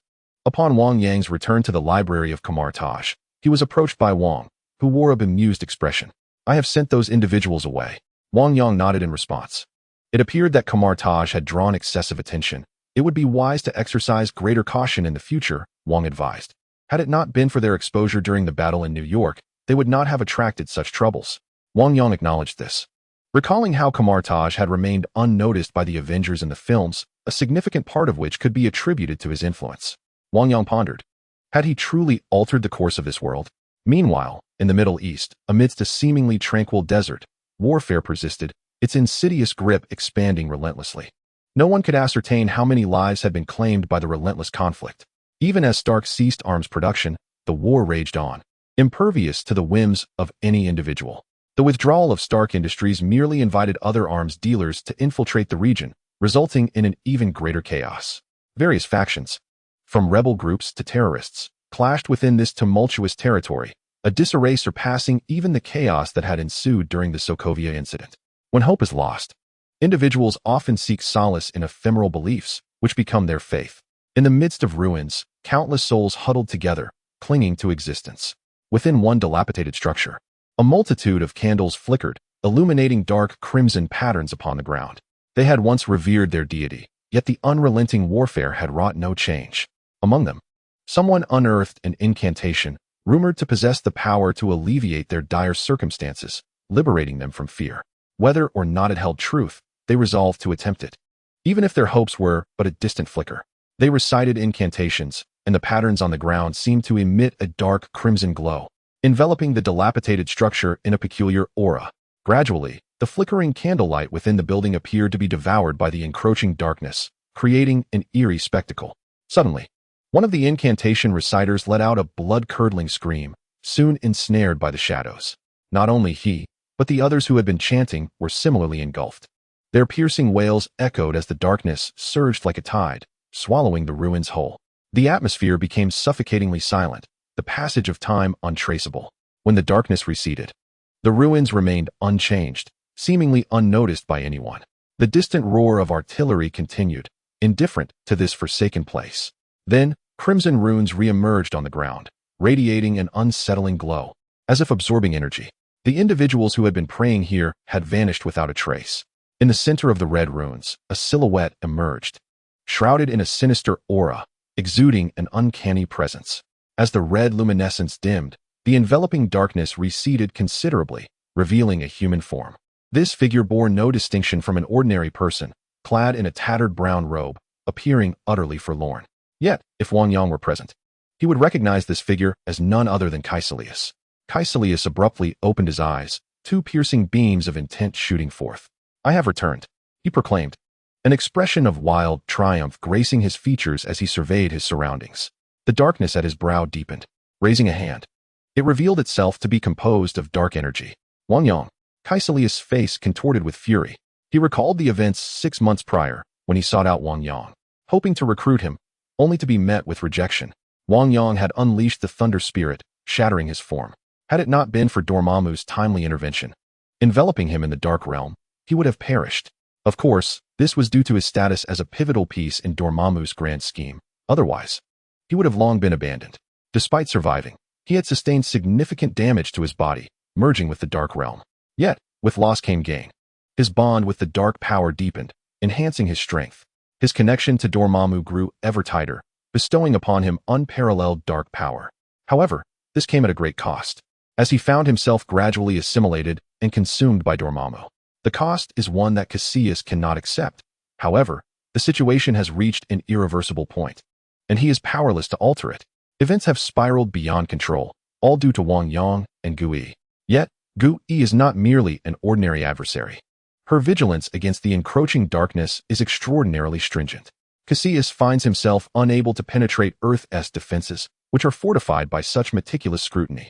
Compounding this challenge, his deeper integration with dark forces renders his access to Earth even more arduous. Now, traversing the void demands an exorbitant price from him. Nevertheless, despair and death have always been prevalent on Earth. As long as someone dares to summon the dark forces, Dormammu can utilize that energy to transport Caecilius to Earth. Unbeknownst to them, those who invoke such darkness will face dire consequences. They believe they can usher in new life, yet they only bring forth death.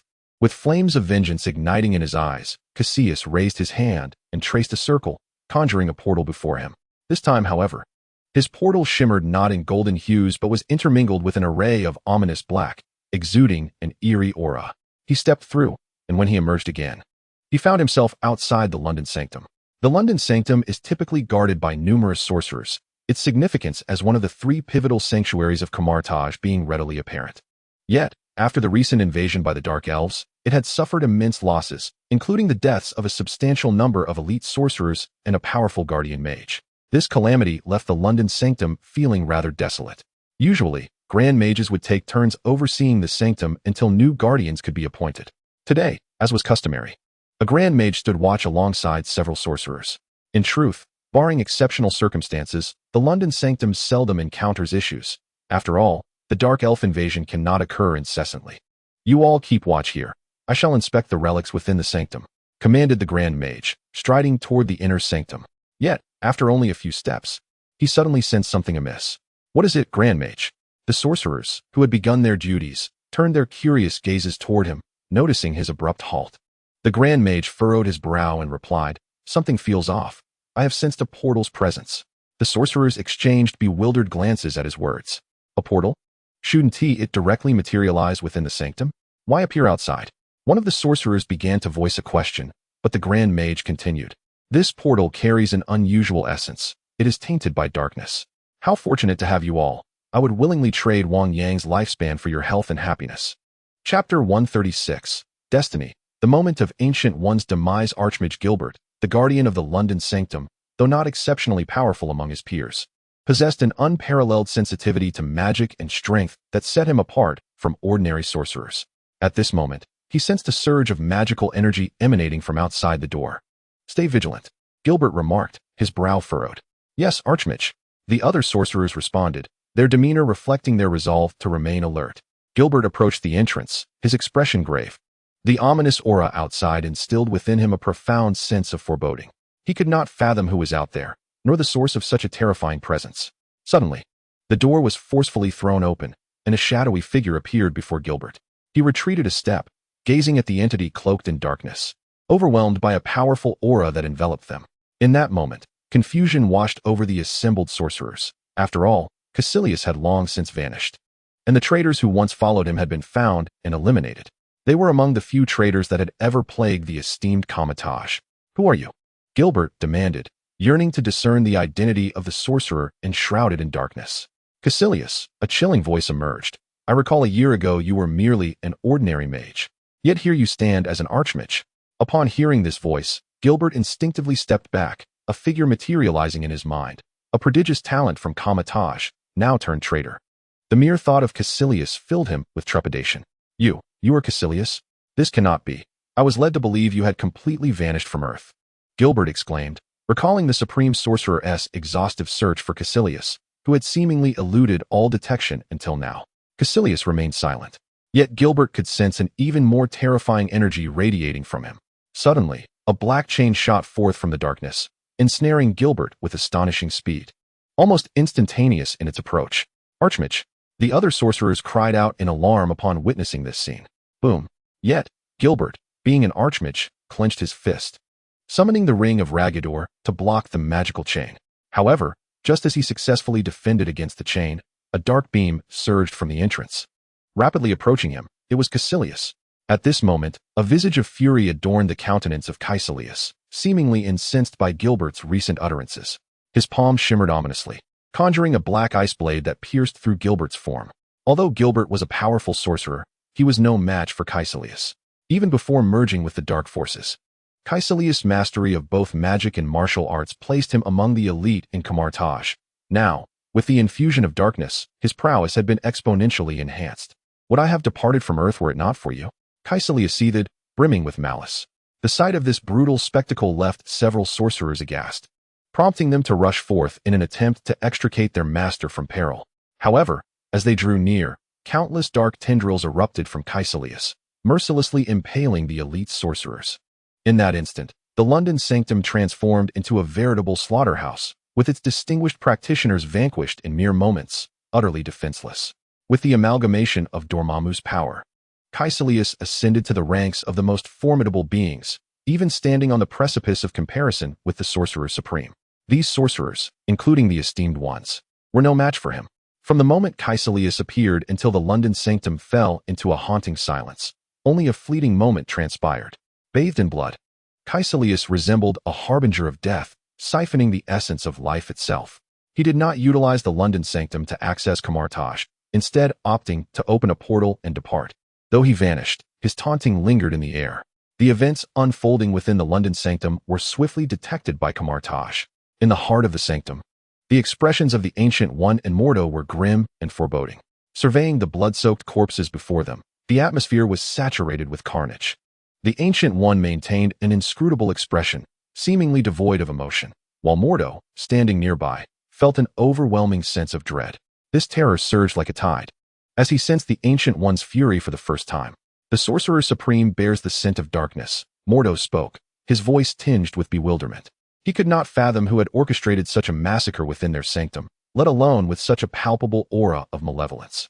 Yet, the Sorcerer Supreme remained silent, only gesturing dismissively. It is Caecilius. Is it truly him? Was he not struck down by Master Wang's lightning? Mordo questioned, perplexed.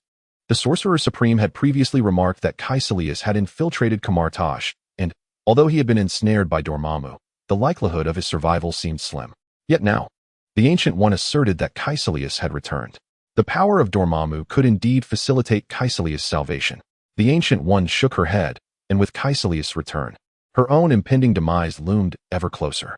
However, her expression remained unchanged. As she raised her hand, the eye of Agamotto at her chest radiated a brilliant light, causing everything around to seem to reverse. Yet, what was being reversed was not life and death, but merely the events that had transpired here. Mordo witnessed the grand gates of the London sanctum swing open, a surge of dark energy rushing in, followed by the swift demise of Gilbert and the elite sorcerers surrounding him. That was Caecilius. A dense aura of darkness emanated from Caecilius, seemingly engulfing everything in his vicinity. Ancient One, I await your arrival. Caecilius appeared to foresee that the Ancient One would calculate his movements, leaving behind this calm declaration before opening a portal to depart. Such audacity from Caecilius. Upon witnessing this, Mordo felt a surge of anger. This was a provocation. Having slain the sorcerers of the London Sanctum and leaving that message was a direct challenge to the Ancient One. The Supreme Sorcerer must be prepared. We need to rally our forces. Mordo turned to the Supreme Sorcerer, his expression grave, for Caecilius emanated an overwhelming dark presence, and his boldness indicated he had come well prepared. No need for that. The Supreme Sorcerer interjected, raising a hand to halt Mordo. You take care of the London Sanctum affairs. I will confront Caecilius. Mordo was about to protest, but upon meeting the Supreme Sorcerer's gaze, he sighed in resignation. The Ancient One nodded reassuringly. Do not worry. She then handed the eye of Agamotto to Mordo before stepping through the portal. She had already prepared herself for the inevitable. The sorcerers of Kamar-Taj were ready. And even in her absence, they could safeguard Kamar-Taj and respond to the shifts occurring on Earth. Additionally, she was content with her two successors, Wang and Strange. Regardless of who would assume her mantle after her departure, she felt a profound sense of trust. Mordo gazed down at the eye of Agamotto handed to him by the Supreme Sorcerer, a twinge of emotion stirring within him, as if some significant event was on the verge of unfolding. Why did the Supreme Sorcerer refrain from utilizing the eye of Agamotto? Why was it deliberately set aside? Yet, as he looked up in curiosity, the Supreme Sorcerer had already departed. As the Ancient One emerged from the portal, she found herself in a mirrored realm, or more precisely, an isolated dimension. Caecilius had long awaited her arrival here. The illustrious Supreme Sorcerer. I did not expect you to arrive so swiftly.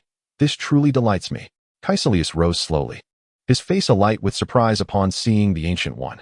Only the Supreme Sorcerer was privy to this place, which is why he had left that message.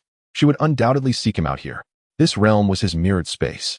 Moreover, he had incorporated the mirrored spaces of deceased sorcerers into this dimension, rendering it exceptionally fortified and advantageous for his mastery over mirrored realms. In the past, Gui would frequently enter during his teachings. Although the present situation bears little difference from before, the world has changed.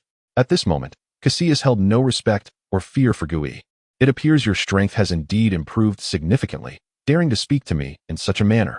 Gui, with hands clasped behind her back, toyed with her delicate fan, exuding an air of tranquility and composure. I have indeed learned a few new things, and hope to receive your guidance, master. Caecilius replied with a smile, conjuring a black blade, resembling glass, in his hand. This was the Blade of Space, a spell in which Caecilius excelled. However, now augmented by Dormammu's power, the blade's potency had increased considerably. Even Gui could not help but narrow her eyes, her expression grave, as she sensed the looming threat emanating from the blade. Despite having fortified her body with magical strength, she remained relatively weak, and the dark power that enveloped it threatened to consume her. It seems Dormammu has imparted a great deal to you. Gui's hand trembled, summoning two shields that appeared in her grasp, although they were merely ordinary Ragador rings. In her hands, they resembled two exquisitely crafted fans, remarkably agile. Upon witnessing this, Caecilius's smile vanished, replaced by a cold, sinister demeanor. In an instant, he flashed beside Gui, thrusting his sharp blade directly at her. Chapter 137, Wang Yang. Do you wish to die? I disagree. Just as the sharp blade of space was about to reach Gui, she deftly maneuvered her shield, barely managing to block the blade, sparks erupting upon impact. If you intend to kill me with this, it is simply insufficient.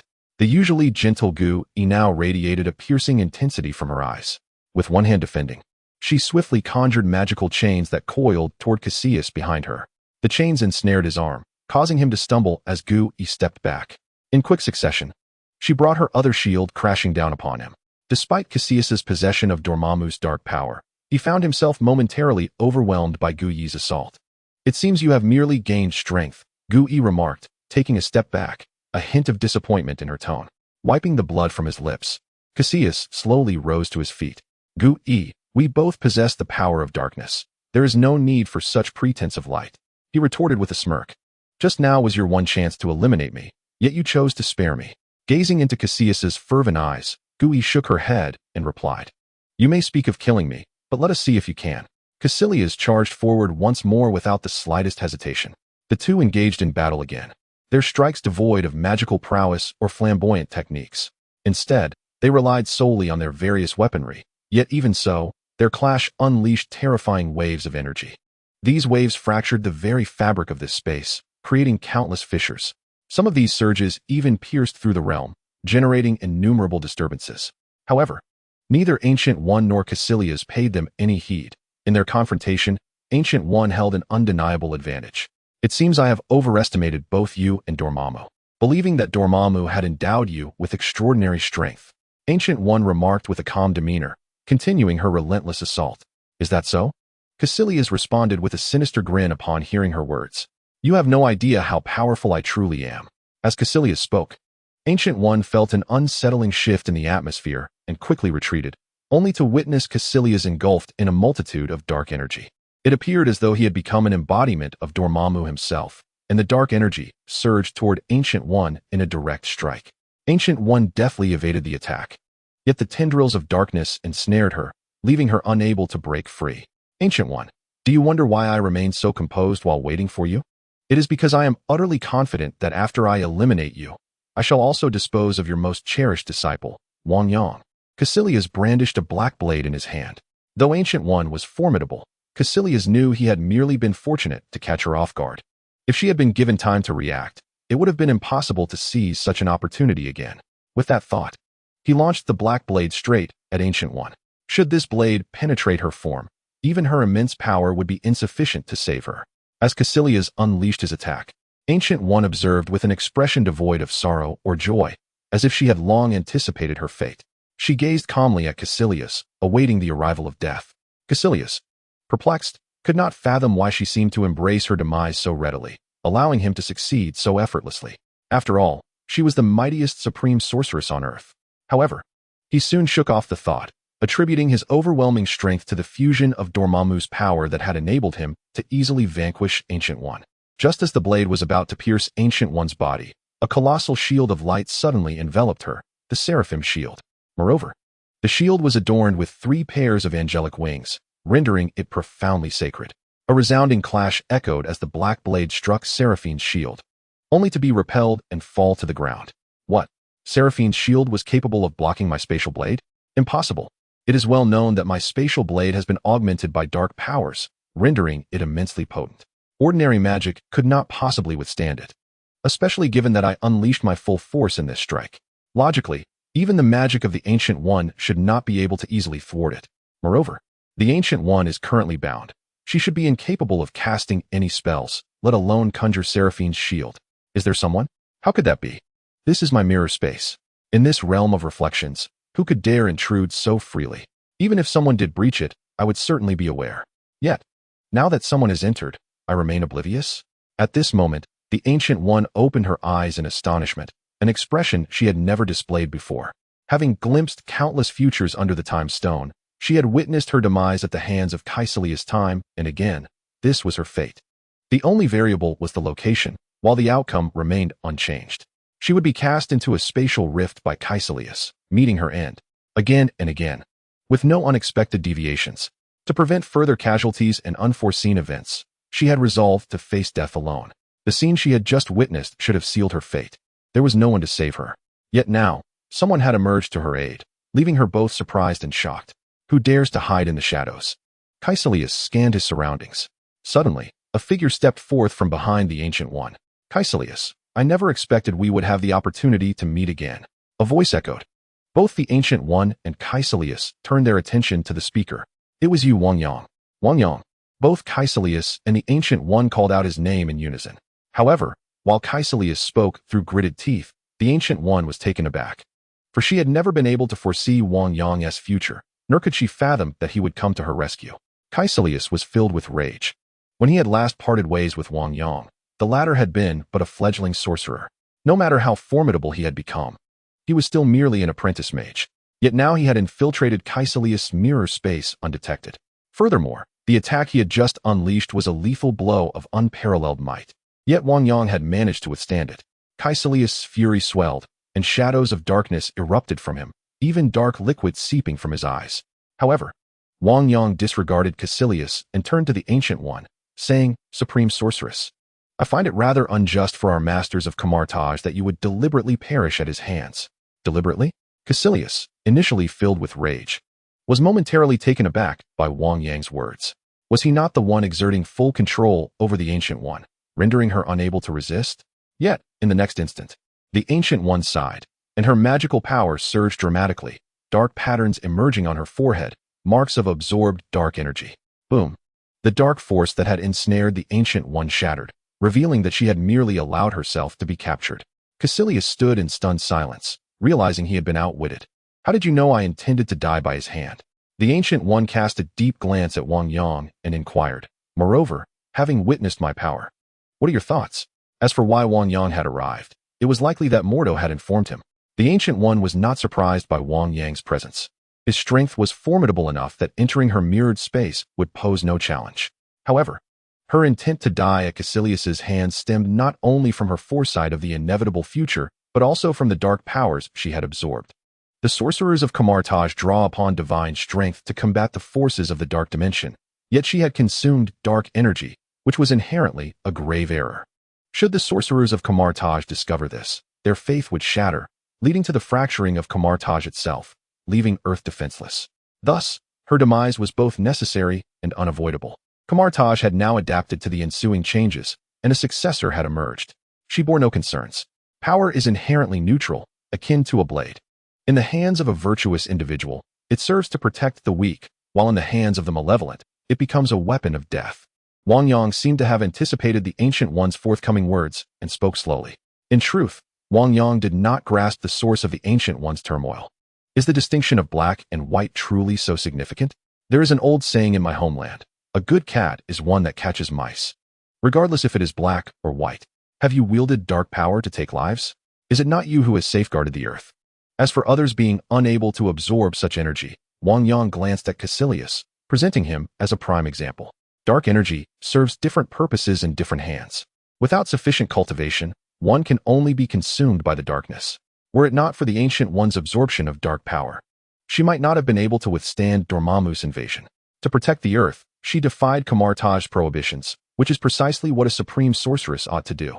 Power is like a blade. In the hands of the righteous, it is a force for the protection of the weak, while in the hands of the wicked, it becomes a tool for murder. The Ancient One murmured, her emotions profoundly complex. The dark powers cannot be absorbed, as decreed by the ancient laws of Kamar-Taj. It is a prohibition she herself enforced.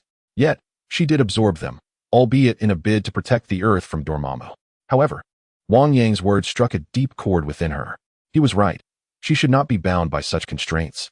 Sacrificing her own life and entrusting the safety of the earth to others. Wang Yang, thank you. As the Ancient One closed her eyes and reopened them, they shone with unparalleled clarity and unwavering resolve. No need for pleasantries. Leave this matter to me. Wang Yang exhaled a sigh of relief and smiled gently. Get lost, he retorted. Chapter 138. Dormammu, you shall perish. Wang Yang, do you now comprehend? The Ancient One, whom you revere, has also absorbed dark powers. From a distance, Caecilius spoke coldly. Wang Yang nodded at the Ancient One, who stepped aside to observe him. What of the dark powers? Wang Yang turned to Caecilius. Caecilius was momentarily taken aback. In Kamar-Taj, it is strictly forbidden for any sorcerer to absorb dark powers. Yet, the Ancient One had done so herself. This was akin to allowing officials to set fire while forbidding the common folk from lighting a candle. Moreover, dark powers were inherently reviled by sorcerers. Yet she had embraced them.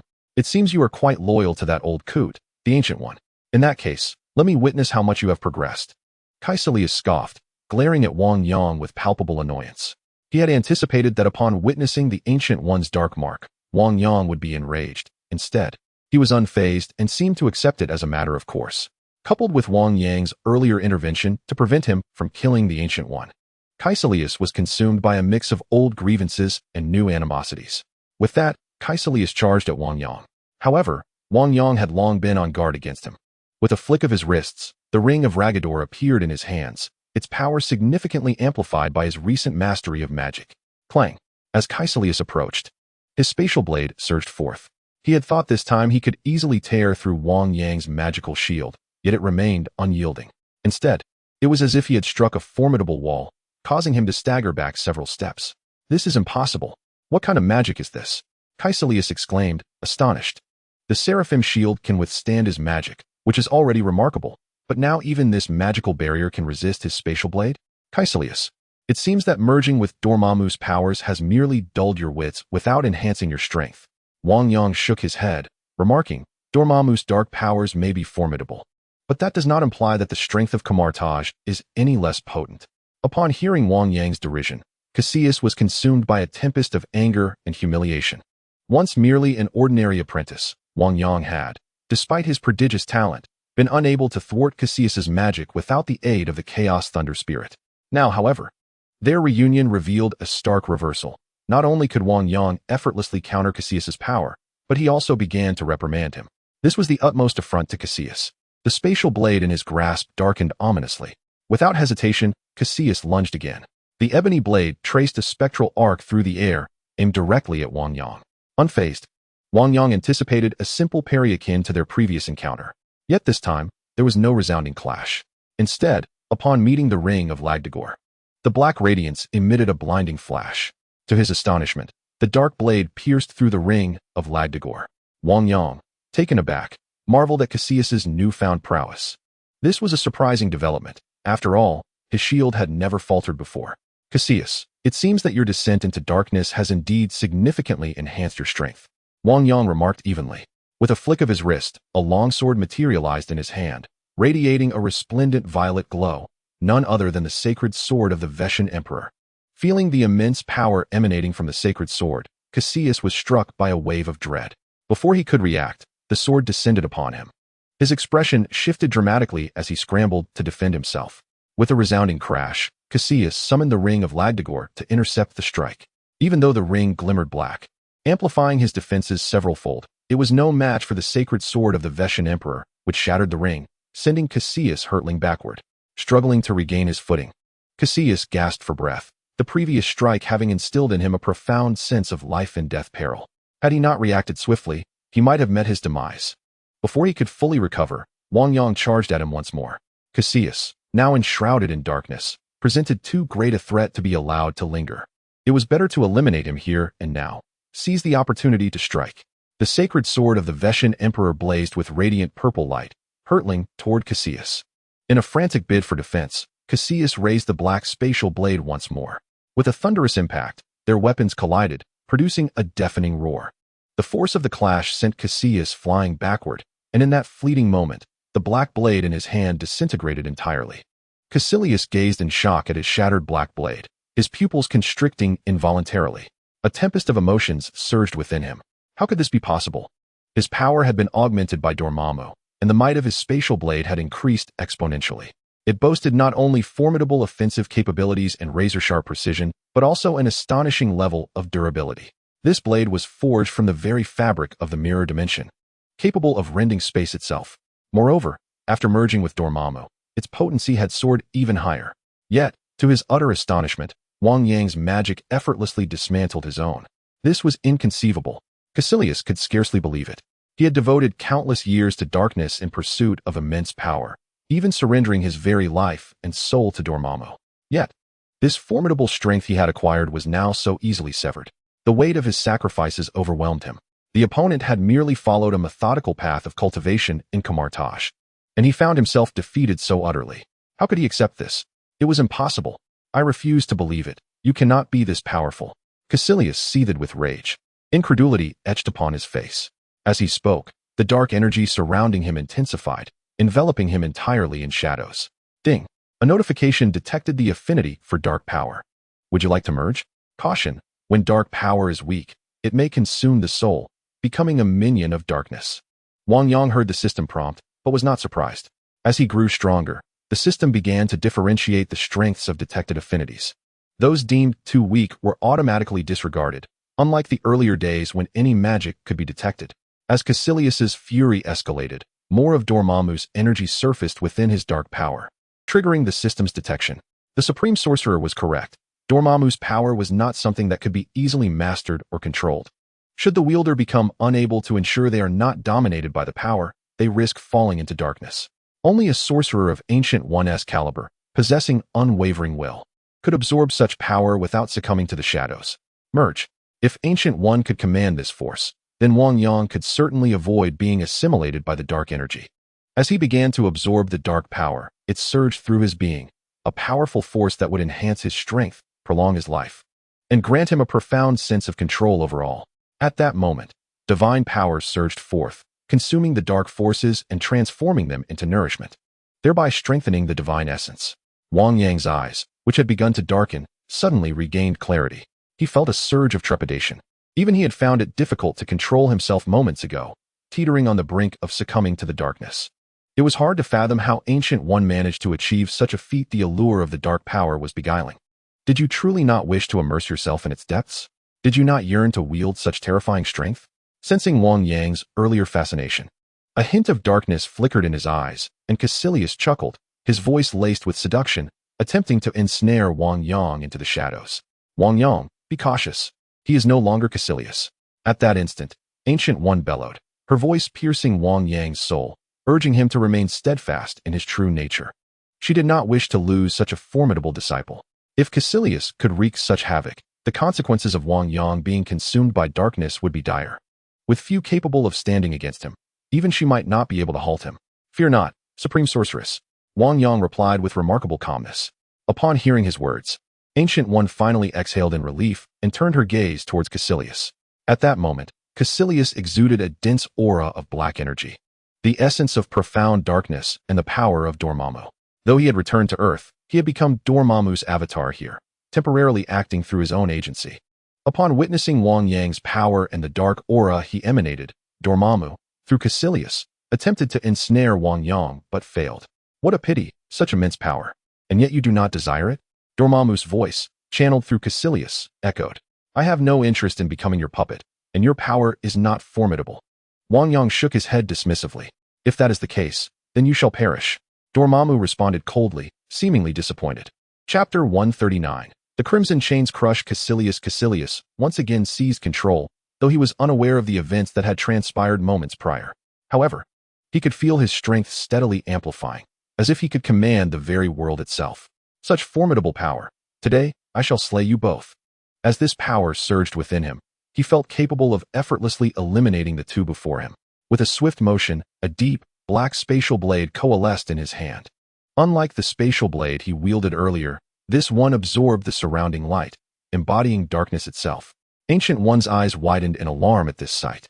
She could sense the pure darkness emanating from the blade of space, and merely gazing upon it felt as if her very soul might be drawn into its depths. An utterly terrifying prospect. Even she found it somewhat uncontrollable. The fusion of Dormammu and Caecilius had greatly transformed Caecilius' magic, augmenting his power significantly. Could Wang Yang withstand it? The Ancient One gazed at Wang Yang's silhouette, resolute that if Wang Yang were to falter, she would protect him with her life. This time, Caecilius offered Wang Yang no chance, launching directly at him with the dark blade of space. The black blade cut through the air as if tearing apart reality itself, creating ripples in the fabric of space. Clang! The sacred sword of the Vishanti, gleaming in purple, met the attack with a resounding thud. A tremendous shockwave radiated outward. Caecilius, seemingly frenzied, relentlessly swung his black blade, descending upon Wang Yang with reckless abandon. Wang Yang, undeterred, wielded the sacred sword of the Vishanti to counter the onslaught of dark forces. Clang! Clang! Clang! With each collision of the sacred sword and the blade of space, a cacophony of thunderous roars erupted. A stain of black began to appear upon the sacred sword, as if the dark essence were attempting to engulf it. Yet, in the next moment, with a brilliant flash of purple light and the infusion of formidable power, the encroaching darkness began to recede, even as the violet force sought to invade the blade of space. However, due to the overwhelming might of the dark energy, the purple force also began to wane. The Ancient One watched in trepidation. Wang Yang was astonishing her. Such terrifying power led her to believe he might not endure. She had been prepared to intervene. Yet, to her surprise, Wang Yang was holding his own against Caecilius. It was essential to note that the Caecilius now was not the same as before. With Dormammu's immense power integrated, Caecilius had become a true representative of Dormammu on Earth. The forces at his disposal were formidable enough to warrant her caution. Yet, unexpectedly, Wang Yang continued to withstand the assault. This child is far stronger than I ever imagined. The Ancient One mused, her heart filled with awe. Although she had long been aware of Wang Yang's remarkable abilities, she had never anticipated he would prove this formidable. It surpassed her wildest expectations. She surmised that Wang Yang's power now approached her own. Consider that she had cultivated her strength for centuries, absorbing dark energies, while Wang Yang had only spent a year or two training, diligently progressing in Kamar-Taj. It was truly unfathomable how he had achieved such remarkable prowess. At this moment, the battle between Caecilius and Wang Yang raged on. As Caecilius assimilated the powers of Dormammu, the strength within him appeared boundless. He unleashed various spells with seemingly effortless grace. Caecilius undoubtedly stood as the most gifted mage, surpassing Wang Yang. He wielded a wealth of magical knowledge from Kamar-Taj. Naturally, he was well versed in the spells that Wang Yang commanded. His frequent use of the spatial blade stemmed from its formidable might and agility, enabling him to strike unexpectedly. Despite your newfound strength, you remain merely an apprentice, and even now, you are no match for me. You are destined to merge with the darkness, becoming a servant of the great Dormammu. Observing Wang Yang wielding the sanctified sword of Vishanti, Caecilius remained unfazed. Although the sword possessed immense power, it was not without limits. As Dormammu's strength surged, so too did his own. The sanctified sword of Vishanti could no longer easily shatter his spatial blade. With a thunderous clash, both combatants recoiled from their fierce exchange. Wang Yang furrowed his brow. Continuing this way, he could not overcome Caecilius, nor could Caecilius easily defeat him. He glanced at the sanctified sword of Vishanti in his hand. Suddenly, the sword transformed into a cascade of luminous particles and dissipated into the air. What? Has he chosen to abandon the fight? Caecilius had anticipated a prolonged battle. After all, he believed Wang Yang would not yield so easily and would require time to contend with him. Yet, to his astonishment, Wang Yang relinquished his attack and let his magic dissipate. Are you now resolved to embrace the great Dormammu alongside me? Caecilius remarked with a smug expression. At that moment, he vanished into the enveloping darkness, his features obscured and indistinguishable. Should you forsake the darkness and seek the light, I might consider sparing you. Wang Yang shook his head. Battles necessitate cunning, and Caecilius seemed overly confident, oblivious to the rigidity of his own thoughts. Ha ha ha, do you truly believe you can contend with me? Even your prideful sanctified sword of Vishanti cannot breach my spatial blade. What will you use to triumph? You cannot defeat me. In my mirrored realm, I reign supreme. The entire mirrored space trembled violently, the ground beneath them quaking. It felt as if countless monsters were striving to burst forth from beneath Wang Yang's feet. Wang Yang, standing aside, Ancient One furrowed his brow. Caecilius' power had escalated to a level that could threaten him. Should he leverage his mirrored domain, he might indeed succeed in trapping them here. Wang Yang struck the ground fiercely with both hands, causing countless fragments of space to scatter, revealing his mirrored domain. Soon, the space settled, yet the air was charged with the remnants of collapsing dimensions, dispersing like shards. It seemed as though two forces were clashing in the atmosphere. To think that the mirrored domain could withstand my mirrored domain? How absurd! Caecilius scoffed, and at that moment, the dark energy emanating from him began to expand relentlessly. A formidable force consuming the entire space with its sinister presence. The space around Caecilius transformed into darkness, where innumerable dark energies twisted and churned as if intent on devouring Wang Yang. However, Wang Yang's domain barely held its ground. You are but a mortal. How can you contend with a god? Caecilius laughed heartily, his form slowly levitating under the suffocating darkness. A terrifying power threatened to engulf the entire space, suggesting that if this continued, both Wang Yang and Ancient One would be consumed. Boom. Just then, countless crimson chains erupted from the ground beneath Caecilius, wrapping around him with unyielding intent. What? Caecilius's eyes narrowed. Yet, in the next instant, a colossal shield materialized around him, the shield of Seraphim. How could mere magical chains hope to restrain me? Although entangled by these magical chains, Caecilius remained unfazed, not even considering that Wang Yang's chains could breach his defenses. Perhaps Wang Yang's magic was formidable, but having fused with Dormammu's power, His strength was not something an ordinary person could withstand. Even allowing the magic to wreak havoc would not lead to his downfall. Crack, crack, crack. At that moment, his magical shield began to emit a series of sharp sounds, as if it could barely endure. How is this possible? Caecilius felt the overwhelming pressure from the magical shield, his face betraying utter shock. What sorcery is this? These are merely crimson chains. Why do they possess such overwhelming power? As a grand sorcerer of Kamar-Taj, Caecilius had a unique understanding of its magic. Crimson chains could bind and ensnare, yet to have such destructive capabilities seemed nearly impossible. Yet now, the chains that ensnared him resembled a serpent, imbued with the terrifying force of annihilation. Gradually tightening, they rendered his protective magic increasingly ineffective. This was a manifestation of Dormammu's immense power, incomparable even to steel and concrete. It could be argued that even vibranium might pale in comparison. Yet now, these crimson chains were distorting his magical defenses, revealing countless fissures. It seemed as though everything was on the verge of collapse. He could feel an overwhelming pressure, and Caecilius's mind was engulfed in shock and awe. He could hardly fathom it. A mere youth, who had only recently entered Kamar-Taj, had not only mastered a significant portion of magic, but had also enhanced spells that had been passed down through the ages, imbuing them with formidable power. Such innate talent was nothing short of extraordinary, unprecedented. If Wang Yang were allowed to develop further, Caecilius could scarcely imagine how terrifying such an individual would become. A veritable obstacle against himself and Dormammu. Thus, even in the absence of prior enmity, he felt compelled to eliminate the presence of Wang Yang before him. It was not only him. Even Dormammu seemed to sense a threat. Boom. At that moment, the powerful magical shield shattered, and the crimson chains surged forth. Chapter 140. The Fall of Ego Star. Destruction of heaven and earth. Witnessing the crimson chains enveloping Caecilius left even Ancient One in a state of astonishment. After all, Caecilius had harnessed Dormammu's power to nearly dominate the entire mirrored space. Even if she wished to suppress him, it would not be a simple task. However, seeing the crimson chains fail to completely subdue Caecilius did not evoke any sense of relief. Wang Yang, let us depart this mirrored space, she urged. In Caecilius's domain, particularly before his betrayal, the magic of the mirrored space was among the most potent, and now, bolstered by Dormammu's strength, they were at a disadvantage. Had it not been for Wang Yang's decisive action to employ a countermeasure within the mirrored space, they might have been entirely subdued. Now that Caecilius was trapped, leaving this place was undoubtedly the wisest choice. Just as Ancient One voiced her intention, she suddenly heard a deafening roar. The crimson chains tightened. Although her expression remained relatively calm, the fan in her hand was close to being crushed, revealing her inner turmoil. She was as astonished as Caecilius. When it came to the understanding of magic, if Ancient One claimed the second position, none would dare to claim the first. Given her comprehension of the crimson chains, she knew that Caecilius possessed a far deeper insight. While the chains could suppress, they could not achieve such a level of potency. At the very least, she could not accomplish this feat. The might of Dormammu was not something that could be countered merely by powerful magic. Even she needed the enhancement of dark forces, or else she too would struggle to withstand Dormammu's invasion.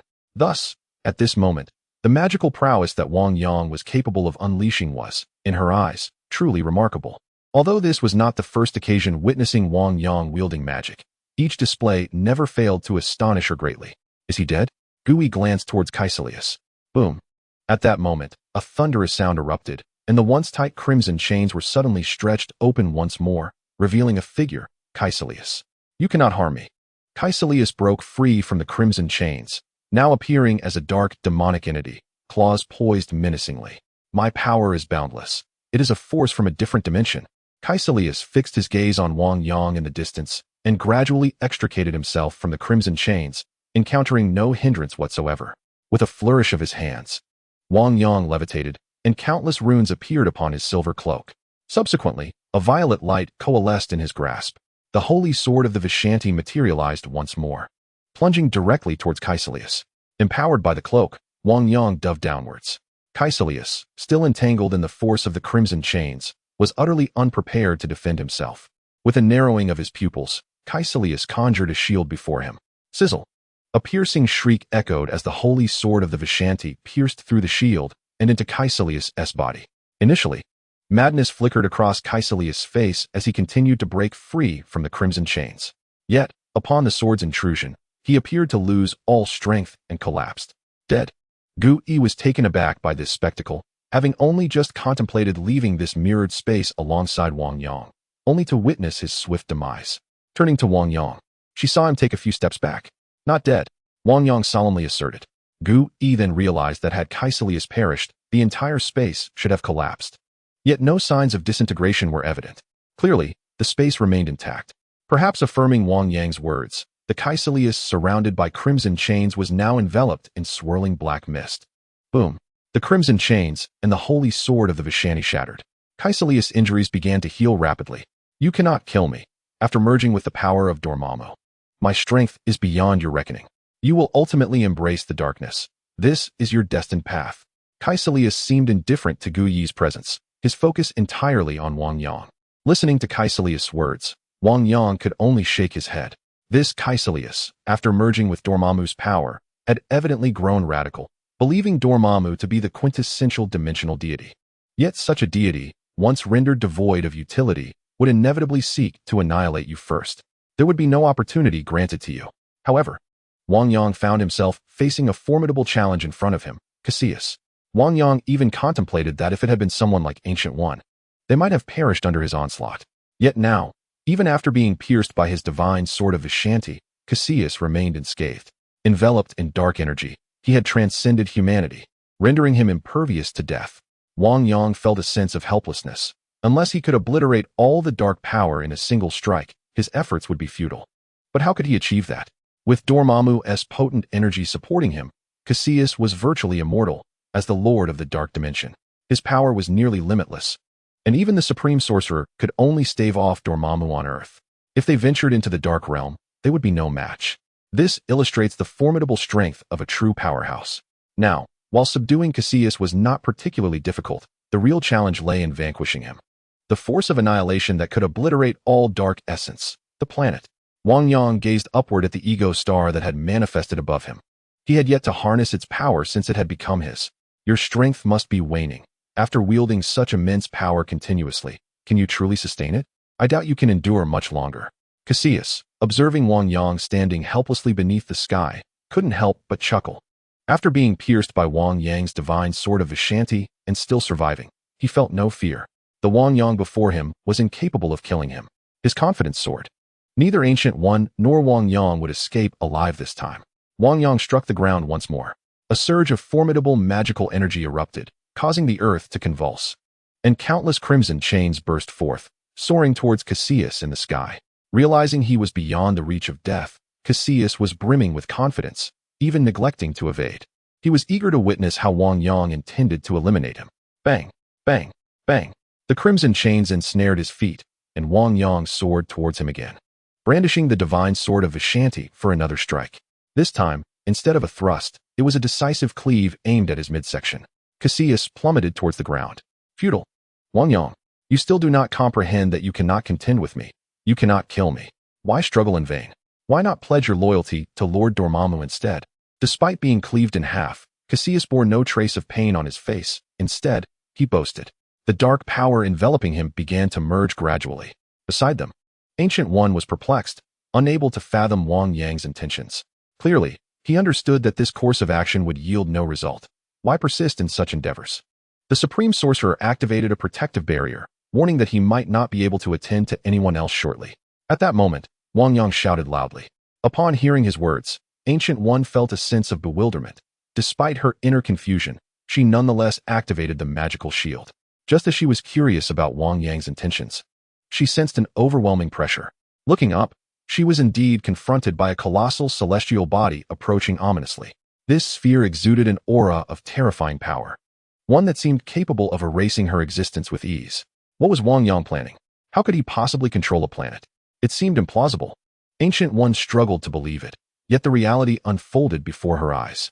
Meanwhile, surrounded by dark energy, Caecilius remained oblivious to the unfolding events. He disdainfully remarked, Wang Yang, your efforts are futile. No matter what magic you employ, even the Thunder Elemental will not be enough to annihilate me. Though the power of the Chaos Thunder Elemental is formidable, it cannot obliterate all of my dark strength.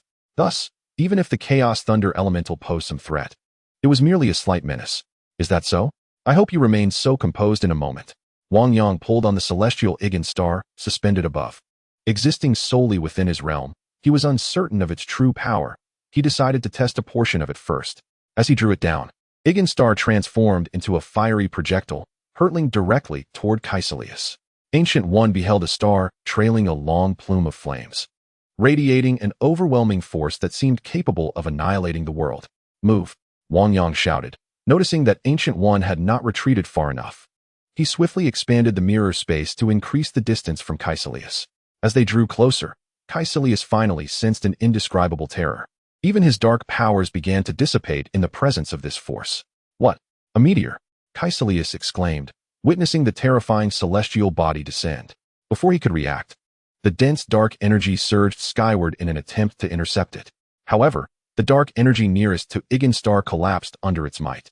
Igenstar, a divine star, radiated a potent celestial energy, powerful enough to rival the darkness.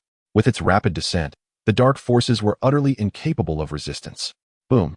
The fearsome Igenstar struck, followed by a thunderous explosion reverberating through the air, causing the space to collapse and the dark energy to evaporate. Chapter 141. Dormammu emerges. "I shall devour the earth." Caecilius stared at the enormous celestial body, falling uncontested. His heart was filled with profound shock. This was a planet, even within their mirror space. It should not possess such overwhelming strength.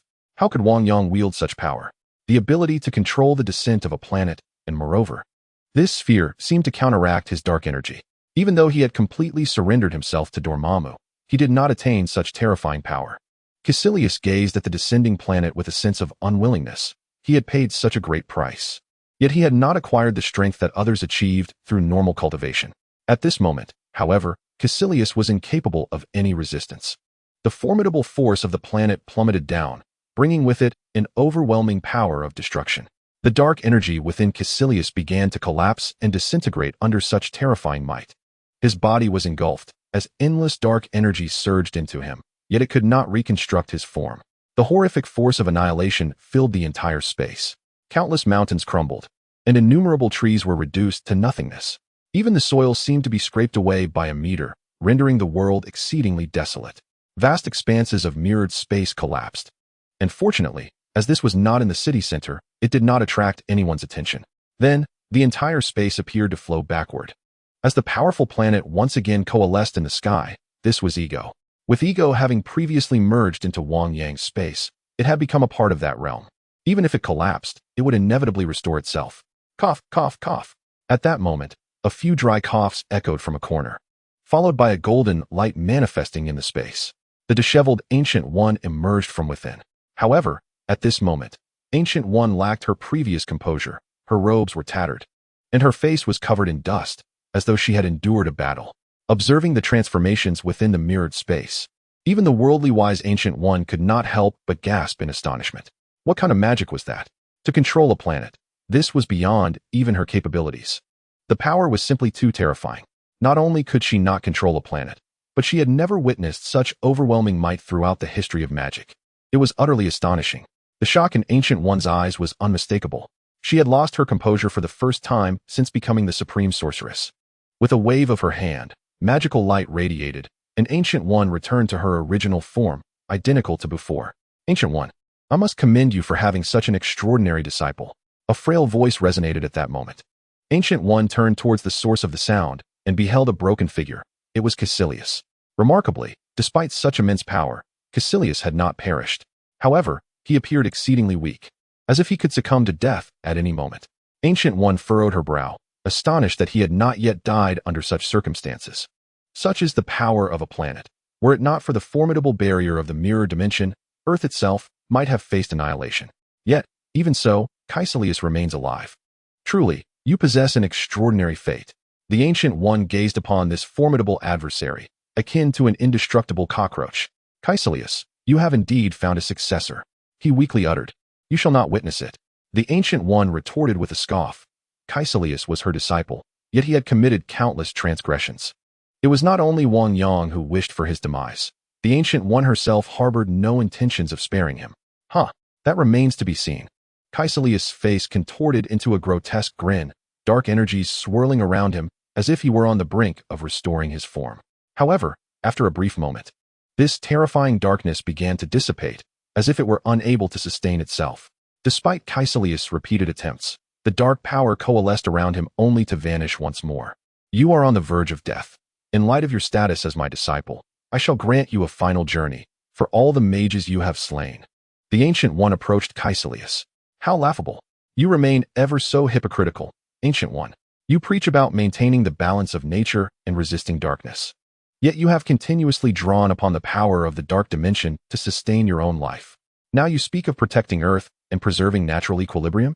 Caecilius sneered. The most repugnant among us is undoubtedly you.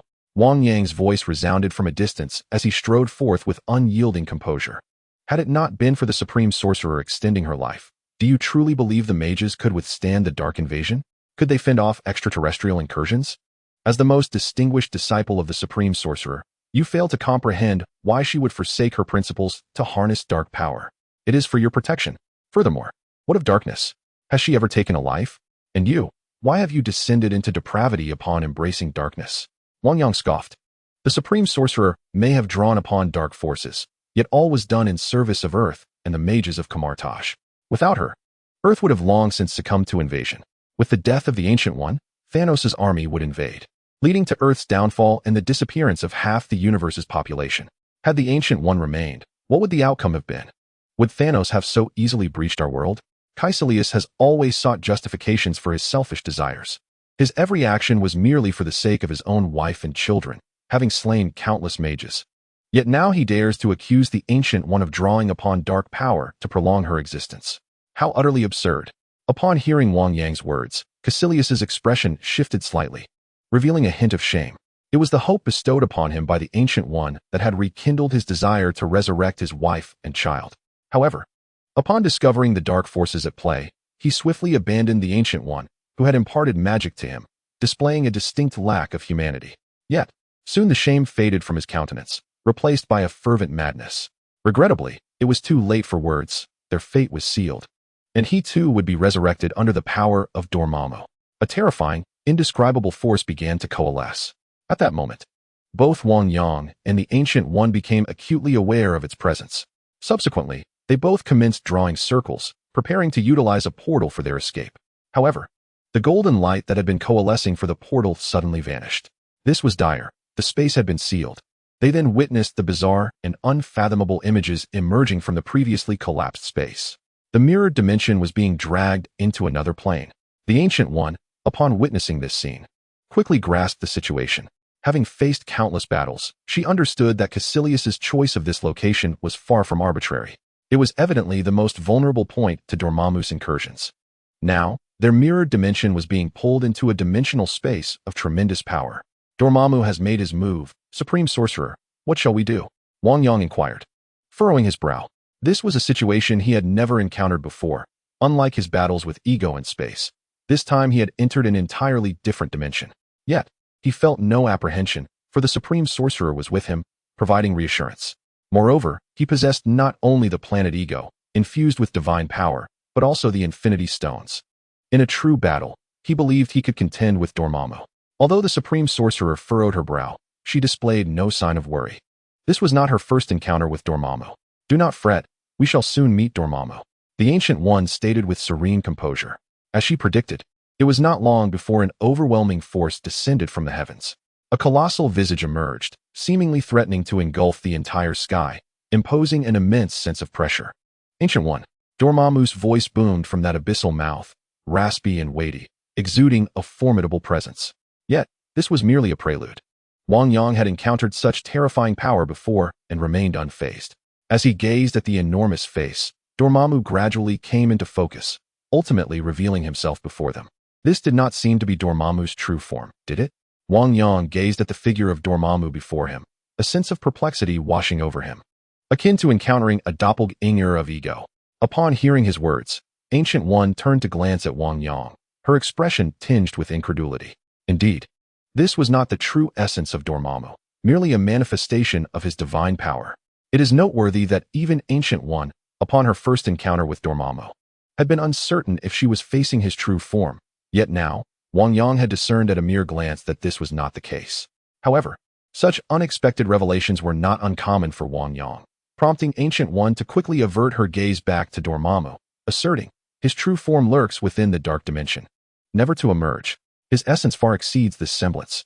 Perhaps one could say that Dormammu embodies the manifestation of our imagination, the dark dimension's demon, presenting an appearance comprehensible to humanity, for he exists in a realm beyond human understanding. Certainly, while Dormammu is immensely powerful, reigning as the lord of the dark dimension, his strength is confined to that realm. Thus, he seldom ventures beyond his shadowy domain. Within the dark space, even the 5 great deities would incur a cost to confront Dormammu.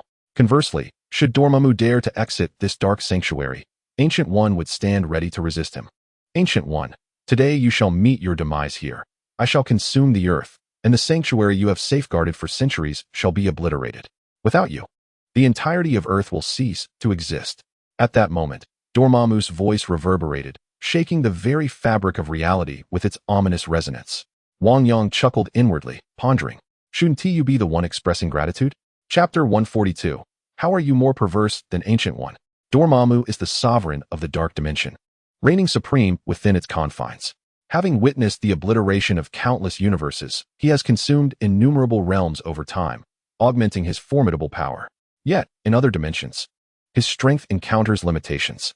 Thus, most beings traversing Earth are mere servants under his control, and even here, they predominantly appear as manifestations of his divine power before Ancient One.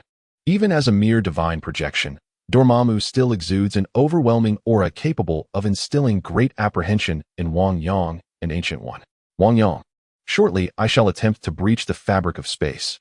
You must depart swiftly. Ancient One's expression grew grave as she regarded Dormammu. Realizing the gravity of their impending confrontation, against Dormammu, they may not stand a chance. She had resolutely abandoned any thoughts of seeking death. Yet, perhaps this was her destined conclusion. For escape seemed impossible. Nevertheless, she hoped that Wang Yang could flee, ascend to the status of the supreme sorcerer of Kamar-Taj, and lead them in the defense of Earth. As for herself, she had already prepared for her demise. If it meant safeguarding Wang Yang, it would be a commendable end. Wang Yang cast a glance at the supreme sorcerer, feeling a warmth in his heart, for he inherently understood the meaning behind the supreme sorcerer's words. Rest assured, supreme sorcerer, with the infinity gem in my possession, he cannot harm me, Wang Yang proclaimed confidently.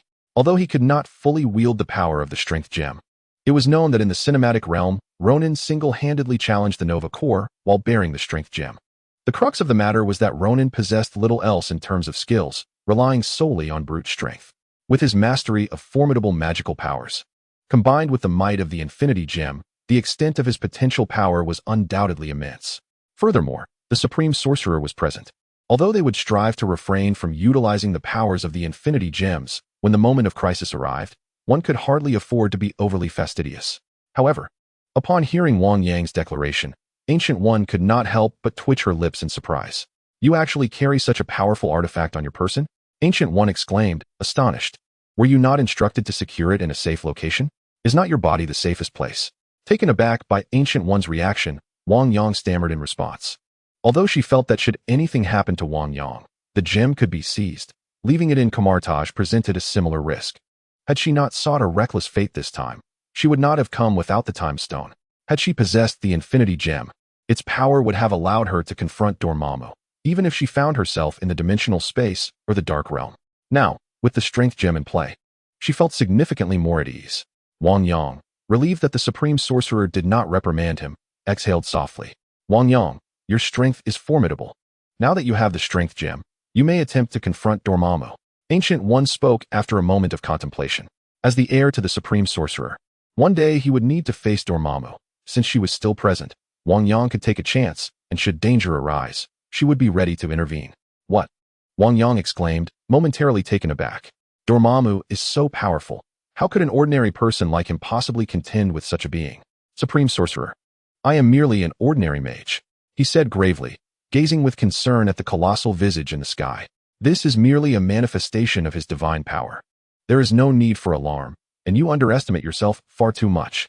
At Wang Yang's words, the Supreme Sorcerer felt a twitch in her eye. With Wang Yang's ability to control a planet, could he truly still be deemed an ordinary mage?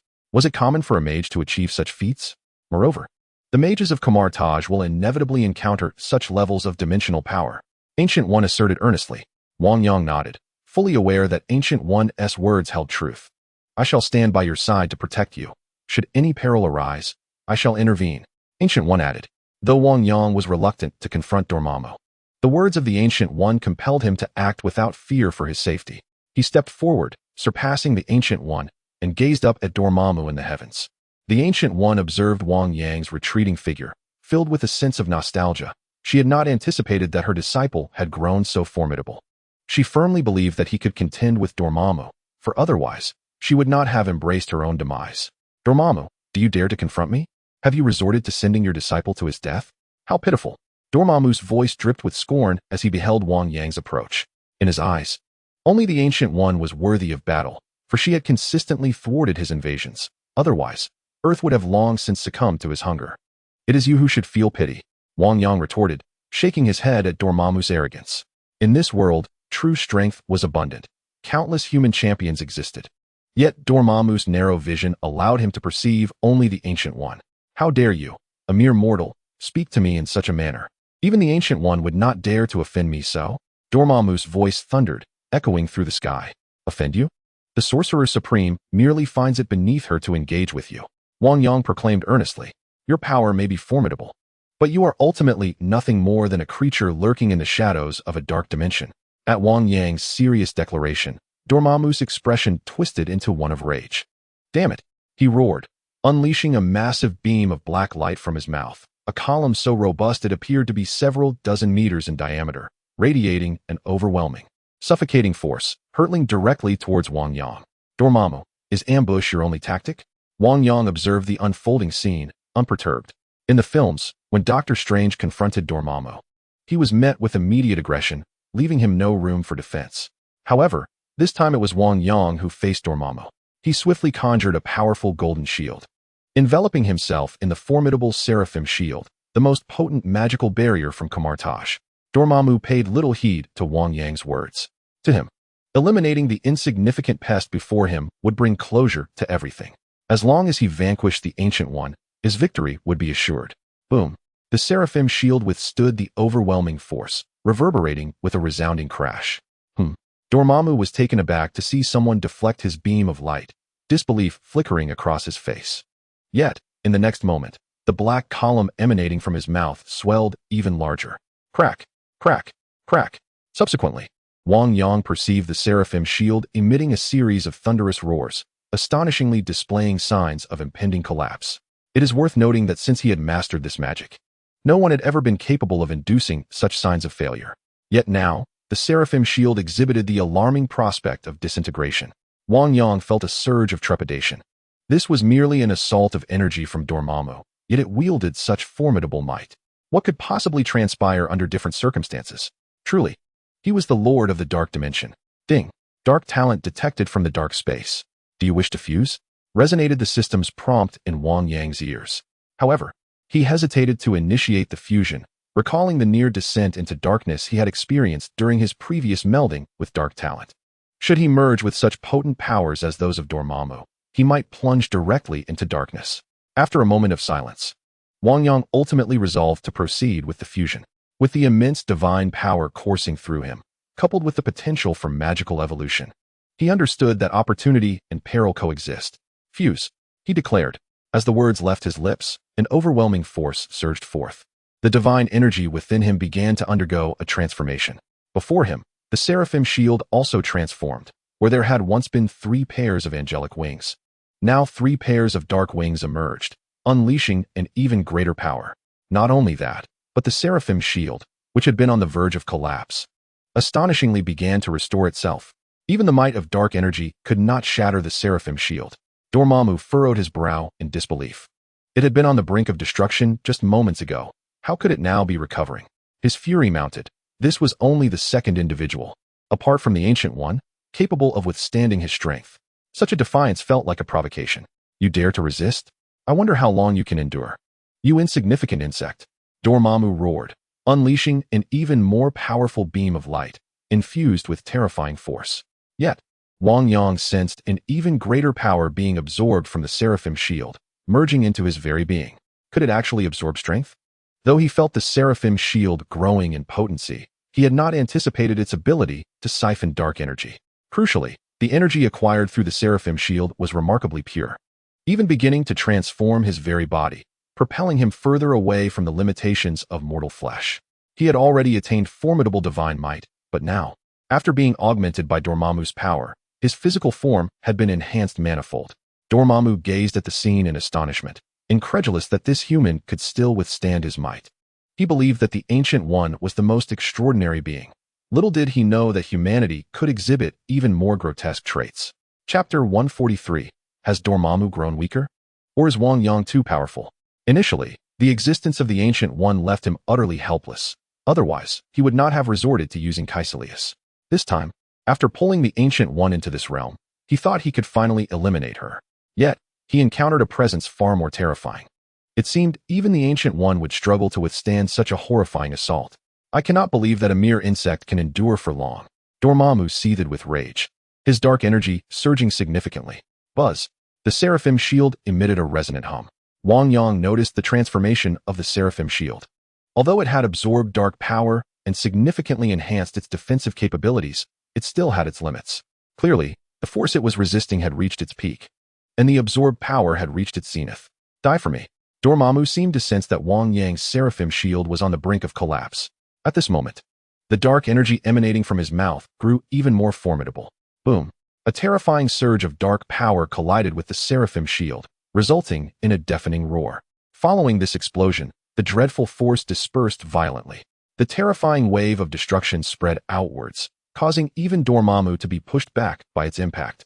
Wang Yang manifested 3 pairs of angelic wings and 3 pairs of dark wings, enveloping him as he retreated. Dormammu, however, did not enjoy such favorable treatment. He bore the full brunt of this horrific force, confronting the overwhelming destructive power head-on. Upon witnessing this scene, the Ancient One's expression changed, her heart filled with astonishment. Wang Yang had actually struck Dormammu with his own power. After all, Wang Yang had been resisting, and at the moment the shield shattered. The force unleashed directly collided with the black energy Dormammu had unleashed, causing Dormammu to absorb his own dark energy upon impact. This was something even she had never accomplished. Although Dormammu was not severely harmed by his own power, since becoming the Lord of the Dark Dimension, he had never been subjected to such an attack. Yet now, he found himself struck in the face by a mere mortal, which was a significant affront to his dignity as the Lord of the Dark Dimension. Especially with the Ancient One observing, being bested by a younger opponent left him feeling utterly humiliated. Mortal, you are courting death. Dormammu roared with immense fury. A surge of dark energy was drawn from the Dark Dimension, rendering him a terrifying visage, as if he had transformed into a creature of darkness. An overwhelming aura of oppression radiated from him, causing Wang Yang to feel as though his own strength was being suppressed. Indeed, the Dark Lord's power is formidable. Wang Yang could not help but exclaim upon sensing this force. Mortal, even if you wish to flatter me now, it is too late. You must perish. The furious voice emanating from Dormammu was terrifying beyond measure. As he spoke, a pure essence of dark power began to coalesce around him, transforming into a colossal vortex of darkness that surged towards Wang Yang. This tempest, as black as the void, resembled a storm brimming with the essence of annihilation. As it approached the ground where Wang Yang stood, even the stones crumbled upon contact with the dark gale, as if the very earth were being devoured by this sinister force. The terrifying dark energy began to spread. Suddenly, a notification chimed. Detection of the Dark Corruption Storm Magical Affinity. Would you like to assimilate? Just as Wang Yang retreated, the system's prompt rang in his ears. Assimilate. The arcane knowledge of the corruption storm flooded Wang Yang's mind, gradually merging with his Vedum wind. Both were divine powers, and their union transcended any singular magic. As Wang Yang retreated, a faint smile graced his lips. Meanwhile, Gu Yi, observing him closely, wore a look of concern. She had wanted to intervene when she first saw Dormammu amplify his energy attack, but upon witnessing Wang Yang's resilience, she hesitated. Now, seeing Dormammu unleash the corruption storm, her anxiety deepened. The corruption storm was among Dormammu's most potent dark magics. Everything it touched would be utterly obliterated, flesh and bone reduced to dust. During her previous confrontation with Dormammu, many sorcerers of Kamar-Taj had perished at the hands of this dark spell. Why not use a magical shield?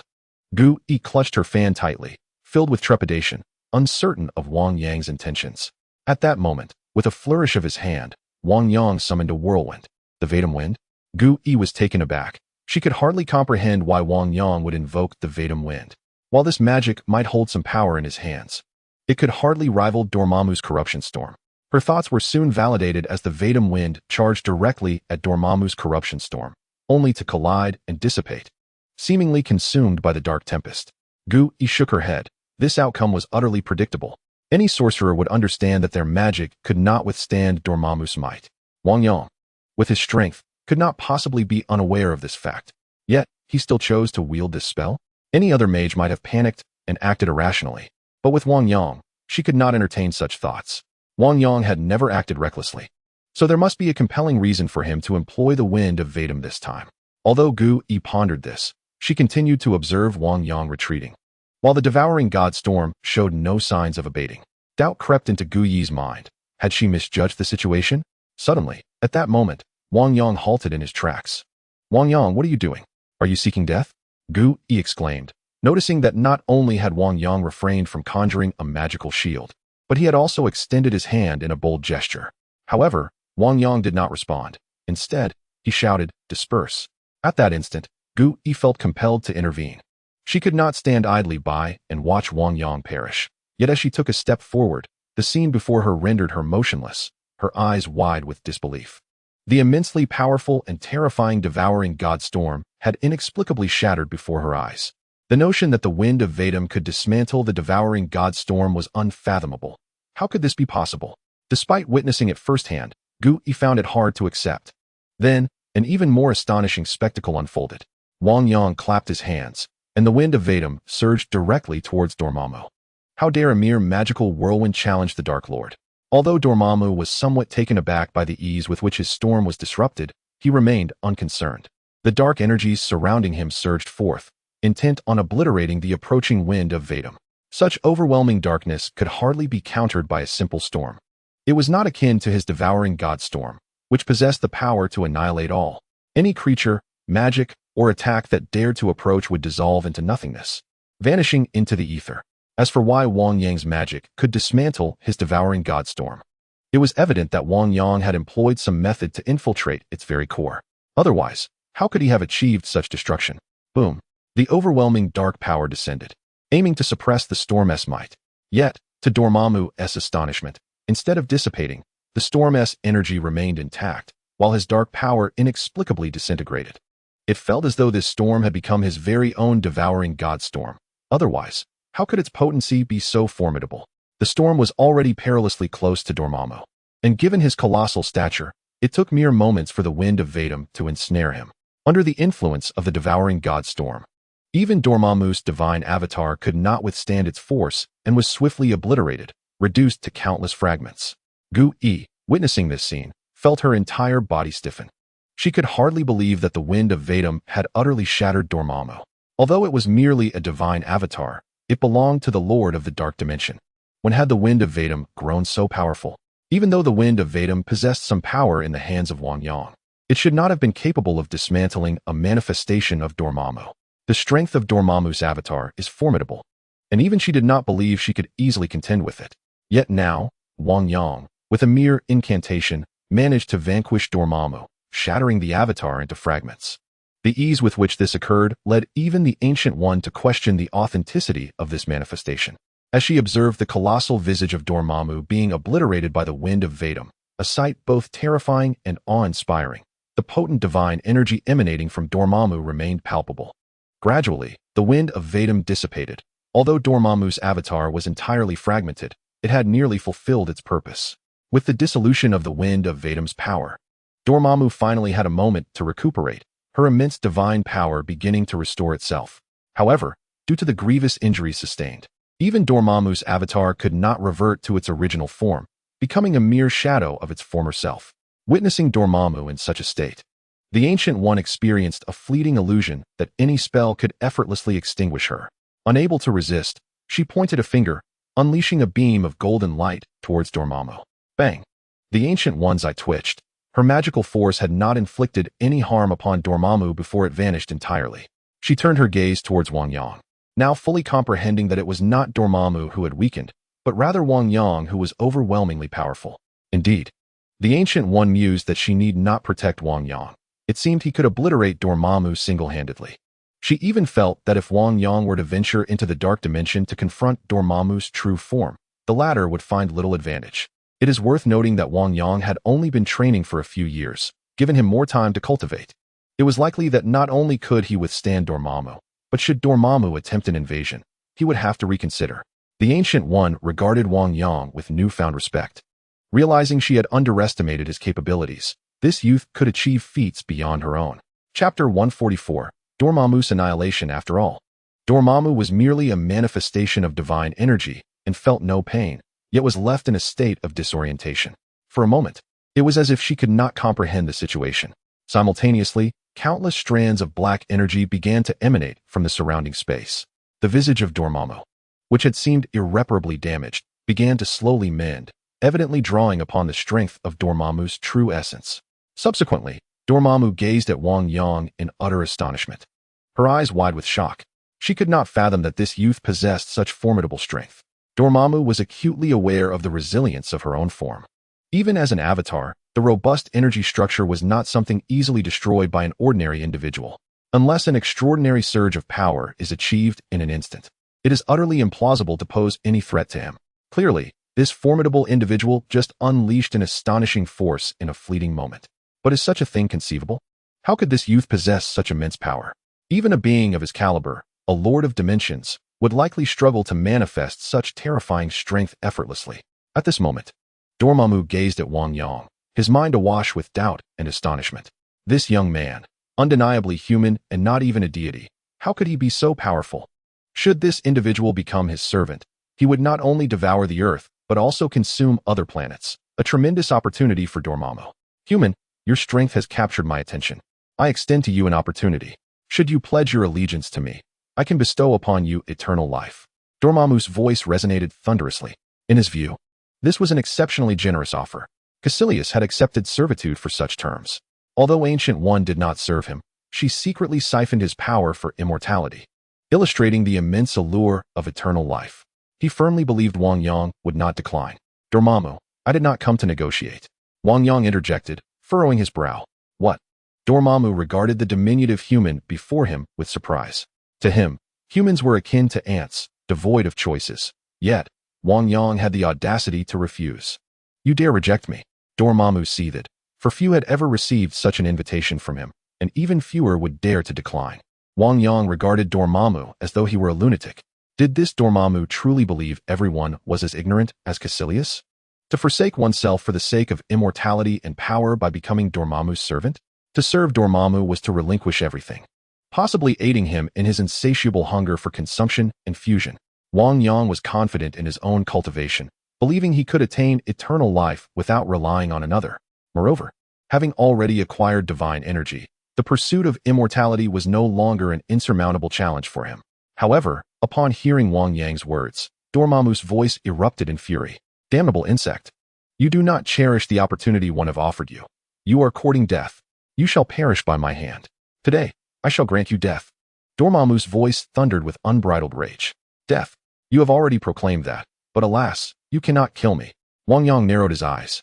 Dormammu, a being of such stature, had perhaps lingered too long in his shadowy realm, fostering an inflated sense of superiority, even while fully aware of the formidable nature of his power. He spoke with such arrogance. Wang Yang's audacity only fueled Dormammu's fury further. You seek your own demise. Dormammu roared in fury, his wrath surpassing even the anger of having his visage marred by the opponent's magic. In an instant, the entire world around him began to dissolve into darkness, akin to black ink diffusing in water. This is bad. Wang Yang has unleashed the power of darkness, exclaimed Ancient One, who stood nearby. But her warning seemed to be devoured by the very void that enveloped them. Not only did her voice vanish, but all sounds around them fell silent. Even the immense countenance of Dormammu faded from view at that moment. Darkness enveloped Wang Yang, extinguishing all light. The surrounding shadows exuded an aura of sheer terror. Wang Yang sensed an omnipresent menace, his vision rendered futile, devoid of any glimmer. It felt as if dark creatures lurked in the shadows, poised to strike. He raised his hand and summoned the formidable seraphim shield, which materialized to guard him. Subsequently, he closed his eyes, releasing a surge of mental energy. He anticipated that his psychic prowess would allow him to survey his surroundings, yet soon realized that even his mental faculties appeared constrained, permitting him to perceive only a few meters ahead. A frown creased Wang Yang's brow. Suddenly, a black flash pierced through his mental detection. Before he could react, a dark spike plunged into his seraphim shield. Boom! An ear-piercing explosion echoed in the silence, only to be consumed again, fading into nothingness. All returned to darkness and silence. Wang Yang felt the seraphim shield beginning to falter. Truly, the Lord of the Dark Dimension wielded formidable power after invoking the forces of darkness. A sense of awe filled Wang Yang's heart. Meanwhile, Dormammu observed the insignificant human from a distance, summoning countless sharp spikes forged from darkness. Whoosh! Bang! These spikes rained upon Wang Yang's seraphim shield, creating a cacophony of thunderous sounds. The terrifying noises reverberated as the seraphim shield around Wang Yang began to collapse. A mere mortal, even with some magic, how could you possibly withstand my might in the Dark Dimension? Dormammu declared coldly. Though this was not the Dark Dimension, it had still coalesced a formidable dark power, amplifying his strength immensely. Initially, the seraphim shield held its ground, but alas, under the onslaught of dark energy, it gradually succumbed. Then, a spike pierced through Wang Yang's body. In that fleeting moment, more spikes breached the waning seraphim shield, embedding themselves into Wang Yang's flesh. Bang! Wang Yang's form transformed into countless green lights, which then spread out and metamorphosed into green butterflies. These emerald butterflies dispersed throughout the dark expanse. Dormammu observed this scene. His curiosity piqued. What were these butterflies? Hadn't this human perished? Why, then, had he turned into butterflies? Such a transformation was perplexing to Dormammu. However, before he could comprehend it, he was suddenly engulfed by a terrifying power emanating from these green butterflies, sending a chill down his spine. As the Dark Lord, Dormammu embodied darkness itself, a darkness capable of devouring all, encompassing sound and light. He had never encountered anything that instilled fear within him. Yet today, an eerie sensation gripped him. Boom! At that moment, the drifting butterflies emitted a thunderous roar, as if a switch had been flipped, triggering a chain reaction. One by one, the green butterflies began to explode, unleashing a terrifying power that shattered the darkness of the space, enveloped in fierce flames. Thunderous explosions resonated throughout the entire realm. Brilliant white light flooded the expanse. It was not until over 10 minutes later that the cacophony of explosions finally ceased. The once magnificent space, now ravaged, bore the scars of destruction, with craters dotting the landscape, evoking a scene of utter devastation. As the darkness receded, Ancient One finally beheld the aftermath. Though she found herself in a state of disarray, despite her swift reaction to the impending threat with the shield, it proved futile. Even her magical barrier succumbed to the onslaught. Fortunately, her formidable magic and quick reflexes allowed her to gather more energy, reinforced by the seraphim shield, which ultimately mitigated the explosive force. Nonetheless, her robe lay in tatters, and confusion clouded her face as she struggled to comprehend the unfolding events. She sensed her surroundings cloaked in darkness, overshadowed by Dormammu's influence, and faintly glimpsed the green butterflies. Green butterflies? Was that not the ancient form of Hogs? Yet, if it were indeed Hog's ancient form, why had it unleashed such a catastrophic explosion? This revelation left Ancient One astounded. The sheer magnitude of the explosion was astonishing, powerful enough to disperse the forces of darkness. But where was Wang Yang? A sense of dread enveloped Ancient One as she recalled her disciple, scanning the vicinity for any sign of him, yet finding none. Had Wang Yang met his end? A heavy feeling settled in her heart. She could not bear the thought of losing such a formidable student so easily. Wang Yang. As Ancient One surveyed her surroundings, she called out, "Supreme Sorcerer." At that moment, a voice resonated from behind her. Turning around, Ancient One beheld Wang Yang standing at a distance, his expression remarkably calm. However, Wang Yang did not direct his gaze towards the Supreme Sorcerer. Instead, he scanned the area, noting that the pervasive darkness had been dispelled. Furthermore, the colossal visage of Dormammu had vanished. Where had Dormammu gone? Had he been obliterated? Chapter 145. A terrifying presence. Who is this individual? After searching the vicinity, Wang Yang found no trace of Dormammu, leaving him somewhat perplexed.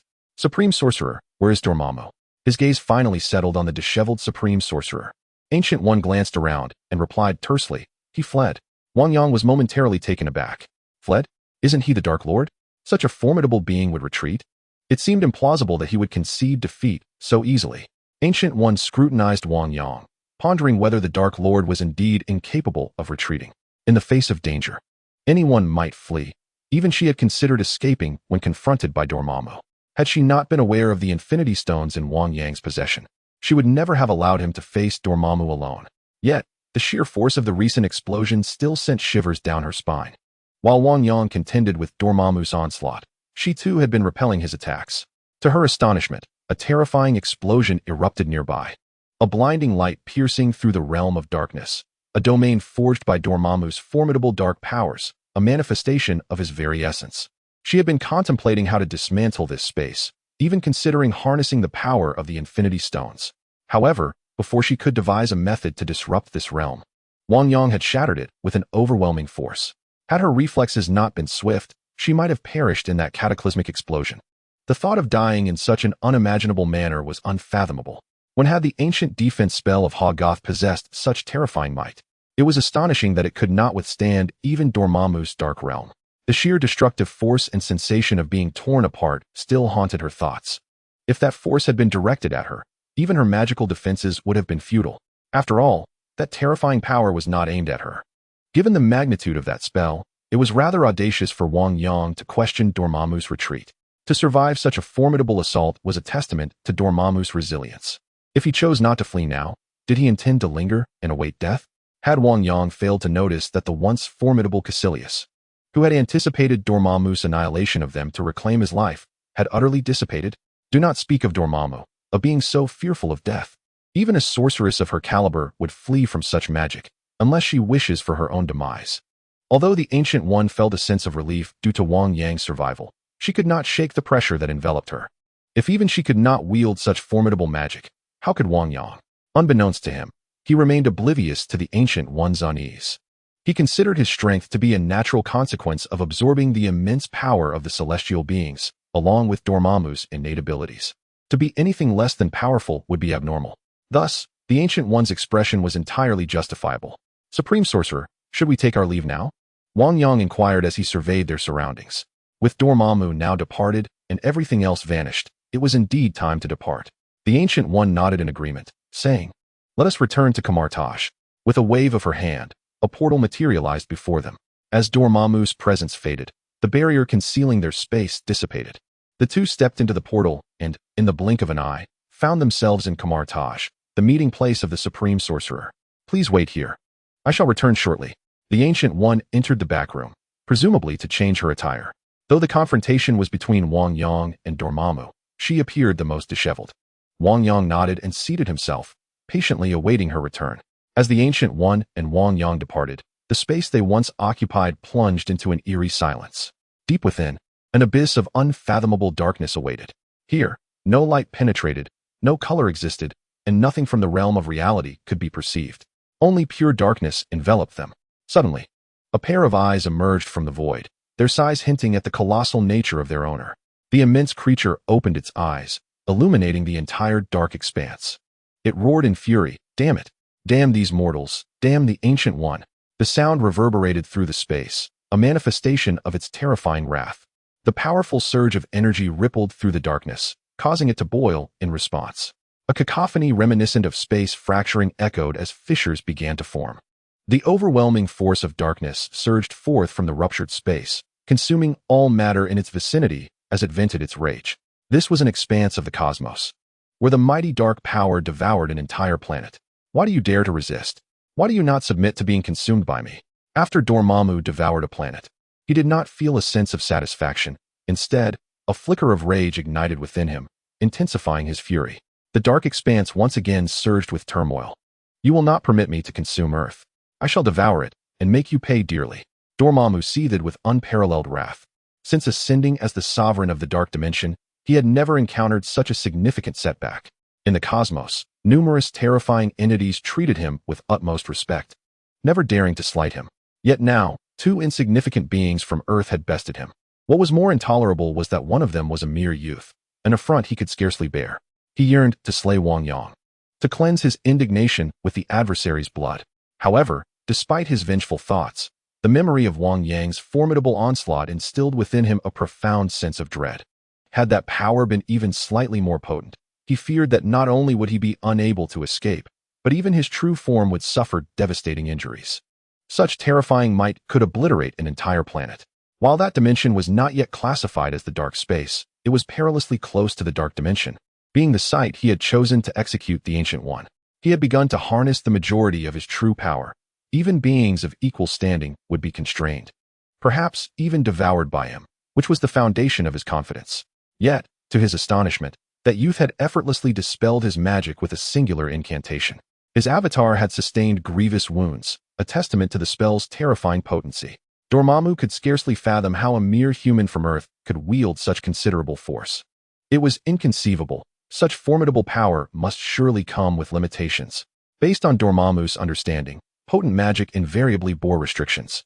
Thus, the immense power wielded by his adversary must have exacted a tremendous toll, rendering it unsustainable. This was the truth. No one could wield such overwhelming strength without consequence. Nor could anyone perpetually unleash such formidable might. In light of this, now seemed the opportune moment to consume Earth. With the Ancient One injured, that young man would be unable to deploy his formidable magic. If he allowed the adversaries to recover, it would be too late. This moment was ripe with potential. The dark space began to manifest around the Earth, as the shroud of dark energy enveloped the world. This time, he summoned all of his power, determined to devour the planet in one decisive gulp, regardless of the cost. He could no longer afford to wait. As the dark dimension drew nearer, the radiance of Earth began to fade into oblivion. The Earth has succumbed to darkness. Many have noticed this, mistaking it for an impending storm. In Norway, an elderly man instinctively gazed upwards. In that fleeting moment, Dormammu, who was poised to silently engulf the entire planet, felt a shiver run down his spine. The dark forces that had been spreading began to retract entirely, followed by the shattering of space itself. As the dark dimension melded into the void and vanished without a trace, Dormammu's departure was swifter than his arrival, fleeing at a speed several times greater. As if countless formidable beings were in pursuit. How could they possibly be here? Dormammu's heart screamed in terror. He had never imagined that such a presence would manifest on Earth. Had he foreseen this, he would have never entertained the thought of consuming the planet. In haste, he retreated into the dark dimension, disappearing from sight. The elderly man in Norway withdrew his gaze, attempting to leave. Meanwhile, within Kamar-Taj, Wang Yang remained oblivious to the events unfolding on Earth. The encroaching darkness had come and gone in an instant, failing to incite any significant change. The multitude believed it merely a passing cloud. Wang Yang awaited the emergence of the Ancient One in the tea room. Just then, footsteps echoed from outside, causing the hairs on the back of his neck to rise. His magical energy instinctively coalesced, plunging him into a state of readiness. He spun around abruptly, magic surging in his hands, only to find a middle-aged man standing before him, seemingly timeless. The man's appearance was strikingly ordinary, so unremarkable that one might easily forget him upon closing their eyes. This sensation was profoundly eerie, especially for someone of Wang Yang's formidable prowess as a mage, who could typically remember faces with ease.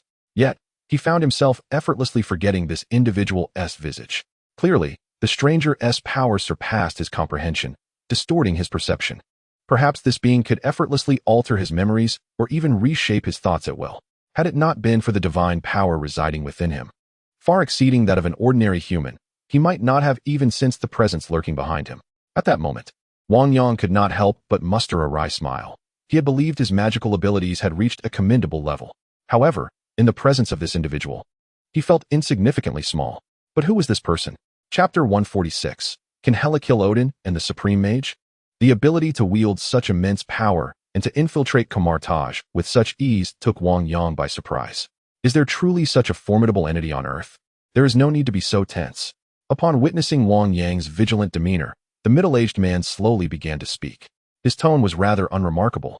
Hearing his words, Wang Yang could not help but inwardly scoff. Anyone powerful enough to elicit such a reaction would likely make anyone anxious. You must be a friend of the Supreme Mage. Wang Yang inquired with curiosity. One could say so. You needn't be so tense. I cannot possibly devour you, the middle-aged man replied, prompting another inward scoff from Wang Yang. While this individual might not be capable of consuming him, he certainly possessed the power to crush him.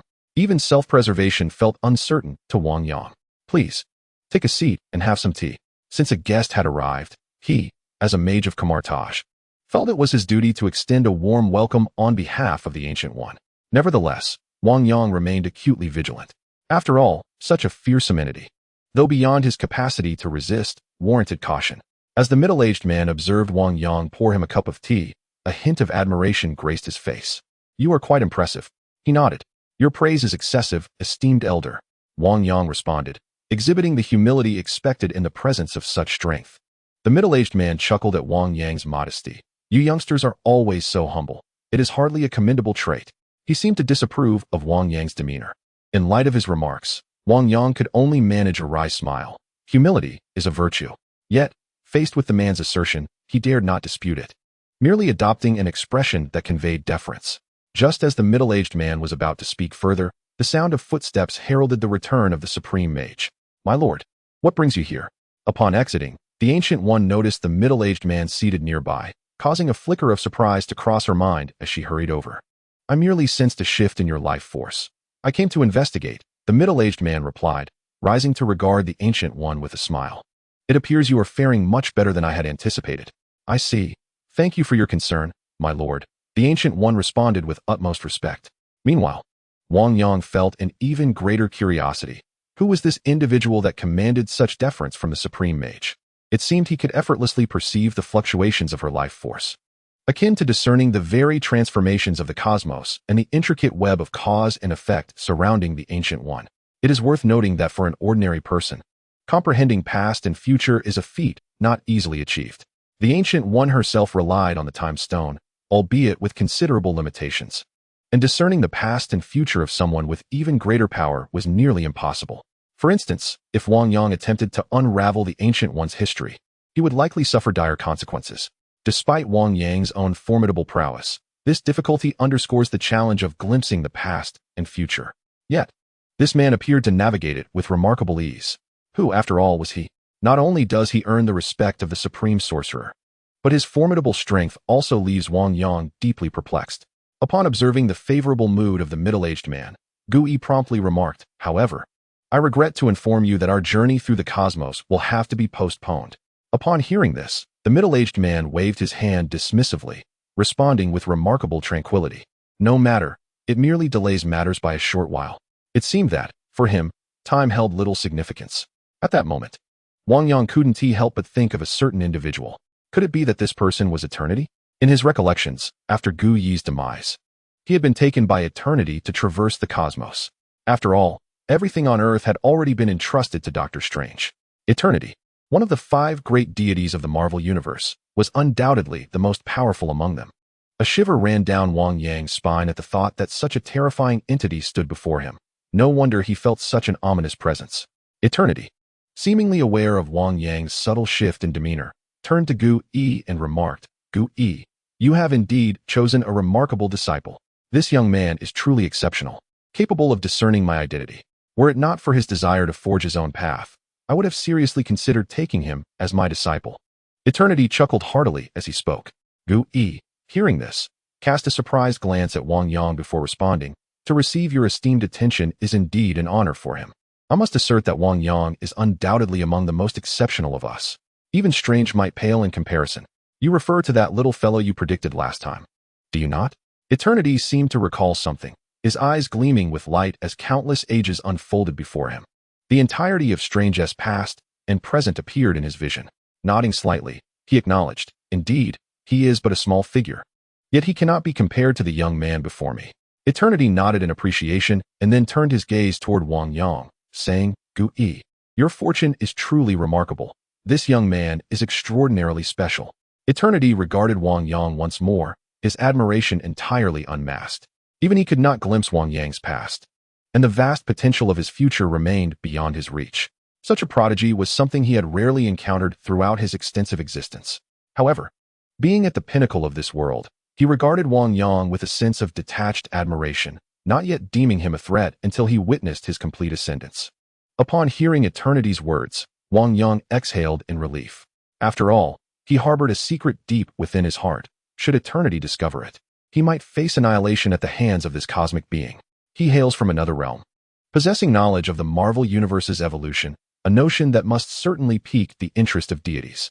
Yet, it is evident that even Eternity cannot unravel this mystery, otherwise, he would likely have perished. Beings like Eternity do not deliberately conceal their thoughts. Upon hearing Eternity's words, the Ancient One was filled with joy. Following the recent events, she had already regarded Wang Yang as her successor.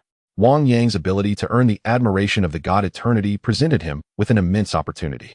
"My lord, it is truly fortunate for this child to receive your commendation," the Ancient One remarked graciously. Meanwhile, Wang Yang exhaled in relief and replied with utmost politeness, "Thank you, my lord." As long as the divine being before him remained unaware of his secret, he felt no further anxiety. Such a formidable entity, capable of obliterating the universe with a mere gesture, was indeed one of the few in the Marvel realm that one would dare not provoke. Observing Wang Yang's respectful demeanor, Eternity waved his hand dismissively, saying, "There is no need for such formality. I am not as fearsome as you think, nor do I act impulsively." "I understand," Wang Yang replied courteously. For Eternity, it was indeed unnecessary to take action. It was likely that a single thought could alter much. "Well then, Ancient One, since you have made your decision, seize the opportunity. I shall seek you out again in the future." With that, Eternity's form vanished without a trace, as if he had simply ceased to exist. Such is the nature of the five great deities. In comparison, both the Ancient One and Odin pale in significance. His realm of power transcends the cosmos. When Wang Yang finally regained his senses, he found it strange that he could not clearly recall Eternity's visage. It felt oddly elusive. Despite having encountered him moments ago, his image had already begun to blur in his memory. The Ancient One seemed to discern Wang Yang's change. "Do you sense that your recollection of Eternity is fading?" Wang Yang nodded and, with confusion, inquired, "Why do I feel this way?" Eternity is a manifestation of supreme will. His form is beyond the gaze of the weak. To shield us from influence, we can only accept what we can comprehend. In due time, as you grow stronger, you will behold that which you desire to see. The Ancient One spoke calmly. Having been gifted the eye of Agamotto by Eternity, she had long since acclimated to such transformations. However, Wang Yang, still a novice in the arcane arts, had yet to witness such an extraordinary phenomenon. "Now I understand." Wang Yang nodded, quickly accepting the situation. The elite of Marvel are indeed a rather peculiar group. He shook his head. "Enough, Wang Yang. This is still beyond your grasp." Ancient One chuckled and continued, "What you need to focus on now is to diligently cultivate and strengthen yourself. In due time, everything will become clear. The Kamar-Taj may soon require your protection." The Supreme Sorcerer. Upon hearing Ancient One's words, Wang Yang furrowed his brow. "Rest assured, I will not easily choose death." Seemingly aware of what Wang Yang was about to express, Ancient One smiled, feeling at ease with Wang Yang's guidance. She had come to understand much and was grateful to have a disciple who was unperturbed by her absorption of dark forces. "All right, I understand, Supreme Sorcerer." Wang Yang also believed that Ancient One was not a person who clung stubbornly to her views. He then turned to leave. At that moment, Odin had already pursued that dark aura. Although he wished to keep a watchful eye on Hela's seal, the recent surge of dark energy reminded him that he still needed to safeguard the 9 realms, even if it meant sacrificing himself. Just as Odin departed, 2 figures emerged at the edge of the cliff, one slender as a reed, and the other a hulking brute. Odin has finally left. The slender figure was none other than Ebony Maw. When Hela attempted to break free from her seal, Ebony Maw had also detected it. Sent by Thanos to this location, he found Odin present, and naturally, they dared not act recklessly. "Can she kill Odin and the Supreme Sorcerer?" Ebony Maw queried with uncertainty. Chapter 147, Hela breaks free. The Twilight of the Gods. Ebony Maw and the slender figure had arrived here due to Thanos' orders, especially upon sensing such formidable power on Earth. If the Supreme Sorcerer and Odin sought to seal this power, they would certainly wish to unleash it. Ebony Maw glanced back at the slender figure and remarked, "In the past, Hela fought alongside Odin across the 9 realms, leading her soldiers with unmatched might, nearly invincible. Though Hela was not as powerful as Odin back then. The Asgardians grow stronger with age, and while Odin has approached his twilight, Hela remains in her prime. Her strength is derived from Asgard. As long as Asgard stands, Hela shall not perish. Such a terrifying being emerging will surely spell trouble for them, will it not?" At Ebony Maw's words, a chill ran through the other figure. While he may have been unaware of Hela's full strength, he was well aware of Odin's immense power, the ability to wield devastating lightning and obliterate planets. And this was the Odin who had already begun to fade. Hela, however, was still in her prime. Ignoring Ebony Maw, the slender figure slowly approached the enhanced seal. He could sense an overwhelming force emanating from it, causing even one as powerful as himself to involuntarily shudder at that moment. "Let us commence. This entity's power is formidable, and I find myself struggling to withstand it." Just as Wu Mu Ho became momentarily lost in thought, the dwarf star behind him solemnly remarked, "Useless." Wu Mu Ho furrowed his brow and turned to look. He noticed that the skin of dwarf star had begun to exhibit an eerie quality, appearing almost translucent and tinged with a snow-like hue, as if it might shatter at any moment. Wu Muho's gaze fell upon a metallic box in Dwarf Star's grasp, from which a powerful energy radiated, despite the barrier of metals separating them. Although Wu Muho belonged to a physically robust race, it was only natural that he could not resist the gamma rays emanating from it. Then, with a mere thought, Wu Muho's psychic energy seemed to manifest as a tangible force, lifting the metallic box held by Dwarf Star. Yet, despite the might of his magic, he found it exceedingly strenuous to merely elevate and move it. As the box came to rest with great difficulty before the seal, it emitted a muffled thud. Wu Muho approached and waved his hand. The metallic box underwent a transformation, as if it had initiated a mechanical response. Subsequently, a clicking sound resonated as the box's lid opened, revealing a transparent cubic crystal, which was then elevated by intricate mechanisms within. With our technology, we could only replicate such an incomplete version of the heart of the universe. Even in its imperfect state, its might is palpable, Wu Muho lamented, sensing the immense power it contained. The ferocity of Thanos had driven them to study the Infinity Stones, and ultimately, with their advanced technology, they had succeeded in creating a replica. Naturally, even this imitation was but a half-finished product, its power remaining exceedingly unstable. Nevertheless, its potential for destruction was immense. Annihilating a planet was well within its capabilities. Regrettably, it was all to be utilized here. Wu Muho stepped back, enveloping the replicated Infinity Stone's power with his formidable mental energy, directing it towards the seal. The potent force of the cosmic stone radiated with an impure and chaotic energy, imbued with terrifying destructive potential. This imitation of the Infinity Stone bore the powers of various stones, with the Power Stone and Reality Stone being the most formidable. The very creation of this Infinity Stone was a precautionary measure, as well as a subject of research. As the full force of the stone erupted forth, the Reality Stone's power directly altered the formidable seal of Wang Yang, for the Reality Stone possesses the ability to reshape reality itself. Wu Muho calmly stated, "Perhaps we only need to utilize a fraction of its power. The remainder can be reclaimed. Although this gem is merely a replica, it holds immense value for them. Ideally, if they could avoid depleting all of its power, it would be the most favorable outcome." Boom. As the reality gem altered the fabric of reality, the formidable sealing force, which had begun to wane, astonishingly reasserted itself. Boom. With the dissipating power of the reality gem, the might of the power gem surged forth, shattering the already beleaguered seal. What a terrifying seal! Even the replicated power of the Infinity Stones could not bring it down. Ebony Maw furrowed his brow, incredulous at the scene before him. He had initially believed that collapsing this seal would be an effortless task. He had hoped to reclaim the gem, yet its power was entirely exhausted, and still, he could not breach the seal. Is this the seal laid by the Supreme Sorcerer? Black Dwarf also found it hard to fathom. He had just sensed the overwhelming strength of the Infinity Stones, and now, to be unable to disperse a mere seal, one could only imagine how potent it truly was. "Let us go." Ebony Maw frowned, but since this attempt had failed, he had no intention of lingering any longer.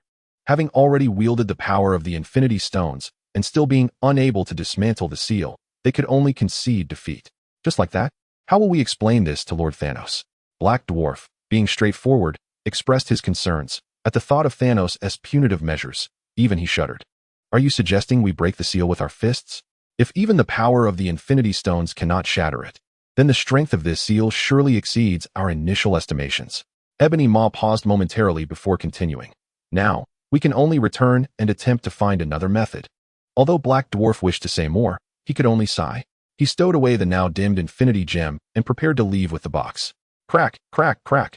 Just as they had taken a few steps, a sound of shattering echoed behind them.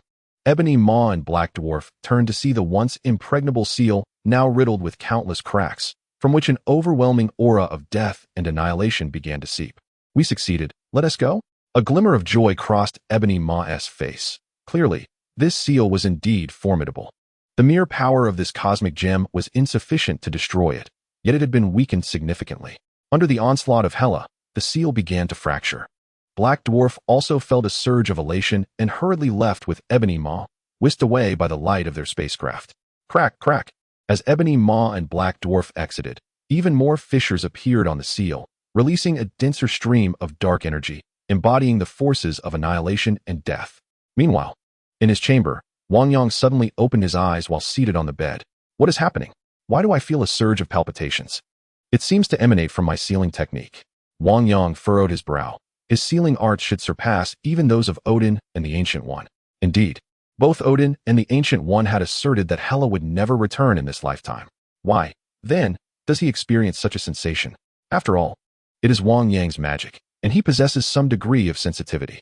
He raised his hand and conjured a portal. Stepping through the threshold, he found himself in Norway. Upon his arrival, Wang Yang was immediately enveloped by an overwhelming aura of death and obliteration. His array had collapsed, and Hela, once sealed, had vanished, evidently having departed. Hela was gone, and Asgard was doomed. A look of helplessness crossed Wang Yang's face. He had intervened, reinforcing the seal, yet it ultimately failed to prevent Hela's escape, a fate beyond his control.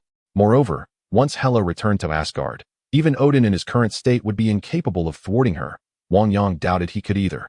To his astonishment, Hela had managed to break free, and she was likely en route to Asgard now. At that moment, a complex voice arose from behind him. Wang Yang turned to see, to his surprise, the Ancient One standing there. "Supreme Sorcerer, you have come as well," Wang Yang said respectfully.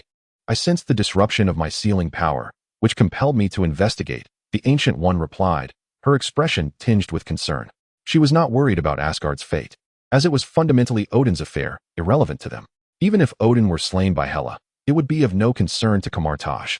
For them, the guardianship of Earth was paramount. Everything else was beyond their purview. However, should Hela annihilate Asgard, it would likely spell disaster for Earth and Kamar-Taj as well. "What should we do?" Wang Yang inquired, frowning at the Ancient One, who understood his apprehension. Without hindering Hela, Kamar-Taj could not ensure its own safety. "You should return to Kamar-Taj and alert the sorcerers guarding the sanctum to be vigilant and ready for battle. I will venture to Asgard," the Ancient One instructed, lifting her gaze while clasping her small fan behind her back, her countenance growing grim. "Supreme Sorcerer, it is far too perilous to go to Asgard," Wang Yang protested. "I shall accompany you. You must notify Kamar-Taj," she replied calmly. "Rest assured, if the situation becomes too dire, I will not engage recklessly. Should I desire to leave, none shall impede my passage." The Supreme Sorcerer spoke with tranquility, aware that Hela's power within Asgard would only amplify. However, she had encountered numerous formidable beings in her time, and none had succeeded in restraining the Supreme Sorcerer. Thus her words were not mere bravado. "Very well, Supreme Sorcerer, exercise caution." Wang Yang understood that someone must alert the mages of Kamar-Taj to be on guard, for Hela could strike at any moment. The Supreme Sorcerer opened a portal, revealing the celestial palace of Asgard on the other side, now suffused with a palpable aura of death, indicating that Hela had already wrought havoc within.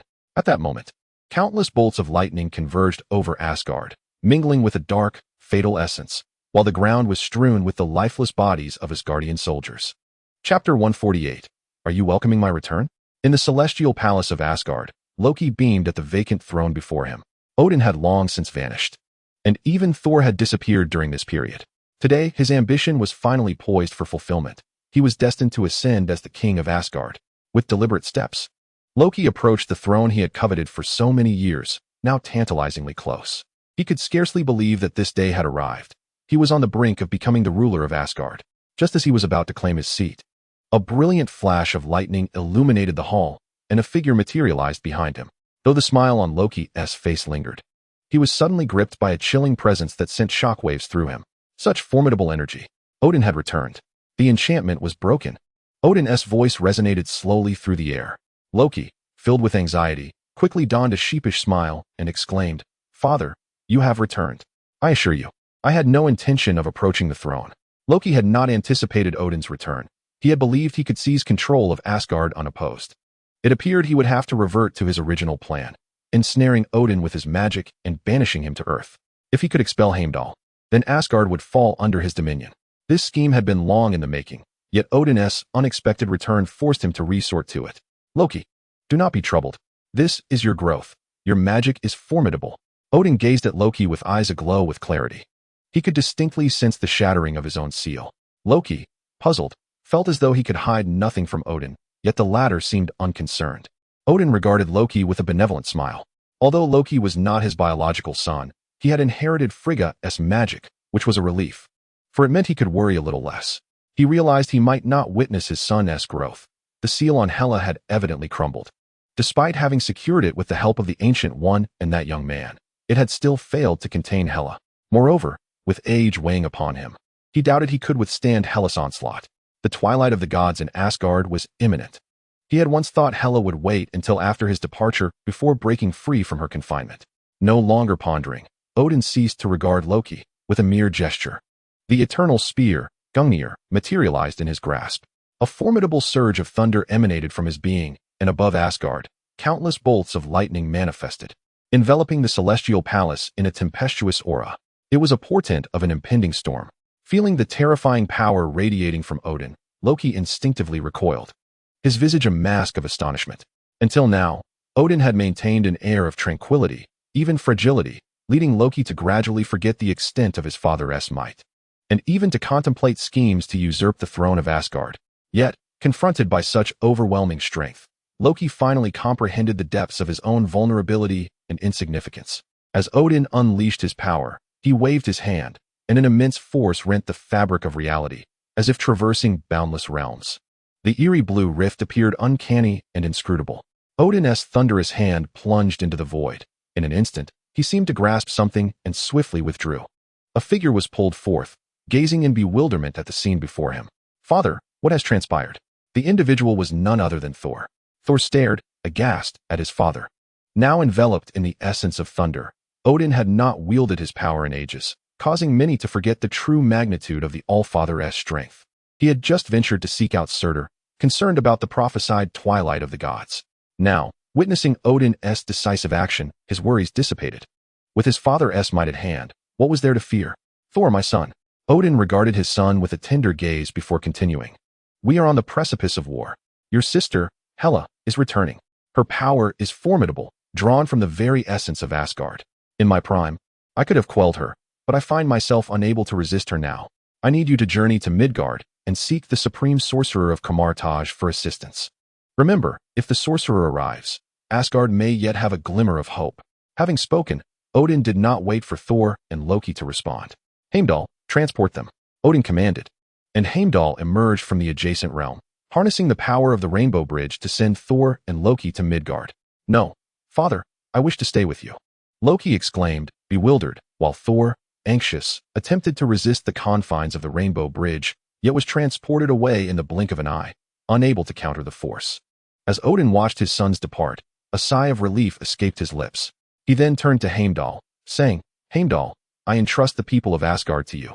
Take them to a safe planet. I may no longer be able to protect them." Upon hearing Odin's words, a sorrowful expression crossed Heimdall's face.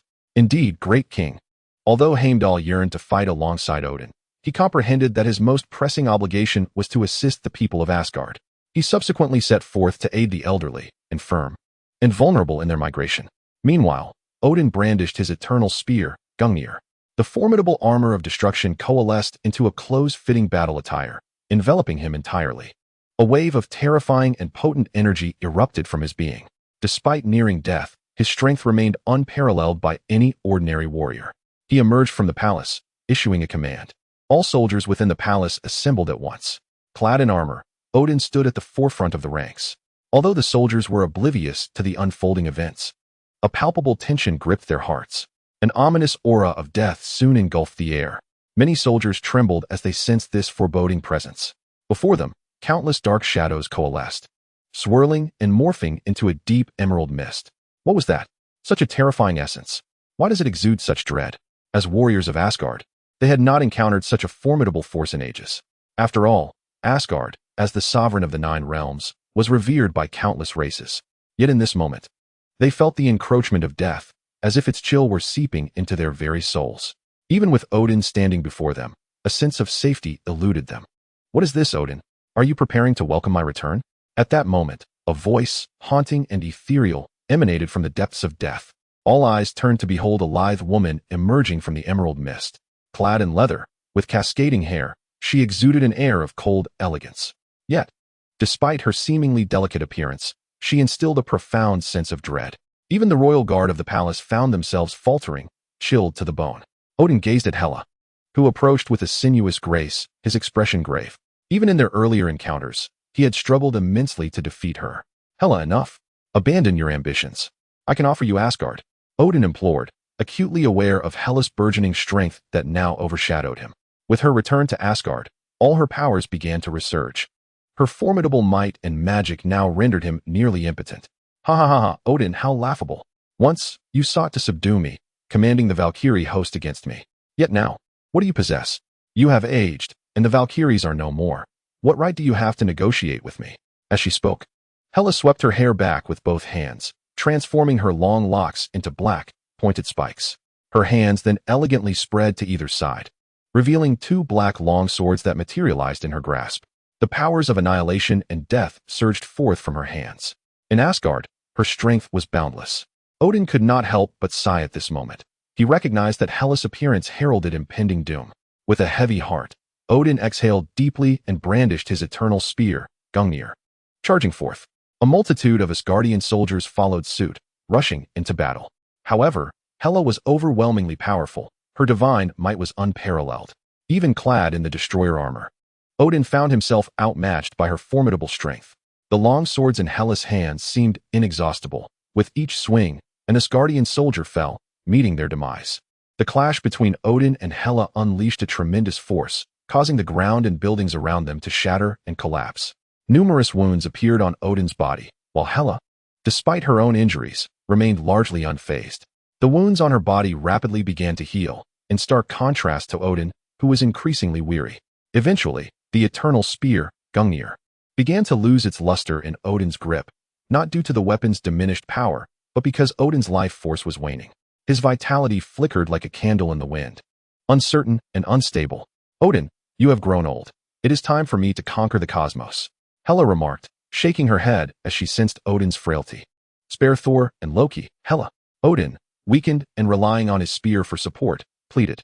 If they are willing to submit to me, I can certainly grant them a chance at life. Hela replied calmly. Odin, your time has come. She advanced toward him, her emotions complex. Yet the years of her imprisonment demanded resolution.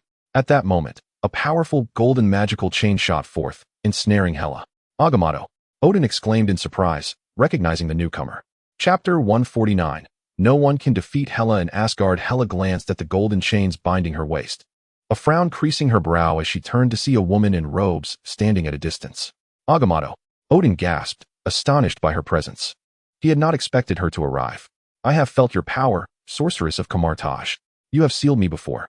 Hela glared at Agamotto, anger flashing across her face. She had nearly broken free from her confinement, only for an overwhelming force to reinforce the seal, ultimately extinguishing her chances of escape. Hela, regardless of your grievances, he is still your father. Ancient One could not help but sigh as he cast a glance at Odin, whose life was nearing its end. Father, when you sealed me, did you not consider that I am your daughter? Now you dare to claim that you are my father? Hela could not suppress a cold laugh. With a swift motion, she severed Ancient One's magical chains effortlessly. Ancient One took a step back. Hela did not pursue Ancient One. Instead, she turned her gaze toward Odin. Yet soon, she witnessed Odin being drawn into a golden portal. With a flick of her hand, a long sword shot forth, aimed at Odin, but the portal had vanished, and Odin was nowhere to be found. Ancient One, you seek your own demise. Hela glared furiously at Ancient One. I have yet to exact my vengeance upon Kamar-Taj. And you dare provoke me? Hela had intended to deal with Kamar-Taj eventually, but everything hinged upon her recovery. Conquering Asgard was merely the first step. She had not anticipated that Ancient One would appear at this moment, obstructing her from slaying Odin. Hela, I await your arrival. In the face of Hela's wrath, Ancient One maintained a calm demeanor, a portal materializing behind her. In Asgard, Hela was immensely powerful. Even a weakened Odin was no match for her. Engaging in battle here would be tantamount to seeking her own death. It would be wiser to lure her adversary to earth. Ancient One retreated into the portal, and in an instant, countless black swords surged forth. However, in the next moment, the portal closed, and the swords fell into emptiness. A deafening roar reverberated through the air. Hela's eyes burned with fury, but she soon shook her head and strode into the celestial palace. She approached the throne, though she had not slain Odin. And Ancient One had departed. Asgard was already hers. Entering Odin's treasury, she shattered the floor, revealing a vast chamber beneath. Awaken, my legion of the dead. Hela's palm struck the ground, and immense power radiated outward. The entire floor trembled as undead soldiers emerged from below, kneeling before Hela. Follow me to conquer, to slay. I shall reduce Kamar-Taj to ruins. Hela roared. A chorus of furious howls erupted from countless undead soldiers. Meanwhile, on Earth, within the New York sanctum, Mordo stood guard. Following the previous assault by Caecilius, the sanctum had bolstered its defenses to prevent any further calamities. Boom. At that moment, a terrifying roar echoed from above. The roof of the sanctum was shattered, and debris rained down. Two figures crashed into the ground of the New York sanctum, sending dust swirling. In an instant, all the mages present were taken aback, quickly replaced by expressions of anger. Did they think the New York sanctum was easy to bully, constantly vandalizing their sanctum? At present, all the sorcerers were compelled to conjure shields, while some directly manifested formidable magical weapons, intent on dismembering the one who had desecrated their sanctuary. As the magical energies coalesced, Mordo's expression turned grave as he approached the site of the calamity, eager to discern who possessed the audacity to wreak such havoc upon their New York temple. Meanwhile, Loki and Thor were utterly bewildered. The position of the Rainbow Bridge was most unstable, leading them directly into another's abode. As Loki peeked out, he beheld a multitude of individuals, their hands charged with magic and faces contorted with rage, clearly hostile. Although Loki harbored great confidence in his own sorcery, he couldn't help but don a conciliatory smile in the face of such hostility. I must say, this is merely a misunderstanding. Do you believe me? Loki offered a wry smile. However, not a single sorcerer among them returned his smile. Instead, they appeared ready to unleash their wrath. After all, Loki had recently instigated the Battle of New York and now had the audacity to damage their sanctuary. How could they possibly tolerate this? In a surge of righteous indignation, the sorcerers advanced, eager to demonstrate the prowess of the Kamar-Taj mages to Loki. Yet, Mordo swiftly intervened, halting the oncoming sorcerers. Loki, why have you invaded Earth? Mordo inquired, only to notice Thor standing beside Loki. God of Thunder, Thor, you too? What brings you to defile our New York temple? This is a blatant provocation against Kamar-Taj. Mordo's countenance darkened with displeasure. Loki had intended to respond, but Thor, devoid of time for pleasantries, bellowed, "We demand to see the Supreme Sorcerer." Grasping his hammer from the ground, Thor spoke with palpable urgency. The Supreme Sorcerer is not someone you can simply demand an audience with. Even as a prince of Asgard, prior notice is required. Mordo replied, furrowing his brow at Thor's insistence. We must see the Supreme Sorcerer immediately. Thor insisted, anxious and unaware of his father's current fate. He could not afford any further delays. We possess crucial information that may even threaten the safety of Earth. Despite Thor's fervent plea, Mordo remained resolute, shaking his head. No. You must await our communication. Only upon the Supreme Sorcerer's consent shall you be granted an audience. Furthermore, you are responsible for the restoration of our temple. Previously, finding a suitable person for such a matter had been complex, but this time, escape was not an option for these two. Though Thor was immensely powerful, not only as the Prince of Asgard, but also as one of the mightiest Avengers, Mordo felt no trepidation. Damn it, you have no idea what is at stake. Thor shouted in desperation. Even Odin feared what was transpiring. It was unfathomable to him. Yet since Odin had commanded him to seek the Supreme Sorcerer, he would not relent. No, regardless of the circumstances, everything must adhere to the regulations of Kamar-Taj. Mordo shook his head resolutely, indifferent to Thor's impatience. After all, if anyone could wish to meet the Supreme Sorcerer, would there be any order left to uphold? Thor, seeing Mordo's unwavering stance, scowled, and the hammer in his hand gleamed ominously as he prepared to act. Thor, do you intend to cause a disturbance here in Kamar-Taj? At that moment, a voice resonated through the air, prompting Thor to turn his gaze. He stiffened, pivoting his body just in time to see Wang Yang stepping through the portal. Wang Yang, I demand to see the Supreme Sorcerer, Thor exclaimed excitedly. Mordo, feeling somewhat conflicted, addressed Wang Yang. These two fell from the sky, damaging our sanctum. And now they wish to meet the Supreme Sorcerer? Such wanton destruction, and yet they seek an audience? By the way, how did you arrive here? Mordo was taken aback, for Wang Yang seldom visited this place. Oh, I am here to deliver news, Master Mordo. Hela is on the move. Prepare for battle, Wang Yang stated plainly. Both Thor and Loki were momentarily taken aback. Even Wang Yang was aware of Hela's machinations. Mordo and the other sorcerers grew solemn, for they recognized Wang Yang's words carried significant weight. His status was nearly on par with that of the Supreme Sorcerer. Moreover, to the newly initiated disciples, Wang Yang had already become a legend. Everyone, remain vigilant, Mordo commanded decisively. Wang Yang glanced at Loki and Thor. Master Mordo, I wish to take these two with me. Is that acceptable? Of course, you may take them. Since Wang Yang had spoken, Mordo could hardly refuse. Wang Yang nodded, and then turned to Loki and Thor. Follow me. He stepped back through the portal, with Loki and Thor promptly trailing behind. Soon, the three found themselves seated in Wang Yang's chamber. Would you care for a drink? Wang Yang inquired nonchalantly, settling onto a nearby sofa. Loki and Thor exchanged glances before taking their seats. Beer? Loki suggested, clearly more accustomed to Earth than Thor. Before them, 2 glasses appeared on the table, filled to the brim with beer. We have come to request the Supreme Sorcerer's assistance, Thor declared, raising his glass and downing its contents in one go, before turning to Wang Yang. We hope you can take us to meet the Supreme Sorcerer. Thor's expression was one of eager anticipation. You have arrived too late. The Supreme Sorcerer has already departed for Asgard. Wang Yang spoke directly, raising his hand with a flourish, and once more, the cup emptied by Thor was filled with beer. Has he already departed? Thor gazed at Wang Yang in astonishment, his expression shifting to one of relief. Since the Supreme Mage had left, Asgard seemed to have a glimmer of hope. Do not rejoice too soon. Although the Supreme Mage has gone, it is unlikely to alter the situation, Wang Yang cautioned, shaking his head. No one understood Hela's power better than he did. He had witnessed the devastation of Asgard through the portal of Ancient One. It was probable that Hela had already infiltrated, and there were hardly any who could withstand her wrath. What shall we do then? Thor furrowed his brow. Asgard served as the wellspring of Hela's strength. The closer she drew to it, and the longer she lingered, the more formidable she became. No one could vanquish Hela, especially within Asgard. Chapter 150. The Undying Legion of the Dead. Wang Yang regarded Thor and Loki. Even in the films, they had allowed Surtur to destroy Asgard, ultimately leading to Hela's demise along with Asgard beneath the waves. As for whether Hela was truly dead, none could say. However, at least without her source of power, even if she were alive, she would not be overwhelmingly strong. Impossible. Father sent us to seek the Supreme Mage. There must be a solution. Thor exclaimed, his anguish palpable. He was no longer inclined to remain there. I must return to Asgard. Can you return? Without the Bifrost? Wang Yang glanced at Thor, who relied entirely on the Bifrost for interstellar travel. Now, with Asgard under siege, even Heimdall would likely have no time to assist them.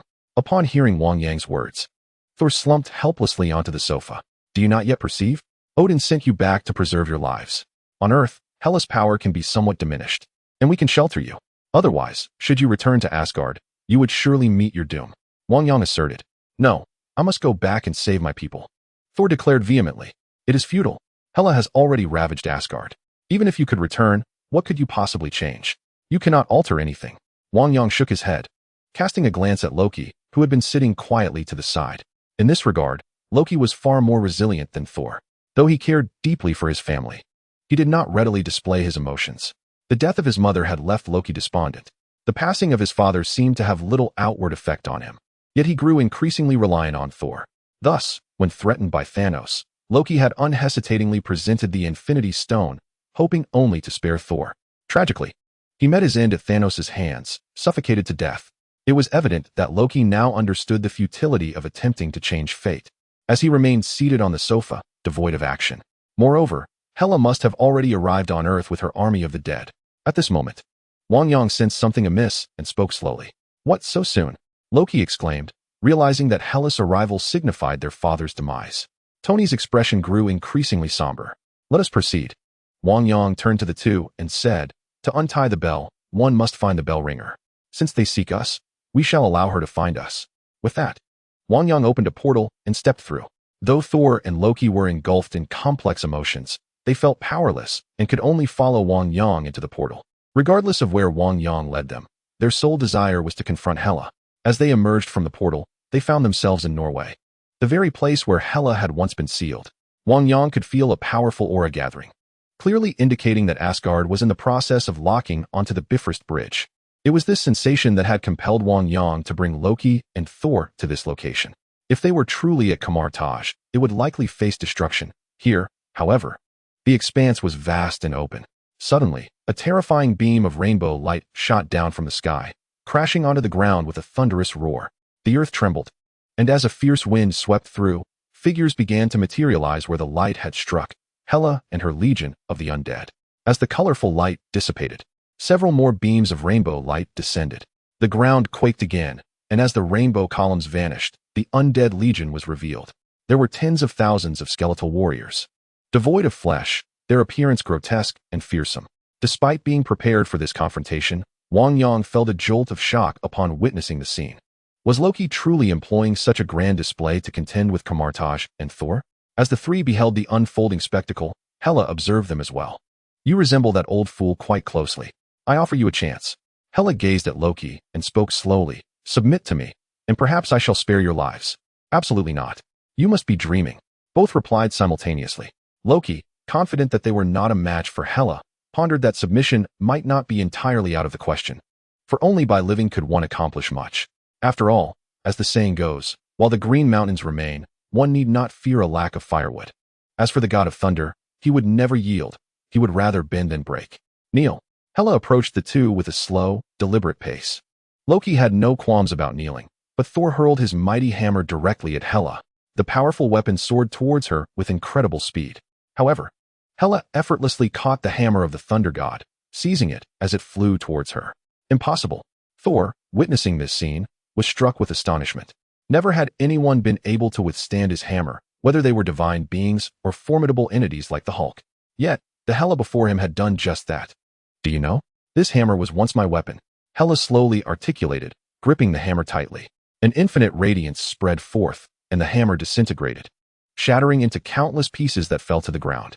Thor, taken aback by the sight, wore an expression of shock, while Loki, equally stunned, had not anticipated Hela's overwhelming strength. Despite knowing her prowess, since you refuse to submit, I shall send you to meet the old fool. Hela directed her gaze towards Thor, Loki, and Wang Yang. She sensed the seal of her powers emanating from Wang Yang. As she took a step forward, a chilling aura seemed to spread from her being, causing the nearby flora to wither, as if her existence heralded death itself. Hela, this is Earth, not Asgard. Without boundless power, do you truly believe you can slay us? Wang Yang stepped forward, speaking slowly. Thor, still reeling from the hammer's destruction, was consumed by a mix of fury and fear. While he was aware of his sister's formidable abilities, he had not anticipated them to be so vast. Even outside of Asgard, she could unleash such terrifying power. Now he understood why Wang Yang claimed that even the Supreme Sorcerer would be powerless in Asgard. After all, Hela had grown immensely powerful, and that was not even considering her full strength in Asgard. I have served him for so many years, only for him to abandon the fight and seal me away. It is time for me to reclaim what is rightfully mine. Hela spoke slowly, her gaze fixed on Thor and Loki. By the way, Hela turned her attention to Wang Yang, as if recalling something, and said slowly, Your aura, it was you and Odin who sealed me, wasn't it? Now, you dare to protect them?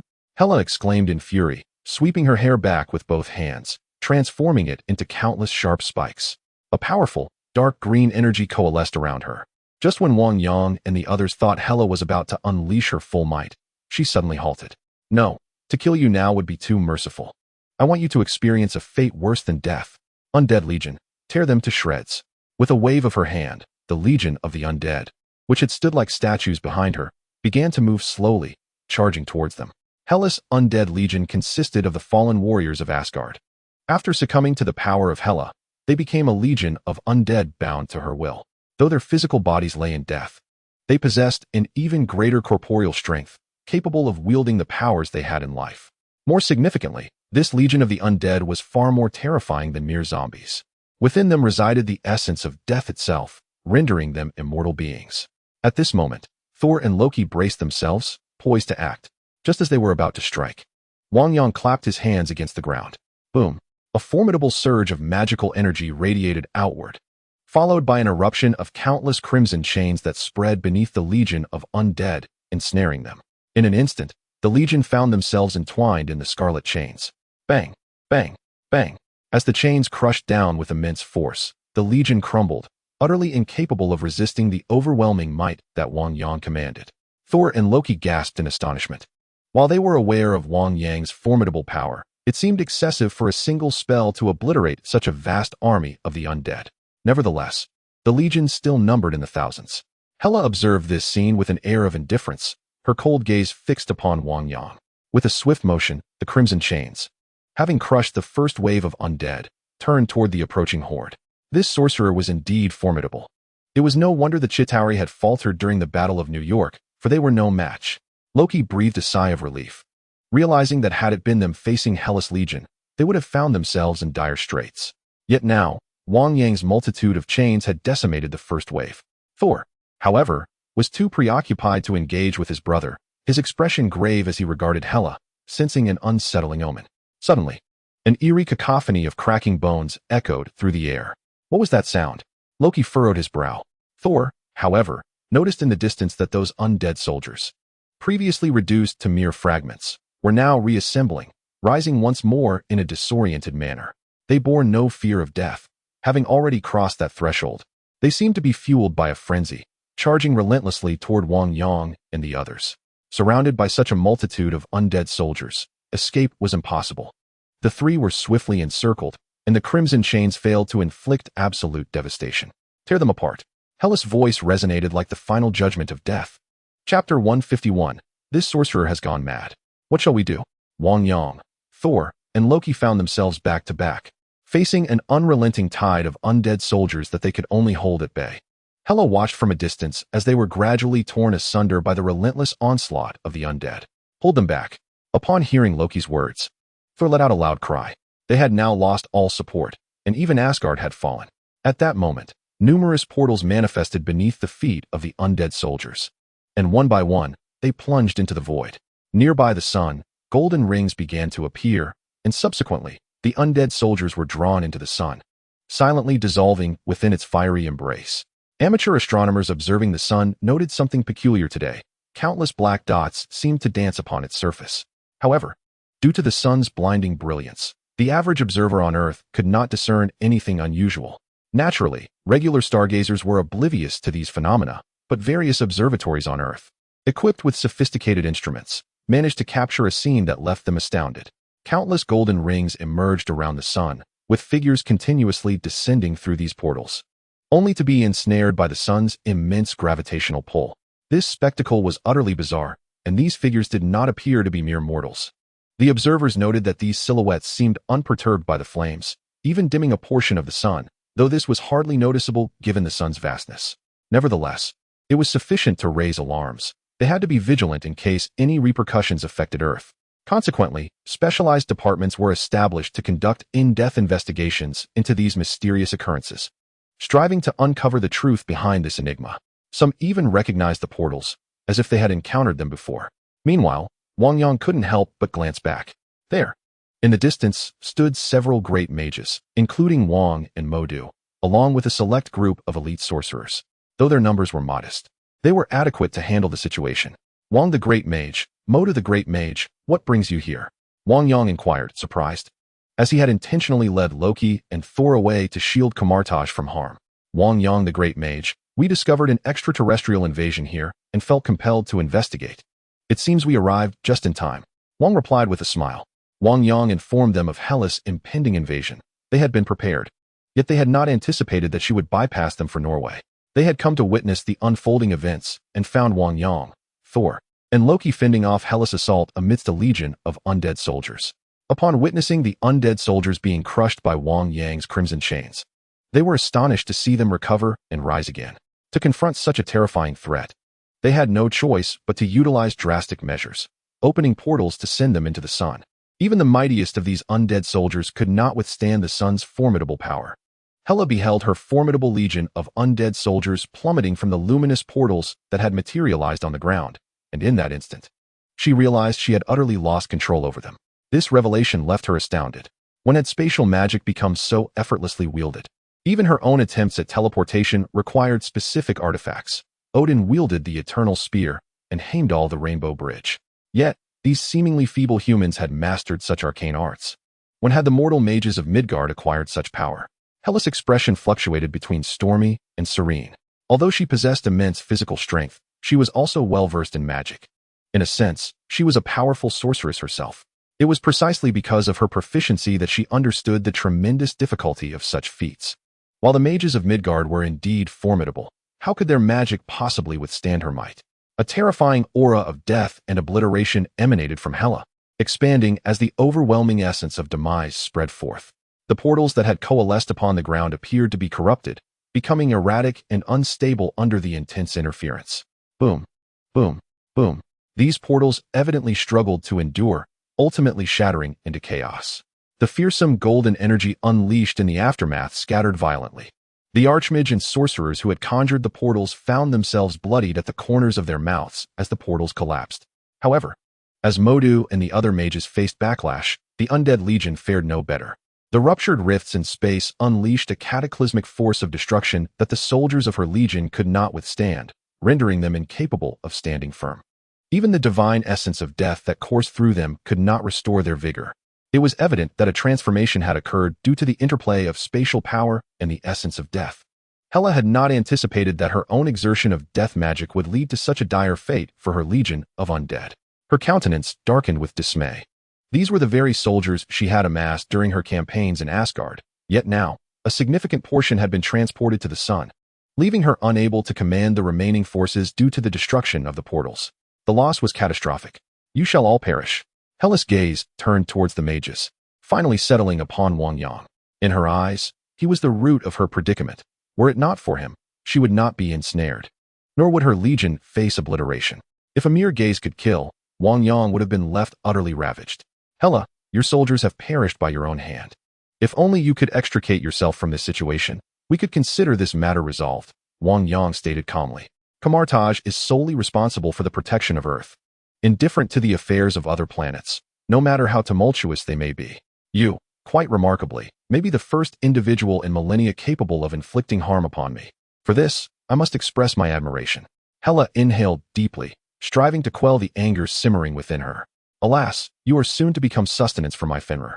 Shaking her head, she summoned forth an immense figure bathed in the radiance of a rainbow. As it emerged, an overwhelming aura of oppression radiated from it. A resounding howl echoed through the air, shaking the very foundations of the earth. Following this, green eyes and a coat of black fur burst forth from the spectrum. It was none other than Hela's formidable pet wolf, Fenrir. Possessing unparalleled strength, it could even engage in combat with the Hulk. Its razor-sharp teeth capable of piercing his skin, a feat even Thanos could not achieve. Feeling such terrifying power and pressure, Loki found himself instinctively wanting to flee.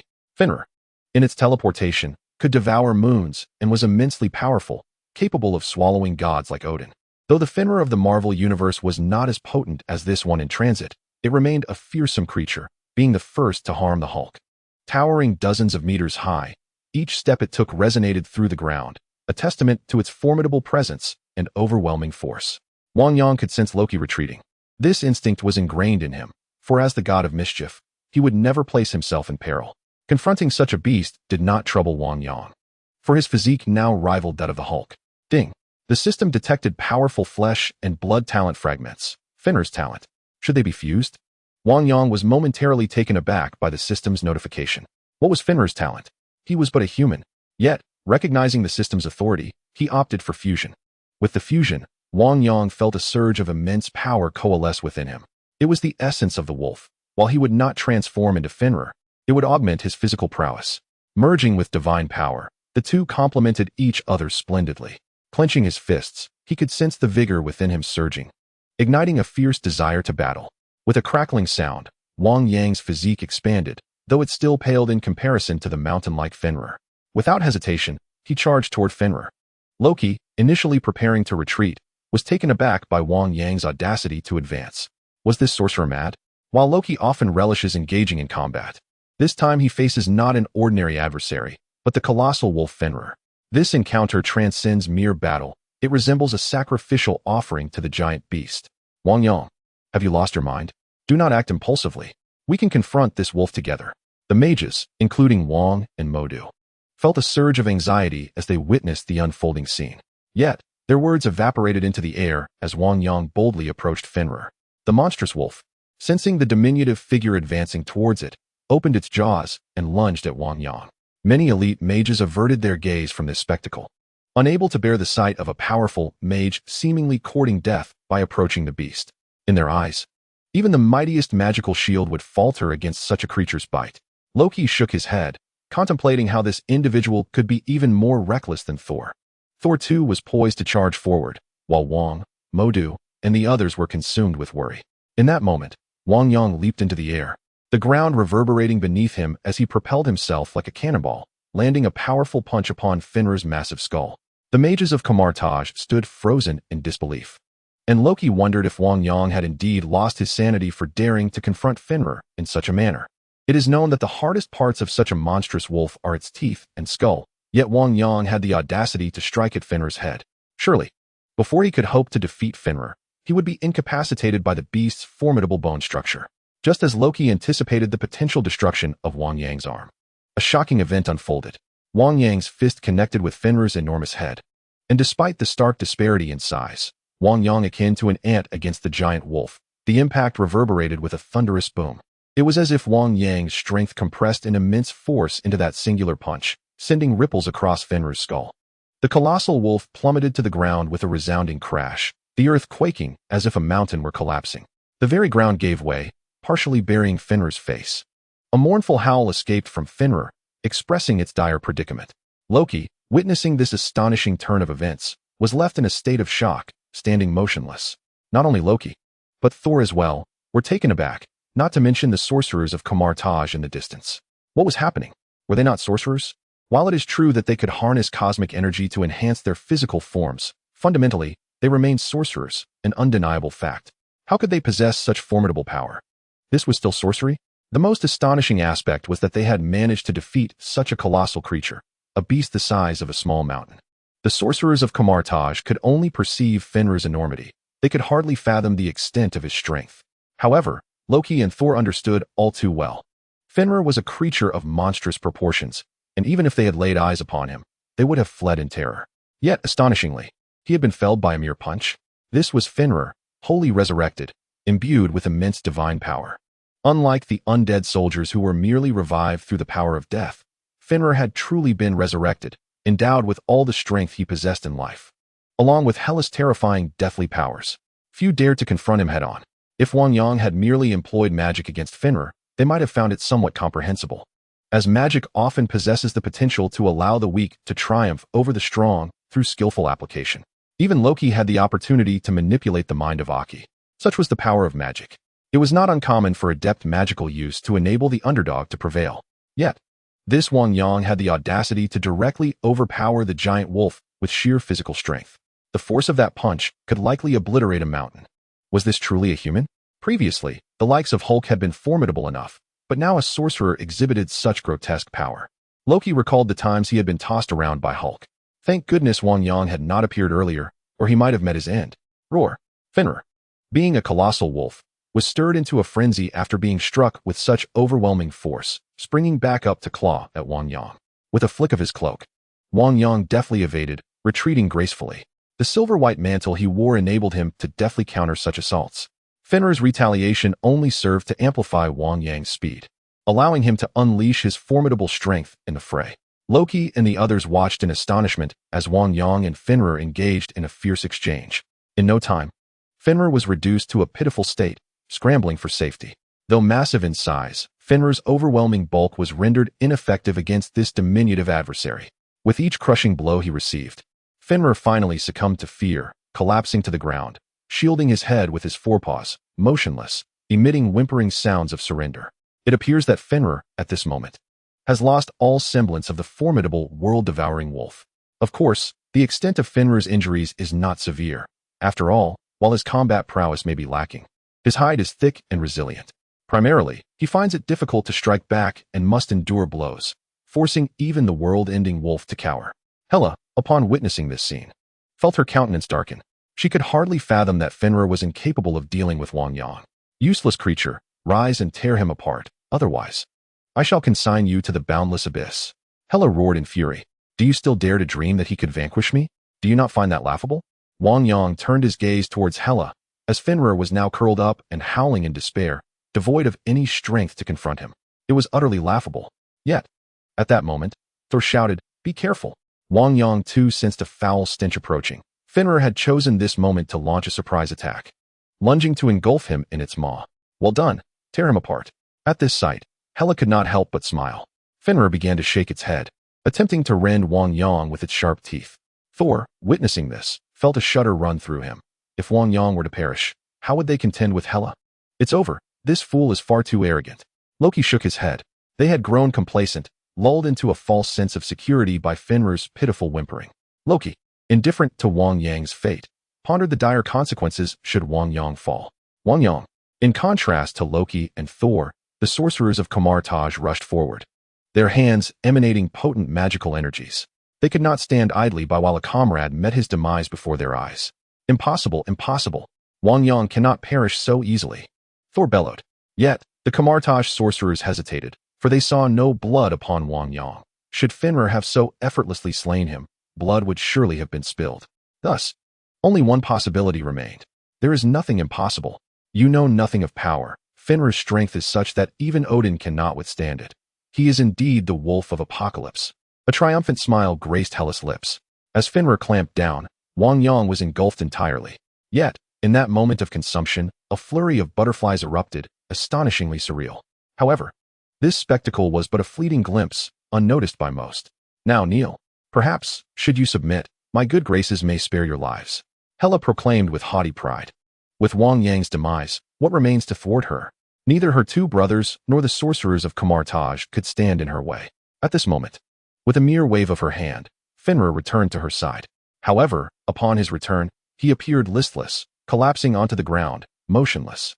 Hela sensed a hint of confusion as she cast a glance at Fenrir. Previously, he had never exhibited such lethargy. Could it be that his battle with Wang Yang had left him somewhat injured? Just then, she felt something unusual within Fenrir's body. After all, he had been resurrected by her formidable power of death, and thus possessed her essence within him. Placing her palm upon Fenrir's enormous head, she unleashed her potent death energy. In that instant, she seemed to uncover something, promptly withdrawing her hand and stepping back. Hela's transformation attracted the attention of the Kamar-Taj sorcerers, as well as Loki and Thor. They then witnessed Hela retreating, while Fenrir began to swell like an inflated balloon. Despite the anguished howls escaping his mouth, it proved futile. Soon, Fenrir had transformed into a colossal orb, his limbs also becoming round and bloated. Clearly, it was not just his belly that had expanded, but his entire being had grown. What was happening? Loki wore a puzzled expression, utterly bewildered by the unfolding events. Thor mirrored his confusion, equally at a loss. Meanwhile, the sorcerers of Kamar-Taj, including Mordo and Wang, had already conjured magical shields. Thor and Loki were still unaware of the situation. Suddenly, a deafening roar erupted, followed by a terrifying shockwave that radiated outward. Thor and Loki bore the brunt of the impact. As gods of Asgard, they managed to withstand the initial force. But in the next moment, they were sent hurtling away like kites with severed strings. Thud, thud, the powerful force crashed into the ground, leaving Loki covered in dirt and Thor hardly in better shape. They exchanged pained glances, both bewildered by the inexplicable turn of events. Struggling to rise, they turned their gaze towards the sorcerers of Kamar-Taj, who were still wielding their magical shields, having anticipated such an occurrence. As the shockwave dissipated, Loki and Thor beheld Hela standing in place, her expression exceptionally grim.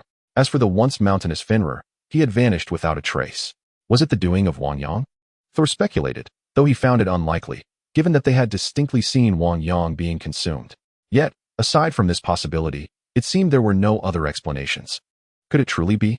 Loki's voice trembled as he spoke, incredulous that such a formidable Fenrir could meet a fate so dismembered. It was likely that not only would resurrection be impossible, but the remnants of his body would be scattered beyond recovery.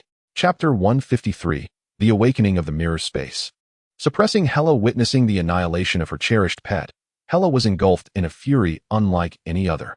The terrifying powers of death and obliteration radiated from her, the dark forces twisting and contorting as if they had taken on a life of their own. Fenrir's fragments began to coalesce, yet beneath the dissipating bones. Even Hela could not resurrect Fenrir once more. Impossible. Who dared to do this?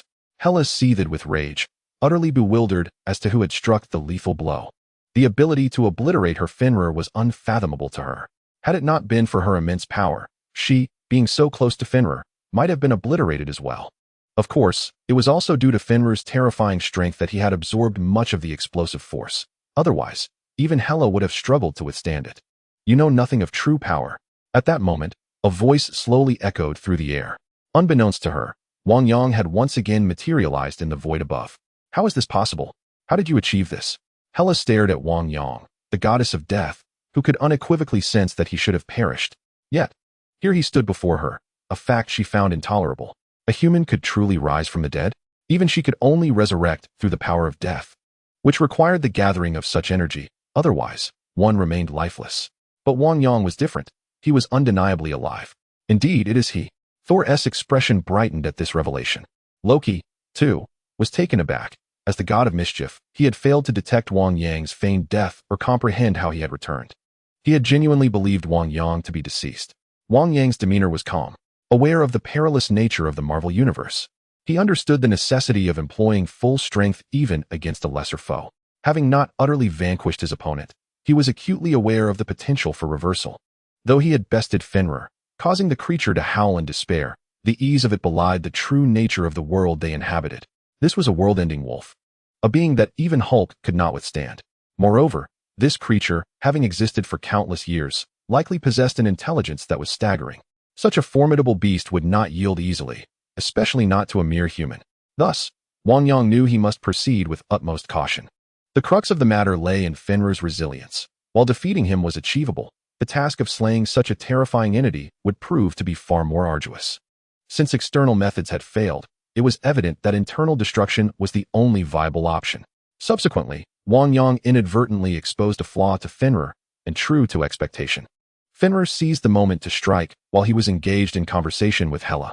He unleashed the ancient form of Hoggus, obliterating Fenrir in the process. Although Hela was seething with anger over the loss of her pet, she refrained from acting hastily. Her expression fluctuated between tumultuous emotions. She was far more astute than the brash Thor and Loki. While Earth may be modest in size, it is far from simplistic, teeming with countless formidable beings. However, Hela found herself puzzled regarding Wang Yang's true identity. As Wang Yang descended from the heavens, Wang and Modu, among others, instinctively gathered around him. They had witnessed his display of magic, yet they feared for his life. At that moment, Thor and Loki approached as well. Thor, brimming with excitement, was relieved that Wang Yang was unharmed. He had already come to regard Wang Yang as a brother. Loki, ever the schemer, began to investigate Wang Yang's capabilities. Astonished by his ability to evade danger so effortlessly. "How wonderful that you are alive!" exclaimed Thor with exuberance. Loki, intrigued, pondered that if Wang Yang possessed such formidable powers, perhaps he too could escape perilous situations in the future. "It was merely a spell," Wang Yang replied with a sense of assurance. Thor nodded, placing immense trust in Wang Yang's practical magic. As long as it was Wang Yang's magic at work, everything seemed to fall into place. Meanwhile, Loki gazed at Wang Yang with incredulity. He too was adept in magic, yet he could scarcely fathom the extent of Wang Yang's prowess. He was renowned as the foremost mage across the 9 realms and had deceived Thor on multiple occasions. His illusionary magic had reached an extraordinary level, one that even Odin, the All-Father of the gods, might struggle to perceive. However, despite his own skills, Loki lacked the confidence to replicate Wang Yang's recent feats. Wang Yang's strength was indeed overwhelming, leaving Loki in a complex state of introspection regarding his own magical abilities. "You are the most gifted mage I have ever encountered. Even Fenrir posed no threat to you." Hela inhaled deeply, gazing at Wang Yang as she spoke, her voice imbued with admiration. And so, Wang Yang, taken aback by Hela's unexpected compliment, turned to her, bewildered. He could hardly believe that despite having slain her pet, Hela regarded him with appreciation rather than ire. She continued, "Because of your extraordinary talent, I offer you one final opportunity to pledge your loyalty to me." With a wave of her hand, she spoke with great pride. Upon hearing her words, Wang Yang cast a glance at Loki. Truly, they were of the same ilk. When Loki first arrived on Earth, he seemed equally arrogant. Unfortunately, the Loki of that time was swiftly taught a lesson, particularly when Hulk tossed him around like a mere toy, leaving Loki with a lasting shadow of fear regarding the Green Giant. Before coming to Earth, Loki could scarcely have imagined such a fate awaiting him. This sister, whom he had never met, bore a striking resemblance to his own character. "Loki, it is no wonder that your sister perceives you as akin to Odin. I too believe you are Odin's true son, while Thor is merely a foundling. Just look at your sister. You appear to be cut from the same mold." At this moment, Wang Yang could not help but shrug. Initially, Thor also relished the thrill of battle, but after Odin exiled him, Thor developed a certain fondness for Earth, laying aside his pride and willing to sacrifice himself for its sake. Conversely, Loki has always pursued power, be it in the Battle of New York or in his schemes to usurp the throne of Asgard.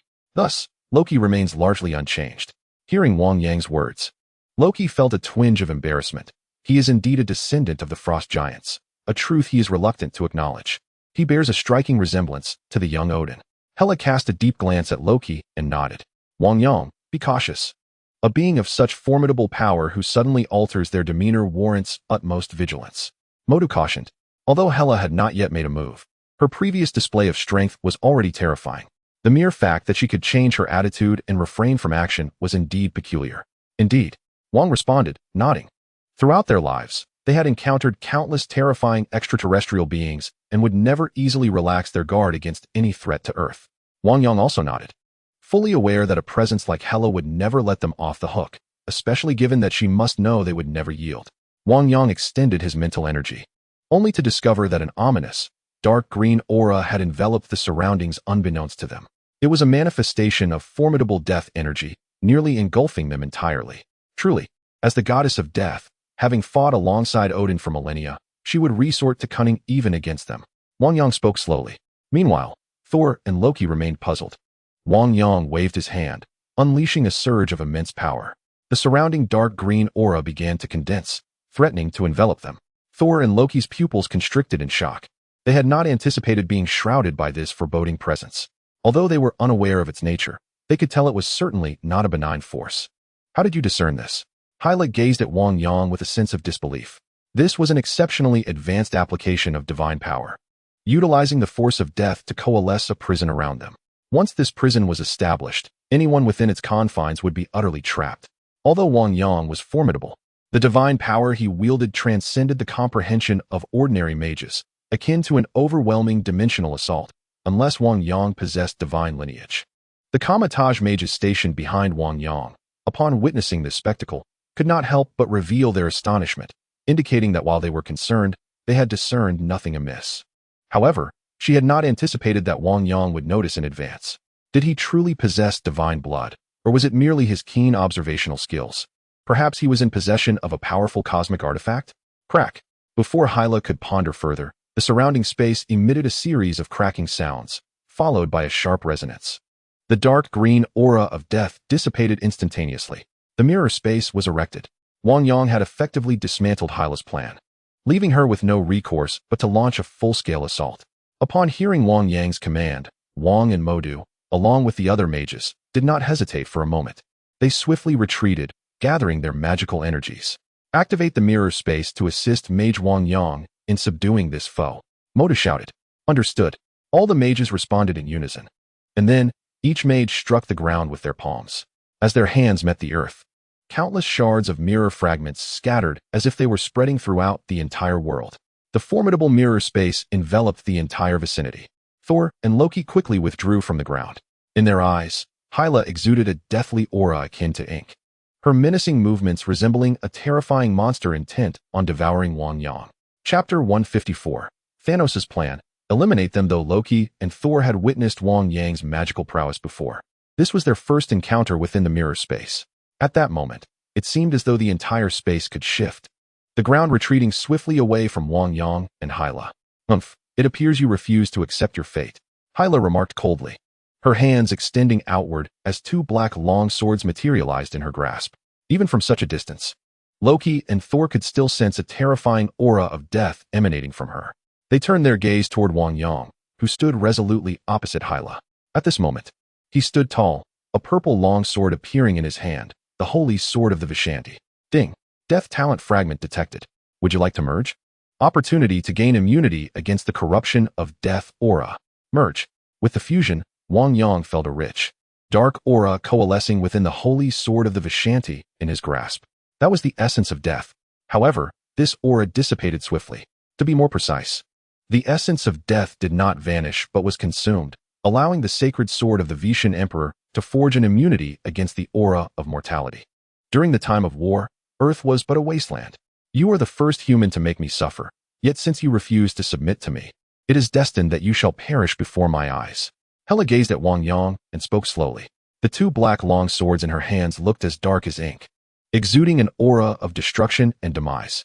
A wave of dark green divine power rippled forth, instilling a terrifying sense of suffocation. A mere glance could pull an ordinary soul into the boundless abyss. Yet, Wang Yang stood unafraid. Whether one lives or dies depends on your strength, Wang Yang replied slowly. Suddenly, Hela's left hand flicked, and the black longsword shot straight towards Wang Yang. The sword, imbued with dreadful power of death, swept toward him, as if the very air were being torn apart. Bang! Wang Yang raised the sacred sword of the Vishan Emperor to block, sending the black longsword flying to the side. Sizzle! It then plunged directly into the ground. Wang Yang turned his gaze back to the market in the distance, only to find that Hela had vanished. The power of death is not something a mere mortal can fathom. I offered you a chance to bow, yet you did not cherish it. Hela's voice echoed beside him as she seized the long sword from the ground and brought it down upon Wang Yang. A sharp aura surged forth. Wang Yang's sacred sword of the Vitian Emperor moved in response, parrying the force of Hela's strike. Bang! A terrifying shockwave surged outward. The two engaged in battle. Each clash ignited countless sparks. Though the impact seemed not overly forceful, the space around them grew unstable, and even the earth trembled violently. Numerous fissures appeared in the fabric of space. It must be noted that this mirrored space was formed by the convergence of many mages. Its strength was unquestionable. Yet, it was unexpected that the battle between the two had directly torn it apart. In the distance, the mages of Kamar-Taj were taken aback by this scene. They were well aware that within such a vast assembly of mages, they had fought before, whether during the Battle of New York or the Ultron incident. No matter how fierce the conflict, none had managed to tear the space asunder. Yet now, the fight between Wang Yang and Hela had caused such a rift. Loki and Thor, witnessing this spectacle, were filled with complex emotions. Thor observed Wang Yang, who was not losing ground against Hela, and a look of despondency crossed his face. He had once been proud of his own strength, but after encountering Wang Yang, all that pride seemed to have been shattered. Wang Yang was simply too formidable. Although Thor had never encountered Hela, it was evident that Odin's formidable nature spoke volumes about his power. Hela's strength, too, stemmed from the passage of time. She could effortlessly crush the Uru metal of Mjolnir, which housed the core of a dying star, a testament to her terrifying might. Yet, astonishingly, Wang Yang was able to withstand each of Hela's assaults with his magic. Thor found himself at a loss for words to describe the sheer terror and peculiarity of Wang Yang. Meanwhile, Loki remained silent, but inwardly he shared similar sentiments. This formidable individual not only surpassed him, the god of mischief, in cunning, but also wielded magic of staggering potency. Though both were mages, the gap between their abilities appeared vast. The sorcerers of Kamar-Taj, witnessing this spectacle, felt a wave of frustration wash over them. It seemed that any form of magic in Wang Yang's hands could unleash unparalleled power, while here, their own magical prowess diminished significantly. They sighed inwardly, relieved that Wang Yang was now a grand mage. Had he merely been an ordinary mage, the pressure on them would have been unimaginable. Unbeknownst to him, Wang Yang was entirely focused on fending off Hela's relentless attacks. His sword danced in his hand with remarkable agility, executing strikes from unexpectedly peculiar angles. Moreover, the sword could be flung, allowing Hela to find herself in its path almost instantaneously, a rather bizarre maneuver. This was how their initial encounter unfolded. Fortunately, Wang Yang was no novice. The divine sword of Vishanti illuminated the battlefield with a dazzling display of sword light, making it exceedingly difficult for Hela to penetrate his defenses. Each strike propelled Hela backward, and in the distance, a small mountain was shattered under the onslaught of the razor-sharp beams. The battle continued to unfold. Across the vastness of the cosmos, a donut-shaped spacecraft sped through the void. Deep within Titan, a colossal warship descended upon the surface, where numerous Chitauri soldiers were regrouping. Amidst the ruins, a towering purple giant strode with a calm demeanor, his eyes reflecting a profound understanding of the balance of the universe. At that moment, Black Dwarf and Corvus Glaive returned, exclaiming, "Master Thanos, we have returned. How did the mission proceed?" Thanos inquired. "Very smoothly," Corvus Glaive replied calmly. "Were you able to witness the woman in battle?" Thanos turned his gaze towards him. "Yes, I deployed a nanotransmission device there. As long as the technology is not on par with ours, it will remain undetected," Glaive explained, glancing at Black Dwarf. The Black Dwarf lifted the device in his hand and commenced the projection. Soon, the ethereal figure of Hela emerged in the air, and the lens followed her to Asgard. Hela had seized dominion over Asgard, indicating that the All-Father Odin was nearing his demise. Thanos, upon witnessing this scene, felt a sense of satisfaction. As long as Hela could eliminate all who stood in her way, his endeavor to claim the Infinity Stones on Earth would be significantly eased. However, as Hela descended upon Earth and encountered Wang Yang, Thanos' expression shifted to one of gravity. Hela's legion of the undead and her colossal wolf fell effortlessly before the sorcerer's might. Then, he witnessed this individual actually withstand Hela's assault. How could such formidable power exist on Earth? This mortal could contend with Hela on equal footing, which was unfathomable. One must remember that even at his peak, he could only match Hela when wielding the Infinity Stones, yet here was a mere human capable of resisting her, and a sorcerer at that. This revelation took Thanos by surprise. "Ebony Maw, what are your thoughts?" Thanos turned to Ebony Maw, speaking slowly. Ebony Maw was one of his most powerful subordinates. Observing the screen, he replied, "My illustrious Lord Thanos, I fear I may not be his equal." Endowed with prodigious mental strength, Ebony Maw could manifest magic with a mere thought, a magnitude of psychic power that few could withstand. Thus, even ordinary sorcerers posed no challenge to him, as he could sever their mental faculties, leaving them powerless. However, employing such tactics against Wang Yang was utterly implausible. Even from a distance, he sensed Wang Yang's formidable mental prowess. Otherwise, he would not have perceived Hellas' movements so swiftly. Confronting such a master was beyond his capabilities. Moreover, even if he could suppress the opponent's magic, the sheer physical strength of Wang Yang was something he could not withstand. Thanos, unfazed, redirected his gaze back to the projection. His expression remained impassive, yet the flicker in his eyes betrayed a tumult of emotions beneath his calm facade. Just then, a surge of blinding light flashed across the screen. A terrifying aura seemed poised to burst forth from the display, prompting even the typically composed Ebony Maw to take a step back. Boom! The projection device shattered into pieces. What an astounding force, capable of damaging even the surveillance equipment. The Black Dwarf could not help but exclaim, discarding the now-ruined device. "Ebony Maw?" Thanos stared at the damaged apparatus, and after a prolonged silence, finally spoke. "My Lord Thanos." Ebony Maw knelt on one knee, placing a hand upon his chest. "Go to Earth and project their battle for me. This matter is of utmost importance, as it pertains to my future preparations," Thanos declared gravely. "Indeed, my Lord Thanos. However, should the opportunity arise, do we not need to take action?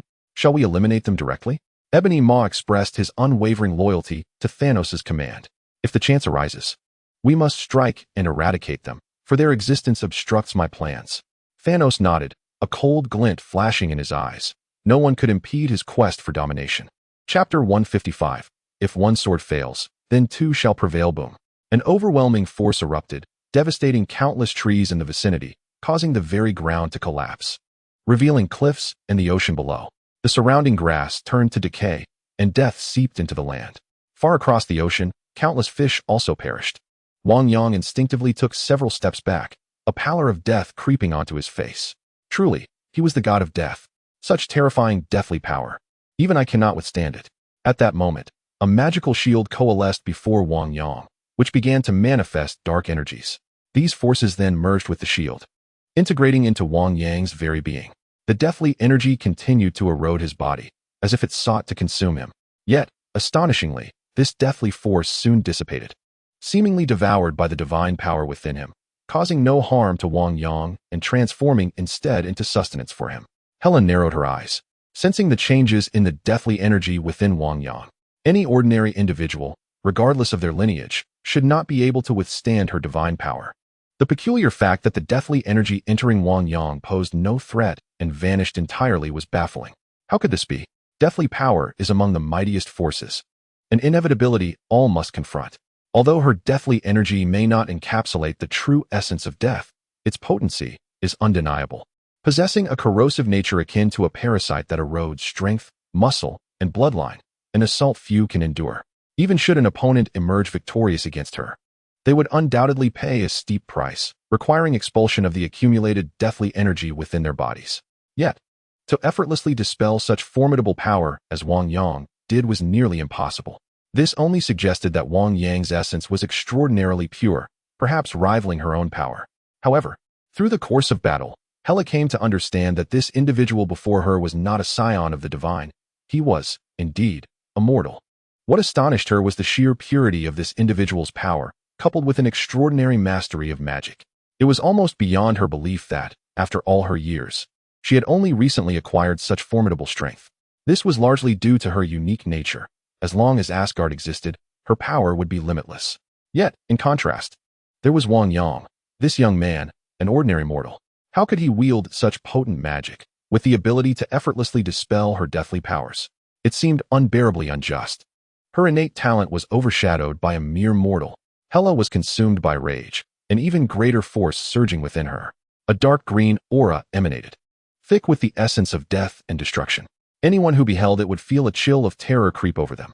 This time, I shall end you. Hela's gaze darkened as she fixed it upon Wang Yang, the dense black-green aura coalescing around her. Within that murky mist, sharp swords began to materialize, all forged from the very essence of the dark green fog. Wang Yang's expression grew grave, sensing an immobilizing force enveloping him. Then, at that moment, a surge of divine power erupted within him. He regained his ability to move, though he did not act immediately, surprised by the extent of Hela's terrifying strength that had managed to restrain him. Yet, he was curious to see how she would proceed. A smile crept onto Hela's face as she realized her power had rendered Wang Yang motionless, although he posed a considerable challenge. With her numerous undead legions and giant wolves already vanquished, she was in need of assistance to conquer the universe.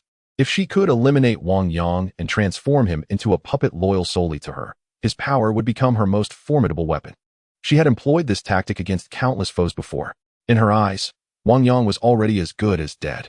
Suddenly, Hela's eyes widened, not because she was about to strike, but because she witnessed Wang Yang charging towards her with his sword drawn. He fearlessly approached, undeterred by her deathly power. Hela's expression darkened. She had locked onto his soul, and as long as her will remained strong, he should have been unable to move. She had clearly established that lock just moments before. Such an occurrence, breaking free from a soul lock, was unheard of unless she had failed to establish it in the first place. Yet, here was Wang Yang, not only defying her binding, but doing so with astonishing speed. Hela narrowed her eyes. Seeking death, are we? With a sharp command, she unleashed a volley of swords formed from the dark green mist. In a swift motion, Wang Yang raised the divine sword of the Vishan Empire, slicing through the air with a resounding crack. Strangely, although the sacred sword of the Emperor of Weishan had clearly struck, there was no alteration. It merely passed through the verdant blade as if the swords were not corporeal entities at all. You cannot obstruct them. These are the swords of death, lacking physical form, capable of assaulting only the soul, which is their ultimate target. At that moment, Hela's voice echoed. Wang Yang's countenance shifted. He took a step back, and as he raised his hand, the sacred sword of the Emperor of Weishan vanished from his grasp. He began to chant, summoning a colossal magical shield into his hands. It was none other than the most formidable defensive spell from Kamar-Taj, the Shield of Seraphim.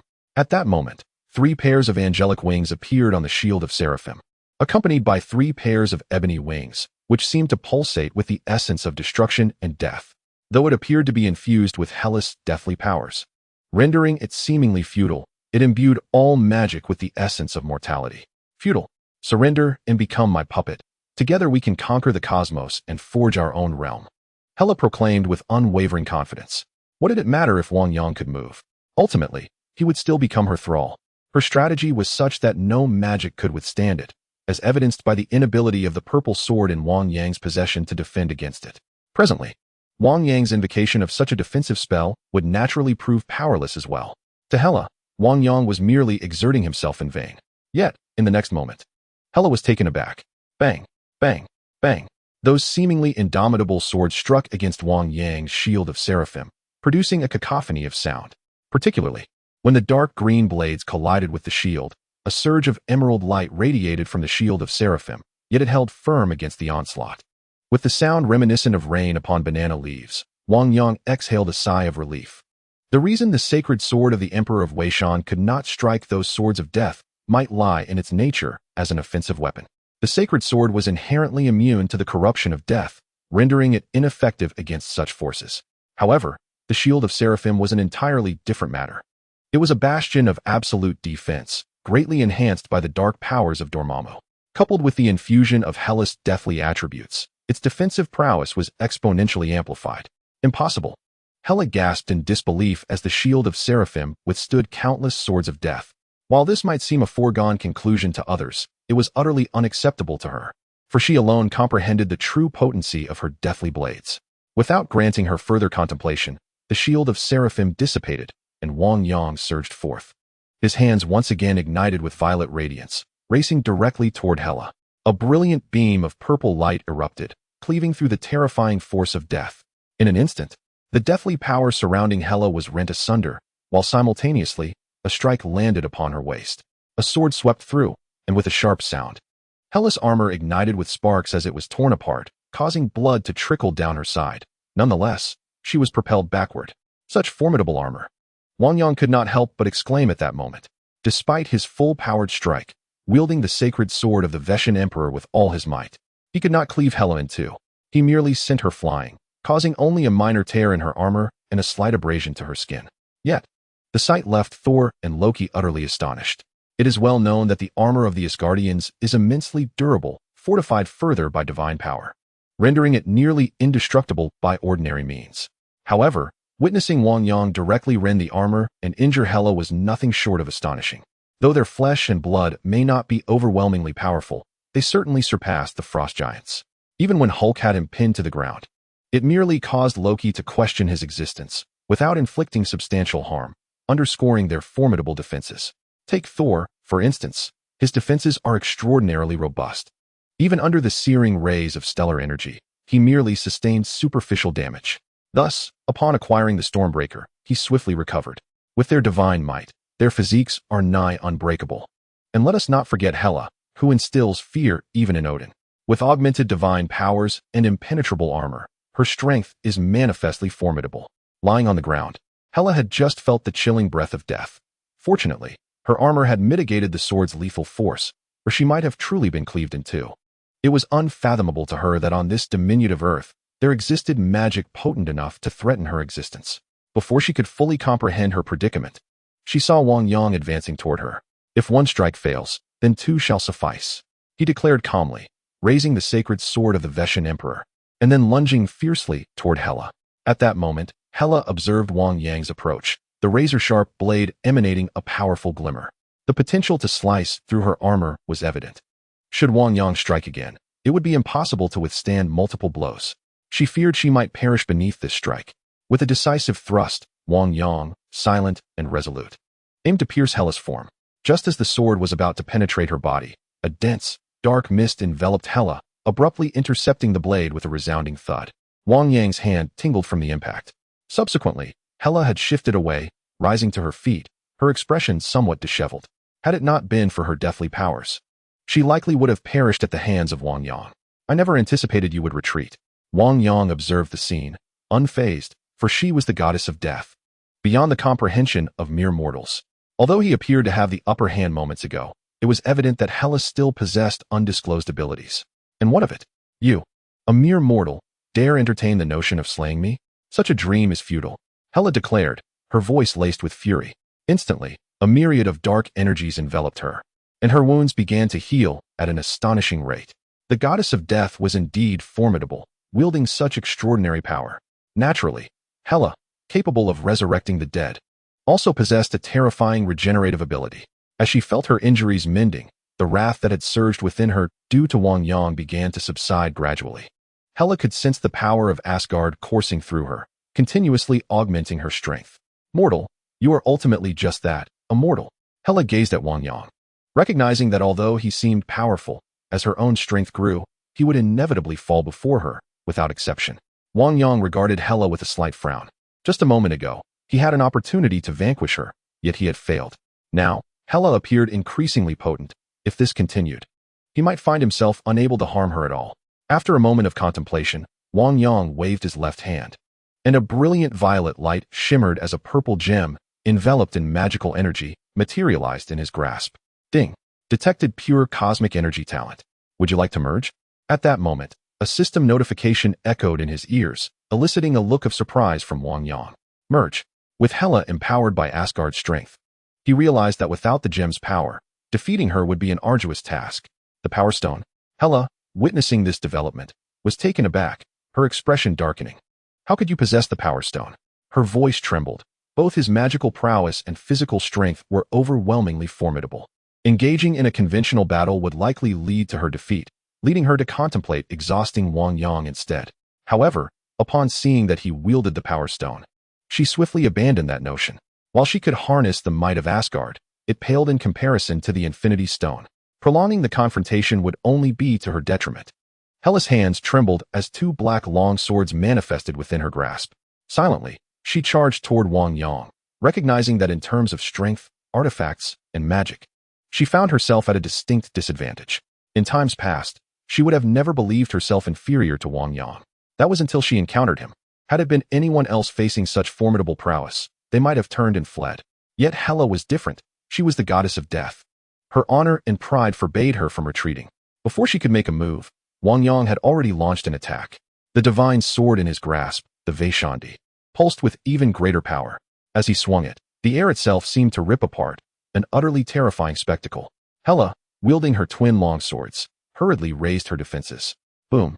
A magnificent violet light erupted, forcing Hela to stumble back several meters. Suddenly, she seemed to sense something, her gaze snapping upwards to witness countless beams of violet light descending, bringing with them a dreadful force. Hela found herself retreating step by step. In that moment, she was astounded to realize that this young man's power had indeed undergone a significant enhancement.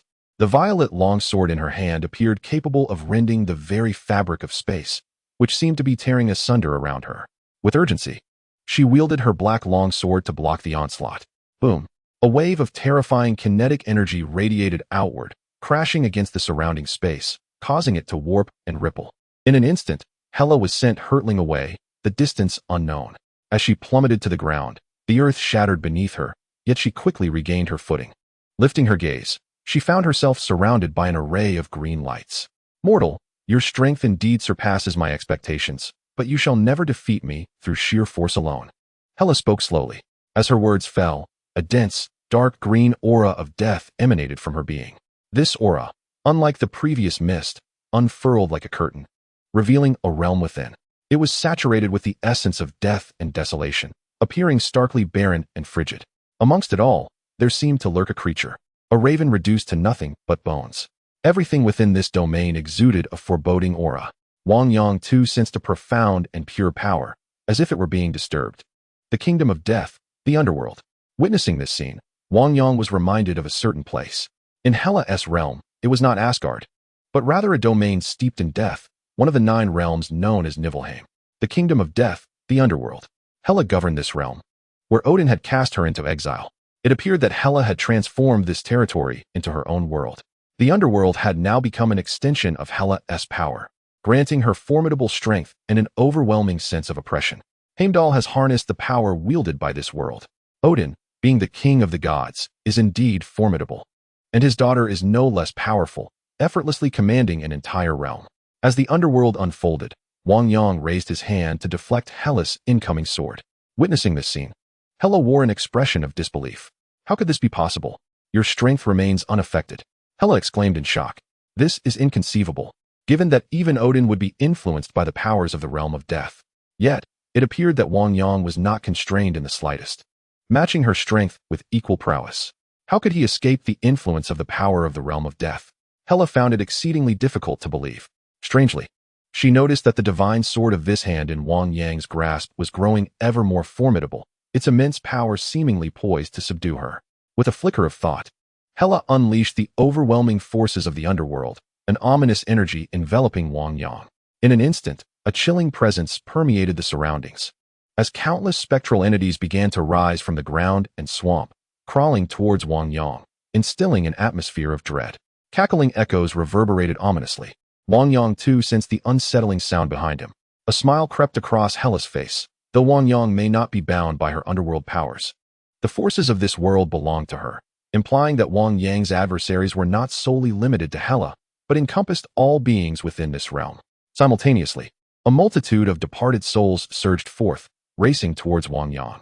"Mortal, how much strength do you possess to contend with these forces?" Hela addressed Wang Yang slowly, having already perceived the countless spirits surging towards him. Wang Yang, attuned to his surroundings, discerned the approach of numerous formidable apparitions. As they converged upon him, a magical shield materialized around him. Bam! Bam! Bam! The formidable defenses repelled the encroaching spirits. The infinity stone in his left hand radiated immense power, perfectly complementing the magical seal, enabling Wang Yang to absorb its energy, thereby amplifying the might of the divine sword of this hand. An aura of terrifying heat enveloped the scene, and Hela's expression grew increasingly grim. Ordinarily, no one in her realm could withstand such forces for long. Even Odin would struggle. Yet, the Wang Yang before her not only withstood the overwhelming power of death, but also exhibited no fear of the underworld's energy. It seemed there was nothing that could counter this Wang Yang. With a thundering sound, Hela staggered back, her countenance darkening. Wang Yang surveyed the surrounding darkness and suddenly noticed that the energies of the underworld surrounding the divine sword of this hand were beginning to dissipate. Evidently, after he absorbed the powers of Hela and the infinity stones, his divine sword of the Vishanti began to dispel Hela's formidable energy. "Mortal, while this world may not confine you, your strength cannot rend its fabric either." Ultimately, when your power is exhausted, you will inevitably become a denizen of my underworld. Although Hela retreated a few paces, unable to vanquish this mortal, she knew he would not escape unscathed. Once Wang Yang's strength waned, he too would succumb to the embrace of her realm. Wang Yang cast a fleeting glance at Hela, disregarding her entirely, and unleashed a powerful strike. A surge of radiant purple light erupted forth, scattering in every direction. In an instant, the terrifying black-green energies surrounding him dissipated, akin to snow melting under the sun. Hela's expression shifted dramatically upon witnessing this spectacle. The essence of death is fundamental to this world. Should it falter, her realm would lose its power. Chapter 157. Your greatest mistake was coming to Earth. Cease this at once. Hela's countenance darkened. Although her powers stemmed from Asgard, the absence of her realm would severely diminish her strength. Countless bones manifested around Wang Yang, descending upon him with relentless force. These bones rained down, and in the blink of an eye, Wang Yang found himself buried beneath them, despite having activated his shield to deflect their assault. Yet, as the bones fell, he discerned an unsettling strength emanating from them. They bore a potent essence of death, and eerily, it seemed as if these bones were alive, emitting mournful wails, especially the skulls. Hela gritted her teeth, her expression darkening further. These bones represented the spoils of her countless battles. Each one belonged to a foe worthy of her respect. They were imbued with the lingering power of their former lives, representing a formidable force within the underworld. As Wang Yang dispersed some of the deathly aura, the realm instinctively generated its most potent defenses. Witnessing Wang Yang's ability to counteract her underworld strength intensified Hela's anxiety. She resolved to harness this formidable power to eliminate him once and for all. At that moment, an overwhelming force of death radiated from her. As her essence infused the bones, the souls of the powerful warriors trapped within began to awaken, manifesting amidst the skeletal remains. Their anguished screams echoed painfully, the piercing sound waves causing Wang Yang's eardrums to throb. He surveyed the encircling bones, held at bay by his magical shield, his expression growing somber. The divine sword of the Vishanti in his grasp emanated a deep purple brilliance, and soon, this terrifying purple energy began to expand. However, Wang Yang did not act immediately. Instead, he channeled the energy within him, as well as the power of the gem in his left hand, into the holy sword of the Mountain Emperor.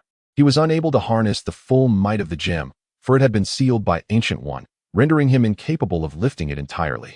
Nevertheless, even a fraction of the gem's power rendered Wang Yang immensely formidable. The holy sword of the Mountain Emperor underwent a transformation. Infused with hellish death energy, coupled with the formidable force of the Infinity Stone, the sword's power was magnified exponentially.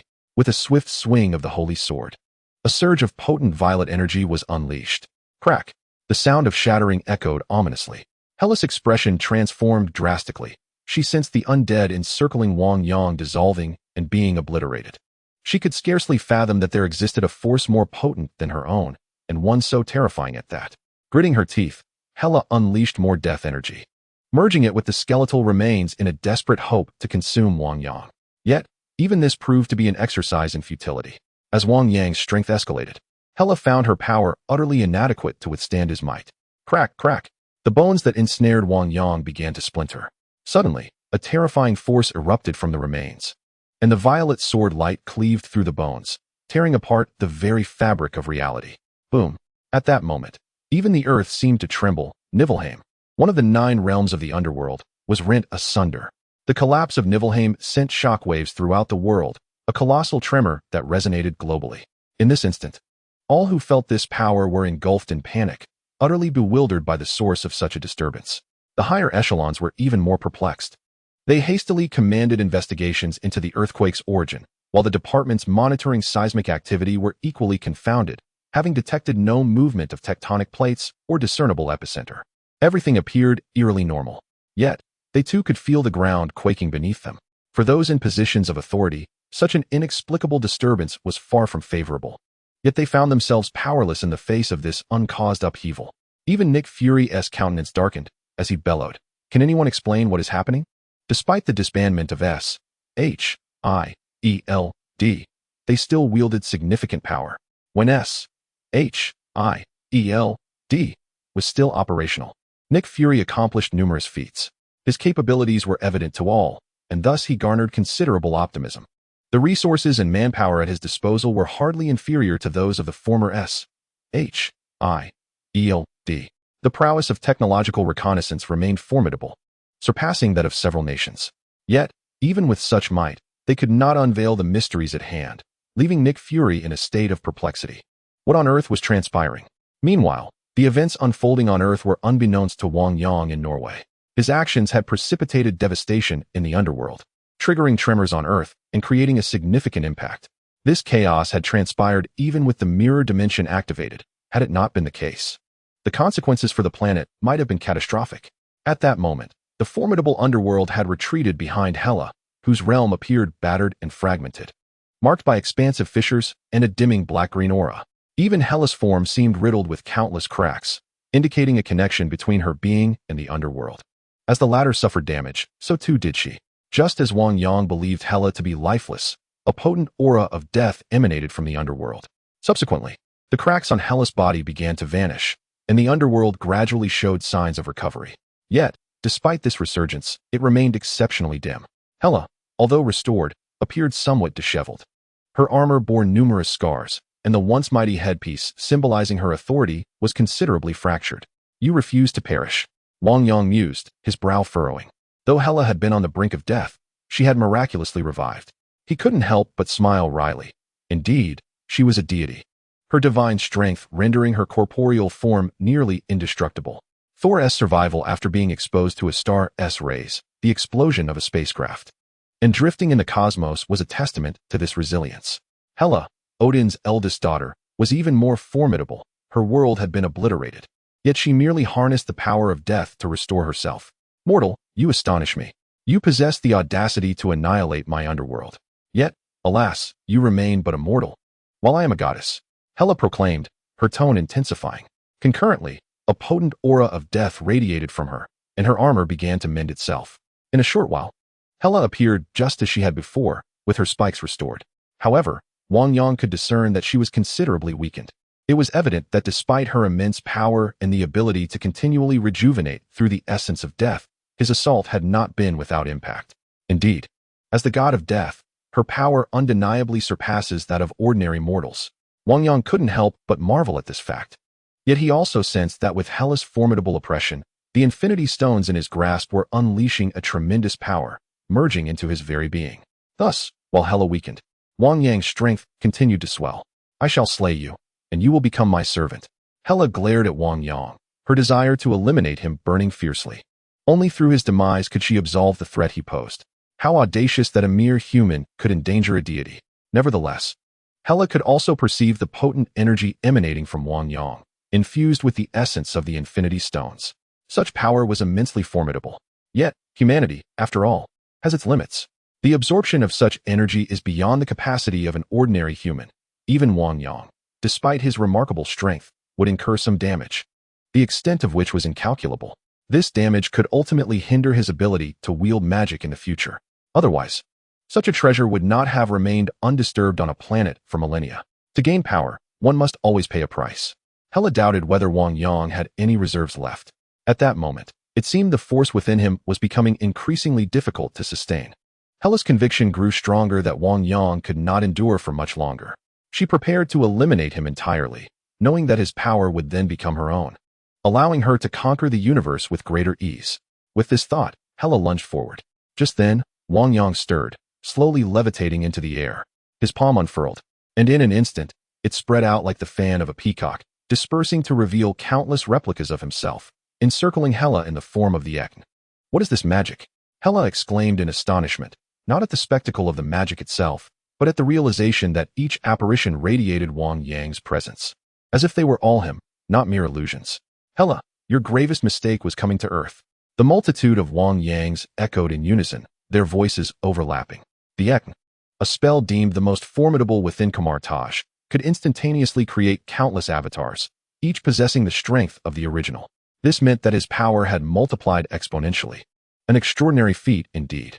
If this magic were not constrained by time, perhaps no entity in the universe could rival a Kamar-Taj sorcerer. However, at this moment, Hela stood before him. Upon finishing his declaration, Wang Yang concentrated his magical energy in his palm and, with a swift motion, unleashed a torrent of purple magical chains that surged forth, ensnaring Hela completely. In an instant, She found herself bound tightly by an overwhelming number of chains. A powerful force infused with the essence of the Infinity Stones radiating from them, capable of obliterating all in its path. Hela sensed the looming threat, an instinctive aura of death emanating from her being. The essence of mortality intertwined with the power of the Infinity Stones and the force that dispelled death's presence. An eerie spectacle unfolded. Hela and the magical chains emitted a series of cracking sounds, and moments later, both Hela and the chains were petrified. Subsequently, a radiant purple light erupted from within, dazzling in its brilliance. A thunderous roar resounded, shaking the very foundations of existence. Chapter 158. The Progeny, Hela Survives? The formidable purple light seemed to bear the essence of annihilation. In an instant, this immense power radiated outward, causing even Hela's resilient URU metal armor to crumble beneath its might. Hela was utterly obliterated. Meanwhile, high above Earth, a donut-shaped spacecraft hovered in the void of space. Inside the vessel, Ebony Maw and Black Dwarf observed the projected images of Earth. With their advanced technology, viewing scenes from Earth was a trivial task. They had initially intended to intervene when King Yang engaged in battle alongside Hela. However, witnessing the sight of hundreds of King Yangs cloaked in silver mantles, floating in the ether, instilled a sense of trepidation within them. Ebony Maw, adept in the arcane arts, had never encountered such a terrifying display of magic before. Each manifestation appeared to possess the strength of the original, a feat he had never seen replicated, even with divine avatars. Should we proceed with the attack? Black Dwarf hesitated. Despite his formidable power and simplistic mindset, the horrific scene before them left even him reluctant to confront it. If they were to attack, escaping would likely become an impossibility. Particularly unsettling was King Yang's proclamation. Your greatest mistake was coming to Earth. In the past, Ebony Maw would have launched an assault without hesitation, but now he faltered. Just then, a voice boomed through the air, Thanos. A projection materialized before them, emanating an aura of immense authority that sent a shiver through Ebony Maw. Esteemed Lord Thanos. Ebony Maw knelt on one knee, and Black Dwarf followed suit. Retrieve Gamora for me. Remember, I want her alive. Not a single hair should be harmed. Upon hearing this, Ebony Maw promptly replied, As you command, my lord. The projection then vanished. With determination, he declared, Let us embark. To Gamora? Ebony Maw rose, steering the spacecraft away. Meanwhile, on Titan, Thanos sat upon his throne, gazing at the other three members of the Black Order. Prepare the army. We shall invade the void. Thanos spoke slowly. My lord, that is the Collector's domain. Proxima Midnight voiced her uncertainty. Standing beside her were Corvus Glaive and Supergiant. The Black Order can be regarded as Thanos' most formidable allies. However, they harbor certain trepidations regarding the powers that exist within the cosmos. The Collector wields considerable influence, and even with their might, they may encounter challenges. Thanos merely cast a glance at General Corvus Glaive before articulating slowly, Once he is eliminated, this territory will no longer belong to him. Though Thanos spoke with an air of tranquility, it was imbued with an unmistakable dominance. Yes, my lord, proclaimed Corvus Glaive, alongside Dark Neighbor and Supernova. As they knelt in submission, they then turned to rally their forces. Despite his outward calmness, which suggested complete control, Thanos' grip on the armrest of his throne tightened, revealing that his inner turmoil belied his composed facade. He had just witnessed the battle between Wang Yang and Hela, and the sorceress's display of power was nothing short of terrifying. In his pursuit of his ambitions, he recognized the necessity of obtaining strength surpassing that of the sorceress. Only the power of the Infinity Stones could grant him such formidable might. Securing just 2 of the Infinity Stones would significantly augment his power. And Thanos' gaze drifted towards the gauntlet in the distance, a glimmer of determination illuminating his eyes. On Earth, the scene of Hela being utterly obliterated left all the sorcerers, as well as Thor and Loki, in a state of shock. They could scarcely fathom that Wang Yang possessed such fearsome magic. In an instant, he had transformed into a multitude of avatars, each possessing the strength of his true self, effectively sealing Hela's entire being. A terrifying force erupted from within, reducing Hela to mere ashes. Wang Yang. At that moment, Mordo could not contain his astonishment. Countless figures of Wang Yang in the sky coalesced back into one, and he descended, seemingly drained of all energy. Mordo and the other sorcerers, along with Thor and Loki, approached him with concern etched on their faces. Wang Yang, are you all right? Mordo inquired, his voice tinged with worry. Not only Mordo, but the other sorcerers were equally anxious. They were immensely grateful for Wang Yang's intervention. Without him, they would have been at a loss for how to confront Hela. I'm fine. It's just that the magical expenditure was excessive. Wang Yang replied with a wry smile. His magical prowess had been significantly augmented through the fusion of others' powers, rendering him immensely potent.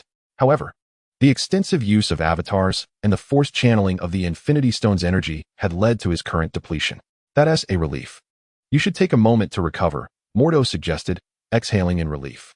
The Supreme Sorcerer was nowhere to be found, and should anything have befallen Wang Yang, they would undoubtedly face his wrath. Fortunately, Wang Yang was unharmed, and it was time for them to address the situation at hand. Master Sorcerer, how shall we proceed with these matters? Although the matter concerning Hela has concluded, the ground remains littered with countless bones. Despite Hela's demise, these remains continue to exude a terrifying aura of death. Should this malevolent energy spread haphazardly, it would undoubtedly cause undue distress to ordinary individuals. Naturally, they would not allow such an occurrence to transpire. Even the esteemed mages, including Modu and Wang, found themselves perturbed. The essence of death posed a significant threat even to their formidable powers. At this moment, they were faced with a dilemma, for this aura could corrode their magical abilities. And being mere mortals, the impact was immense. Wang seemed to grasp the situation.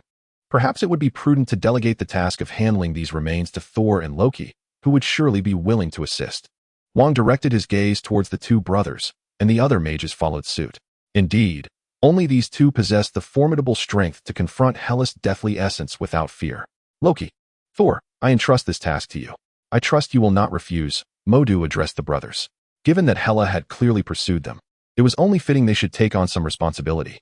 Of course, Thor nodded, fully aware that had it not been for Wang's intervention, they would likely have met a dire fate, unable to navigate the situation with such ease. Loki, let us handle this together, Thor urged, while Loki hesitated, contemplating whether such a task was befitting of a prince of Asgard. However, upon feeling Wang's gaze upon him, he shuddered and quickly acquiesced. Certainly, certainly. After all, he had just witnessed Wang vanquish Hela, and the memory of her strength, able to shatter Mjolnir with a single hand, was fresh in his mind. Thus, the two began to diligently attend to the task at hand, determined to rectify the situation. The other mages departed, as the ordeal had concluded, and they needed to return to their respective duties. Wang took it upon himself to oversee Thor and Loki. He was content to watch them as they worked while he recuperated. Yet, a lingering doubt troubled Wang's mind. Was Hela truly dead? In the film, she had been pierced by Surtur's sword and cast into the sea, with Asgard laid to ruin, and thereafter she had not re-emerged. No one knew for certain if she had perished. Now, having personally defeated Hela, he still felt uncertain. Had a deity of death truly met her end? Was it conceivable that such a being could simply cease to exist? Although this deity was somewhat narrow in scope, merely regarded as a god in Asgard, to many other formidable entities, Hela was hardly noteworthy. However, it is undeniable the formidable nature of Hela.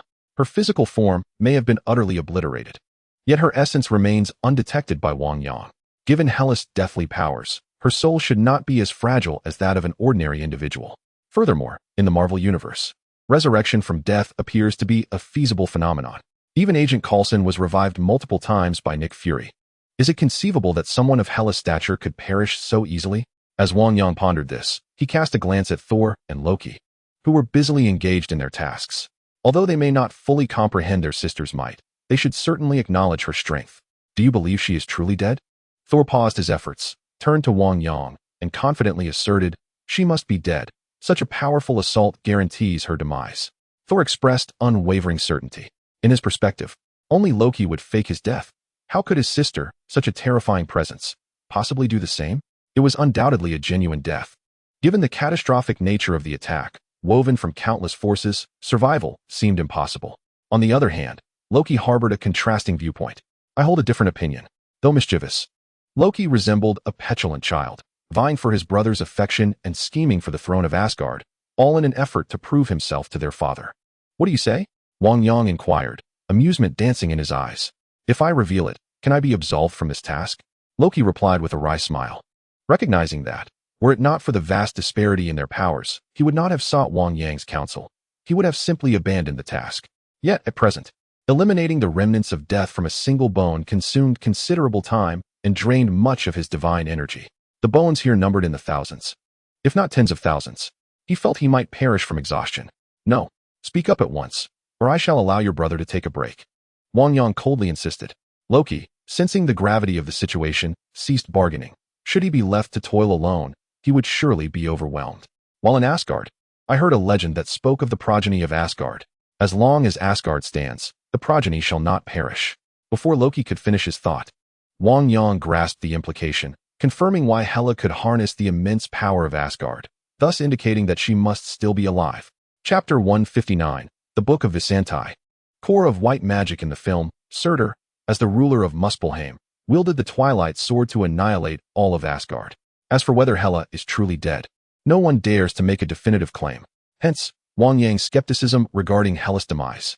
Nevertheless, with Asgard still intact, her survival seems the norm. Now, Wang Yang contemplated whether it might be best to obliterate Asgard entirely. However, after some contemplation, Wang Yang ultimately decided against it. Asgard still harbored many souls. Odin's followers remained. Even after Asgard's destruction, they were besieged by Thanos' forces, resulting in numerous casualties. It would be prudent to grant them a sliver of hope, perhaps. If Asgard were not annihilated, circumstances might improve considerably. By the time Hela returned, an indeterminate span of time would have passed. It was best to defer matters until then. Perhaps, upon Hela's return, his own strength would have significantly increased, rendering the confrontation with her far more manageable. Just as these thoughts crossed his mind, a portal materialized before them. Thor and Loki seemed to sense it as well, turning to investigate. Wang Yang followed their gaze and beheld two familiar figures. The Sorcerer Supreme. Father. Wang Yang, along with Thor and Loki, hurried towards them. Wang Yang felt a twinge of surprise. While he knew that Ancient One would not easily succumb to Hela, he had not anticipated her return at this moment. Thor and Loki were equally astonished to see their father once more. As Thor and Loki approached, Hela relinquished Odin to the two brothers, who supported their father to a nearby spot. Ancient One and Wang Yang granted the trio some privacy. Did you kill Hela? Ancient One inquired, observing the three seated together on a stone at the cliff's edge, engaging in a heartfelt conversation. Earlier, she had escorted Odin away from Asgard, choosing not to head directly to Earth, but rather to another planet to evade Hela's pursuit. After allowing Odin a brief moment to recuperate, she intended to return to Earth but sensed formidable energies emanating from the planet, making it difficult to open a portal. It became evident that Hela had ventured to Earth, and only now, with the atmosphere having settled, could they finally teleport here. Given that the aura here had calmed, did it not imply that Hela had been vanquished by Wang Yang? Perhaps, but perhaps not. Wang Yang shook his head, knowing Hela was a progeny of Asgard. He did not believe she could be entirely extinguished. Perhaps?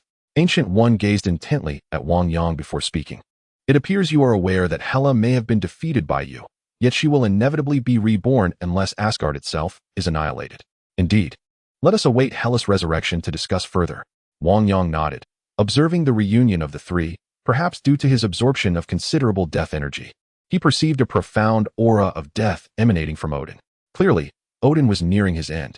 Odin, the All-Father, he cannot have much time left, Wang Yang murmured. Following the battle with Hela, Ancient One nodded, casting a glance at Odin, and remarked, he had little time remaining. This encounter has irrevocably ushered him into death. He has only persevered until now to see his two sons once more. Ancient One sighed deeply. Wang Yang remained silent, gazing at the three mortals before him. I love you all, my children. Odin addressed his two sons. This time, you have done remarkably well in thwarting the goddess of death. However, my life has reached its inevitable conclusion. Remember, Asgard is never merely a place. Thor and Loki regarded Odin, their emotions a complex tapestry. As deities, they could sense their father's life force gradually waning. With Odin's final utterance, he transformed into a radiant golden light, soaring towards the sea, dissipating before their very eyes. Yet, sorrow enveloped Thor and Loki. They had hoped to reunite with their father, to escape the agony of parting, but ultimately, they could not evade the finality of death. Odin still passed away before them. They lingered in silence, unable to rise. Brother, Loki turned to Thor, his heart heavy. Ultimately, Loki had sought his father's attention, which motivated his actions against him. Now that their father was gone, his grief was scarcely less than Thor's.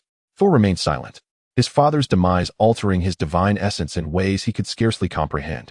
After a prolonged silence, Thor resumed gathering the scattered bones. Loki wished to speak, but ultimately remained voiceless. Wang Yang observed the two, yearning to offer words of comfort, but the Ancient One halted him, signaling that it was unnecessary. Wang Yang nodded, understanding that the Ancient One had witnessed countless births and deaths, her emotional responses tempered by experience. In comparison, Wang Yang's understanding of such matters was still rather feeble. Once Thor and Loki had thoroughly vanquished the remnants of bone, they returned to Asgard. After regaining his composure, Wang Yang accompanied the Ancient One back to Kamar-Taj. Following his encounter with Hela, he recognized that his strength was still insufficient, and he would inevitably have to confront Thanos, this being who had been shunned even by his own parents due to his perceived ugliness.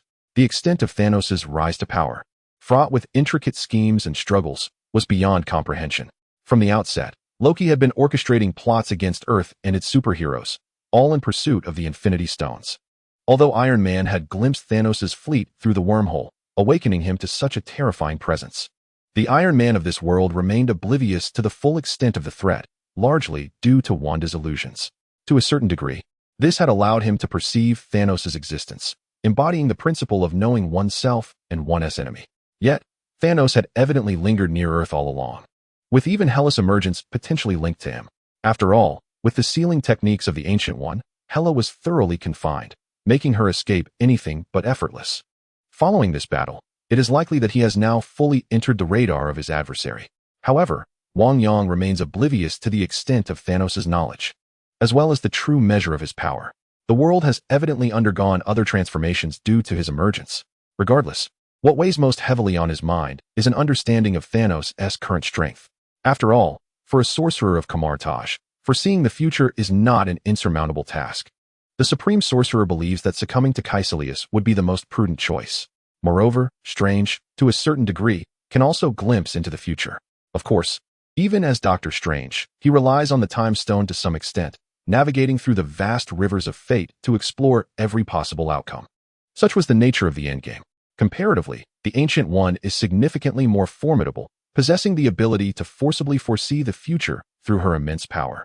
Wang Yang is averse to relying on the Time Stone, as it is an external object. Without it, his strength, while not entirely extinguished, would undoubtedly dwindle to a mere shadow of its former self. One day, the Ancient One sought out Wang Yang, wishing to confer upon him a significant tome. Supreme Sorcerer, you called for me. Wang Yang arrived at the Supreme Sorcerer's tea room, where the Ancient One stood to the side, seemingly awaiting his arrival. Upon noticing Wang Yang, she nodded and said, "You've come, please sit." He complied and took a seat. The Ancient One then spoke. "I would not normally bestow this grimoire upon just anyone, but your prowess is now sufficient to peruse this ancient text." It seemed she had prepared herself mentally to make such a significant decision, and Wang Yang felt a surge of surprise. While he was unaware of the nature of this magical tome, its importance was evident given the Ancient One's solemnity. With a flicker of light, the Ancient One produced a remarkably ancient-looking grimoire and handed it directly to Wang Yang. Upon examining it closely, he found himself astonished. The Book of Vishanti? The Book of Vishanti, as the name suggests, was composed by the Vishanti themselves, indicating its unparalleled power. For the sorcerers of Kamar-Taj, this tome likely surpasses even the Infinity Stones in value. It is a supreme compendium of magic, meticulously refined through countless generations of grand sorcerers, serving as the very foundation of white magic among their order, a veritable Bible for the sorcerers. This revered volume had remained in the hands of the Supreme Sorcerer, the Ancient One, yet it was also bound by the Vishanti's enchantments, permitting the spells within to be utilized solely for defense, never for offense. This book has long been held by the Supreme Master Gu-Yi, and no one has had the opportunity to behold it. It is unexpected that Gu-Yi would take the initiative to bestow this tome upon him. "Take it and study. Whatever you glean will be your own fortune," Gu-Yi remarked with a faint smile as he gazed at Wang Yang. "Thank you, Supreme Master." Wang Yang's face lit up with surprise. He then turned and departed, while Gu-Yi watched his retreating figure, a smile gracing his features. "I hope you surpass my expectations," Gu-Yi murmured softly. After leaving Gu-Yi's tea room, Wang Yang returned to his chamber and began to examine the book. As he opened its pages, a multitude of runes danced before his eyes, each transformation of white magic unfolding in his perception. A glimmer ignited in Wang Yang's gaze. Truly, it was unfathomably profound. At that moment, the system's notification chimed. Ding. Detection of fragments of the magical talent of the Veshan Emperor. Would you like to merge? With the system's prompt, a look of delight crossed Wang Yang's face. In the past, he had only absorbed fragments here and there. Though powerful, his mastery of white magic was not unparalleled. However, with the absorption of the Veshan Emperor's talent fragments, his power would increase significantly. More accurately, he had genuinely attained a level of strength akin to that of a master like Gu-Yi. Both Odin and Gu-E possessed godlike power, capable of annihilating planets with ease. Through absorbing Ego's strength, he had reached a semi-divine level. If he were to manifest the form of Akin, he could achieve full divine status, thus enabling him to vanquish Hela with the power of the Infinity Stones. Now, with the fusion of the mighty Veshan Emperor's essence, he had transcended this threshold, marking his ascension as a true powerhouse. Unbeknownst to Wang Yang, his breakthrough had stirred a tempestuous upheaval. The entire Kamar-Taj was shrouded in ominous clouds, as though a dark curtain descended from the heavens, seemingly within reach of one's hand. Moreover, a colossal storm brewed overhead. At that moment, Wang Yang, ensconced in his room, remained oblivious to the unfolding events. Strangely, Kamar-Taj sensed this terrifying transformation, yet upon investigation, they felt no tangible change. It was as if an alteration had occurred, but when they sought to perceive it, it vanished without a trace, a most peculiar phenomenon. This bizarre occurrence naturally astonished the mages of Kamar-Taj, instilling in them a sense of unease. More importantly, they found themselves unable to sense the cosmic energy, whether from the universe or the dimensional space. It felt as though they were isolated. In that moment, not just an ordinary mage, but even a grand sorcerer would have felt a sense of panic. Only Modu remained somewhat composed. He promptly sought out the Supreme Sorceress. The Supreme Sorceress. Modu hurried to the tea room. At that moment, the venerable Ancient One was calmly sipping her tea, seemingly unaffected by the changes occurring outside. Remain calm, she advised serenely. Supreme Sorceress. Outside, Modu furrowed his brow, eager to elaborate, but the Ancient One interrupted him with a smile. There is no need to worry about what is happening outside.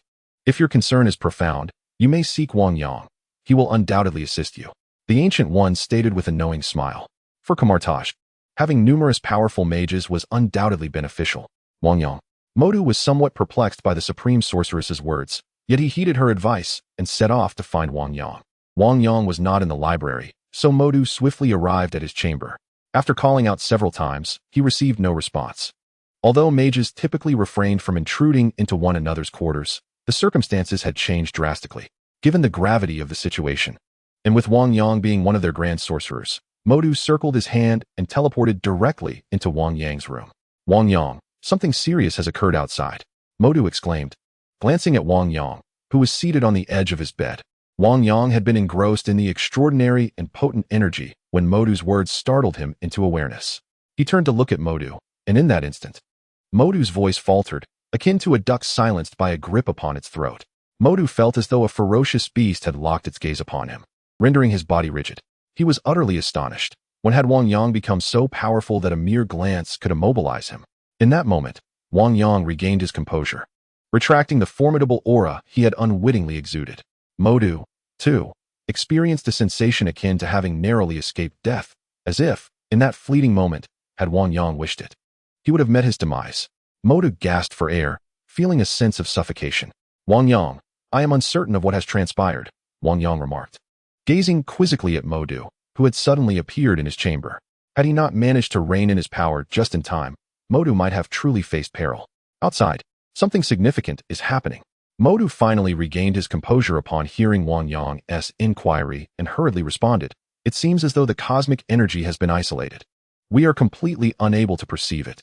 Upon hearing Modu's words, Wang Yang was momentarily taken aback, but soon his mental energy surged forth to discern the current happenings. A wry smile emerged on his face. It was evident that his breakthrough had triggered a transformation in the surrounding environment, creating a barrier of cosmic energy under the influence of his power, enveloping the entire area.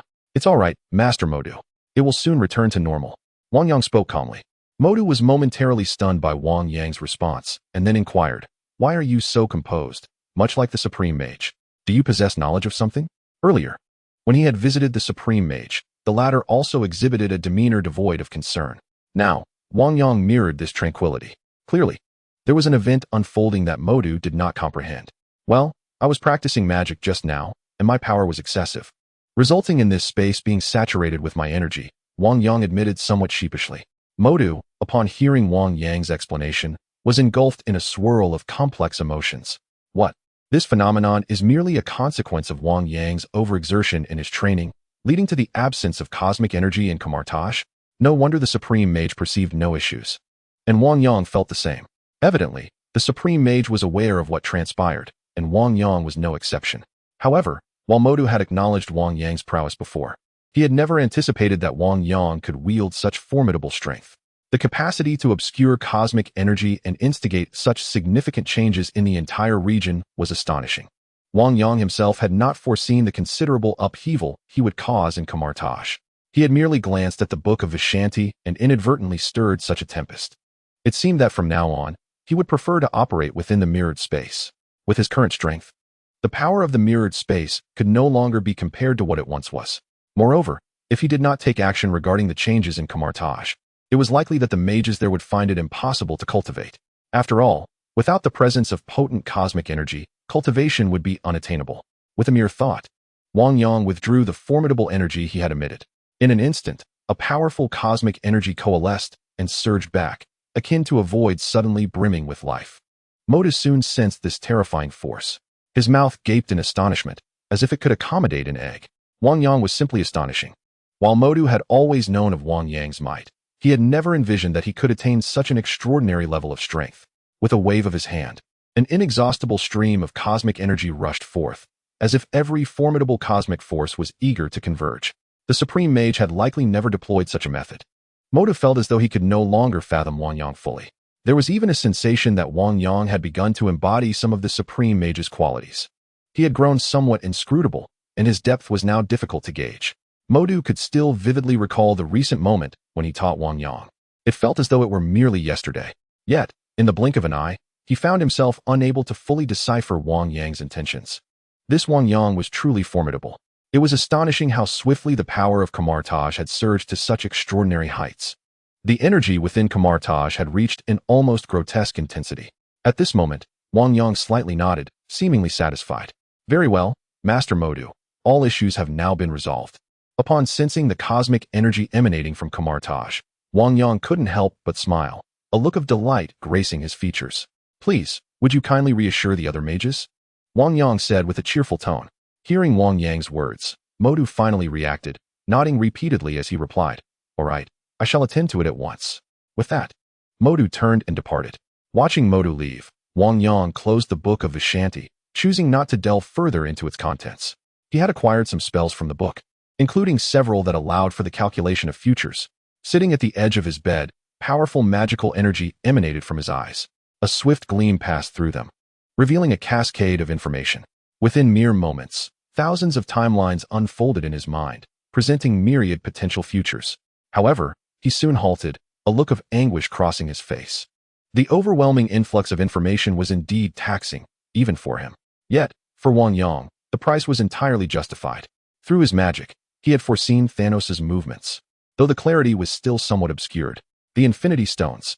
Had Thanos begun his quest for the gems? There was no denying Thanos' intellect. But what of the remaining stones? He was acutely aware of the locations of all 6 Infinity Stones. The Power Stone was meant to return to Xander, yet it was now in his possession. The Time Stone resided within the sanctum of Kamar-Taj. The Reality Stone had been bestowed upon the Collector by Odin. The Soul Stone lay on Vormir, guarded by the Red Skull, requiring a sacrifice of one's most beloved to obtain. The Space Stone was in Loki's grasp, while the Mind Stone rested upon Vision's forehead. Just on Earth alone, there were enough Infinity Stones to account for half of them. If Thanos wished to realize his plan, he would have to come to Earth. It seemed prudent to gather the Infinity Stones first to prevent any unforeseen changes, to remain steadfast amidst uncertainty. Wang Yang stroked his chin thoughtfully. By collecting the stones, he would not only be prepared to confront Thanos, but could also harness their power to strengthen himself. Chapter 161. The Sacrifice of Gamora. The path to annihilation. Thanos possessed the dwarven-crafted Infinity Gauntlet, capable of wielding the full power of the stones. With his own magical prowess, he too could command such might. In due course, with his own strength and the power of the gem, he would be capable of confronting Thanos. Contemplating this, he raised his hand and traced a circle in the air, then stepped inside. This place was none other than the Palace of Asgard. At that moment, Loki sat upon the throne, overshadowed by the aftermath of the battle against Hela. Asgard had indeed suffered immense losses, compounded by the slaughter of its armies across the continent. Nevertheless, Asgard still possessed considerable resources, with many troops stationed on other planets returning home. The strength of Asgard was gradually being restored to its former glory. As the heir of Odin, Thor had ultimately ascended to the throne. However, Thor had never been fond of kingship. Rather, he relished the thrill of battle. Much like Odin in his youth. Although the twilight of the gods seemed to have passed, Thor continued to traverse various realms, naturally becoming the heart of Asgard. He had, in a sense, fulfilled his desire for the throne and control over Asgard, basking in the glory of his achievements. Yet, at that moment, he sensed a formidable presence suddenly manifest within the grand hall. It was you. Loki's expression grew grave as he beheld the figure emerging before him. He instantly recognized this individual as Wang Yang. The memory of Wang Yang's terrifying clash with Hela surged in his mind, extinguishing any thoughts of confrontation. Wang Yang, what brings you here? Loki inquired, forcing a smile. It's nothing of great importance. Simply surrender the space gem, Wang Yang replied. Upon hearing this, Loki was reminded of the earlier battle with Hela, and a wave of trepidation washed over him. Without further deliberation, he produced the space gem. Wang Yang was not taken aback by Loki's swift compliance. After all, Loki had always been one to heed the tides of circumstance. Unless pushed to his limits, he would not resist with certain death looming. With a wave of his hand, Wang Yang accepted the gem from Loki. Excellent. I now offer you two choices, Wang Yang declared, clearly pleased with Loki's decision and willing to spare his life. What choices? Loki inquired with curiosity, having already relinquished the gem. Firstly, you may reside in Kamar-Taj for a time, under my protection. Secondly, you may remain in Asgard, where Thanos may find you and eliminate you. Wang Yang spoke slowly. At the mention of Thanos, Loki felt a jolt. He was well aware of Thanos and the chaos he had wrought during the Battle of New York. The Titan's strength was undeniable, and Loki could not dismiss it. Now that Wang Yang had invoked Thanos' name, Loki felt a shiver of belief. What do you choose? Wang Yang asked, his gaze fixed intently on Loki. However, I have already bestowed the gem upon you. Loki could not help but smile wryly. Unfortunately, the others remain oblivious. Wang Yang shook his head in response. Loki nodded, acknowledging that a formidable figure like Wang Yang had no need to deceive him. More importantly, he firmly believed in the adage that as long as one preserves the Green Mountains, one need not fear a lack of firewood. Then I shall choose to accept the protection of Kamar-Taj, Loki affirmed. Wang Yang nodded and added, very well, you shall pass through the portal, and someone will attend to you. Without hesitation, Loki stepped into the portal, which then vanished within the palace. Wang Yang activated another portal and entered Scotland. On the streets, night had fallen. Wanda entered a supermarket while Vision stood outside. You sense my presence, Wang Yang remarked, somewhat surprised as he emerged. After all, given his current strength, even Thanos might not be able to detect him.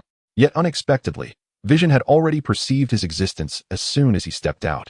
I felt the power of the Infinity Stones, Vision replied after a moment of silence.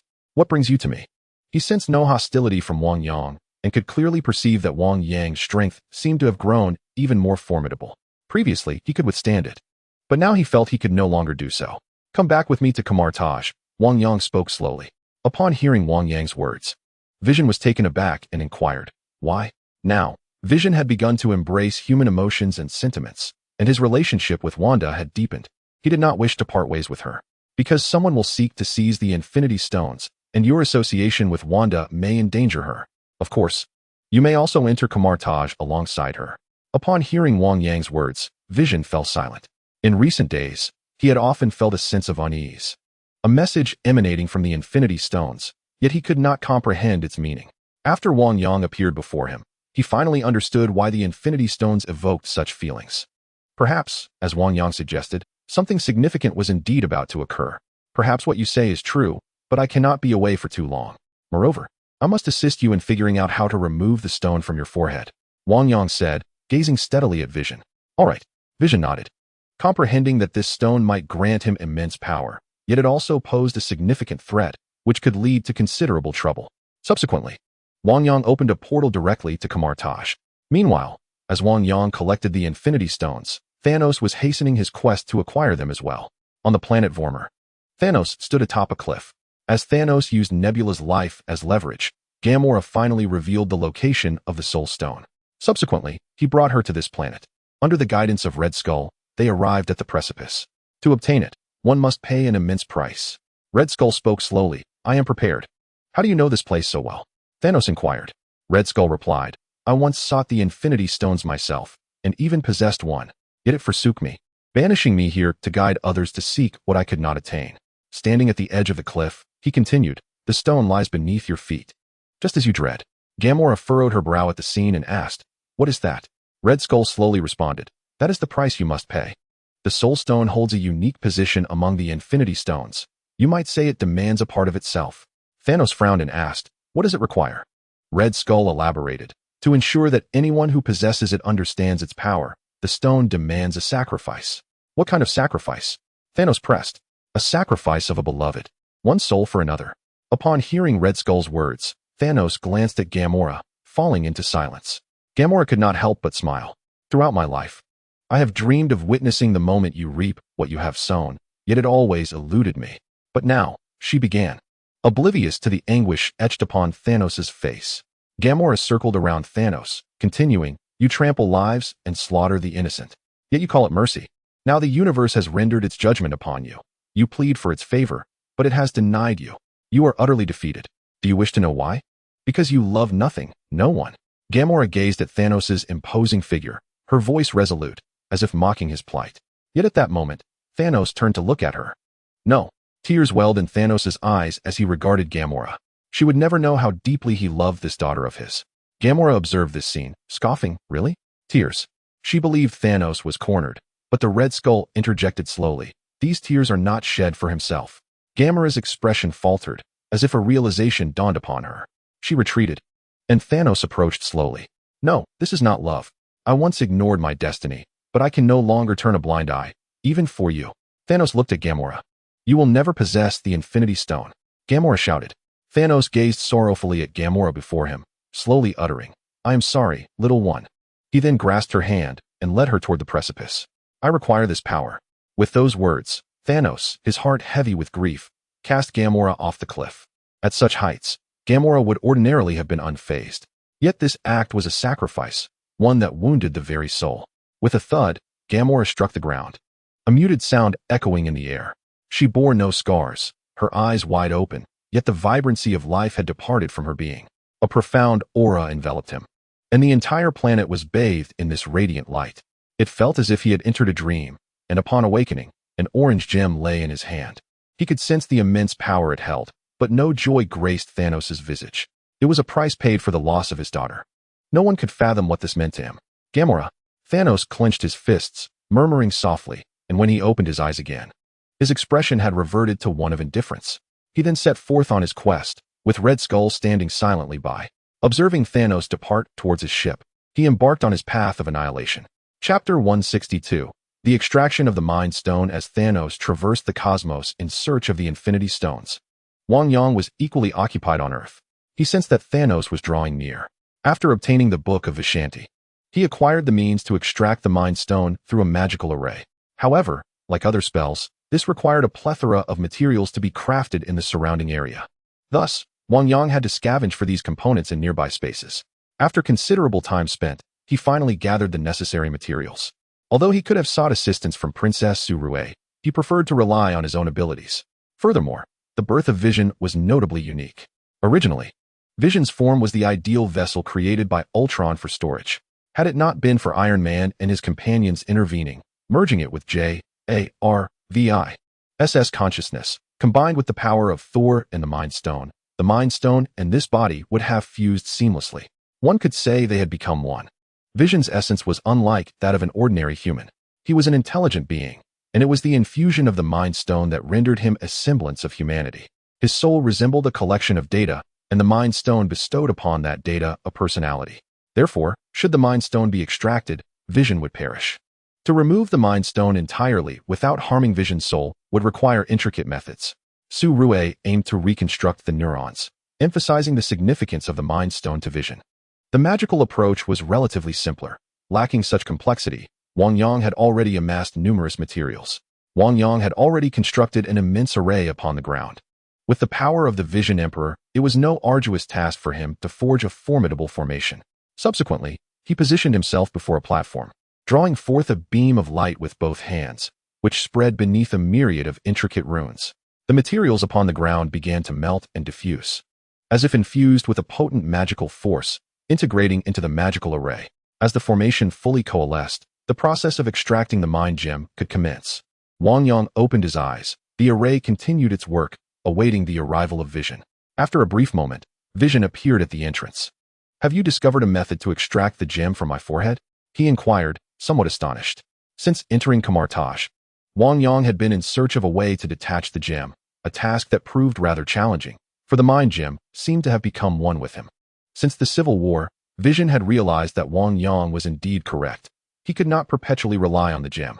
Moreover, when Wang Yang last sought him out, Vision distinctly sensed a looming crisis, a peculiar sensation brought about by the gem. Should he fail to detach it, he might face dire consequences. Today, upon hearing that a mage had come to call for him, he found it rather unexpected, for the act of extraction was no simple feat indeed.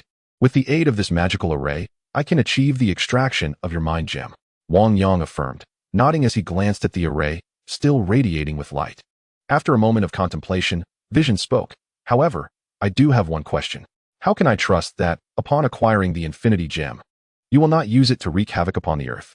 Vision regarded Wang Yang with a look of skepticism. Given Wang Yang's current prowess, augmented by such a terrifying artifact, it was clear that if he so wished, no one would be able to thwart him. Vision understood this all too well, and upon learning that Wang Yang could extract his mind gem, his concern was whether the latter posed a threat to the earth. Wang Yang smiled gently and replied calmly, "Do you believe I would require the infinity gem to threaten the earth?" He felt no need to offer proof. His words alone sufficed to render Vision silent. Vision couldn't help but smile wryly, conceding that Wang Yang was indeed correct. Presently, Wang Yang's strength was immense. He needed no additional power to annihilate the earth, and it seemed that no one could oppose him. The presence or absence of the infinity gem was inconsequential. Furthermore, had Wang Yang not wished to spare Vision, he would not have gone to such lengths to assist him in seeking the materials for the extraction array. Thus, Vision shook his head in resignation, a bitter expression crossing his face. The Wang Yang before him was simply too formidable. "Very well, I trust you. What must I do?" Vision approached and spoke. As a being who sacrificed the infinity stones to protect Earth, in many ways, he can be considered a hero. Now, as Wang Yang sought to extract the stone for the sake of Earth's safety, Vision would naturally not refuse, nor did he care about the potential loss of his powers. "You need not do anything. Simply sit at the center of the magic circle," Wang Yang remarked calmly as he observed the intricate formation. With the passage of time, the magic circle grew increasingly powerful. Vision turned his gaze towards the array, sensing a disquieting pulse emanating from the magical construct, which left him astonished. "What is that?" he inquired incredulously. Given that his very essence was composed of data, it was utterly astonishing that someone in the physical realm could exert influence over him. How could he not be astounded by such a phenomenon? This magic seemed capable of reaching into the very fabric of his data. The sheer wonder of such magic, capable of intervening in reality, was beyond his comprehension. As he watched the magic circle intensify, his astonishment only deepened. His expression reflected his disbelief. Wang Yang, observing Vision's reaction, remained unfazed. "Magic is far beyond your imagination," he declared, weaving intricate gestures that amplified the power of the magical array. Concurrently, the Mind Stone began to resonate, radiating a rich golden light that enveloped Vision's entire being. Clearly, the Mind Stone was intricately connected to every facet of Vision, such that a single thread could influence his entire form. Hence, it could not be easily altered or severed. What Su Rue aimed to achieve was to reshape these connections, to sever the link with the Mind Stone without affecting Vision. As the array activated, the connections between Vision and the Mind Stone began to unravel, and the power emanating from the stone started to recede. With these connections severed, Wang Yang would be able to expel the Mind Stone. With a flick of his wrist, a gossamer-like blade of spatial energy materialized in his hand, an arcane technique imparted by Caecilius. Wang Yang approached Vision and plunged the ethereal blade into his forehead. The sharpness of the spatial knife effortlessly pierced through Vision's adamantine form, as if it were mere tofu, despite being the hardest metal known to man. The infinite gem was directly extracted by Wang Yang, and as the golden Mind Stone fell from Vision's forehead, his body began to transition from a vibrant red to a lifeless grayish white, as if it had lost all vitality. Given the extent of his efforts, Wang Yang would not allow Vision to perish so easily. The Mind Stone had provided Vision with energy and consciousness, now that he had attained a semblance of human awareness. The stone's role had diminished to merely supplying him with power. Thus, Wang Yang's task was to find a similar source of energy to integrate into Vision's brow, replacing the infinite gem. With a flick of his hand, Wang Yang summoned a multitude of cosmic energies that coalesced at that moment, compressing into a silvery white crystal. This force continued to condense further. While perhaps this cosmic energy was not as formidable as the Mind Stone, it would not pose a significant difference for Vision. After merging with the cosmic energy, it gradually floated to Vision's forehead and in that instant, he radiated a powerful white light, akin to a flashlight newly imbued with energy. The grayish-white hue enveloping his body began to restore itself. Upon opening his eyes, Vision gazed at Wang Yang, his expression filled with astonishment and disbelief. "How do you feel?" At this moment, the magical array had ceased, and Vision had regained his former self, albeit still imbued with a sense of shock. Following this transformation, he sensed a subtle shift within himself, though the specifics eluded him. He simply felt that he had become more human. His time with Wanda had already instilled a degree of humanity within him, yet there remained an invisible barrier. However, this experience had fundamentally altered that state. "I cannot discern any drastic change, yet it seems there is something different," Vision mused, observing his hands with a blend of confusion and curiosity. "You may take a moment to acclimate to your new energy vessel. If you find no issues, I can facilitate your departure." Now devoid of the gem, Vision had no reason to remain in Kamar-Taj. "Very well, thank you." Vision nodded, opting to familiarize himself with his new state, willing to consult Wang Yang should any concerns arise. After Vision's departure, Wang Yang did not exit the chamber of the magical array but instead sat in meditation. The gem was now in his possession, yet he pondered the extent of Thanos' actions. He began to envision Thanos, recalling the moment he had visited Vormir, witnessing Thanos sacrifice Gamora to obtain the Soul Stone. Chapter 163. The formation of the Celestial Sword Bureau. Wang Yang discovered that his ability to perceive magic was growing increasingly potent, enabling him even to sense the energies of Vormir. However, he soon discerned that he could predict the increasingly blurred silhouette of Thanos. It was likely that Thanos would arrive during this period of growing obscurity. After all, with Thanos' escalating power, the clarity of his predictions also waned. It was evident that Thanos had acquired more Infinity Stones, thereby rendering his predictions increasingly indistinct. Although he felt confident in managing a singular Thanos with his current strength, the multitude of Thanos' minions posed a formidable threat to humanity, capable of inflicting catastrophic devastation.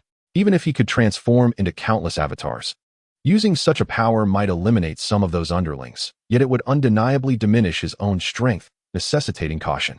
Perhaps it was imperative to reach out to Nick Fury, for he was the only one equipped to contend with such a formidable adversary. With this thought, Wang Yang closed his eyes, harnessing his formidable mental prowess to envelop the earth in a search for Nick Fury's whereabouts. However, when he opened his eyes, a look of perplexity crossed his face. Had Nick Fury already departed from Earth? The technological advancements on Earth were undeniably formidable, with top-tier spacecraft capable of interstellar travel. Yet they remained relatively underdeveloped, rendering them perilous. Moreover, the cosmos teemed with innumerable space pirates, where a single artillery strike could obliterate a spacecraft. Thus, despite Earth's technological prowess, few would dare to venture into space. Nick Fury's absence from Earth was indeed peculiar. Subsequently, Wang Yang extended his mental reach, his eyes shimmering with light, and soon detected Nick Fury's location in orbit. There was a sizable space station, unmistakably adorned with the emblem of the Sword Agency. Clearly, with the dissolution of S.H.I.E.L.D., Nick Fury had been preparing the Sword Agency. Nick Fury still resided on Earth, albeit in the guise of a Skrull. However, few were privy to this maneuver. It wasn't until the climactic battle that he officially revealed this organization, designed to confront extraterrestrial threats. Contemplating this, Wang Yang raised his hand and began to sketch a circle that led directly to the space base. He stepped into it. Ding, ding, ding. As he entered, a cacophony of piercing alarms reverberated in his ears, accompanied by a crimson glow flashing on the walls, evidently alerting the vicinity to the presence of hostile entities. The entire extraterrestrial expanse seemed to have entered a state of heightened alert. Not only that, countless red dots were aimed at Wang Yang, clearly poised to launch an attack. Nick Fury, who had been monitoring Earth from his central command, sprang into action upon hearing the alarm. An intrusion had been detected. Preparations were underway to neutralize the intruder. Nick Fury commanded with authority, "Engage." At this moment, everyone could not help but speak up. "Director, we have identified the intruder and are ready to strike. Shall we proceed?" At that instant, a team member voiced his thoughts, projecting the image onto the large screen. Nick Fury glanced over, and a figure appeared, none other than Wang Yang. It was him. Nick Fury felt a surge of surprise and shock upon seeing Wang Yang, as he had not anticipated that the visitor would be Wang Yang. He had expected an extraterrestrial invasion instead. After all, there had been ongoing monitoring for alien incursions on Earth, but although they operated from a space base, achieving global surveillance remained elusive. "Shall we attack?" the team member inquired, frowning. They had every justification to eliminate anyone who trespassed into their base before conducting an investigation. Moreover, their attack equipment had already locked onto Wang Yang, awaiting just a command from Nick Fury. Wait, do not engage. Combat personnel, accompany me. Nick Fury remained silent for a moment, then armed himself and led his team forward. If it truly was Wang Yang, they had little chance of overcoming him. They would first need to meet Wang Yang. In the corridor, Wang Yang stood calmly, neither attacking nor hiding. Given his ability to conjure a magical shield, he regarded their firearms with disdain. Even if they were to strike immediately, he had means to defend himself. More importantly, he was not there to battle Nick Fury, but to collaborate. Moments later, footsteps echoed in the corridor, and Wang Yang soon laid eyes on the one-eyed Nick Fury. "Is this your hospitality, Nick Fury?" Wang Yang remarked, glancing at the multitude of laser sights aimed at him, with countless laser weapons lining the walls. "You hardly seem like a gracious host, intruding upon my base." Nick Fury frowned in response. "I only came to deliver a piece of intelligence." Wang Yang smiled slightly. Had it not been for the intent to avoid alarming Nick Fury, he would have materialized directly before him rather than standing there. "Oh, do you need to deliver me intelligence with your prowess?" Nick Fury replied, somewhat taken aback. Although he had not formally met Wang Yang, he had witnessed enough of his capabilities to understand that if a confrontation were to occur, even the might of outer space may not suffice to defeat the man before him. Instead, they would likely incur heavy losses. Furthermore, Wang Yang's sudden appearance rendered any intelligence about him utterly unnecessary. In this scenario, Nick Fury appeared to be in control, yet he understood they were, in fact, at a disadvantage. Any weaponry would likely prove ineffective against Wang Yang. Nonetheless, this matter is of great importance, and I wish to have a thorough discussion with you, Wang Yang stated earnestly. Upon hearing Wang Yang's words, Nick Fury fell into a momentary silence before gesturing dismissively. At that instant, all raised weapons and the lasers on the walls vanished, for such implements posed a threat only to ordinary individuals. In the case of Wang Yang, given the information they possessed, it was far more prudent to disarm than to incite conflict. "Follow me," Nick Fury finally spoke after a brief pause, leading Wang Yang toward his office. "You may speak now," Nick Fury stated as they entered his office. "In light of your repeated efforts to protect Earth, I can regard you as a friend." Confronted with an opponent like Wang Yang, who was beyond his control, Nick Fury felt a weight of gravity. However, accustomed to such situations, he managed to maintain his composure. "The Earth is in grave peril. I require your assistance," Wang Yang declared directly. At this proclamation, Nick Fury narrowed his eyes slightly, but quickly regained his calm. After all, he had dealt with countless crises threatening Earth, and apart from Wang Yang's declaration, there was little that could truly alarm him. "Mr. Wang, if that is all you wish to convey, you may take your leave," Nick Fury asserted confidently, assured that he could handle matters here. The Earth had never been entirely safe, and his organization was established precisely to confront such predicaments. Wang Yang was not surprised by Fury's response. Had he been in Fury's position, confronted with unexpected declarations, he too might have brushed them off. Having faced numerous challenges before, he remained remarkably composed. This time is different. Previous occurrences were mere skirmishes. "Do you recall the Battle of New York?" Wang Yang shook his head. "We are no longer the same as we were then. Should another Battle of New York arise, I am confident we can withstand and manage it." Nick Fury responded calmly. "Though the Sky Sword Bureau has yet to be fully established, it is already a far cry from the former SHIELD. This conflict would not mirror the previous Battle of New York. The puppet master behind that event would be taking direct action this time, and the forces they had encountered before were merely a fraction of the true army, hardly elite. Should that individual descend upon us, Earth would be defenseless." Wang Yang warned, "You would do well to gather some allies, including Captain Marvel." Nick Fury was taken aback by this statement. Captain Marvel had been absent for decades, and yet this individual seemed to possess knowledge of her. Fury's expression shifted. "Mr. Wang, you would do well to substantiate such claims." Nick Fury furrowed his brow. In truth, he was neither concerned nor particularly interested in Wang Yang's earlier remarks. However, Wang Yang's mention of Captain Marvel did catch him off guard. The matter of Captain Marvel was known only to him and a handful of Skrulls. How could Wang Yang possibly be aware of it? "My words serve as the best evidence." Wang Yang shook his head and declared, "Preposterous, Mr. Wang. With such a casual statement, how could we possibly trust you enough to mobilize our resources? This is utterly absurd." Nick Fury gazed at Wang Yang and then shook his head. "It is not merely my words. Surely you have discerned something as well." Wang Yang looked intently at Nick Fury. "Since you have taken the initiative to establish this location, it indicates that you must be aware of a formidable force drawing ever closer to us in the cosmos." Recently, you must have detected a significant amount of cosmic activity near Earth, have you not? Wang Yang spoke calmly. These are merely the beginnings. When the true horror lurking behind the scenes manifests, do you believe you will be able to cope? Wang Yang's words rendered Nick Fury's expression somewhat grave. It was undeniable that each of Wang Yang's statements struck at his vulnerabilities.